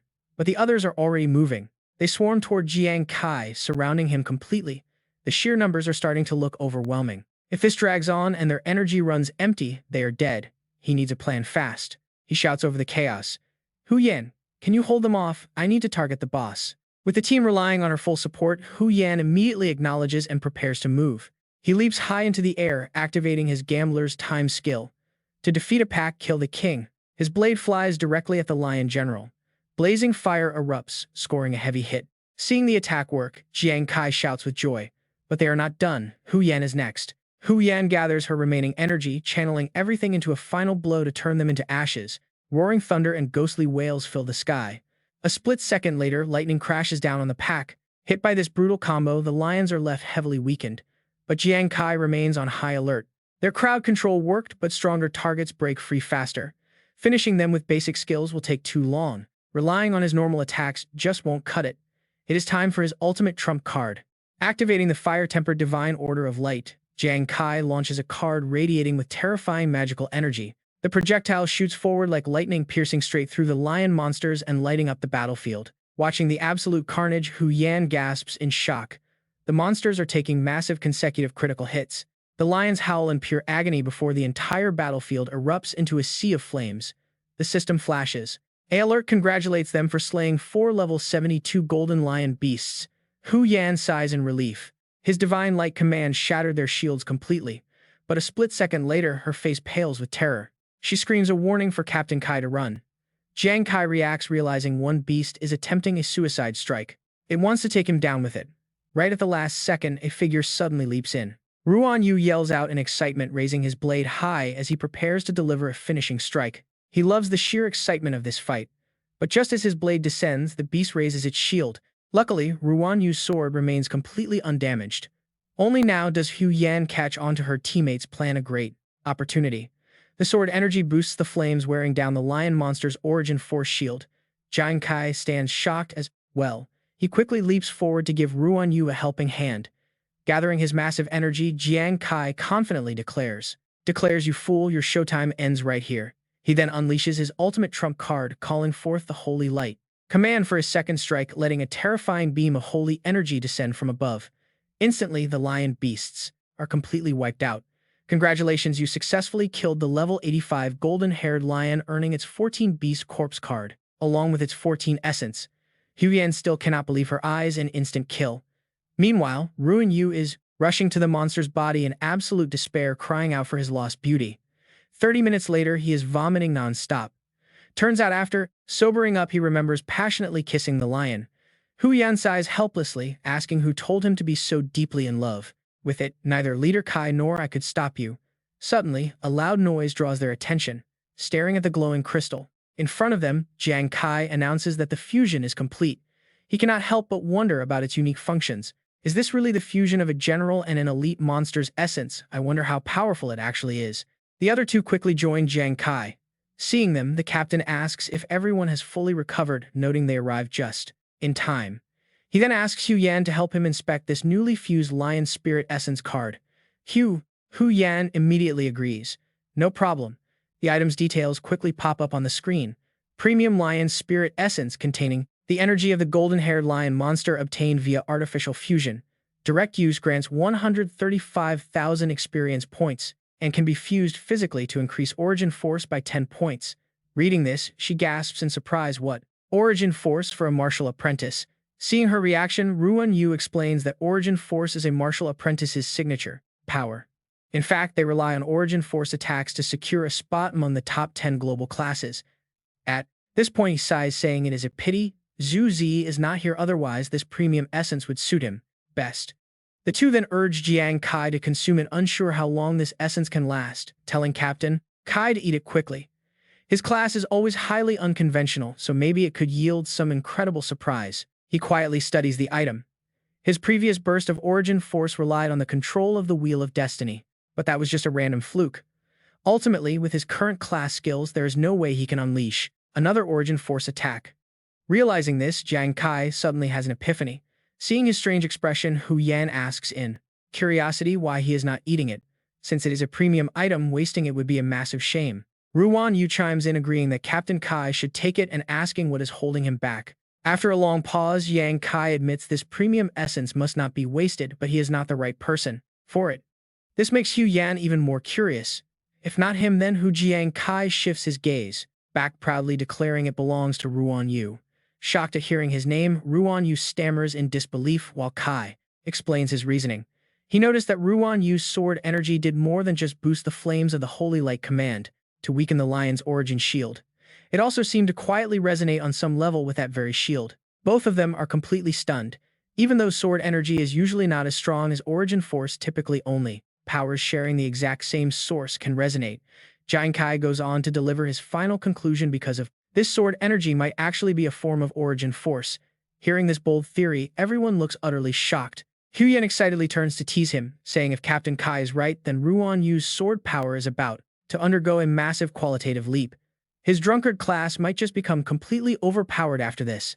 Still unable to fully believe it, Ruan Yu asks if it is really true. Without wasting any more words, Jiang Kai places the item right into his hand, urging him to try it and see. Ruan Yu excitedly stares at the crystal when a strange light suddenly catches their attention.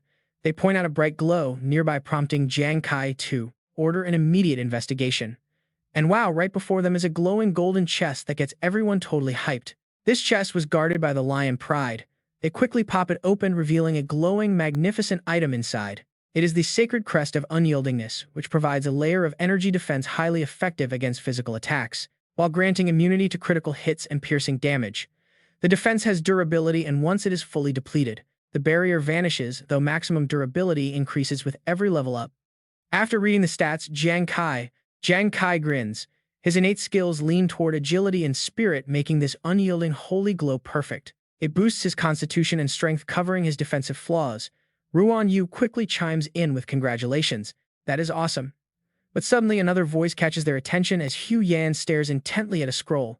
She reads the details of an unknown scroll. Collecting all 9 fragments will synthesize a complete skill. A skill requiring full assembly before use. She gasps in surprise, and Ruan Yu quickly responds. He mentions it is a unique setup. Apparently, they currently only have the first volume. To get the full power, they must hunt down the other 8 fragments. Jiang Kai steps forward. He grabs the scroll. His face darkens, remembering that Xianzong Valley monsters possess powerful origin shields.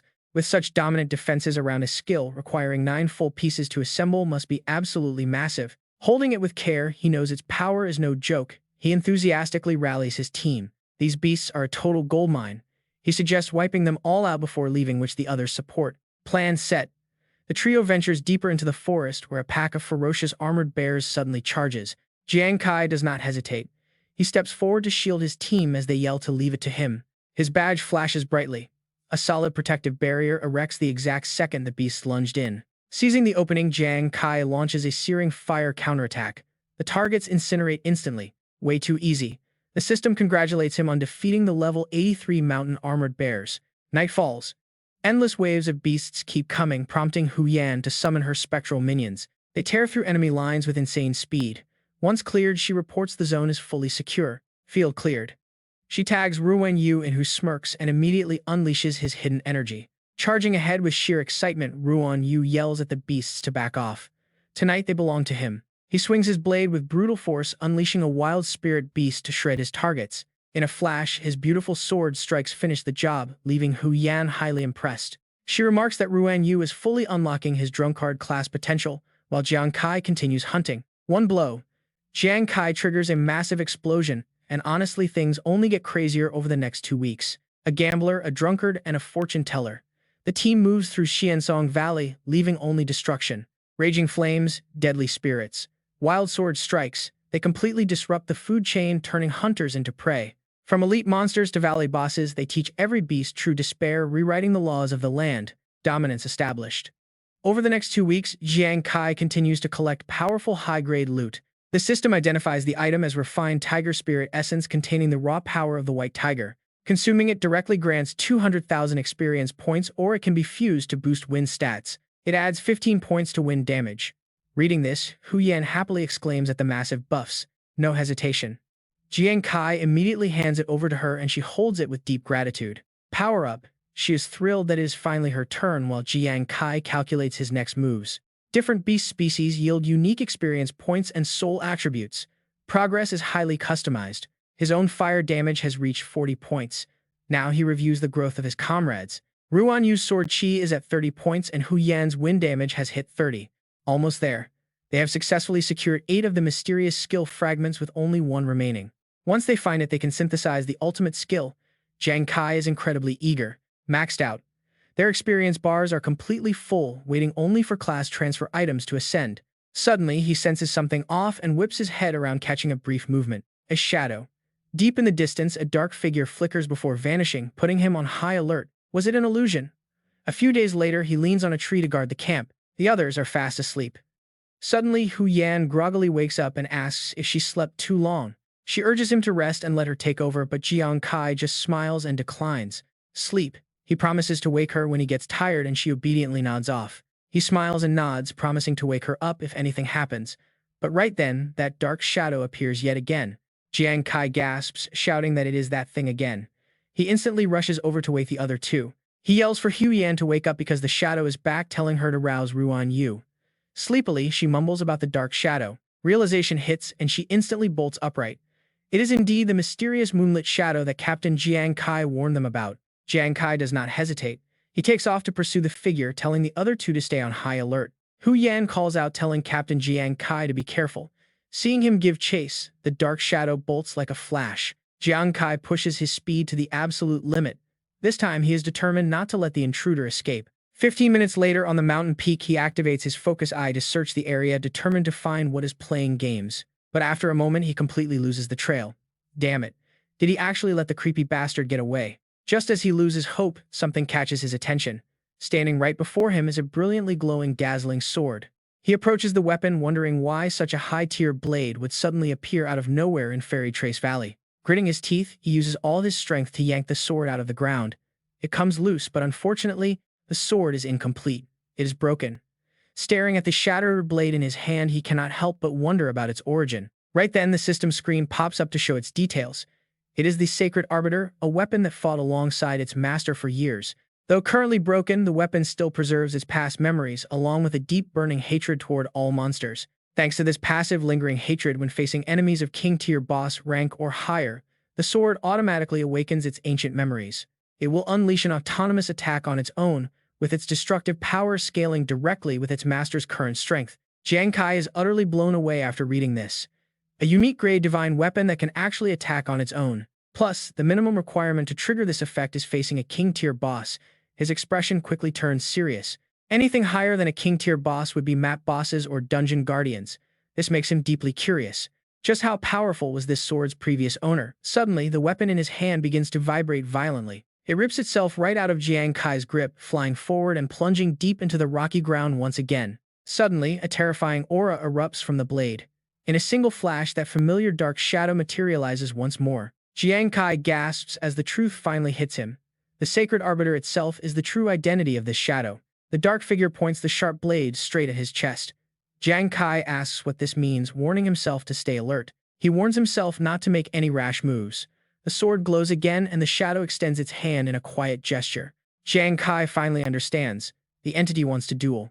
The shadow nods slightly, but this invitation raises some serious questions. Why would this thing lure him all the way out here just to fight? Agreeing to a duel is easy, but the opponent's power is completely unknown. If he loses, the death penalty of this world triggers, leading to unimaginable consequences. Before he can even finish his thought, the shadow strikes first, catching Jiang Kai completely off guard. The attack is coming. He leaps high into the air to dodge, looking for any chance to seize the initiative. He barely manages to evade the strike. Seizing the moment, he retaliates immediately, unleashing his focus eye. A terrifying blast of energy shoots straight toward the shadow, but right at the critical moment of life and death, the figure effortlessly evades the attack. Before Jiang Kai can even blink, the shadow is already hovering right above him. This speed is overwhelming. The blade sweeps down toward him, but luckily Jiang Kai reacts in time to leap back. He steps back, gasping for breath and completely exhausted. But a split second later, his eyes widen in pure horror. The shadow's cold blade is already resting right against his forehead. He has no choice but to admit defeat. He lost, utterly outclassed. He could not even react in time. The shadow slowly tilts its head up, and then he vanishes into thin air. Jiang Kai stares in disbelief, but a glowing piece of paper catches his eye. It is the unidentified scroll fragment 9. A system prompt congratulates him on collecting all 9 pieces to complete the skill. He finally understands. All 9 fragments can now be fused. Was that shadow just testing his overall strength? Excitedly, he realizes that the final piece of the legendary scroll came from the Sacred Arbiter itself. This means the ultimate skill, and this sword must be linked. Without delaying, he pulls out the other pieces. He decides to test his theory. It is time to see the complete inheritance of this legendary scroll. The fragments begin to merge together, radiating a blinding light that completely illuminates the dark mountain. Witnessing such terrifying magical power, he can only marvel at this sheer, raw strength. Within a split second, info on the new skill pops up. Lunar Fairy Sword level 9, requiring 1500 agility for level 1. After 3 seconds of activation, this strike ignores elemental defense, boosts speed by 100, and grants 100% crit rate and damage, while stunning the target. The effect lasts up to 3 seconds, dealing 10% extra controlled damage to monsters with a 10-hour cooldown. These insane numbers leave Jiang Kai completely stunned, a speed boost of 100 alongside 100% crit rate and damage. If he goes up against an apprentice martial disciple, even a non-critical hit with this would completely disrupt the entire fight. Plus, the extra damage bonus sets up perfect opportunities for his next big combos. He absolutely treasures the massive potential of this skill. Sure, it only lasts up to 3 seconds, but on a deadly battlefield, where every single heartbeat counts, a tiny fraction of a second is all it takes to decide life or death. Still, Jiang Kai is torn on who should actually learn this.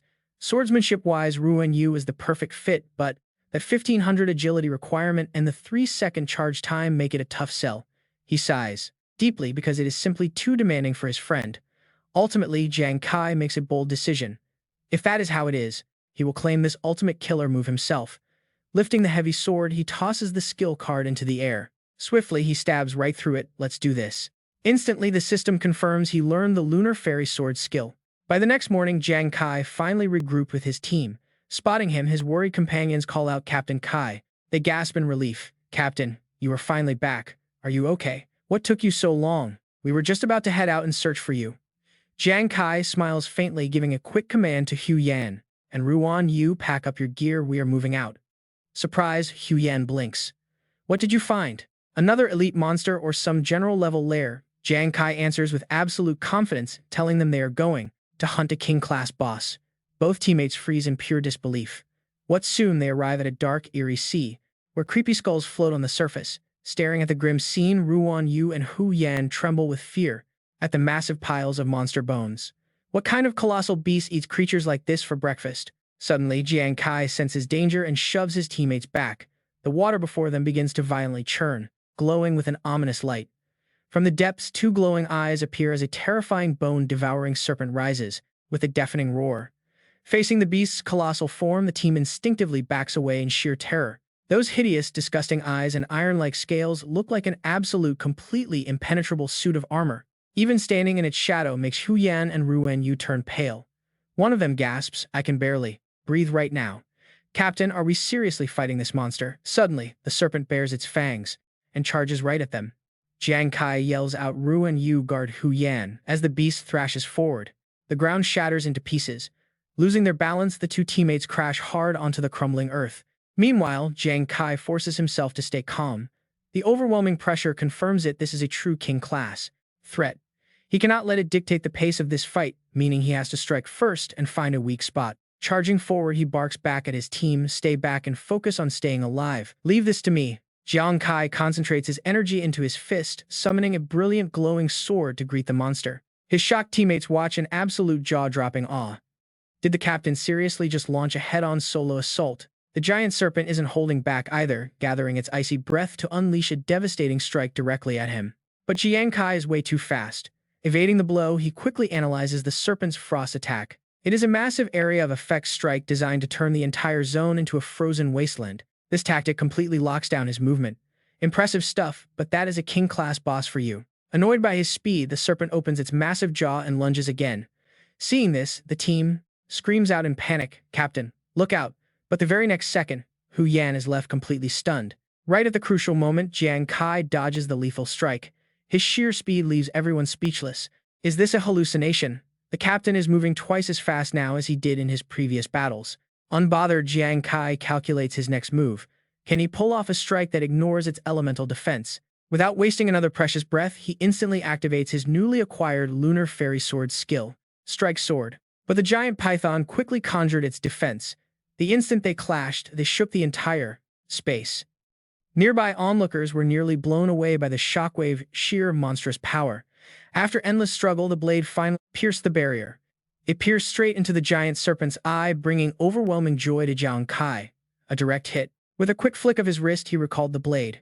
It slid out of the beast and flew straight back to him. Jiang Kai could not help but praise the weapon well done. Beside him, Hu Yan and Ruan Yu erupted in excitement. What is this? Is this the captain's new trump card? A broken sword actually pierced through a king-tier boss's energy shield. This is unreal. No wonder our captain dared to bring us here to challenge a king-tier monster. Turns out he possessed a divine weapon all along. But before they can celebrate, the giant python rises again in absolute fury. It launches a relentless counterattack, sending massive blocks of ice raining down on Jiang Kai from all sides. Captain, watch out. Jiang Kai quickly scans the area, spotting an opening at the 3 o'clock position. He uses his blade to block the incoming onslaught. Seizing the narrow window, he dashes out of the danger zone at lightning speed. It was a close call that left everyone completely speechless. How did he dodge that? Is that level of reaction speed even human? What just happened back there? That tiny gap looked absolutely impossible to pass through. But a second later, Jiang Kai successfully breaks free. The giant python refuses to let him go, closing in fast.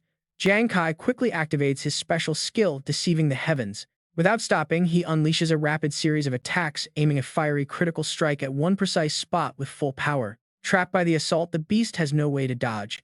Yet the strike barely leaves a scratch, shocking Ruan Yu. What 3 consecutive critical strikes of his soul-seeking fire only managed to chip off a single scale from this monster? Hu Yan grows increasingly worried for her companion. On the other hand, Captain Jiang Kai seems to have expected this outcome. He knew that even back-to-back critical fire attacks would fail to deal any real damage to a beast of this level. That is when he remembers his special skill triggering past life memories to unleash a devastating automatic strike.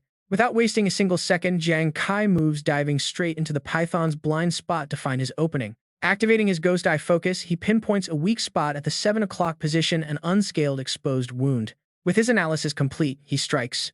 Right now, he ruthlessly drives his blade deep into the vulnerable wound. The critical hit makes the python scream in agony, but Jiang Kai refuses to let go. Not enough, it is still not enough. He forces the sword even deeper into its flesh. Driven mad by the pain, the monster violently thrashes around. It slams Jiang Kai hard against the ground. Shocked by the sight, his 2 teammates scream out for their captain. But the python has no intention of letting him go, coiling tightly around his body. Hu Yan rushes in to help. Unleashing her wind-based tiger roar, she attacks. Ruan Yu joins the fray, swinging his blade with reckless abandon. The 2 of them risk everything to close the distance, but the python immediately summons a thick barrier of ice. Their attacks shatter uselessly against the frozen shield, and they are both violently blown back. Seeing this, Jiang Kai panics. Get back, he yells, you cannot handle this monster. Despite their injuries, they still worry for his safety. The giant python only tightens its deadly grip further, looking down at its captured prey with absolute sadistic pleasure. Hu Yan charges forward again, ready to fight to the death. But at that exact moment, a strange energy radiates from Jiang Kai. He asks the beast if it can feel the burning hatred buried deep in its memories. Suddenly, the embedded sword begins to pulse with dark, magical energy. The power swells rapidly as Jiang Kai focuses his mind to connect with it. It is responding. He urges the weapon to awaken its true power. A split second later, he releases the seal, roaring out for the endless hatred to consume them. Instantly, the sword releases an overwhelming, terrifying shockwave. Glowing red lightning strikes down, forcing the monster to shriek in pain. Free from its coils, Jiang Kai collapses, heavily injured from the blast. Hu Yan rushes to his side, asking if he is okay, but Jiang Kai simply points his gaze ahead, telling her to watch. What she sees next leaves her utterly dumbfounded. Jiang Kai's sword is moving completely on its own, actively fighting the python. The weapon is slaying the beast solo, driving its razor-sharp edge relentlessly into the enemy. Every single strike carries devastating power, making the monster scream. Hu Yan watches in absolute disbelief. The sword is practically playing with a massive python. Is this really just a simple weapon, or is there an ancient beast hidden inside? Jiang Kai smiles, incredibly satisfied with his choice. He silently watches his weapon fight, knowing he made the right call. The sword had sensed the presence of a king-tier monster. Now that its hatred effect is fully active, it will not stop. The ancient grudge is far from settled, and the sheer hatred exploding from the weapon is incredibly powerful. Right now, he isn't fighting alone. This was the very weapon his predecessor once used to judge evil, seal monstrous beasts, and destroy countless formidable enemies in the past. Now facing a king-class beast once again, that ancient fury flares up with absolute violence. Watching from the sidelines, Hu Yan stands completely frozen in awe. Hu Yan cannot stop marveling at the pure, suffocating hatred radiating from the blade. Meanwhile, Jiang Kai watches with deep curiosity, wondering about its origins. If even a lingering memory possesses this much insane power, what kind of godlike level was that predecessor at? Suddenly, the giant sword finally grinds to a halt. Snapping back to reality, Jiang Kai locks his focus onto the battle. It is finally time to end this. By now, the giant serpent is completely battered and broken. In a flash, the massive blade shoots forward, skewering right through the beast's giant body. The serpent lets out a final agonizing shriek as the sword stands victorious. The weapon stands tall, watching its foe suffer. Within seconds, the colossal serpent collapses to the ground lifeless. A system notification chimes the player has won. Defeating the fearsome bone-eating python triggers a massive experience points tally. Watching the screen update, Hu Yan immediately erupts into a joyful celebration. "We actually did it, Captain," she screams in pure disbelief. "You seriously took down a king-class monster on your own? That is absolutely insane." Jiang Kai smiles, deeply satisfied with how the fight turned out. He nods. "That is right, this was definitely worth the trip." Looking up at the hovering blade, he whispers a quiet thank you. But suddenly, a wave of intense pain jolts through his entire body. The very next second, Jiang Kai completely blacks out. Hours pass before his eyes finally flutter open, instantly relieving his worried teammates. They sigh with relief. "He is awake, Captain. Are you okay? How do you feel?" He looks around, dazed. Realizing his hands are completely empty, panic sets in. "Wait, where is my sword?" He tries to sit up, frantically asking Hu Yan and Ruan Yu, but his heavy wounds immediately force him back down. His body is in terrible shape. Telling him to relax, Hu Yan holds out the glowing blade. "Is he looking for this?" She retrieved it safely. Seeing the weapon, Jiang Kai finally relaxes. Looking at the sacred arbiter, Ruan Yu is bursting with pure excitement. "This is seriously a divine weapon," she gasps, asking him when he acquired such a relic. "It obliterated a king-class beast in a single blink." Smiling faintly, Jiang Kai begins to explain how he stumbled upon it last night while pursuing a mysterious dark figure in the woods. It is a long story, but the blade is definitely a genuine divine artifact.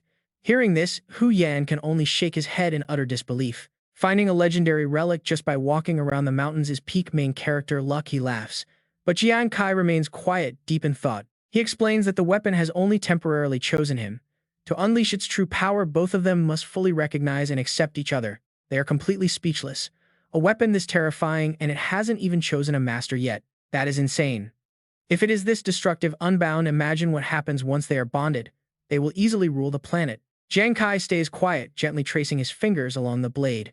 He knows the road to mastering this weapon is not going to be easy. He silently addresses the previous owner in his mind. Although they never met, he feels a profound connection to the legendary figure's legacy. He wants to walk the same path and witness the same heights that great predecessor once reached. Taking a deep breath, he makes a silent, confident vow. One day, he will catch up to those legendary footsteps and become the true master of this sacred arbiter. Moving on, the team finally cracks open their boss reward chest. The sudden burst of brilliant light leaves everyone completely breathless. The sheer radiance is blinding. Ruan Yu gasps, examining the glittering minerals. The purity is insanely high. Could these be direct-use raw resources? But as they dig through the pile, a peculiar bottle catches Jiang Kai's eye.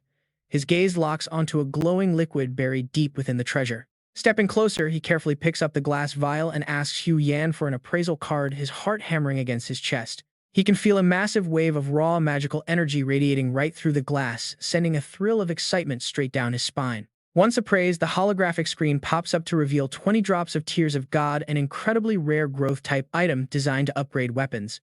This rare item can massively boost the level of growth-type equipment, leaving Jiang Kai absolutely ecstatic over their insane luck. This divine liquid can directly upgrade his sacred glow halo. He had originally planned to grind for this upgrade in a hidden dungeon. Never in his wildest dreams did he expect to stumble upon such a massive jackpot right here in Xiantong Valley. Ruan Yu and Hu Yan stare at the screen in complete shock. Tears of God are legendary, practically impossible to find anywhere on this planet. They had searched every corner of the ghost planet without finding a single drop. But this king-class boss just dropped 20 of them. Getting 20 drops all at once feels like a wholesale clearance sale. Sifting through the remaining loot, Ruan Yu soon finds something perfect for herself. It is a talent crystal that boosts her stamina by 400 points while continuously restoring her energy during intense battles. Right next to her, she also uncovers a legendary, extremely rare item, the White Tiger's Soul, a truly top-tier prize. Their luck is on fire today. Among the pile, they even find 100 mysterious upgrade fragments capable of leveling up active skills. This haul is an absolute jackpot, but as Ruan Yu continues digging, her expression suddenly turns to one of utter confusion. Mystic-grade material, high-grade ore to enhance his shield's defense, and there is actually this much of it. Is he dreaming right now? He begs her to pinch him. Hearing this, Hu Yan steps over and pinches him. "How is it?" she asks, still dreaming. "The pain is very real." "It is definitely real." About 10 minutes later, their items arrive along with the class advancement materials. Jiang Kai looks at the pile in front of him, deeply reflecting on his goal. He has been in Fairy Valley for nearly a month now, and though he has encountered many surprises, his ultimate goal remains. The warrior still needs to collect the necessary materials to upgrade his gambler class. Ruan Yu cannot help but take the lead and start first. He gets a complete level 60 purple ghost promotion material. Looking at his success, Hu Yan cheers with absolute joy. This is a complete version of the level 60 purple ghost advancement material, something that has never appeared in all of Sheng Hui until now. Ruan Yu, she says, you are about to make history here. Hearing this, Jiang Kai turns to congratulate his teammate. This is amazing, Ruan Yu, congratulations. Even if they only got this purple ghost material from Fairy Valley, the trip was fully worth it. Ruan Yu smiles warmly, offering encouraging words to his two friends. He reminds them that their team always seems to have incredible luck. Perhaps they will soon find destiny materials for both the captain and Hu Yan. Hearing his positive words, Hu Yan agrees completely. Indeed, as they open the remaining bottles, the results leave them completely stunned. There is a level 80 Doctor Advancement material. There is a level 80 Soldier Class material. There is also a level 60 Beggar Advancement material, and even more. A level 60 Smuggler Class Promotion material. Are all of these actually high grade? After a short while, Jiang Kai reaches for the final bottle. This is the very last one. He gazes quietly at the item in his palm as past memories suddenly flash through his mind. With a determined shout, he activates the final bottle, telling himself to flip the cards. A gambler must accept whatever consequences come next. It is a complete level 40 Destiny class advancement material. Hearing the system announcement, his teammates cheer with absolute excitement. This is the exact material needed for their captain's promotion. Jiang Kai himself highly anticipates the transformation. 2 hours quickly fly by. A massive explosion suddenly echoes through the valley. Having successfully completed his class advancement, Ruan Yu happily returns to share his news. He has done it. His brand new class is the Swordbag Master. Explorer Ruan Yu is now a level 60 Swordbag Master. Hu Yan is thrilled for her friend. A Swordbag Master. Honestly, who would have thought upgrading from a Winebag class could unleash such combat potential? It is practically equivalent to a top-tier combat class. Ruan Yu nods, adding that his new talent is also highly unique. He happily explains his new skills. His drunken combat techniques have risen to a new tier, and when entering his specialized state, his evasion rate increases dramatically. Even if his weapon undergoes severe physical deformation, its raw offensive power remains completely unchanged. He can also trigger unique attack effects that dynamically adapt and transform based on the flow of the active battle. Hu Yan is completely amazed by this news. A deformed sword that can actually trigger special effects is almost unheard of. This talent is absolutely incredible. Hearing her praise, he gets even more excited, adding that there is still one more benefit. He is now fully immune to most high-level mental control skills. Hearing this, she offers her most sincere congratulations. Normal mental attacks already did nothing to him, but now his mental defense is practically on an entirely different level. His mind is basically a fortress now. Still, Hu Yan cannot help but wonder how their captain is currently holding up. Ruan Yu gently reassures her, pointing out that the captain has a unique class which naturally takes longer to advance. All they need to do is wait patiently right here for him. Another 2 hours pass in quiet anticipation. Suddenly, a massive explosion shakes the area. Hu Yan gasps with excitement, realizing he must have finally succeeded. The two quickly rush over to Jiang Kai.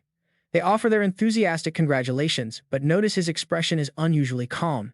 Ruan Yu grows a bit worried, asking if something went wrong during the class advancement process because of his reaction. Jiang Kai explains that everything went quite smoothly.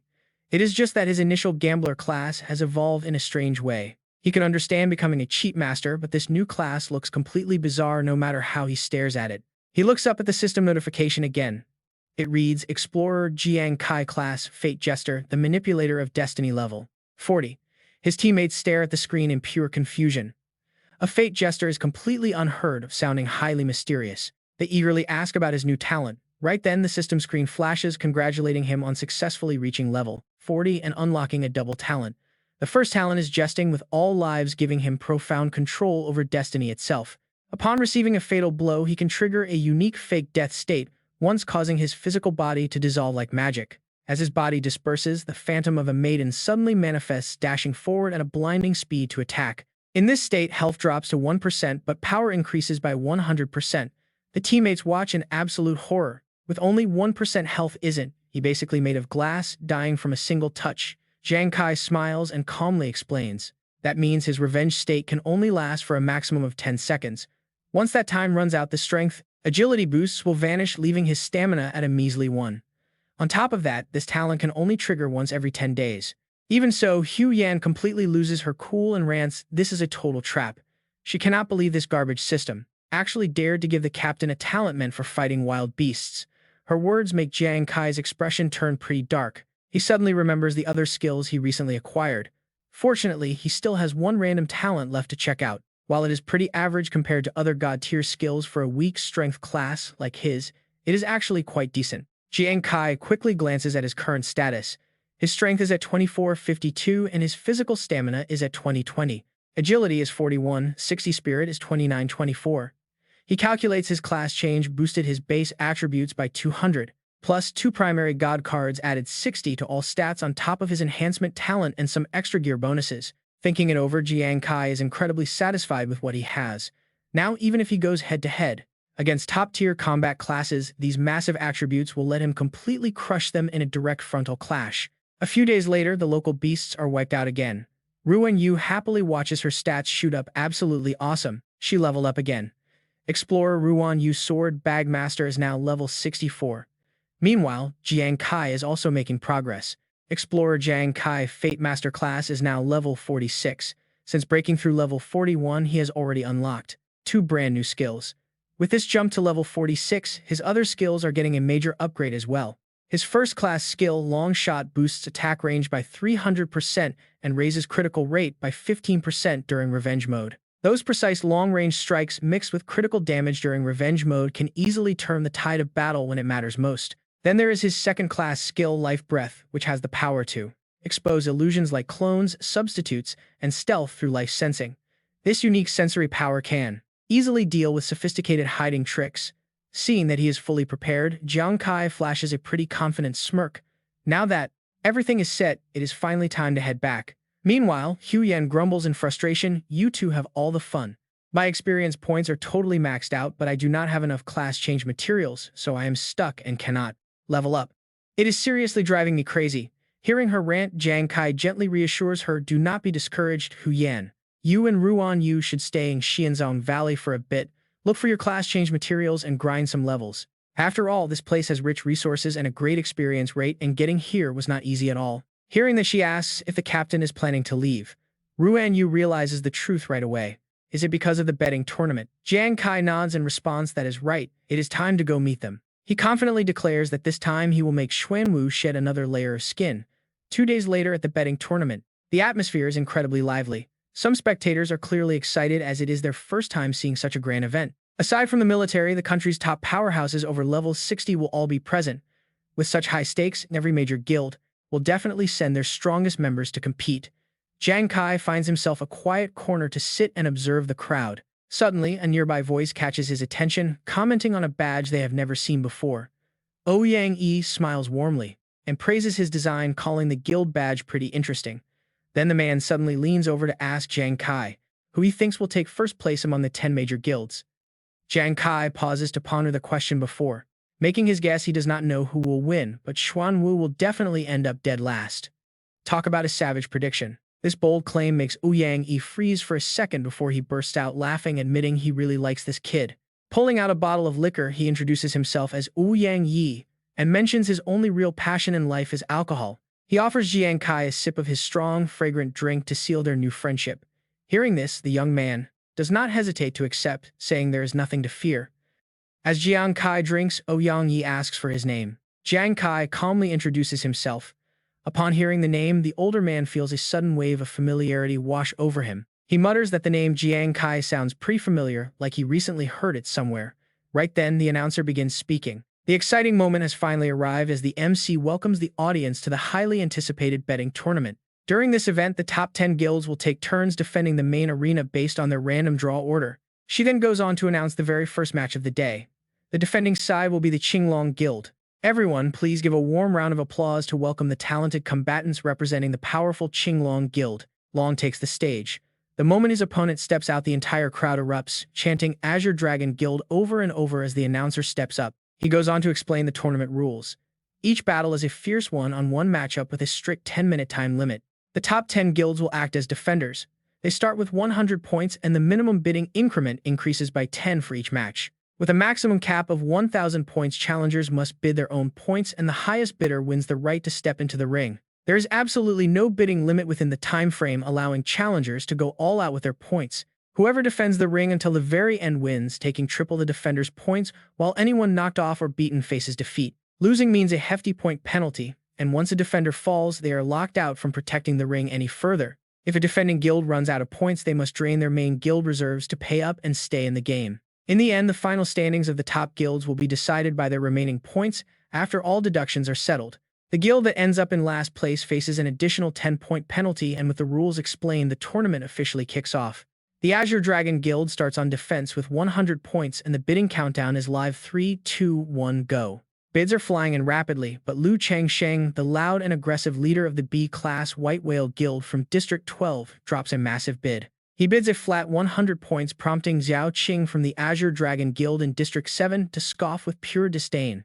Xiao Qing tells him it is a shame he ran into him, claiming those points are already theirs, but Changsheng fires back defensively. He claims Xiao Qing might be a big deal locally, but is nothing to him, yet in just 3 minutes blood stains the stage. With Changsheng completely cornered and battered, Xiao Qing points his blade directly at his throat and coldly declares that it is over. The crowd watches in absolute shock, realizing this guy is the infamous Xiao Qing, completely blown away by his lightning-fast moves. They cannot believe the Azure Dragon Guild sent out Xiao Qing right at the start, and Ouyang Mi seems to know his background. Starting out as a martial apprentice, his talent is rumored to be absolutely insane, letting him unleash energy before even reaching superhuman tier. Seeing this incredible show of force, Jiang Kai steps in to offer a much deeper perspective on the match. He points out that Xiao Qing is not even among the top 100 strongest members of the Azure Dragon Guild. As the stakes get higher, the guild will definitely save their absolute strongest elites to defend the final most crucial rounds. This catches Ouyang Mi's interest, prompting him to ask where Jiang Kai thinks their weakest link actually lies. Jiang Kai confidently points to the middle of their lineup, breaking down the strategy to help his companion understand the layout. Even among the absolute top powerhouses of these 10 guilds, there is a clear hierarchy of strength, and Xiao Qing is just a gatekeeper. He is far from weak, but their core strategy is to put their strongest fighters on both ends of the lineup. This leaves the middle slots as sacrificial pawns meant purely to wear down and exhaust any potential challengers. Ouyang Mi nods in agreement, noting that every major guild has crouching tigers and hidden dragons, and with the rules favoring challengers. Even the strongest of the top 10 guilds cannot sweep every single match, so winning 60% is already a massive victory. Sharing his own experience, he mentions having watched 6 of these betting tournaments, witnessing all kinds of mind games. While the tactics of the top 10 guilds constantly shift, one golden rule remains: the strongest will always save themselves for the end. Jiang Kai ponders this deeply, whispering to himself about the final 10 rounds as the hours steadily fly by. Night falls over the arena, and a yawning Ouyang Mi mutters that they have finally reached the Beast Guild fights. He asks Jiang Kai to wake him up when the Heavenly Sword Guild takes the stage, making Jiang Kai quite curious. Jiang Kai asks if he plans to challenge them, and Ouyang Mi nods, admitting he has a small score to settle. Since they are ranked 3rd, he figures it will take until tomorrow afternoon anyway before turning the question back on Jiang Kai. He asks if Jiang Kai is here just to watch, wondering which guild he belongs to and who they plan to challenge. Jiang Kai hesitates to answer, but before he can speak, a sudden roar from the stadium cuts him off completely. The crowd goes wild, shouting that the legendary Black Tortoise Guild has finally arrived alongside the powerhouse Four Seasons Flower faction. The 7 Ma brothers and the 2 Orion elites are all here, signaling that the top-tier powerhouses have officially gathered. The stands are buzzing with excitement, with everyone realizing why the Black Tortoise Guild confidently claimed they would take first place. Seeing this stacked lineup, their confidence is completely justified, and the fans cannot stop talking about their immense raw power. Rumors already spread that the new leader of Black Tortoise, Hishishi, is as gorgeous as a movie star leading a faction of beauties. Seeing them in person confirms it. They are not only incredibly powerful, but their drop-dead gorgeous looks are completely unfair. Spectators jokingly dream of a romantic encounter with them, only to be laughed at by others, telling them to keep dreaming. Ouyang sneers, muttering that people only learn once they are brought to their knees. He turns to ask if the members of the Xuanwu Guild think they are so big. He brings up that classic, saying that the more beautiful a woman is, the more dangerous she becomes. He asks little brother Jiang if he agrees, but Jiang Kai's face is tight with pure rage. He realizes that he and Hishishi are finally meeting face to face. As dawn slowly breaks, Jiang Kai reaches out to shake Ouyang awake, pleading for him to get up. Getting impatient, Jiang Kai gives him a sharp smack. Ouyang jolts awake in shock, muttering that the boss has finally arrived. Jiang Kai looks at Ouyang with a serious face. He tells him it is his turn to step up, as the Tianjin Guild has already entered the final 30 matches. Ouyang finally snaps out of his daze, utterly shocked by the news. Below them, the crowd is placing their bids. 150, 200, 300. Ouyang leaps down to make his announcement. Ouyang Yi of the A-rank Wu Ya Guild bids 400 points. The host immediately starts the countdown: 400 points once, 400 points twice, and 400 points 3 times. The The host calls Ouyang to the stage as all eyes lock onto him. The crowd erupts in excitement, pointing out that this white-haired man is actually Ouyang Yi, famously known as the Hand of Heavenly Punishment. Hearing this, Jiang Kai gets pretty curious about the title. The Hand of Heavenly Punishment, he tries to recall the details. It is an advanced class of the butcher profession. In battle, they excel at psychological warfare using micro-expressions to throw off the opponent and break their rhythm. Without wasting any time, Ouyang immediately lunges straight into the fray. He draws his sharp blade in a flash. Within seconds, the distance between them shrinks to just a few inches. Jiang Kai watches closely. This is the exact moment an opponent unleashes everything, and when they are most vulnerable. In a fraction of a second, the two fighters clash and pass each other. A sharp ring of metal echoes through the arena. Ouyang wears a smug, confident smile. In the blink of an eye, his opponent collapses onto the cold floor. Jiang Kai can barely hide his excitement, is clean and highly effective. Ouyang looks totally relaxed, but his strikes are incredibly precise, hitting the opponent's vital weak point effortlessly. Ouyang is a true master hiding in plain sight. With this level of strength and composure, if he can recruit him into the Jushin Guild later, he will have an ultimate trump card, no matter what crisis they face. After finishing the match, Ouyang calmly walks back to the stands. 5 days pass. He wakes up feeling exhausted, asking little brother Jiang how the tournament is going. Jiang Kai calmly replies that Xu Wenwu is on match 99. Hearing that, Ouyang is thoroughly impressed that they have gone through 99 matches already and Xu Wenwu still has plenty of defenders to hold the line. That means their win rate is easily at least 75%. Just then, he overhears a conversation. They mention that Xu Wenwu spent a massive fortune to bring in top-tier experts. At first, they did not believe it, but now it seems to be true.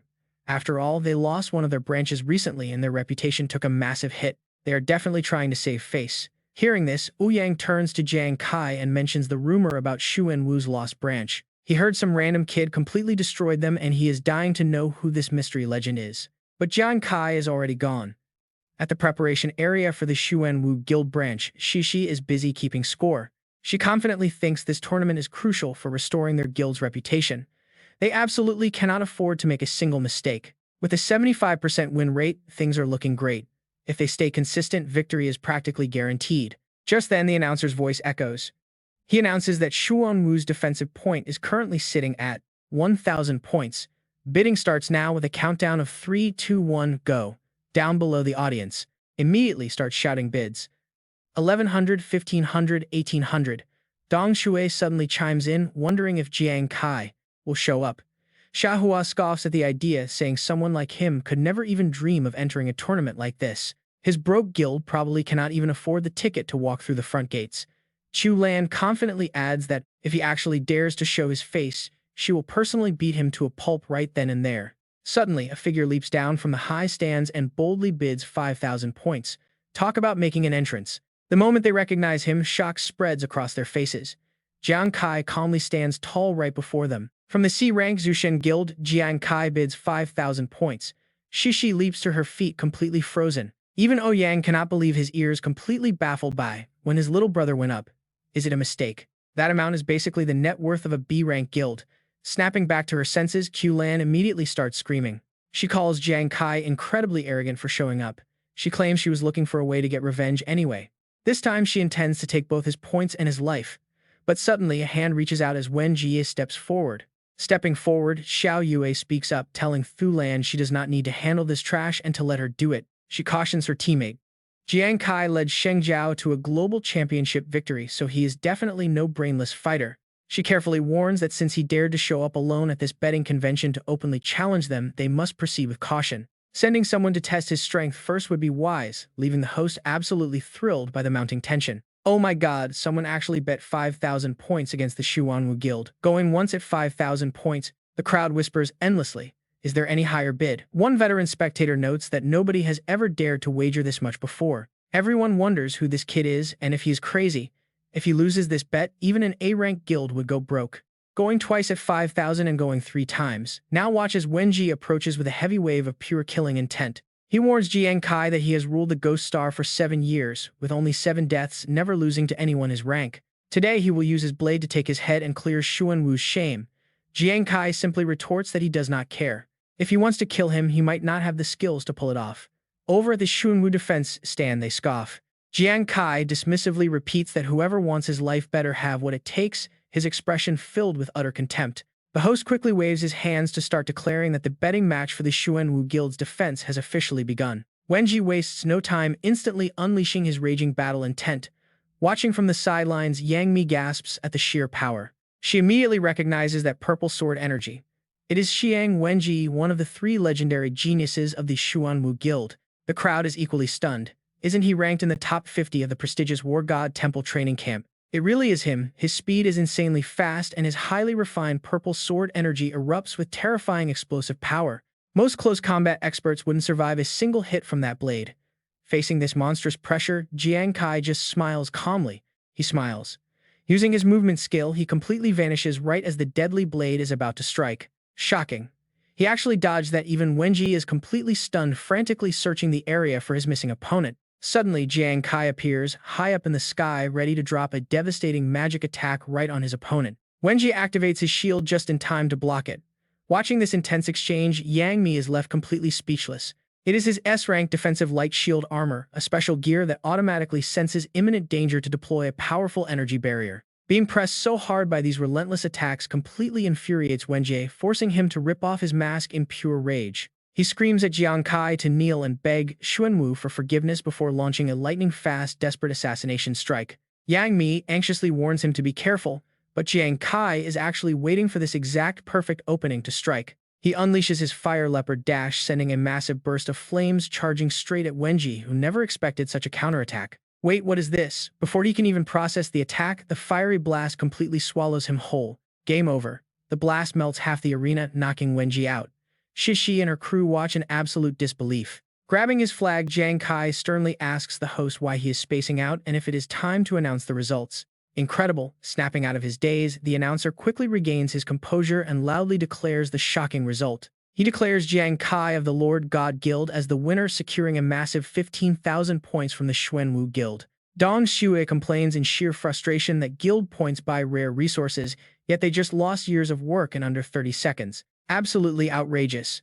They just snatched points that took their guild several long years of hard work to accumulate. Her nearby teammate curiously wonders what kind of strange skill that explosive flame blast was as the crowd finally starts recognizing him. They whisper in shock about him defeating Wenji, with some asking if others even watch international news to know who Jiang Kai is. He is the very hero who led their Xinjiao team to victory on the global stage, which finally makes Yang Mi realize the truth. He connects the dots, realizing that the world champion from the Lord God Guild is indeed this very young man standing before them. He inwardly curses his own forgetfulness, realizing why the name sounded so incredibly familiar when his young friend first introduced himself. Suddenly, two figures quickly approach Shishi, with the second elder urgently asking her what on earth is going on here.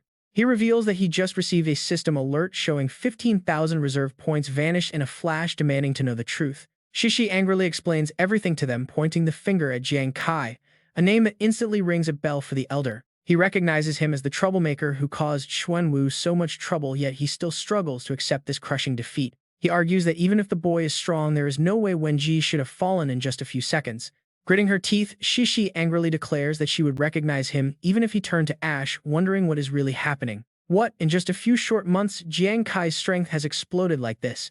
This is absolutely insane. Then Shishi suddenly remembers something. Wait, did he use a special military drug to trigger this massive power spike? Did that military doctor ally of his give him a secret serum to artificially boost his combat strength for the arena? Down below, Jiang Kai throws down a massive challenge, 15,000 points for the next round. Who's stepping up next? Xiao Yue is stunned by his reckless move. Bet 15,000 points. If they lose, the Xuanwu Guild loses 45,000. Is this really his plan? Hearing that massive number, the crowd instantly descends into utter chaos. Another 15,000 points. That means 45,000 points on the line. Even the top 10 powerhouse guilds do not throw around that much. Losing a bet this massive a few times would completely ruin the entire guild. They are playing an incredibly dangerous game. With the Four Seasons flower on their side, Xuanwu might not lose, but Jiang Kai is basically slapping their faces. This is a direct humiliation. Remembering their past encounter, Shishi boils with absolute rage. That damn Jiang Kai. They cannot back down at a moment like this, or everything is wasted. The second elder is deeply worried. He warns her, Shishi, this guy is just abusing the betting rules to drain our guild points. But she stubbornly declares that the next match is Jiang Kai's absolute death sentence. No need to worry. Shishi loudly orders Kulan to finish him, and she steps up onto the stage immediately. Jiang Kai, you will pay for those 15,000 points with your life. Her teammates look extremely worried, but the host hypes up the crowd. This is getting incredibly exciting. The 15,000 point match begins right now. Jiang Kai leaps high into the air once again, launching his devastating high-speed signature flame strike. The stadium roars as the crowd cheers for Qiu Lan of the Four Seasons Flower. This is the ultimate showdown. She forces Jiang Kai to use his ultimate move right from the very start.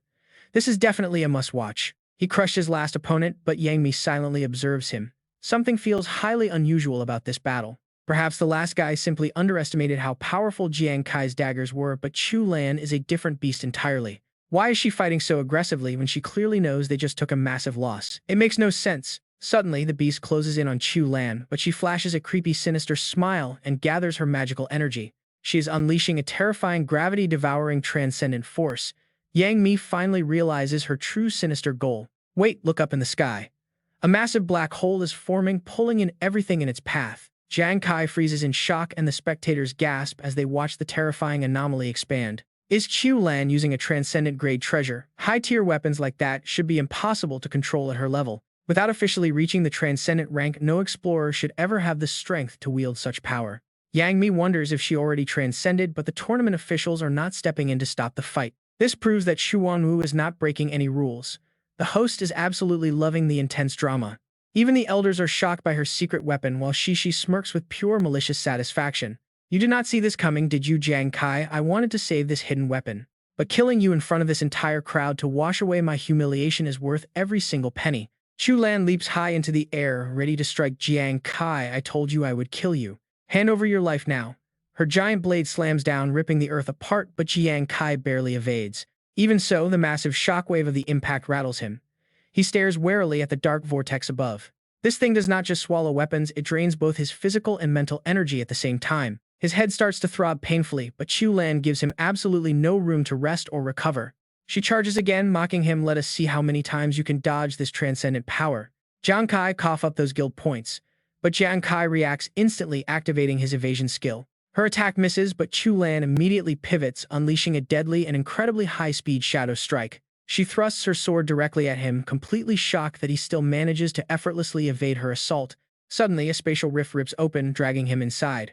Watching from the sidelines, Yang Yi instantly panics. This is bad, my friend is getting sucked in. But Jiang Kai digs his heels in to resist. He struggles to stand firm against the pole, but a massive question begins to fill his mind.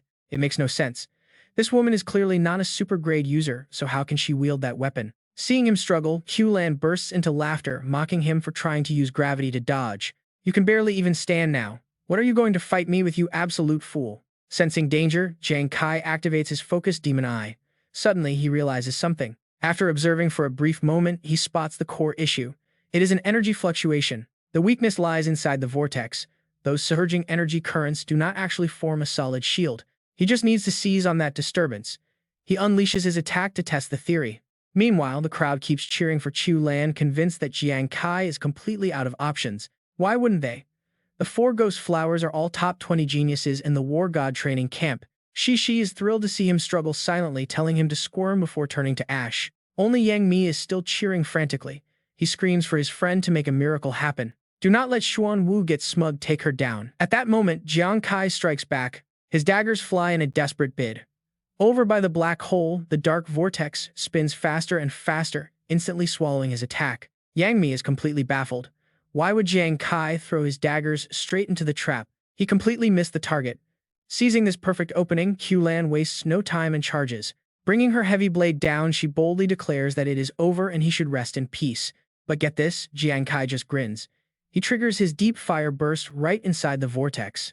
A blinding torrent of light erupts. Qiu Lan is frozen in place, utterly terrified by the sight. Stop, she screams. But it is too late as a violent blast swallows the entire arena. Her teammates shout in panic while up in the stands. Shishi stares down in disbelief. Could those simple daggers actually detonate a super-grade vortex? No way. That is absolutely impossible. The spectators are in utter chaos. Everyone is asking what just happened to the black vortex. Through the heavy smoke, Yang Mi suddenly spots a silhouette. Wait, is that Jiang Kai? The crowd focuses all attention on the single dark figure slowly stepping out from the ruins. As the smoke clears, the sole survivor standing tall on the stage is indeed Jiang Kai. Stomping his foot, he declares the match over. Then he calmly throws down his next challenge. 60,000 points for the next round. Xuan Wu, keep it coming. The crowd gasps. This guy is not even level 50, yet he survived a super weapon. A true miracle. Chu Lan's teammates look around in shock. What about Chu Lan? Is she dead? How did he turn the tables so instantly? This makes absolutely no sense to them. Xiao Yue's face goes pale. 60,000 points might completely break Xuan Wu this time. The second elder cannot accept this. What kind of monster survives a super weapon like that? Shi clenches her fists in rage, finally realizing how Jiang Kai pulled this off. He missed on purpose. It made her drop her guard, letting the vortex swallow his daggers. By letting it swallow his weapons, he forced the energy to overload until it finally exploded. But when did he spot that weakness? How did he know the vortex had limits? She cannot believe his terrifying tactical mind. Even after 2 rounds, he shows no fatigue. He did not use any enhancement drugs either. This is purely his raw, unaltered strength. He has been on Ghost Star for less than a year. How did he grow so fast? Lose to him again, no. She screams in absolute denial. No, she refuses to lose. The second elder is startled as a calm voice interrupts. Luo Chen walks up casually, advising them to just throw in the towel while they can. They can barely force themselves to use a super weapon. Yet Jiang Kai easily counters it. Shi tries to argue that he got lucky, but Luo Chen quickly shuts her down. Jiang Kai still has 2 unused trump cards, plus a highly sophisticated substitution skill. He has never even used those. Luo Chen emphasized that although Jiang Kai's current level is low, his agility already exceeds 4,000 points. The second elder verified it. It is completely real. His incredible agility has reached 4,160, a stat only transcendent rankers can ever achieve. She gasped in shock, asking what? Luo Chen analyzed the situation. President Jiang Kai now holds 60,000 accumulated points, and the points earned from previous defense victories are completely gone. If Xuan Wu loses the next round as well, they must directly cough up 180,000 guild points. With that, he released a heavy, suffocating aura. This is Xuan Wu's entire disposable fortune, isn't it? These harsh words left Shi completely unable to argue back. Luo Chen pressed the advantage, continuing that if they lose now, all cultivation resources and secret zone entry rights redeemable with points will completely vanish. Even the second elder feared this massive blow, knowing that Xuan Wu's prestigious standing would severely plummet, paralyzing their internal structure completely.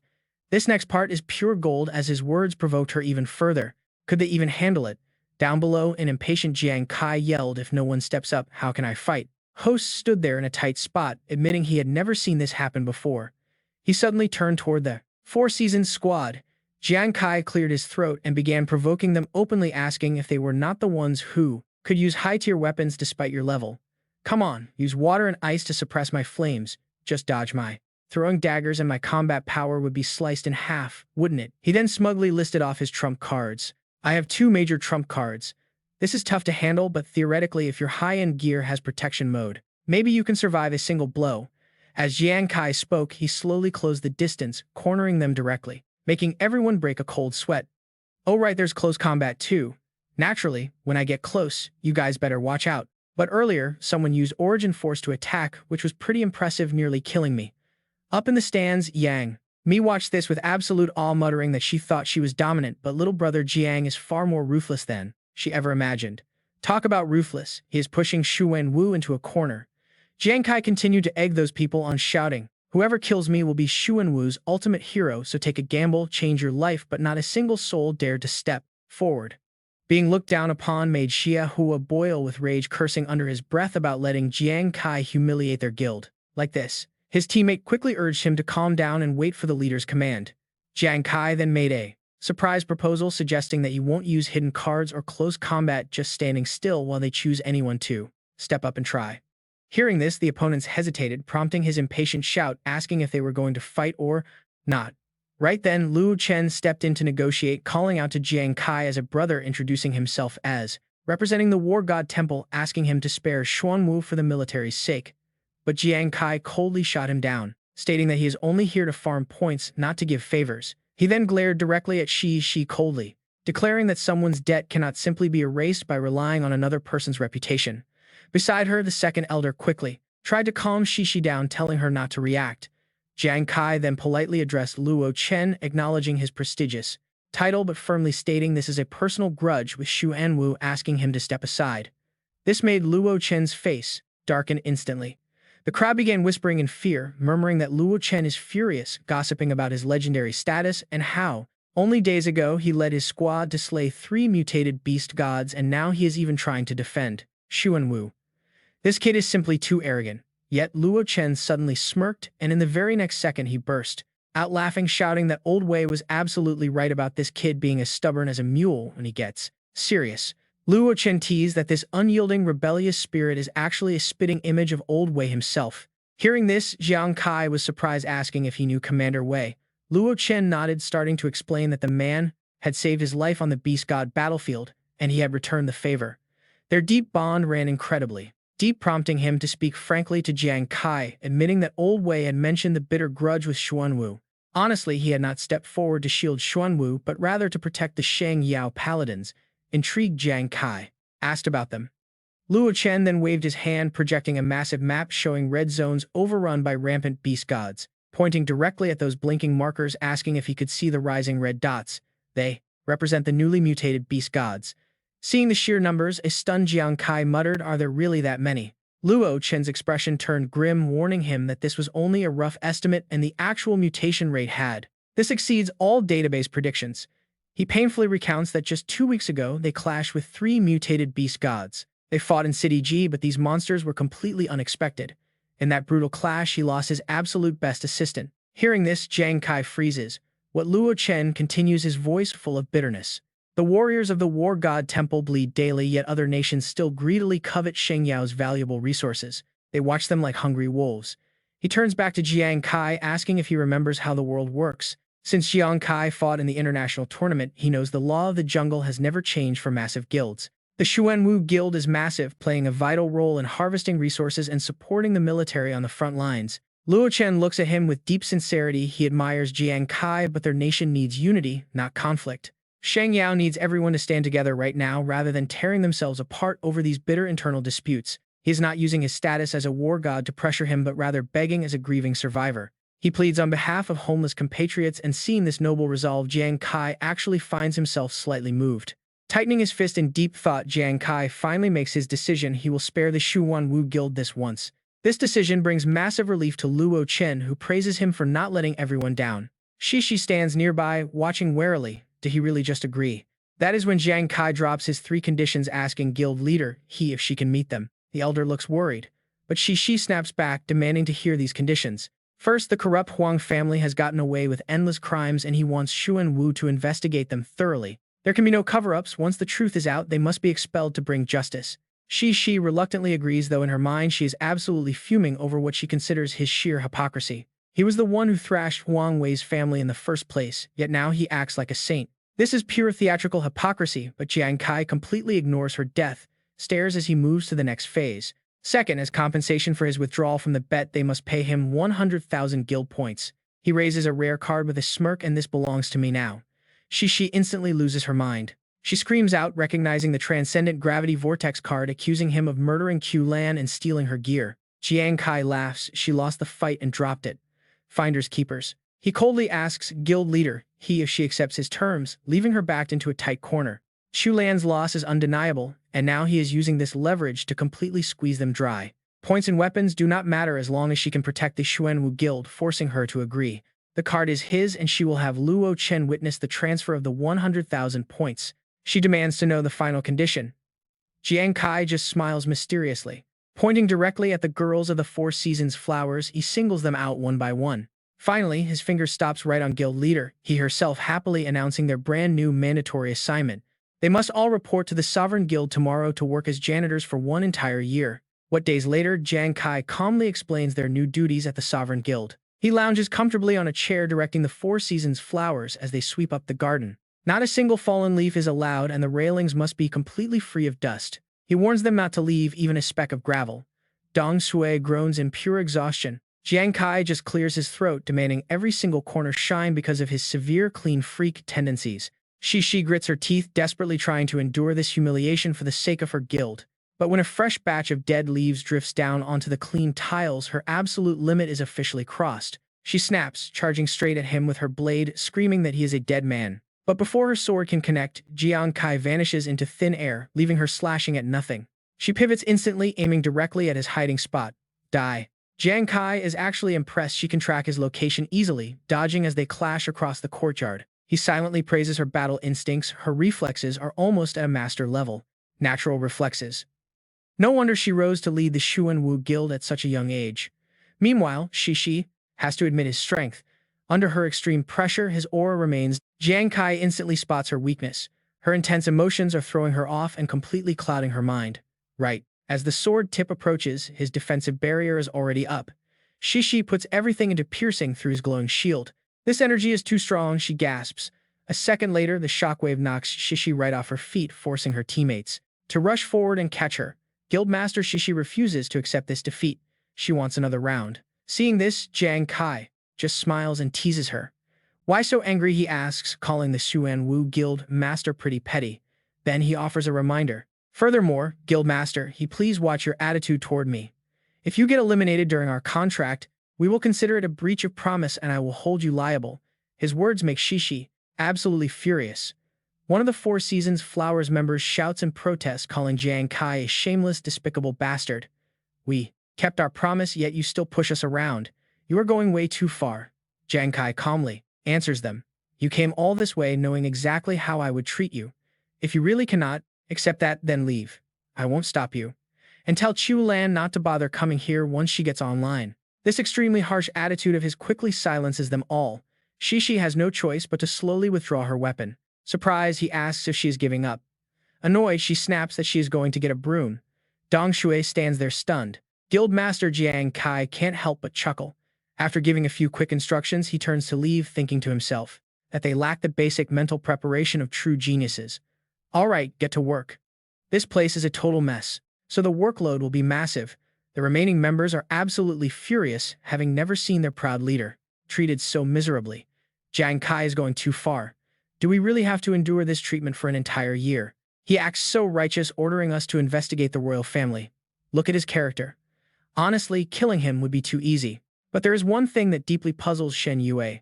In the betting match, if Jiang Kai had not held back, Xuan Wu would have had no chance. He clearly helped them, so why is he purposely acting like such a jerk? He is definitely a strange guy. She quietly watches his retreating figure. As Jiang Kai walks over to a nearby tree, he suddenly clutches his chest in pain. Shishi is seriously one dangerous woman. Right then, a voice calls out to him. Shen Yue walks up and asks if he deliberately provoked Shishi to make her strike. Jiang Kai nods, asking if she actually noticed.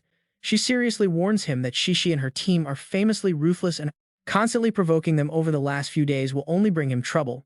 Hearing this, Jiang Kai just nods in agreement. He admits that Shishi's crew blindly believed the royal family's rumors and targeted them multiple times, which indeed caused them quite a few headaches, but he continues, explaining his plan. He wanted to use this opportunity to teach them a heavy lesson even if he did not trigger the Xuanwu incident. Hearing this, Shen Yue falls completely silent. Jiang Kai then adds that they are unlike the underhanded royal family members who use dirty tricks against his family, earning his genuine respect. He then suddenly recalls Shishi's proud words. During the betting match, Shishi was incredibly proud, yet she still chose to admit defeat in front of everyone. Conceding to him publicly must have felt far worse than death. Still, Jiang Kai expresses great respect for her. She did it all for the Xuanwu Guild. He truly admires her deep sense of responsibility. After pausing, he continues his train of thought. After spending a few days with them, he realized they are just a bit proud, but not bad people at heart. Shen Yue finally puts the pieces together. He wanted to temper their attitude. He nods, confirming his intentions. Yes, if those stubborn troublemakers do not learn to tone down their attitude, she will never be able to manage them alone. After all, he will be leaving the Master Guild for a while. Hearing this, Shen Yue gasps in surprise, asking if he is leaving again. Jiang Kai silently nods, thinking back to 3 days ago. Behind the arena, his surprised voice echoed out, asking if he was chosen to explore a new map. Luo Chen laid out his reasoning, telling him to put his own safety first, retreating if things get too dangerous. If he manages to locate any rare resources, Luo Chen hopes he can prioritize supplying them to the military at a fair and highly reasonable price. Even so, Jiang Kai still raises a highly doubtful question. He remembers that new maps are strictly controlled by the military and top transcendents, leaving normal people without any opportunity joining. After all, these unexplored areas are highly dangerous and tied directly to national resources. So can he just stroll right in? Seeing his hesitation, Luo Chen asks if he's ever heard of the Wanderers. Jiang Kai looks completely blank, having no clue about them. So Luo Chen slowly begins to explain the concept. He says that just like Jiang Kai hides his own trump cards in battle, the Shengyao Guild has theirs too, and those are the Wanderers. Luo Chen explains that while most think the training camp trainees are second only to war gods, that is not quite true. Some elite operators over level 60 work as solo agents or in specialized military units. Because of their missions, they are constantly dancing on the razor-thin edge between life and death, and those brutal experiences are exactly what push their raw talent and hidden skill potential to the absolute limit. They never operate in squads moving alone like absolute ghosts. They slip into extreme zones that even Vanguard squads dread, exploring uncharted territory to secure critical resources for the country. These elite solo operators are the Wanderers. Hearing this, Jiang Kai finds himself incredibly drawn to the idea. Operating alone in strange lethal lands, a Wanderer shoulders the fate of a nation bravely pushing forward against all odds. He admits it's his first time hearing of them and they sound truly impressive. Luo Chen then shares a secret. Trainees in the camp must survive a grueling one-year trial before they can officially join the War God Temple and earn their ticket to the Beast God battlefield. Jiang Kai finally realizes the truth of this journey. The gap between a reserve and a true war god isn't about level 100 advancement materials. It is that single year of survival as a lone wanderer. Luo Chen pats his shoulder, speaking with deep sincerity. He notes that although Jiang Kai's level is low, his performance at the tournament was absolutely jaw-dropping. Sparing Xuan Wu proves he looks at the bigger picture. Luo Chen adds with confidence that he knows his class is special, meaning those unique job advancement materials can likely only be found scattered across the dangerous new maps. Jiang Kai agrees. Luo Chen makes a solid point. After all, his level 40 advancement materials were discovered back in Xianzong Valley. These new maps hold endless mystery much like that valley. Even so, Jiang Kai still hesitates a bit. Luo Chen, reading his mind, quickly reassures him that while wanderers fight for the nation, their families are not forgotten. The military will have every excuse to protect his guild and family from any threats. There is absolutely no need to worry. Jiang Kai stands stunned for a moment. Luo Chen smiles, noting that he can see a spark in the young man's eyes. Whenever they discuss the Wanderers, a genuine fire of conviction lights up in him. Luo Chen continues his pitch. He knows Jiang Kai loves this country but despises being tied down. This role offers the perfect balance of duty and freedom. Jiang Kai feels himself wavering. Luo Chen suddenly extends a hand, offering a warm and inviting smile. He formally invites Jiang Kai on behalf of the military to accept the commission and become a wanderer. He asks if Jiang Kai has the courage. Looking at the hand, Jiang Kai ponders for a moment before smiling. He accepts the challenge. Instantly, the scene shifts back to reality, showing that Jiang Kai has already arrived at his destination. Scanning his surroundings, it looks like this is indeed Sector 328, the mysterious zone Luo Chen mentioned. He ventures deeper into the gloomy fog-covered woods. Keeping his voice down, Jiang Kai notes how unsettlingly quiet it is. There is not even the sound of insects. Suddenly, Zhenying brushes against something, instantly putting Jiang Kai on high alert. Sensing danger beneath the ground, suddenly caves in right under him. Fortunately, his lightning reflexes kick in just in time. He barely dodges as a massive insect beast erupts from the dirt, lunging forward with terrifying speed. Without skipping a beat, the beast spits a glob of toxic mucus. He leaps high into the air, narrowly avoiding the attack. Landing safely, Jiang Kai unleashes a counterattack using his Life Chaser skill, releasing a blazing torrent of fire at the beast. The attack connects, making him think he secured a hit. But as the smoke clears, the monster seems completely unfazed. The beast lunges at him once more. Staring at its incredibly thick armor, Jiang Kai is left stunned by its defense. It is using petrification defense. A standard physical strike from his Life Chaser is not going to pierce that armor. Just then, the ground begins to shake even more violently as dozens of identical beasts begin to emerge from the dirt. Realizing he has disturbed an entire nest, he wastes no time and runs. Meanwhile, a mysterious figure watches from afar. She scoffs at his struggle, calling him another foolish rookie. Last time she was here, she barely escaped herself. She had to burn her absolute best survival skill just to make it out alive. Sitting up, she lets out a sigh. He clearly has no idea what he is doing, trespassing into unexplored territory like this. Recklessly disturbing a petrified gold-eating worm nest is pure madness.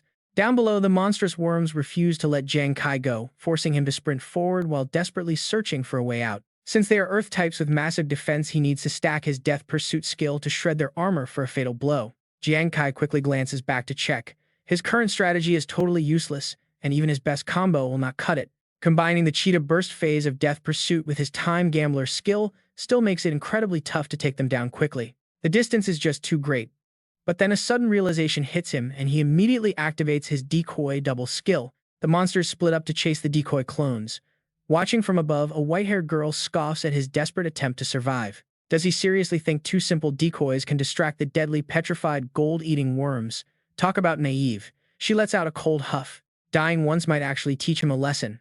That is the price of recklessness. Just consider it tuition for entering a map not meant for beginners. But right after saying this, she gasps in pure shock at the completely unexpected sight unfolding right before her eyes. Wait, what is he doing? His decoys are running in a perfect circle, forcing the monster worms to bunch up together in one spot. The decoys sprint at full speed, and the clueless monsters have no idea they are being herded as they eagerly give chase. Once the herd is tight enough, Jiang Kai halts. This is his moment, and he unleashes two of his skills in rapid succession. He fires off Time Gambler and Cheetah Burst. A massive, terrifying wall of fire immediately incinerates the helpless monster worms. The battle is won.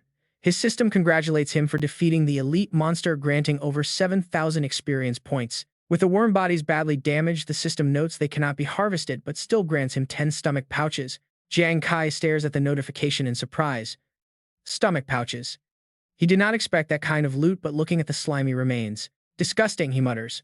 It looks completely gross, but he still steps closer to search through the sticky, slimy mess. If the texture is bad, the smell is even worse, like 10-year-old fermented rotten fish. But loot is loot, so he reaches his hand right in. He pinches his nose shut while searching through the slime. Suddenly, his fingers brush against something solid with sharp, defined edges. Pulling it out of the gunk, he is stunned to find a ring. Jiang Kai quickly scans it to pull up the item information. The info screen displays the Tyrant Seal, a level 60 accessory offering 113 strength and 42 agility. Plus, it gives a 5% critical rate boost. He is absolutely thrilled since critical rate boosts are incredibly rare in this world. There are only 5 known ways to increase your critical rate here: talents, skills, offensive weapons, rings, and necklaces. Talents and skills are impossible to search for. As for gear, standard weapons only offer a maximum 15% bonus. Rings cap at 6% while necklaces offer 5%. Looking at these stats, Jiang Kai cannot help but feel incredibly lucky. This seal gives a whopping 5% critical rate, almost matching the highest tier rings available. He has hit the jackpot, but the smell of his new loot is utterly repulsive, making Jiang Kai dry heave on the spot. Jiang Kai quickly seals the ring away in his C-tier bag, deciding to leave the rest of his loot for later. He will wait until he finds a clean river to wash the rest. Meanwhile, watching from a distance, Tu Jiao has been observing his every move. Watching him, she is quietly impressed that he actually used decoy doubles to gather all those gold-eating worms together. It allowed him to wipe them out in one clean sweep. Even though he is only level 40, she admits he is pretty clever. A newbie is still a newbie, and sleeping out in this dangerous wild is just incredibly reckless of him. Looking up at the darkening sky, she calculates the time. It is getting late, and those dangerous creatures will be appearing very soon. She quickly searches for a place to hide. Getting spotted on this critical mission would cause a massive headache. Her immediate goal is to find a hollow tree to quietly survive the night, but as she leaps down, she accidentally makes a sound. Jiang Kai instantly snaps his head around, demanding to know who is there as he fires off a preemptive strike in her direction. With lightning reflexes, she leaps high to dodge. She never expected this annoying kid to be so incredibly sharp. She pushes the thought aside and focuses on escaping. It is too dangerous to linger in the open forest, and fighting now is pointless. She will settle this with him later. But Jiang Kai has no intention of letting her walk away easily. He chases after her, shouting for her to stop. Catching a quick glimpse, he realizes his mysterious stalker is a young woman. He activates his Ghost Eyes skill to focus. Is she another traveler? Why was she spying on him in secret? Seeing how fast she moves, he curses under his breath. Her high speed suggests her level might easily rival Ha Thi Thai in her group. Realizing she cannot shake him off, the girl grows increasingly frustrated. How on earth is this newbie keeping pace with her speed? He is sticking to her like chewing gum. Suddenly, a flock of birds cries out in panic through the dark forest. Her face turns pale instantly. Night has fallen, meaning they are completely out of time. Then a terrifying roar echoes. Si Jiao raises her guard. Out from the dark bushes, a night patrol specter begins to crawl. The beast had already laid an ambush at her feet. Suddenly, system alerts start flashing. An agile elite monster. It has over 6,000 spirit, 8,000 strength with unknown defense and extreme danger ratings. After scanning the stats, Si Jiao gasps in panic. Why does it have to be a night patrol specter of all things? Just thinking about those stats makes her shudder. Its mental power is rated at a massive 8,500 points. Even though it is just an elite, its actual power is way higher than the commander zombie she fought last week. The specter lunges to grab her. Fortunately, Jiang Kai arrives in the nick of time. He unleashes his skill, sending a barrage of flaming arrows straight at the beast. Seeing this, Si Jiao quickly retreats to safety. But the rapid-fire attack does absolutely zero damage. Instead, the sudden barrage only makes the specter completely furious. Jiang Kai is left completely stunned by this. Si Jiao quickly turns back to warn him, "Hey noob, that is a night patrol specter. Your regular attacks are totally useless against it. If you do not want to die, get out of here right now." Drawing her sword, she prepares herself. Since there is no escape, she has to fight this beast to the bitter death. The beast locks its gaze on her, but then suddenly turns away. Wait. It is ignoring her. Instantly, the night patrol specter lunges like a madman straight toward Jiang Kai. Si Jiao is left completely flabbergasted. Is going straight for that rookie.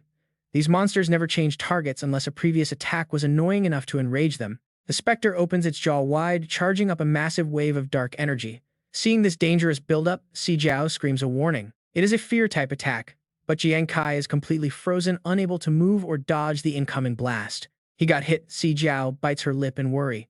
The mental strength of that night patrol specter is just too high. Even top-tier fighters would struggle to block that attack, let alone a rookie. Realizing the danger, she decides to save herself. She turns her back on him. It is his own fault for annoying her and waking up this high-level monster in the first place. Besides, she has an active quest and cannot afford any delays. Meanwhile, Jiang Kai is struggling hard against the mental pressure. Unlike standard fear spells, this monster's attack activates instantly, leaving him zero time to trigger his undead form for defense. A sharp stinging pain rushes through his whole body, making him groan in agony. Damn it, his head is about to explode. Out of options, Jiang Kai prepares to pull out his trump card. Meanwhile, Si Jiao is still running away as fast as possible, but guilt starts gnawing at her.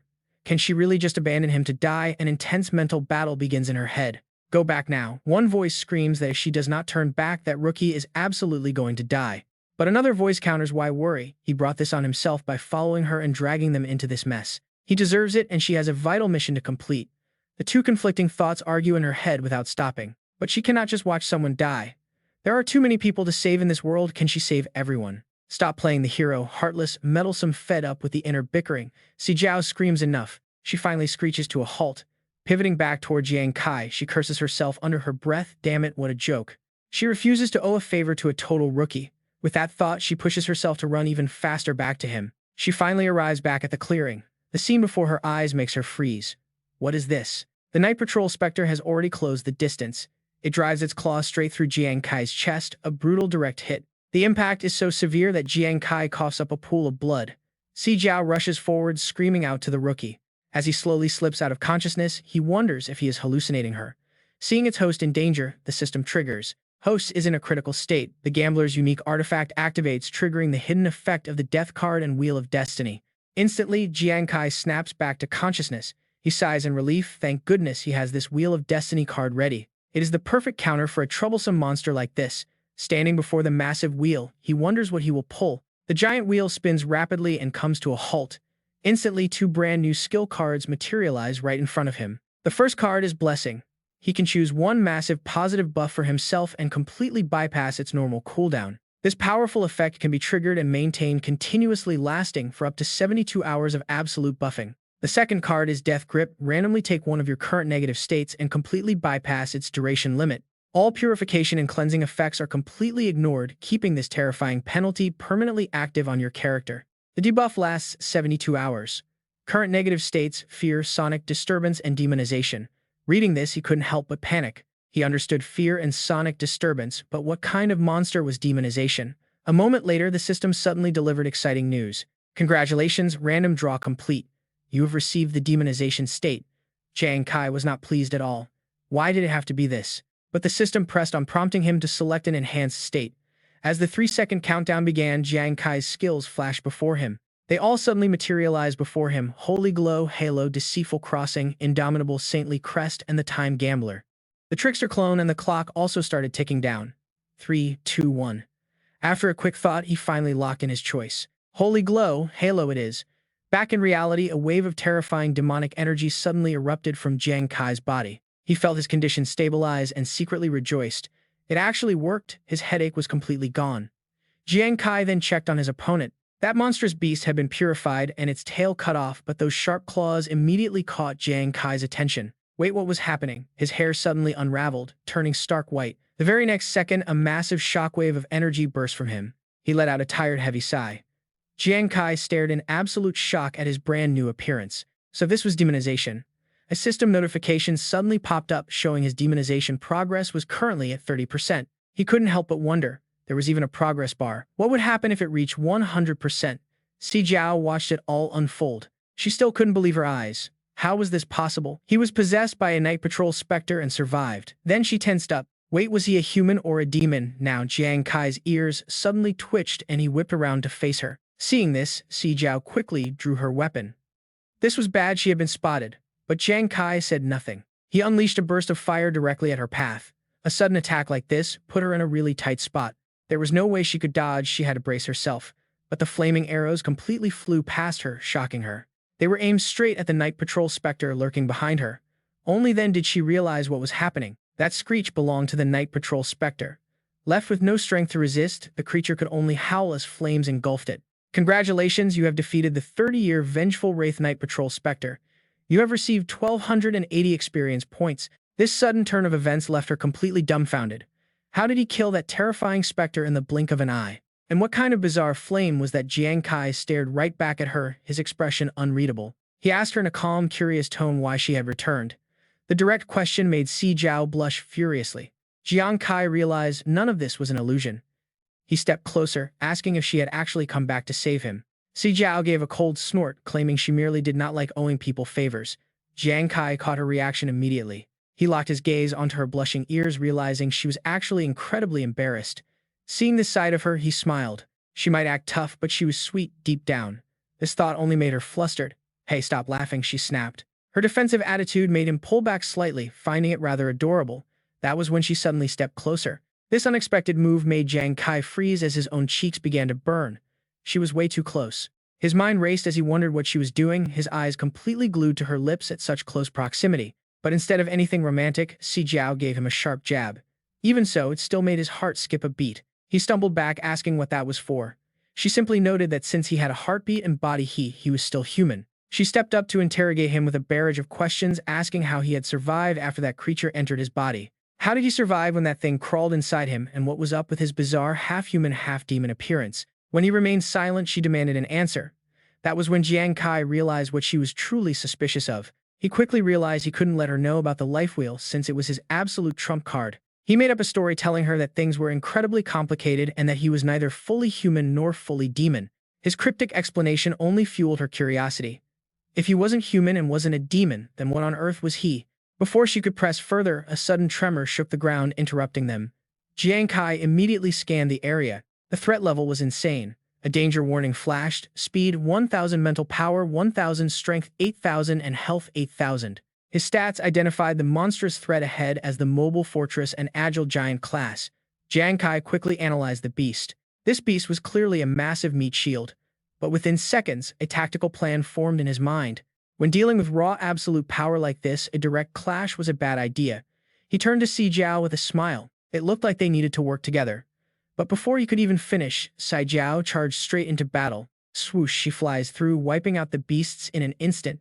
These brainless monsters are not even enough to warm her up, she scoffs. Without skipping a single beat, Si Jiao raises her blade high once more, diving straight into a second devastating wave of attacks. Watching this unfold, Jiang Kai can only marvel at how incredibly fast she is, making it impossible to track her movements. He stands in awe of her talent. Every strike hits a weak spot with insane blade skills, but one detail catches his attention. Kai realized something mind-blowing. He thinks to himself in shock that her blade has completely merged with her soul. In the end, he can only wonder if this is the peak of combat class rangers. Yet, even after 15 minutes, the monsters keep rushing in relentlessly. Seeing this, his face turns serious as their numbers keep growing. Even worse, Si Jiao's stamina is clearly starting to run out. These agile giants usually hunt in small groups, so why are they endless here? Suddenly, a massive shadow looms over her. Startled, Si Jiao spins around to find a hulking brute raising a massive axe poised to bring it crashing down on her. Just in time, Jiang Kai's flaming arrows come soaring in, instantly setting the giant's massive body completely on fire. With no escape, the beast screams in agonizing pain. Seizing the perfect opening, Si Jiao lunges forward to finish him off. Go to hell, she growls. Seeing this, Jiang Kai smirks playfully, asking if he is finally qualified to be her partner now. She turns her gaze toward him, but their brief moment is cut short as another massive wave of giants begins to swarm in. Si Jiao huffs coldly, telling him to stop spacing out and not to get in her way before leaping high into the air. She boldly declares she will not lose to him, while Jiang Kai's arrows fly like lightning, aiming straight at their weak spots. At the same time, her blade slices through the monsters relentlessly. A second later, she makes a graceful landing back on the ground. Jiang Kai clears his own side and the two stand side by side. Still uneasy, he activates his focused demon eye to scan ahead. He silently stares at the massive silhouettes heading their way, counting at least a dozen more. Beside him, Si Jiao suddenly stumbles. She clutches her wound in agony. What is wrong with her? Damn it, why did her injury have to flare up right now? Meanwhile, the enemies are closing in. Si Jiao grits her teeth, desperately fighting the pain as the heavy footsteps grow louder and louder. As they close and her face turns pale. Unable to hold back, she curses under her breath just as Jiang Kai suddenly steps in. He grabs her hand. Startled, she demands to know what he is doing, but he seriously tells her that she cannot fight anymore. She stubbornly protests, telling him to shut up because she is fine, but Jiang Kai quickly spots an old, unhealed wound. She coldly brushes it off, asking what it has to do with him before reminding him to stay on high alert. She warns him that these beasts are highly sensitive to blood, so he better not get hurt. Hearing this, he simply smirks. It really is none of his business, he chuckles. He just does not want her slowing him down. In a flash, he steps directly in front of her. He suddenly slices his own hand, asking to borrow her blade for a second, leaving her completely stunned. Without another word, Jiang Kai dashes away, shouting at the top of his lungs to call the brainless beasts over to him. Lured by the fresh scent of blood, the monsters immediately turn and give chase, rushing after his retreating figure. Si Jiao stands dazed before a sudden terrifying realization hits her. She screams out because that path leads straight to the cliff. Clutching her wound, she angrily mutters that he must be a complete madman. He has truly gone crazy, she curses. Meanwhile, Jiang Kai analyzes his pursuers as he runs. Their raw physical strength and massive endurance are truly off the charts. A direct clash would just turn into an endless battle of attrition, but luckily these beasts have zero intelligence and only attack blindly. Glancing back, he smiles with satisfaction as they fall right into his trap. Now he just needs to keep baiting them with blood. After leading them a safe distance, he decides it is time to execute his plan. The target location should be just ahead. He heads straight for the steep cliff before him. Seeing that he is in the right spot, his confidence surges. He accelerates toward the edge, silently mocking them and betting that they are indeed stupid enough to follow him over. Back on the path, an exhausted Si Jiao pants heavily while desperately chasing him, realizing he is trying to handle the horde alone. She mutters to herself that she will not lose to him, but get this, the very next scene completely freezes her in shock. Without a moment of hesitation, Jiang Kai leaps right off the cliff, free-falling through the air. Once he gets the perfect angle, he unleashes his magic. He launches a massive fire blast directly at the pursuing horde, shouting for them to burn to ashes. The blast strikes the cliff edge, causing the rock to crumble. The monsters lose their footing and the entire group goes tumbling down. They plunge straight into the deep abyss below. When Si Jiao finally arrives, only ruins remain and she frantically screams his name. Only silence answers her. Her body begins to tremble uncontrollably and tears suddenly stream down her face as she thinks of him. He always acts on his own, yet now she owes him her life. She calls him a jerk in grief, but then a shadow suddenly appears. Suddenly floating up from below, Jiang Kai notices her teary face and asks in complete shock if she is actually crying over him. Hearing his voice, she startles and snaps her head up as a faint outline begins to materialize right there in midair. Si Jiao screams at the top of her lungs, yelling about a ghost, which forces Jiang Kai to fully reveal himself to calm her down. He quickly waves his hands, assuring her that he is still very much alive, but to understand this we have to go back an hour. A system notification had popped up, triggering a demonization state at 30% progress, leaving him staring curiously at his strange new form. He wondered what would happen if the progress reached 100%, especially 20 minutes ago, when waves of beasts kept rushing in. Seeing Si Jiao on the verge of collapsing, Jiang Kai started to panic, but then something strange caught his eye. His body suddenly started to lift off the ground as another notification popped up, updating his demonization to 60%. This sudden jump and the floating sensation leave him absolutely shocked as his physical form becomes lighter than air. He suddenly realizes that this state might actually be a mutation into a phantom form, but flashback to 10 minutes ago. Jiang Kai was desperately baiting the wild giants into a chase while the system chimed again, showing 80% completion. Then 5 minutes ago, just as the beasts plummeted down the deep abyss, Jiang Kai felt a massive shift throughout his entire body. Perfect timing, he smiles as the bar officially hits 100% and now we are back to the present. Jiang Kai lays out the whole story for her, explaining that some bizarre circumstances have locked him in this state for 3 days.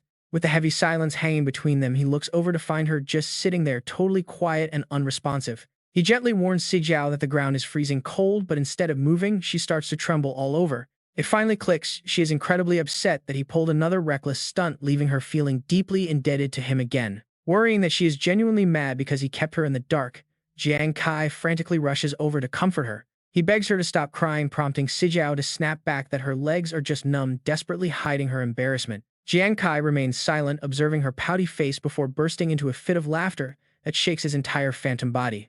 Annoyed, she yells at him to shut up, and before they know it, the dark sky slowly begins to brighten up. Realizing how much daylight they have lost, Sijiao urges that they must move out immediately, casting a quick glance at him.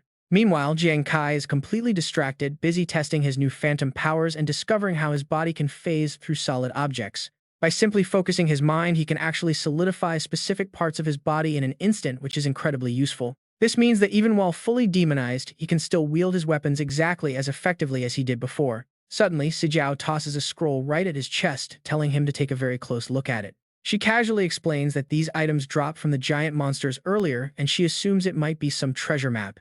Jiang Kai is stunned, asking if she is really just handing over a potential fortune to him without a second thought. Blushing, she tells him to just shut up and take it before softly thanking him for saving her from the giants. He is genuinely surprised, highly amused that a proud girl like her is actually capable of saying thank you to him. He asks if she is fully recovered and where she plans to head next, but Sijiao immediately puts up her guard.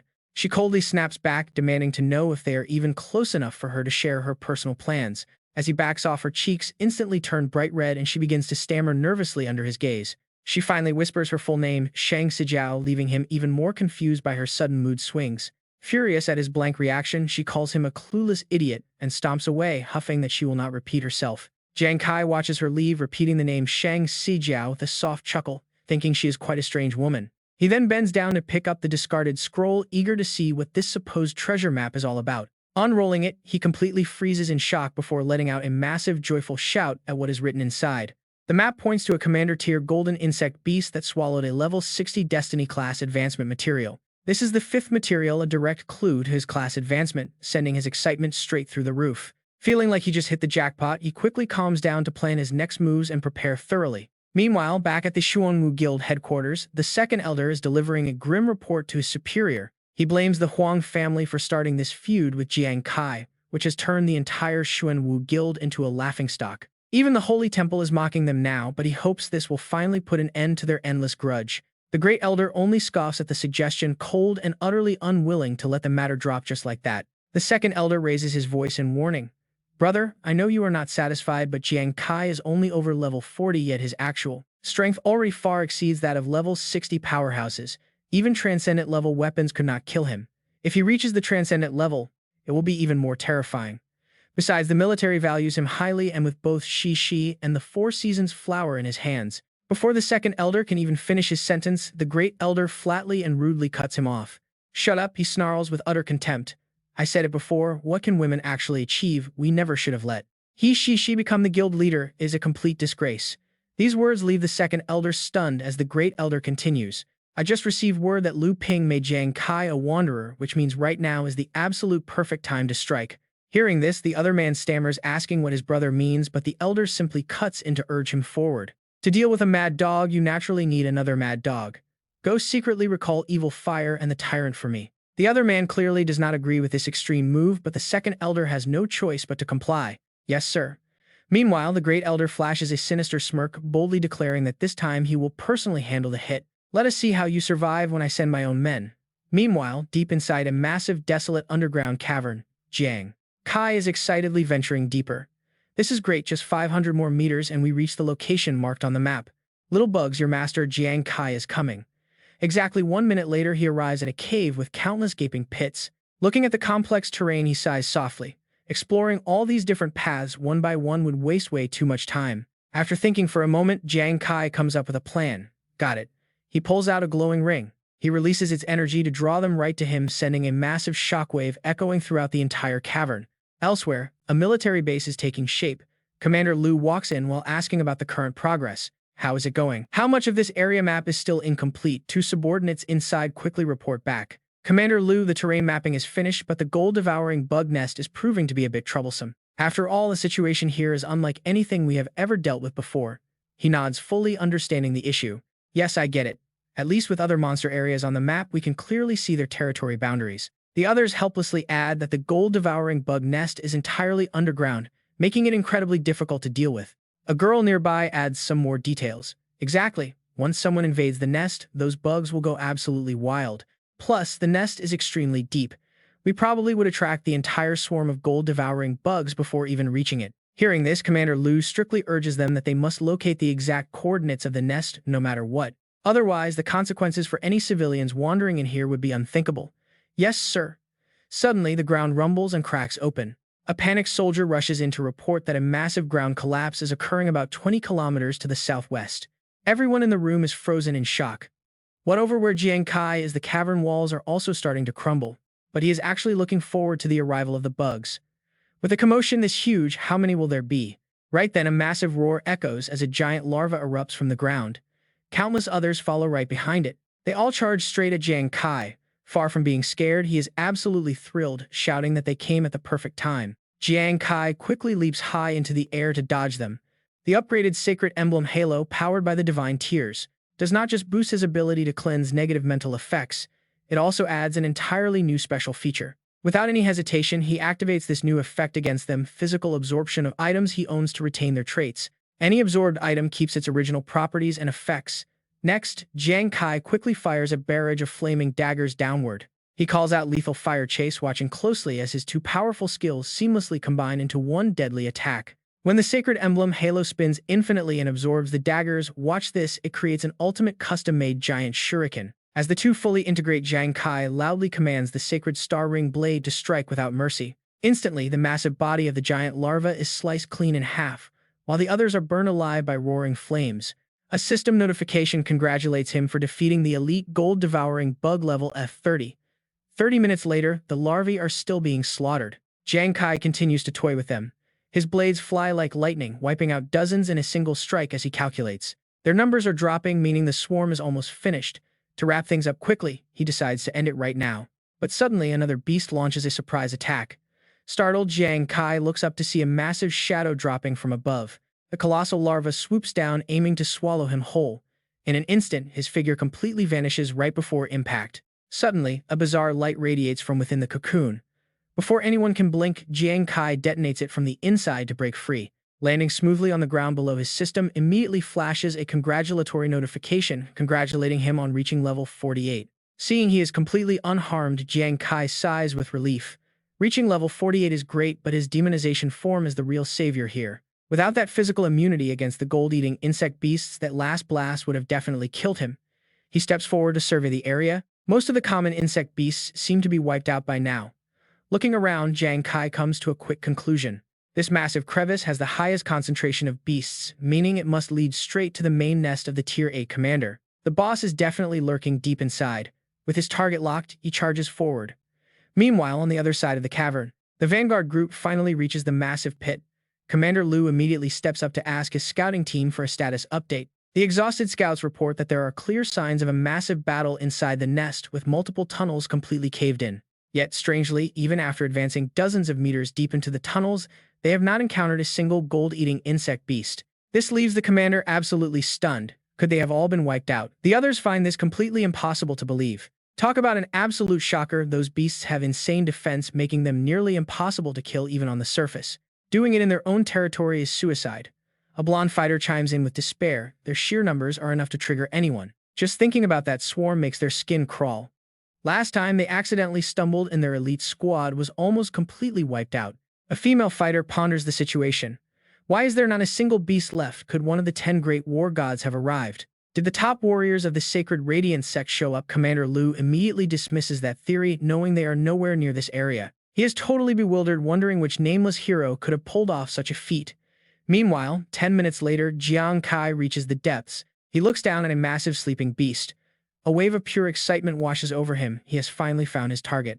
The commander tier beast is indeed hiding right here in this cave.